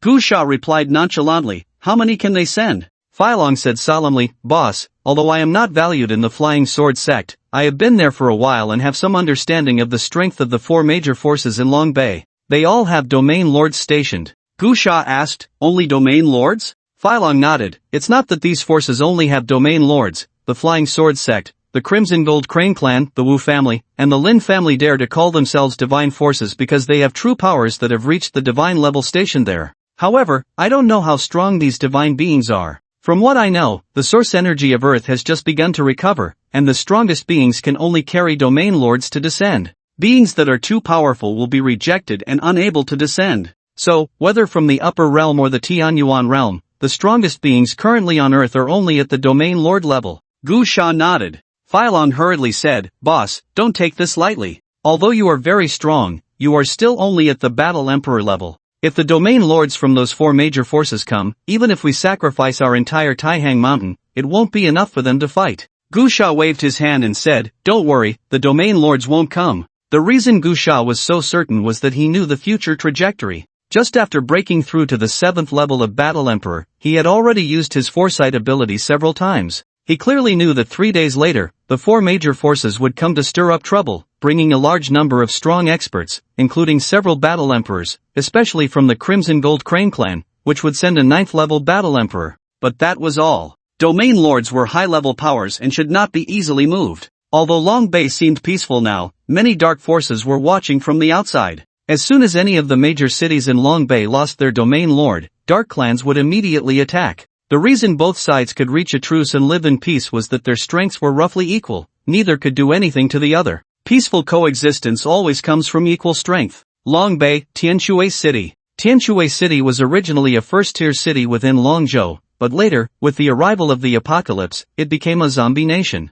Some time ago, various upper realm forces divided the territory, and the half-beast clan Lin family set their sights on this area, sending strong experts to clear out the zombies and then gathering nearly 300,000 people to rebuild the city, naming it Tianshui City. The Lin family became the rulers of Tianshui City. At this moment, in a villa in Tianshui City, several high-ranking members of the Lin family were holding a meeting. In the Lin family of this water city, they were designated as a branch family of the main family by the upper realm. Although newly established, everything was in place, with clear divisions of roles such as family head, elders, and so on. In the conference room, the head of the Lin family sat in the main seat and said in a deep voice, "Everyone, regarding the situation at Taihang Mountain, I have already communicated with the heads of the Wu family, the Flying Sword sect, and the Red Gold Crane clan. We all agree that this matter must be handled decisively." The Grand Elder asked, "A direct assault?" The head of the Lin family shook his head and said, "That definitely won't work. Not to mention that we have so many hostages at Taihang Mountain, just the thousands of extraordinary beings from Earth there means we cannot sit idly by. We are different from Gu Sha, he can completely disregard his reputation, but if we ignore the lives of those hostages, our reputation will be ruined. In the future, if we want to establish a foothold on Earth and acquire more resources, that will be very troublesome." A senior member frowned and said, "Just those Earth humans? What's so important about them?" The head of the Lin family replied, "Without those Earth humans, can we rely solely on ourselves? How many of us are there? How many resources can we fight for? Don't forget, besides our forces from other star domains, the Tianyuan realm is also eyeing us. But we don't plan to stay on Earth for many years, do we? This Earth has already been opened up by the Tianyuan realm," the senior member said. "We will eventually have to give up on Earth. We are just here to harvest resources. What use is reputation? Are we really going to protect those Earth humans?" The head of the Lin family said, "It's not about protecting Earth, but about utilizing the strength of Earth humans to secure more resources for us. Moreover, the revival of Earth is an opportunity brought about by the sacrifices of many powerful beings in ancient times. This era of Earth will give birth to many strong individuals, which is something we need to strive for. Even aside from that, the simplest point is that during this period of revival, those blessed lands require the help of Earth humans. With just our Lin family's manpower, how much can we seize? We even need manpower to open a mine." The senior members fell silent. The head of the Lin family continued, "You all need to change your mindset, don't always act so high and mighty. Although we will eventually leave Earth, at least for now, we need to stay on Earth and require those Earth humans to help us with construction. You may think of them as lowly in your hearts, but don't show it. Even Gu Sha, as a bandit, still needs to gather a group of underlings." Then, the head of the Lin family said, "The city guard cannot be moved. We will transfer 2 battle emperors from the blessed land of Dian Mountain and arrange for 6 battle kings to go to Taihang Mountain to carry out the mission." The Grand Elder asked, "Head, what about the ransom that Gu Sha wants?" "Give it to him," the head of the Lin family said. "The method I discussed with the other 3 families is to make a show of compliance while secretly taking action. On the surface, we will meet Gu Sha's conditions, we will send him the heavenly materials, corpse cores, and exotic bones he wants. Then, when he releases the hostages, we will create some chaos. At that time, the experts arranged by our families will quietly infiltrate Taihang Mountain and capture the leader first. That bandit den at Taihang Mountain may seem grand, but in reality, it is vulnerable. As long as we kill Gu Sha, the remaining exotic beasts are not a concern. The Lin family will dispatch a 9th-tier battle emperor. Along with the battle emperors from our 3 families, Gu Sha will undoubtedly die. On the global forum, the 4 major families of the Longbei region suddenly issued a notice, stating that for the safety of many extraordinary beings and to maintain peace, avoiding provocation from the Tianyuan realm, the 4 major forces agreed to Gu Sha's conditions. On that announcement, the words of the 4 major powers were all about considering humanity on Earth, filled with righteous indignation. In short, their meaning was clear: they were not yielding, but rather taking the bigger picture into account. They descended to assist humanity on Earth, and now, for the sake of humanity, they were willing to choose to be coerced. For the greater good, they accepted the extortion of Gu Sha, this earthling. This announcement stood on a moral high ground, righteous and just. In contrast, Gu Sha once again became the despicable villain scorned by all, earning titles such as traitor to humanity, human scum, and so on. In the Taihang Mountains, Gu Sha naturally saw the announcement from the 4 major powers. Why do they all like to play this game? Gu Sha tossed his phone aside in boredom and looked at the flying dragon and several other beast kings beside him, saying, "How are the arrangements going?" The flying dragon nodded. "Everything has been set up at those locations as you requested, but, boss, I'm a bit anxious. Can we really do this? Didn't you say that the ambushers are all war emperors? What are you afraid of?" Gu Sha replied, "You just need to ambush. If you can't win, just run. We have hostages, so what's there to fear? The one really taking action is me." After saying this, Gu Sha waved his hand, sending his subordinates to prepare. Once they left, Gu Sha picked up his phone and started browsing again. Looking at the posts in the forum, Gu Sha sneered. He was very clear about the plans of the 4 major powers. He knew they wanted to play a game of feigned concession, pretending to compromise, and then directly implementing a decapitation operation. However, with the foresight from his memories of the future, Gu Sha had already engaged in many battles with the experts sent by the 4 major powers, experiencing both wins and losses. In the end, he devised a set of countermeasures based on their strategies. Just as the 4 major powers aimed for a decapitation operation, Gu Sha also understood that while they seemed aggressive, their focus was mainly on those few war emperors. Gu Sha selected a batch of exotic beasts based on the characteristics of those war emperors, specifically choosing those with restraining abilities to ambush them. He didn't expect to defeat those war emperors. As long as he could delay them and prevent them from regrouping immediately, he could take them down one by one. On that morning, dozens of helicopters appeared on the outskirts of the Taihang Mountains. It was the team from the 4 major powers delivering the ransom. Once all the planes landed, the people from the 4 major powers began to move things,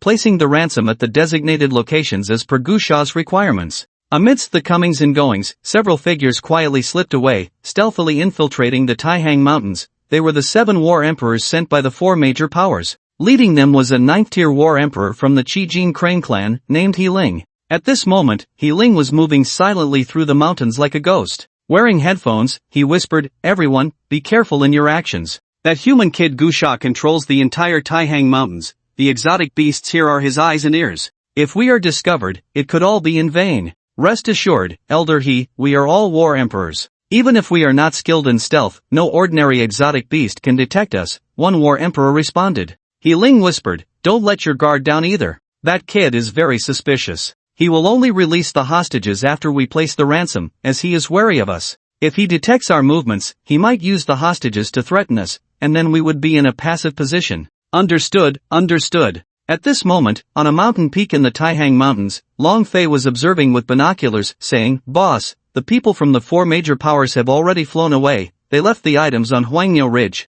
Gu Sha sat on a rock and slowly said, "According to the plan, first go and bring everything back, while pretending to release the hostages on the other side. The others should be ready to act at any time." Filong nodded. Gu Sha continued, "Is the Golden Monkey and Black Eagle side ready?" Filong replied, "The Monkey King can already use a mobile phone. He just sent me a message. He and the Eagle King, along with their respective clansmen, are ready. As soon as the planes of the 4 major forces return, they will act. The Monkey King will lead the attack in the mountains, and the Eagle King will lead the airstrike. None of the planes from the 4 major forces will escape." "That's good," Gu Sha said as he slowly stood up. "You control the overall situation here. I'm going to meet that 9th tier battle emperor. Boss, are you confident? Fei Long asked with some concern.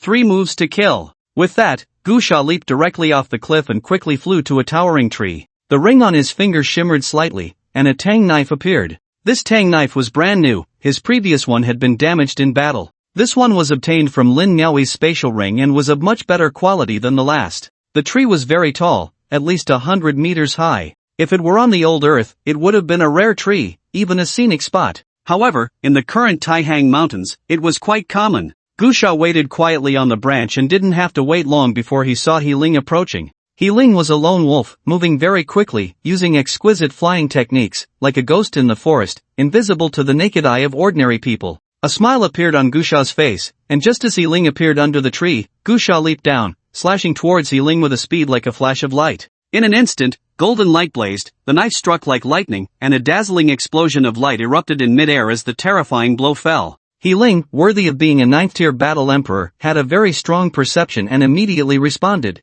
producing a heavy black shield in his hand. With a loud clang, a series of puff-puff sounds followed, and the ground opened up with terrifying deep holes, while the surrounding trees were shattered by the powerful energy waves. A massive pit appeared around He Ling. Gu Sha. Upon recognizing his opponent, He Ling's face showed a hint of joy as he said, I was being cautious, afraid you would escape. I didn't expect you to seek your own death. If I had known this, why go through so much trouble? At that moment, He Ling's earpiece crackled with voices. He Lao, we've been ambushed. Me too, it seems we've been exposed. He Lao, what's the situation on your side? He Ling said in a deep voice, you don't need to worry, just take care of yourselves. Gu Sha is seeking his own death, daring to intercept me alone. I'll take his head right now. With that, He Ling turned off the earpiece, jumped out of the pit, and coldly said, you little brat, just as arrogant as the legends say. You found me and didn't hide, daring to swagger in front of me. It seems you're tired of living. Gu Sha sneered and slowly raised 2 fingers, saying, I'll defeat you in 2 moves. In that instant, Gu Sha moved, pushing off the ground with force, causing the earth to crack. The black fissure spread out for dozens of meters, and the tang knife was incredibly sharp, exuding a terrifying aura. You insolent brat. Being so underestimated by Gu Sha ignited He Ling's anger, and his momentum surged like a mountain flood, overwhelming and intimidating, making it impossible to face him. His wings erupted, stirring up a fierce wind, with sand and stones flying, clouds swirling, and flashes of light, creating a terrifying scene as his hands transformed into claws. This pair of claws looked like a pair of crane claws, but they were permeated with a terrifying source of power, leaving no doubt that they were a deadly weapon capable of splitting mountains and shattering stones. Clang! The pair of crane claws directly grabbed Gu Sha's tang knife, sending a shower of sparks flying. He Ling sneered, brat, now you know what it means to fear, don't you? In an instant, Gu Sha activated the power of time, and within a 10-meter radius, the flow of time became extremely slow, leaving those within it unable to react at all. In just a moment, Gu Sha slightly shook the tang knife, and powerful source energy emanated from the blade, transforming into streams of blade aura. Puff, puff, 2 sounds rang out as they directly severed He Ling's seemingly indestructible claws, blood splattering everywhere. Ah! He Ling let out a scream. His greatest strength lay in those hands, and losing a few fingers had nearly crippled him. Gu Sha quickly stepped forward, placing a foot on He Ling's chest, sending He Ling's body flying, crashing through dozens of large trees and smashing into a giant rock, becoming buried under a mass of rubble. As he struggled to crawl out, Gu Sha descended from the sky, stepping on He Ling's head, and said flatly, what were you just saying about fear? This is what fear looks like. With his head embedded in the ground, He Ling, terrified, said, You're just a 6th or 7th rank battle emperor, how could you possibly? High and mighty, ha! Gu Sha charged forward, swinging his fist the size of a sandbag down hard, like raindrops falling. A god, ha! Relying on age to bully the young, ha! Acting tough in front of me, ha! Bang, bang, bang, bang, bang, bang. A flurry of punches rained down, and He Ling quickly became battered and bruised, gasping for breath, curled up on the ground, unable to maintain his human form, transforming into an old crane. Gu Sha patted He Ling's wings and clicked his tongue, saying, what a pity, you're too old, there's no chew to you, otherwise, these chicken wings. He Ling's eyes widened in terror. He couldn't understand how Gu Sha, whose cultivation was clearly much lower than his, could be so powerful. Bind him. Gu Sha kicked He Ling, taking a spatial ring from one of He Ling's severed fingers, then stomped his foot and soared into the sky. In the forest, 2 gibbons emerged with specially made ropes to begin binding He Ling. At the same time, a hawk's cry echoed, and a massive eagle, with wings spanning over 10 meters, flew over, carrying Gusha as it headed in another direction towards the Taihang Mountains. This eagle was a 9th rank exotic beast, incredibly fast, specifically chosen by Gusha for travel. As it swiftly flew through the air, passing several giant mountains, they soon saw a large mountain engulfed in raging flames. Amidst the blaze, countless exotic beasts were fleeing in panic, while 2 battle emperors were in hot pursuit. These were 2 battle emperors from the Wu family, both skilled and would attribute secret techniques. Gusha had specifically set up an ambush with a group of fire-breathing exotic beasts to deal with these 2 battle emperors. However, facing such a vast disparity, the so-called countermeasure seemed somewhat futile. The numerous exotic beasts attacking only served to delay time a little, and instead, the 2 battle emperors were chasing them in all directions. Gusha drew his tang knife and quickly descended from the sky. With a loud boom, the overwhelming momentum directly scattered the raging fire across the mountains, sending the 2 battle emperors flying, their bodies charred and emitting wisps of white smoke. Both were astonished as they looked at the suddenly appearing Gusha, exclaiming, "Gusha, how? How could you?" Gusha wasted no words, wielding the tang knife, his body erupting with golden lightning, unleashing his full power. The sea of flames instantly boiled, and terrifying blade shadows slashed forward. Run! The 2 battle emperors were no fools. They quickly realized that since Gusha had appeared here, it meant that the 9th rank battle emperor He Ling had been killed. They were merely 3 or 4 steps into the realm of the battle emperor, and together they were no match for He Ling. Moreover, the area was engulfed in raging flames, greatly diminishing the power of their hidden techniques, making it impossible for them to contend with Gusha. Without a care for their pride, they turned and fled in opposite directions. However, Gusha was incredibly fast. He threw the Tang Dao towards one battle emperor while pursuing the other. The Tang Dao sliced through the air, surrounded by a terrifying light, its aura astonishing, blood-red and radiant, a sight of sheer horror, appearing in an instant at the back of the battle emperor's head, aiming to pierce through his skull. The battle emperor sensed the imminent danger and hurriedly turned around, forming a spell with his hands to summon a weapon. With a loud clang, the terrifying power of the Tang Dao directly severed that weapon and then pierced into the battle emperor's shoulder, the immense force dragging him backward until he was pinned against a cliff. Old Geo! The other Wu family battle emperor let out a frantic roar, then quickly opened his headset and shouted, "Everyone, He Lao has been killed, Gusha." In that moment, Gusha had already caught up, delivering a punch to the battle emperor's head. With a thud, the battle emperor's eyes filled with stars as he crashed to the ground. Gusha then pinned the battle emperor's neck, raising his other fist to strike down fiercely. After a series of punches and kicks, the battle emperor was left with just a breath, allowing Gusha to plant a sealing mark within him. Hey, what's going on, Old Wu? Old Wu, are you okay?" Voices came through the Bluetooth headset. Gusha crushed the headset underfoot, took the battle emperor's spatial ring, and waved his hand. Several prepared exotic beasts emerged with ropes in hand. A giant eagle swooped down from the sky, carrying Gusha into the air towards the battle emperor pinned against the cliff. Gusha removed the Tang Dao and grabbed the battle emperor by the collar, revealing a slight smile. The battle emperor, in terror, pleaded, No, Gusha, can you not slap me? Alright. After placing a seal, Gusha forcefully slammed the battle emperor down from several hundred meters in the air, creating a large crater upon impact. The battle emperor's bones shattered, blood spewed from his mouth as he looked at the cheerful exotic beasts coming to bind him, unable to hold back tears, muttering, I'd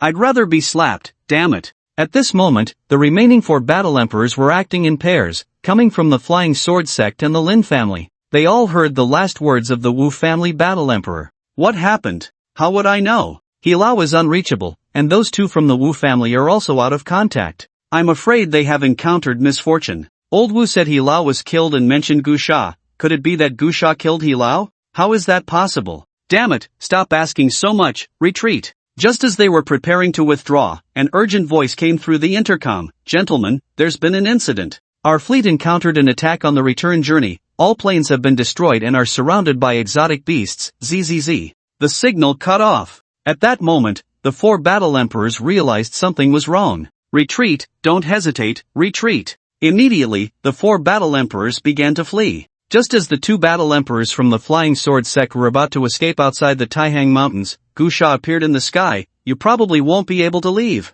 The faces of the 2 battle emperors from the Flying Sword sect changed dramatically. Kill! They exchanged glances and simultaneously attacked Gusha, unleashing their most powerful weapons and techniques. The air above roiled with energy. The 2 battle emperors moved with the speed of thunder, shining with brilliant light, causing the mountains and trees to shake violently. Gusha suddenly extended a hand, an invisible force erupting from his arm. In that moment, the flow of time around him slowed to a crawl. Gusha moved like a ghost, charging forward, his tang knife enveloped in source power, transforming into a golden figure rushing ahead with thunderous speed. Both war emperors felt the power of time in that instant, but they had no time to react. Two flashes of blade light flickered past, accompanied by two sprays of blood erupting from the shoulders of the two war emperors, forearms soaring into the air as the two war emperors collapsed to the ground. Gusha rushed over, delivering a flurry of punches and kicks, the cries of despair echoing painfully. He continued to beat them until the two war emperors were left with just a breath of life, then he let out a long sigh, took off their spatial rings, and soared into the sky, riding a giant eagle as he flew away. Meanwhile, the two war emperors, devoid of hope, were being tied up by a few monkeys. In the Taihang Mountains, amidst a stone mountain filled with yellow earth, the two war emperors of the Lin family were running out, one in a black robe and the other in a white robe. Elder brother, the others have probably met with misfortune. What should we do now? The white-robed war emperor asked. The black-robed war emperor spat out a mouthful of mud, formed a hand seal, and conjured a surge of water to wash himself clean, saying, "Damn it, I seriously suspect someone has betrayed us. How does Gusha know our methods so well, specifically arranging so many earth-type beasts to annoy us?" The white-robed war emperor fell silent. As war emperors, they could walk through the Taihang Mountains without danger as long as they didn't encounter Gusha. However, they were currently in a dire situation because their greatest strength was water-type secret techniques, which were now countered. The densely packed earth-type beasts were creating various traps. Although they couldn't inflict harm on them, it was indeed disgusting. The most detestable part was that those beasts would shoot and run, purely aiming to annoy them.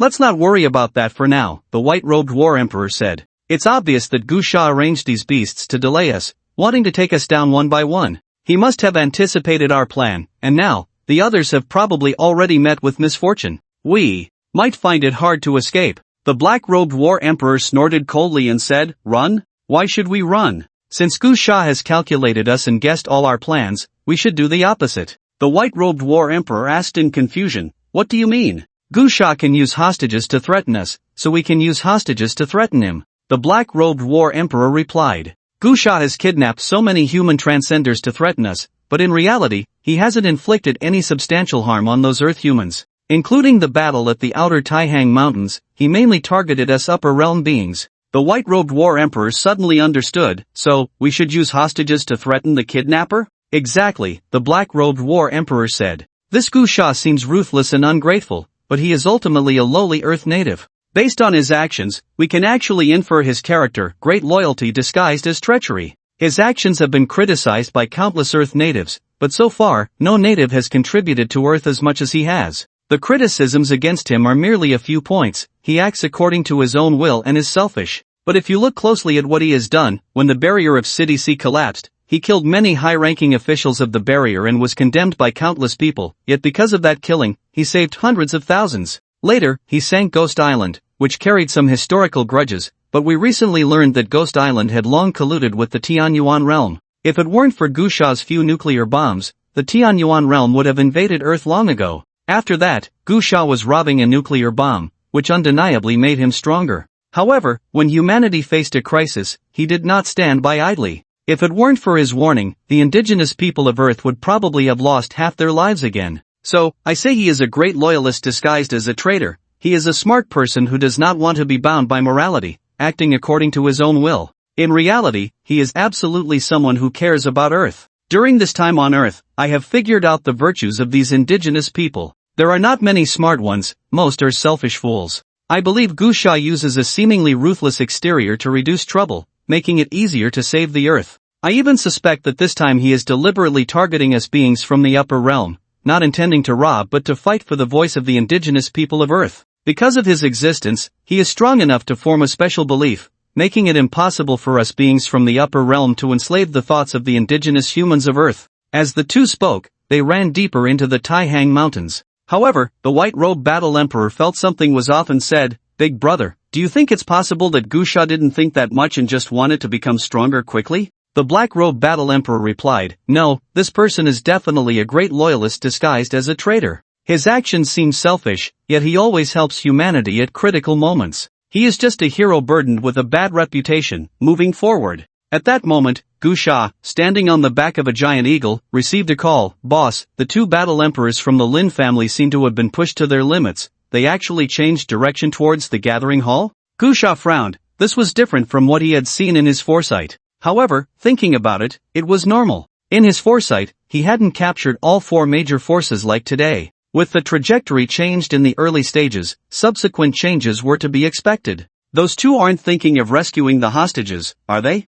Fei Long wondered. We'll know when the time comes. Gu Sha immediately ordered his mount to change direction and head straight for the gathering hall. The current gathering hall was very loosely defended, almost without any defense at all, with only a group of low-levels symbolically guarding the hostages. All those hostages had been restrained, and the slightly stronger ones were heavily injured and starving, lacking any combat power, so there was no need for many guards. The two battle emperors from the Lin family easily broke into the gathering hall without expending much effort. They charged directly into the square where the hostages were held. The hostages, seeing the battle emperors from the Lin family, were all overjoyed, shouting that they were saved, and then variously cursing Gu Sha as a traitor. However, to everyone's astonishment, the two battle emperors from the Lin family charged in and immediately began a massacre, quickly killing a large number of human extraordinary beings. Amidst the shock of everyone, the two saved a few extraordinary beings from the Lin family, then took out their phones and started a live broadcast. With a cry of an eagle, Gu Sha appeared above the gathering hall.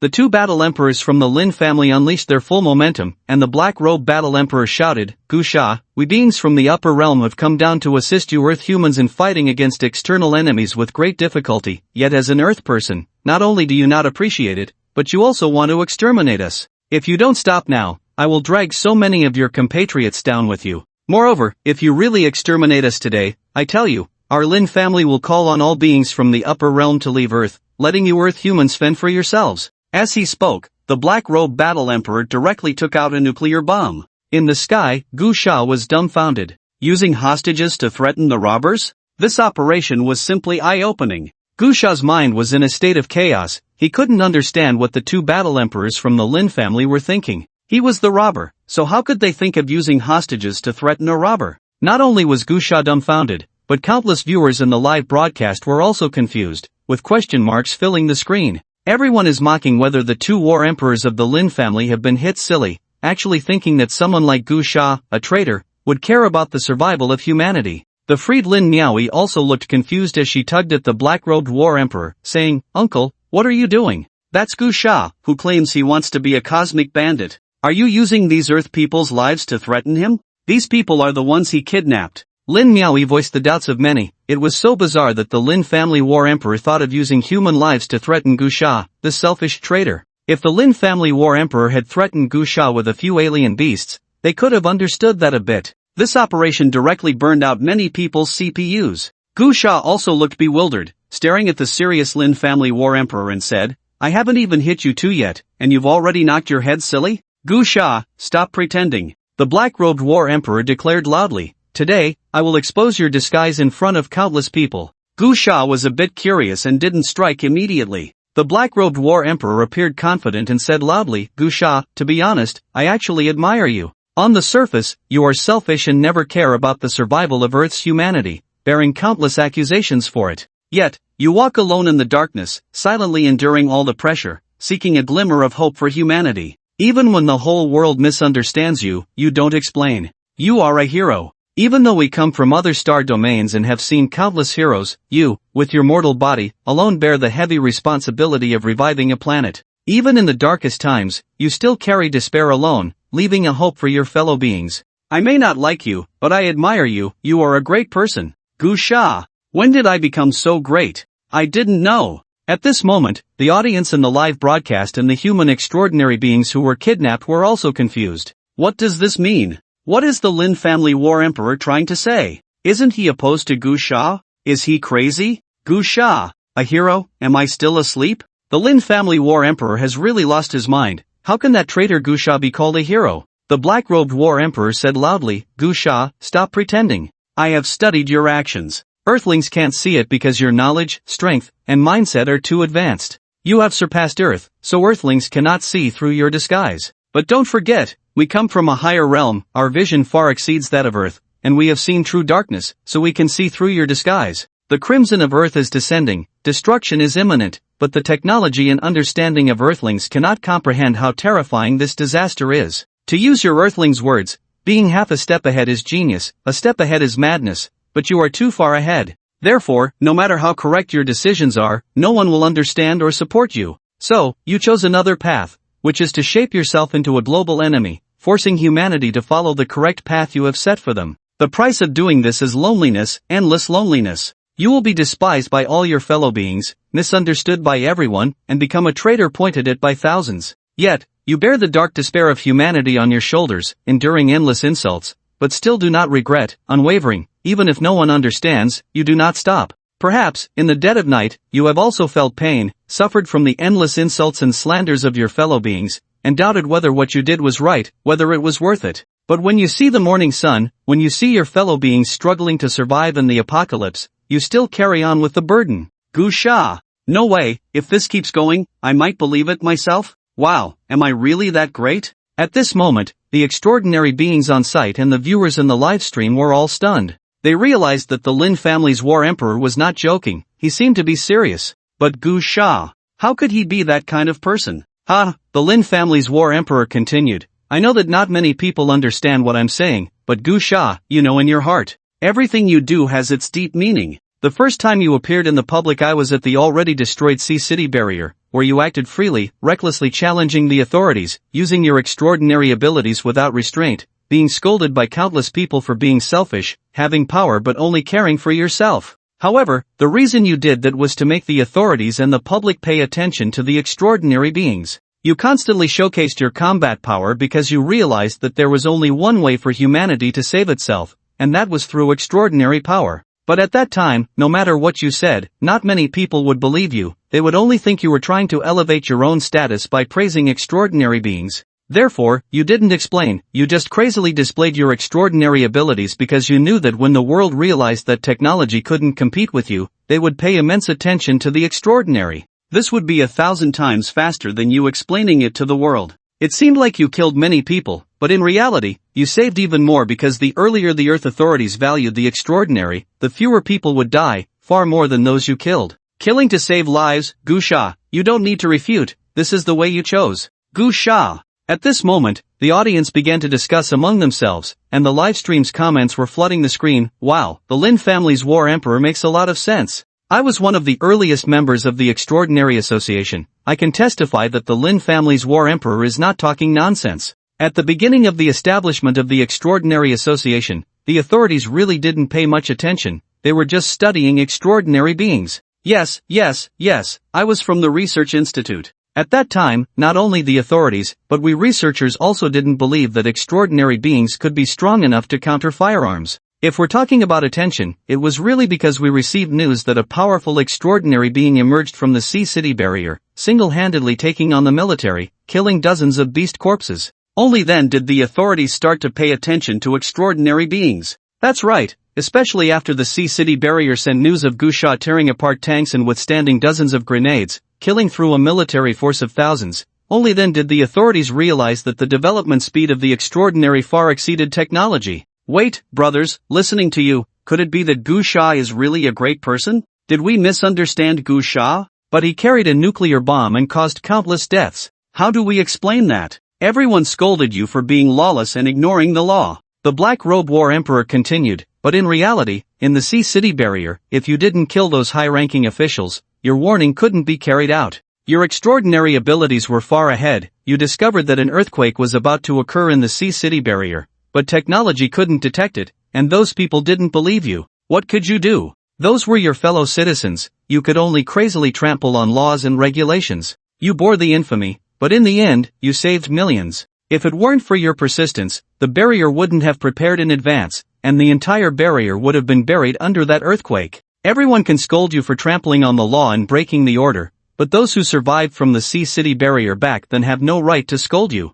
If you hadn't done that, they would all have died. As these words came out, many of the kidnapped extraordinary beings on site had complex expressions. Among them, there were indeed quite a few survivors from the Sea City barrier's collapse, and they all knew that the earthquake was something Gusha had predicted in advance, and in the end, he was surrounded and killed by the military for his warning, having to fight against the military. However, they really hadn't considered what the Lin family's war emperor had pointed out. Now, being called out by the Lin family's war emperor, they suddenly realized that the person they cursed every day was actually their savior, and for a moment, guilt welled up in their hearts. At that moment, in the live broadcast room, many people were leaving comments, and quite a few of them were survivors who had come out of the Sea City barrier. It seems, Gu Sha isn't as bad as we imagined. He really had no choice but to kill his way through the army back then, otherwise, the barrier wouldn't have been able to organize an escape, and everyone would have died. Now that I think about it, I really have no right to curse Gu Sha. No matter what he did later, I truly owe him a debt of gratitude. However, there were still people in the live broadcast room who looked down on it. No matter what, it can't absolve Gu Sha for using nuclear bombs to kill so many people. Right, I believe that at first Gu Sha's actions might have been forced, maybe he really considered humanity, but what about later? Half of Ghost Island was sunk, and not a single person survived from the 2 city barriers of Rice Island. At this moment, Gu Sha was filled with infinite curiosity. There was no way this guy could still clear his name for what he did as a global bandit later, right? The Black Robe War Emperor continued. As for what happened later, that's even easier to explain. I've said it before, Gu Sha, your thinking and consciousness are ahead of all the people on Earth. You blew up Ghost Island because it was something that had to be done, and it cannot be denied that due to historical reasons, Ghost Island has a strong historical hatred towards you and Longzhou, but that is not your main reason. The more significant reason is because of Ghost Island's actions. At first, you were merely settling accounts with those extraordinary beings from Ghost Island who provoked you on the forum. I believe there was historical hatred involved, but you were just threatening them, you didn't blow up Ghost Island. But why did you blow it up later? It must be because you realized that Ghost Island was colluding with the Tianyuan realm. At that time, you had no way to stop it, you could only destroy it. Speaking of which, we only learned about this when we captured some zombies from the Tianyuan realm a while ago. 6 months ago, Ghost Island had already established communication with the Tianyuan realm through several alternate spaces. Aside from one being the original paradise of Earth, the others were space stations from the Tianyuan realm, and the spatial passage was about to be completed. In the end, your few nuclear bombs disrupted the plan and bought humanity another 6 months. In an instant, the live broadcast room exploded. Damn, they were secretly doing that kind of thing? So despicable, I even stood up for them. They really wronged Gu Sha. What's there to be wronged about? Gu Sha's nuclear bombs killed so many innocent civilians. Is the person upstairs stupid? If Gu Sha didn't blow up the barriers, would he just stand guard every day to prevent Ghost Island from colluding with the Tianyuan realm? If he killed one batch of high-ranking officials, wouldn't a second batch appear? Exactly, that concerns the survival of all humanity. If Gu Sha wasn't ruthless, what if a few people opened the spatial passage? What then? Gu Sha only blew up a few barriers capable of opening the spatial passage. Ghost Island has plenty of small bases, why didn't Gu Sha blow them up? Because he knew those small bases couldn't open the spatial passage. The Black Robe War Emperor continued, the moment you decided to bear the despair alone, you knew that any advanced decision you made couldn't be explained. Because if you explained it, the matter would become unresolvable. So, you could only move forward alone. Later, when you became a global bandit, it cannot be denied that part of the reason was that you wanted to become stronger. But by then, you were already the strongest person in the world. Why were you still so persistent? It was because you knew that true disaster was coming, and you had to become even stronger to have hope of saving humanity. The world says you robbed the entire world, running around with a nuclear bomb, but from beginning to end, you have only blown up 2 barriers. Why did you blow them up? Because you must make the whole world fear you, you must be the butcher, the devil. Only then will they have a common enemy and stop infighting. If you were truly heartless, you wouldn't have told humanity about the 3rd Scarlet Arrival. You know about the 3rd Scarlet Arrival, you know the celestial realm is about to invade, and you must unite all of humanity in the shortest time possible to fight for that slim chance of survival. So, you become that villain, that devil, forcing them to set aside their grudges and join forces. In the end, you succeeded, you indeed managed to get people from all continents to put aside their prejudices and hatred and unite against that Scarlet Arrival. You are still endlessly cursed, but I believe that when you were hidden in the Taihang Mountains, you were smiling. Your efforts were not in vain. When everyone was cursing you, you felt pain in your heart, but you thought it was worth it. The path you chose was to kill to save lives. Your decision was to save humanity, even if it meant raising the butcher's knife against your own kind, even if it involved endless inner torment, you never once relaxed or retreated. The Black Robe War Emperor looked up at Gu Sha in the sky and said solemnly, Gu Sha, do I need to continue with what comes next? You established your so-called bandit lair in the Taihang Mountains, but it was also to preserve humanity's last faith, because you do not trust us beings from the upper realm. You fear we have ulterior motives, and you still choose to stand against the whole world. What you mean is to prevent humanity from mythologizing us beings from the upper realm too much, forming a dependency, because you worry that one day we beings from the upper realm might abandon Earth, and at that time, humanity will lose the confidence to save themselves due to their dependency. Gusha, you don't need to pretend anymore. I have already seen through all your good intentions, all your persistence and faith. You seem heartless, but in reality, you are the most compassionate person. You are a hero carrying a heavy burden in despair. Gusha, damn, I can't believe this can be imagined. If I didn't understand myself, I would have believed it. I am not. Gusha said. The black-robed war emperor chuckled lightly. You still want to pretend? It's useless. Gusha, do you think pretending has any meaning now? The entire world already knows who you are. Gusha, stop pretending and negotiate with us using your heroic identity. I suddenly want to slap myself twice. This. Gusha. So, Gusha has silently contributed so much for humanity, but I suddenly curse him every day? There really is a hero silently carrying a heavy burden. How exhausting that must be. Did we all misunderstand Gusha? Why do I feel this is so surreal? I still can't believe this is true. Has Gusha really contributed so much for humanity? But what that war emperor from the Lin family said is very true. If my leg weren't broken, I would slap myself right now. Upstairs, you can just use your hand. I like using my foot. Can someone say, is that true? The live broadcast room has exploded because the influx of viewers is so overwhelming that it nearly crashed the global forums server, making it impossible to send bullet comments. However, this did not affect the shock of humanity worldwide. More people flooded into the live broadcast room, especially those extraordinary beings currently held hostage in the Taihang Mountains. Their gazes towards Gusha were filled with reverence. Everyone fell silent, waiting for Gusha's reply. At this moment, Gusha was floating in the air, his mouth twitching fiercely as he looked down at the Lin family's war emperor, who was frantically trying to whitewash him. He slowly said, I can only say, you really think too much. I've never pretended, and I disdain to pretend. I am exactly what you see. I am the #1 bandit in the world. Ha ha ha. The black-robed war emperor laughed heartily. Gusha, even now, do you still need to pretend? Gusha, let's negotiate. For now, I represent the beings of our upper realm in this negotiation. You have no need to guard against us, our goals are the same. Regardless of the process, our top priority is to resist the invasion of the Tianyuan realm. Not just Earth, the entire universe is facing the invasion of the Tianyuan realm. We are not enemies. You don't have to worry about us abandoning humanity. Gusha replied, you really think too much. I have never cared about the survival of humanity. All I want to do now is rob. The black-robed war emperor said, if you really didn't care, with your personality, you would have acted long ago. Why wait until now to pretend? Gusha, isn't it because your storytelling is too intriguing? The black-robed war emperor continued, Gusha, we can really talk.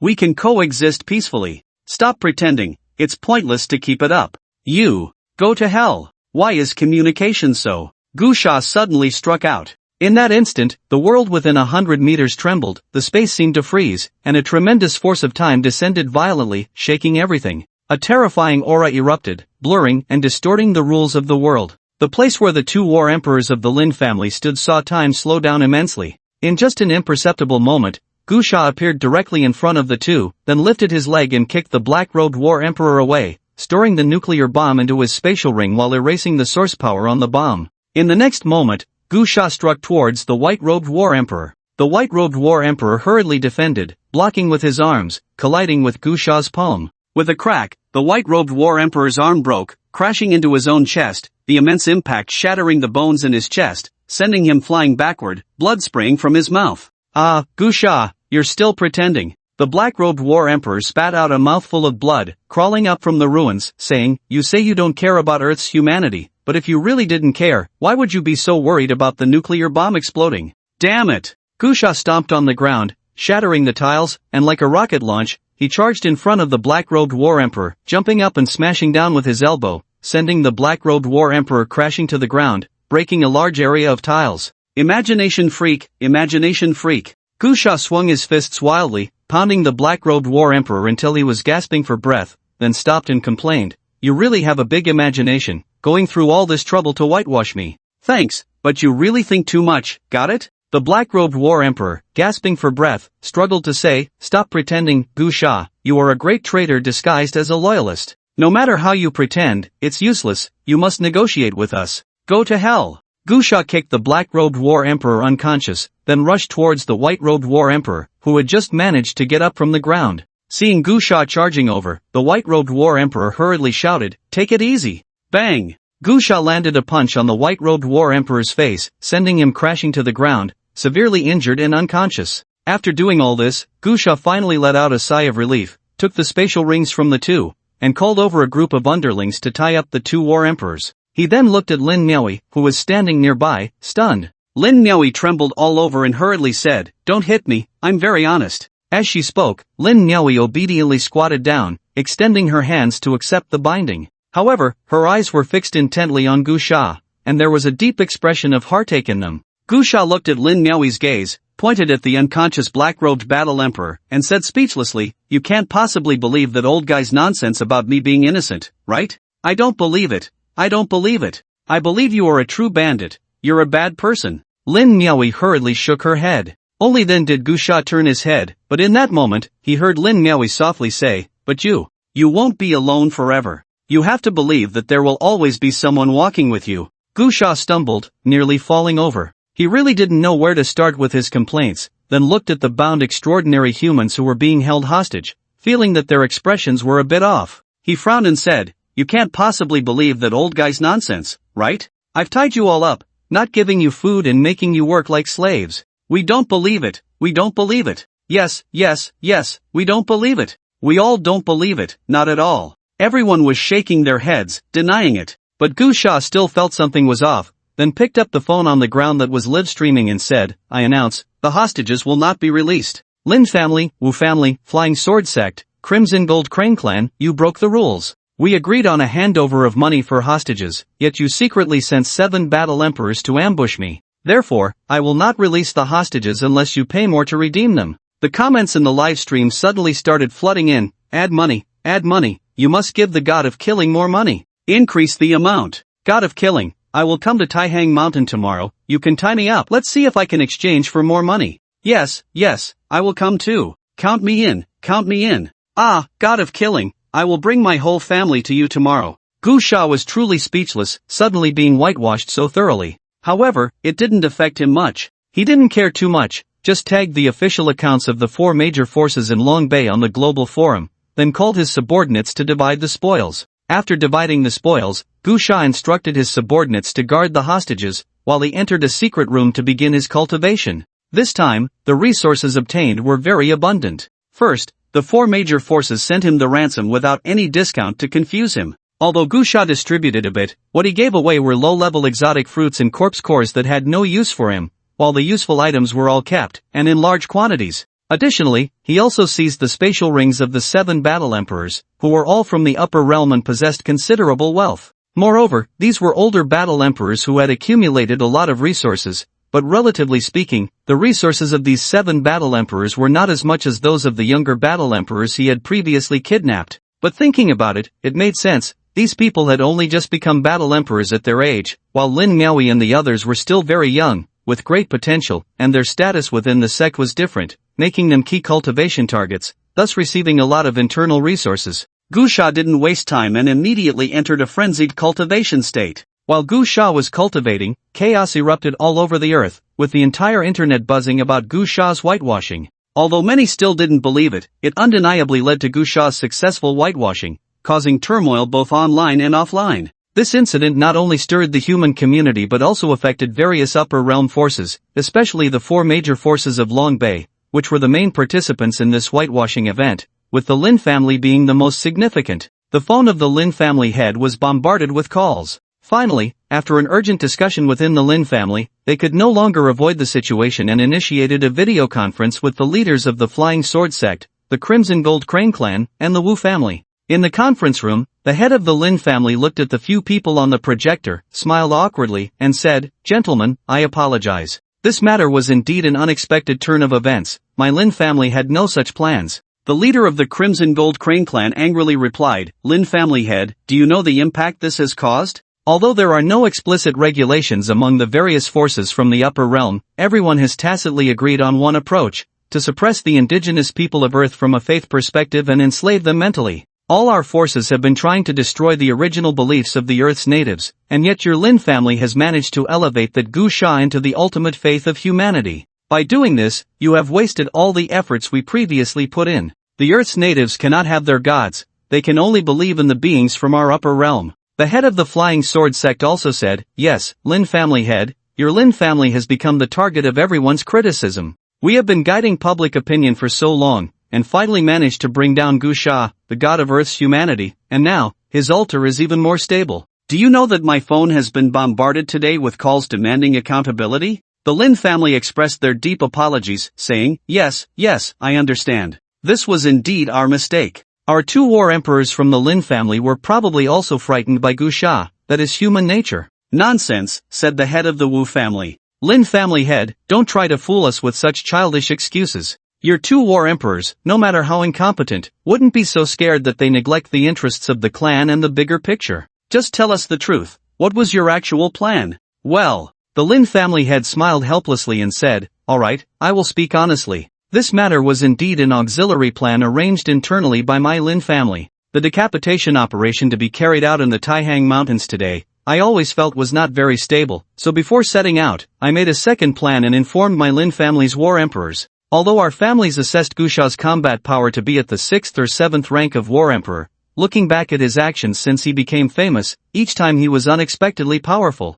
Therefore, I prepared for the possibility of failure in this decapitation operation. However, you all know that in the battle at Taihang Mountain a few days ago, although Gu Sha has a terrible reputation, he displayed great momentum and faith. If this decapitation operation fails, even without us clearing his name, Gu Sha will return to the altar and become the faith of the Earth's natives again, which would be a heavy blow to our prestige among the beings of the upper realm. And if Gu Sha continues to hide in the Taihang Mountains, which of your domain masters has the time to deal with him? Or which domain master can be sure they can successfully kill him? The failure of this decapitation operation has already proven Gu Sha's control over the Taihang Mountains. He is simply everywhere. If he hides in the Taihang Mountains and does not actively show himself, even if all 4 of our family's domain masters go to the Taihang Mountains, it does not guarantee they can kill him. Therefore, I made a second preparation. If the decapitation operation succeeds, the second preparation would be Maya when the god, whom the Earth natives have infinite faith in, emerges. All their spiritual support will be directed towards it.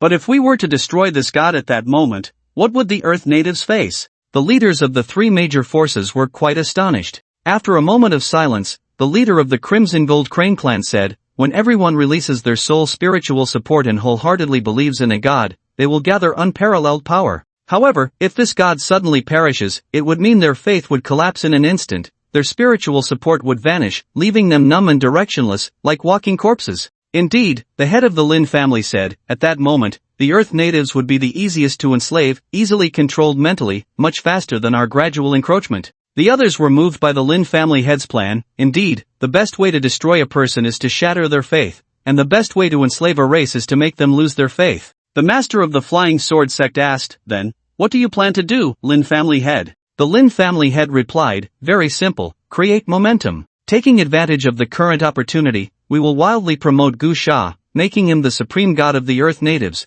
mythologizing him to the highest degree possible. Let the Earth natives go crazy for him. Let everyone see him as their only light and hope. At that time, we will strike and destroy Gu Sha, completely obliterating the hope of humanity on Earth. Then, enslaving the Earth humans will be very easy, not just physical enslavement like now, but also spiritual enslavement." How ruthless! This was the first reaction in the minds of the leaders of the 3 major forces. However, the Lin family head continued, "This matter must not be leaked. You must understand that many upper realm forces do not agree with the enslavement plan." The leader of the Crimson Gold Crane clan said, "Rest assured, Lin family head, we understand this matter. Those hypocrites, aren't they just seeking fragments of the Earth book and resources from Earth while pretending to uphold some great righteousness? It's simply laughable. What has this universe become? Still so rigid." The master of the Flying Sword sect said, "Everyone has their own ideas. How many years have the major factions in our universe been at odds? Although we are all resisting the invasion of the heavenly origin realm together, our ideologies differ.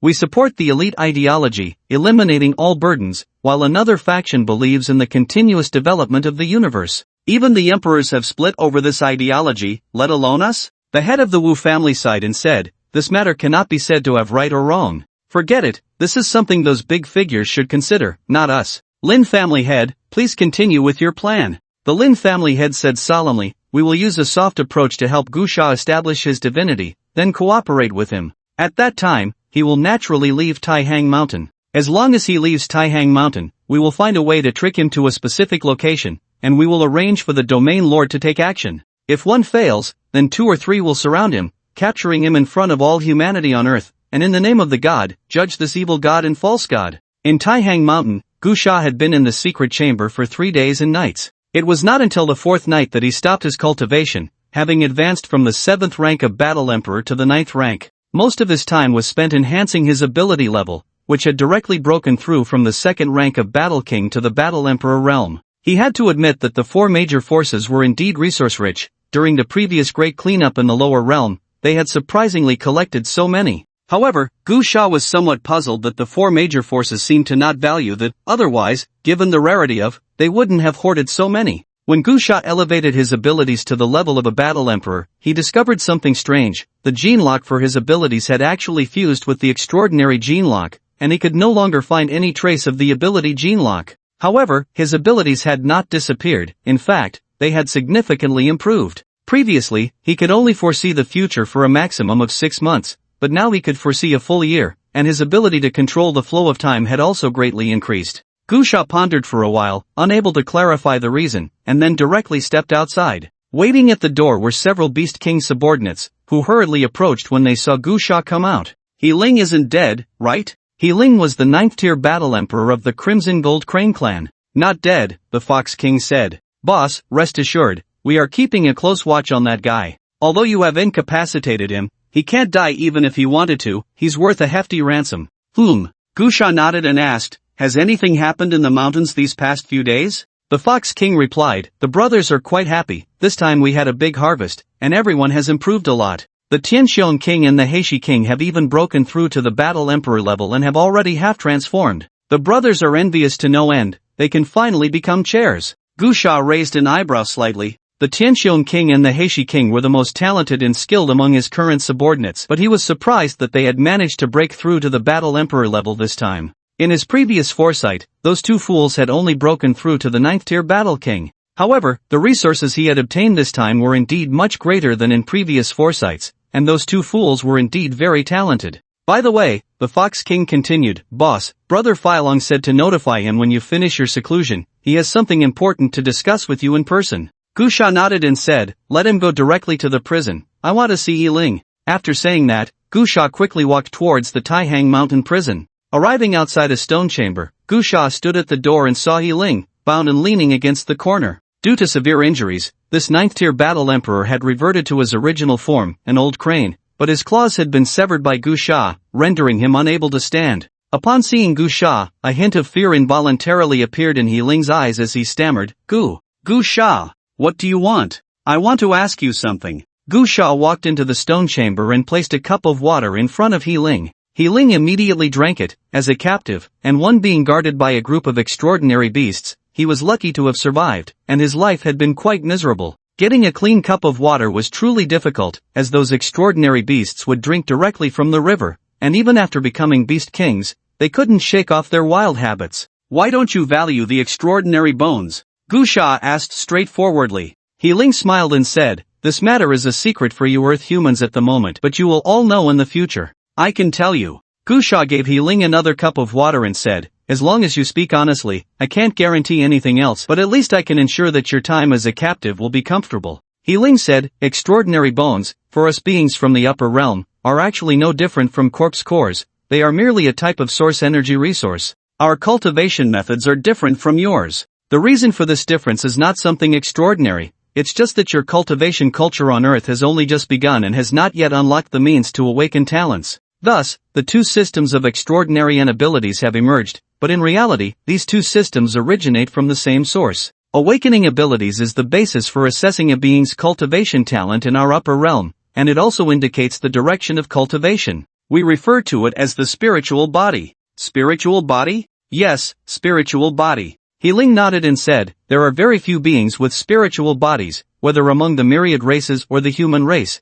basically 1 in 1,000. In your current Earth, this is referred to as supernatural ability. Beings with spiritual bodies have a natural advantage in cultivating related secret arts, progressing at an astonishing rate. They are all geniuses. In our star domains, various forces hold awakening conferences every year to test the talents of children over 6 years old. However, those with spiritual bodies are extremely rare. I don't need to elaborate. You should understand that there are many extraordinary individuals on your Earth, but those with supernatural abilities are very few. Gu Sha frowned and said, but can develop supernatural abilities. He Ling shook his head and said, but not everyone can succeed, right? Just because there are some people on your Earth who have awakened supernatural abilities through, it doesn't mean that can develop supernatural abilities. In reality, some people can awaken successfully with just one piece of, while many others need 3, 5, 10, or even hundreds of pieces and still cannot awaken. Because there are some people in the world who possess spiritual bodies but are not strong, they can awaken with the help of external objects,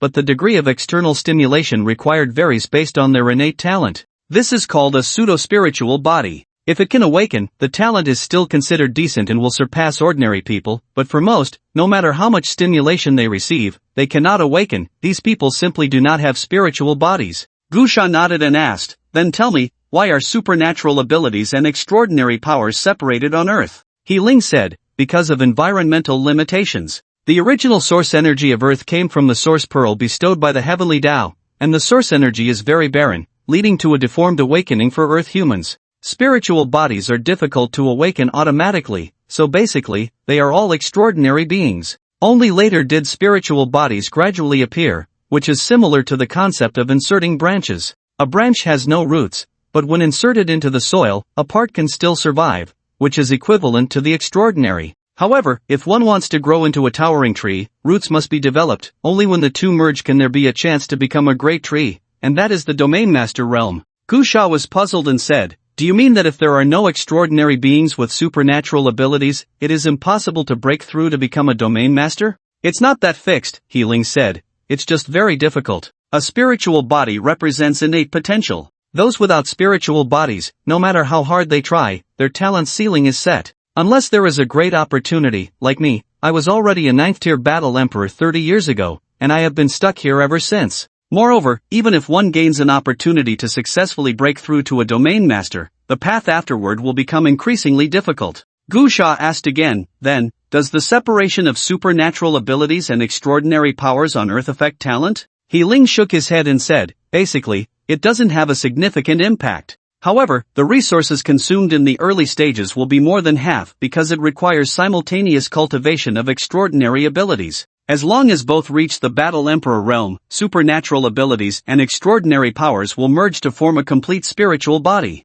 Gu Sha suddenly understood why, after his supernatural ability broke through to the Emperor level, the supernatural gene lock disappeared. It turned out to be merged with the extraordinary. He Ling said, spiritual bodies also have strengths and weaknesses, divided into 9 grades. With the first grade being the highest and the 9th grade the lowest. Higher grade spiritual bodies have greater innate potential. Legend has it that above the first grade spiritual body, there is an extraordinary physique known as the holy body. Holy body? Gu Sha asked, what's the difference from a spiritual body? He Ling said, specifically, I don't quite understand either. The general idea is that each type of holy body possesses unparalleled power, which is a natural law power, completely different from the innate power grasped by spiritual bodies. It is said that those with holy bodies, as long as they do not fall, can become top figures even with just methodical cultivation. The most terrifying aspect of such individuals is that until they reach their potential limit, their cultivation will almost never encounter bottlenecks. Law power?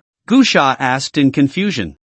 He Ling said, I don't really understand the specifics either. I just know in general that the power of the laws can ignore the differences in realms. For example, a spirit body with spatial talent, when facing a powerful enemy, their spatial abilities are basically useless. But a holy body is different. If they can tear apart space, even if enveloped by the energy of a great power, they can still tear apart space. This is called a law. For instance, the ice law can still create ice at the center of the sun, which makes no sense. This is called a law. I only know this much, and I don't know anything else. Gu Sha raised his eyebrows. This is what it means to cheat. Then, Gu Sha asked again, but you said that powerful talent depends on the spirit body, so how do you explain the source pearls? Why do those who consume a lot of source pearls have extremely strong talents? Healing said, this is also a misunderstanding of you Earth people. Source pearls do not enhance talent. If they did, would it still be your Earth people who got them? The great powers of the heavens would be fighting to seize them. Source pearls merely contain a large amount of initial source energy. They are a good heavenly material and earthly treasure, a program set by the heavenly way for self-rescue, used to provide source energy to accelerate the world's changes. To put it simply, when the Crimson descended on Earth,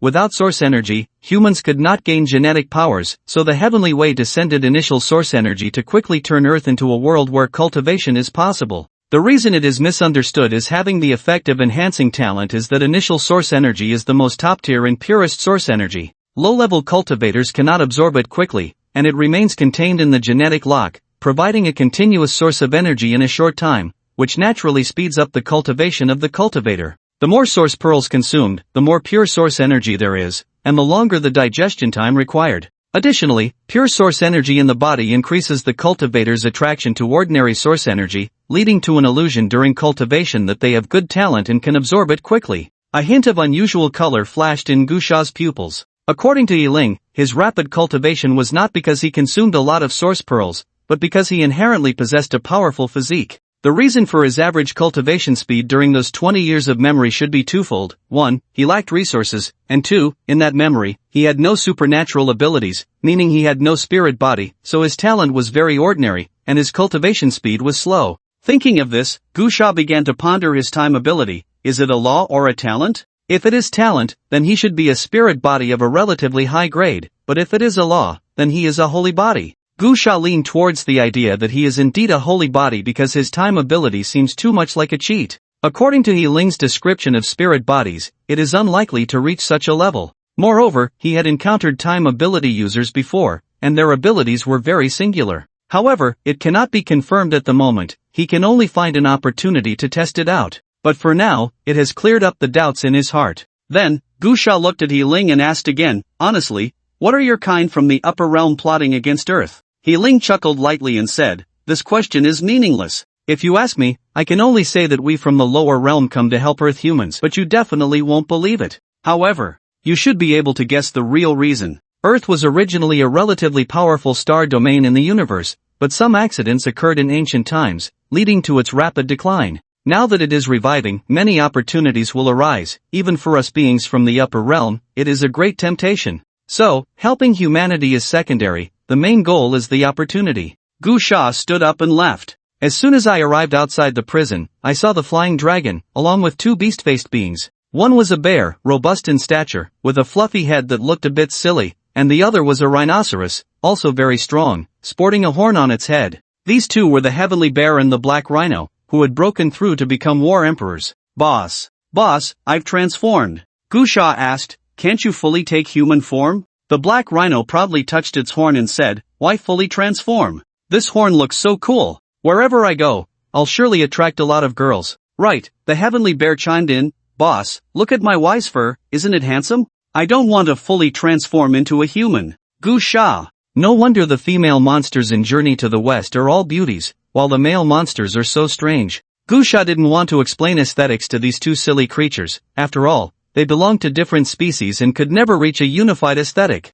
In their eyes, he might just be an oddly ugly person. Boss, said the Fox King, who was following Gusha, when I transform in the future, I will definitely take on a complete human form, becoming a beautiful human woman. Gusha looked at the Fox King, raised an eyebrow, and said, you're female? The Fox King shook its 9 long white tails behind it and said, yes, boss, I'm a girl. Gusha, Then you don't need to fully transform, keep your tail. The Fox King? Then, Gusha turned to the flying dragon and asked, didn't you say you had something important to tell me? Yes, the flying dragon hurriedly replied, boss, recently, the 4 major forces in Longbei have been acting strangely. Our former number 1 elder in Longzhou, that's Elder Qin, specifically called to remind me that the 4 major forces might be trying to support your downfall. What exactly is going on? Gusha asked. The flying dragon said, you've been in seclusion these past few days and haven't been online, so you might not know. Ever since that war emperor from the Lin family went live to clear your name, the 4 major forces in Longbei have publicly softened their stance online.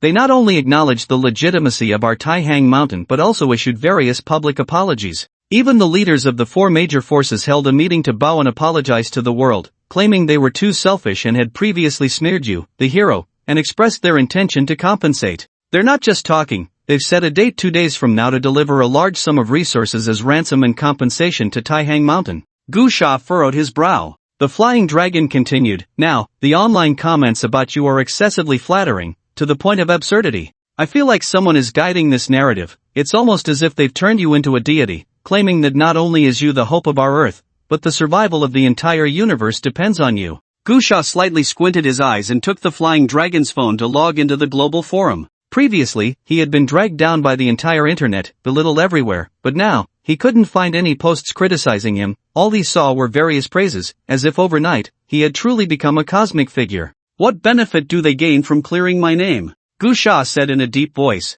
The flying dragon shook his head, I'm not sure, but they definitely don't have good intentions, their change of attitude is too sudden. Gu Sha sneered and waved his hand, saying, it doesn't matter. Since they want to send me resources, we'll gladly accept them.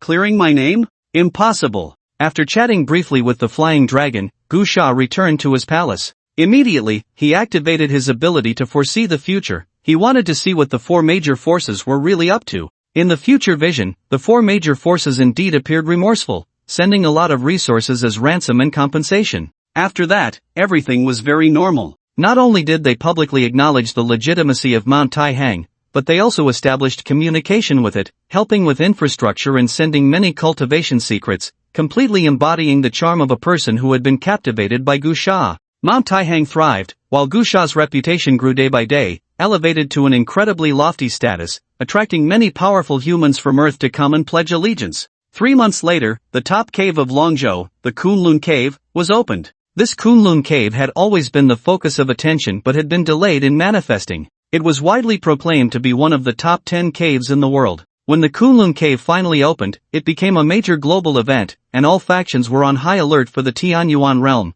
as it would certainly not miss this opportunity and would come to seize it. The atmosphere was tense, with everyone on edge. However, unexpectedly, a breach appeared in Mount Taihang, allowing the dark army of the Tianyuan realm to advance unimpeded. The world was in an uproar. Suddenly, there was an overwhelming amount of news online about Gu Sha betraying. The four major forces of Longbei expressed their disbelief in Gu Sha's betrayal and called for him to respond. Yet, Gu Sha remained silent, and instead, the Tianyuan realm publicly declared that Gu Sha had been appointed as a city lord and would soon marry a divine maiden from another race. Many people online did not believe this, but Gu Sha still did not respond. Meanwhile, countless humans were dying in the Great War, and those beings from the upper realms were continuously launching a defense, gradually uncovering more and more ironclad evidence of Gu Sha's betrayal. Faith was shattered, the gods of humanity, the hope of humanity, were gone. However, what no one knew was that the real situation was that the Tianyuan realm's invasion of Mount Taihang was not orchestrated by Gu Sha at all.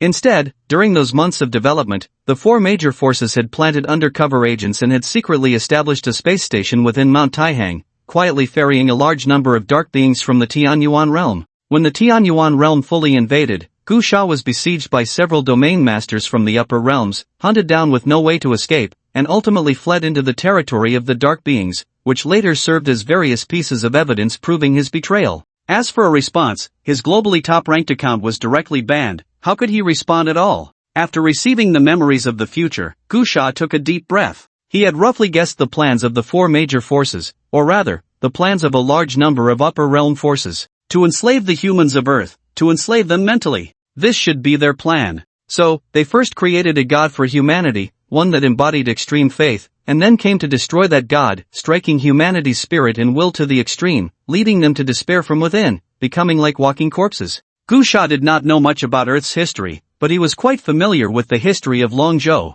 Longzhou had experienced many dark eras throughout history, and the people of those times were numb to the extreme. Those who eventually emerged did so because that faith and will still existed. But what was the world like before that faith and will appeared? Just puppets at the mercy of others. And now, the plight of humanity on Earth was no different from that of the people during those dark times in Longzhou, shrouded in darkness and filled with despair. Gu Sha remembered a saying he had seen online before, if I have always lived in darkness, then I can continue to live in solitude. But when I encountered light, and that light was extinguished, how could I possibly continue to persevere in the darkness? It is very simple to destroy a person, give them hope, then destroy that hope. Destroying a world is equally simple. Provide light, then extinguish that light. Truly impressive. Gusha stroked his chin and said, these so-called beings from the upper realm really are high and mighty, treating Earth like a backyard. However, this actually has nothing to do with me, yet I've been caught up in their schemes. Gusha sneered and immediately took out his phone, calling Phylong and saying, contact the 4 major forces, triple the ransom. Phylong was surprised and asked, boss, will they agree? Gusha chuckled lightly, they will agree, just do as I say. Phylong immediately complied. Just as Gusha hung up the phone, another call came in. It was Elder Chin from the original Longzhou 1 Pavilion. Elder Chin, Gusha answered the call. Gusha, Elder Chin said slowly, I heard you've come out of seclusion and wanted to chat with you. Are you busy? Not busy, Gusha replied. Elder Chin continued, you should already know about the situation online. You must maintain your composure. Although I don't know the specifics of their plans, I can roughly guess. We have an old saying in Longzhou, what flourishes must decline, and what is excessive must reverse. So, you are being elevated too high by those upper realm forces, to an absurd degree, almost tying the spirit of all humanity to you alone. This is not a good phenomenon for either you or humanity, it's too fragile. Gusha said solemnly, I understand. Elder Chin added, you are a smart kid. I called you to say that in your current actions, you must not be bound by public opinion and moral constraints. Just because they have elevated you to a pedestal, you cannot hold yourself to divine moral standards, it will wear you out, and humanity can easily fall into despair. Gusha's pupils constricted. He had to admire Elder Chin, who was indeed a person standing at the pinnacle. Although the world had changed, his insight remained sharp, still able to see through to the heart of the matter. However, it was also understandable, those advanced civilizations in the universe, due to their overwhelming personal power, might not place much emphasis on schemes and tactics, which could be relatively weak. Elder Chin was different. He had managed to stand at the world's peak in an era where personal strength was diminished to the extreme, and his ability and vision for playing tactics likely surpassed many powerful practitioners from the upper realm, even if they had lived far longer. Elder Chin, Gusha said, your global forum ID is still active, right? Yes, why? Elder Chin asked. Gusha replied, if you have some free time recently, reach out to your old friends, those big shots from the federal governments of various continents. Well, I'm just making a suggestion, whether you want to do it is up to you. Go ahead, Elder Chin chuckled lightly, I have always trusted your words. Gusha said, Elder Chin, you know I'm not interested in being any savior. I can't bear the hopes of others. After a while, I'll stir up some trouble, and you can take this opportunity to return the hopes that have been placed on me back to humanity. What can dispel the darkness is never a god, or rather, everyone can be a god. Long Bay. The leaders of the 4 major forces once again opened a video conference. The leader of the Chi-Jin Crane clan had a gloomy expression and said, this Gusha is simply delusional, asking for triple the ransom. Does he really think we are fools? The head of the Wu family echoed, his demands are simply too high. If we agree to him, all the resources we've gathered during this time will essentially be like doing hard labor for him. The master of the Flying Sword sect remained silent, but his expression was very serious, clearly showing his reluctance. The head of the Lin family said, however, we are indeed the ones benefiting the most, aren't we? Currently, the top cave heavens have not yet opened, and the Taihang Mountains, looking across the entire earth, are considered the most resource-rich among the open cave heavens. When the time comes, won't the Taihang Mountains belong to our 4 families? It is only right for us to put in a little more effort. The leader of the Chi-Jin Crane clan asked, head of the Lin family, are you sure that the negotiations with the Tianyuan realm have been settled? We wouldn't want them to turn against us at that time. The head of the Lin family replied, what could they possibly disagree with? They would be more than happy to see us infighting, and when the time comes, we will even give them half of the Taihang Mountain cave heaven for free. 2 days later, the Taihang Mountains suddenly became the center of attention online. The 4 major forces deliberately arranged for many people to travel to the Taihang Mountains together to create momentum, and they also invited many prominent figures from among humans. The slogan of the 4 major forces was to shake hands and make peace, establishing connections with the Taihang Mountains. They indeed agreed to Gusha's demand for triple the ransom and brought many people from various industries, presenting a completely selfless attitude to help with the construction of the Taihang Mountains. Countless netizens commented that these upper realm forces were captivated by the charisma of the god of death, and many were live-streaming the entire event.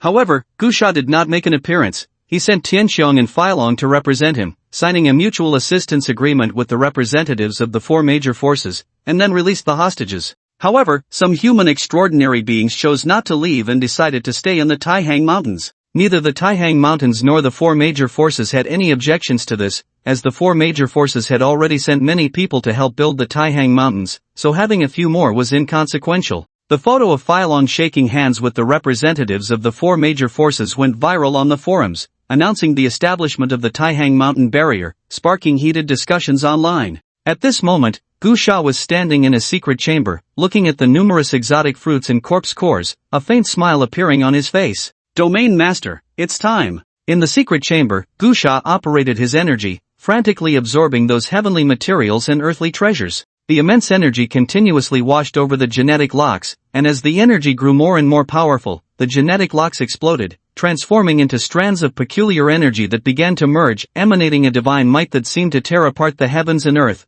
the overwhelming fluctuations causing the entire secret chamber to tremble. A vast ocean of energy was madly merging into Gu Sha's body, compressing the luster formed by those genetic locks. The life will began to take shape, but Gu Sha did not stop, crazily operating the great Tao scripture, his body glowing, all source energy merging into him, rumbling and resonating. It was unclear how long had passed, but the genetic locks completely disappeared, replaced by a flame burning in the sea of spirit, gradually evolving into a halo, like a bright moon, continuously radiating a holy luster that fed back into Gu Sha's limbs and bones, his extraordinary meridians. At this moment, his internal organs glowed, his flesh radiated brilliance, as if he were about to ascend amidst the clouds. Waves of ripples emanated, Gu Sha's bones crackled, his entire body pulsed with rhythm, crackling like a divine sound, carrying a sense of Tao rhythm. More astonishingly, Gu Sha discovered that his skin had become exceptionally good, not white, but tender, with a feeling akin to that of a baby's skin, and a refreshing fragrance wafted from his body.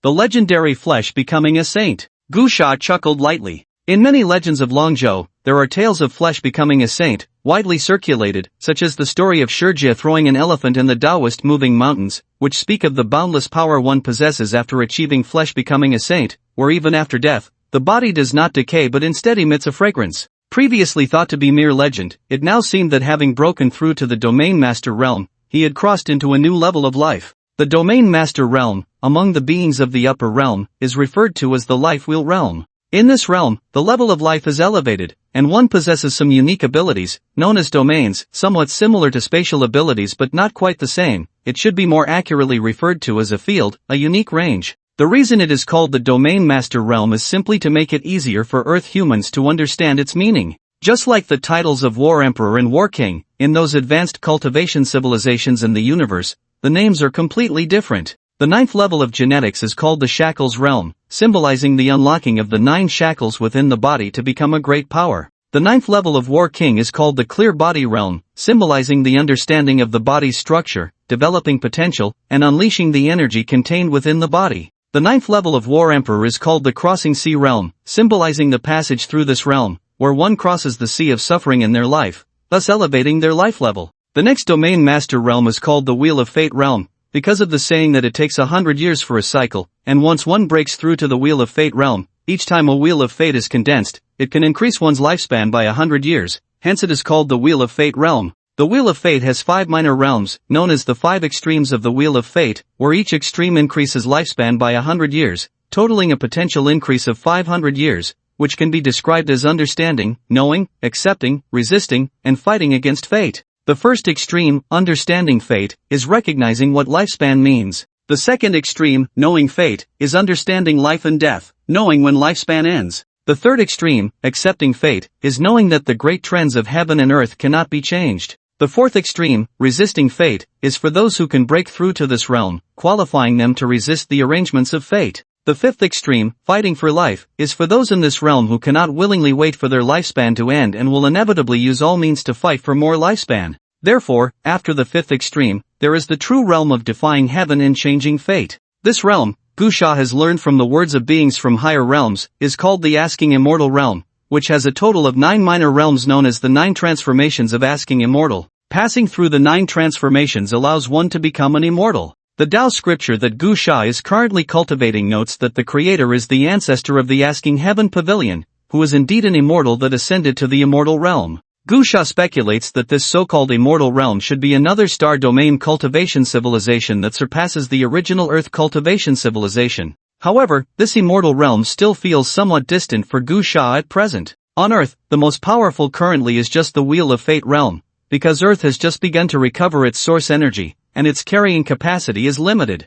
Once a cultivator surpassing the Wheel of Fate realm descends, they will be rejected. If they force their way in, it will trigger a series of uncontrollable events. Therefore, whether it is the Dark Clan of the Tianyuan realm or other star domain civilizations in the universe, the strongest that can descend is only the Domain Master. In the secret chamber, Gusha slightly closed his eyes to feel the power of the Domain Master. The ability of the domain is indeed very strong. Even with his eyes closed, within a 10-meter radius, he is still aware of everything. Even a wisp of breeze or an ant, he can pinpoint accurately. It's time to leave. In the main hall of the Taihang Mountains, the Beast Kings of Taihang were all shocked. Boss, you want to leave? What do you mean? Boss, you don't want us anymore? Gusha looked at his little brothers and slowly said, aren't you happy to be given back your freedom? I originally forced you to be my little brothers. Boss, Tianxian's furry face showed a very human-like sense of dejection as he said, we are now willingly following you. No, Gusha waved his hand and said, I am used to being alone, and now the Taihang Mountains have been publicly recognized by various forces as a stronghold,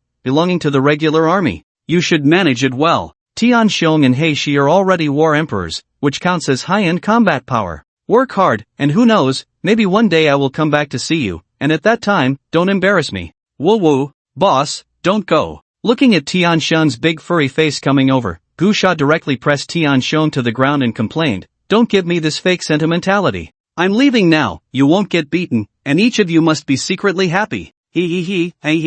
Tianxiong got up from the ground, awkwardly scratching his head. A group of Beast Kings burst into laughter. Then, Gusha gave Fei Long a few more instructions and waved his hand, saying, let's go. After saying that, Gusha swaggered away. Tianxiong, Heishi, and the other Beast Kings hurriedly followed him out, but Gusha's figure was already nowhere to be seen. Heishi touched the horn on his forehead and said, the boss should come back, right? Of course. He promised to take us along to be cosmic bandits. Tianxiong replied. Tianxiong continued, speaking of which, now that the boss is gone, clearly no one is beating me up, but why do I feel so empty? Heishi replied helplessly, oh, the boss is already complaining, don't be so sentimental. The boss will leave sooner or later, we all expected this. Alright, no more sentimentality. Suddenly, the Fox King exclaimed, oh no, something's wrong? The group of Beast Kings was startled. The Fox King said in shock, the Bodhi fruit I just managed to grow has been picked. I can't sense the power of the inscription I left on it. Oh my, mine too. I can't sense mine either. The Beast Kings looked at each other in disbelief. Who could have stolen their treasures so quickly? In the entire Taihang Mountain, only one person had the ability and knew the location of their treasures. The boss is not human. My exotic fruit. I've been consuming a lot of energy to cultivate it every day. I used the heavenly materials and earthly treasures I robbed to cultivate. Not human. He's not human. For a moment, the Taihang Mountain was filled with the wails of the Beast Kings. Deep within Taihang Mountain, in a cave, Gusha was happily absorbing the exotic fruits. His group of little brothers was quite dedicated to cultivating spiritual plants. However, Gusha could understand, because there were many precious spiritual plants in Taihang Mountain, such as the Fox King's Bodhi fruit, which, when mature, could be worth a year's worth of cultivation for an ordinary person. During this time, Gusha had used all the resources he had robbed for his own cultivation, but he found that his little brothers each left behind a large amount of resources,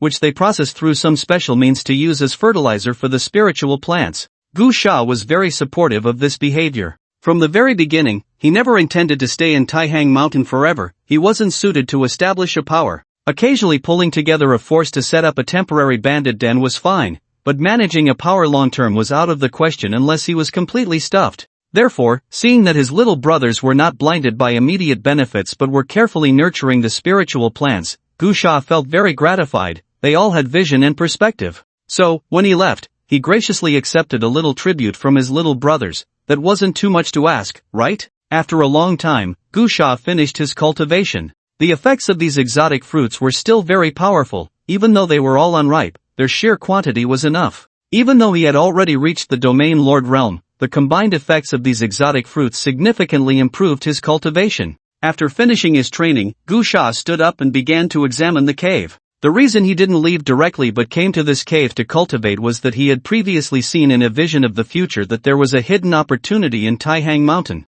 In that vision, Gusha would be besieged by domain lords sent by some upper realm forces in 3 months. At that time, Gusha was still between the 9th tier battle emperor and the domain lord realm. Relying on his time abilities to maneuver, during the chaos, he accidentally shattered this mountain peak and discovered that this cave was actually the place where an ancient cultivator had perished. It was the final resting place of the last cultivator of the Taihang Mountains Weniange, which Gu Sha had been desperately searching for. Unfortunately, in that future memory, Gu Sha was being hunted, so he didn't have time to check if there were any opportunities left here. In fact, from the moment Gu Sha arrived at Taihang Mountain, he had been searching. In ancient times, the last cultivator of the Asking Heaven Pavilion did not succeed in leaving Earth, and remained in this cave until the end of his lifespan, during which he even kept a 9-headed lion as a pet. Logically speaking, that cultivator inherited the legacy of the Asking Heaven Pavilion. Gu Sha relied on his memory to walk deep into the cave, where there was a pool of water formed by the dripping of stalactites over the years. Gu Sha gently waved his hand, and the cool water flew out, leaving only an empty stone pit. Gu Sha then struck down with his palm, shattering the stone pit, sending stones flying, and breaking open a hole, revealing a large stone chamber below. Gu Sha leaped down and lightly landed in the stone chamber. This stone chamber was quite ordinary, with relatively smooth walls, lacking oxygen due to being sealed for many years. However, this had no effect on Gu Sha. In the center of the stone chamber, there was a stone platform. Sitting on the stone platform was a person, a corpse that had lost all signs of life, yet showed no signs of decay, appearing lifelike, with skin still tinged with color. The corpse was dressed in a Taoist robe, holding a whisk in its arms, eyes closed, looking very peaceful. As Gu Sha walked in, he could faintly catch a whiff of fragrance. Gu Sha immediately understood that this was also a powerful cultivator, at least at the level of a life-will domain master. But he did not know what had happened on Earth in ancient times that such a powerful cultivator ultimately chose to sit in meditation in this place. In front of the corpse, there was a pile of bamboo slips. Gu Sha stepped forward, picked up a bamboo slip, and began to read. The characters were ancient script, resembling a diary. The front lines have started fighting again, and the senior brother has gone. I don't want him to go because neither the master nor the others have returned. There are not many left in the sect. The senior brother died in battle, the master also died in battle. And the 7th senior sister is missing. Some say she defected, but I don't believe it. All the fellow disciples have gone to war, now only I and the ancestor are left. The ancestor has looked very serious these past few days. I asked him, but he said nothing. The ancestor went out for a few days and finally returned, but he was very silent. In his gaze towards me, there was a sense of reluctance. I knew he was going to leave, he too was going to join the battle. Today, the ancestor is in a rare good mood. Oh. It turns out a great figure is coming to our sect. I am very curious about what kind of great figure could make the ancestor, a powerful being of the immortal realm, so excited. I saw that great figure. He was so imposing, wearing a phoenix-tailed purple gold crown, draped in a golden armor, and stepping on cloud shoes made of lotus silk. He even gave me a piece of candy. The name of that senior is unspeakable, unrecordable, and even unmemorable, but it seems there are legends about him in the mortal realm, though not entirely true, there is some truth to it. The ancestor told me that all cultivators of the life-will level and above in the earth immortal realm would go to battle with that senior. That senior even borrowed 5,000 years of luck from the earth immortal realm. It is said that he was sworn brothers with our ancestor of the earth immortal realm, so if he is alive, he will definitely return it. Unfortunately, I only have a lifespan of 1,000 years. I cannot wait for that day. That little lion has such great talent. It can seal away the passage of time. Perhaps it has a chance to live until that day. I hope it can see the return of the earth immortal realm's luck for me, and I also hope it can understand one day that it is not that I do not pass on the secret methods to it. If I do, it cannot remain sealed, and can only sit in meditation early like me. I have broken through to the life-will realm. I am also qualified to join the battle, but I cannot go. They have not returned. They have not returned. I fear they may not come back. I am going to die. I will ultimately not wait for the day they return in triumph. Senior, I really want to chant your true name once. The source energy has completely vanished, and there is not much left for me to leave behind. To those who come after, if fate allows, please do not destroy my body, let me be buried here. This whisk is a magical tool left by the ancestor, and there are still some cultivation methods within the space of the mustard seed. The diary ends here. However, Gu Sha gained quite a bit of information from it. This disaster did not just appear recently, nor was it something learned from the zombie clan 1,000 years ago, but rather a calamity that existed since ancient times. The reason Earth lost its cultivation civilization was also due to this disaster, as a powerful being borrowed 5,000 years of fortune, causing Earth to become a world where cultivation is impossible. As for the image of that senior recorded in the diary, Gu Sha felt a sense of familiarity. Unutterable, unrecordable. These few words left Gu Sha in awe. What level must one reach to be so formidable? After flipping through the diary for a while and finding not much else, Gu Sha put the diary into his spatial ring and then bowed slightly to the corpse. What left Gu Sha a bit dumbfounded was that the corpse actually began to disintegrate at that moment. Just as he bent down to pay his respects, it turned to ashes.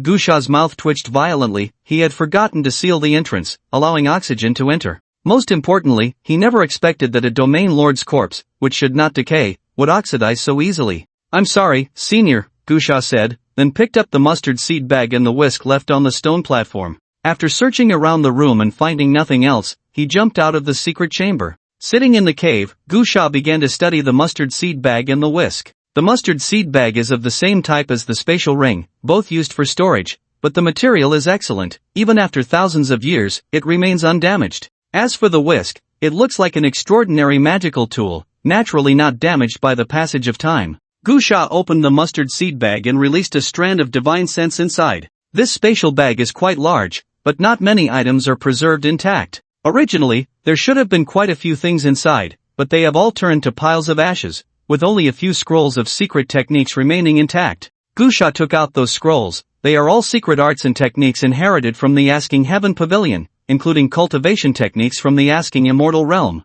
The other techniques are not very combat-oriented, with only one named Battle Immortal Fist. The explanation for this fist technique is quite impressive, claiming to be the top secret technique of immortal arts. After reaching the Great Completion Realm, one can unleash 12 punches in an instant, with each punch's power continuously stacking, effectively multiplying the strength by 12. Gu Sha looked at this secret technique and immediately began to activate his ability to foresee the future. Cultivating secret arts relies on time, and the ability to open a shortcut is not very significant. It merely helps avoid detours. However, cultivating secret techniques is different. Secret techniques, to put it simply, are mainly about skills and experience. And within the foresight of the future, one can retain memories. Subsequently, Gu Sha continuously activated his foresight ability over a dozen times, each time predicting 3 to 4 months into the future. Due to the large time span, given the current situation on Earth, it was uncertain that drastic changes could occur, interrupting his cultivation and wasting so much foresight time.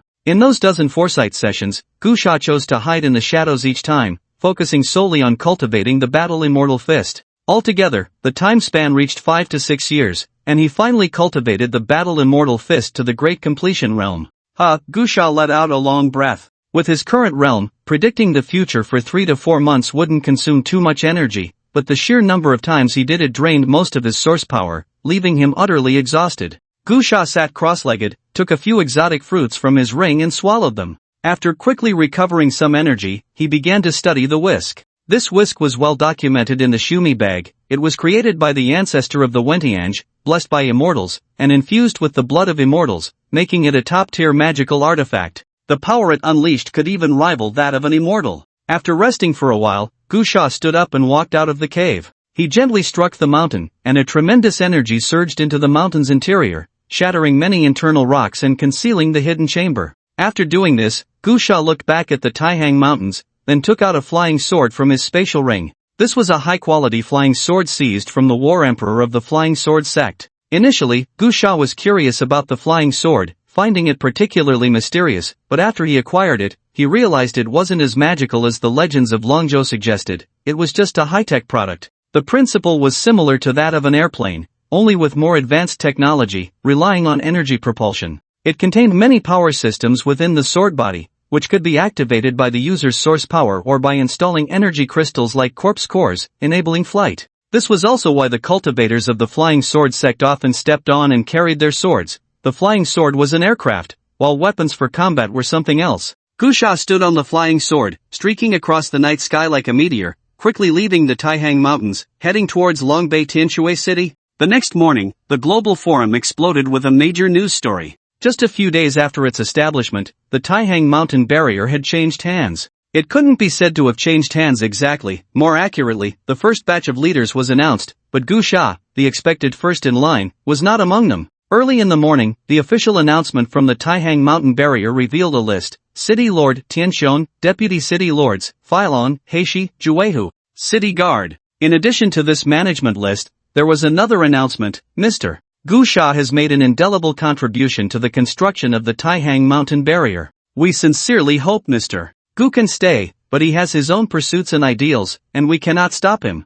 Here, all beings of the barrier wish Mr. Gusha a bright future and the fulfillment of his ideals. This news caused an uproar. However, before anyone could react, Gusha's global first inline account also posted a new update. There has never been a god in this world, so-called gods are merely those with slightly stronger cultivation. Moreover, I have never been a hero. My ideal is to be a bandit. Wherever there are good things, there will be my presence. So, I wish you all good luck, and it's best not to run into me. These two pieces of news caught countless netizens off guard. No one knew what had happened, and they couldn't react in time. Everyone expected that with the establishment of the Taihang mountain barrier, Gusha would undoubtedly be the city lord, and no one thought there would be a second possibility. During this time, the entire internet was mythologizing Gusha. He was hailed as the hero of humanity, and many had almost forgotten that Gusha was once called the global bandit and the greatest villain in the history of human civilization on Earth. Yet Gusha actively awakened that memory. In an instant, the online community was in chaos, and the four major forces of Longbei were also caught off guard, urgently beginning discussions.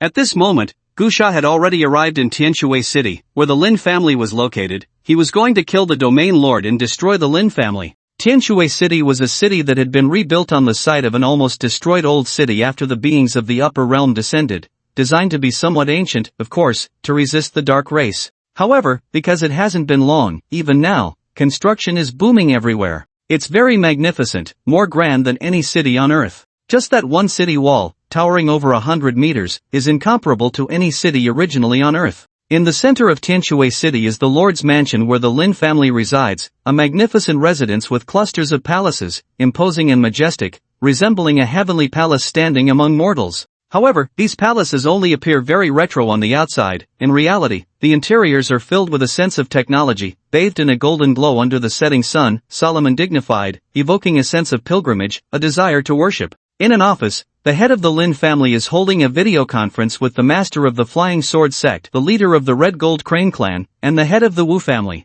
The expressions of the few are grim. The head of the Lin family said in a deep voice, "Everyone, stop arguing. My Lin family bears the main responsibility for this matter. It was my miscalculation. I didn't expect that Gusha would cause such a ruckus. From his previous actions, it was clear he intended to establish a force centered around the Taihang Mountains. Who would have thought this person would play by his own rules and just leave?" The leader of the Red Gold Crane clan said, "Right now, it's not about discussing whose responsibility it is. This time, there are at least 20 forces involved. No one expected Gusha would act this way. Our main problem now is that we must find Gusha's whereabouts. As long as we have his whereabouts, the destroying God plan can still be implemented." The head of the Wu family said, "There are no other options now. We can only unite the major forces to search for Gusha's whereabouts. His cultivation is very strong. If he is determined to hide, it won't be easy to find him." "No," the master of the Flying Sword sect said, "this person's character is very high profile. He is definitely not the type to hide in the shadows. However, his combat power is indeed a problem. Even if we find his whereabouts, it won't be easy to deal with him." The head of the Lin family said, "As long as we find his whereabouts, we can let the domain lord take action. Previously, in the Taihang Mountains, it was his territory, and we couldn't lock down his position. We were afraid that delaying too long would alert the forces of the Tianyuan realm, but now that he has left the Taihang Mountains, he has no advantage." The leader of the Red Gold Crane clan asked, "Then, Lin family head, what do you mean?" The head of the Lin family said, "We will still execute the destroying God plan, but in a more violent manner, directly letting the domain lord capture Gusha alive. At that time, with a controlled Gusha, we can frame him however we want. We just need to cooperate in staging a play to create the illusion that he has defected to the Tianyuan realm, and the matter will be settled." The head of the Wu family laughed. "So, Gusha leaving the Taihang Mountains, although it caught us off guard, is not entirely a bad thing. At least it makes my plan easier to carry out." The head of the Lin family nodded and said, "Indeed." Suddenly, at that moment, a thunderous roar erupted outside the palace, and the office where the head of the Lin family was located shook violently, as if an earthquake had occurred. The others in the video conference also heard the commotion from the Lin family's side. "Lin family head, what happened? What's going on?" The head of the Lin family frowned and said, "Let me ask." Just as the head of the Lin family picked up a phone to call, a guard rushed in from outside the office, looking very panicked, and said, "Master, it's bad, Gusha has appeared." Upon hearing this, the master of the Flying Sword sect and the others were stunned. The head of the Lin family hurriedly asked, "And then? Where is he? He hasn't run away, has he? Was that sound just now from a battle?" The guard quickly replied, there was a battle, but that sound just now was Gu Sha blowing up our space station. The head of the Lin family widened his eyes in shock and exclaimed, what are you talking about? The space station is guarded by 4 battle emperors. How could Gu Sha blow it up? The guard said, he killed those 4 lords and threw a few nuclear bombs into the space. Now, the space station has collapsed, and the Grand Elder has already taken people to surround and kill him. Hearing that the Grand Elder had rushed over, the head of the Lin family breathed a sigh of relief. The Grand Elder of the Lin family was the strongest expert of the Earth Lin family, the only domain master-level expert. With him taking action, the head of the Lin family felt at ease. Immediately, the head of the Lin family looked at the projection screen and said, gentlemen, I need to handle something first. You go, head of the Lin family. Once we capture Gu Sha, we can discuss it in detail. The head of the Lin family hung up the phone and rushed out of the office in a hurry. Just as he came out of the palace, he saw a towering inferno in the southeast direction of the city lord's mansion, with palaces reduced to ruins. His face looked grim. The space station was a necessary passage for their communication with the upper realm. Although Earth and the star domain where the Lin family resided were in the same universe, the universe was vast, and relying on normal spacecraft could take hundreds of years to return. Therefore, major forces relied on the space transmission station to descend to Earth,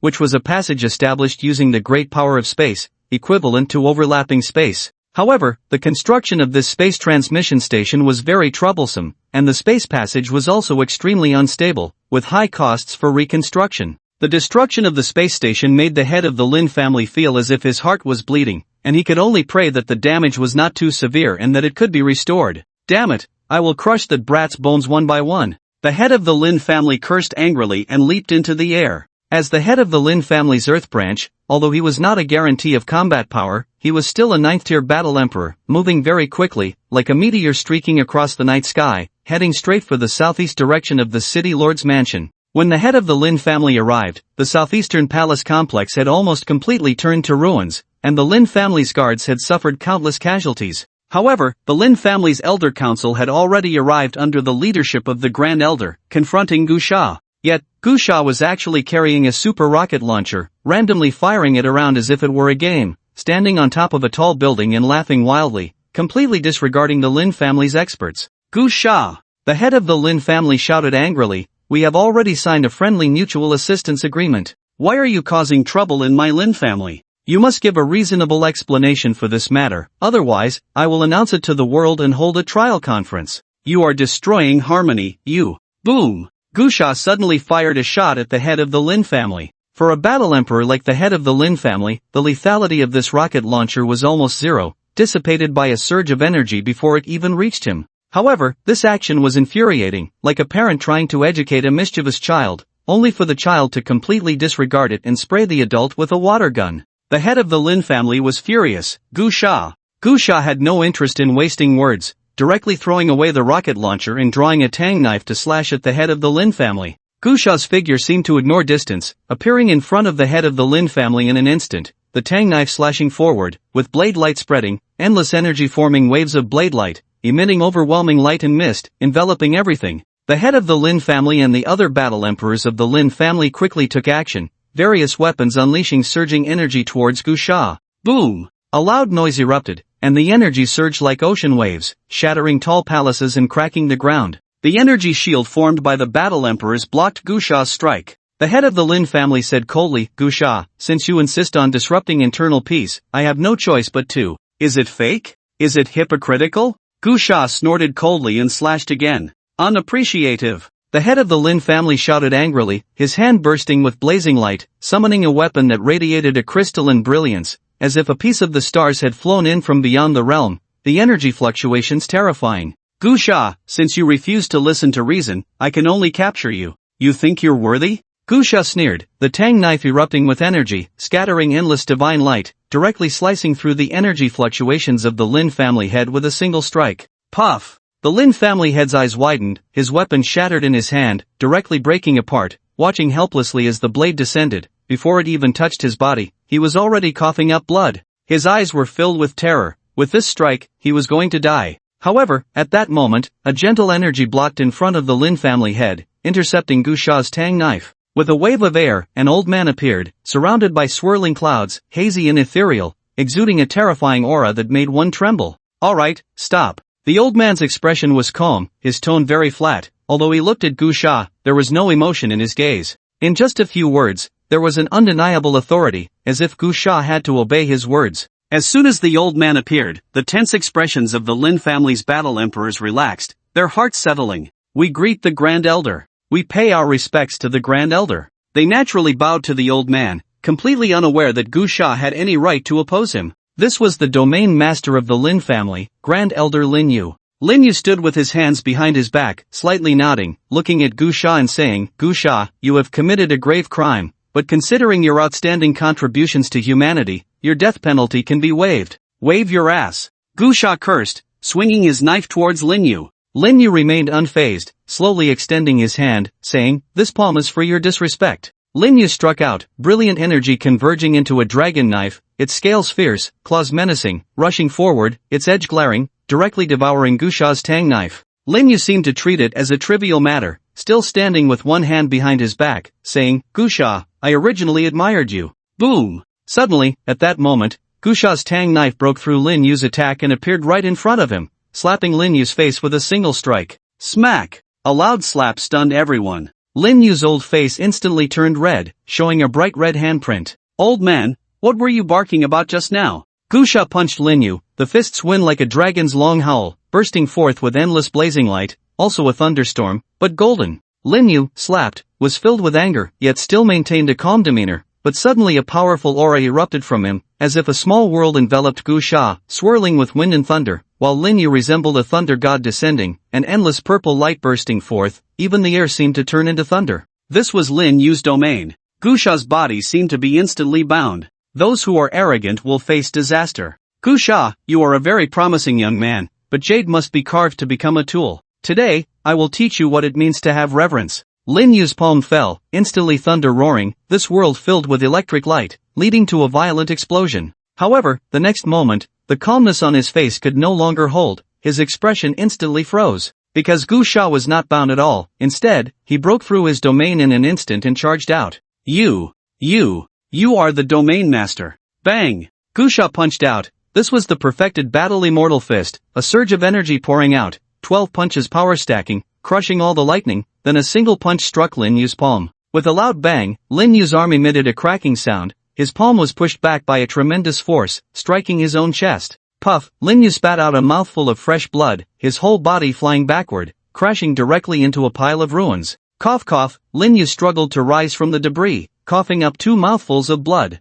In the next moment, Gu Sha descended from the sky, stepping on Lin Yu's head. Boom, with a sound, Lin Yu's legs bent as he knelt on the ground. Gu Sha performed a backflip, kicking Lin Yu's chin, sending him flying, then reached out to grip Lin Yu's neck, coldly saying, Old man, what does your dog bark? Lin Yu no longer maintained his previous indifference. Panic-stricken, he said, Gu Sha, you can't keep making mistakes. If you stop now, you still have a chance to live. You will become the enemy of all beings in the upper realm. Crack, a crisp sound. Lin Yu's neck snapped. Gu Sha took Lin Yu's space ring and then directly tossed Lin Yu's corpse into the ruins, looking up at the panicked Lin family war emperors. I announce, the Lin family is expelled. Before the words fell, Gu Sha had already soared into the sky, wildly slashing with his tang knife, a series of blade lights intertwining on the ground, densely filling the air, forming a net to suppress the terrified war emperors scattered around. Ah! Ah! A wail echoed as Gu Sha flew swiftly in the air, like flashes of light, each pause accompanied by the fall of a war emperor, blood pouring like rain.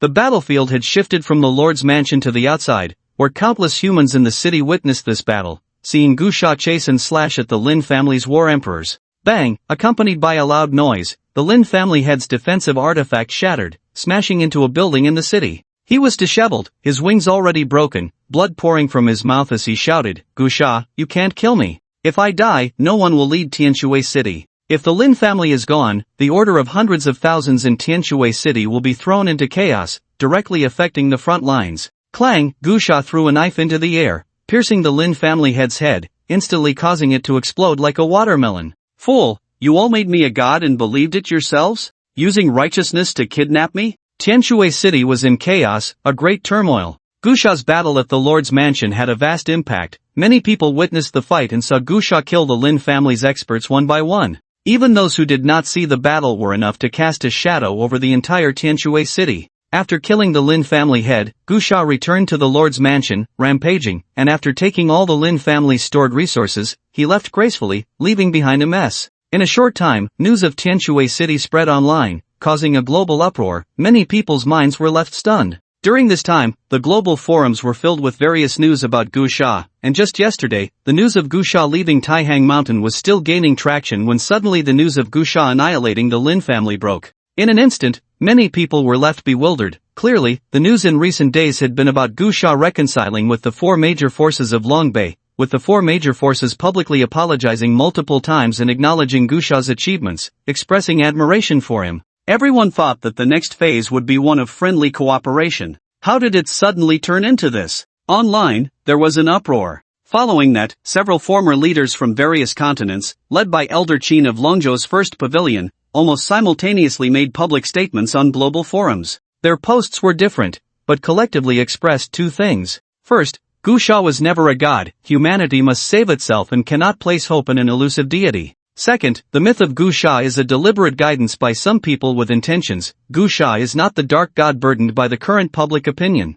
If this statement had been made a few days ago by Elder Qin and other high-ranking original humans, even with their esteemed status, they would still have been criticized mercilessly. But now, the incident of Gu Sha disregarding the overall situation and annihilating the Lin family for personal grudges has come to light, and the facts are laid bare. Gu Sha is truly not a god who endures humiliation for the sake of humanity. Of course, there are still many people online defending Gu Sha, finding all sorts of reasons to explain this matter. However, there are even more people who are beginning to awaken from the wave of public opinion surrounding the myth of Gu Sha. In darkness, there must be faith, but faith cannot be distorted, nor can it be placed upon an ethereal god. The internet has erupted, but Gu Sha has remained silent. He is still in Tianshui City, but he has found a secluded mountain to enter seclusion and cultivate. After all, the Lin family is one of the four major forces in Longbei, possessing numerous blessed lands and a vast amount of resources. Moreover, Gu Sha has almost slaughtered all the experts of the Lin family, seizing their spatial rings and obtaining considerable resources. After 3 days and nights of absorption, Gu Sha has nearly exhausted the resources he acquired. He has also successfully broken through to the second extreme of the fate wheel. Indeed, robbery is the most promising path. In the cave, Gu Sha suddenly opened his eyes, increasingly feeling that being a bandit is the most promising profession in this universe. Why toil to explore resources when one can simply take them by force? After a moment of contemplation, Gu Sha took out some rations from his spatial ring. In fact, with his current cultivation, he could go without food for a month or two without any impact, but just because he could abstain doesn't mean he lacks appetite. While eating, Gu Sha opened his phone, and as he expected, the forum was already in an uproar. In fact, several cities established by upper realm forces being attacked by the dark race of the Tianyuan realm did not garner as much attention as his annihilation of the Lin family. Naturally, this sparked a fierce debate. It turns out that Gu Sha, while wielding a nuclear bomb and robbing everywhere, had a large group of fans, not to mention that during this time, he had been deliberately elevated to the status of a god by many upper realm forces guiding public opinion. The current Gu Sha is somewhat akin to those internet celebrities before the apocalypse. No matter how they fall from grace, there will always be some fans defending them. However, Gu Sha's destruction of the Lin family feels somewhat like a fall from grace. The most intense reactions, of course, came from those upper realm forces, especially those who had previously collaborated with the Lin family in the divine destruction plan. They all knew that the plan had been disrupted by Gu Sha, and one by one, they felt a mix of embarrassment and anger, condemning Gu Sha. It is somewhat amusing. Just a while ago, they were praising him, and now they have begun to condemn him, even issuing a wanted notice. A portion of the upper realm forces, led by the Qijin Crane clan, the Flying Sword sect, and the Wu family, even issued a bounty, globally wanting Gu Sha. The reason given was that Gu Sha disrupted the peace and was suspected of colluding with the dark race of the Tianyuan realm. Looking at those bounty notices online, Gu Sha revealed a cold smile, then tagged several official accounts of the Wu family, Flying Sword sect, and Qijin Crane clan on the global forum, posting, "Who should I annihilate next? Choose one of 3. As soon as this post was made, it instantly exploded. For the past few days, it has been a hot topic, with countless people waiting for Gu Sha to appear. And now, Gu Sha finally emerged amidst the calls, prompting a flood of replies and comments. There were too many posts for Gu Sha to read, and he had little interest in looking, so he simply logged off. For Gu Sha, posting this was just a matter of moving his fingers, but for the other 3 major forces in Longbei, it was a huge headache. Immediately, the leader of the Red Gold Crane clan invited the master of the Flying Sword sect and the head of the Wu family to hold an emergency video conference. The leader of the Red Gold Crane clan said solemnly, "Gentlemen, things have escalated. The divine destruction plan has been disrupted, and now some people have even exposed our plan. The public opinion is very unfavorable." The master of the Flying Sword sect replied, "Public opinion is of little concern. We should discuss how to deal with Gu Sha. We have all underestimated this person's strength and potential. He has grown too quickly, and without us noticing, he has become powerful enough to annihilate the Lin family, which means he has already reached the Domain Lord realm." The head of the Wu family said, "Looking at the battle in Tianshui City, Gu Sha wasn't that strong. The Lin family suffered because they underestimated Gu Sha's strength and never expected his growth rate to be so fast. Therefore, I believe as long as we are well prepared, there is no need to worry too much." The master of the Flying Sword sect said, "Head Wu, it's better to be cautious. The most terrifying aspect of this person is not his strength, but his potential. With the strength of the Wu family, I believe we can contend with Gu Sha, but what about afterwards? Moreover, his cultivation level has never been confirmed. How can you be sure that what he displayed in Tianshui City is his limit? Additionally, with his growth rate, should we not be concerned? Who knows, if we let him bounce around for a while longer, he might break through to the immortal-seeking realm. Don't forget, Earth was originally the Earth immortal realm, and now that it is reviving, the fortune will also return. This person might just be the child of fortune for this era on Earth." The head of the Wu family frowned and said, "So what does the sect master mean?"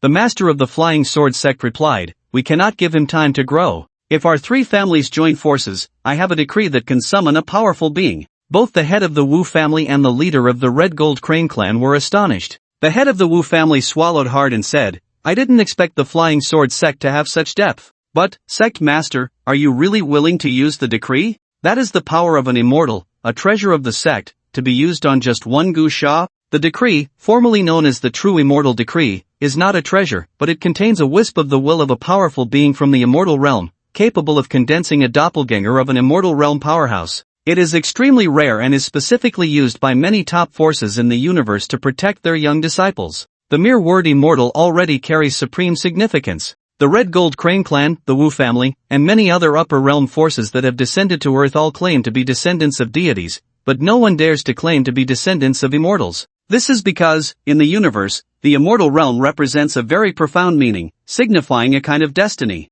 Many people dare to call themselves gods or lords, but no one dares to call themselves an immortal unless they have reached the immortal realm. The destiny carried by immortals is very heavy, and those who presumptuously claim to be immortals or descendants of immortals will be punished by destiny. The Wu family and the Red Gold Crane clan are typical examples. Although they boast about their powerful backers, they only dare to call themselves deities or descendants of deities because their traditions do not include immortals. Even in the universe, an immortal is a significant powerhouse. Therefore, when the master of the Flying Sword sect claimed to possess a decree and intended to use it, both the head of the Wu family and the leader of the Red Gold Crane clan were stunned. They did not doubt that the Flying Sword sect had a decree, as the traditions of the Flying Sword sect and their own were of the same level, and their traditions also possessed decrees. However, that was the most precious treasure, and it was impossible for them to bring it to Earth, let alone use it lightly. The true immortal decree, even among traditions with immortal realm powerhouses, is not something that many can possess. After all, even immortal realm powerhouses need to expend their essence blood to create a decree. As for other second and third-rate traditions, it goes without saying, which one that obtained a decree did not treat it as a treasure of the sect, using it only in dire situations? Therefore, the head of the Wu family and the leader of the Qijin Crane clan were somewhat skeptical that the master of the Flying Sword sect would be willing to use the decree, and in their hearts, they even doubted whether the master of the Flying Sword sect truly possessed the decree. After all, those sent to Earth to explore opportunities were not highly regarded in the upper realms Dao lineage, and their status was generally average. They mainly served as protectors for some talented disciples. For instance, the master of the Flying Sword sect was also a ninth-stage battle emperor, who claimed to be the head of a sect on Earth, but in his Dao lineage, he was at most a mid-level figure. The credibility of someone like him claiming to have a decree was really low. The master of the Flying Sword sect also knew that his words lacked credibility and explained, "I'm not joking, let me be honest. The reason I possess this true immortal decree is that the Dao lineage behind me has a pressing need for the fragments of the Earth immortal realm, and this decree is kept for emergencies." The leader of the Qijin Crane clan frowned and said, "So you just used it like that? To deal with Gu Sha?" "I had no choice," the master of the Flying Sword sect said. "I know more than you do. Gu Sha is very likely the child of destiny in this era of Earth. You have no idea how sinister a child of destiny can be. To be honest, I somewhat regret clashing with Gu Sha. Unfortunately, with his personality, it wouldn't matter if I softened my stance, and besides, I can't back down now, so I can only seek the most reliable method to deal with him. The leader of the Qijin Crane clan said, I know about children of destiny. In the vast universe, there are many star domains where children of destiny occasionally appear. These individuals come with great fortune and are very difficult to deal with. However, even if Gu Sha is a child of destiny, he is just a minor one from Earth. Is he really worth you using such a precious decree? The master of the Flying Sword sect shook his head and said, this is where you are being careless. Don't forget that Earth was once the Earth immortal realm in ancient times, and there was a supreme being who established a Tao lineage here. Fragments of the Earth book could have been left behind, so if a child of destiny were born here, that fortune should not be underestimated. I am a cautious person. I have heard too many legends about children of destiny. The enemies they encounter are often inexplicable, unwilling to strike down at a lower level, and insist on giving the child of destiny opportunities to grow step by step, ultimately equipping and providing resources for the child of destiny to cultivate and turn against them. The head of the Wu family and the leader of the Qijin Crane clan exchanged helpless smiles. Such legends were not uncommon in the universe. So, the master of the Flying Sword sect said, since we have already made a deadly enemy, let's not drag it out. We should strike with the strongest means and crush him directly to avoid any further complications. The head of the Wu family said solemnly, if the sect master is truly willing to use the decree, I am willing to provide any assistance you need. I support that too, said the leader of the Qijin Crane clan. The master of the Flying Sword sect said, I don't need any other help, I just need a large amount of resources to activate the decree. Alright, I will personally mobilize resources for your sect right away. I will come too. Tianshui City. Gu Sha activated his ability to foresee the future once again. In the vision, Gu Sha first attacked the Qijin Crane clan but found nothing. The leader of the Qijin Crane clan had actually taken a large amount of resources and gone to the Flying Sword sect, and Gu Sha learned from the high-ranking members of the Qijin Crane clan that the Flying Sword sect had summoned the true immortal decree. Gu Sha immediately changed direction and headed for the Flying Sword sect. However, he was a step too late. The Flying Sword sect had already successfully sacrificed a large amount of resources to summon the decree, and a doppelganger of a celestial being descended upon Earth. Gu Sha immediately engaged in a fierce battle with the true immortal doppelganger, but the combat power of the doppelganger had surpassed the domain lord realm, far exceeding Gu Sha's current level. However, Gu Sha managed to escape using the whisk left by the founder of the Wenting Pavilion that he obtained from the Taihang Mountains, but he was still being hunted down everywhere. However, just as Gu Sha was fleeing, a sudden massive disturbance appeared on Earth, causing terrifying natural disasters in many places, earthquakes, tsunamis, volcanic eruptions, and so on, turning the world upside down. The top-tier blessed lands began to show signs of appearing in the mortal realm. At the same time, a true great battle commenced. The dark clan of the Tianyuan realm, which had been silent for a while, suddenly launched a full-scale attack, resulting in countless casualties among both humans and beings from the upper realms in this battle. After receiving this segment of memory, Gu Sha wasted no time and flew towards the Flying Sword sect on his flying sword. The Flying Sword sect, built on a great mountain, was originally a blessed land itself. The sect considered itself a religious order, distinct from a family, and thus did not occupy city territories. Today, the Flying Sword sect was quite lively, with many disciples cleaning the sect square. The sect master personally set up an altar in the center of the square, preparing many items, making it very solemn. In the center stood a large cauldron, beneath which a fierce fire was burning, while a group of battle emperors were casting spells to activate the cauldron. The sect master stood before the altar and said in a deep voice, Elders, once the Qijin Crane clan and the Wu family deliver the items, we will begin the sacrifice. At that moment, two white-bearded old men sitting on mats simultaneously opened their eyes. One of them, dressed in a brown robe, said, They came quite fast? These two old men were the two domain masters of the Flying Sword sect. The sect master asked in confusion, Masters, who has arrived? Gu Sha, the brown-robed elder waved his hand and said, No need to panic, we will first test his strength, perhaps we won't need to activate the true immortal decree. The other elder in a green robe said, I really don't believe that this earth can produce anything. Whoosh! In that instant, countless white threads suddenly appeared in the sky, as if piercing through the clouds, enveloping the world below, and then, the earth trembled. The mountain gate of the Flying Sword sect shook violently, and a terrifying aura erupted, causing the surroundings to blur and distort. Endless white threads flowed. A hazy brilliance emerged, as if chaos was being opened up, and several strands of white threads directly entered the mouth of the green-robed elder. Ugh! The green-robed elder spat out a mouthful of blood, and his body instantly shattered into pieces.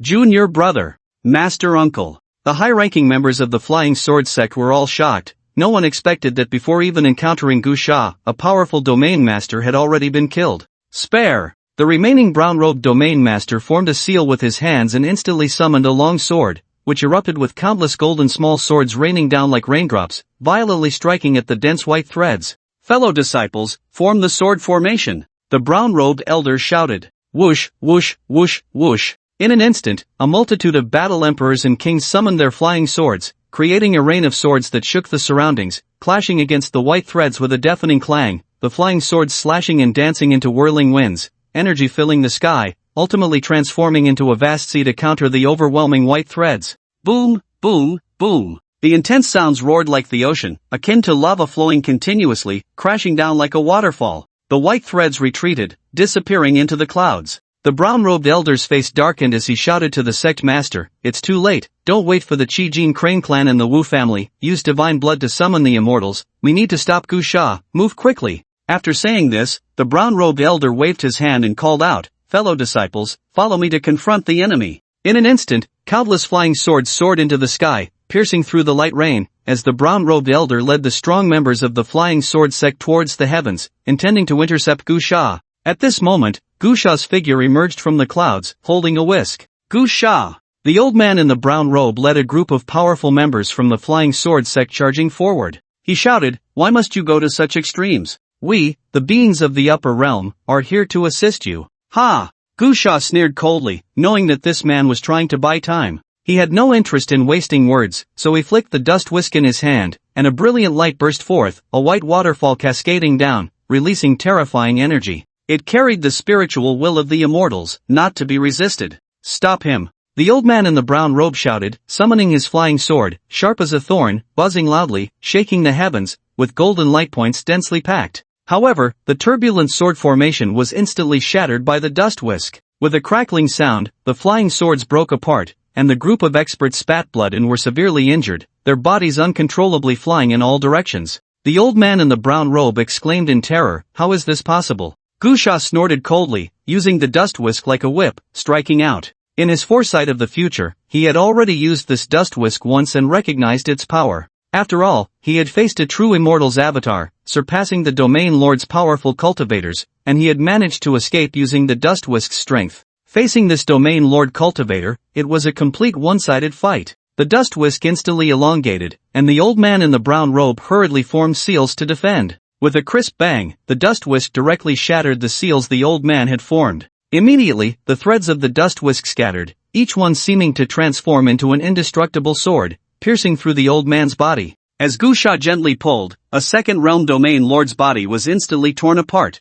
turning into a cloud of blood mist. Gu Sha caught the spatial ring and quickly dove down. At this moment, the Flying Sword sect master was summoning a dozen pieces of yellowed paper, all fragmented, pieced together to barely form a complete decree. Each piece floated up like stars, rumbling and rotating, bringing an unparalleled sense of oppression. He was preparing to place the decree into a large cauldron. But Gu Sha was descending from the sky, waving the dust whisk, directly tearing the decree apart once more. The Flying Sword sect master held a jade bottle emitting wisps of white mist, looking at Gu Sha in terror, swallowing hard, saying, You, Gu Sha, we can really talk." Crack! The dust whisk struck out, and the Flying Sword sect master instantly exploded into blood mist. Following that, Gu Sha looked at the resources piled beside the large cauldron, chuckling lightly, and opened the spatial ring to collect them. He carried dozens of spatial rings and a supersized spatial bag, not fearing that he would take too much and be unable to carry it all. At this moment, chaos had erupted within the Flying Sword sect's mountain gate.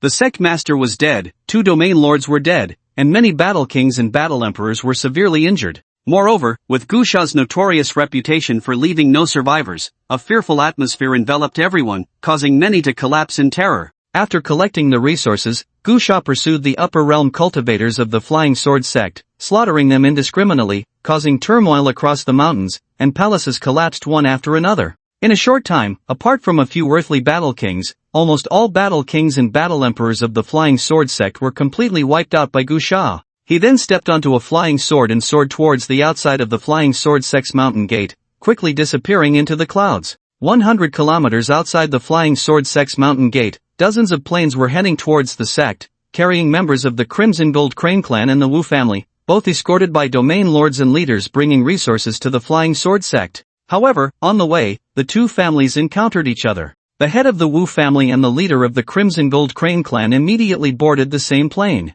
Inside the cabin, the leader of the Crimson Gold Crane clan poured a cup of tea for the head of the Wu family and slowly said, "In fact, the Flying Sword Sect definitely has another way to summon the true immortal decree. The blood of a true immortal descendant is highly likely," said the head of the Wu family. "In our Wu family's lineage, there are also a few true immortal decrees, so I have heard from the elders in the clan that using the blood of a true immortal descendant is the simplest summoning method." "That's it," said the leader of the Qijin Crane clan. "The Flying Sword Sect should also have the blood of a true immortal descendant, but they insist on dragging us into this. I can understand that." The head of the Wu family chuckled lightly. "After all, Gusha is a common enemy of our three families. If the Flying Sword Sect has issued a true immortal decree, and they have to bear the costs alone, it's normal for them to be unwilling. Moreover, no matter how you calculate it, it's more advantageous for us." The leader of the Qijin Crane clan curled his lip and said, "Who knows if they have other plans? They actually dare to use the true immortal decree. I always feel something is off.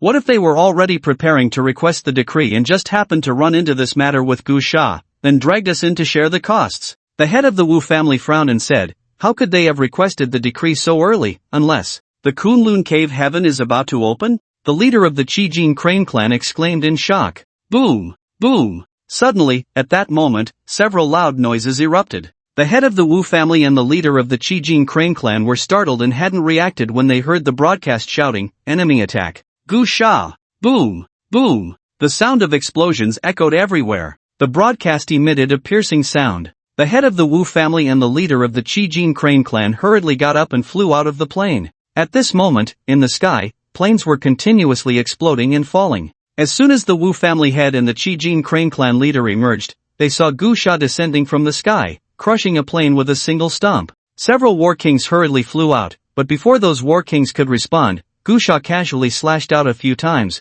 opening a massacre. In just an instant, 7 or 8 bloodied heads flew up, crossing the void, eyes wide open in death. Gusha! The head of the Wu family and the leader of the Qijin Crane clan were both horrified. What courage! At that moment, a loud shout rang out, and 2 domain lords appeared. These 2 domain lords looked quite young, their terrifying aura sweeping across the sky, powerful weapons summoned, and endless energy pressed down, shaking the mountains. These 2 were the domain lord of the Wu family and the domain lord of the Qijin Crane clan. Upon seeing these 2 appear, the head of the Wu family hurriedly shouted, "2 seniors, do not be careless, this person must not be underestimated." The domain lord of the Qijin Crane clan flapped his golden wings wildly, and with a loud bang, several towering tornadoes appeared, causing several mountain peaks to suddenly explode. Near the center, massive boulders were directly shattered, erupting with divine light soaring into the sky. The domain lord of the Qijin Crane clan snorted coldly, holding a divine light-emitting halberd, and said loudly, "I don't believe this brat is truly as powerful as the legends say, let me take his head." At that moment, a white thread like a waterfall descended from the sky, extremely spectacular, with rolling power, the source energy of heaven and earth boiling, like countless waterfalls cascading down, an endless number of threads attacking the domain lord of the Qijin Crane clan. Each thread spiraled in like a soul-binding chain. The domain lord of the Qijin Crane clan's eyes widened in terror, unable to utter a word as the dense threads pierced into his body. Boom! With a loud explosion, the body of the domain lord of the Qijin Crane clan burst apart, blood mist filling the air. "Master! Gusha, I will kill you!" The leader of the Qijin Crane clan's heart shattered, roaring in fury, attacking madly, but it changed nothing. This domain lord of their clan was dead, utterly dismembered. "Run!" The domain lord of the Wu family sensed something was wrong, shouted loudly, and immediately used an escape technique, transforming into a beam of light and fleeing into the distance. Gusha let out a cold snort, drew his tang knife, and threw it with force. It whistled through the air, and beams of knife light flew out, intertwining to form a web of light, dense and intricate, as if the sky had been sliced into pieces.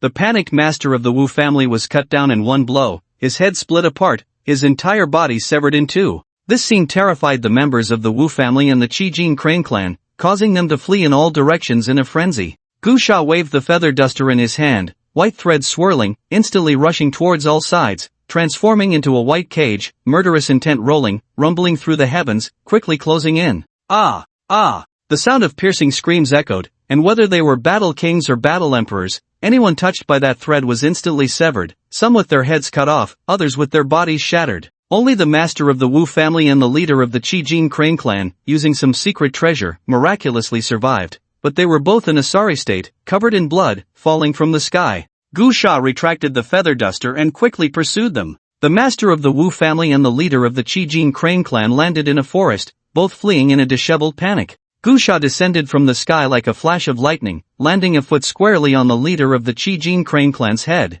With a bang, the leader's head shattered, brain matter splattering onto the master of the Wu family's face. The massive energy wave knocked the master of the Wu family to the ground. Watching Gu Sha descend, the master of the Wu family clumsily got up, filled with despair, his pale face smeared with the blood and brain matter of the Qijin Crane clan leader. He took a deep breath and said, "I never would have thought I would die at the hands of a native from Earth, you." Gu Sha's figure flickered and instantly appeared before the master of the Wu family, gripping his neck and squeezing hard, instantly shattering it. Gu Sha took the spatial ring and tossed the corpse to the ground, muttering, "Who would listen to a doomed person giving a death speech, except for brainless villains?" After throwing the body down, Gu Sha turned to collect the spatial rings, and indeed found the resources the Wu family and Qijin Crane clan had prepared to summon true immortal avatars at the Flying Sword sect. After collecting the spoils, Gu Sha stepped onto his flying sword and entered a secluded cave in the deep mountains to begin his cultivation. Meanwhile, news of the events at the Flying Sword sect had spread online, causing another uproar, and many upper realm forces could no longer sit still.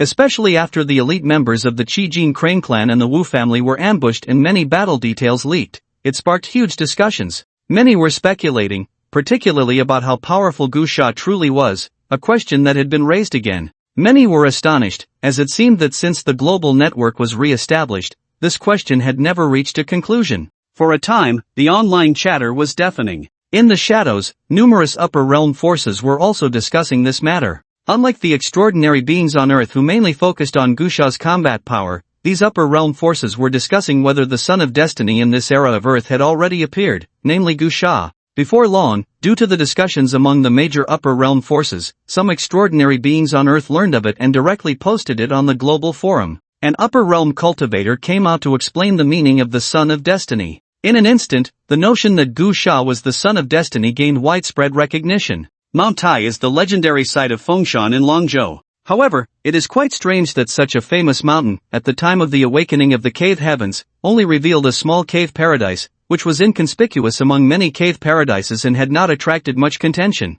At this moment, deep within Mount Tai, a misty river flowed slowly with a covered boat drifting along. An elderly man in a Taoist robe, exuding an air of immortality, was seated across from a young man in a suit, sipping tea. This scene appeared somewhat awkward and out of place, especially with the young man's formal attire feeling quite incongruous. At that moment, the young man was scrolling through posts on his phone discussing Gu Sha as the child of destiny, and he smiled slightly, saying, "Senior Lon, is this Gu Sha my substitute? That false child of destiny?" The old man nodded and replied, "It should be him." The young man chuckled lightly and said, "I do feel a bit sorry for him." The old man smiled and said, "To be your substitute is his honor. However, if you, my lord, have compassion for him, when the time is right, you could grant him a chance to follow you, bestowing upon him an unparalleled opportunity." The young man nodded slightly and said, "He should be rewarded with an opportunity, after all, he has blocked so many disasters for me." "My lord is benevolent," the old man said with great satisfaction. "That Gu Sha, as a natural substitute, is truly fortunate to encounter such a compassionate true master like you."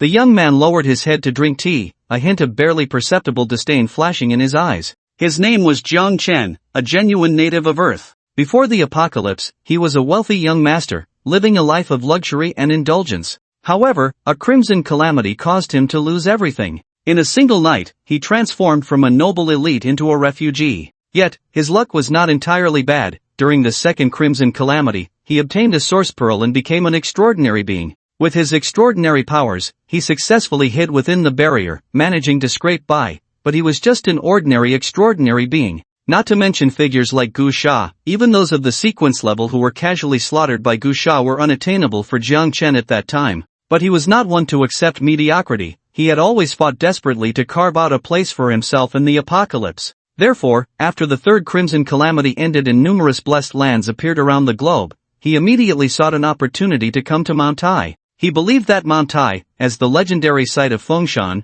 would surely be the top blessed land in the world. However, to his disappointment, the highly renowned Mount Tai turned out to be just a very ordinary small blessed land with hardly any resources. Yet, many others shared his thoughts, including many powerful beings from the upper realm who also came to Mount Tai with the same intentions. The result was a situation where there were too many competitors for too few resources. The resources of Mount Tai were not abundant. Instead, many strong contenders emerged, making it very difficult for an ordinary extraordinary being like him to secure resources, let alone survive, leading to a very miserable existence. However, when one door closes, another opens. During a struggle for a rare fruit, he had planned to sneakily ambush others from behind but ended up being counter-killed. Just as he was about to be killed, a crack appeared in the ground, and he fell in, discovering an entirely different world inside a vast underground palace. He crashed into a small cauldron within the palace, and blood from his forehead dripped into it, causing the cauldron to transform into a beam of light that merged with his body. His cultivation skyrocketed,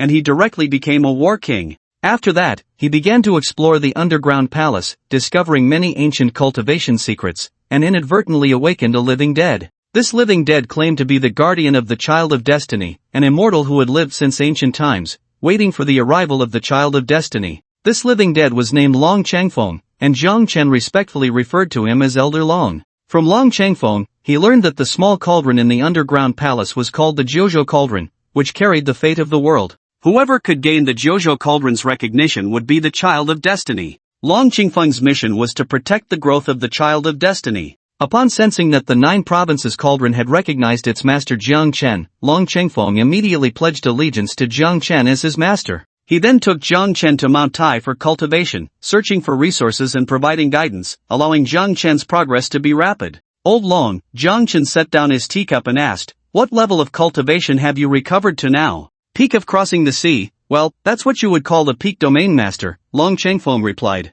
"Because Earth is currently under great restrictions, I cannot recover to a higher level of cultivation. However, rest assured, my lord, although my current cultivation is not even 1/10 of my peak, here on Earth, I can ensure your absolute safety." Jiang Chen smiled and said, "With you here, Old Long, I am naturally at ease. However, the path of cultivation lies in striving. One cannot always remain in a greenhouse. Therefore, Old Long, you still need to give me some pressure." Long Changfeng was quite pleased and said, "It is already half the battle that my lord has this understanding. The path of cultivation has already begun." Jiang Chen smiled slightly and asked, "Old Long, is it because of Gu Sha that you suddenly want to take me down the mountain today?" "Yes," Long Changfeng stroked his beard and said, "because my lord carries great fortune, but this fortune also comes with significant causality. Therefore, we must wait until your substitute has also gained sufficient momentum to share the burden of causality with you."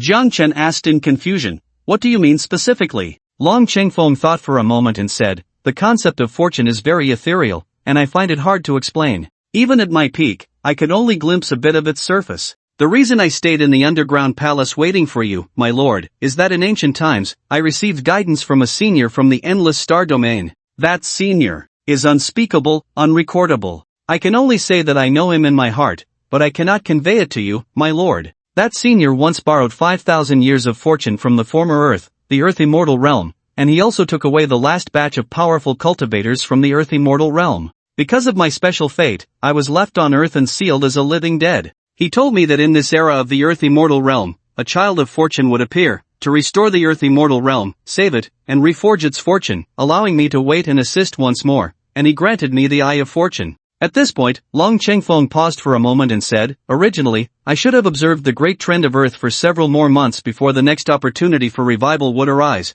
and this opportunity naturally lies with you, my lord. It is also the final revival of Earth, Kunlun Mountain. Within Kunlun Mountain exists the most important secret of the Earth Immortal Realm, and of course, that is also yours, my lord. As long as you retrieve the secret placed in Kunlun Mountain, a new era will begin, and your era will truly arrive. However, previously, your substitute had not yet gained momentum. If we rashly open Kunlun Mountain, the backlash of fortune would bring you many unnecessary troubles, the most typical being that you would encounter many disasters. Now, however, your substitute has already gained sufficient momentum to fulfill his mission, and it is time to open Kunlun Mountain. All the disasters within Kunlun Mountain will be borne by him on your behalf." Jiang Chen suddenly understood, Gu Sha's extermination of the 4 major forces of Long Bei this time? "Yes," Long Changfeng said, "this child is currently in a strong position, even if the false child has reached a state of false inflation. He has now gathered a vast fortune, but that is merely superficial. He will passively bear the backlash of fortune for you.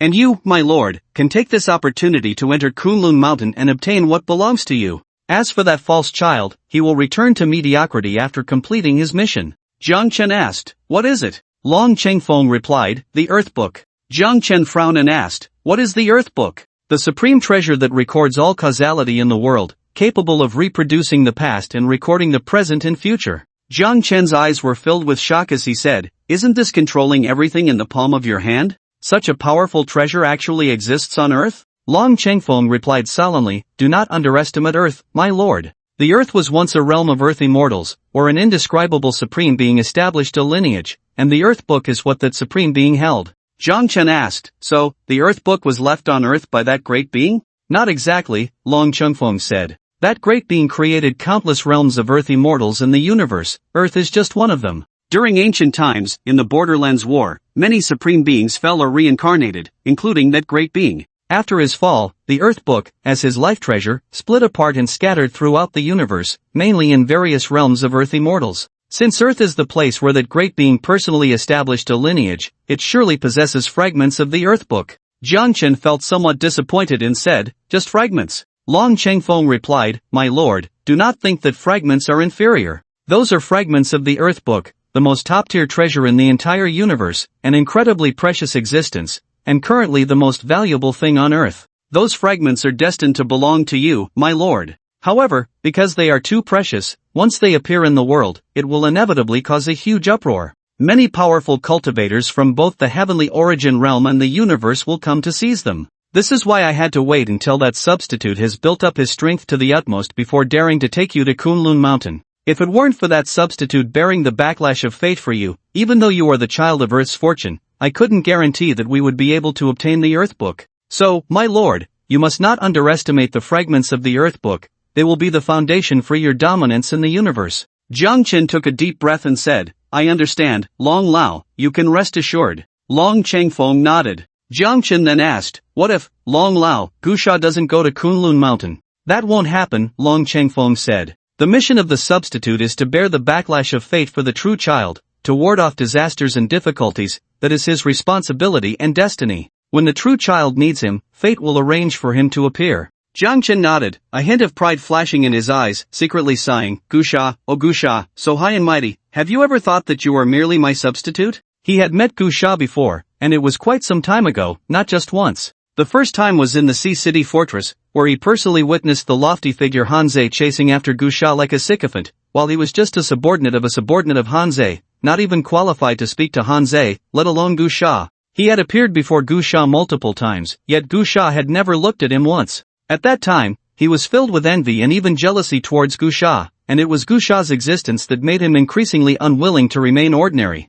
He silently vowed that one day he would stand before Gusha and speak to him face to face, letting him know that there was another strong person in this world named Jiang Chen. However, later on, Gusha grew stronger and became a mythical figure, the undisputed number one in the world, and he realized how ridiculous his thoughts of chasing after Gusha were. Yet, he never expected that the situation would turn around, and Gusha was merely his substitute, a pawn to shield him from disasters. When he learned this, he suddenly felt like a fallen prince envying a servant in the common world searching for a prince. It turned out that the person he envied so much was merely his own servant, and everything he possessed was built upon himself. At that moment, he felt an immense satisfaction in his heart. He had already thought it through. When Gusha learned the truth in the future, he would walk up to Gusha, looking down upon that once godlike man as if he were a deity, bestowing him grace, bringing him under his command, and watching as he gradually became a figure of supreme importance. Longzhou, in a paradise of caves. Terrifying energy surged like a white waterfall, briefly pausing before flowing backward, rising upward,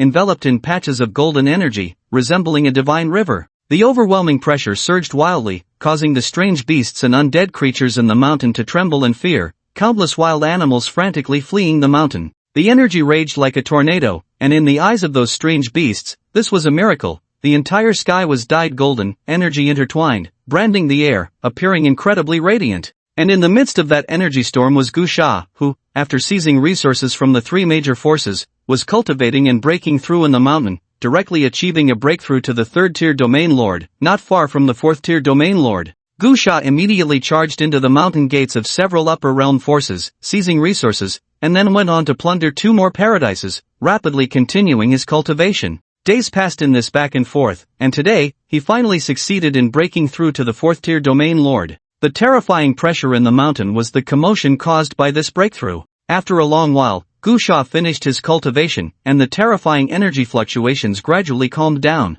Golden light filled Gu Sha's eyes as he took a deep breath and picked up his phone to check the time, his brow furrowing instantly. It seemed that the natural disasters were not far off. From his previous foresight of the future, he knew that various terrifying natural disasters would frequently erupt on Earth in the near future, and before long, the Tianyuan realm would also invade madly. However, what puzzled Gu Sha was that in the invasion of the Tianyuan realm following the natural disasters, both the Tianyuan realm and Earth seemed to have many powerful cultivators who surpassed the domain lord level. In the last foresight of the future, I was being hunted by the forces of Longbei. It seems I missed something? Immediately, Gu Sha activated his foresight of the future once more, and waves of worldly energy suddenly spread out. Gu Sha slightly closed his eyes, and after a long while, he suddenly opened them wide. He had received the future memories. Indeed, in the last foresight of the future, he had missed a great opportunity because he was being hunted again. In that foresight, while fleeing, he only knew that many large paradises had appeared on Earth, but he was unaware that a terrifying storm had erupted in Kunlun Mountain. In the future memories, Gu Sha learned that Kunlun Mountain was the first paradise on Earth, the place where the supreme powers of the Earth immortal realm were created, and it was now the place with the greatest opportunities in Earth's revival. In the memory images, Gu Sha did not know about the opening of Kunlun Mountain. He only sensed many powerful auras during the arrival of that natural disaster, as paradises emerged. In the midst of a battle in one of those paradises, he learned about the opening of Kunlun Mountain. At the same time, he also discovered a truth. The natural disaster on Earth was caused by the opening of Kunlun Mountain. The reason was that Kunlun Mountain concealed the highest secrets, extremely precious, being the most valuable paradise on Earth. Therefore, after the opening of Kunlun Mountain, many upper realm cultivators and experts from the Tianyuan realm broke through to come. However, the limit that Earth could currently bear was the peak of the domain lord. Those cultivators who surpassed the domain lord level surged forth, leading to uncontrollable factors on Earth, resulting in immense natural disasters, and causing many paradises that should have appeared to vanish.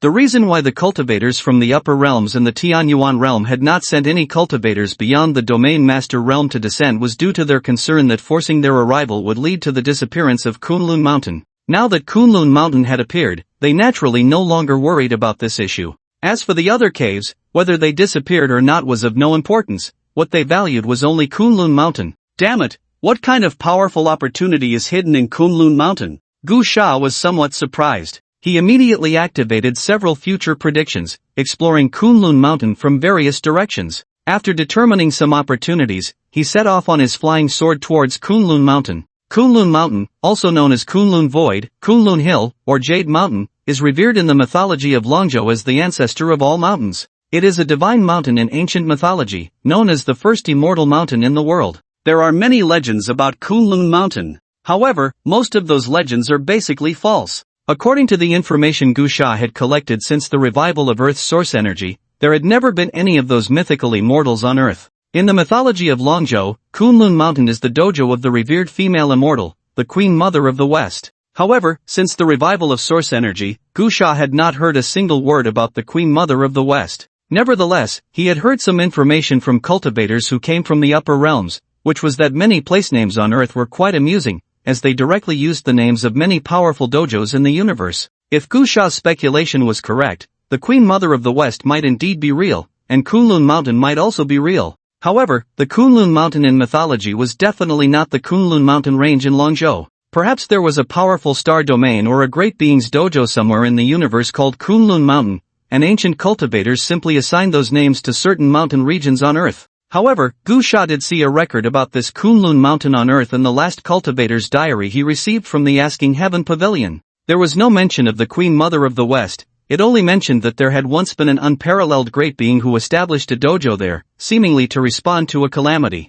However, he did not stay long and soon left, passing down cultivation methods and initiating the era of cultivation on Earth. Kunlun Mountain is the ancestral land of ancient cultivation on Earth, and a being of indescribable level has been here, so the opportunities that exist are very enticing. Even if the other party only left a tiny bit of something, it would be incredibly precious. Gu Sha had little interest in the origins of Kunlun Mountain or who the ancestor of cultivation on Earth was. He only cared about the opportunities within it. On his way to Kunlun Mountain, Gusha took out his phone and posted a message on the global forum. A catastrophic disaster will strike the world, including but not limited to powerful earthquakes, tsunamis, volcanic eruptions, etc. Whether you believe it or not is up to you. If you do, make some preparations. Remember, it's a global natural disaster. After sending the message, Gusha turned off his phone and focused entirely on heading towards Kunlun Mountain. His post immediately caused a surge in the forum's activity. During this time, Gusha's popularity was already high, with 8 out of 10 trending topics being about him,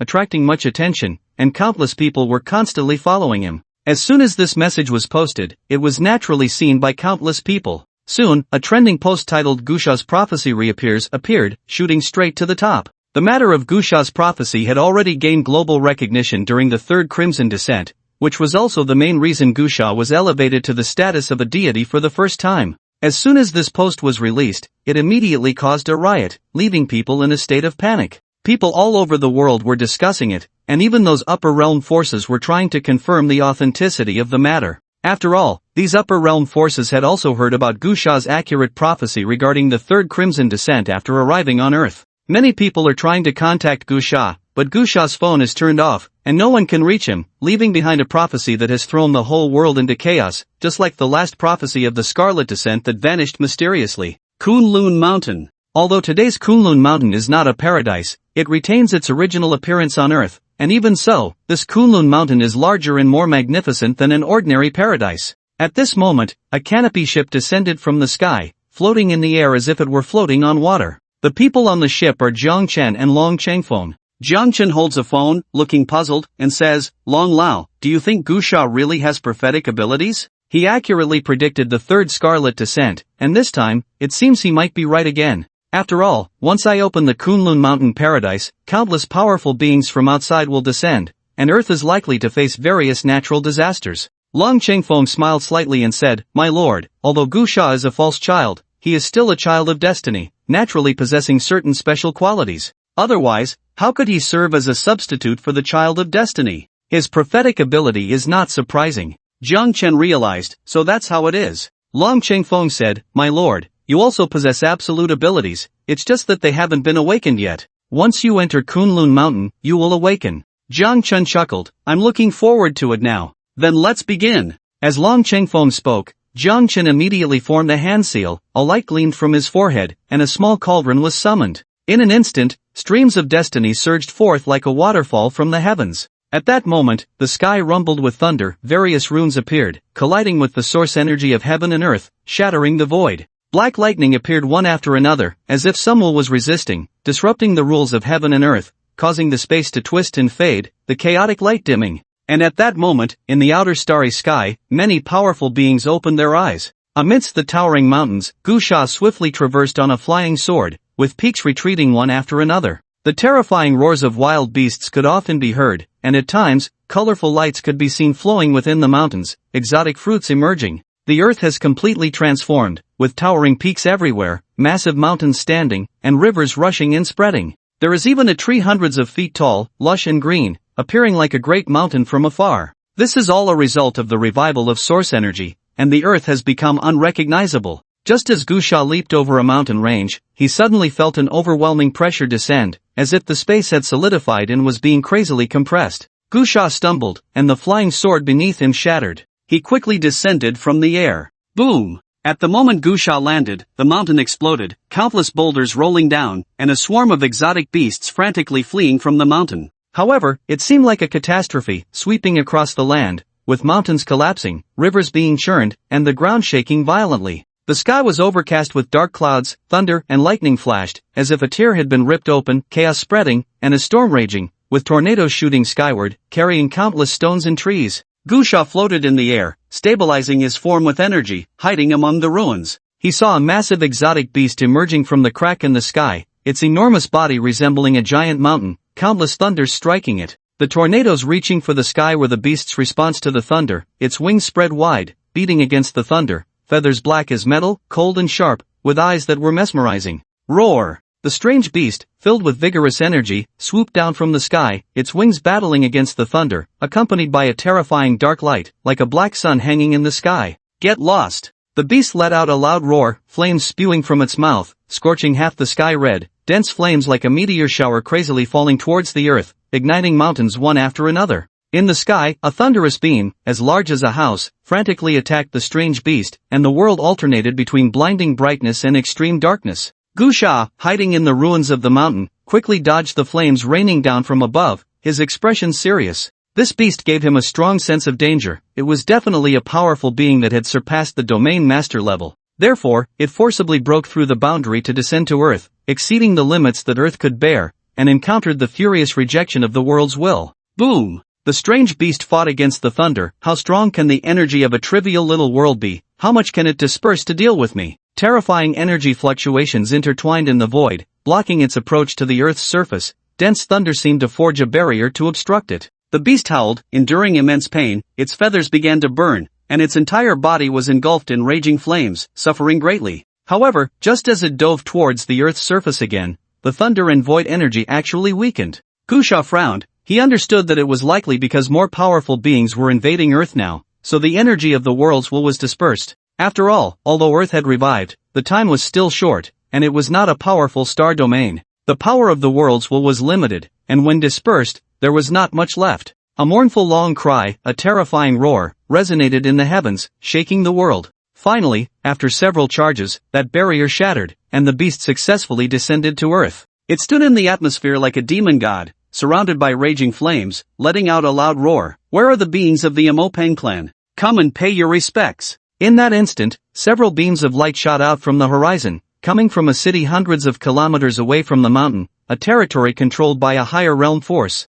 Gusha immediately understood that this terrifying beast was likely a powerful being from that force in the higher realm, and that this force had come to Earth so long in advance, not only to seize opportunities but mainly to prepare for the arrival of this powerful beast. Gusha realized that at this very moment, similar events were happening all over the globe, as these powerful beings from the higher realm descended, directly triggering various natural disasters on Earth. The major forces from the higher realm should have been establishing space stations during this time, so these powerful beings could accurately locate their landing spots. I wonder if the powerful beings from the Dragon North forces can still descend? Gusha pondered. After all, when he directly wiped out the four major forces of Dragon North, he had destroyed their spatial transmission arrays, but he didn't know if those powerful beings from the higher realm had any backup plans. Gusha didn't think too much and quickly slipped away amidst the chaos. As Gusha had anticipated, terrifying natural disasters were occurring all over the earth, rivers of blood flowing. And the source of all this was naturally the arrival of those powerful beings from the higher realm, the sky in chaos, day and night indistinguishable, with some powerful beings even fighting each other upon meeting due to personal grudges, their treasures shining brilliantly, shaking the heavens and earth, and the winds and clouds of the 10 directions vanishing.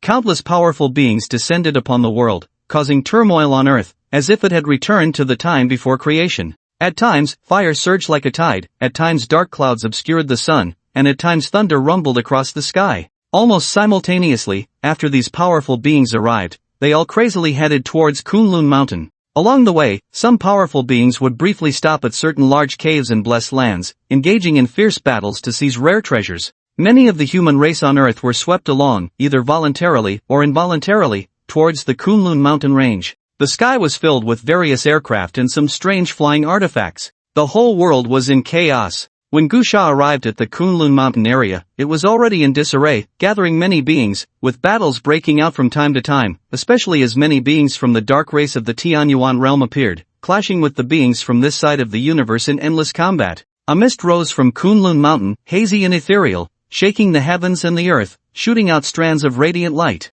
However, a barrier enveloped it, obscuring the situation inside, and beings from the outside could not enter. Yet, the terrifying aura felt as if a great horror was about to awaken from its slumber, chaos swirling, with flashes of lightning permeating the depths. Many groups gathered on the periphery. Gusha wore a mask, drifting along with the flow. Suddenly, his phone received a message from Kwang Dao. "Boss, it's Daozi. Are you also coming to Kunlun Mountain?" Gusha was slightly taken aback by Kwang Dao's message and was about to reply when Kwang Dao sent a second message. "Boss, if you are not at Kunlun Mountain, please do not come. If you are already at Kunlun Mountain, try to find a way to leave. The powerful beings behind the four major forces of Long Bay have descended, and they are coming for you." Gusha's pupils contracted slightly, feeling puzzled. Just as he was about to inquire further, his phone vibrated again, and it was a message from Hanzei. Mr. Gu, is it convenient for you to take a call? If it's not convenient, please leave Kunlun Mountain as soon as you receive this message. Gu Sha was somewhat surprised and replied, I can take the call. Not long after he sent the message, Hanzei called. His tone was somewhat agitated as he said, Mr. Gu, how are you doing now? Are you in any danger? No, Gu Sha replied. That's good, Hanzei said. You previously slaughtered the 4 major forces of Longbei, and now, the powerful beings behind them have descended to Earth and have declared they want to settle accounts with you. If you are not at Kunlun Mountain now, find a place to hide. I will come to find you after a while. I have now joined a powerful sect that is willing to protect you. If you are at Kunlun Mountain now, how about we meet? Gu Sha pondered for a moment and asked, where are you? Duanhuan Valley, which is the entrance to Kunlun Mountain. Currently, various forces are gathering here, Hanzei replied. Okay. Gu Sha hung up the phone and immediately headed towards Duanhuan Valley. He was indeed interested in stirring things up with those upper realm forces. From his memories of the future, once Kunlun Mountain opened, it would be very difficult for ordinary people to seize opportunities, as those powerful upper realm forces would immediately seal off any precious treasures they discovered, making it hard for ordinary cultivators to approach. However, if he mingled with those upper realm forces, seizing opportunities would be much easier. Gu Sha touched the ghostly mask on his face and flew towards Duanhuan Valley on his flying sword. In the current outer area of Kunlun Mountain, the commotion of flying swords and the like would not attract any attention. After all, anyone who could come here was at least a battle king, and many were flying around in the sky. Duanhuan Valley, though named a valley, was actually a basin, serving as the entrance to Kunlun Mountain, vast in area, and from a distance, it looked like an endless desert. However, at this moment, the Soul Fragment Valley was very lively, with people coming and going, and several palaces situated on the ground, forming various factions. As for those palaces, they were likely the creations of the powerful. Some beings were being carried in palanquins by a group of battle kings, while others rode on powerful exotic beasts, and some were tending to their injuries. As he made his way through, Gu Sha had certainly gained some experience, but upon seeing many severely injured individuals and hearing their discussions, he learned that just half an hour ago, a fierce battle had erupted outside the Soul Fragment Valley, a group battle between the beings of this universe and the dark race of the Tianyuan realm.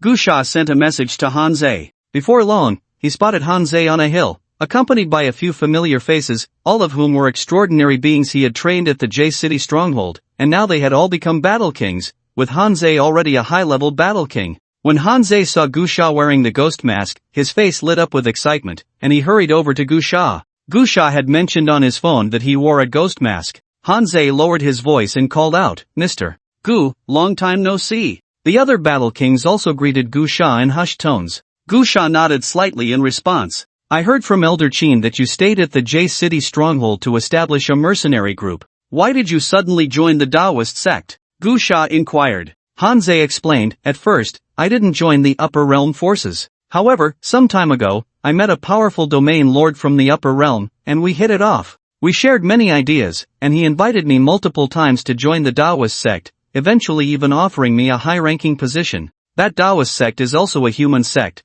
a family of immortals from the Tianwu star domain, very close to our Earth human race. I thought that joining the sect and taking a high position would indeed allow me to better care for my fellow countrymen, so I agreed. Gu Sha nodded. From what he knew of Hanzei, he was definitely not someone who coveted wealth and power. Like Elder Qin, Hanzei had always been wary of the upper realm forces, so the only reason he would join them would be to better protect his human compatriots. By the way, Hanzei suddenly said, it's a bit of a coincidence. Back when we were at the Sea City stronghold, didn't you ask me about someone named Gu Shao? The person who invited me to join the Taoist sect is also named Gu Shao, and he holds a significant position, possessing true immortal bloodline and a high status in the Gu family. He agreed to protect you. Gu Shao raised an eyebrow and asked, protect me? That would offend the 4 upper realm forces. Does he really agree? Hanzei replied, Mr. Gu, you may not know, but the so-called upper realm is actually just powerful star domain civilizations. The Gu family comes from the Tianwu star domain, which is not connected to the star domains of the 4 major forces in Longbei. Moreover, within those powerful cultivation star domains, there are actually many hidden agendas. For example, the Gu family advocates sustainable development, preserving the fire of life to engage in a prolonged battle with the Tianyuan realm, but a large faction has different ideas. The 4 major forces in Longbei are all radical factions. their ideology is to devour the strong of the present, to internally consume lower civilizations to strengthen themselves, rapidly producing more powerful beings, and then directly confront the Tianyuan realm in a life and death struggle. These two factions have been fighting for thousands of years, with many hidden agendas between them, and they each have their grievances. Therefore, the Gu family protecting you does not fear offending the four major forces, as it means nothing to them. Gu Sha suddenly understood. Soon, Hanzei led Gu Sha to a large estate, which housed several grand palaces. Hanzei smiled and said, "These big shots strive for comfort wherever they go. The spatial artifacts are filled with all sorts of things, and the houses are packed with a lot." While chatting lightly, Hanzei guided Gu Sha to a small courtyard. In the distance, Gu Sha saw a young man of extraordinary temperament sitting under the pavilion, sipping tea while holding a scroll. The title on the book read Huang Di Neijing in large characters. Upon seeing the young man, Gu Sha felt a sense of temporal dislocation. He was indeed the first powerhouse of the Sea City barrier that he had known from his memories of what seemed like a past life, Gu Xiao. In those memories, Gu Sha had spent over a decade in the Sea City barrier and often saw Gu Xiao's figure at various press conferences. He was not only the strongest in the Sea City barrier but also its primary leader. To Gu Sha at that time, Gu Xiao was a figure at the very top, unattainable. "Brother Gu," Hanzei called out. Gu Xiao, immersed in his studies, seemed to awaken from a dream, hurriedly closing the book, standing up with a smile, and saying, "Brother Han has returned. I apologize, I was a bit engrossed in my reading and didn't notice you for a moment." Hanzei glanced at the Huang Di Neijing on the table and remarked, "No wonder Brother Gu has such cultivation at a young age. This spirit of diligent study is commendable." "Not at all," Gu Xiao replied with a smile, "I just have a bit of interest in this area. Having just arrived on Earth, I want to learn more. After all, every place has its unique culture. This Huang Di Neijing is truly a remarkable book." Hanzei said, "To receive such praise from Brother Gu, I must find a copy to read when I have the time." Suddenly, at that moment, an unknown battle erupted somewhere, causing the ground to shake. The Huang Di Neijing fell to the ground, and its cover surprisingly came off, revealing another book inside, which prominently displayed the three characters Jin Ping Mei. "Hanzei? Gu Sha." Gu Xiao's face twitched violently, and he hurriedly waved his hand to store Jin Ping Mei into his spatial ring, awkwardly saying, "Well, studying doesn't have to be limited to Hanzei. I understand.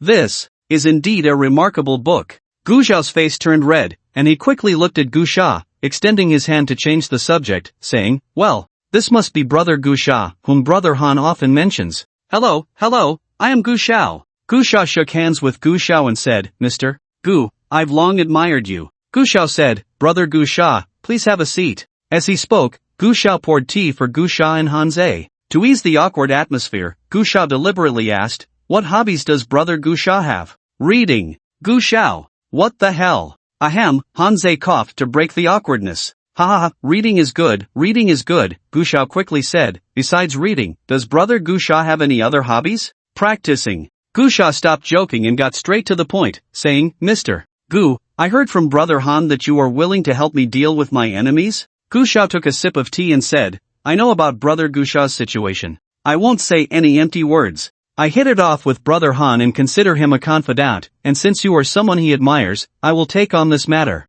You can stay at my Gu family. I can't guarantee anything outside, but as long as you are in the Gu family, those few families won't be able to touch you." Gu Sha cupped his hands and said, "Thank you very much, Mr. Gu." Gu Sha waved his hand and said, "No need for thanks. Also, I have a bit of selfishness in this. After coming to Earth, I have heard your name, Brother Gu Sha, and I have heard many of your deeds. With your talent, even in our Tianmu star domain, you are a rare genius. I actually have the intention of inviting you to join my Gu family." "Join the Gu family?" Gu Sha frowned. The ancient owl smiled and said, "Gu Sha, don't misunderstand, I'm not using this to threaten you. I genuinely want to invite you. In fact, you're not the only one. I have 3 tasks on Earth. One is to resist the Tianyuan realm, the second is to secure some resources, and the third is to see if I can recruit some talents for my family. Other forces in the star domains also have similar intentions. After all, with the revival of Earth's source energy, there is a certain fortune of the era, and there will be many geniuses. Being able to recruit them would be very beneficial for the development of our family." Gu Sha could roughly understand. After all, the universe is vast, the star domains are numerous, and there are countless forces, so competition is inevitable. Talented individuals on Earth are like wild geniuses, with clean backgrounds and high plasticity. "I'll think about it," Gu Sha said, "but I'm used to being idle. I understand, the ancient owl replied. Brother Han has told me that you are a solitary person. Don't worry, I won't force you. However, please don't find me tedious. Let me say a few more words. Let's not talk about how Earth will enter a great cosmic era in the future. Even if you, Brother Gu Sha, stay on Earth, the situation here will change greatly. Various upper forces will come down and occupy territories. If you continue to act alone without the support of a major force, not to mention the issue of enemies, even resource acquisition will be difficult. It's easy to waste time and squander your talents. Although I can't assess your talents right now, I estimate that based on your performance, you must at least possess a 4th grade or even immortal grade spiritual body. Your plasticity is very high. If you have the support of a major force, it's possible to cultivate into a powerful immortal. At the very least, you will have guidance and resources, and becoming a local deity will not be a problem. A deity is a respectful title for cultivators above the domain master level. Gu Sha nodded and said, "Thank you, Mr. Gu, for your guidance. I will consider it carefully." Good, the ancient owl said, although my Gu family may not be well known in the universe, we are indeed of the true immortal lineage and will not be lacking. If you join my Gu family, you will definitely not lose out. With your talents, you will certainly be valued by the Gu family. After meeting Gu Sha, he stayed in the Gu family's territory, quietly waiting for the opening of Kunlun Mountain. In the past 2 days, more and more beings gathered outside Kunlun Mountain. However, since the bloody battle with the beings of the Tianyuan realm, both sides reached a tacit understanding and no large-scale bloodshed occurred again. On the 3rd morning, a mist suddenly rose from Kunlun Mountain, hazy and ethereal, followed by a loud bang that shook the heavens and earth, shooting out strands of rosy light. At the end of the earth, chaos churned, lightning intertwined, thunder roared, and torrential rain poured down. All beings in the soul-severing valley were awakened. Gu Sha, who was cultivating in his room, suddenly opened his eyes and rushed out the door. At this moment, many people in the Gu family's manor were quickly flying out, and Gu Sha followed suit. He saw the energy in Kunlun Mountain in turmoil, with some vague shadows appearing, as if the mountains were rising, faintly visible. Boom, boom, the chaotic mist in Kunlun Mountain grew thicker, eventually surging like white waves, roaring in a spectacular manner. The barrier protecting Kunlun Mountain began to disappear. The soul-severing valley was in chaos, all beings were in action, various races appeared, with giant eagles soaring, flying stone men, winged human-faced bees, giants towering dozens of meters high, and tree spirits rooted in the void, all pulsating with flickering energy, ready to rush towards the end of the earth. It was a dark mass, densely packed, mostly riding various flying artifacts, with the forces clearly delineated. Gu Sha stepped on a flying sword, mingling with the Gu family's group.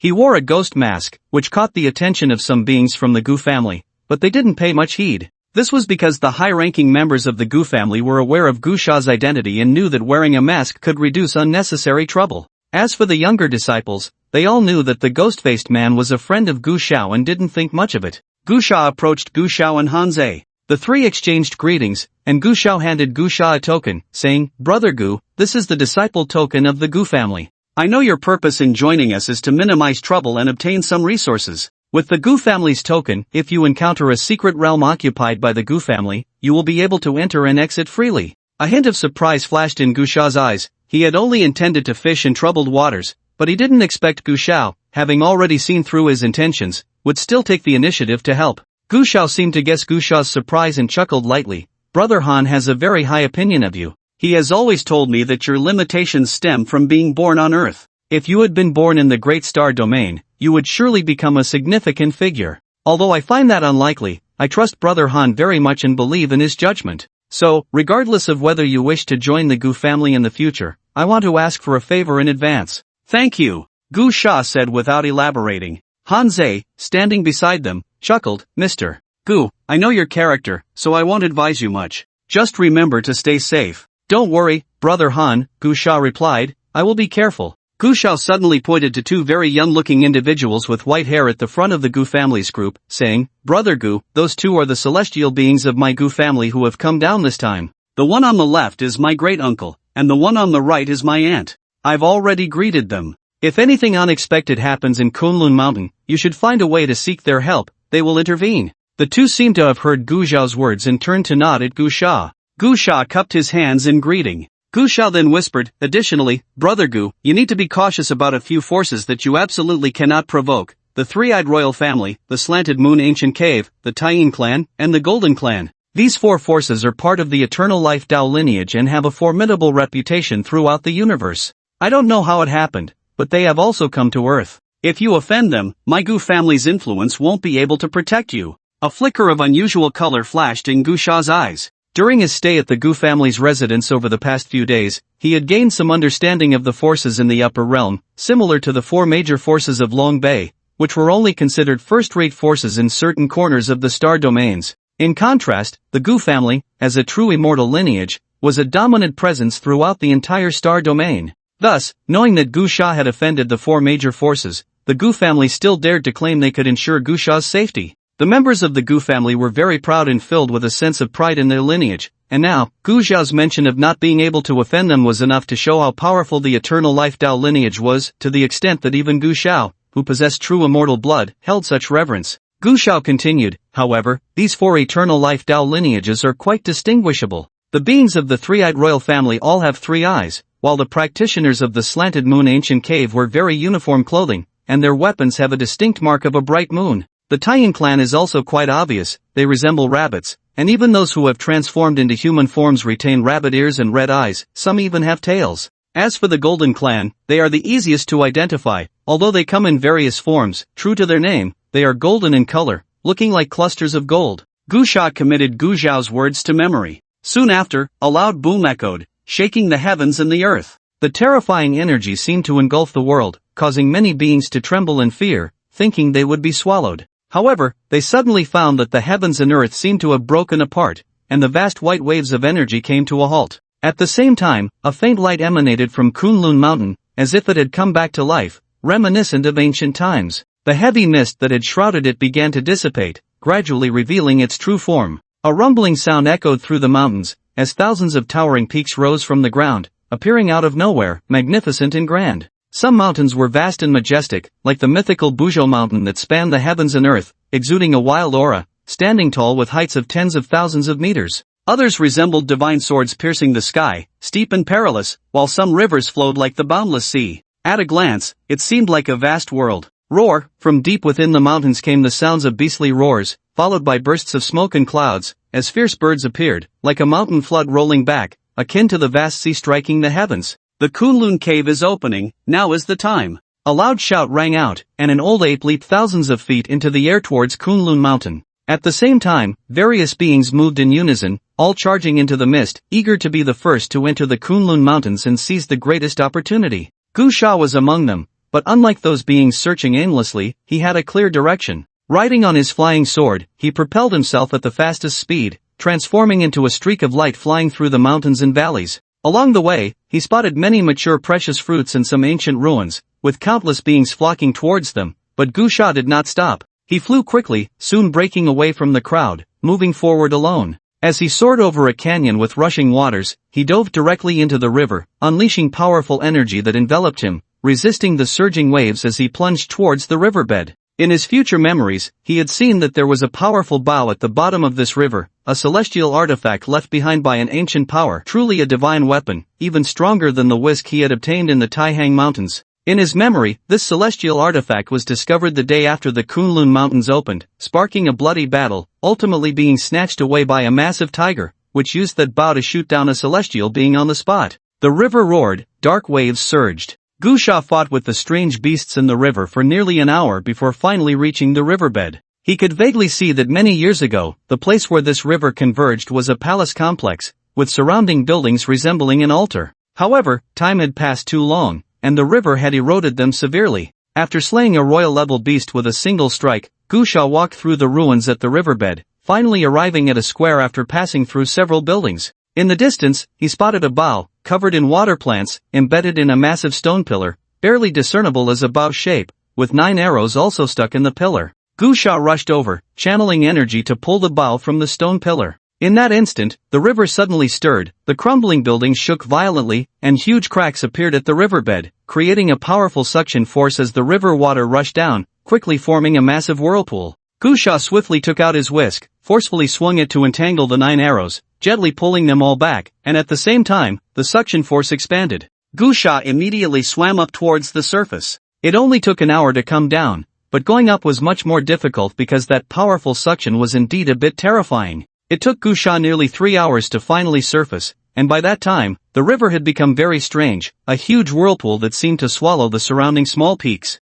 Gu Sha also spent a great deal of effort to crawl up the bank. However, despite the exhaustion, the reward was substantial. That bao was a celestial artifact, and it was a well-preserved celestial artifact, which gave him confidence when facing those heavenly gods from the upper realm. Immediately, Gu Sha took the bao out from his spatial ring, and he also took out a cloth to wipe off the dust from the bao and arrows. As he slowly wiped, the true form of the bao revealed itself. It was a bao made from an unknown material, presenting a dark golden color, nearly 1.5 meters long, exuding a subtle sheen, giving a sense of great antiquity. The entire bao radiated an ancient and weathered aura, with the weight of time, clearly not an ordinary object, and it was very heavy, weighing at least 3,000 pounds. Especially the bowstring, which was filled with a wildness, as if it were made from the tendons of a powerful creature, flowing with a faint energy, as if a beast were roaring. After Gu Sha finished wiping the dust off the bao, he saw 2 ancient characters engraved on the bao: 9 fiends. The name is 9 fiends, with a total of 9 arrows. This should have a special meaning, right? Gu Sha thought to himself. At that moment, Gu Sha suddenly felt several powerful pressures. He abruptly raised his head and saw several figures flying out from the dense forest. These individuals all radiated powerful energy, especially the leading man and woman, both very young and strikingly beautiful, with white horns on their heads, pure as white jade. Both had human forms, but the man's body was covered in silver scales, and his silver pupils shone brightly. The woman had long silver hair cascading down like a waterfall. This group of beings surrounded Gu Sha directly, but they did not attack immediately. The silver-haired woman chuckled lightly. "Brother, how is it? I wasn't wrong, right? This human kid must know some treasure clues, which is why he came straight here." The man looked at the silver-haired woman with a doting gaze and said, "Little sister, you are wise, I cannot compare to you." After saying that, the man turned to Gu Sha, his expression instantly turning cold, his pupils revealing a hint of indifference and arrogance, saying, "Human, I am the direct descendant of the divine lineage of the Silver Niu clan, Niu Chang. I now give you a chance to submit to me." Gu Sha looked bewildered and said, "Are you out of your mind?" Niu Chang's expression darkened immediately, saying, "Human kid, do you know who you are talking to? I will give you one last chance. Hand over what you obtained from the riverbed and tell me all the information you know about Kunlun Cave Heaven. I will make you my battle servant, and one day, you might even expand your territory." Gu Sha directly took an arrow out from his spatial ring. The silver-haired woman chuckled, "You are quite perceptive. From now on, I will be your master, and you will follow us, creating an immortal brilliance together. In terms of your human race, we will be your masters." Idiot! Gu Sha suddenly drew the bow and knocked the arrow, pulling back the string, unleashing a wave of explosive energy that surged forward like a tidal wave. "You have guts, but you don't know how to die." Niu Chang roared in anger, shaking the mountains and forests, leaves flying everywhere. His expression was extremely dark. As Ni Chang made his move, a long spear appeared, its energy surging like waves, wild and astonishing.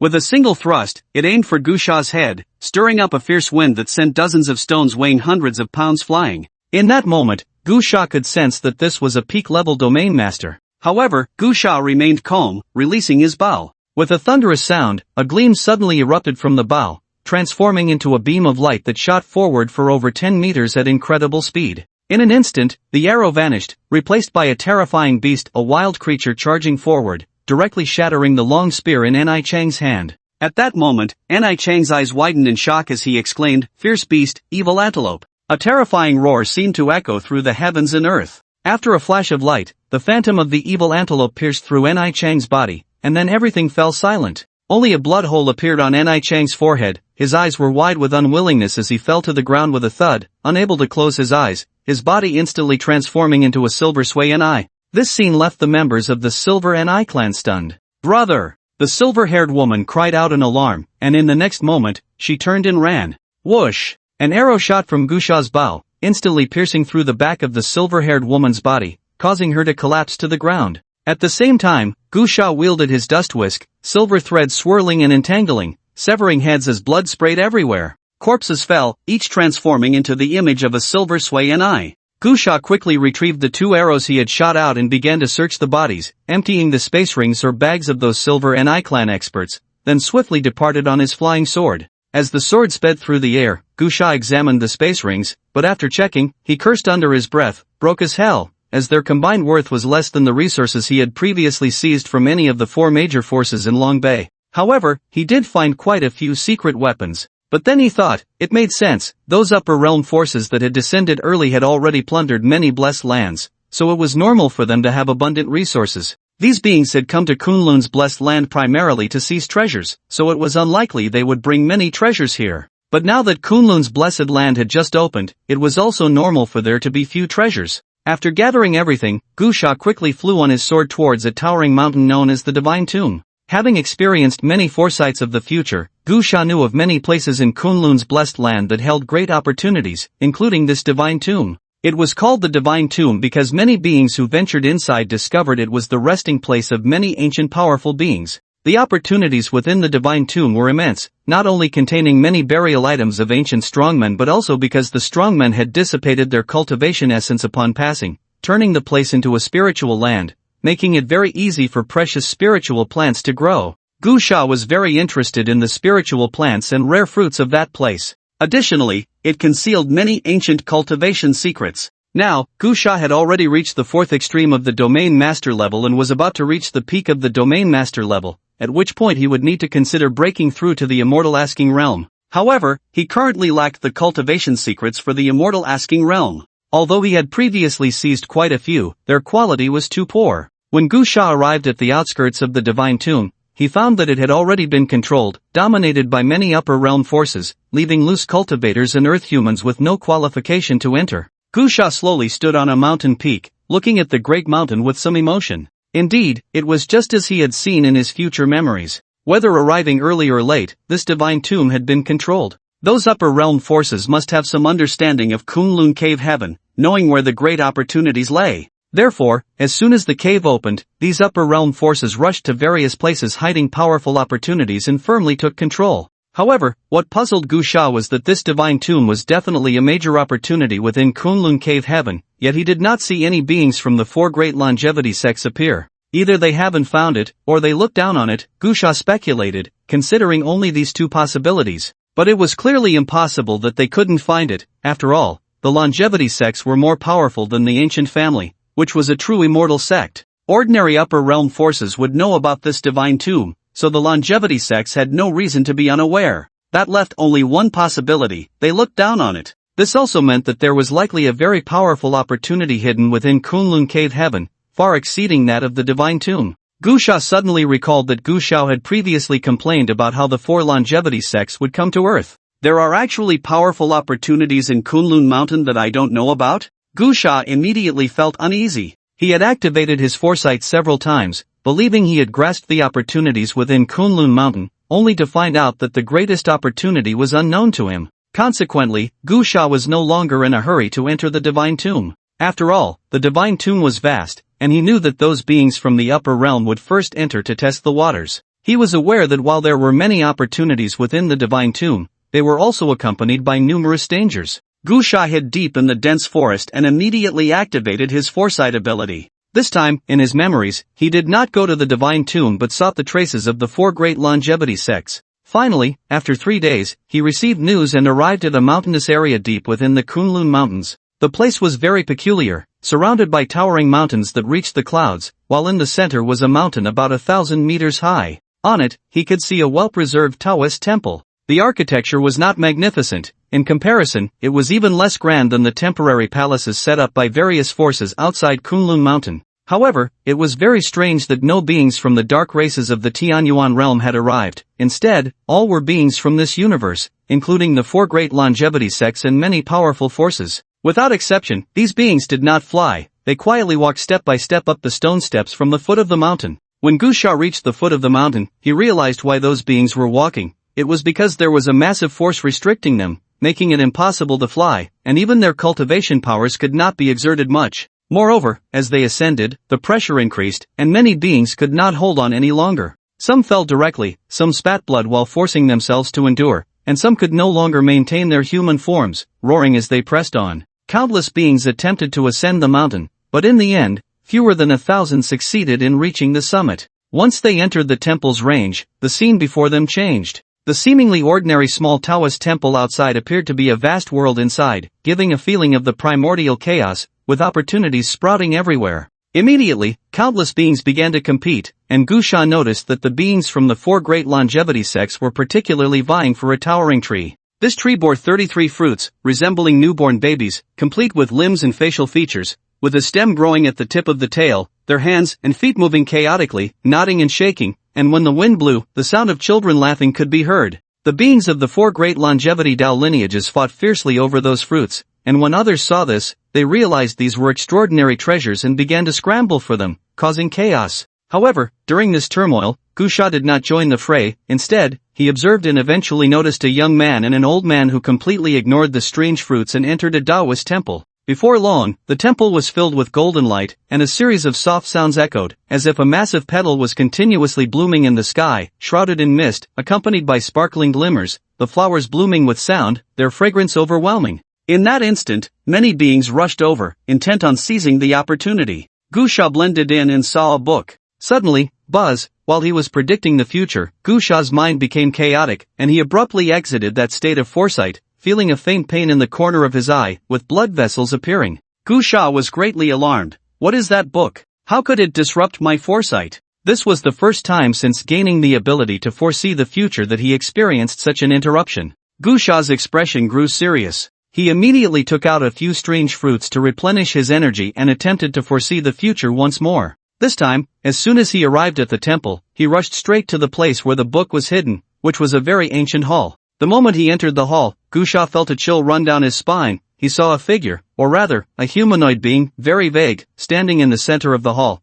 as if shrouded in a wisp of white mist. No matter how much Gu Sha concentrated, he could not discern the figure's form, yet he was certain it was humanoid, and within the mist, the being emanated faint white light. Although he couldn't see clearly, Gu Sha felt an inexplicable familiarity, as if the being was smiling at him, a sensation akin to having known each other for many years. You have returned, the humanoid entity spoke in a flat voice. Gu Sha furrowed his brow and asked, do we know each other? No. Yet do not know. The voice seemed somewhat aged, slowly continuing, since you have returned, what is yours should be returned to you. With that, the white mist vanished. In Gu Sha's bewilderment, he saw the book again. It wasn't just one book, but several pages, and this time, he saw clearly that they were pages filled with an ancient charm. However, as Gu Sha reached out to take them, buzz, an invisible force surged forth. In Kunlun Mountain, Gu Sha, who was predicting the future, was interrupted again, feeling as if he had been struck with a heavy blow, his head spinning. This time, there was no bleeding, but a heaviness settled in his chest.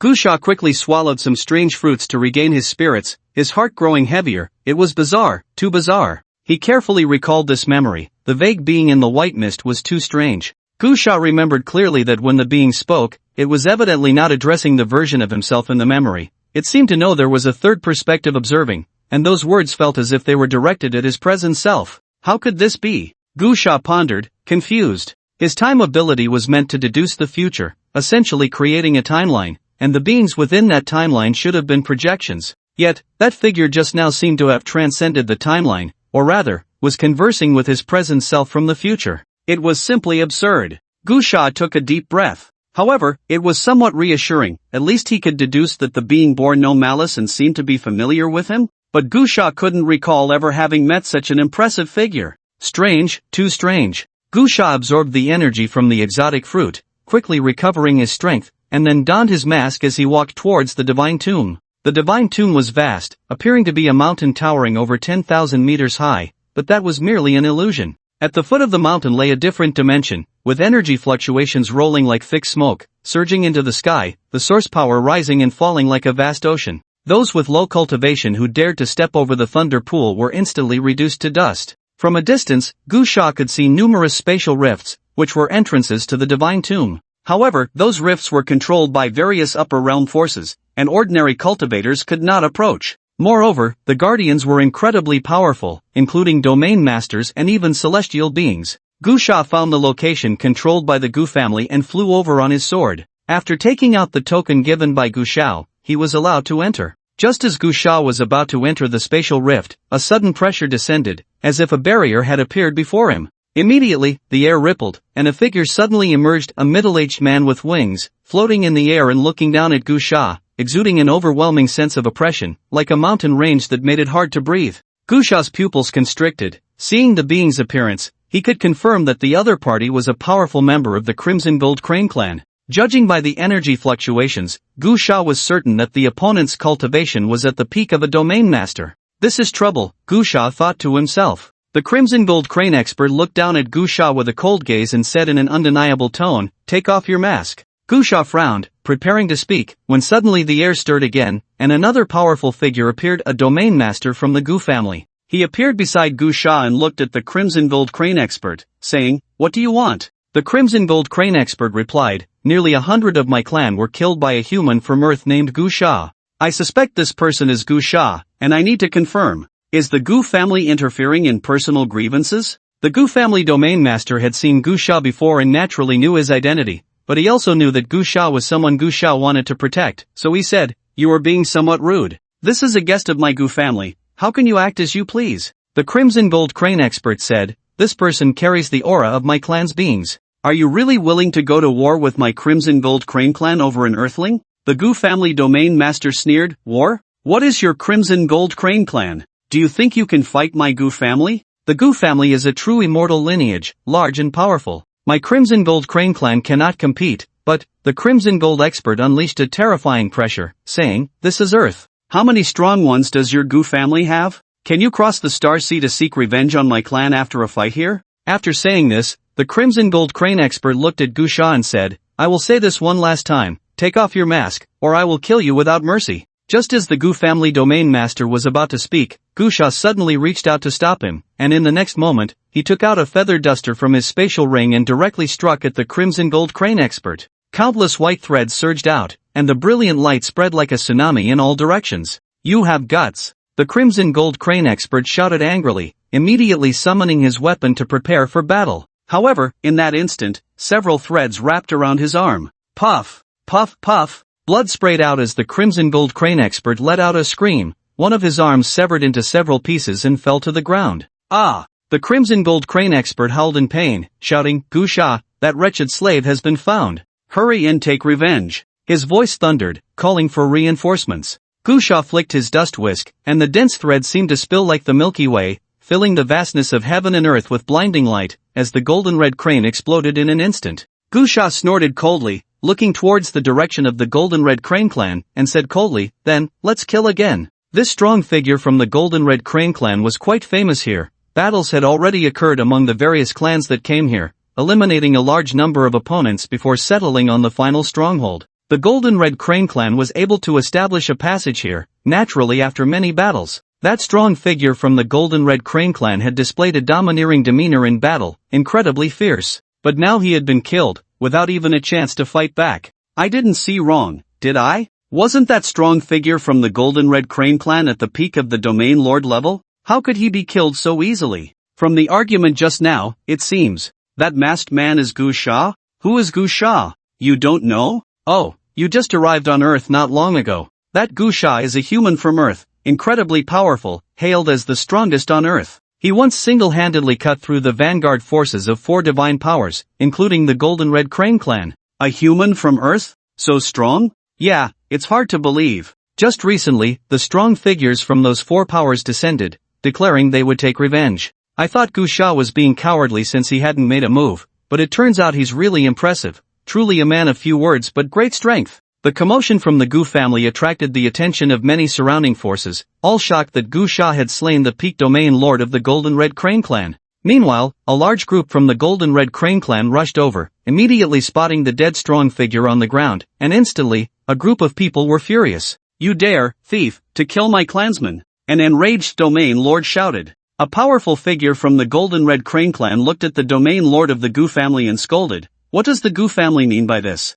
Are you declaring war?" The domain lord of the Gu family looked innocent, but one had to admit that the Gu family was quite reasonable. Even in this situation, that domain lord didn't think of pushing Gu Sha away to distance himself, and spoke up. "I still want to ask what your Golden Red Crane clan means by intruding into our territory." Gu Sha reached out to stop the domain lord of the Gu family, whispering, "Your Excellency, I appreciate the Gu family's kindness, but I will bear this matter myself and won't trouble the Gu family." After saying that, Gu Sha soared into the sky, removed his mask, and declared loudly, "I am Gu Sha. I heard your Golden Red Crane clan is looking for me. Today, let's settle this." At the same time, Gu Sha waved his dust whisk. The members of the Golden Red Crane clan saw Gu Sha reveal his identity and understood that this meant the Gu family could no longer intervene, so they no longer held back. Formed the array to eliminate the thief. an elder shouted, summoning a weapon. In an instant, a multitude of runes flickered, and at the same time, the strong figures of the Golden Red Crane clan all took action, various divine lights intertwining, like a gathering of thunder across the sky. This was a grand formation, densely packed with runes, divine light obscuring the sky, drowning this place in terror. That's the Golden Red Crane clan's god-binding array. It is said that as long as 4 domain lords are stationed, even a celestial being could perish within it. Gu Sha is in danger. Not necessarily. Gu Sha easily killed that peak domain lord of the Golden Red Crane clan. Perhaps he has already become a celestial being. How is that possible? The carrying limit of Earth is just the peak domain lord. It was only in these past few days that the upper realm celestial beings descended after being forcibly broken through. Could Gu Sha really have broken through to become a god in just a few days? Many people were discussing fervently. At this moment, Gu Sha was in the formation, wielding his dust whisk. Rays of divine light swept across, flattening the mountains and forests. He quickly broke through several domains, but the divine binding formation of the Crimson Gold Crane clan was indeed extraordinary. Every time Gu Sha broke through a part of the formation, he was met with an even more dazzling brilliance, as endless array patterns lit up again, engulfing the area. Thief! Outside the formation, an elder of the Crimson Gold Crane clan, who was casting spells to set up the formation, said coldly, "A frog at the bottom of a well dares to insult my divine clan. Today, you will pay the price." In that instant, a buzzing sound erupted within the formation, and countless points of light appeared, each one sharp and rushing towards Gu Sha like divine weapons. As Gu Sha dodged, those light points pierced a nearby mountain peak, leaving it riddled with holes, while ancient trees shattered directly, and boulders turned into honeycombs, with holes everywhere. The members of the Crimson Gold Crane clan were frantically casting spells. What a pity that Gu Sha, as a person from Earth, has come this far in such a short time. If he had gone to the powerful literary star domain, he could have achieved something, but today he will fall here. The universe is so vast, it has never lacked geniuses. Those who haven't grown up shouldn't be too high profile. This is just him asking for trouble. Those watching from a distance could see that Gu Sha was trapped in the formation and that the situation was dire,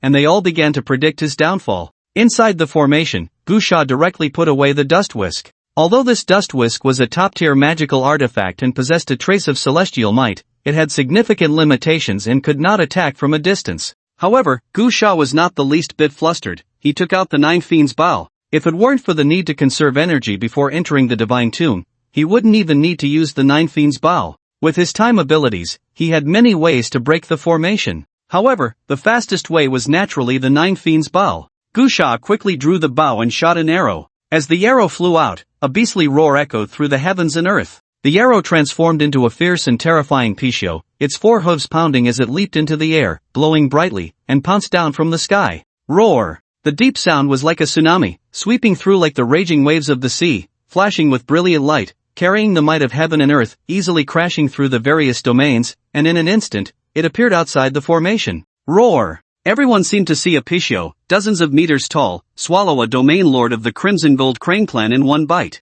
However, the next moment, they saw an arrow pierce through the domain lord's head, exploding with a bang. But that arrow did not stop. It quickly turned and shot down several other powerful members of the Crimson Gold Crane clan. At the same time, Gu Sha shot 2 more arrows, summoning 2 legendary fierce beasts, which erupted with earth-shattering roars. The overwhelming energy surged, massive and direct, annihilating several domain lords, causing the formation to collapse and shatter in an instant. Run! The remaining members of the Crimson Gold Crane clan were terrified, each turning to flee. However, without the restrictions of the formation, Gu Sha summoned the dust whisk, and countless white threads instantly seemed to tilt like a galaxy, an endless stream of threads, like soul-binding chains, piercing and tearing through one body after another, a rain of blood filling the sky. How is this possible? Has that Gu Sha already become a celestial powerhouse? How long has it been since Earth revived? How could a celestial powerhouse be born? It's not that he is strong himself, but the weapon in his hand. That dust whisk faintly possesses some celestial might. It is a rare magical artifact.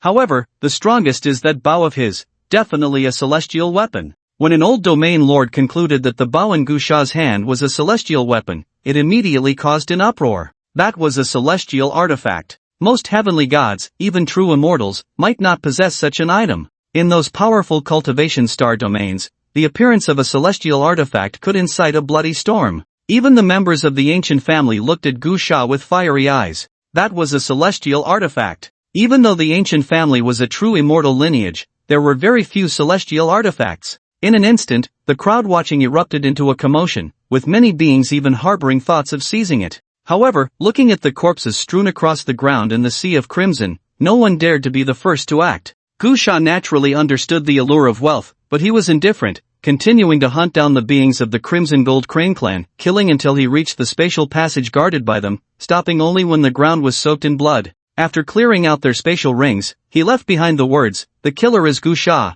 and then directly slipped into the spatial passage, leaving behind a graceful silhouette and a mountain of astonishment. The name Gu Sha began to spread among the newly arrived upper realm powerhouses, especially the two words celestial artifact, which carried immense weight. However, no matter how the outside world reacted, it was of no concern to Gu Sha, as he had already entered the Divine Tomb. The Divine Tomb was not a grave but a vast alternate space, still surrounded by mountains, with some peaks shimmering with brilliance, filled with spiritual vines and flourishing trees, resembling a fairyland. The concentration of source energy inside was very high, with a rich fragrance of exotic fruits, enough to prove that there were countless matured exotic fruits within. In fact, there were indeed many exotic fruits here. As soon as Gu Sha descended and landed on a large mountain, he sensed numerous battle fluctuations. Two groups were fiercely clashing over a precious spiritual plant. Kill! The two groups were locked in a fierce battle, various magical artifacts unleashing powerful energy, creating countless energy tides in the air. The overwhelming energy attacks contained special rhythms, moving as if alive, forming strange patterns in mid-air, and the battle was extremely intense. However, Gu Sha's sudden arrival stunned both groups, and they simultaneously ceased fighting, warily looking towards the mountaintop. But when they saw it was just Gu Sha alone, both groups breathed a sigh of relief, fearing another group of contenders had appeared. Immediately, a top-tier battle emperor casually swung a sword at Gu Sha, intending to eliminate him to prevent him from rallying allies. The two groups of beings paid no attention to Gu Sha, and after the top-tier battle emperor swung his sword, they prepared to resume their fight. But just as they moved, a scream suddenly rang out. The battle emperor who had swung his sword exploded into a mist of blood. Instantly, both groups halted their actions, each feeling a chill run down their spines, realizing they had kicked a hard rock. Among these two groups, the strongest were merely two domain lords at the first extreme realm, and they knew they couldn't casually kill a top-tier battle emperor from such a distance. "Sir, it's a misunderstanding," one domain lord hurriedly shouted. "We are." "Shut up!" Gu Sha coldly snorted, casually waving the feather duster in his hand. The overwhelming silver threads cascaded down like the Milky Way, piercing through towering trees, shattering massive rocks, melting the ground into sludge, turning ancient wood to ash, and the surface into ruins. Those threads severed heads or pierced through beings, turning them into sieves, blood gushing forth and transforming the forest into a crimson sea. Gu Sha calmly removed the spatial rings from the fallen, then looked at the spiritual plant, quickly plucking the matured exotic fruits before stepping on his flying sword and leaving. He actually didn't plan to kill these people. After all, he didn't want to waste time. He came to this divine tomb with two goals. One was to find an ancient cultivation secret scroll called the Chaos Ancient Scripture, which he had discovered in his future memories. Although this secret technique was a fragment, it was enough to cultivate to the immortal realm and belonged to the top-tier secret techniques, far superior to the mediocre ones he had previously snatched. The other goal was to obtain some exotic fruits and spiritual plants as quickly as possible to break through to the immortal inquiry realm and become a celestial being. In his future memories, the Chaos Ancient Scripture was discovered in the tomb of a high-level celestial being, which was simultaneously found by 7 or 8 divine-level forces. This was because not far from that tomb, there was a precious spiritual plant called Purple Cloud Heart. Many fought fiercely over it, causing a significant uproar, and the celestial tomb was forcibly opened, revealing several high-level magical artifacts and a scroll of the Chaos Ancient Scripture. A secret technique of this level could not simply be recorded with words. It was inscribed by the creator or the one who copied it using powerful cultivation, making it an extraordinary magical artifact in itself. Naturally, its appearance attracted a lot of attention and led to a scramble. At that moment, a great battle should have already erupted over there. Indeed, as Gu Sha had anticipated, by the time he arrived, several mountains had been shattered by immense energy, leaving ruins everywhere, and the 7 or 8 forces were embroiled in chaotic combat over the Chaos Ancient Scripture. This Chaos Ancient Scripture was different from the Tao Scripture Gu Sha had cultivated before. It could lead to the immortal realm and would be fiercely contested in the universe. Thus, these forces were desperately fighting for it, knowing that whoever obtained it would be attacked by the others. The scene was chaotic. Of course, most cultivators were fighting for the Purple Cloud Heart, while the Chaos Ancient Scripture was contested by a group of peak domain masters. Gu Sha hid in the shadows, quietly waiting. He had also participated in the contest in his foresight and knew the final outcome. A celestial being from the centaur tribe would arrive first, ending the battle and fleeing with the chaos ancient scripture, long gone by the time the celestial beings from other tribes arrived. Sure enough, just as Gu Sha had foreseen, the celestial being from the centaur tribe arrived first, with a human head and horse body, sporting a pair of wings, swiftly descending from the sky, transforming into human form, wielding 2 shotguns, and easily suppressing a group of domain masters to seize the chaos ancient scripture. The domain masters from various tribes looked helplessly at the centaur celestial being. The gap was too great, and even teaming up didn't hold much significance. However, at that moment, Gu Sha, who had been gathering strength for a long time, released the bowstring, and 3 arrows flew from 3 directions, with 3 terrifying beasts roaring and charging towards the centaur celestial being. Roar! The terrifying roar shook the heavens and the earth. The 3 beasts charged out from 3 directions, red clouds and malevolent energy erupting simultaneously, and the sky echoed with a rumbling sound, as if it were about to destroy this world. The centaur celestial being, who was just about to leave with the chaos ancient scripture, was taken aback, and the various powerful beings who were preparing to disperse were also stunned by this sudden turn of events. The first to charge was a giant rock, its wings spread wide, stirring up tornadoes, its entire body ablaze with black flames. The centaur celestial being's expression turned serious, and he immediately thrust a spear, as if a full moon had passed by, the spear light dazzling, striking the giant rock. However, in that instant, the centaur celestial being's expression changed. The rock had vanished and transformed into an arrow. Clang! The arrow pierced through the centaur celestial being's short gun, causing him to retreat wildly, panic etched on his face. The arrow was so terrifying that it had shattered his short gun, leaving cracks all over it. Before he could react, another beast arrived, and to his horror, the very thing he most wanted to avoid happened again. That beast also transformed into an arrow.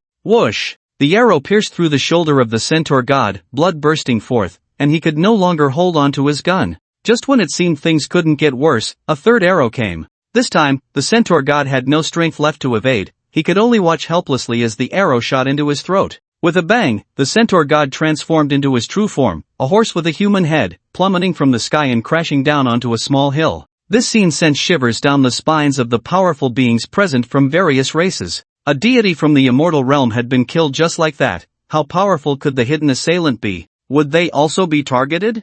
In fact, they didn't have to worry for long. They soon realized that the assailant indeed intended to strike at them. Just as the centaur god fell, a torrential downpour erupted from the clouds above, with dense sheets of white rain cascading down like a galaxy spilling forth. When the rain fell, the powerful beings finally noticed that the seemingly endless rain was not real rain at all, but countless threads of murderous intent, gathering like an ocean, terrifyingly dense, crashing towards them like massive waves. Puff! Puff! A hill was instantly riddled with holes. Many powerful beings were directly engulfed by the waves, turning into clouds of blood mist, mountains shattered, rocks broken, ancient trees splintered, everything exploding around them. The powerful beings fought back desperately, yet still could not escape the fate of slaughter. "It's Gu Sha!" shouted a domain lord who knew about the battle outside the divine tomb. "It's Gu Sha, him, the Crimson Gold Crane clan." Whoosh! A white thread pierced through the mouth of that powerful being, and in an instant, his head exploded. "Everyone, join forces and fight!" A powerful being shouted, and immediately, they all attacked together, various weapons summoned, the sky filled with dense energy, transforming into powerful assaults, howling and flashing with dazzling light, battling against the countless deadly threads. Roar! However, just as they barely managed to hold on, a ferocious beast roared into existence, instantly devouring a peak domain lord. Following that, a figure descended from the sky. It was Gu Sha. Holding a whisk, he waved it rapidly, like the surging sea. Anyone touched by the whisk would surely be shattered, their bodies torn apart, arriving with the might of an immortal. In just a moment, the dead were dead, the fleeing were fleeing, leaving behind a large area of bloodstains, severed limbs, and various corpses of living beings. Gu Sha quickly collected the spatial rings of those beings, then stepped onto his flying sword and fled. Shortly after Gu Sha left, many deities arrived one after another. Looking at the scene of devastation, the deities were filled with rage. It was that Gu Sha, known as the strongest on earth, who did this. He killed the centaur god, stole the ancient chaos scripture, and then crazily slaughtered beings from various races, taking many resources. Almost all the purple cloud hearts here were taken by him. Who is Gu Sha? The strongest on earth, who once boasted he would rob the entire universe. A person from earth?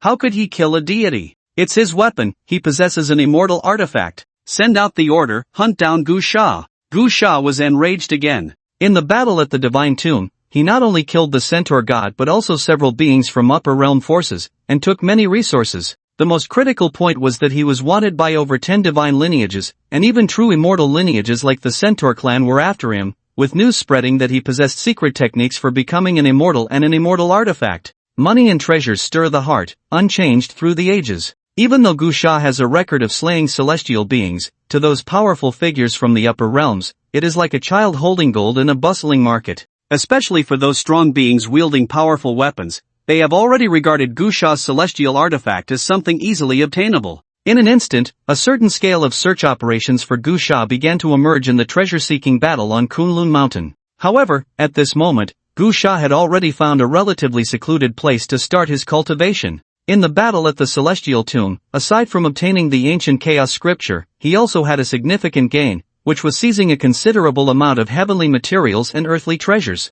Those powerful beings from various races had hoarded many treasures, especially that celestial being from the horse tribe, who had collected a large pile of top-tier exotic fruits, among which were not lacking heavenly materials and earthly treasures. Gusha hid in a cave and began his cultivation. He cultivated from the afternoon until deep into the night, finally breaking through to the peak of the Domain Master's fifth extreme realm, just a step away from breaking into the celestial being realm. However, this leap across great realms required an enormous amount of resources, even more than what he had consumed from the beginning of his extraordinary journey to the peak of the Domain Master. It seems that being a ruthless bandit is the way to go. Gusha sighed. He had roughly figured out that his physique was most likely the sacred body, and due to the uniqueness of this physique, his cultivation was relatively easy, requiring no comprehension or excessive differentiation of attributes. As long as there was source power, he could use it. However, there was a prerequisite. The required resources would increase exponentially. TSK, Gusha sighed, saying, "This is forcing me to become a cosmic bandit.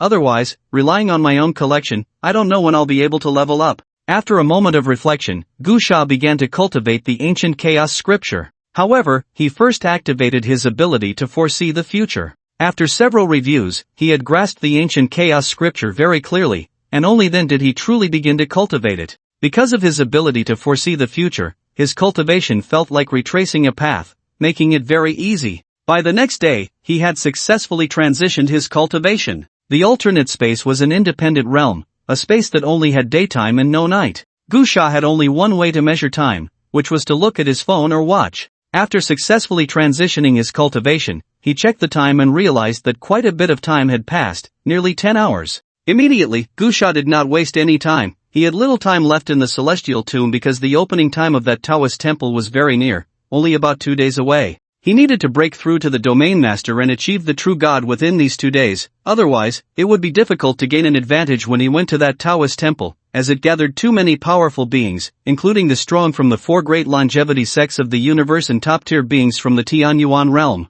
Gusha stepped onto his flying sword and flew out of the cave. Just as he reached the foot of the mountain, he saw a large group of cultivators riding flying artifacts, all beings from the universe, not from the dark races, including some human cultivators, all rushing in one direction, with a continuous stream of cultivators coming from behind. Gusha's eyes lit up when he saw the direction those cultivators were flying. If he guessed correctly, they should be heading to a place called Dragon Peak. That place was one of the largest opportunity spots in the Celestial Tomb, named because there was a mountain that looked very much like a dragon emerging from the sea. The most crucial part was that Dragon Peak hid many treasures, including a top-tier heavenly material and earthly treasure, which was a 10,000-year-old red fruit, said to be able to forge a Domain Master with just one fruit. Gusha immediately stepped onto his flying sword and flew over. Indeed, as he had guessed, those groups of cultivators were all heading to Dragon Peak. The Jiaolong Peak is enormous, soaring into the clouds. At this moment, over 1,000 cultivators have gathered on the mountain, some flying around in search of rare fruits, while others are directly engaged in fierce battles. However, the mid-mountain area is eerily quiet, with about 3 beings floating in the air, confronting each other, the atmosphere extremely oppressive. Each of those beings exudes a massive aura, wielding powerful weapons, their energy flickering coldly, quite intimidating. Within a few miles, it feels like a vacuum zone. Many cultivators on the outskirts are waiting silently. Gusha has blended into the crowd, wearing a ghost mask, making it impossible for anyone to see his face, as he continuously squeezes deeper into the throng. Just as Gusha is about to push to the front, a fat man in the crowd suddenly shouts, "Hey, brother, what are you doing?" Gusha turns to look at the fat man, a human cultivator with a face full of flesh, wearing a robe that was originally loose but now looks very tight due to his bulk, a lewd smile on his face. Seeing this fat man, a flicker of recognition passes through Gusha's pupils. He knows this person. Of course, he has seen him in a vision of the future. This fat man is called Jin Yuanbao, a notorious schemer. In the future memory, this fat man is the kind of person everyone wants to avoid, as he often seeks out seemingly honest individuals to get close to, then tricks them, ultimately leading them into traps while he reaps the benefits. However, in the future memory, Gusha only knows of this guy and has never interacted with him directly. Now, seeing this fat man approach him, Gusha is somewhat surprised. "Did you call me?" Gusha asks, puzzled. The fat man nods, saying, "Of course I called you, you're the only one desperately pushing forward. Is there something you need?" Gusha inquires. The fat man replies, "It's rare to encounter a human cultivator. Seeing you so reckless, I just wanted to remind you, don't get caught in the crossfire, that wouldn't be worth it." Gusha asks, "What do you mean?" The fat man chuckles, "You want to see that Jugwa, right?" Gusha follows the direction the fat man points and looks over. On a mist-shrouded cliff, there stands a spiritual plant, its rich fragrance wafting through the air. Ahead lies a sea of spiritual energy, divine light dancing, vital essence rolling, dazzling and brilliant, radiating light. The spiritual plant looks very peculiar, somewhat resembling a transparent bamboo, but its leaves are tea-colored, jade green, crystal clear. Most importantly, dozens of red fruits, the size of eggs, grow on its branches, sparkling and radiant, with a rich medicinal aroma that is intoxicating and very appetizing. Gusha knows that this is the most precious treasure of Jiaolong Peak, the 10,000-year Zhugua, said to bloom every 300 years, bear fruit every 300 years, and mature every 300 years. However, with the opening of the Kunlun Cave Heaven, those rare fruits have already absorbed the first batch of heavenly source energy, seemingly not needing to wait too long. Hee, the fat man looks at Gusha and says, "Everyone who comes here wants to see the Zhugua, no, not just to see it, they want to obtain it. But look at these people, who dares to move closer? The thing is good, but you need a life to enjoy it." Gusha frowns and says, "Are you talking about those beings flying in the air?" "Of course," the fat man replies, "those are 3 celestial beings. They've been waiting here for a day. Do you think that thing has anything to do with us? If you push forward now and are mistaken for someone trying to snatch the Zhugua, you could be casually killed with a single strike, and then you can forget about the Zhugua." Gusha asks, "If that's the case, why are so many people gathered here?" To pick up the scraps, the fat man grins, saying, "The Zhugua, we can forget about it, but the leaves of the Zhugua tree are also rare treasures. With that many leaves, there must be at least 300 or 400. Those celestial beings will definitely overlook them. Once they grab the Zhugua, won't the leaves be ours? Be rational." Gusha sighed. "That's for sure," the fat man said with a hearty laugh. "Those who were irrational are all dead." Gusha looked at the open space ahead. Indeed, there was blood and severed limbs everywhere. The fat man placed a chubby hand on Gusha's shoulder and said, "Brother, for us who have no background, when we enter the divine tomb, we must be rational and clearly understand our own capabilities. Only then can we gain benefits and preserve our lives, right? I should be older than you, and I've gained this experience step by step. Trust me, you won't go wrong." Gusha nodded and said, "Thank you for your guidance." Hee, the fat man chuckled, "Brother, I see you have a good fate. Let's be friends. My name is Jin Yuanbao. I feel you're a decent person, straightforward. Let's cooperate. I see you're a loose cultivator, and so am I. Let's band together for warmth. I'll help you fly, how about it?"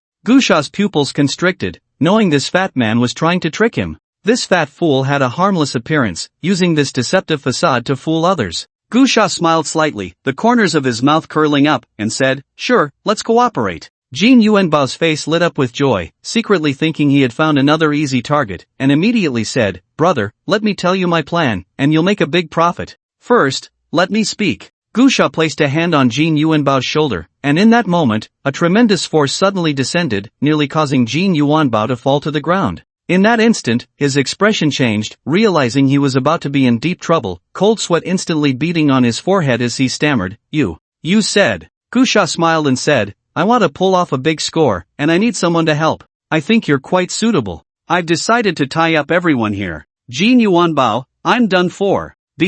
Brother, can I refuse?" "You can, but I'll kill you." As soon as the words fell, a large pile of ropes fell out of Gusha's spatial ring. Jin Yuanbao's face twitched violently as he looked at the pile of ropes, knowing he had provoked a ruthless person. This was clearly a habitual offender, otherwise, who would carry a large pile of ropes with them, all specially made from the tendons of powerful exotic beasts. Immediately, he began to think of ways to escape. Suddenly, he looked at Gusha's ghostly mask and felt a sense of familiarity, asking, Brother, have we met somewhere? I haven't seen you, but you must have seen me. Gusha slowly took off the mask, revealing his true face. Goo. The moment Jin Yuanbao saw Gusha's face, he was completely stunned. Gusha was currently very famous, though not for good reasons, but as the #1 wanted criminal on Earth. Photos of Gusha were everywhere on various online platforms, and although Jin Yuanbao had just come from the upper realm, as an old schemer, he loved collecting information and happened to know about Gusha's existence.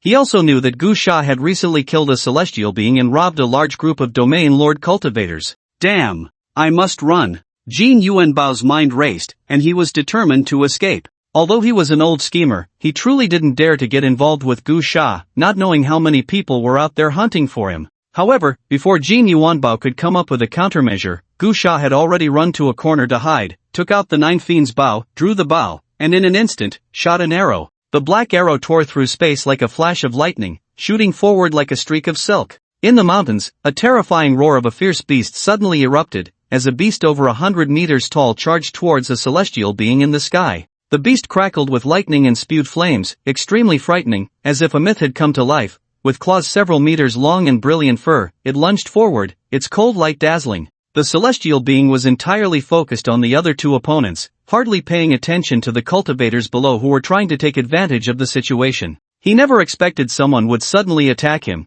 and even more surprising was that it would be a ferocious beast he had never seen before. You vile creature, you have some guts. The celestial being shouted, spinning like a top, his legs shattering the ground, and his flying sword burrowing into the earth, instantly transforming into a giant sword aimed at the beast. However, in the next moment, the beast suddenly vanished, and only an inconspicuous arrow struck the celestial being. Ah! He let out a scream, blood splattering as the arrow pierced his shoulder, twisting and tearing, leaving a bloody mess. In the next instant, another arrow shot through his body at an absurd speed from behind, exposing his white bones, severing his lower half, blood gushing like a small waterfall, staining the forest red, and he died instantly. Roar! The celestial being was also a demon race, and after being shot by 2 arrows, his true form was revealed, a giant ape over 100 meters tall, smashing a mountain peak. In an instant, the entire Jiaolong peak was thrown into chaos. The cultivators were stunned by this sudden turn of events, followed by panic. The other 2 celestial beings in the sky immediately tensed up,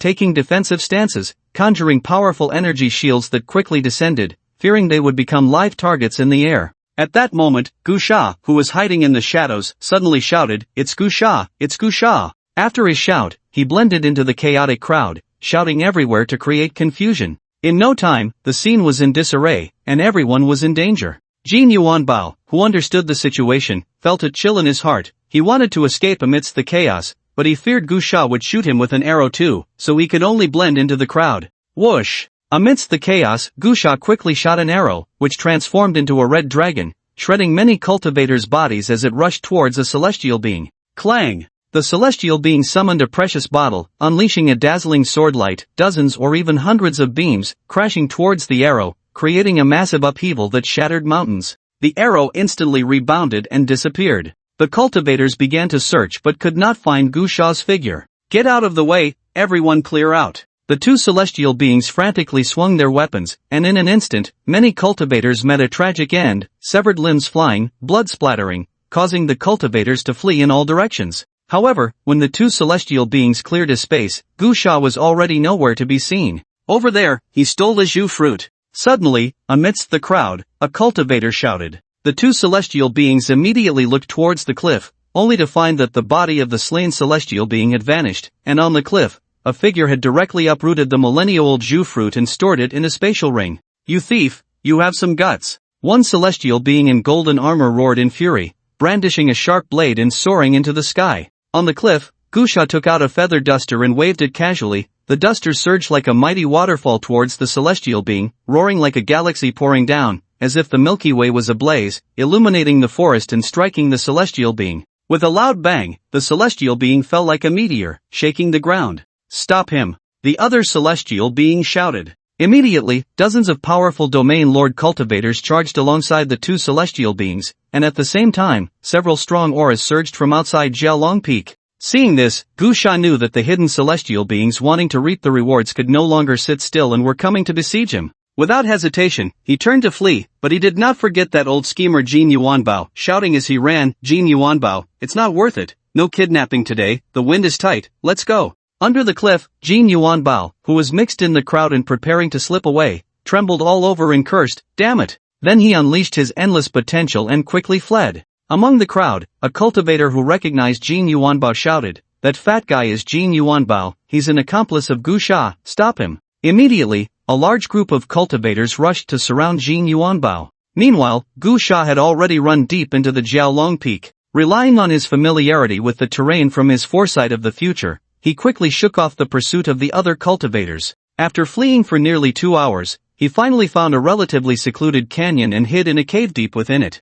Then, he eagerly took out a 1,000-year-old Zhu fruit and the corpse of a demon ape celestial. After removing the 2 9-fin arrows from the corpse, Gu Sha opened the space ring of the demon ape celestial. The harvest was incredibly rich. The treasures collected by the demon ape celestial were truly abundant, even containing items comparable to the 1,000-year-old Zhu fruit, along with many magical artifacts and secret techniques. The wealth of the celestial was indeed immense. Gu Sha stroked his chin, looking at the resources he had obtained from the demon ape celestial, and suddenly realized a path to greatness. Without wasting any time, Gu Sha began to absorb the dozens of 1,000-year-old Zhu fruits using his source power. In an instant, the source energy surged and began to impact the Wenshan realm. Gu Sha sat cross-legged in the cave, using his source power to refine those precious herbs, with one treasure after another and exotic fruits floating around him, a truly extravagant sight. The source energy boiled, mist and vapor rose, creating a hazy atmosphere resembling a fairyland, with various auspicious lights bursting forth,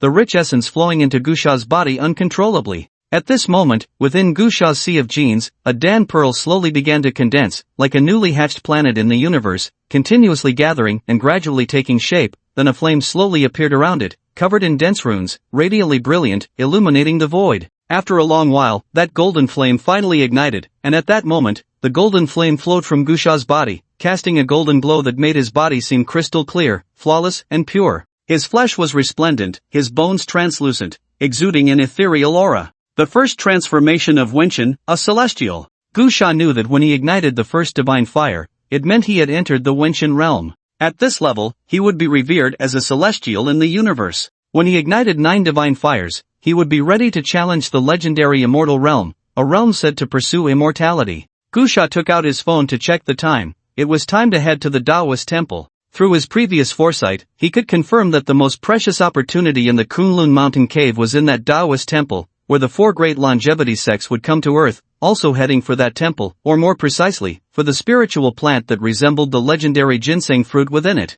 However, what puzzled Gu Sha was that the book in the Taoist temple was clearly extraordinary, and the phenomena surrounding it were unusual. Many cultivators rushed to compete for it, yet the 4 great longevity sects seemed to ignore it. Gu Sha was filled with confusion, but he couldn't ascertain the reason for it at the moment, so he didn't waste time pondering. He immediately stepped onto his flying sword and flew out of the cave, quickly finding a passage to exit the divine tomb and head towards the Taoist temple. In fact, there were still many opportunities within the divine tomb, but none could compare to that Taoist temple, especially the book inside it, which filled Gu Sha with curiosity, as it was the only thing that could interrupt his foresight of the future. He had to investigate it thoroughly. At this moment, beneath the Taoist temple, tens of thousands of blue stone paths trembled, accompanied by a hazy mist, showering down a brilliant rain of light. Nestled among the mountains, it resembled a small independent world, modeled with ancient charm, infused with the breath of time, and accumulating secrets from ancient times to the present. At this time, at the foot of the mountain, a dense crowd of cultivators gathered, including those from this universe and many Dark Clan cultivators from the Tianyuan realm.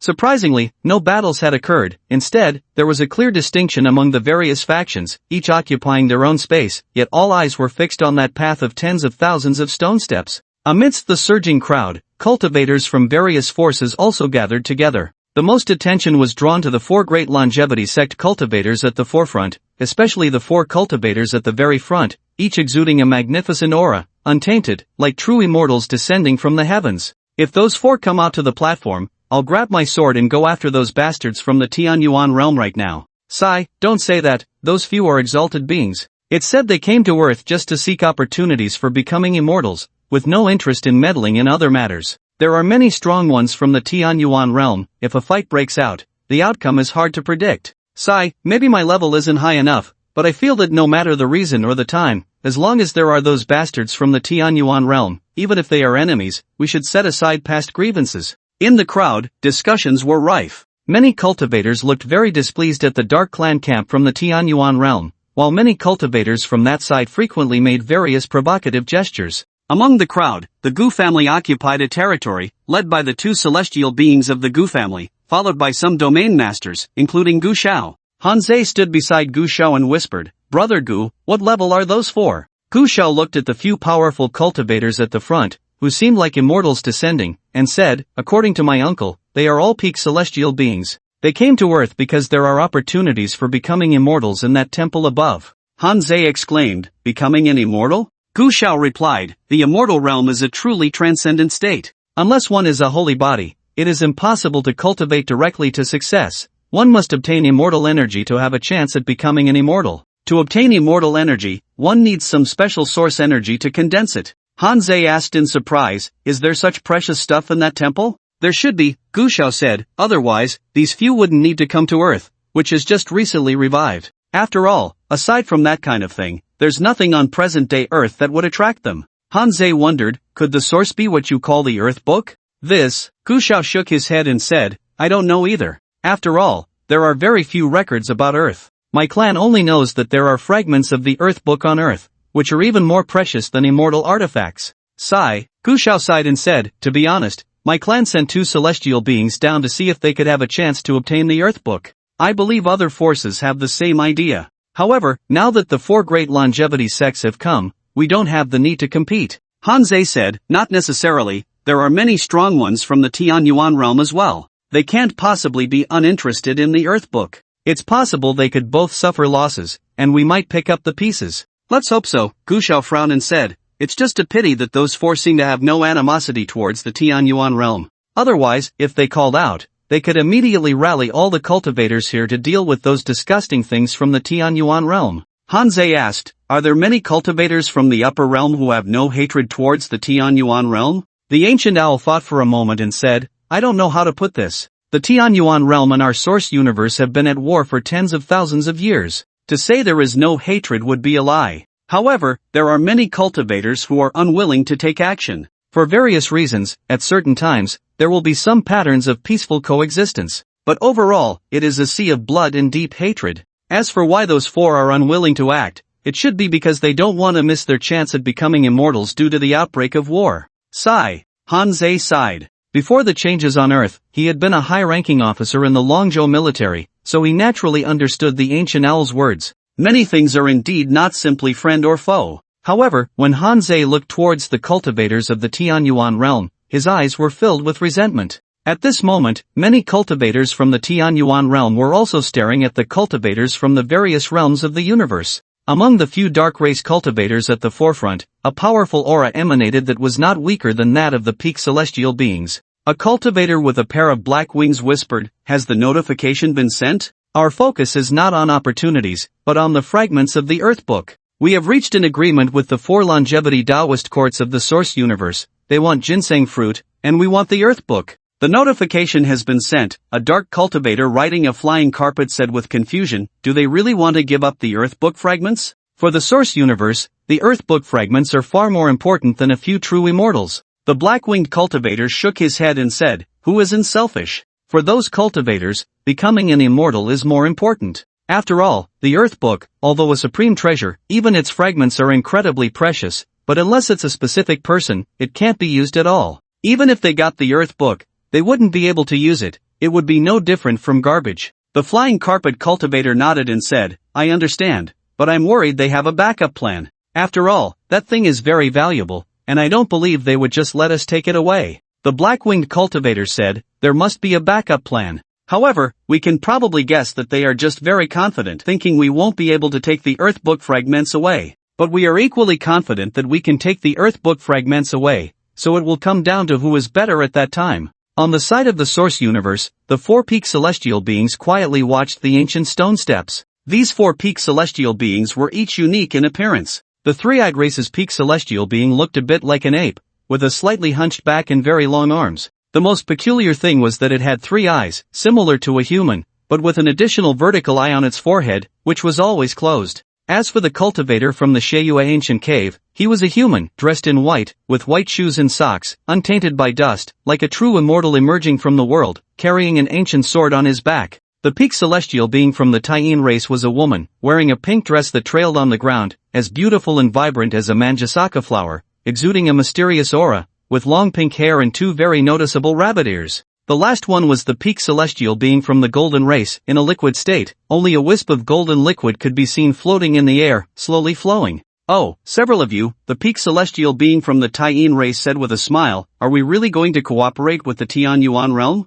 If they really manage to take the Earth Book away, we will be in big trouble. The Holy Academy will hold us accountable, and we won't be able to withstand it. The three-eyed race's peak celestial being chuckled lightly and said, how strange, in the Holy Academy, who doesn't know that the Taiyin race's little princess, Yulinger, fears nothing and wishes for chaos in the world? Would she really be afraid today? Yuling rolled her eyes and complained, Sanyan Bai, this time it's different, okay? Although these are just fragments of the Earth Book, after all, they are the companion treasure of that ancient senior. If cultivated, they have the potential to become extreme weapons. It is said that hidden within are the last words of that senior, which hold great symbolic and practical significance, and are very important to the source universe, alright? Alright, said the peak celestial being of the Sheyue ancient cave. Yuling, Yang Bai, can you learn from Jin Xiong? Look how quiet he is. Suddenly, a mass of golden liquid emitted a deep, rough voice, Feng Jiani, I'm not quiet. I think the same as Yuling. If we accidentally lose the Earth Book,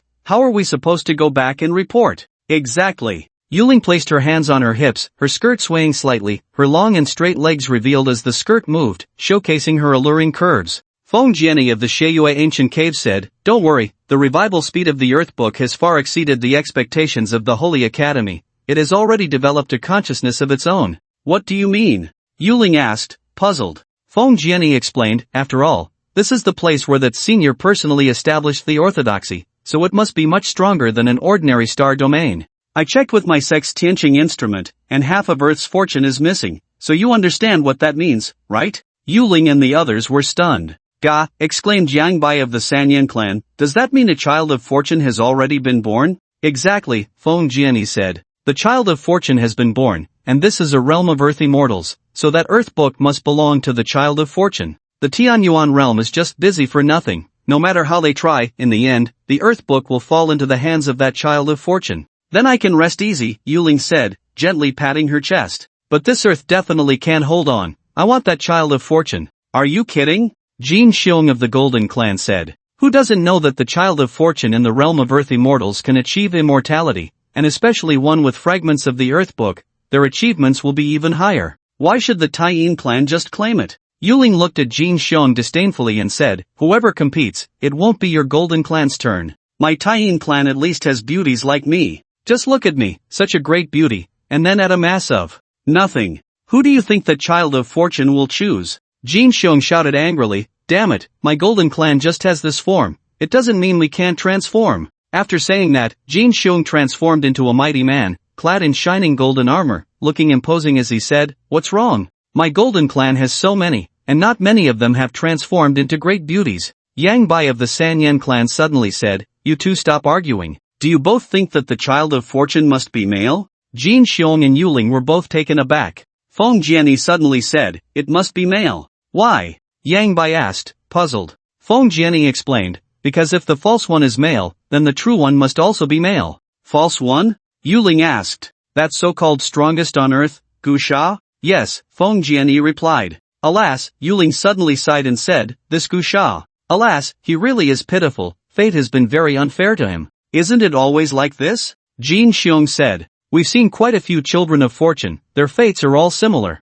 The more glorious they are in the early stages, the more tragic it becomes later. If they encounter a truly caring true one, they might survive, but if they meet a cold true one, the final result is always a death without a burial place. Yulinger pouted and said, I just think this is very unreasonable. Why does fate arrange for those false ones? They struggle and fight in a cruel environment, and after much effort, they finally stand at the peak of the mountain. But in the end, they are told that the meaning of their existence is to be a substitute for an unfamiliar true one, to shield them from disaster. This is really unfair. Moreover, I have encountered 2 false ones, and their mental strength and willpower are much stronger than those so-called true ones. Yet fate strips them of all their fortune after they are deemed useless. This is truly unfair. Feng Jianyi sighed and said, this is fate. From the moment they are born, their endings are already predetermined. On the chessboard of fate, all living beings are pieces. False ones are, and true ones, are they not? Yulinger replied, I know what you say makes sense. Indeed, anyone could be a piece on the board, but at least other pieces have a chance to defy fate. But false ones are different. No matter how hard they try, they don't even have the opportunity to change their destiny. Take that Gu Sha for example. Although he has a bad reputation and is highly controversial, it cannot be denied that he has made significant contributions to the Earth human race. Moreover, he has grown from an ordinary person to someone who can slay gods. How much sweat has he shed? He finally stands at the peak of a world, yet the result tells him that everything he has done is fake, all for the sake of others, and he has no right to oppose it. How painful is such a blow? Who would willingly accept such a fate? Feng Jianyi said, but what can be done? What does your sympathy change? Can it alter anything? Yulinger said, if I haven't encountered it, I can't manage it. But if I have, then I must take charge. Once this matter is resolved, I will take her to the Taiyin clan. I will at least ensure she survives. Alright, Feng Jianyi said, this may be a stroke of luck for him. Yulinger fell silent for a moment, looked up at the Taoist temple on the high mountain, and said, I'm afraid this will be his last brilliance.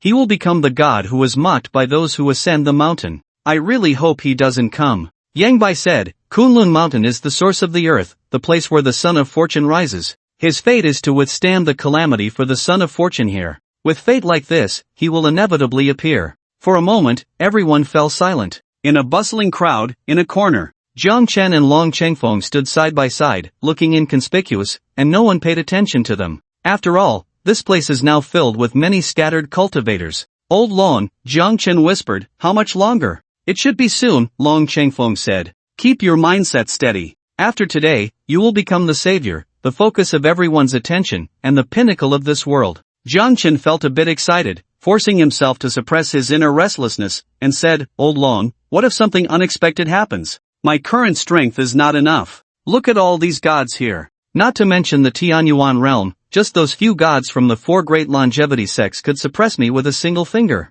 Don't worry, Long Chengfeng said. That false one's momentum is already established. His fate is predetermined, he will bear the calamity for you. Besides, even if there are some unexpected events, you need not worry. My cultivation has already recovered a lot, and I can withstand the combined efforts of those few from the 4 great sects. Thank you, Old Long. Jiang Chen breathed a sigh of relief and said, Old Long, what if Gu Sha doesn't come? He will come, Long Chengfeng said. His fate is to block the calamity for you. That is the meaning of his existence. Jiang Chen pretended to be sincere and said, I do feel a bit sorry for him. Long Chengfeng said softly, Your Majesty, there is no need to feel such guilt. This is his fate, everything about him was given by you. Without you, he would be nothing. He has shone brightly for so long under the gifts you bestowed upon him, he has already gained a lot. Jiang Chen sighed and said, but I still feel sorry for him. In the future, I will try to make it up to him. Long Qingfeng's eyes were filled with comfort as he said, Your Majesty's compassion is Gu Sha's fortune, and also my fortune.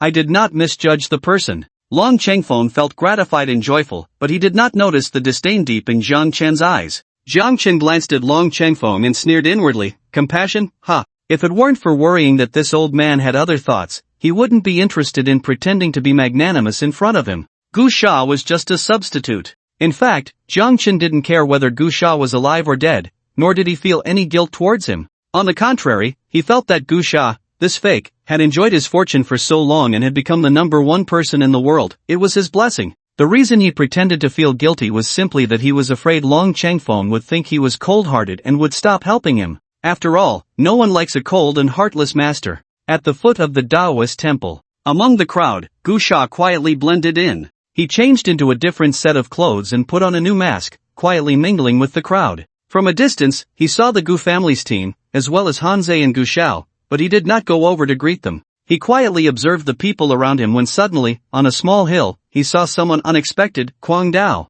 Gu Sha was immediately stunned, suddenly recalling that earlier outside Kunlun Mountain, this little brother had sent him a message reminding him to be wary of the revenge from the 4 major forces of Long Bei, and had even wanted to meet up. However, in the end, Han Zei had intercepted him, and he had forgotten to reply to Kuang Dao's message.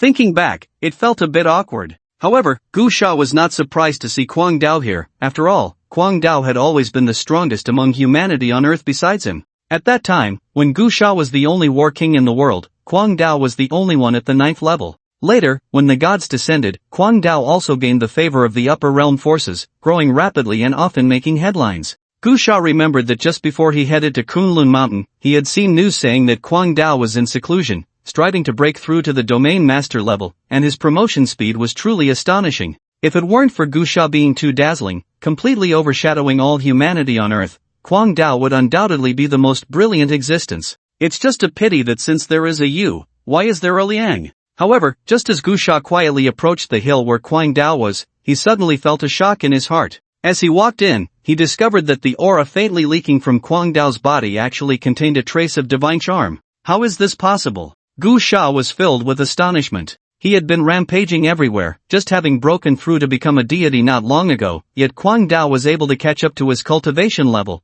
which was completely illogical. Daozi, Gu Sha transmitted a message to Kwang Dao. Kwang Dao, who was sitting on a rock on the hill, trembled all over and immediately turned around, seeing Gu Sha wearing a mask in the crowd. As Gu Sha's diehard fan, Kwang Dao recognized him at a glance, but he knew Gu Sha had many enemies, so he suppressed his inner excitement and did not rush over to hug Gu Sha. Instead, he transmitted, "Big boss, you're here too. You must be careful, you have offended too many people, and there are quite a few enemies here. If you expose yourself, you will be surrounded and beaten." "I know," Gu Sha transmitted back. "I want to ask you something. What's going on with your cultivation? Weren't you just breaking through to the domain master a few days ago?" "Hee, big boss, I didn't expect you to be secretly paying attention to me. I'm so excited." Kwang Dao chuckled. "Gu Sha." Kwang Dao transmitted an explanation. "It's ridiculous to say, but when I arrived at Kunlun Mountain, I was actually only at the 7th level of the War Emperor. The rumors outside that I broke through to the domain master are false, it's just hype, but my luck was simply off the charts. As soon as I entered the Kunlun cave, I inexplicably fell into a secret realm, and then I found a large cauldron inside, which surprisingly contained a perfectly preserved elixir. I mustered the courage to eat it, and then, inexplicably, I broke through to the immortal-seeking realm and became a celestial being." Gu Sha frowned. It all felt a bit strange. He didn't feel any envy towards Kwang Dao for directly crossing over from the domain master realm to become a celestial being. Instead, he felt it was somewhat eerie. Such a powerful opportunity seemed too easy, making it very suspicious. "Don't you feel something is off?" Gu Sha asked. "Off?" Kwang Dao transmitted. "Big guy, what do you mean by off?" "Your body," Gu Sha said. Kwang Dao pondered for a moment and replied, "A bit. I don't know why, but after I took that elixir, I became extremely weak for a while, as if all my essence and blood had vanished, leaving me just as skin and bones. I thought I was going to die, but then suddenly I got better and achieved the immortal-seeking realm, becoming a celestial being." Gu Sha asked, "Does your divine fire look normal?" "Pretty normal," Kwang Dao said. "It's just a bit strange. I've heard those powerful beings from the upper realm say that after igniting the divine fire, you can find the location of the next divine fire in the Gene Sea, but I can't find it at all. It seems like I can only ignite one divine fire in my Gene Sea." Gu Sha felt a knot in his heart. He suddenly thought of a possibility. A very common drug. Before the apocalypse arrived, when there were no changes in the world, he had encountered that pyramid scheme leader by Ziyu in City C, from whom he confiscated a batch of gene drugs that had the effect of overdrawn potential to quickly achieve extraordinary status. And that kind of drug had a very simple production method and a low level of enhancement. However, that was only because Earth's technological power was limited. It was very normal for powerful cultivators to master profound methods and produce even more powerful gene drugs. Based on Kwang Dao's description, the physical effects brought by the elixir he took were very similar to those overdrawn potential gene drugs. According to Gu Sha's understanding of Kwang Dao's talent, if Kwang Dao had the opportunity to enter those powerful cultivation civilizations in the upper realm, he would have a chance to become an immortal. After all, throughout the entire Earth, apart from him, Kwang Dao was definitely among the strongest in terms of talent. This is probably a disaster, not a blessing. Gu Sha looked at Kwang Dao, unsure whether to voice his suspicions. After hesitating for a while, Gu Sha still didn't say it out loud, only slowly saying, "Daozi, be careful. Once the barrier on this mountain opens, there will definitely be a fierce battle." "I know," Kwang Dao said excitedly. "Big guy, you wait and follow me. Let me tell you, I not only obtained that powerful elixir, but I also got a cauldron, which is extremely powerful. I feel that cauldron might be the legendary immortal artifact, incredibly strong. You just follow me. If anyone dares to touch you, I'll smash them. Gu Sha looked at Kwang Dao, feeling inexplicably restless. He always had a feeling that Kwang Dao might have been tricked, but he couldn't pinpoint the problem. He was quite satisfied with this little brother. Since they met, this little brother had always been very obedient. Even later, when they parted ways, whether Gu Sha was pulled down from the pedestal or lifted up, regardless of facing oppression from earthlings or upper realm cultivators, Kwang Dao had always firmly supported him. Even after learning that he was wanted by the four major forces of Long Bay, he still thought about helping. Even now, knowing full well that enemies surrounded him, he remained resolute in his desire to assist. He was a man of society, and he valued loyalty. Gu Sha pondered for a moment and said, "Just take care of yourself, no need to worry about me." With that, Gu Sha disappeared into the crowd. The throng was noisy, filled with discussions and uproar. Suddenly, there was a violent disturbance from the barrier on the mountain. A purple mist surged like a vast ocean, filling the sky, covering the mountains and rivers, its momentum overwhelming, causing the souls of those present to tremble. The barrier blocking the heavenly stone steps vanished. "The barrier is down, charge!" someone shouted. Immediately, a swarm of cultivators rushed out frantically. At that moment, all kinds of beings moved together, all flying towards the heavenly stone steps, eager to be at the forefront and seize the greatest opportunity. However, many impatient cultivators flew out, and just as they reached the steps, they suddenly spat blood and fell from the sky, some crushed into a puddle of blood by an invisible force, others with their bones shattered, a truly tragic sight. This scene shocked many beings. The inheritor of the Changsheng Dao lineage, Feng Jian, who had already stepped onto the steps, called out, "Just a reminder, there are some powerful beings setting the rules here. The source energy cannot be used, and the main test is willpower and physical strength. The pressure increases the higher you go, so it's best to act within your limits." The black-winged celestial from the Tianyuan realm suddenly chuckled and said, "Oh, and there's another rule, the more beings on each step, the greater the pressure.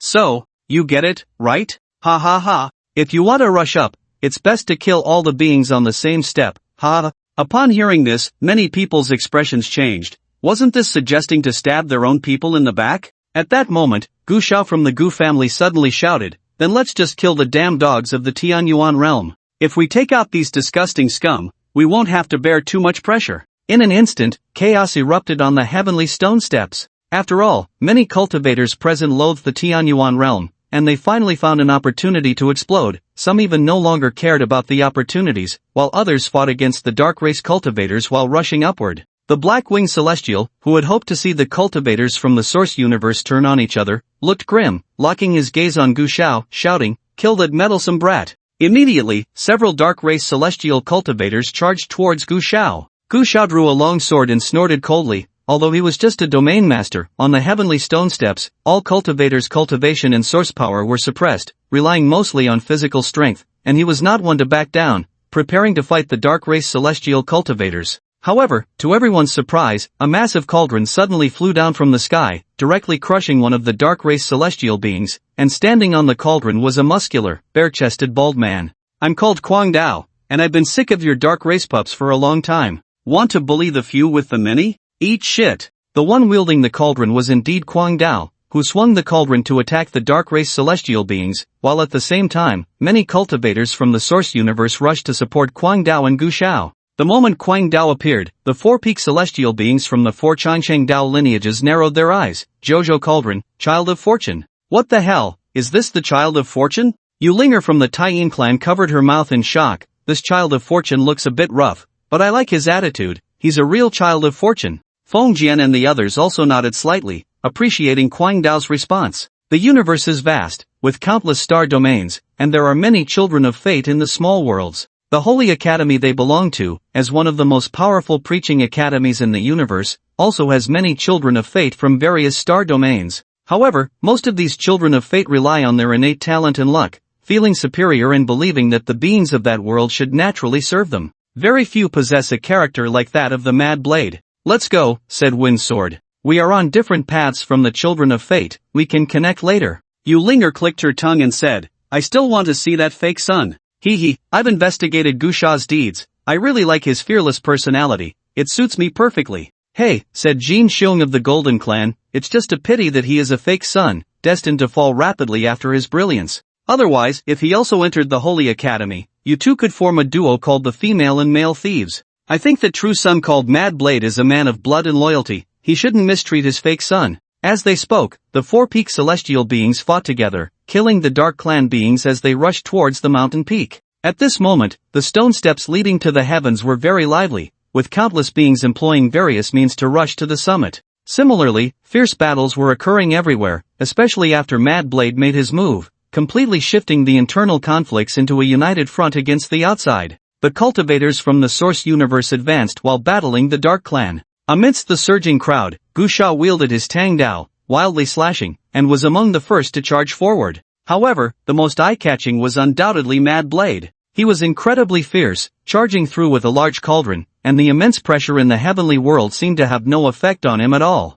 Everyone else felt increasingly uncomfortable under the pressure. Even Gusha felt the pressure mounting as he ascended, but Mad Blade acted as if nothing was wrong, smashing the cauldron around. Cheers erupted from the crowd. In the midst of the battle, Gusha suddenly caught sight of two figures. They were the old man and the young man he had seen in his visions of the future. Gusha's pupils contracted. He knew these two were not simple and definitely posed a significant problem. In several of his future visions, he had encountered these two, and their goal was clear, the ancient book deep within the Taoist temple. Moreover, their strength was not to be underestimated, especially the old man, whose power Gusha could not discern at all, yet they were deliberately hiding, appearing inconspicuous. Gusha kept an eye on the two as he quickly ran towards the mountain peak. Finally, after 2 hours, the first batch of people reached the Taoist temple, led by the four-peak celestial beings from the Source Universe and several top-tier powerhouses from the Tianyuan realm. More and more people followed, and Gusha blended into the crowd. When they reached the outside of the Taoist temple, everyone was shocked to find that the seemingly ordinary small temple at the foot of the mountain had transformed into a grand and magnificent structure, surrounded by swirling white mist, resembling an ancient monumental building, exuding a pressuring aura.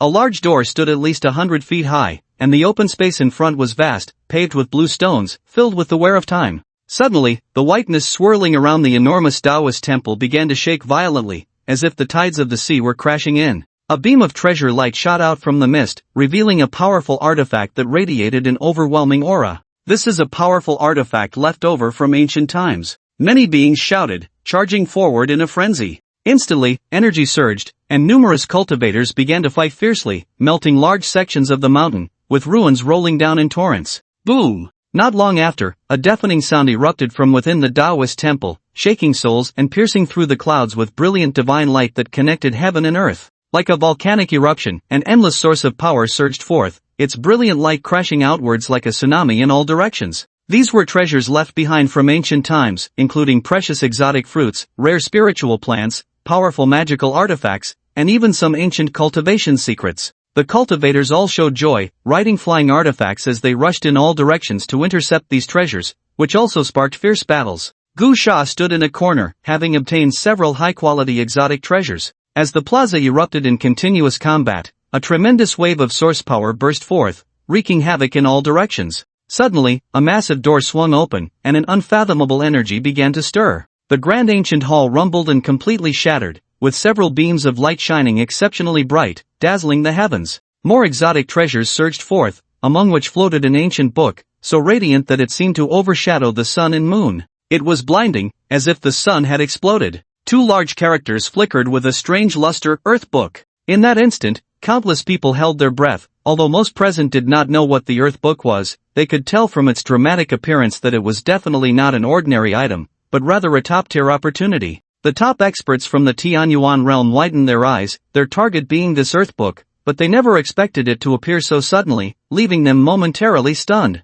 In the crowd, Jiang Chen's breath nearly stopped, but he was held back by Elder Long beside him, who whispered, "Master, this is fake, a cover for the Child of Destiny, the real Earth Book is not here." Jiang Chen hurriedly nodded. On the other side, Gusha stared at the floating ancient book, also taken aback. It resembled the book he had seen in his foresight that could interrupt his ability to foresee the future, but he could tell at a glance that although it looked similar, it was not that book, as that book had no title and no cover. Just as Gusha hesitated whether to seize it, the ancient book suddenly emitted a surging wave of energy, like a cosmic starry sky in turmoil. The terrifying wave swept away the cultivators rushing to grab it, transforming into divine light that streaked across the sky, creating an extremely terrifying energy fluctuation, and flew directly to Quang Dao, merging into the center of his brow. In an instant, Quang Dao became the center of attention for all living beings. Quang Dao was stunned, looking completely bewildered. Attack! The black-winged celestial god from the Tianyuan realm roared, being the first to strike at Kwang Dao.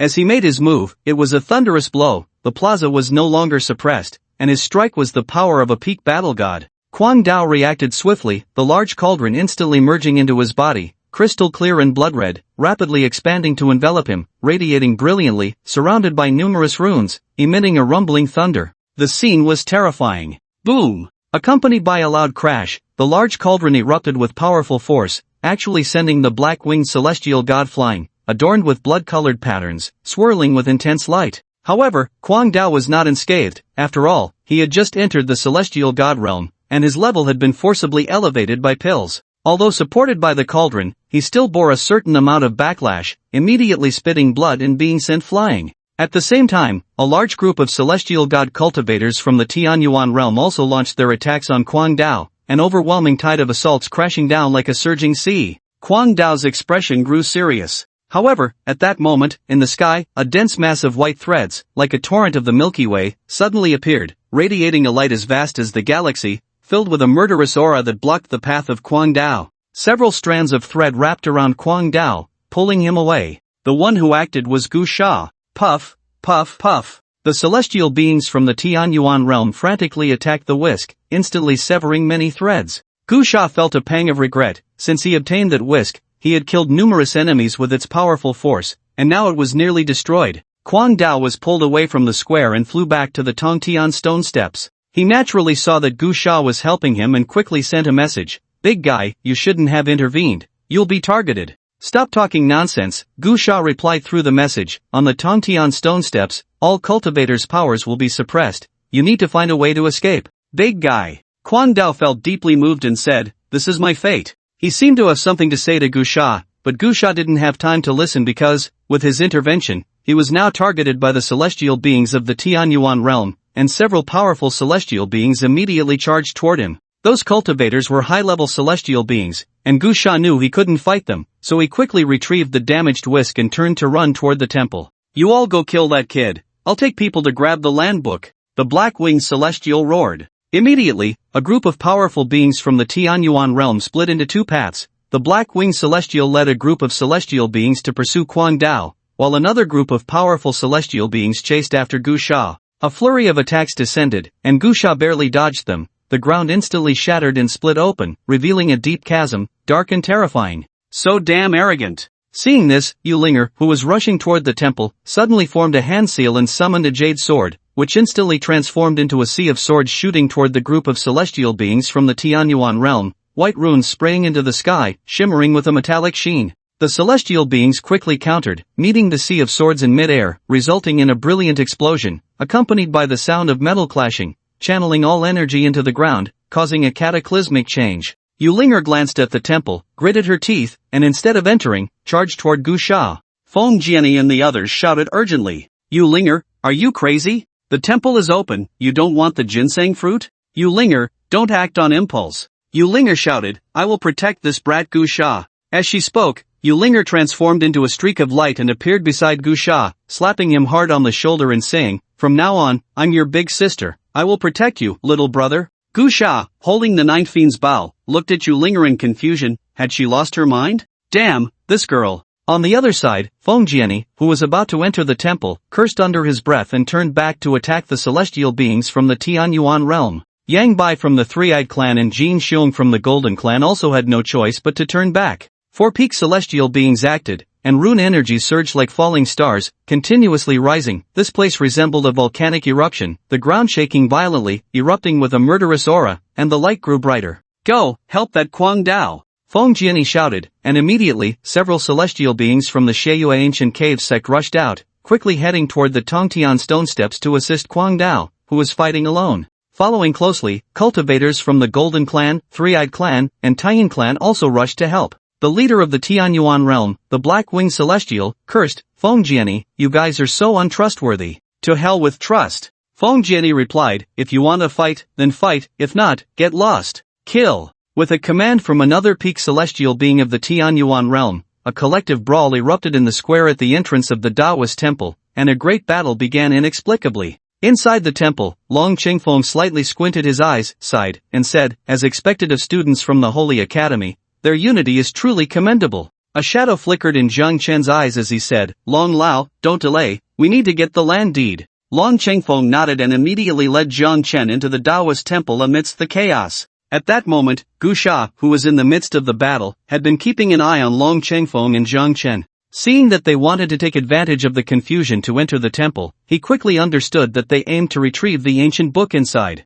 Consequently, Gu Sha fought while retreating, directly leading the few celestial beings from the Tianyuan realm who were surrounding him towards Long Chengfeng and Jiang Chen. The two, who had intended to sneak into the temple amidst the chaos, were taken aback. However, the celestial beings from the Tianyuan realm had no such considerations. In the midst of the chaotic battle, they naturally attacked any cultivators from the source universe they saw, instantly pulling Jiang Chen and Long Chengfeng into the fray. At that moment, Gu Sha shouted, Pink Bunny, let's go, don't linger in battle. Yuling Er, who was fighting, paused for a moment, her small face puffing up in anger as she exclaimed, Gu Sha, you're useless. I'm telling you, you're useless. Meanwhile, Feng Jian and the others also did not wish to linger in battle. After all, their goal was the ginseng fruit inside the temple. They were only forced into this fight because Yuling Er wanted to stand up for Gu Sha. Immediately, the group quickly flew towards the temple, and Gu Sha, using his time abilities, found an opening and flew through the large door. At this moment, Jiang Chen and Long Chengfeng were bewildered. What did this mean?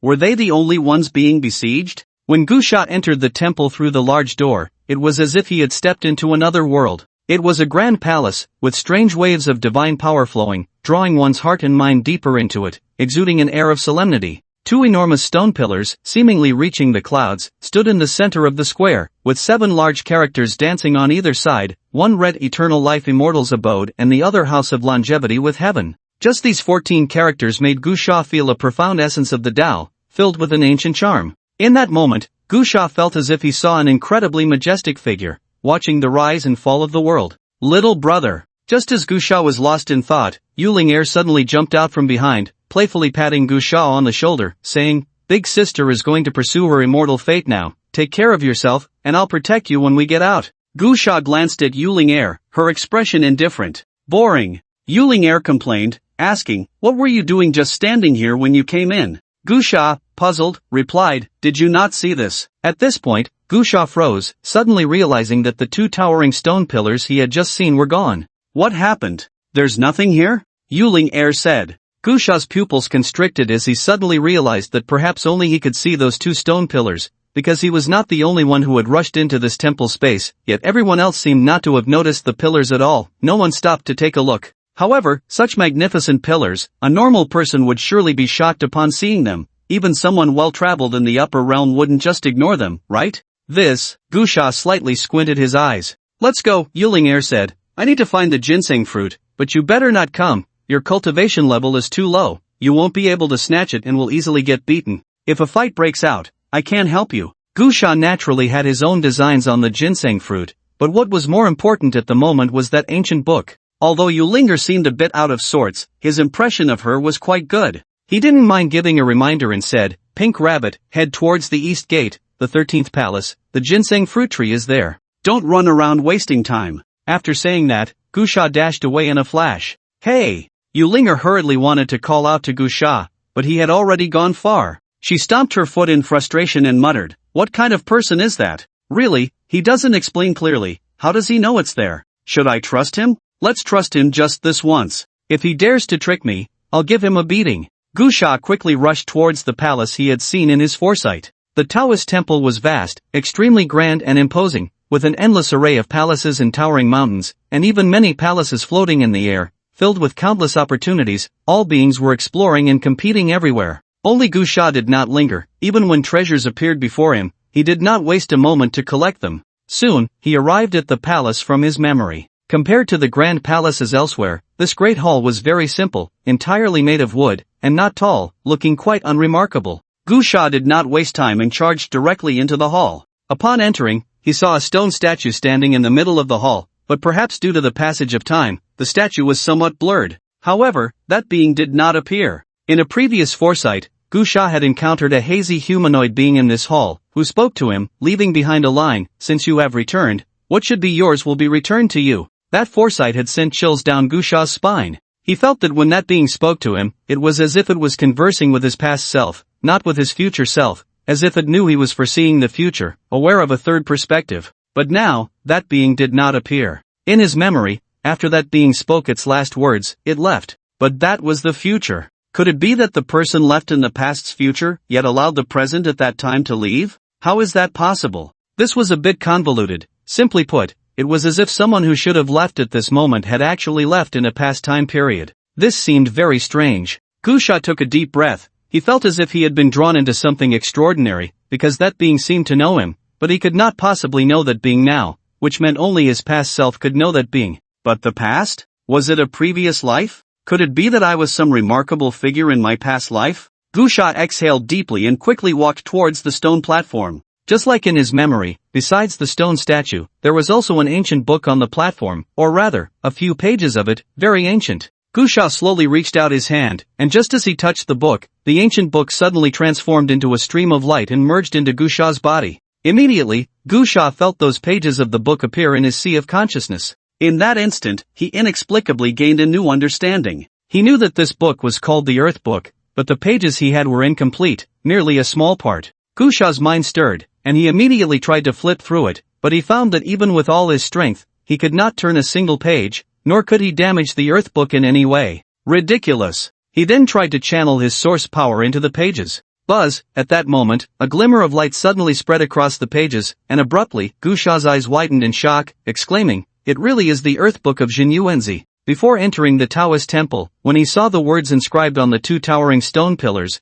"The immortal abode of longevity, a Taoist family sharing the same lifespan as heaven," he had a vague suspicion. He had seen this phrase before in Journey to the West before the apocalypse arrived, and it originated from the Five Zhuang Temple of the ancestor of Earth Immortals, Jinyuenzi. A while ago, he had also come across a diary from the last cultivator of the Asking Heaven Pavilion in the Taihang Mountains, which mentioned that an indescribable and unrecordable great being had borrowed 5,000 years of fortune from Earth. This great being was a sworn brother of the ancestor of the Earth Immortal realm. Regarding this supreme being who borrowed fortune, Gusha also had some speculations, as the description of that supreme being in the diary was strikingly similar to the account of the great sage equal to heaven in Journey to the West before the apocalypse. In Journey to the West, the great sage had once sworn brotherhood with a powerful being known as the ancestor of Earth Immortals. That being was the master of the Five Zhuang Temple, Jinyuenzi. At that moment, Gusha indeed had such a suspicion, and just now, he suddenly received a message from Earth.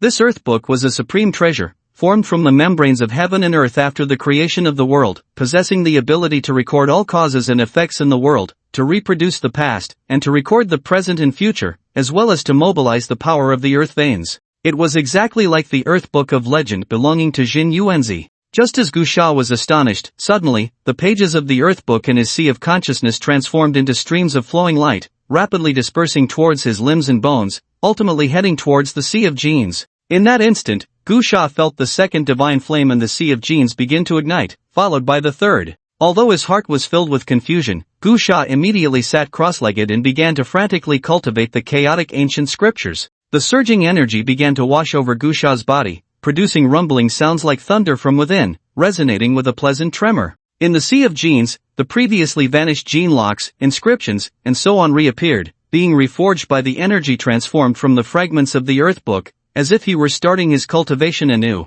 Is this reshaping the foundation, transforming the body? Gusha was greatly shocked. As the strange energies washed over him, he could clearly feel his body undergoing changes, even more pronounced than when he broke through to become a celestial god. A term floated in Gusha's mind, the physical body becoming a saint. Legend has it that Erlang Shenyang Jian walked the path of the physical body becoming a saint, condensing the laws of heaven and earth with a mortal body. Gusha's body began to turn transparent, flowing with a crystalline luster, exuding wisps of white spiritual mist. The mist rose and quickly condensed into liquid, continuously irrigating his body. While Gusha was unaware, a scene slowly emerged behind him, a vast, turbulent sea of blood rolling with countless corpses, with innumerable souls wailing in the blood sea, frantically roaring towards a throne above the sea of blood. The throne was large and magnificent, constructed from countless heads, various types of heads, each one clearly belonging to an infinitely terrifying powerhouse, yet at this moment, they were merely piled up to serve as a seat. In the sea of blood beneath the throne, endless souls were howling and roaring.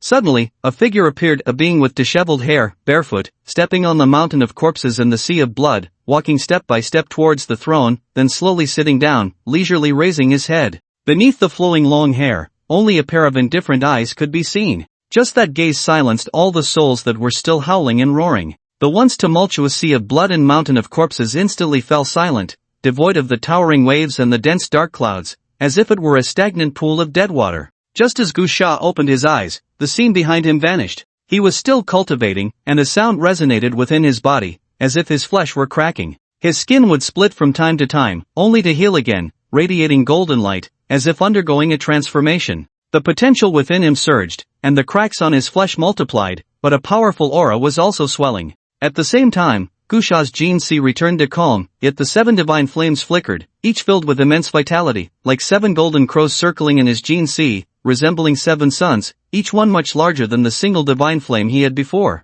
Meanwhile, the cracked skin of Gu Sha was being repaired, nourished by a golden radiance, like parched land receiving the sweet dew, slowly healing and becoming vibrant. At the same time, the cultivators in the Taoist temple, who were vying for opportunities, all looked up. In the square where the ginseng fruit was located, a fierce battle had just ended, leaving a scene of devastation with corpses everywhere, but the ginseng fruit had already been divided. The cultivators from the source universe and those from the Tianyuan realm stood clearly opposed to each other. Suddenly, everyone felt an overwhelming pressure and looked up, seeing the sky darken, with dark clouds and thunder gathering. Yu Linger gasped, "What the hell?" Feng Jian raised an eyebrow and said, "Is this the tribulation of a celestial artifact?" "Oh my," Jin Xiong of the Golden Clan exclaimed, "No way, is someone refining a celestial artifact here?" "Impossible," Feng Jian replied, "there are no conditions on earth to refine celestial artifacts, it must be a spontaneous phenomenon of heaven and earth." In an instant, the cultivators transformed into streaks of light and rushed over.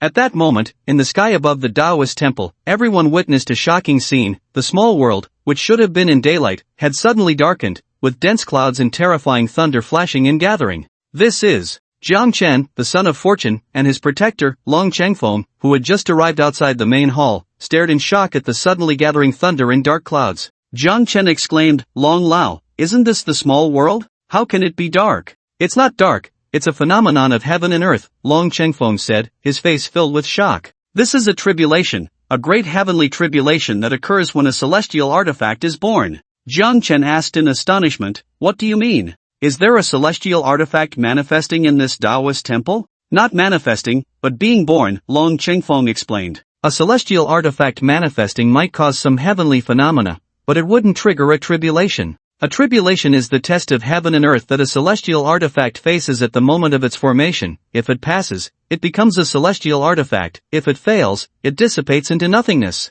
Jiang Chen was shocked, but how could there be a celestial artifact being born here? It's impossible for anyone to be refining artifacts here, right? Even if there were, a powerful being capable of refining celestial artifacts couldn't possibly appear here now. "Don't worry about that," Long Chengfeng felt a bad premonition and said, "First, we need to get the earth book." Boom! At that moment, countless bolts of lightning, as thick as barrels, struck towards the main hall, the thunder roaring, overwhelming, as if to destroy heaven and earth. Boom! The mighty thunder gathered, exploding like a sun, directly shattering the main hall, the ground crumbling, and debris surging everywhere. Many cultivators flying from a distance were blown away by the terrifying shockwave, and Long Chengfeng, who was preparing to enter the main hall with Jiang Chen, hurriedly took him away. The terrifying thunder seemed to pour down from the Milky Way, endlessly washing over the place where the main hall stood, directly reducing a mountain to ashes. This place was ablaze, nothing could be seen, only the terrifying thunder washing over, unleashing unparalleled power.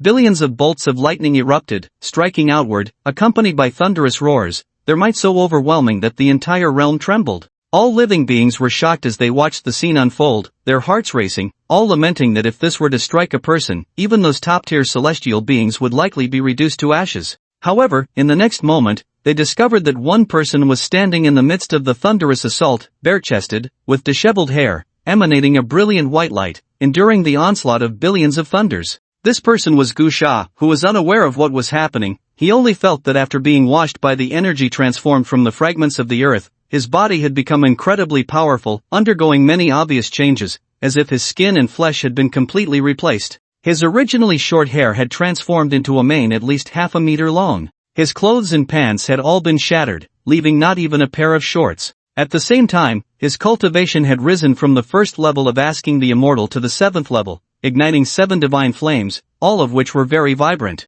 Just as he was pulling out clothes from his spatial ring and had just put on a pair of pants, the terrifying thunder descended. Before he could react, the dense thunder began to strike down upon him. Damn! Gusha cursed under his breath, immediately channeling his cultivation to raise his arm, bracing himself against the terrifying thunder attack. The thunder roared and surged, and Gusha stood amidst it, his long hair flying, golden light erupting from his eyes. He was completely bewildered, not understanding how he had suddenly been struck by lightning. If it were ordinary lightning, it wouldn't matter, but this lightning was as if it aimed to destroy heaven and earth. At that moment, Yulinger, riding a flying sword, suddenly shouted at Gusha, "Little brother, this is the tribulation of a celestial artifact. Did you pick up a celestial artifact that was about to take shape and put it in your spatial ring? Hurry and throw it out, or the tribulation will follow you wherever you run." Gusha, looking confused, shouted back, "I didn't pick up a celestial artifact." He indeed had one, the Nine Fiends' Bow, but this tribulation couldn't possibly be caused by the Nine Fiends' Bow. After all, the Nine Fiends' Bow was an ancient celestial artifact, and it would have been struck during its formation in ancient times. Impossible, think carefully, don't be greedy and get yourself killed. Yulinger shouted. Suddenly, a flash of inspiration struck Gusha, and he thought of a rather unlikely possibility. Could this lightning really be targeting me? He suddenly recalled how his body had been transformed by the earth fragments, becoming somewhat bizarre. Could it be that it's treating me as a celestial artifact to strike? The more he thought about it, the more he felt there was some truth to it. But damn it, I'm a human. Gusha was bewildered and turned to Yulinger, shouting, "How do you survive the tribulation of a celestial artifact?" "Endure it," Yulinger replied, "break through the thunder." Upon hearing this, Gusha gritted his teeth, "Get the hell out of my way." Gusha roared to the sky, stomping his foot with great force, shattering a mountain peak, the ruins swirling with wind and clouds as he soared into the sky, directly charging towards the sea of thunder. Is this guy crazy? Damn, are humans from Earth this powerful? What guts he has, no wonder he dares to shout about becoming a cosmic thief. Well, dying like this is still quite glorious. Witnessing Gusha's actions, all the beings present were astonished. That was the tribulation of a celestial artifact, and yet someone dared to endure it. Boom! Boom! Accompanied by the terrifying thunder, the overwhelming lightning surged towards Gusha like a flood breaking through a dam. It's over, this person is finished," a celestial being from the Tianyuan realm said with a smile. "I must say, this lowly mortal has some courage. I think he's a fool. Celestial artifacts are rare, but you need a life to enjoy them, right? If you don't even want your life, why not just release the celestial artifact?" On the other side, the cultivators from the source universe were also discussing among themselves. Yulinger sighed and said, "What a pity, why doesn't this little brother listen? He just needs to throw out the immortal artifact." Feng Jianyi suddenly said, "Have you considered one possibility? He might not be able to throw it."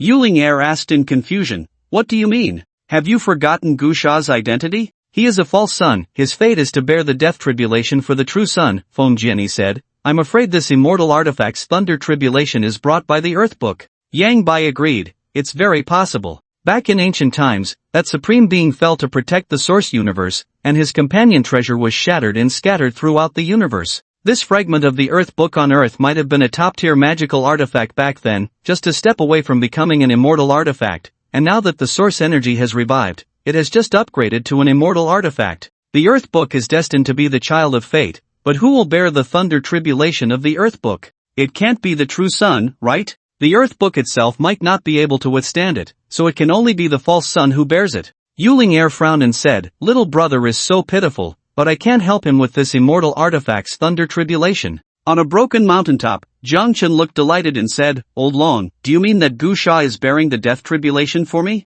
Long Chengfeng nodded and said, "The Earth Book on Earth is a fragment, but the Master's fate is indeed unparalleled. I originally expected that this fragment of the Earth Book would only be at the level of a top-tier magical artifact, but unexpectedly, it has to undergo the thunder tribulation of an immortal artifact. A fragment of the Earth Book that has reached the level of an immortal artifact possesses abilities far beyond that of a top-tier magical artifact. Congratulations, Master." Jiang Chen suppressed his inner joy, his smile fading into a look of guilt, and said, "I can only apologize to Gusha. This tribulation should have been mine, yet he bore it for me. If he can get through this, I will definitely not treat him poorly in the future. This is his fate, and it is also his honor," Long Chengfeng said. Roar! At that moment, amidst the endless thunder, Gusha's roar suddenly broke through, and to everyone's shock, Gusha actually withstood the thunder and charged into the sky, shattering the gathered dark clouds with a punch, causing the thunder to disappear. Gu Sha stood in the sky, his long hair flying, an infinite fighting spirit surging, as if he were the supreme being, fearless and ready to battle heaven and earth.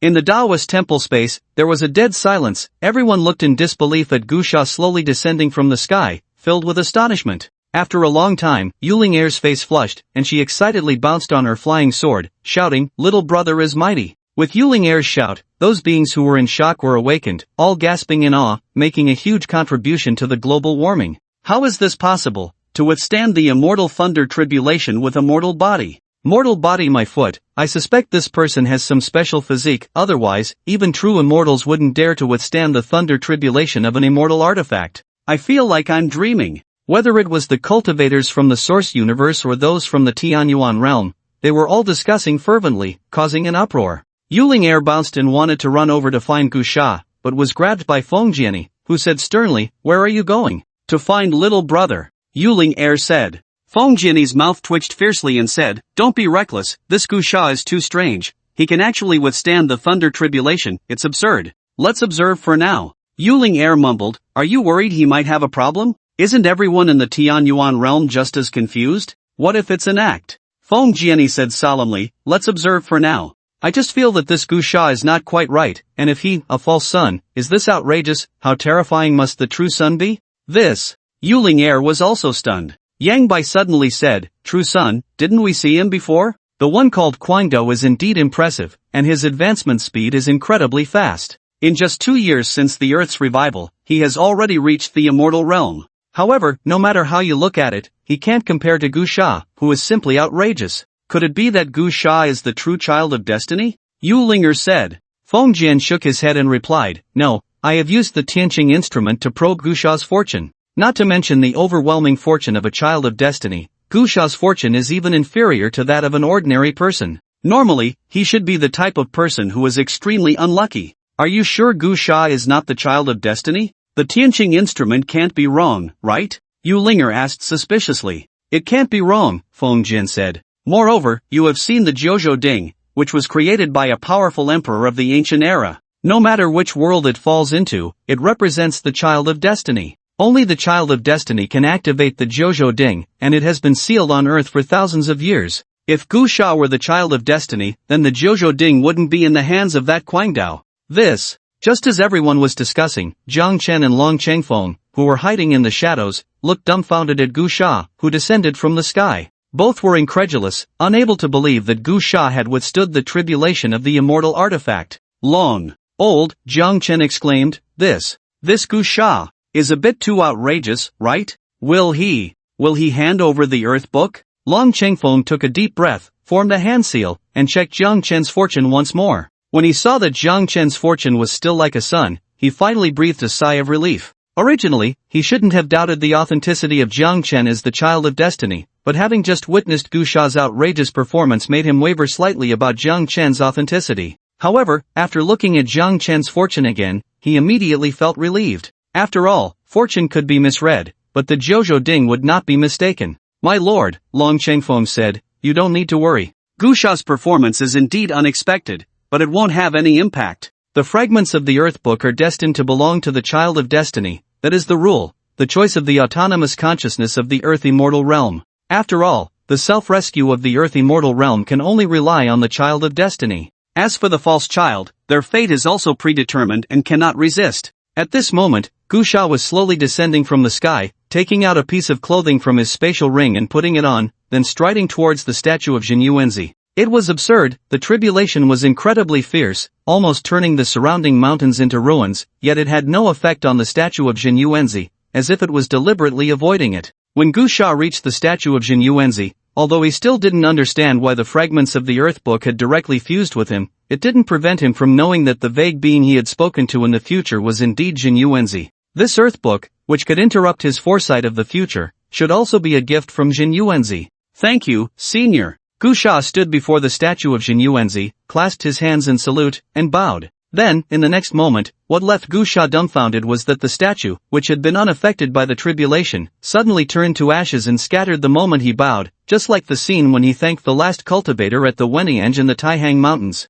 Gu Sha smiled helplessly, turned around, and prepared to leave the temple to help Guangdou, summoning a flying sword. Just then, two figures descended from the sky, blocking his path. It was the old and young pair that Gu Sha had been keeping an eye on. After seeing this old and young pair in his foresight of the future for the first time, Gu Sha had some doubts. These two seemed very familiar with the Kunlun Mountain Temple and were plotting for the Earth Book. However, now that the Earth Book had already been taken by him, this old and young pair had directly appeared to block his way. Gu Sha's first reaction was that these two wanted to seize the Earth Book, and he immediately spoke with an unfriendly tone. What do you want? At this moment, the onlooking cultivators around the ruins were also intrigued. Almost everyone speculated that Gu Sha had obtained some powerful treasure, but no one understood how he managed to withstand the thunder tribulation, so they dared not act recklessly. Now that they saw someone take the lead, they naturally became interested. The two who blocked the way were Long Chengfeng and Jiang Chen. Long Chengfeng, with his white beard and hair, donned a Taoist robe, exuding an air of celestial grace and the demeanor of a high-level practitioner. Looking at Gu Sha, he slowly said, "Young friend, your mission is complete." Gu Sha. Long Chengfeng pointed at Jiang Chen and said, "This is your master, his name is Jiang Chen. You have obtained the Earth Book, right? You have borne the death tribulation for your master. Your master is benevolent and will remember your contributions. In the future, he will surely grant you opportunities." At that moment, the onlooking Yulinger and the others were stunned. Yulinger widened her eyes and asked in confusion, "Who is this person? Isn't the child of destiny Kuang Dao?" Yang Bai and Jin Xiong were also bewildered. Feng Jian formed a hand seal, revealing a spherical device, which emitted a loud buzzing sound when aimed at Jiang Chen. Suddenly, Feng Jian's mouth twitched violently as he said, "What a blunder! Kuang Dao is the false child, the true child is this Jiang Chen." "Then, who is Gu Sha?" Yulinger asked in confusion. "I don't know," Feng Jian said solemnly. "I don't know who Gu Sha is, but I know that Gu Sha feels insulted, so he is angry." Just as Feng Jian said, at this moment, Gu Sha on the flying sword narrowed his pupils, filled with killing intent. He didn't understand what the old and young were going on about, and while it was one thing to suddenly block his path, it was another to insult him by calling him a slave. Gu Sha erupted with terrifying killing intent and coldly said, "You two idiots, how do you want to die?" The expressions of Long Chengfeng and Jiang Chen instantly turned grim. Long Chengfeng's face darkened as he said, "Gu Sha, how dare you speak to your master like that? Don't you know who has given you everything? You." Long Lao. Jiang Chen suddenly interrupted Long Chengfeng, saying, "Long Lao, you can't blame Gu Sha. No matter who it is, they wouldn't feel good about this. Although Gu Sha has relied on my fortune to reach this point, it cannot be denied that he has also put in a lot of effort." After saying this, Jiang Chen took on the demeanor of a modest gentleman and said to Gu Sha, "Gu Sha, I know you must be feeling upset, but this is our fate. I bear the destiny of saving the earth, while you bear the destiny of covering for me. This is indeed very unfair to you, but rest assured, I will compensate you in the future." Gu Sha. Gu Sha was truly bewildered, completely unaware of what these two were doing. "Are you both insane? If you really are insane, I can choose not to hold it against you." Jiang Chen's expression turned grim. Long Chengfeng coldly said, "Are you determined to refuse a toast and drink a penalty instead? You foolish thing." Gu Sha directly took out the Nine Fiends' bow and shot an arrow at Long Chengfeng. Roar, the fierce beast roared, and the arrow transformed into a wild beast, roaring, blood-red, with giant wings, shaking the heavens with its roar. "Good courage!" Long Chengfeng snorted in anger, and endless smoke and clouds surged behind him. His palms reached out, and a vast energy surged, rumbling and shaking the entire desolate world, immense and boundless. Buzz, the arrow of the Nine Fiends was blocked, frozen in midair, and the next moment, it rebounded and shot off in another direction. With a loud boom, it shattered a great mountain. Long Chengfeng angrily said, "Your master is merciful. I intended to grant you some opportunities for your efforts, yet you dare to offend your superior. Master, please take away his fortune." Jiang Chen sighed beside him and pretended to say, "Gu Sha, I really don't want to do this to you. After all, it's not easy for you either. However, the Earth Book is too important. It concerns the life and death of the entire Earth. I bear the responsibility of saving the Earth, so I can only make you suffer a little." As soon as he finished speaking, Jiang Chen formed a hand seal and instantly summoned a large cauldron, which resembled a cave paradise, spewing forth various colors of light and emitting chaotic mist, imprisoning the void and aiming to shatter everything, powerful enough to make the rules of heaven and earth surge, creating disorder. That was a magnificent aura. Gu Sha's pupils constricted. He felt that this cauldron was very familiar. In a daze, he recalled the cauldron of the Mad Blade, which had a similar aura, but it was far inferior to the overwhelming presence brought by this cauldron, giving it a sense of cheapness in comparison. "Collect!" Jiang Chen directed the mouth of the cauldron at Gu Sha, and in an instant, the surging aura caused the void to collapse, as if all rules were changing along with it. I'm sorry, Gu Sha, I really don't want to do this. Jiang Chen continued to feign sincerity, maintaining his gentlemanly image. However, the next moment, his expression froze. Because Gu Sha showed no reaction, but from another direction, a cauldron flew in, protecting a person. With a loud crash, a large cauldron flew in from outside the temple, and a figure flew off from the cauldron, crashing to the ground. This person was none other than the Mad Blade, who was covered in injuries, his face pale, and he spat out a mouthful of blood. His cauldron also crashed to the ground, directly cracking into numerous fissures, then exploded with a loud bang. Behind the Mad Blade, the black-winged celestial from the Tianyuan realm was leading a group of powerful beings in pursuit of him. Upon seeing the scene before them, they were all stunned, unable to grasp the situation. When they saw the Mad Blade, both Jiang Chen and Long Chengfeng were shocked, for the aura of the Mad Blade's cauldron made them recognize it. This cauldron was the pseudo-Jojo cauldron, the standard equipment of the fake sun, so the identity of the Mad Blade became clear. It was indeed the fake sun. Therefore, the fake sun they had always believed Gu Sha to be was not the fake sun at all. Then, who are you? Jiang Chen looked at Gu Sha in shock. Long Chengfeng also wore an expression of disbelief.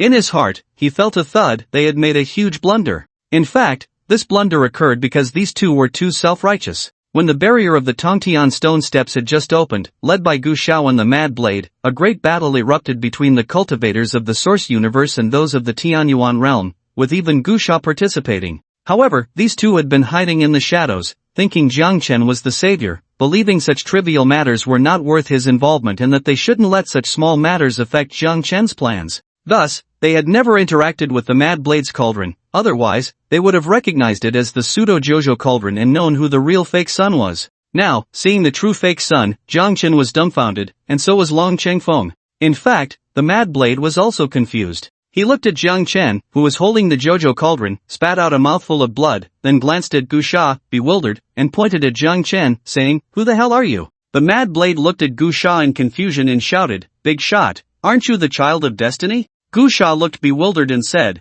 "What the hell is the child of destiny?" The Mad Blade spat out another mouthful of blood, pointed at Jiang Chen, and then looked at Gu Sha, saying, I always thought you were the child of destiny, and at the beginning of the changes in heaven and earth, I received guidance from the will of heaven and earth, knowing my fate was to be the substitute for the child of destiny, specifically to bear the tribulations for the child of destiny. So, when I got that celestial pill, I knew it would overdraw my potential, but I swallowed it without hesitation because I always thought you were the child of destiny. Damn it. I lost out. I lost big. Gu Sha flew to Kuang Dao's side, took out several exotic fruits with healing properties, and handed them to Kuang Dao, saying, "I think I understand now." Gu Sha pointed at Jiang Chen and said, "In other words, that idiot is the son of fortune." Right, Yuling Air, standing on her flying sword, shouted, "Little brother, he is indeed the son of fortune, but there was a mix-up. He thought you were his fake son. By the way, little brother, who exactly are you?" Gu Sha replied, "I also want to know who I am."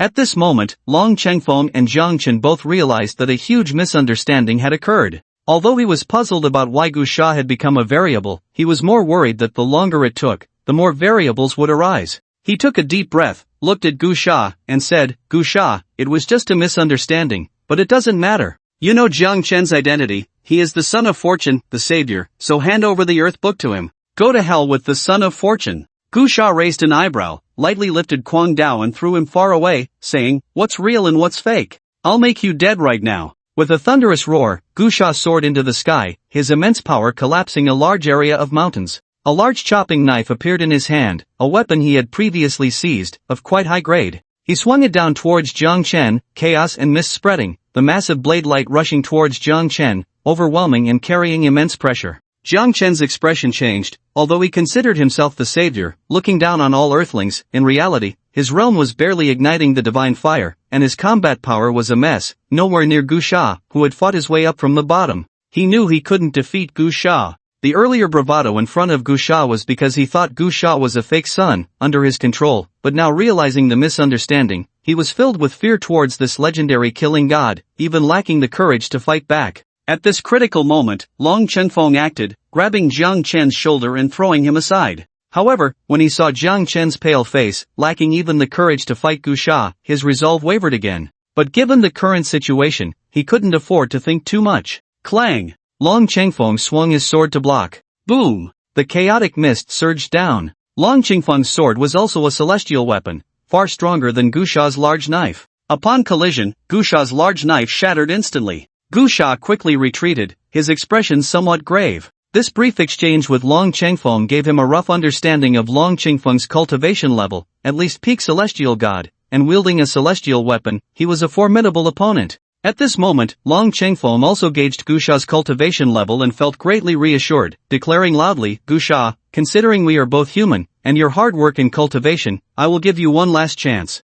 Hand over the Earth Book voluntarily, and I will not hold you accountable for your offense. Otherwise." Gusha directly took out the 9 bow from his spatial ring, knocking 5 arrows in one breath. In an instant, 5 ferocious beasts appeared, roaring madly, shaking the heavens as if a thunderstorm had descended, rumbling and resonating through the sky, causing many to turn pale. The 5 ferocious beasts charged towards Long Chengfeng with their roars. Unaware of your own death, Long Chengfeng snorted coldly and charged forward with his sword. Gusha is too impulsive, Feng Jiani, watching from a distance, said, since he is not a fake son, then he has purely relied on talent to reach this point. His future achievements will definitely not be inferior to that son of fortune. It would be better to endure, take the Earth Book, and run. A gentleman takes revenge, 10 years is not too late. Yulinger shook her head and said, impossible, if he runs, he will only be relentlessly pursued by that guardian to the ends of the earth. He is not the child of destiny, and without the luck of a child of destiny, he won't necessarily be able to improve his cultivation during the pursuit.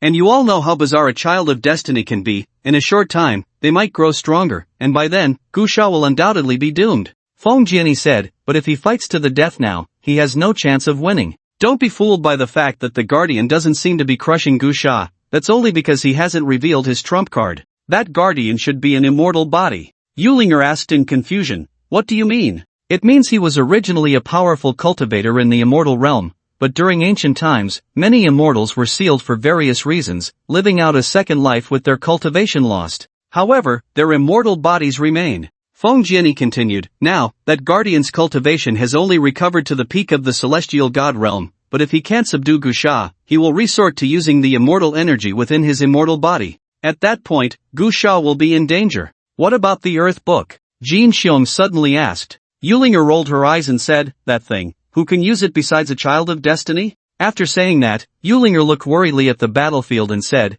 I don't know if I can persuade my little brother, I hope he can listen. Anyway, although the Earth Book is precious, he can't use it, so it would be better to hand it over. Boom! Boom! Mountains exploded, the earth boiled, triggering a great wave, causing a complete uproar. The battle between Gusha and Long Chengfeng had reached a fever pitch. Both were fighting with immortal weapons, one at the 7th level of the celestial god realm and the other at the 9th level, creating chaos. At this moment, they were engaged in fierce combat among the towering mountains, and the terrifying energy fluctuations caused the ground to shake. Long Chengfeng became increasingly alarmed. He had thought that with his superior cultivation, he could easily handle Gusha, but now he felt it was becoming more and more difficult. Despite being 2 realms ahead of Gusha, he couldn't gain any advantage. At a critical moment, he was at his peak in the immortal realm, but now he was considered to have recultivated to the celestial god realm, and his control over this realm was far beyond that of most talented cultivators. Where on earth did this person come from?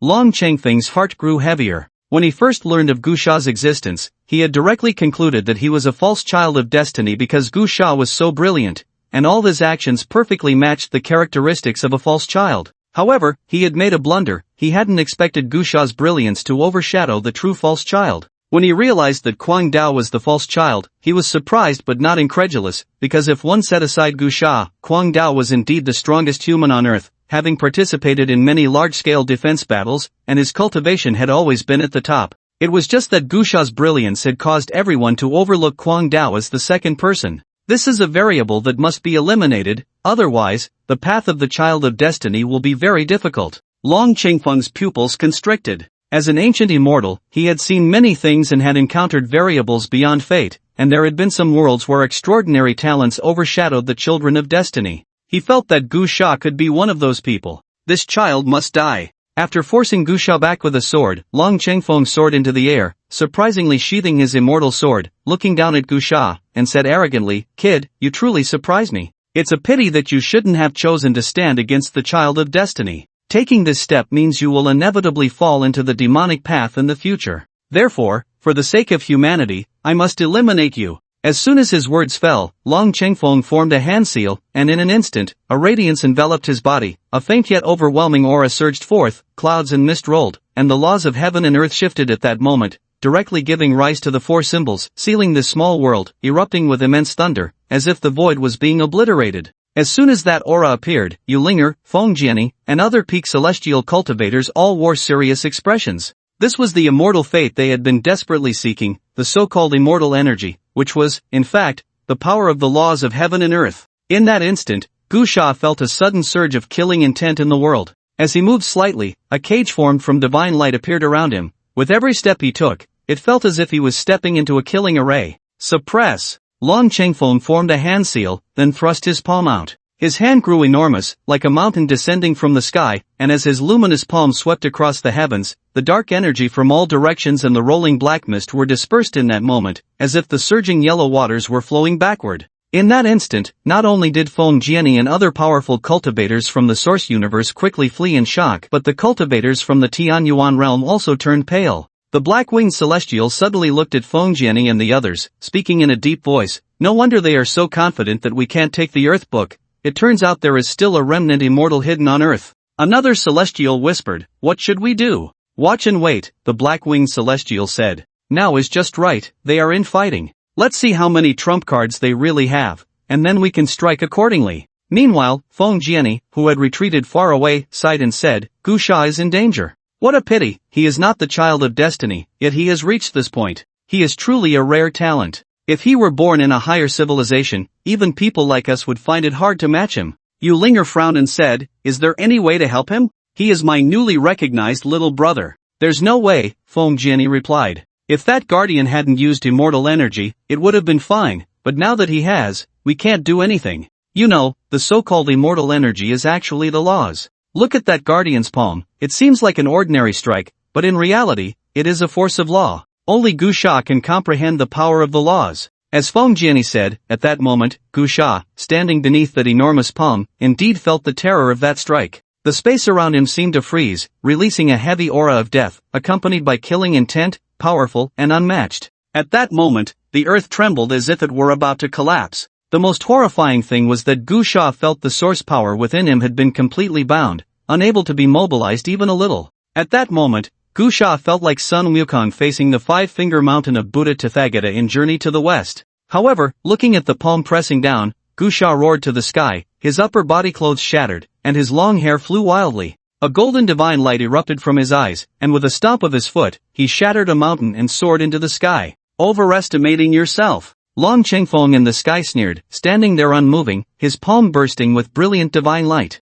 In an instant, countless black chains surged out from the space covered by his palm, like numerous black lightning bolts striking towards Gu Sha. Get away! Gu Sha roared, extending his hands to grasp a dozen black chains. At the same time, the dense black chains struck Gu Sha's body fiercely, yet to everyone's shock, those seemingly powerful chains, when hitting Gu Sha's flesh, sparked fiercely, making a clang, clang, clang sound, as if striking against fine iron rather than flesh. A flicker of surprise crossed Long Chengfeng's eyes, but before he could react further, Gu Sha forcefully bound the black chains he held together, then quickly grabbed dozens more black chains to entangle them, as if forming a massive iron chain. Come down! Gu Sha embraced the enormous chain and pulled with all his might. The dragon above the sky stumbled and plummeted rapidly, as if the enormous palm that covered the sky had lost its spirit in that instant, continuously shrinking. The dragon widened its eyes and roared, suppress. With the other hand, it struck out, and a terrifying pressure descended, instantly shattering the massive iron chain that Gu Sha was holding,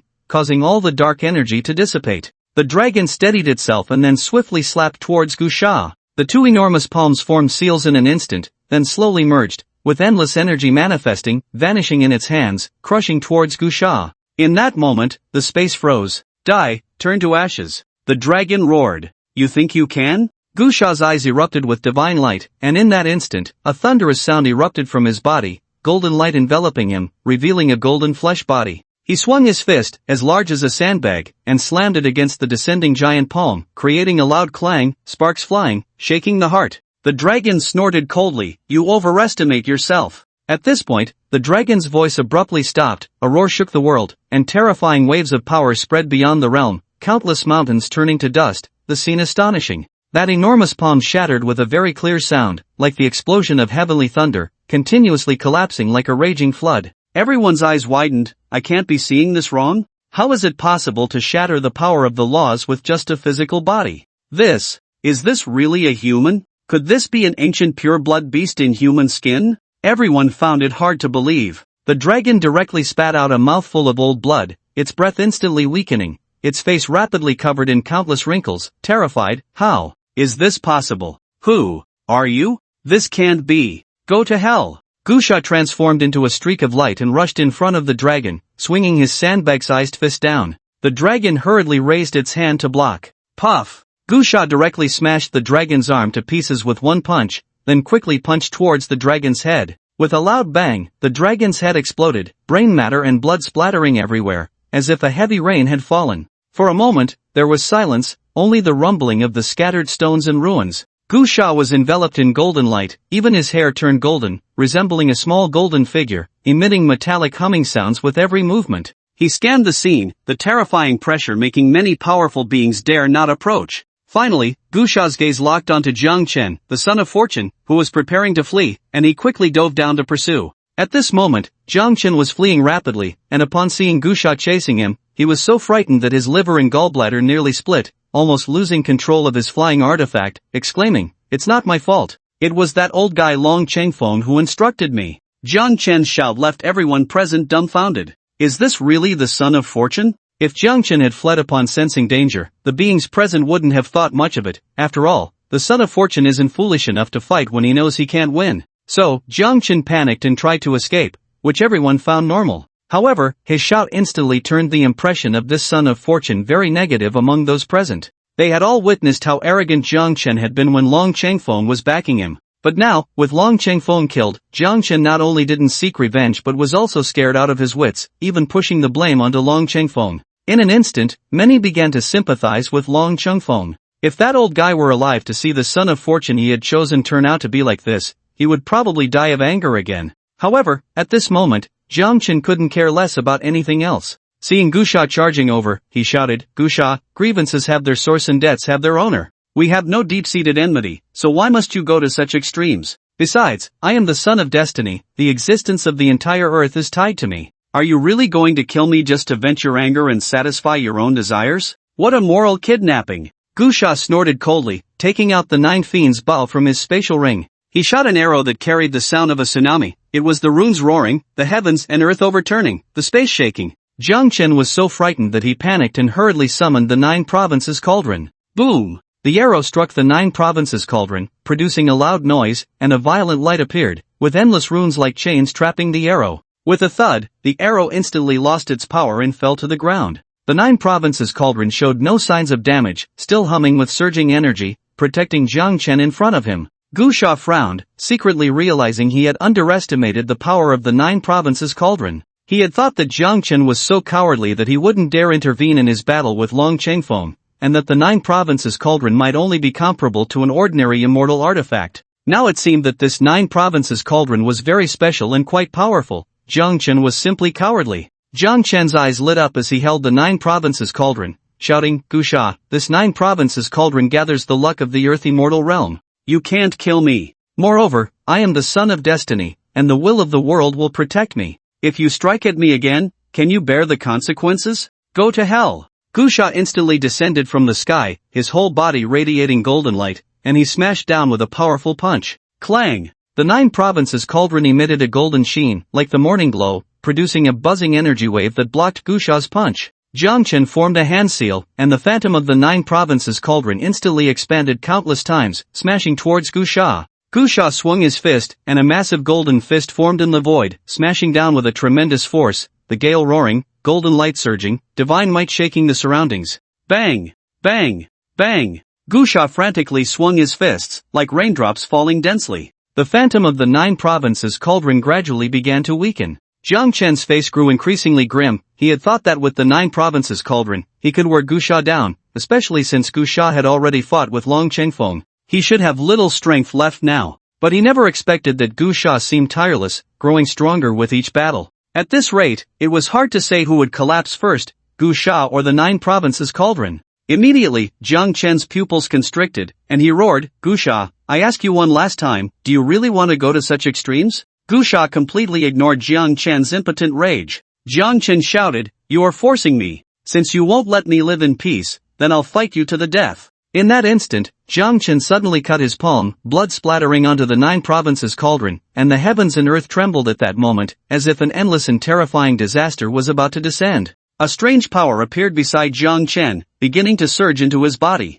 Jiang Chen's body emitted a soaring light, resembling a divine sword, cutting through the sky. Then, Jiang Chen suddenly opened his eyes, erupting with 2 beams of divine light. At that moment, all the observing cultivators felt a terrifying pressure. Feng Jian frowned and said, "Jiang Chen is desperate, he is borrowing the luck of the earth. What is the cost?" Yu Linger asked. Feng Jian replied, "The cost is that he will no longer be the son of destiny for a short time, and afterward, his luck level will drop significantly." Yu Linger exclaimed, "Then what about him now? Invincible within the will of the world." Feng Jian said. "Then, what about Gu Sha?" Yu Linger exclaimed, "Isn't he in danger? Is there any way to counter it?" Feng Jian said, "There are only 2 ways. One is to possess a cultivation that surpasses the will of this world. Currently, the earth has not yet fully recovered. Having the cultivation of a true immortal is enough. The second way is to be able to break free from the restrictions of this small world. However, to be honest, in this small world, opposing the child of destiny is a very unwise decision,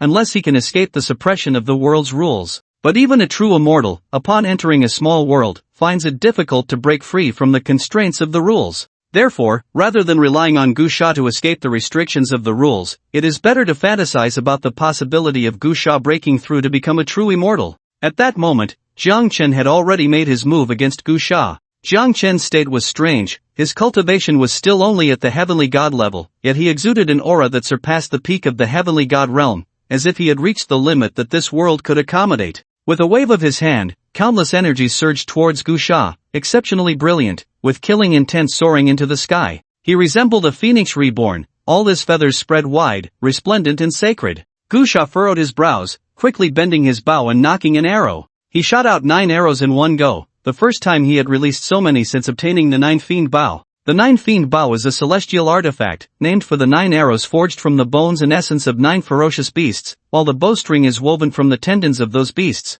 Each arrow is like releasing a ferocious beast. At this moment, the 9 arrows shot out, resembling 9 ferocious beasts soaring into the sky, roaring madly as if they were about to tear the heavens apart, merging together into the shape of a single arrow, fully erupting with terrifying power, as if to pierce the firmament. In an instant, they reached Jiang Chen's front. However, Jiang Chen merely extended his hand and caught one of the arrows, sneering, "Is that all?" Jiang Chen's eyes shot out a cold light as he held the arrow and directly threw it towards Gu Sha. The myriad of runes danced in the air, and that arrow was even faster than the arrows Gu Sha had shot from the 9 Fiend Bow, heading straight for Gu Sha. Gu Sha quickly dodged, and the arrow plunged into the ground, causing a boom as the area exploded. The void twisted, the entire sky blurred, and mountains collapsed wildly, shaking the earth and turning the heavens upside down. "Run!" The terrifying turbulence startled the watching powerhouses, causing them to scatter in panic, with some unable to escape being buried under the ruins. Jiang Chen dove down, a cold smile on his face, charging towards Gu Sha, coldly saying, "Gu Sha, if you do not kill to the last man, you might still survive for a while, but you insist on seeking death."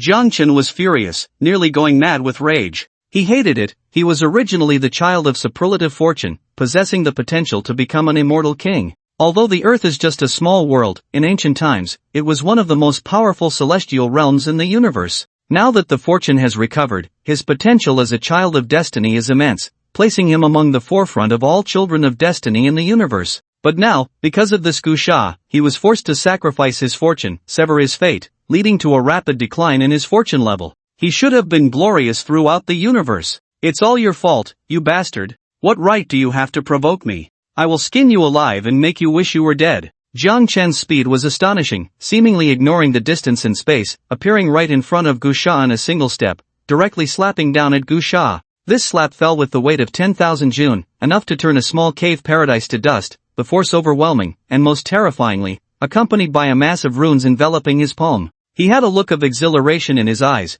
but in the next moment, his smile froze, for Gu Sha had actually blocked his punch. Moreover, it seemed he did so quite easily. Boom! Gu Sha's fist emitted a glow, accompanied by a surge of intense energy, a terrifying power spreading out. With the collision of fists, Jiang Chen was actually sent flying. "This is impossible. Put Jiang Chen spat out a mouthful of blood, his body crashing heavily against the mountain peak, shattering the summit into pieces. This scene left the top-tier experts watching from afar in astonishment. They couldn't comprehend how Gu Sha could turn the tables on Jiang Chen under the rules. Jiang Chen also didn't understand. He crawled out of the ruins in a disheveled state, hair in disarray, and screamed hysterically, Who are you? How can you ignore the rules? He couldn't fathom it. He had sacrificed his life fate, invoked the rules of the world's will, and within these rules, he was invincible. Even a true immortal's descent would face certain limitations and might not be his opponent. Rules are different from laws. Laws are methods of power operation and can potentially be broken.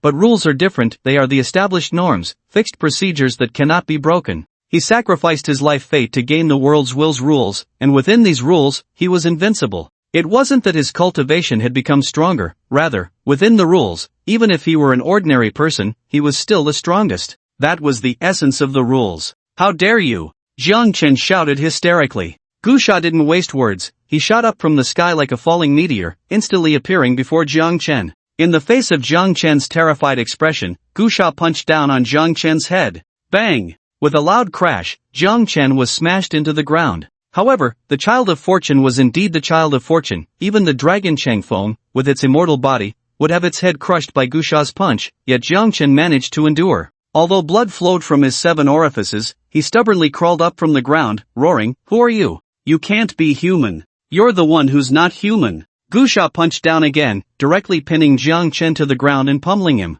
With rapid punches, Jiang Chen's head was buried in the dirt. This time, he gradually couldn't hold on any longer, his breath growing weaker. However, just as Jiang Chen was about to die, the heavens and earth underwent a tremendous change. Endless black clouds gathered, thunder and lightning roared, and the sky instantly fell into darkness. Waves of terrifying pressure emerged, producing grand sounds, like the chanting of 3,000 ancient Buddhas, or the shouts of 3,000 demon lords, too shocking to the heart. This is heavenly punishment, a celestial being from the upper realm exclaimed. This is heavenly punishment. Gu Sha is going to kill the Child of Fortune, and this world cannot accommodate him. This is to condemn and punish him. Quick, get away. Don't get caught in the crossfire. Run. In an instant, the pressure descended, the Kunlun mountains shook, the earth trembled, countless peaks shattered, the ground split open into abysses, and floods erupted. Red rain poured down from the sky in torrents. Buzz, buzz. Amidst the earth-shattering chaos, a series of grand and eerie sounds emanated from above the heavens. The sounds were terrifying, containing supreme majesty, as if reprimanding or discussing some kind of cause and effect. At that moment, many beings could not withstand the pressure and knelt down involuntarily, bowing their heads in submission, worshipping in reverence. Ha ha! A celestial being from the Tianyuan realm laughed from a distance, saying, The Child of Fortune is indeed extraordinary. Ha ha! He just won't die. But fortunately, the Earth Book wasn't obtained by that Child of Fortune, otherwise, we would have been in real trouble. The Black-Winged Celestial said solemnly, Get ready, that Gu Sha will soon be punished by heaven. Once he dies, we will go seize the Earth Book. On the other side, Feng Jian and the others also had serious expressions. Yu Linger exclaimed, Is there really such a thing as heavenly punishment? Feng Jiani said, Otherwise? Do you think those children of destiny are proud for no reason? It's because of this unique advantage. The children of destiny are born to fulfill their fate, the favored ones of a realm. In their world, they are basically invincible. No matter how recklessly they act, they cannot die, and instead, they will be accompanied by great opportunities. Yang Bai sighed and said, Gu Sha really seems to be born at the wrong time. Damn, Feng Jiani, Gu Sha feels a bit like you. When you were in the Feng family, your talent was clearly much stronger than your brother's, but because you were a branch family member, you received no benefits. Clearly, your brother bullied you, yet you were the one punished. Look, doesn't Gu Sha seem like you now? Feng Jiani. The pressure in the world grew heavier, and more beings knelt on the ground, like weak beasts seeing the Beast King, born with reverence, compelled to submit. Gu Sha could also clearly feel the oppression drawing closer, and that terrifying voice was becoming increasingly severe. Ha ha ha. Jiang Chen, who was barely hanging on, suddenly seemed to come back to life, mocking, Gu Sha. You can't kill me, ha ha ha, do you see? Even the heavens are helping me. Ha ha ha. Gu Sha, you can't kill me. You can't bear this karma. In this world, no one can kill me, even if my luck is halved, I am still a child of destiny. You are just a lowly creature. What right do you have to kill me? Jiang Chen seemed to go mad, screaming hysterically. Gu Sha ignored Jiang Chen because the terrifying voice in the sky had disappeared, replaced by a golden decree, radiating light, very mysterious and ancient, as if it had come from endless ages. That decree flowed with mysterious power, pressing down, emitting endless runes, the sound of the Tao rumbling, splitting the cosmos. Gusha's expression was grave. He truly did not expect that killing a child of destiny would be so difficult. The terrifying pressure descended, and Gusha's body felt immense pressure, forcing him to bow his head, crushing his body, trying to make him kneel and repent. However, Gusha was unwilling to kneel, spitting out a mouthful of essence blood. The sound of crackling came from his body. His bones had begun to fracture, yet he still stood tall. But that decree was getting closer, compelling him to worship. Puff Gusha madly spat blood from his mouth. He still refused to kneel, but he could not resist. His body was bound by that terrifying power. He couldn't even move. Buzz buzz buzz. In an instant, the decree trembled, the sound deafening, like the ringing of Tao swords, the divine iron clanging, extremely intimidating, shaking the very soul, as if it were about to collapse. Those cultivators from the upper realm, who had already hidden far away, could no longer withstand it, kneeling down one after another. Even the cultivators from the Tianyuan realm had to bend their legs and kneel. However, Gusha still did not kneel. His body had begun to crack, blood flowing from the ruptured skin, bones piercing through flesh, yet he still refused to kneel. A grand sound erupted, filled with immense anger, representing the killing intent of the will of heaven and earth, ready to sweep across the world. Gusha! In the distance, the kneeling Yulinger shouted, "You must kneel. You are also a being of earth. The will of heaven and earth is biased. As long as you obey the heavenly will, there will be a glimmer of hope." Gusha's long hair was disheveled, his body was covered in blood, looking extremely miserable. Even the skin on his face had split open with wounds. He stubbornly raised his head to look at that decree, sneering, and said, "I, Gusha, may lack other things, but I have spirit." As he spoke, Gusha trembled all over, the sound of his bones cracking becoming increasingly pronounced. He struggled to lift his head, forcefully raising his arm, trembling as he pointed at the decree, saying, "Heaven, what is it? It can crush my bones, but does it deserve to make me kneel?" Gusha let out a roar, actually struggling to take a step forward. "Ha ha ha! Not kneeling," Jiangchen shouted. "Good, good, good, Gusha. You have guts, even daring to disrespect heaven. You have guts, you have guts. Then go die." Jiangchen struggled to get up, summoning the Jojo Ding and smashing it towards Gusha. Bang! The Jojo Ding struck Gusha's back, causing him to stagger and nearly fall to the ground, but he still gritted his teeth, refusing to kneel or bow down. He suddenly turned his head, his bloodied eyes staring at Jiangchen like a beast, saying nothing. Yet, in that moment, Jiangchen felt a flicker of fear rise within him, followed by intense anger. He was actually frightened by a dying man. Immediately, he swung the Jojo Ding down towards Gusha's head. With a loud bang, blood splattered from Gusha's head, and his body staggered a few steps, still refusing to kneel. Gusha! From a distance, Yulinger was in tears. After all, she was just a girl in her teens, and although she usually acted carefree, she was at the most emotional age. From the very beginning, she felt pity for Gusha, inexplicably overwhelmed by a maternal instinct to protect him. Now, seeing Gusha in such a miserable state, her heart ached terribly, crying out, "Gusha, please don't be so stubborn." Not just Yulinger, but Feng Jiani, Yang Bai, Jin Xiong, and others were also deeply affected, unable to hold back their shouts. "Gusha, don't hold on. Damn it, Gusha, I've never seen someone so stubborn. Are you stupid?" In a ruined palace, Kwang Dao was spitting blood, desperately struggling to get up and rush towards Gusha, but each time he stood, he was forced to kneel by the overwhelming pressure, his knees already bruised and battered, yet he continued to struggle towards Gusha. On a mountaintop, Hanzei's face was pale. He was barely at the Emperor realm, yet he managed to stand up, staggering forward, even pulling out a rocket launcher to fire at Jiangchen. However, under that terrifying pressure, the rocket not only failed to launch but ended up blowing him to a state of disarray. Gusha moved step by step, his skin torn and blood flowing. The decree had already descended. Jiangchen initially wanted to smash the Jojo Ding at Gusha, but the decree was too close. Even he, the son of fortune, felt the pressure and knelt down directly. In the entire Kunlun mountain range, only Gusha remained standing. He looked up at the decree, his lips, torn and bloodied, moved, producing a faint sound, "Get lost." The decree trembled, seemingly very human-like, as if it sensed a great provocation, suddenly emitting a buzzing sound. At the same time, countless crimson chains appeared in the sky, clattering like the heavens descending punishment. One after another, the red chains lashed out at Gusha. In that moment, everyone turned away, unable to bear to look, feeling that Gusha would be shattered to pieces and turned to ash. Gusha still held his head high, but at that instant, a shadow appeared behind him, a vast and boundless sea of blood, rolling with endless corpses. Each corpse was unimaginably large, countless souls howling in the blood sea. frantically roaring towards a throne above the sea of blood. The blood sea churned, the souls wailed, and amidst the chaos, one could vaguely see that within the blood sea, it seemed like small worlds were sinking, surging forth, a single drop of blood seemingly larger than a world, yet it was still a boiling sea of blood, waves crashing to the sky. On the throne sat a person, hair disheveled, barefoot on a sea of blood. He slowly raised his head, and beneath his long, unkempt hair, only a pair of indifferent eyes could be seen, gazing at the decree. He spoke slowly, devoid of any emotion or tone, simply uttering one word, roll. The shadow behind Gu Sha was seen by many beings present,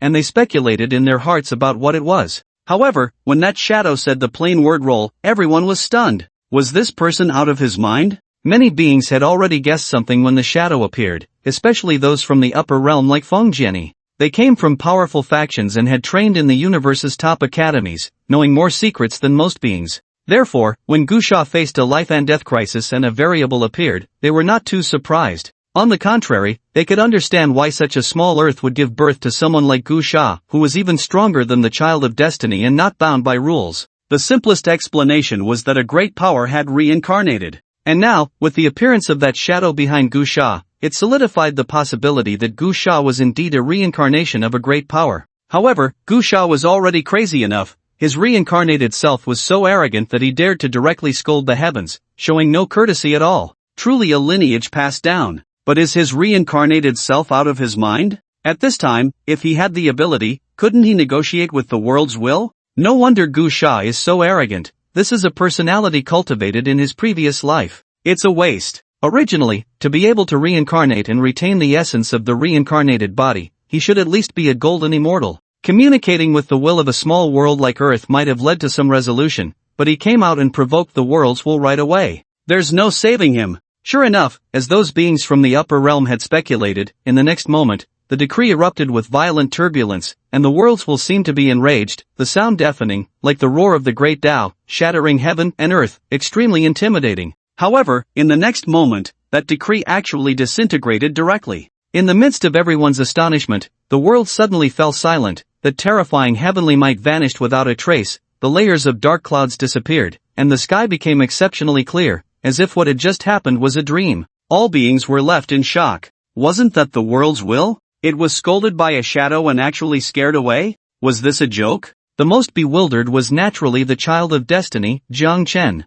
He looked up at the clear sky in confusion. What was going on? What happened to the promised support? What did it mean to run away? Aren't you the world's will? Aren't you a heavenly Tao? You really left just because someone scolded you? Just as Jiang Chen was in a daze, he suddenly felt a killing intent. He turned his head sharply and saw Gu Sha, covered in blood, staggering towards him. Jiang Chen was so frightened that his whole body stiffened, instinctively wanting to summon the 9 provinces cauldron. However, without the protection of the world's will, his injuries were not much better than Gu Sha's. Just as he struggled to stand up, he stumbled and fell to the ground. Gu Sha! Don't!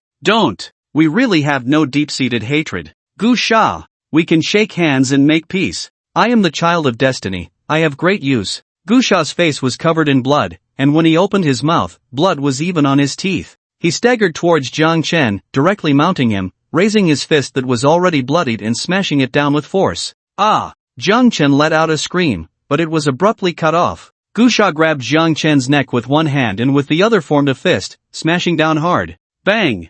Bang bang! Bang bang bang! In the air, only the sound of punches could be heard, gradually mixed with a wet sensation, and Jiang Chen's body no longer showed any signs of movement. His head had been completely smashed into a meat paste, a sight too horrific to behold. Gu Sha gasped heavily, collapsing directly to the ground, but quickly forced himself to stand up again, vigilantly looking around. However, at this moment in the Taoist temple, although there were many cultivators, they were all watching from a distance. Many cultivators from the Tianyuan realm were eager to try, but they were all very wary of the sudden appearance of Gu Sha's phantom, hesitating and not daring to take the initiative. Mr. Gu! Brother Gu! The first to react was Hanzei, no longer suppressed by the heavenly might. He could move freely again and immediately drove his flying artifact towards Gu Sha, followed closely by Gu Shao. On the other side, Yulinger also prepared to run towards Gu Sha but was stopped by Feng Jianni, who said, "Don't go over there. Your relationship with Gu Sha isn't that close, he doesn't trust you. It's better for you to stay here and guard against those cultivators from the Tianyuan realm." At this moment, Gu Sha felt very tired. He had never been so miserable or suffered such serious injuries before. He quickly took out a few small from his spatial ring, enduring the intense pain to swallow them, slightly squinting his eyes. He didn't distrust Hanzei, but he didn't trust the Gu family. Among those present, the only ones he could trust were Hanzei and Quang Dao, but Hanzei's cultivation was too low, and Quang Dao was not in much better shape than him. Immediately, Gu Sha summoned a flying sword and quickly left on it. Seeing Gu Sha about to leave, the cultivators from the Tianyuan realm couldn't sit still. Their target was the Earth Book, which was now very clear it was with Gu Sha, and they definitely couldn't let him leave so easily. Although they were all wary of Gu Sha's reincarnated body, it was undeniable that this was the easiest time to seize the Earth Book, and these cultivators were the elite of the Tianyuan realm, with few afraid of death. A large group of cultivators immediately took action to intercept Gu Sha. Attack! At this moment, Yulinger and the others, who were prepared, also soared into the sky, brandishing their weapons against the cultivators from the Tianyuan realm.